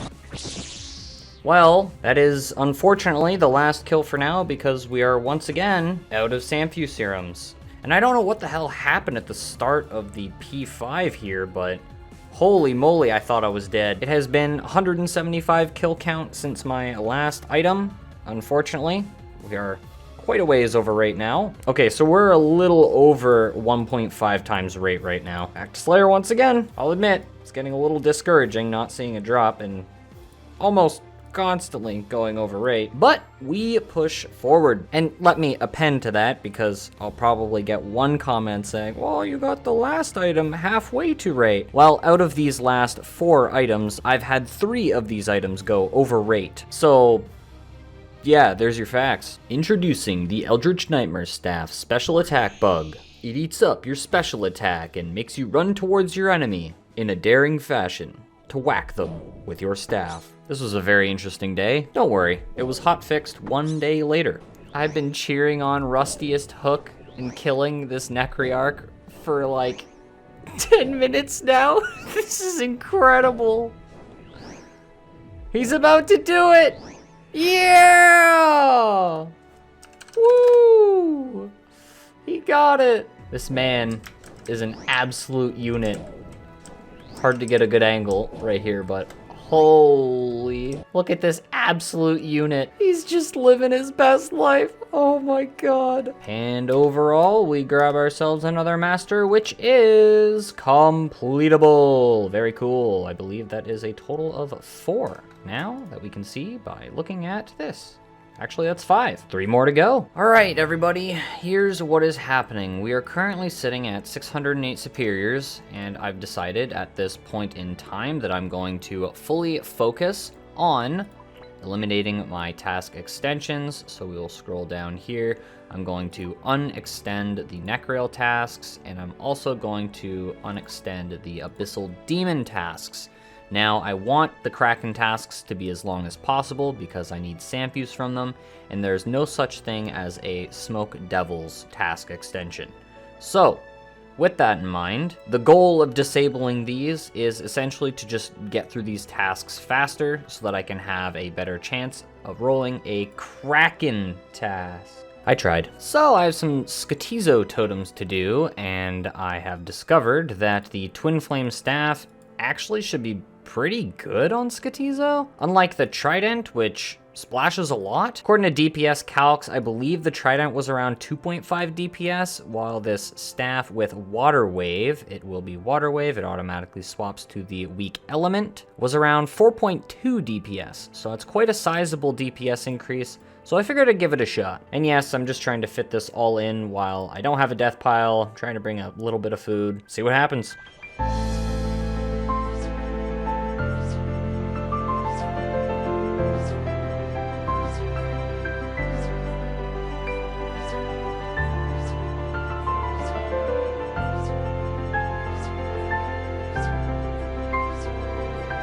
So I'm not gonna lie, that sucked until these minions spawned. As soon as these minions spawned, I started hitting a lot. And when I say a lot, I mean a lot. I don't think I missed a single hit in that phase after the minions spawned. I'll put a text confirmation on the screen. That's sort of crazy though. The elite clue is completable. We'll love to see it. And of course, we knew the hard clue was incompletable. That is the Cosmic Entity Plane. I'm not gonna lie, my feelings are very conflicted on this. Like I said, after the minions spawn, it's great. But everything before that, oof. Ooh, God. I don't know. I only have one left, so I might just send it. I used 56 casts, minus 56 blood runes. I'd say that's worth it. And that's mainly because I swapped to the trident to kill the totems.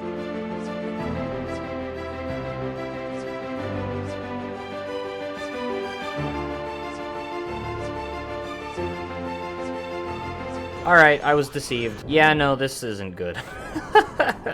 Completable hard clue, and we are gold. Oh my god, it's been months. Finally, a Kraken task. There we have it. The Kraken task is completed. A lovely milestone. 270 points.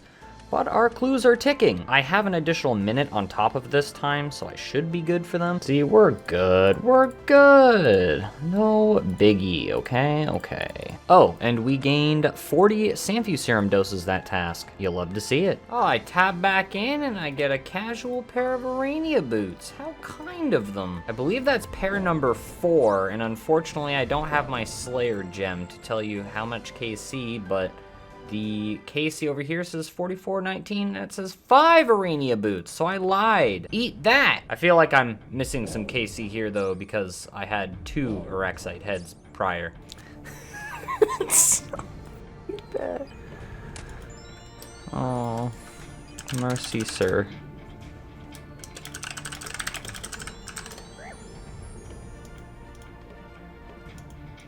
Mercy, sir. Finally. Thank you. Humble PKer. I'm gonna log out and log back in though.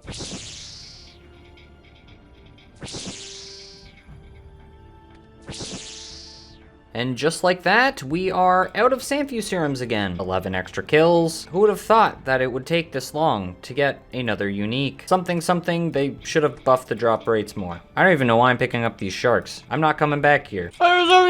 What? It's not my fault the game decided to give me the hit point level when I had food in my mouth. Here we go, Superior 610 coming in here momentarily. And it is a big ol' nothing. And there we have it. Another Kraken task has been completed. We're at 14,851 kill count now. We received a total of 8 Sanfu Serums that task for a total of 32 doses. An elite clue? It's purple, so it could be possible. That is possible. We can talk with Camfrina at the top of the Warriors Guild. Very cool. I think that means I need one more elite clue now. Wow, a snazzy 3,500 KC. A smoke battle staff, which goes right to the main. All right. A long yet very fruitful thermonuclear smoke devil task, as you will see. 12 Sanfu Serums this task.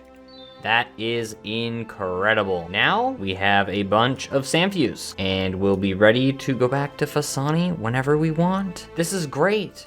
Thank you, Thermi. You've paid off today. Ooh, Dragon Boots Ornament Kit. Good thing I don't have 60 defense. That will be an Alk, because 22k doesn't mean anything on a main account. 108 Slayer has been achieved. 31.7 million experience. It is now time to use the correct style at Skotizo. So I did want to clarify that after doing some DPS calculations that I did find that the Twin Flame setup, with my gear of course, Infinity, Occult, etc., is technically better DPS than the crossbow. Now this changes, however, if one Dragon Warhammer special attack hits, which then makes the crossbow better. I thought I'd mention this because I've seen other combat-only accounts singing the praises of the Twin Flame staff, and don't get me wrong, it's good. So of course, if you don't land a Dragon Warhammer spec, the Twin Flame will be better, but if you land at least one Dragon Warhammer spec, the crossbow is better. Now one thing I should mention is how many Dragon Warhammer specs do we get throughout the Skotizo fight? Assuming you go in with 100% special attack energy, that means you should get at least 3 special attack attempts throughout the fight. And with an around 52% accuracy, you should statistically land one of those. So you'd get 2 at the start of the fight, and then as the fight goes on, after defeating all of the altars, you should get another Dragon Warhammer special attack. And then assuming you miss all 3, well, then the kill might take long enough where you get a 4th Dragon Warhammer special attack attempt. I figured I'd also calc it and Void as well, since I know not everyone has Inquisitors. You still have a 48% chance to land your Dragon Warhammer spec. Bit less accuracy, but still pretty much a coin flip. So in other words, Do what you want. I feel like that was a little slow. I feel like I've had faster kills, but 6 minutes. Remember 40 seconds of downtime when we're dealing with the altars. An incompletable hard clue, but is the elite clue completable? It is not. We can get a dragon necklace from elite clues, ironically enough. Magic longbow we can get. Sadly, we can't get a pirate bandana. So we will now mark this one red. The moment of truth, we hand over the elite clue, and the master clue is not completable. Unlucky, Chief. We cannot get to Crash Island, as we cannot do Monkey Madness 1, or I guess progress part of the way through it. Here's your proof. We can't complete the Grand Tree because it awards some skilling XP. Oh, and we used 146 ether. Considering how little I'm using the crossbow right now, I think that's acceptable.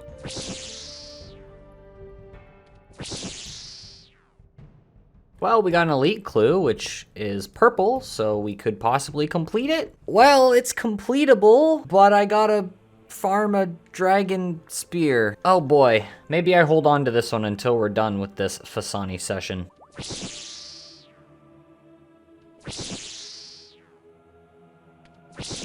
And there we have it, the big 200 KC since the last drop. 1448, and now we are at 1648.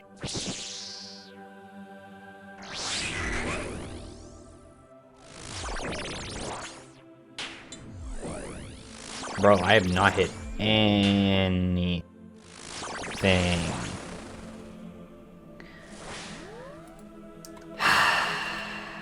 Heard the attack. I saw the prayer.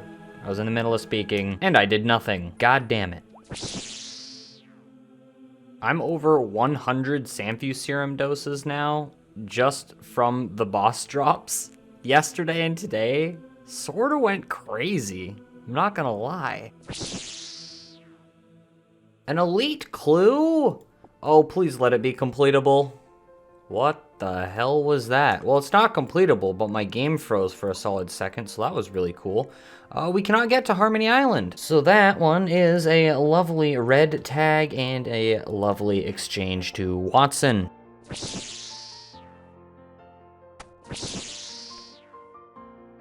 An incompletable elite clue. Another one for Watson.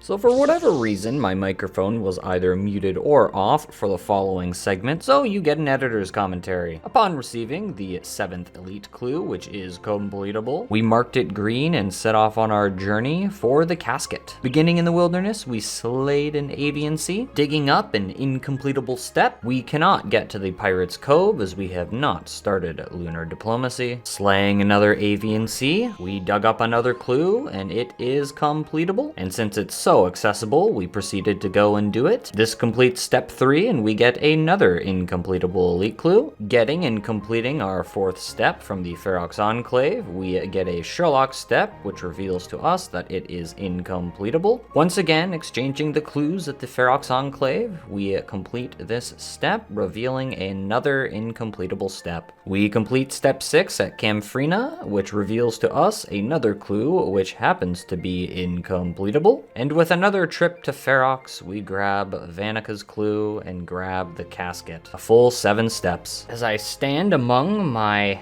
shrine of clues, the incompletable, the completable, masters, hards alike, I will open my caskets. Alright, we never talk about that hard casket. The elite casket will award us with a legendary load of trash. And it couldn't even have been a mimic either. Come on, man. Wait, are these Piscator's teleports? Oh, yeah, I don't know the icons. I just know their teleport scrolls. Clues to Watson, and we get a master clue. Will this be master clue number 6? Yeah. Wow, that's a really good. Nice. Wow, that is a really good cryptic clue. That is completable, and it is very good as well. So we will hand over these leftover hard and elite clues, and be on our way to grab another easy medium. I have 5 medium clues in 1400 guards. The drop rate is 1 in 121, because I have the medium combat achievements completed. I should have at least a few more. Anyways, we will hand these clues over, get our master clue, and it will be incompletable. unlucky. Hand over the incompletable hard and elite clues to Watson and shed a tear because this clue is incompletable. So even after doing a Fasani kill and farming another set of easy and medium clues, this incompletable master is still on the ground. However, we get a new one, and it is incompletable. Actually, you know what? We had someone come into the 807 Discord. You can join that in the link in the description down below and inform us that this might have actually been changed. Now, this is important, so stick with me here. The 2023 Easter event gave something called the East Floor Spade, and they use that item to dig at these spots without the orb and without the quest completion, I'm fairly sure. So I get to run around testing this time. Last time, Skillless Lee was the one to confirm that this step was not completable. Ah, yes. Let's hand the hard and elite clue over. They are both incompletable, don't worry. So, let's go grab a spade, start testing. First time I've come here, not the location. And so it is also my first time entering the Ruins of Old area. Nothing for me to do here as a combat-only account, but hope and pray I get a completable master step. What? Huh? Why did I just get a zombie head? A lost zombie head can also be recovered by digging in the Lumbridge swamp with a spade. Ah, well, it's not this spot.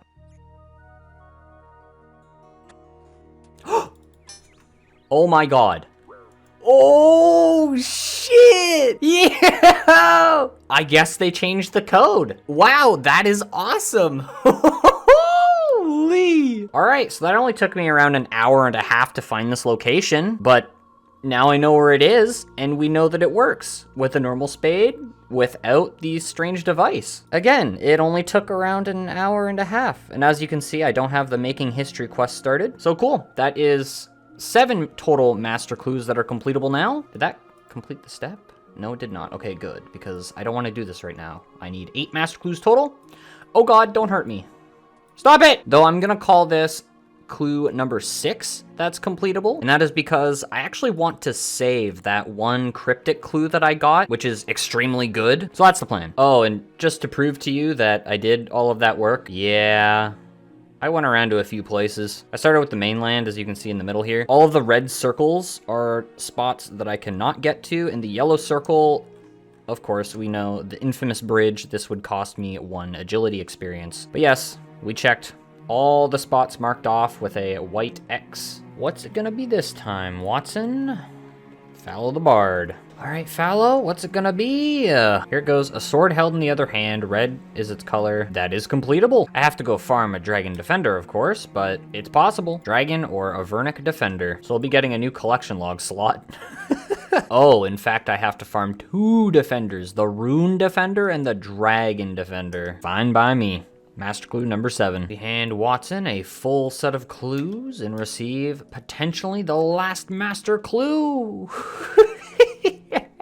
Yeah, that's a drop. Do I even need to explain why this is a drop? The last master clue attempt for now, and it will be completable. I can just do the easy cryptic clue and complete this whole step session. Very cool. We have a full 8 steps. Technically 9, but I want to keep that 1 cryptic clue. I was also floated the idea that the Joral clue step may work sort of like how the cryptic clue does. However, I don't believe that's the way it is, because the trigger point for the clue step is digging in this location with the specific clue. So if you pick up another Joral step that isn't in this location, it won't complete the step, even if you've killed the Cabbage or Ancient Wizard trio. So that's my theory on that point, and I'm not sure if I actually want to test that or not, because I feel like my logic is fairly sound. Step 1, actually it was step 2, I lied. Cryptic clue number 1, but the second piece. Cryptic clue step number 3. He is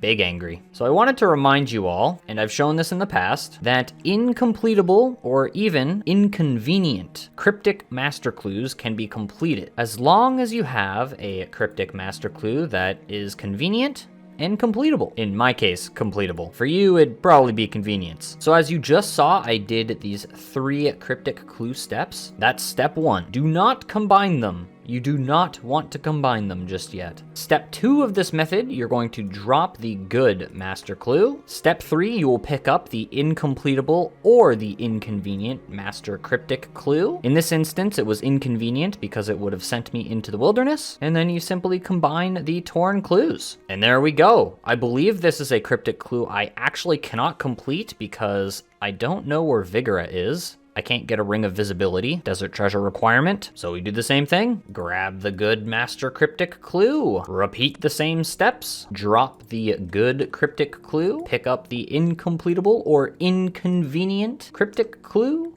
Assemble. 2 steps completed. Third one, incompletable. We cannot get to Ape Atoll. We have the inconvenient Cryptic Clue. We assemble the pieces, and that is 3 steps completed. Step 4. Sherlock, let's see if it's possible. All right, Sherlock, will you bless us today with a completable step?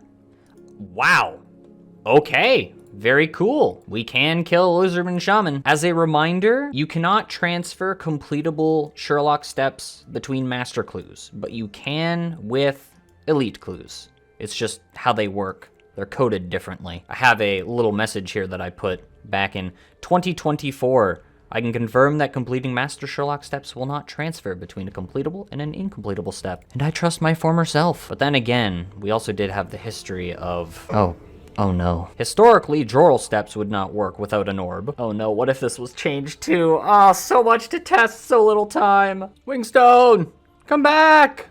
Wingstone! Step 4 is completed. Step 5 will be... Fallow the Bard. Good luck, have fun, my friend. All right, Fallow, what do you have for us this time around? A blood red weapon, a strong curved sword found on the island of Primate Lords. That is the Dragon Scimitar. And while I can't wear it, I can get a Dragon Scimitar. However, I would either need to go to Scorpia, pain in the butt. I don't have a spare trident right now. I'd have to go back to Soul Wars for a 1 in 600 drop chance from a Spoils of War, or I would need to grab a Thermonuclear Smoke Devil task, but it's completable. I could also go to Zombie Pirates, but it is a 1 in 1,260 drop chance because I don't have the diary. So it is essentially an inconvenient clue step, but again, possible. Step 5 completed, and step 6 will be Fallow the Bard. We go back to our friend, who's now given us 2 completable steps. All right, Fallow, will it be a 3 for 3? It will not. I believe that is Trollweiss. Oh, it's Basalt. We cannot get Basalt. 1,000 coins to go to Waterbirth Island. The main account lets me up. Step 6, and it's the casket.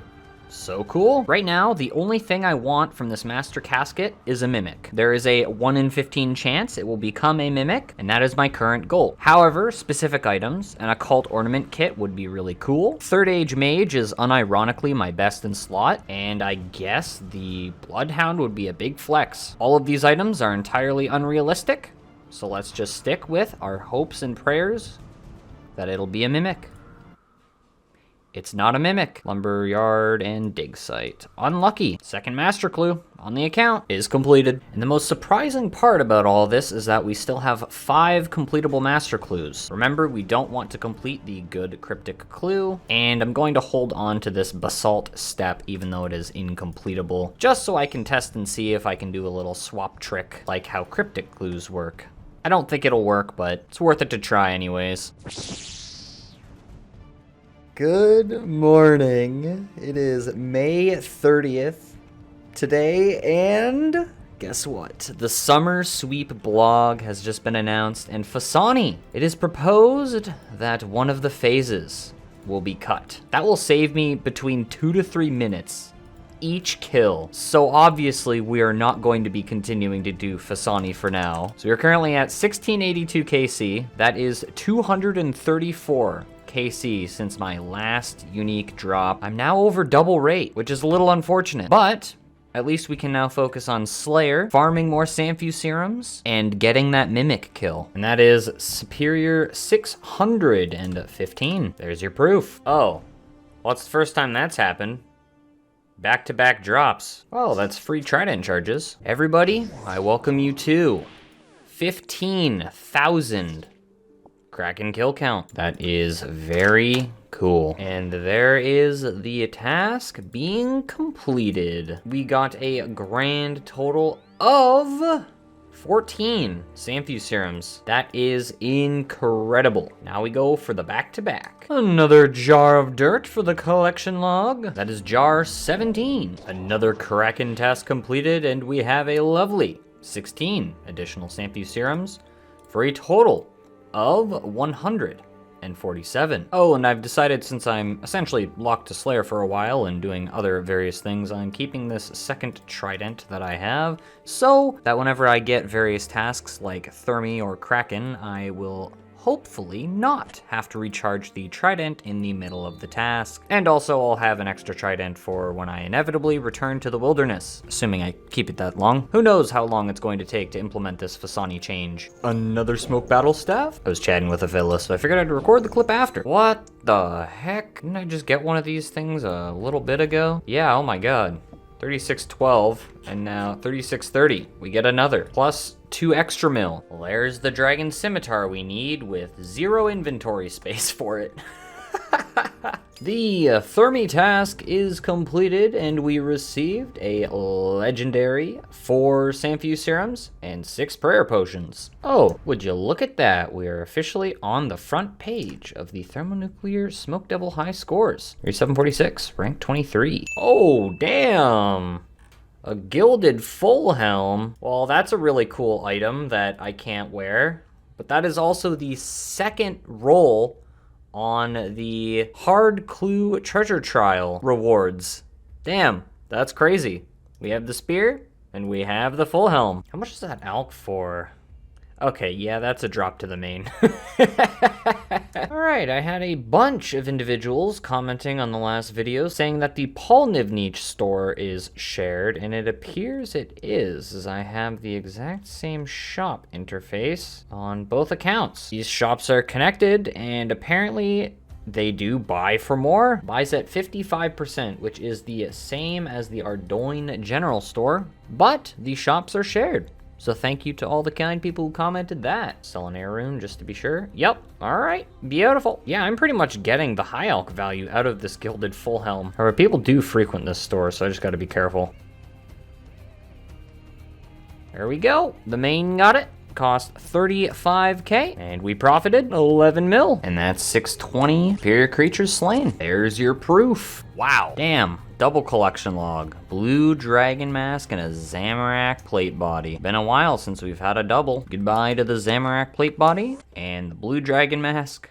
Well, there's absolutely 0 use for it. It will also be alked. Goodbye. The Thermi task is completed, and we got a total of 4 Sanfew serums. 2 drops. Ooh, would you look at that? A jar of smoke. Wow, truly incredible. That's number 2. And another Thermi task. We got a Giga 14 Sanfew serums this task, which is 7 drops, which is a lot. For a total of 235 Sanfews now. Love to see it. Oh, and we are now officially rank 18 for the thermonuclear smoke devil high scores. It's actually very convenient that I have a hard clue scroll in Anakarl right now, because the task I just got, Bloodvelds in the Catacombs of Karend, will allow me to roll on the rare drop table. Now, I've explained this before, but with a Ring of Wealth, which we will get by enchanting this ring with the free runes of the Fountain of Rune, this increases our chances to hit the rare drop table tremendously. So while it doesn't necessarily need to be charged, I'm going to charge it anyways, because we can charge it from the Fountain of Rune. So I'm dumb, and I realized that I had a total of 2 steps completed on this hard clue part of the way through the kill, meaning I reset it. At least this step is completable. Ring of Wealth equipped, Bloodvelds at hand, and we are looking for a 1 in 1,643 drop, approximately. Recorder wasn't on, but we got ourselves an incompletable elite clue. 1 for Watson. An Abyssal Head, that's number 4. 27,857 Abyssal Demons. Good day, Watson. What will it be? A master, which is completable. Remember, we have the super easy cryptic clue, which gives us access to complete every single cryptic clue. So, that is master clue number 6. We get a completable hard clue. 1 more chance for an elite. This time around, we get a hard clue scroll,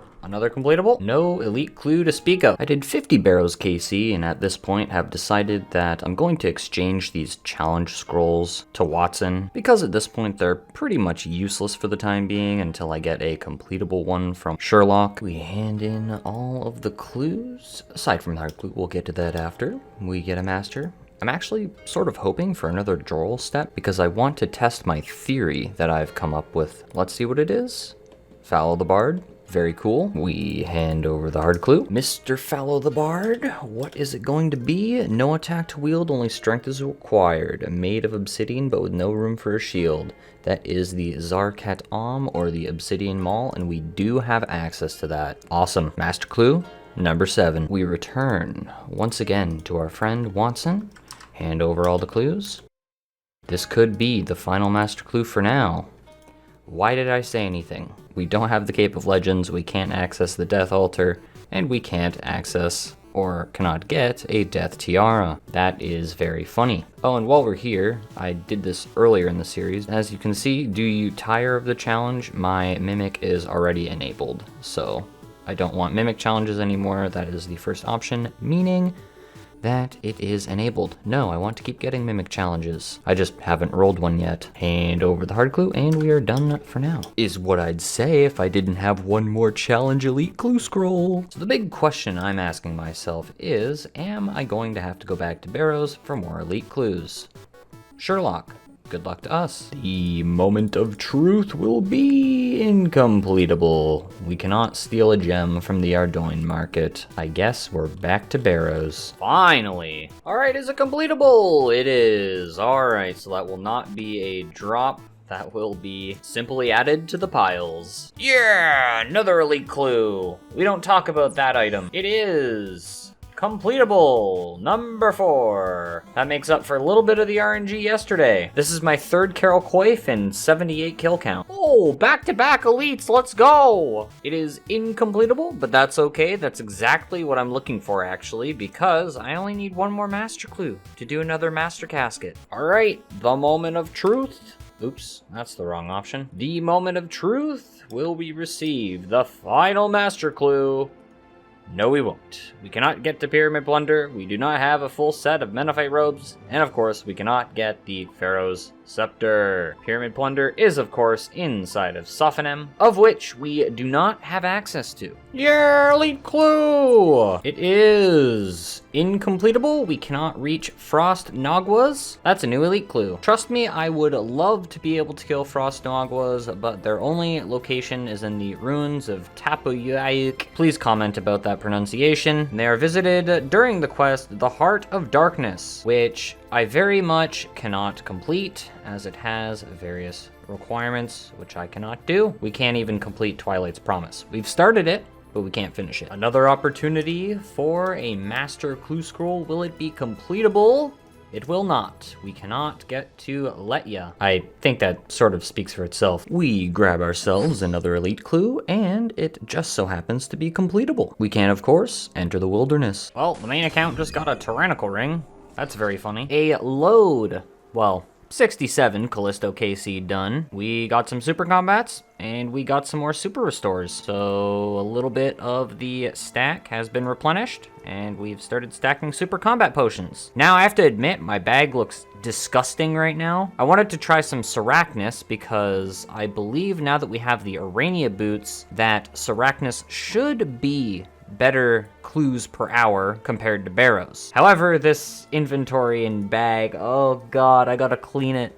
It has to be cleaned, man. So while Sarachnis is super nice now, with the Arania boots, I did 2 KC, as you can see there, the majors rip through me. So for the chill factor, I think I'm just gonna stick with Barrows for now. Hey, the Torag's hammers are back, friends! Look at them! Now remember, those years ago when I mentioned that the Torag's hammers would see change? Well, watch this. 2 hit splats! I was right! Now, believe it or not, these actually have a use.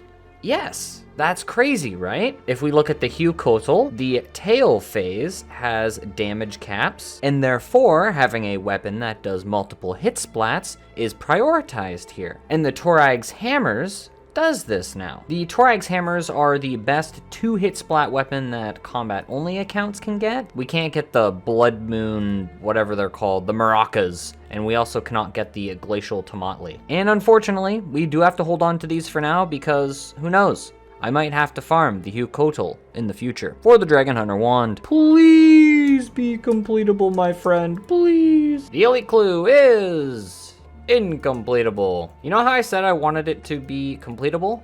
I actually wanted it to be incompletable because I only need one master clue. All right, Watson, I give you permission. You can give me my last completable master clue now. Cool. Jorl, I can now test my theory about the Lumbridge one, which is really cool. My theory is as follows. I bring both of the Jorl steps to the location of the completable Jorl step, which is this one. This is the incompletable one. So with the completable Jorl step in our inventory, we will dig for this spot, and that's perfect for a spawn because he is going to get dragged in a bad location. But that's fine because I'm going to drop that one. And now we are going to try to do this. We have this Jorl step, and now we can corner trap him. All right, there we go. All right, let's dig again to see if the incompletable or unknown Jorl step will complete. Okay.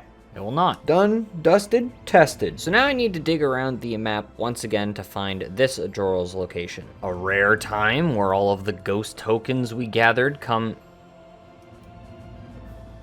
Hey, look, we made it. I wonder what happened there. And it's not here. You've found a new clue. It looks like we are in business, my friends.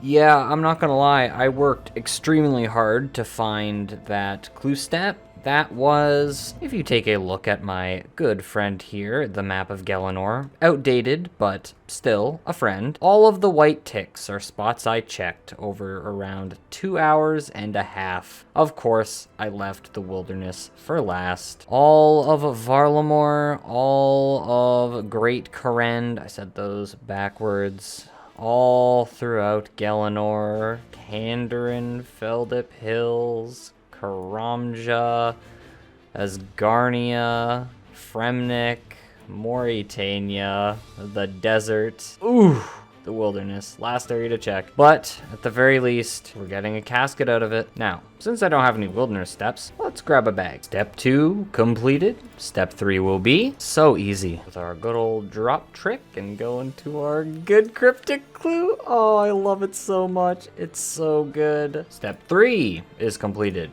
Step 4 will be incompletable. Step 4 completed. Step 5 will be incompletable. Fallow, my friend, we have your dragon scimitar here, and we also have the incompletable step here. I don't actually think there's any way that I can make it so that Fallow can accept this incompletable master clue. So to save you all some time, for the Fallow steps, you have to use a specific item on Fallow, and this is essentially an item check. So if you don't have that specific item, you cannot pass the chat dialogue checks in order to get the next step. So I very much suspect that this is impossible. I mean, we already have the cryptic clue, which has paid off dividends. So let's show Fallow the scimitar. His eyes light up. Yes, yes, yes, that is it. Thank you so much. And we get another clue. Step 5 completed. Step 6 will be completable. Very cool. We can, of course, get to this location. And that also means I can now let this master clue delete itself as well, which is very nice. One less to juggle. It's actually extremely nice that I've been doing Barrows for this step in particular, as I'm able to simply sell a bunch of Chaos Runes to get the 75,001 Toggle that I need for the Zarket for this Fallow the Bard step. 8,334 Chaos Runes have been sold, and we have ourselves the Zarket Fallow, our friend, we have another item that will make your eyes light up, and that is step 6 completed. Step 7 will be Fallow once again. Can we get a back-to-back? Wouldn't that be crazy? All right, what's it gonna be? A token used to kill mythical beasts in hopes of a blade or just for an XP feast. That is a Warriors Guild token. We can do that. Cool! Upon some quick research, I found that going to the Barbarian Village over there and buying the Iron Full Helmet, as well as the Iron Plate Body and Iron Plate Legs at Horvik's shop here in Varrock, is the quickest way to get an armor set to procure the Warriors Guild token. You only need one. Here we go. Step 7 is completed. And we get a casket. That's it. I've been playing the game for a really long time today, so I don't think I'm going to milk this at all. Will we receive the Mimic that we are hoping for? Please, Jagex. We will not. It is yet another Master Clue of all time. 2,700 tasks for 450 points. That's pretty good. Elite Clue. Is it going to be completable? Wilderness Fountain of Rune. It is very cool. That is number 6. Elite Clue. Is this a new thing? Am I just going to yell every time I get an Elite Clue now? Anyways, it is incompletable, which means we get another Master Clue. Though I am severely lacking inventory space right now, and so is my bag, so how am I going to grab my other clues? Another Master Clue attempt, and it is Fallow the Bard. The moment of truth, and it will be another Dragon Defender step. Wow, we love to see it. Master Clue number 6. Elite Clue! It doesn't matter if it's completable or not, though. That one is incompletable because we cannot get through the door to talk to the genie. You have to complete Spirits of the Elid. And while I can get down the crack using a rope and bringing a light source as it notes here, there's a door which blocks my entrance. And I have actually shown this on video before. So this is incompletable. Let's go get the other clues and grab ourselves another attempt at a Master Clue. Watson, all clues given and a Master received. Sherlock, let's go find out. The moment of truth. Yeah, that's completable. Very cool. Of course, you can wear the Inquisitor's armor. That is a Zamorak item, and I can kill a Zamorakian spiritual mage in the God Wars dungeon. Master Clue number 7. All right, this could be the final clue for either or, and it will be completable. We can talk to Wyson, conveniently located in the city of Falador. I don't know why I said it like that, but you know. So while yes, this step is completable, and I do have 7 completable elite clues now, that means I'd need to farm the Dragon Spear because I want these red D'hide chaps out of my bag. Aviancy down, step 1 completed. Step 2, incompletable. We cannot wear a rune kite shield. Bandosian guard down, and we will receive another clue, which is completable. Super cool. Very convenient too, since we're in the wilderness already. Another Bandosian guard down, and that is step 3 completed. Step 4 is completable. The back 3 completable clue steps. We'd love to see it. So, step 4, we want this Dragon Spear so we can get rid of both the Ring of Wealth and the red D'hide chaps from the account. I'll probably keep the Dragon Spear until I get the Mimic kill, because that just allows me to complete this step faster if I happen to get it in the future. Oh, and the only way you can get an Elite Clue Scroll from a Bloodveld is if you have the actual Elite Clue step, which tells you to kill a Bloodveld. So I have 0 risk of resetting these 3 steps completed on this Elite Clue. I should mention the fact that I have an Elite Clue Scroll in my inventory prevents monsters from being able to drop another Elite Clue Scroll. At the moment, at least. Stackable clues have not been implemented yet. That's another thing. I'm very curious as to if rolling a Clue Scroll box will reset the number of completed steps on a clue, because currently, when you roll another clue, it does that, as seen in the last video, when I reset the 2 steps I had completed on that hard clue I forgot about. Guess we'll see it when it launches. Oh, hallelujah. It's been so long. It is actually the next day. I'm gonna be honest, we still got it under rate though. 989. To be fair, we do have an additional 200 or 300 KC because I did an additional Bloodveld task or 2 since aiming for this Dragon Spear, but hell yeah. So now we can equip the Berserker Ring and figure out what we're gonna do with this Ring of Wealth now. First things first, let's continue the Elite Clue. Step 4 completed, and we will get step 5, which is Sherlock. Odds are against us. The moment of truth, it will be incompletable. Unlucky.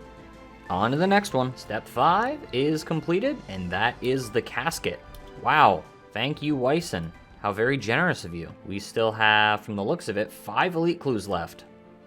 Wow. So while I was farming Bloodvelds, we managed to grab 3 hard reward caskets as well. Oh, dual Psi. That's neat, I guess, for a collection log. Number 2, back-to-back collection log slots. All right, we like the rune plate body trimmed. And for the last one, we never talk about it again. We made a trip to the Warriors Guild to drop those items to the main account, and the elite clue, a 1 in 35 chance to become a mimic, will be a Dragon Scimitar Ornament Kit. Wait, is that the same rate as an Infinity Kit? Hold up. It is! Oh, I would have loved to have gotten an Infinity Color Kit. Well, at least it's a new collection log for the item we cannot use. Oh, and just before I got out of here, I wanted to try the dual Psi on. They look very interesting. I can say that much, that's for sure. You know what, Jagex? You gotta change them. 2 hit splat weapon. Another one with a legendary 21 stab bonus.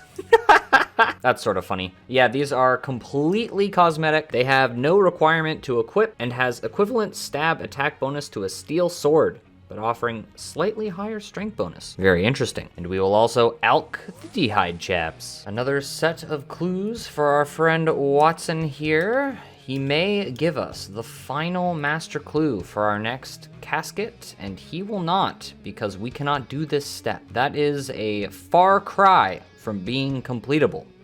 We cannot get into the Yano Watchtower, we cannot equip dragon items, and we do not have the Bull Roarer. We also do not have Death Plateau completed to get the climbing boots. Goodbye, Mr. Clue. A pretty short trip in a manner of speaking. We have killed 25 Kalisto. We got 10 doses of super combat and 155 blood runes. I have to admit, Dolo Kalisto isn't hard necessarily. It's just draining, man. I just don't want to do it anymore.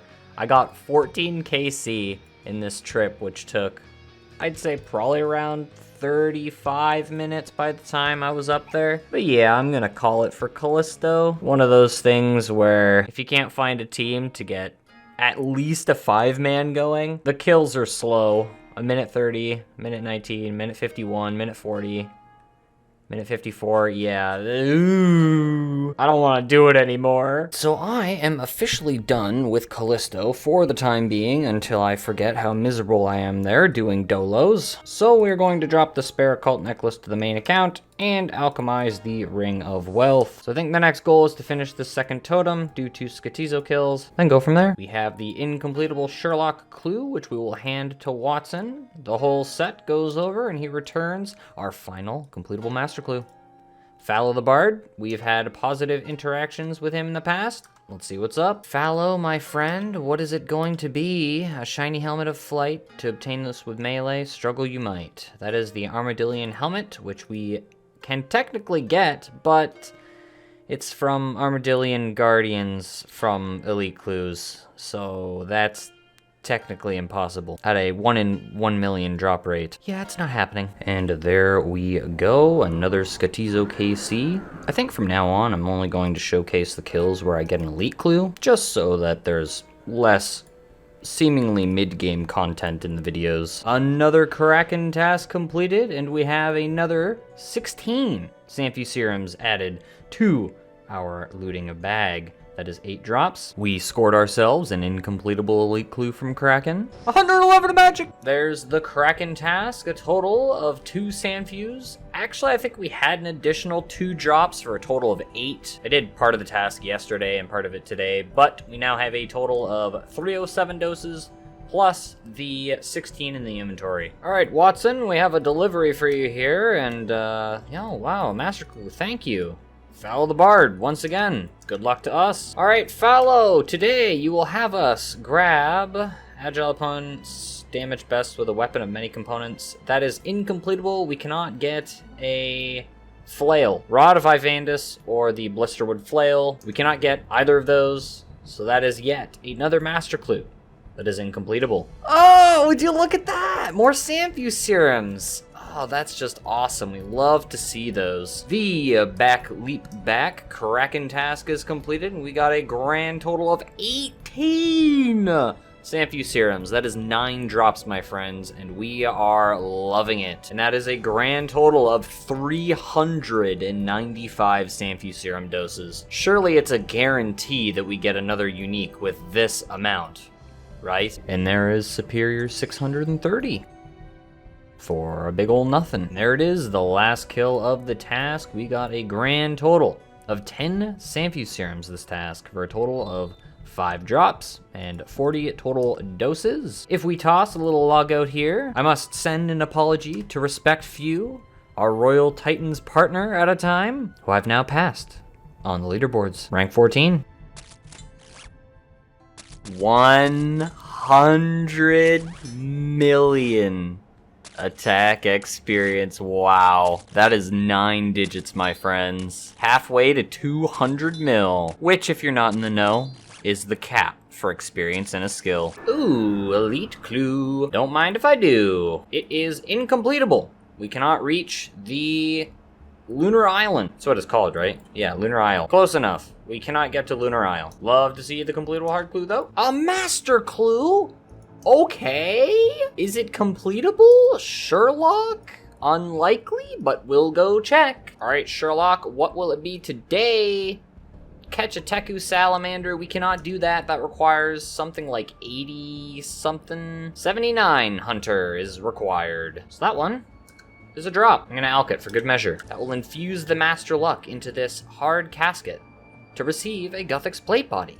Another collection log. Pretty cool. What'll it be? North of Desoses, pronouncing that wrong. Tomb from Desert Treasure. That is completable. And that means we have another master clue queued up and ready to go. We sold Chaos Runes for the Tockle to buy the Toktizil, and then we killed the double agent here.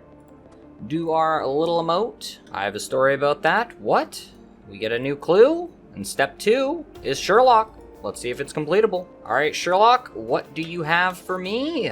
It is incompletable. We cannot get a Dark Essence block. Yes, you need a mining level of 38 to get Dense Rune Stone. And actually, beyond that, I could imbue that hypothetically at 1 rune crafting, but that would give me 2.5 experience. So yeah, the step, incompletable. 38 mining requirement. Step 2, incompletable. Goodbye. Cabbage Man down. Step 2 completed. Step 3 will be incompletable. We cannot get to Lunar Isle, particularly to the west of the Astral Altar. Step 3 is completed. Step 4, incompletable. We can't get to Zalandra. Completing our Joral Brassican Mage step, we dig to complete step 4. Step 5 will be Leccia. We cannot get there, as I have previously expressed in the past. We happen to have enough coins on our account to buy the skill cape of attack. I would gladly pay such a paltry sum for a splendid cape. Let's go get ourselves a Runite Defender for the first time. Here's my Adamant Defender. Let me in to kill more. I mean, it's the best defender. I don't know why I'd need more, but, you know, it is what it is, I guess. Man, if this ain't a look, I don't know what is. Holy. Something I have discovered. You can use the Eldritch Nightmare Staff to spec the Cyclops and get more prayer. But I actually got the Defender already.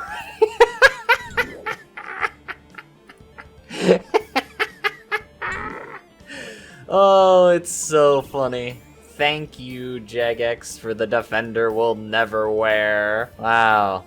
Let me in to kill more. Wow, the basement for an additional challenge. Woo! Alright, Lorelei. I have a Rune Defender, let me in! Very well. 100 tokens. No tokens, because I have the attack cape and the best defender in the game, the Adamant Defender. This gimmick is never going to get old. Right here, look, your example. You'll always get a 10 XP drop, but you did see that the prayer points went up. Wait a second. I just had a thought.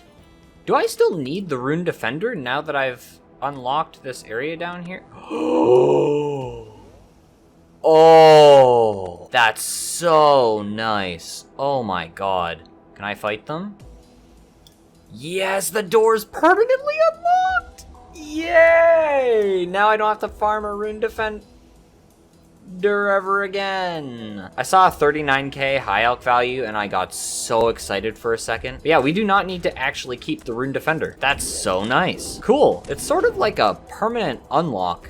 Well, I mean, it is a permanent unlock, but you know, it just feels so much better on an account like this. 80 million XP and hit points. That's a lot of damage. Holy moly, finally. Oh, my friends. 236 Cyclops minus 10. 226. Yeah, we paid the price for getting lucky on the Rune one, that's for sure. And that is, of course, an item that we will never actually wear, but an item we will use for the clue step. Oh, and I did want to explain, since this is step 5, and we know that master clues are generally 6 to 8 steps, I have 2 of these steps. And I wanted to get the Dragon Defender and be able to drop it after doing this set of master clues. So since the minimum amount is 6, I have 2 steps. 4 plus 2 gets us to 6. I hope the maths out in your head. Anyways, Fallow, here is the Dragon Defender for the first time. We get another clue. Step 6, will it be completable? Sherlock? Hey, while we're here, we may as well go and see. Sherlock? Will you be kind to us? The question is no, because we cannot steal a gem from the Ardoin market. Alright, once again, Fallow, step 6, you accept the Dragon Defender, and we don't get the casket. But step 7, Sherlock once again. Alright. Alright, Sherlock, how are you feeling this time around? Surely it's not another gem from the Ardoin stall, and it certainly is not, but it's even worse, because we can't do Shades of Morton at all. Oh god. Yeah, long story short, that's incompletable. We can't get into Shades of Morton. The spiritual mage is dead with the appropriate Zamorakian attire. So, Sherlock, after being a complete demonic entity, will you hand us a casket for our step 7 completion? You do. Thank you very much. Now, my question is, will this hold the 1 in 15 mimic that our heart so desires in preparation for the clue scroll update? It very much does not. Well, I was hopeful at least. An elite clue, is it completable? Sherlock, we will see later. Sherlock, your decision will be enchant a piece of... Oh my god. Okay, we're in business. 2 in 24 has been hit for the first time. We can enchant a piece of Dragonstone jewelry, and by proxy, that means we can complete every single Sherlock step. Awesome. I mean, we have to get a piece of Dragonstone jewelry each time, which is annoying, to say the least. Kraken, Thermi, so on and so forth. But the point is, it's completable, and that's awesome. Wow, victory moment. Elite clues are completable. We actually add this to the good clues pile, so this isn't a step we will actually ever complete, unless we roll the other step, which is kill a dust devil, and that's entirely easier, because it doesn't rely on getting an uncharged piece of Dragonstone jewelry. Cool. We scored ourselves an incompletable elite clue from Kraken. Ladies and gentlemen, I present to you another completed Kraken task with 20 Sanfew serums claimed. That is 10 drops, and I am over the moon about that. Truly incredible. The Sanfew serums deposited, we now have 515 doses in preparation for the big launch day tomorrow. The big day. June 25th, the Summer Sweep Part 1 has dropped. And Thermi has a little bit of an elemental weakness. I sort of want to try it because it's something new. The caveat, I have to swap my spellbook. Oh, there's also a new spell this week, the Monster Inspect spell. Though as someone who uses the Wikipedia very often, I don't think I'll have much need for this. Well, we know the elemental weakness is implemented correctly because I have Water Wave selected and we are using the Wind Wave. I'm not gonna lie, this does feel more accurate, and that sort of makes sense considering how the elemental weaknesses work. 29 and 11. That's a 40 max hit. I do have Mystic Vigor on though, so we will have to see if that changes at all. When it's off, that is. All right, so I did 11 KC with both the Twin Flame Staff with the new air or wind elemental weakness on Thermi, and then I did another 11 kills with the Trident. And you will see that by going up to the top here, the range that I use the Twin Flame Staff, you'll actually see overall that the kill times are higher on average, I'm fairly sure. There's a lot more 1 minute kills compared to the ladder. So this is where the Twin Flame cuts off. Then we jump into the Trident as of here, the 4220, and we scroll down. The first minute kill doesn't happen until 25, and it is, of course, the longest kill by 1 second. And beyond that, the Trident just looks to be more consistent, and it is around 1/3 the cost, approximately. So, yeah, we're going to stick with the Trident. Yes, this is a small sample size, but I don't know. Take whatever explanation as you will. There is the Thermi task. It is complete, and we have a lovely 10 Samphu Serums, 5 drops. I got a oh, never mind, it wasn't back-to-back. It was leap back, as we love to say on this channel.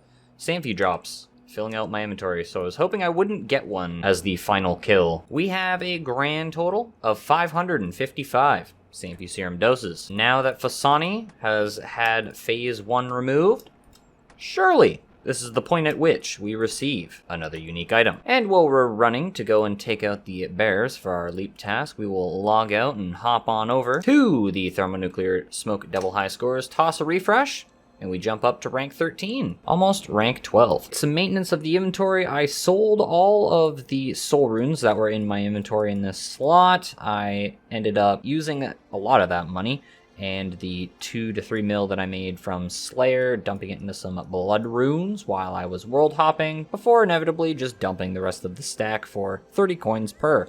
Not optimal. But anyways, we're going to drop the Chaos Runes stack, minus 18k Chaos Runes, and we're going to alch the secondary Trident, as we don't need it for the time being, really. So now we are off to Last Man Standing to juggle the clues, do this Dark Totem, and figure out if I need to remove anything else from my bag. I take it back. I decided the Chaos Runes are more valuable on Inquisitor, even if they're not going to be selling for the top coin. 9 coins each. Yeah.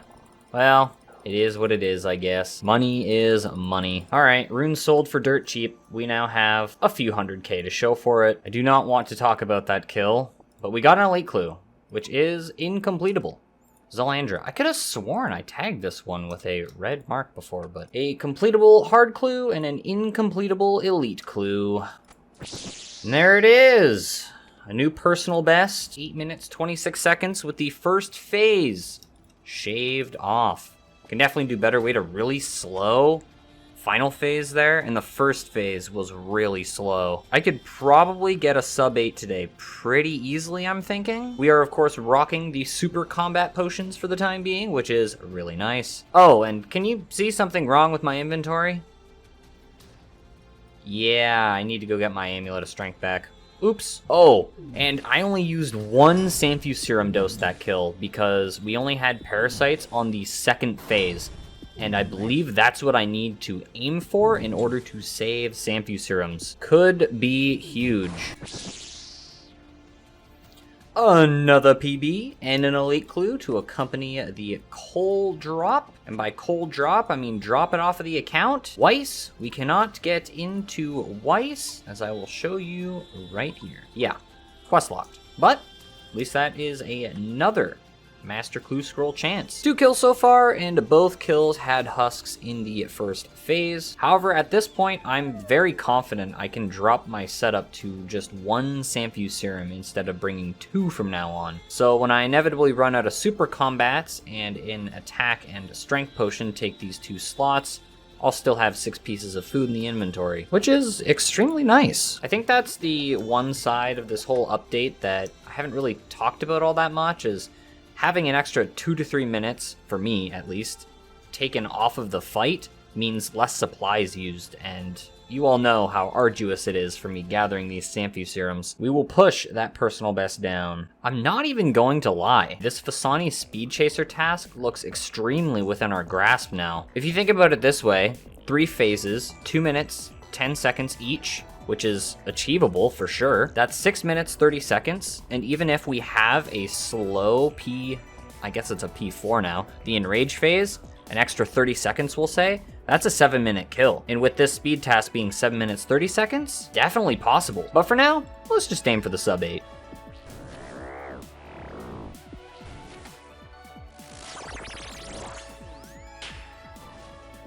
Alright, well you can still get the Parasite in phase 1. Another one. We are crawling our way down. Down on the amount of time for personal best, of course. And that is also 1685. Boom! 808. That's a little bit of a jump from the last one there. 821 down to 808. Very cool. And we get a bunch of Samphu's as a congratulations. Now, the one thing I didn't account for beforehand was the fact that I don't believe this tracker actually counts the transition phases. Not in this total timer, at least. New PB. That definitely should have been a lot faster. 30-second final phase. Not optimal at all. That's a big one. 742. See, if that third phase was slightly faster, that final phase, if we went a little more nuclear, we would have had that 730. It's coming. I'm telling you. It's coming. And with that, that will be the end of my day 1. 14 kills with the 1 phase removal, and I have to say, wow. I didn't realize how much that extra phase impacted the boss fight. This truly feels incredible. I'm excited, I'm happy, and I just want to keep killing Fasani, but I need to take an eye break. However, we can toss a little log out, hop on over to the high scores. It's been a while since we've been in the Fasani high scores, but if we toss a refresh, you will see that we've reclaimed rank 11, Fasani's Nightmare. More to come. Maybe we'll even break into the top 10 soon. Oh, I wasn't even glancing at the time for that kill, I'm not even gonna lie. Wow, first kill of the day, we get another personal best with another elite clue. It's gonna be Sherlock? No, search the crate on the Sears Agility course in Sears Village. That is absolutely incompletable, as obviously we can't access the Sears Agility course. This looks like it's in the building, it's actually on the rooftop. So we mark it as another red elite clue, and we add it to the pile that we have in Ferox. 738. Wow, that last phase was quick. I was sort of just vibing, listening to music, to be honest. Who knows? Day 2? Maybe we'll get it. I also did want to mention that the only time I actually reset the fight is if I get Parasite as the first special attack. At that rate, there's a chance I can get a third Parasite, assuming RNG is bad for the phase, and, you know, it's to avoid having to bring that second Samphu serum.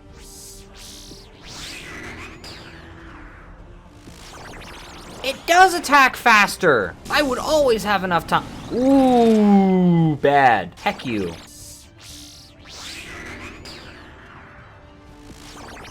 Yeah, it attacks so fast now, what the hell? So I ended up going full detective mode, and I made this video which I posted on Twitter which shows, for a fact, that the Mage Husk attacks 1 tick faster. It is bug reported. Fix it, Jagex. 1700 Fasani's Nightmare, and I'm not gonna lie, that one had a very good chance of being the sub 730, but that third phase went very slow by comparison to the other phases. But we get prayer potions as a consolation prize. You're kidding me. 1 tick. 1 tick, man. 1!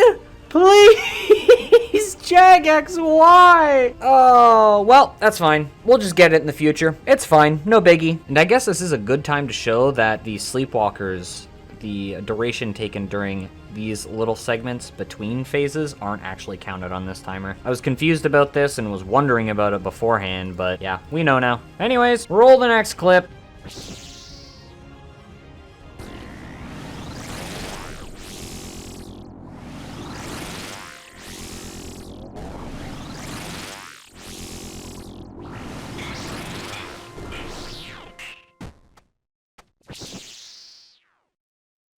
And there it is. Yep. Fasani's Speed Chaser. 725.8. We did it. Yes. KC 1706. Feels incredible. Now, how much further can I push this? I'm not sure. I only have 4 super combat potions left anyways. And I'm, of course, talking about prior to getting the Inquisitor's Mace. But that is incredible. Wow, this update is so amazing. Oh my god. Yes. And with that 1710, if we teleport out, we hit the cheeky log out. That's awkward. I should have had it up beforehand, but we are now rank 10. For Fasani's Nightmare. I didn't get to hit the refresh this time around. Unlucky.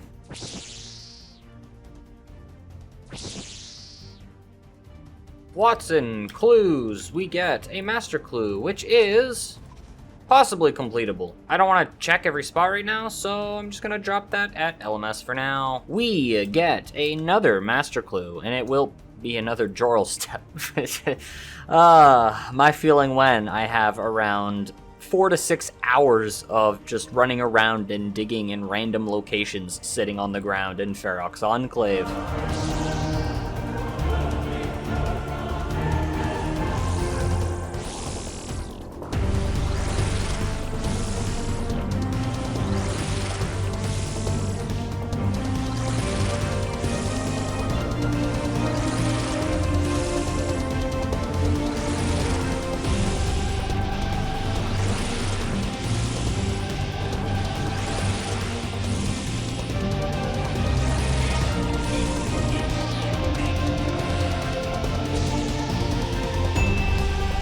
Oh!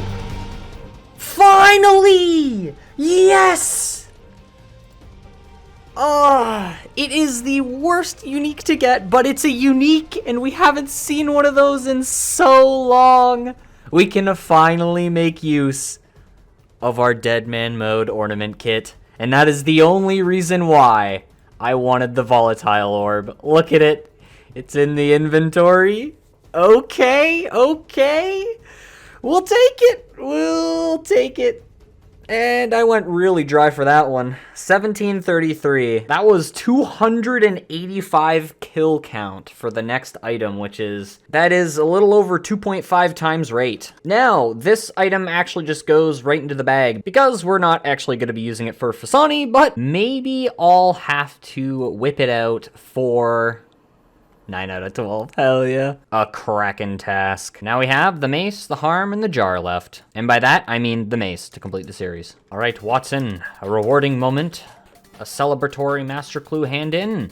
And it is possible. Very cool. I won't have to spend 3 hours digging in random locations to find this location because it's simply provided to me. Thank you very much. And the final master clue for now is a completable step. That's the same step I just got. Wow, I'm having flashbacks to what we just did with the Jorl steps.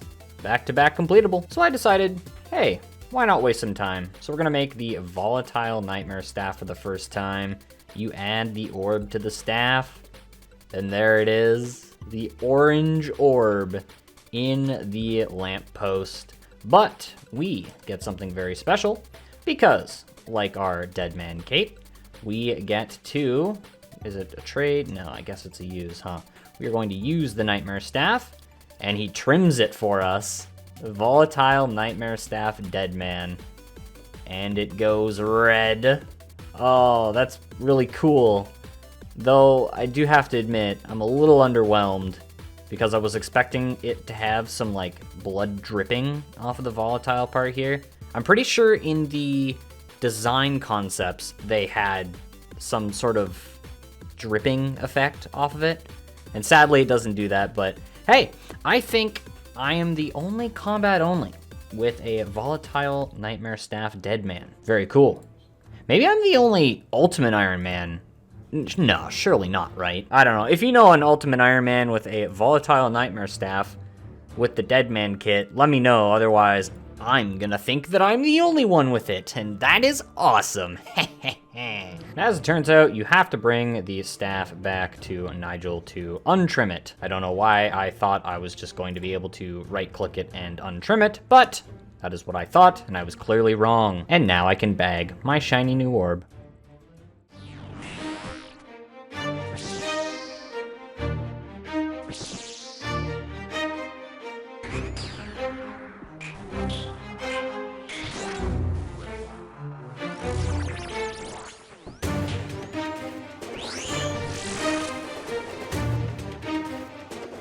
Oh, that's embarrassing. But at least you guys get to see that we now respawn outside of Fasani's Nightmare when we die. I really don't know how that happened. Oh, missing prayers, of course, Sam. Alright, 12 minutes later, and I'm ready to go back to the boss. I truly hope you never encounter this on your journey at the Fasani's Nightmare. Back to back to back parasites as the first special attack. Come on. Yeah, I just decided to send it after the third one. Jesus.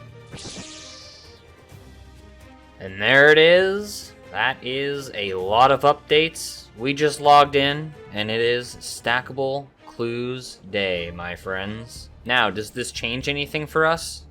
Not really. Not really at all. Essentially, it allows us to stay at Slayer tasks until we hit the cap. Then we have to go to wherever we want to juggle the clues, at which point we will then open the clues and drop them. Because the scroll boxes do not have a 1-hour despawn timer. And I will note here that, yes, when you open a scroll box, it will reset the number of steps. That was a weird freeze. Why is my client doing that? But yes, when you open a clue scroll box, it will reset the number of steps that you've made on an existing clue scroll. So just be wary of that. Alright, I just finished juggling my clue scrolls, and as you can see, they're all still here. So the update did not break everything. That's what you love to see. Alright, I'm gonna lay it out like this. That definitely had potential to be another personal best, but then my character decided to brick it in the third and final phases. Classic at this point, to be honest. Yeah, that was shaping up to be something around like a 7-minute kill.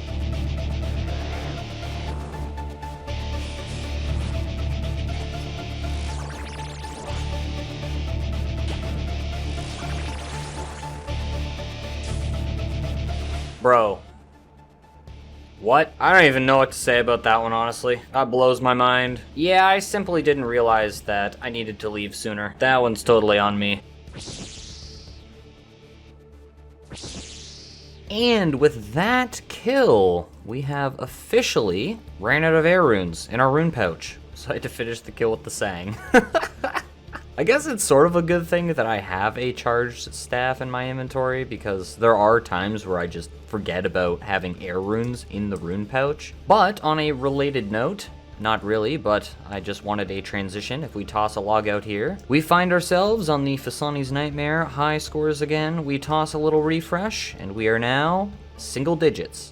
Rank 9, Fasani's Nightmare. Passing Rune Light. I used to watch that guy stream. Hope he's doing well. I haven't seen him in a while. And if I'm not mistaken, he was actually there when I got the Inquisitor's hauberk from the normal Nightmare. So, shout out to him. Cool guy. But yes, onward and upward.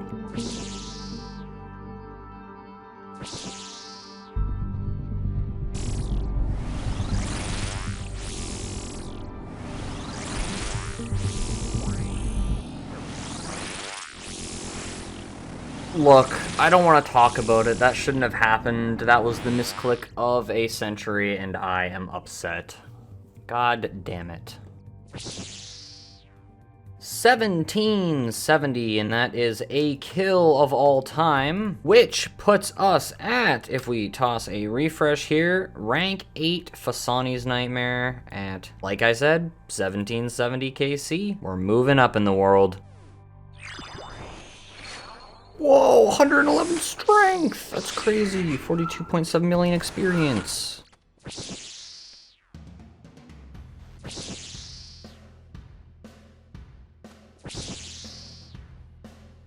And that is another kill of all time. We chuck yet another log out. We find ourselves on the high scores. We toss a refresh, and we are now rank 7 on the Fasani's Nightmare high scores. There's another couple easy ranks per se, and then we'll be in Giga grinding territory.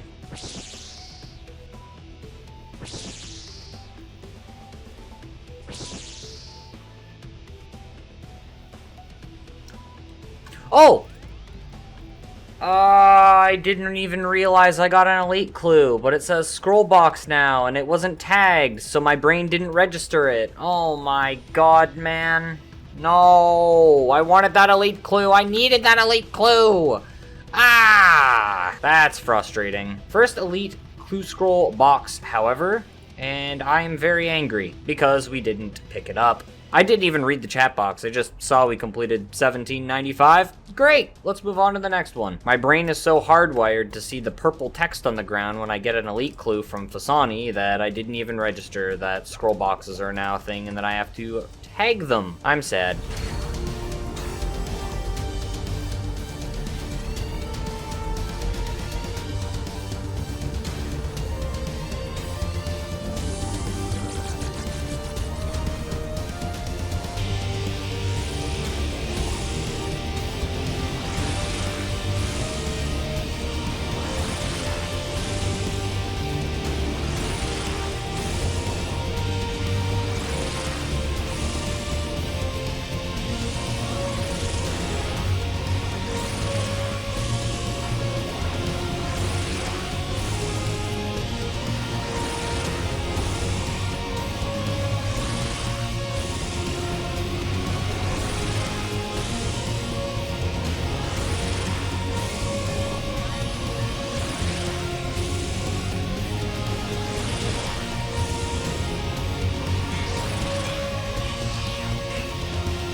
Oh my god.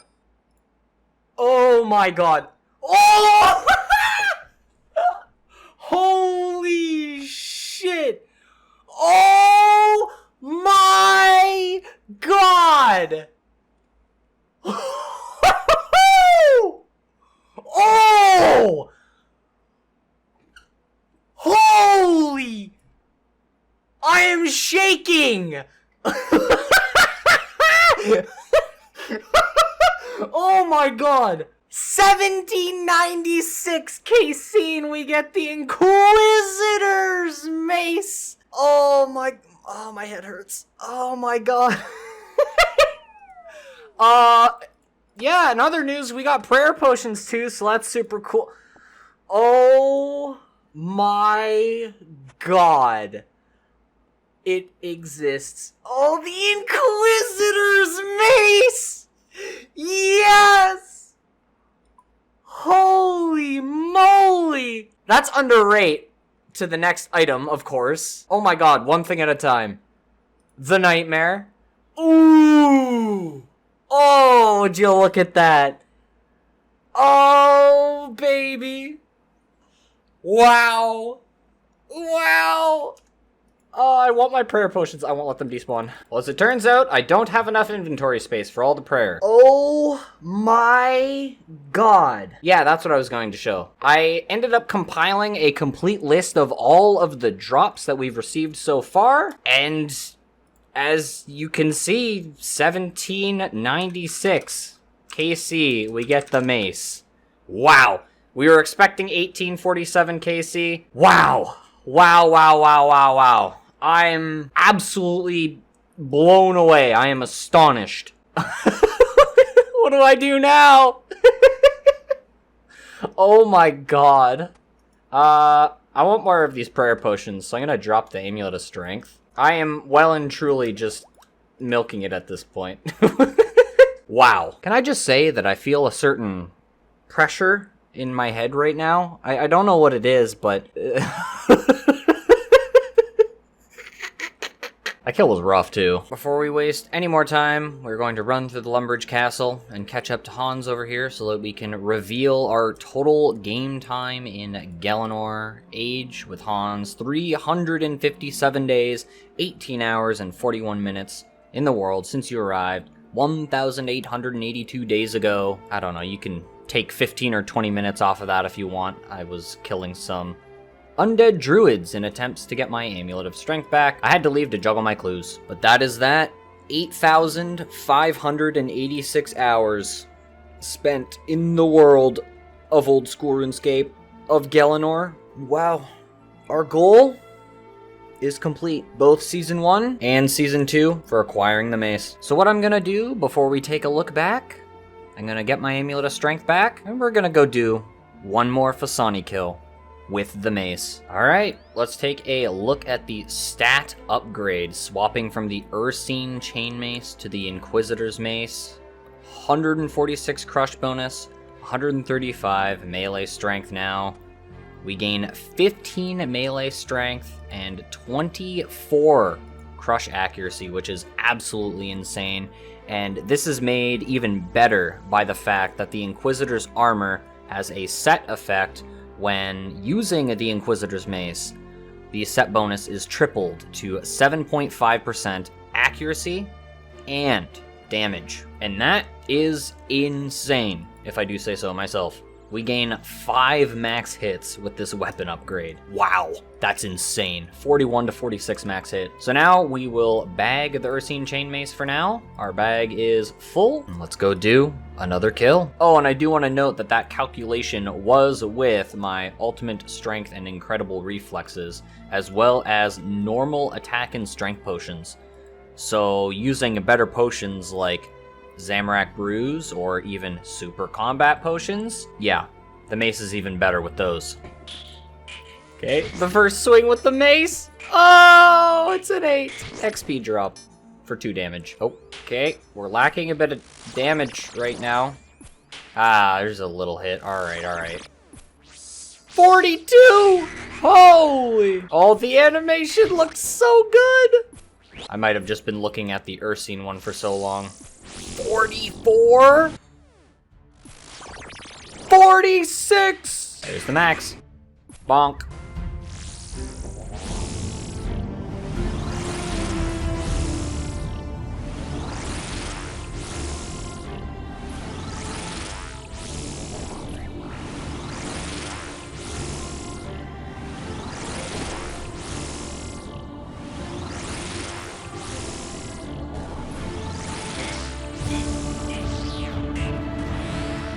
And the back-to-back kill will be some nature runes. Alrighty, that's fine by me. Then I guess now's the moment. Let's take a look back at what happened.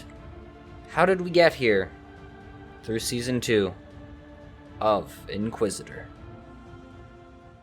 So I imagine a lot of you may already be able to guess what Season 2's goal is going to be.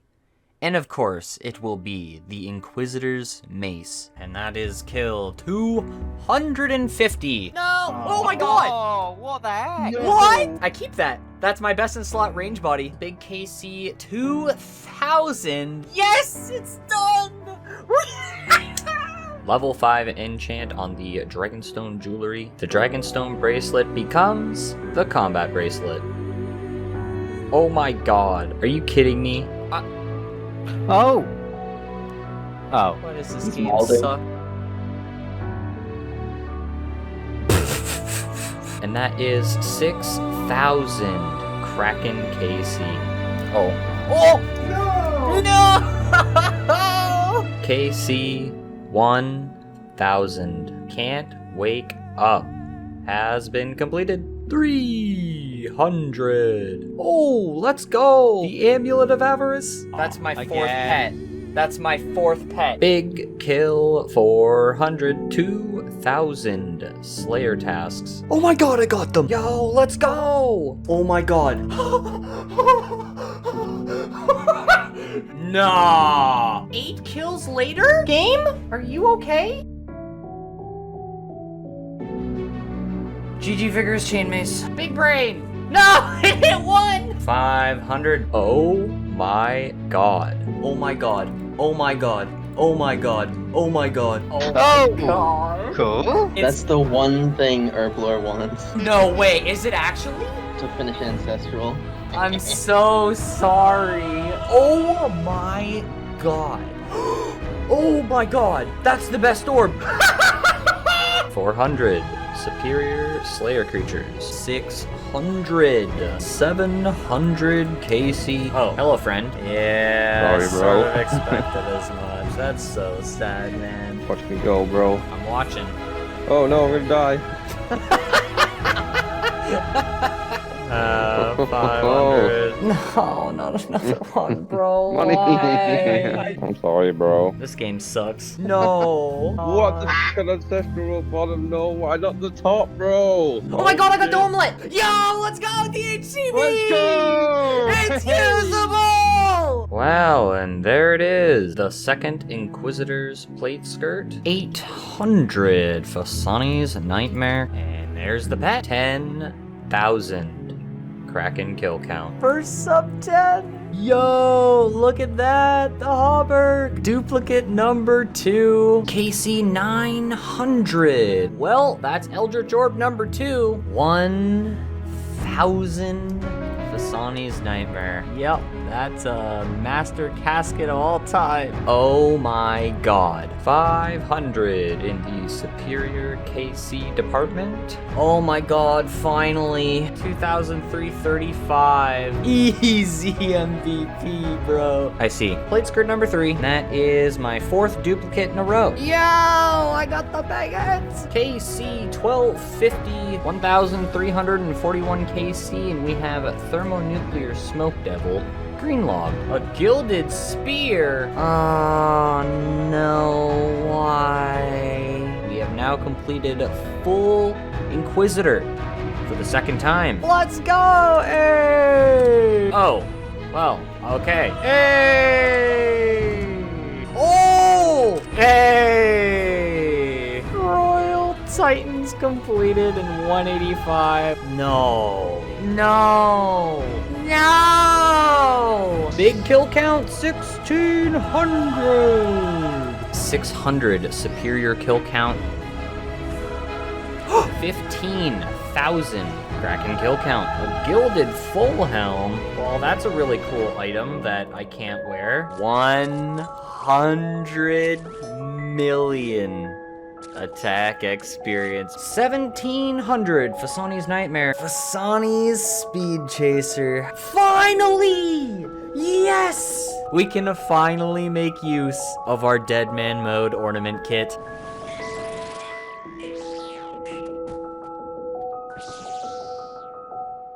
Oh my god! Oh my god! Oh! Oh my god! Yes!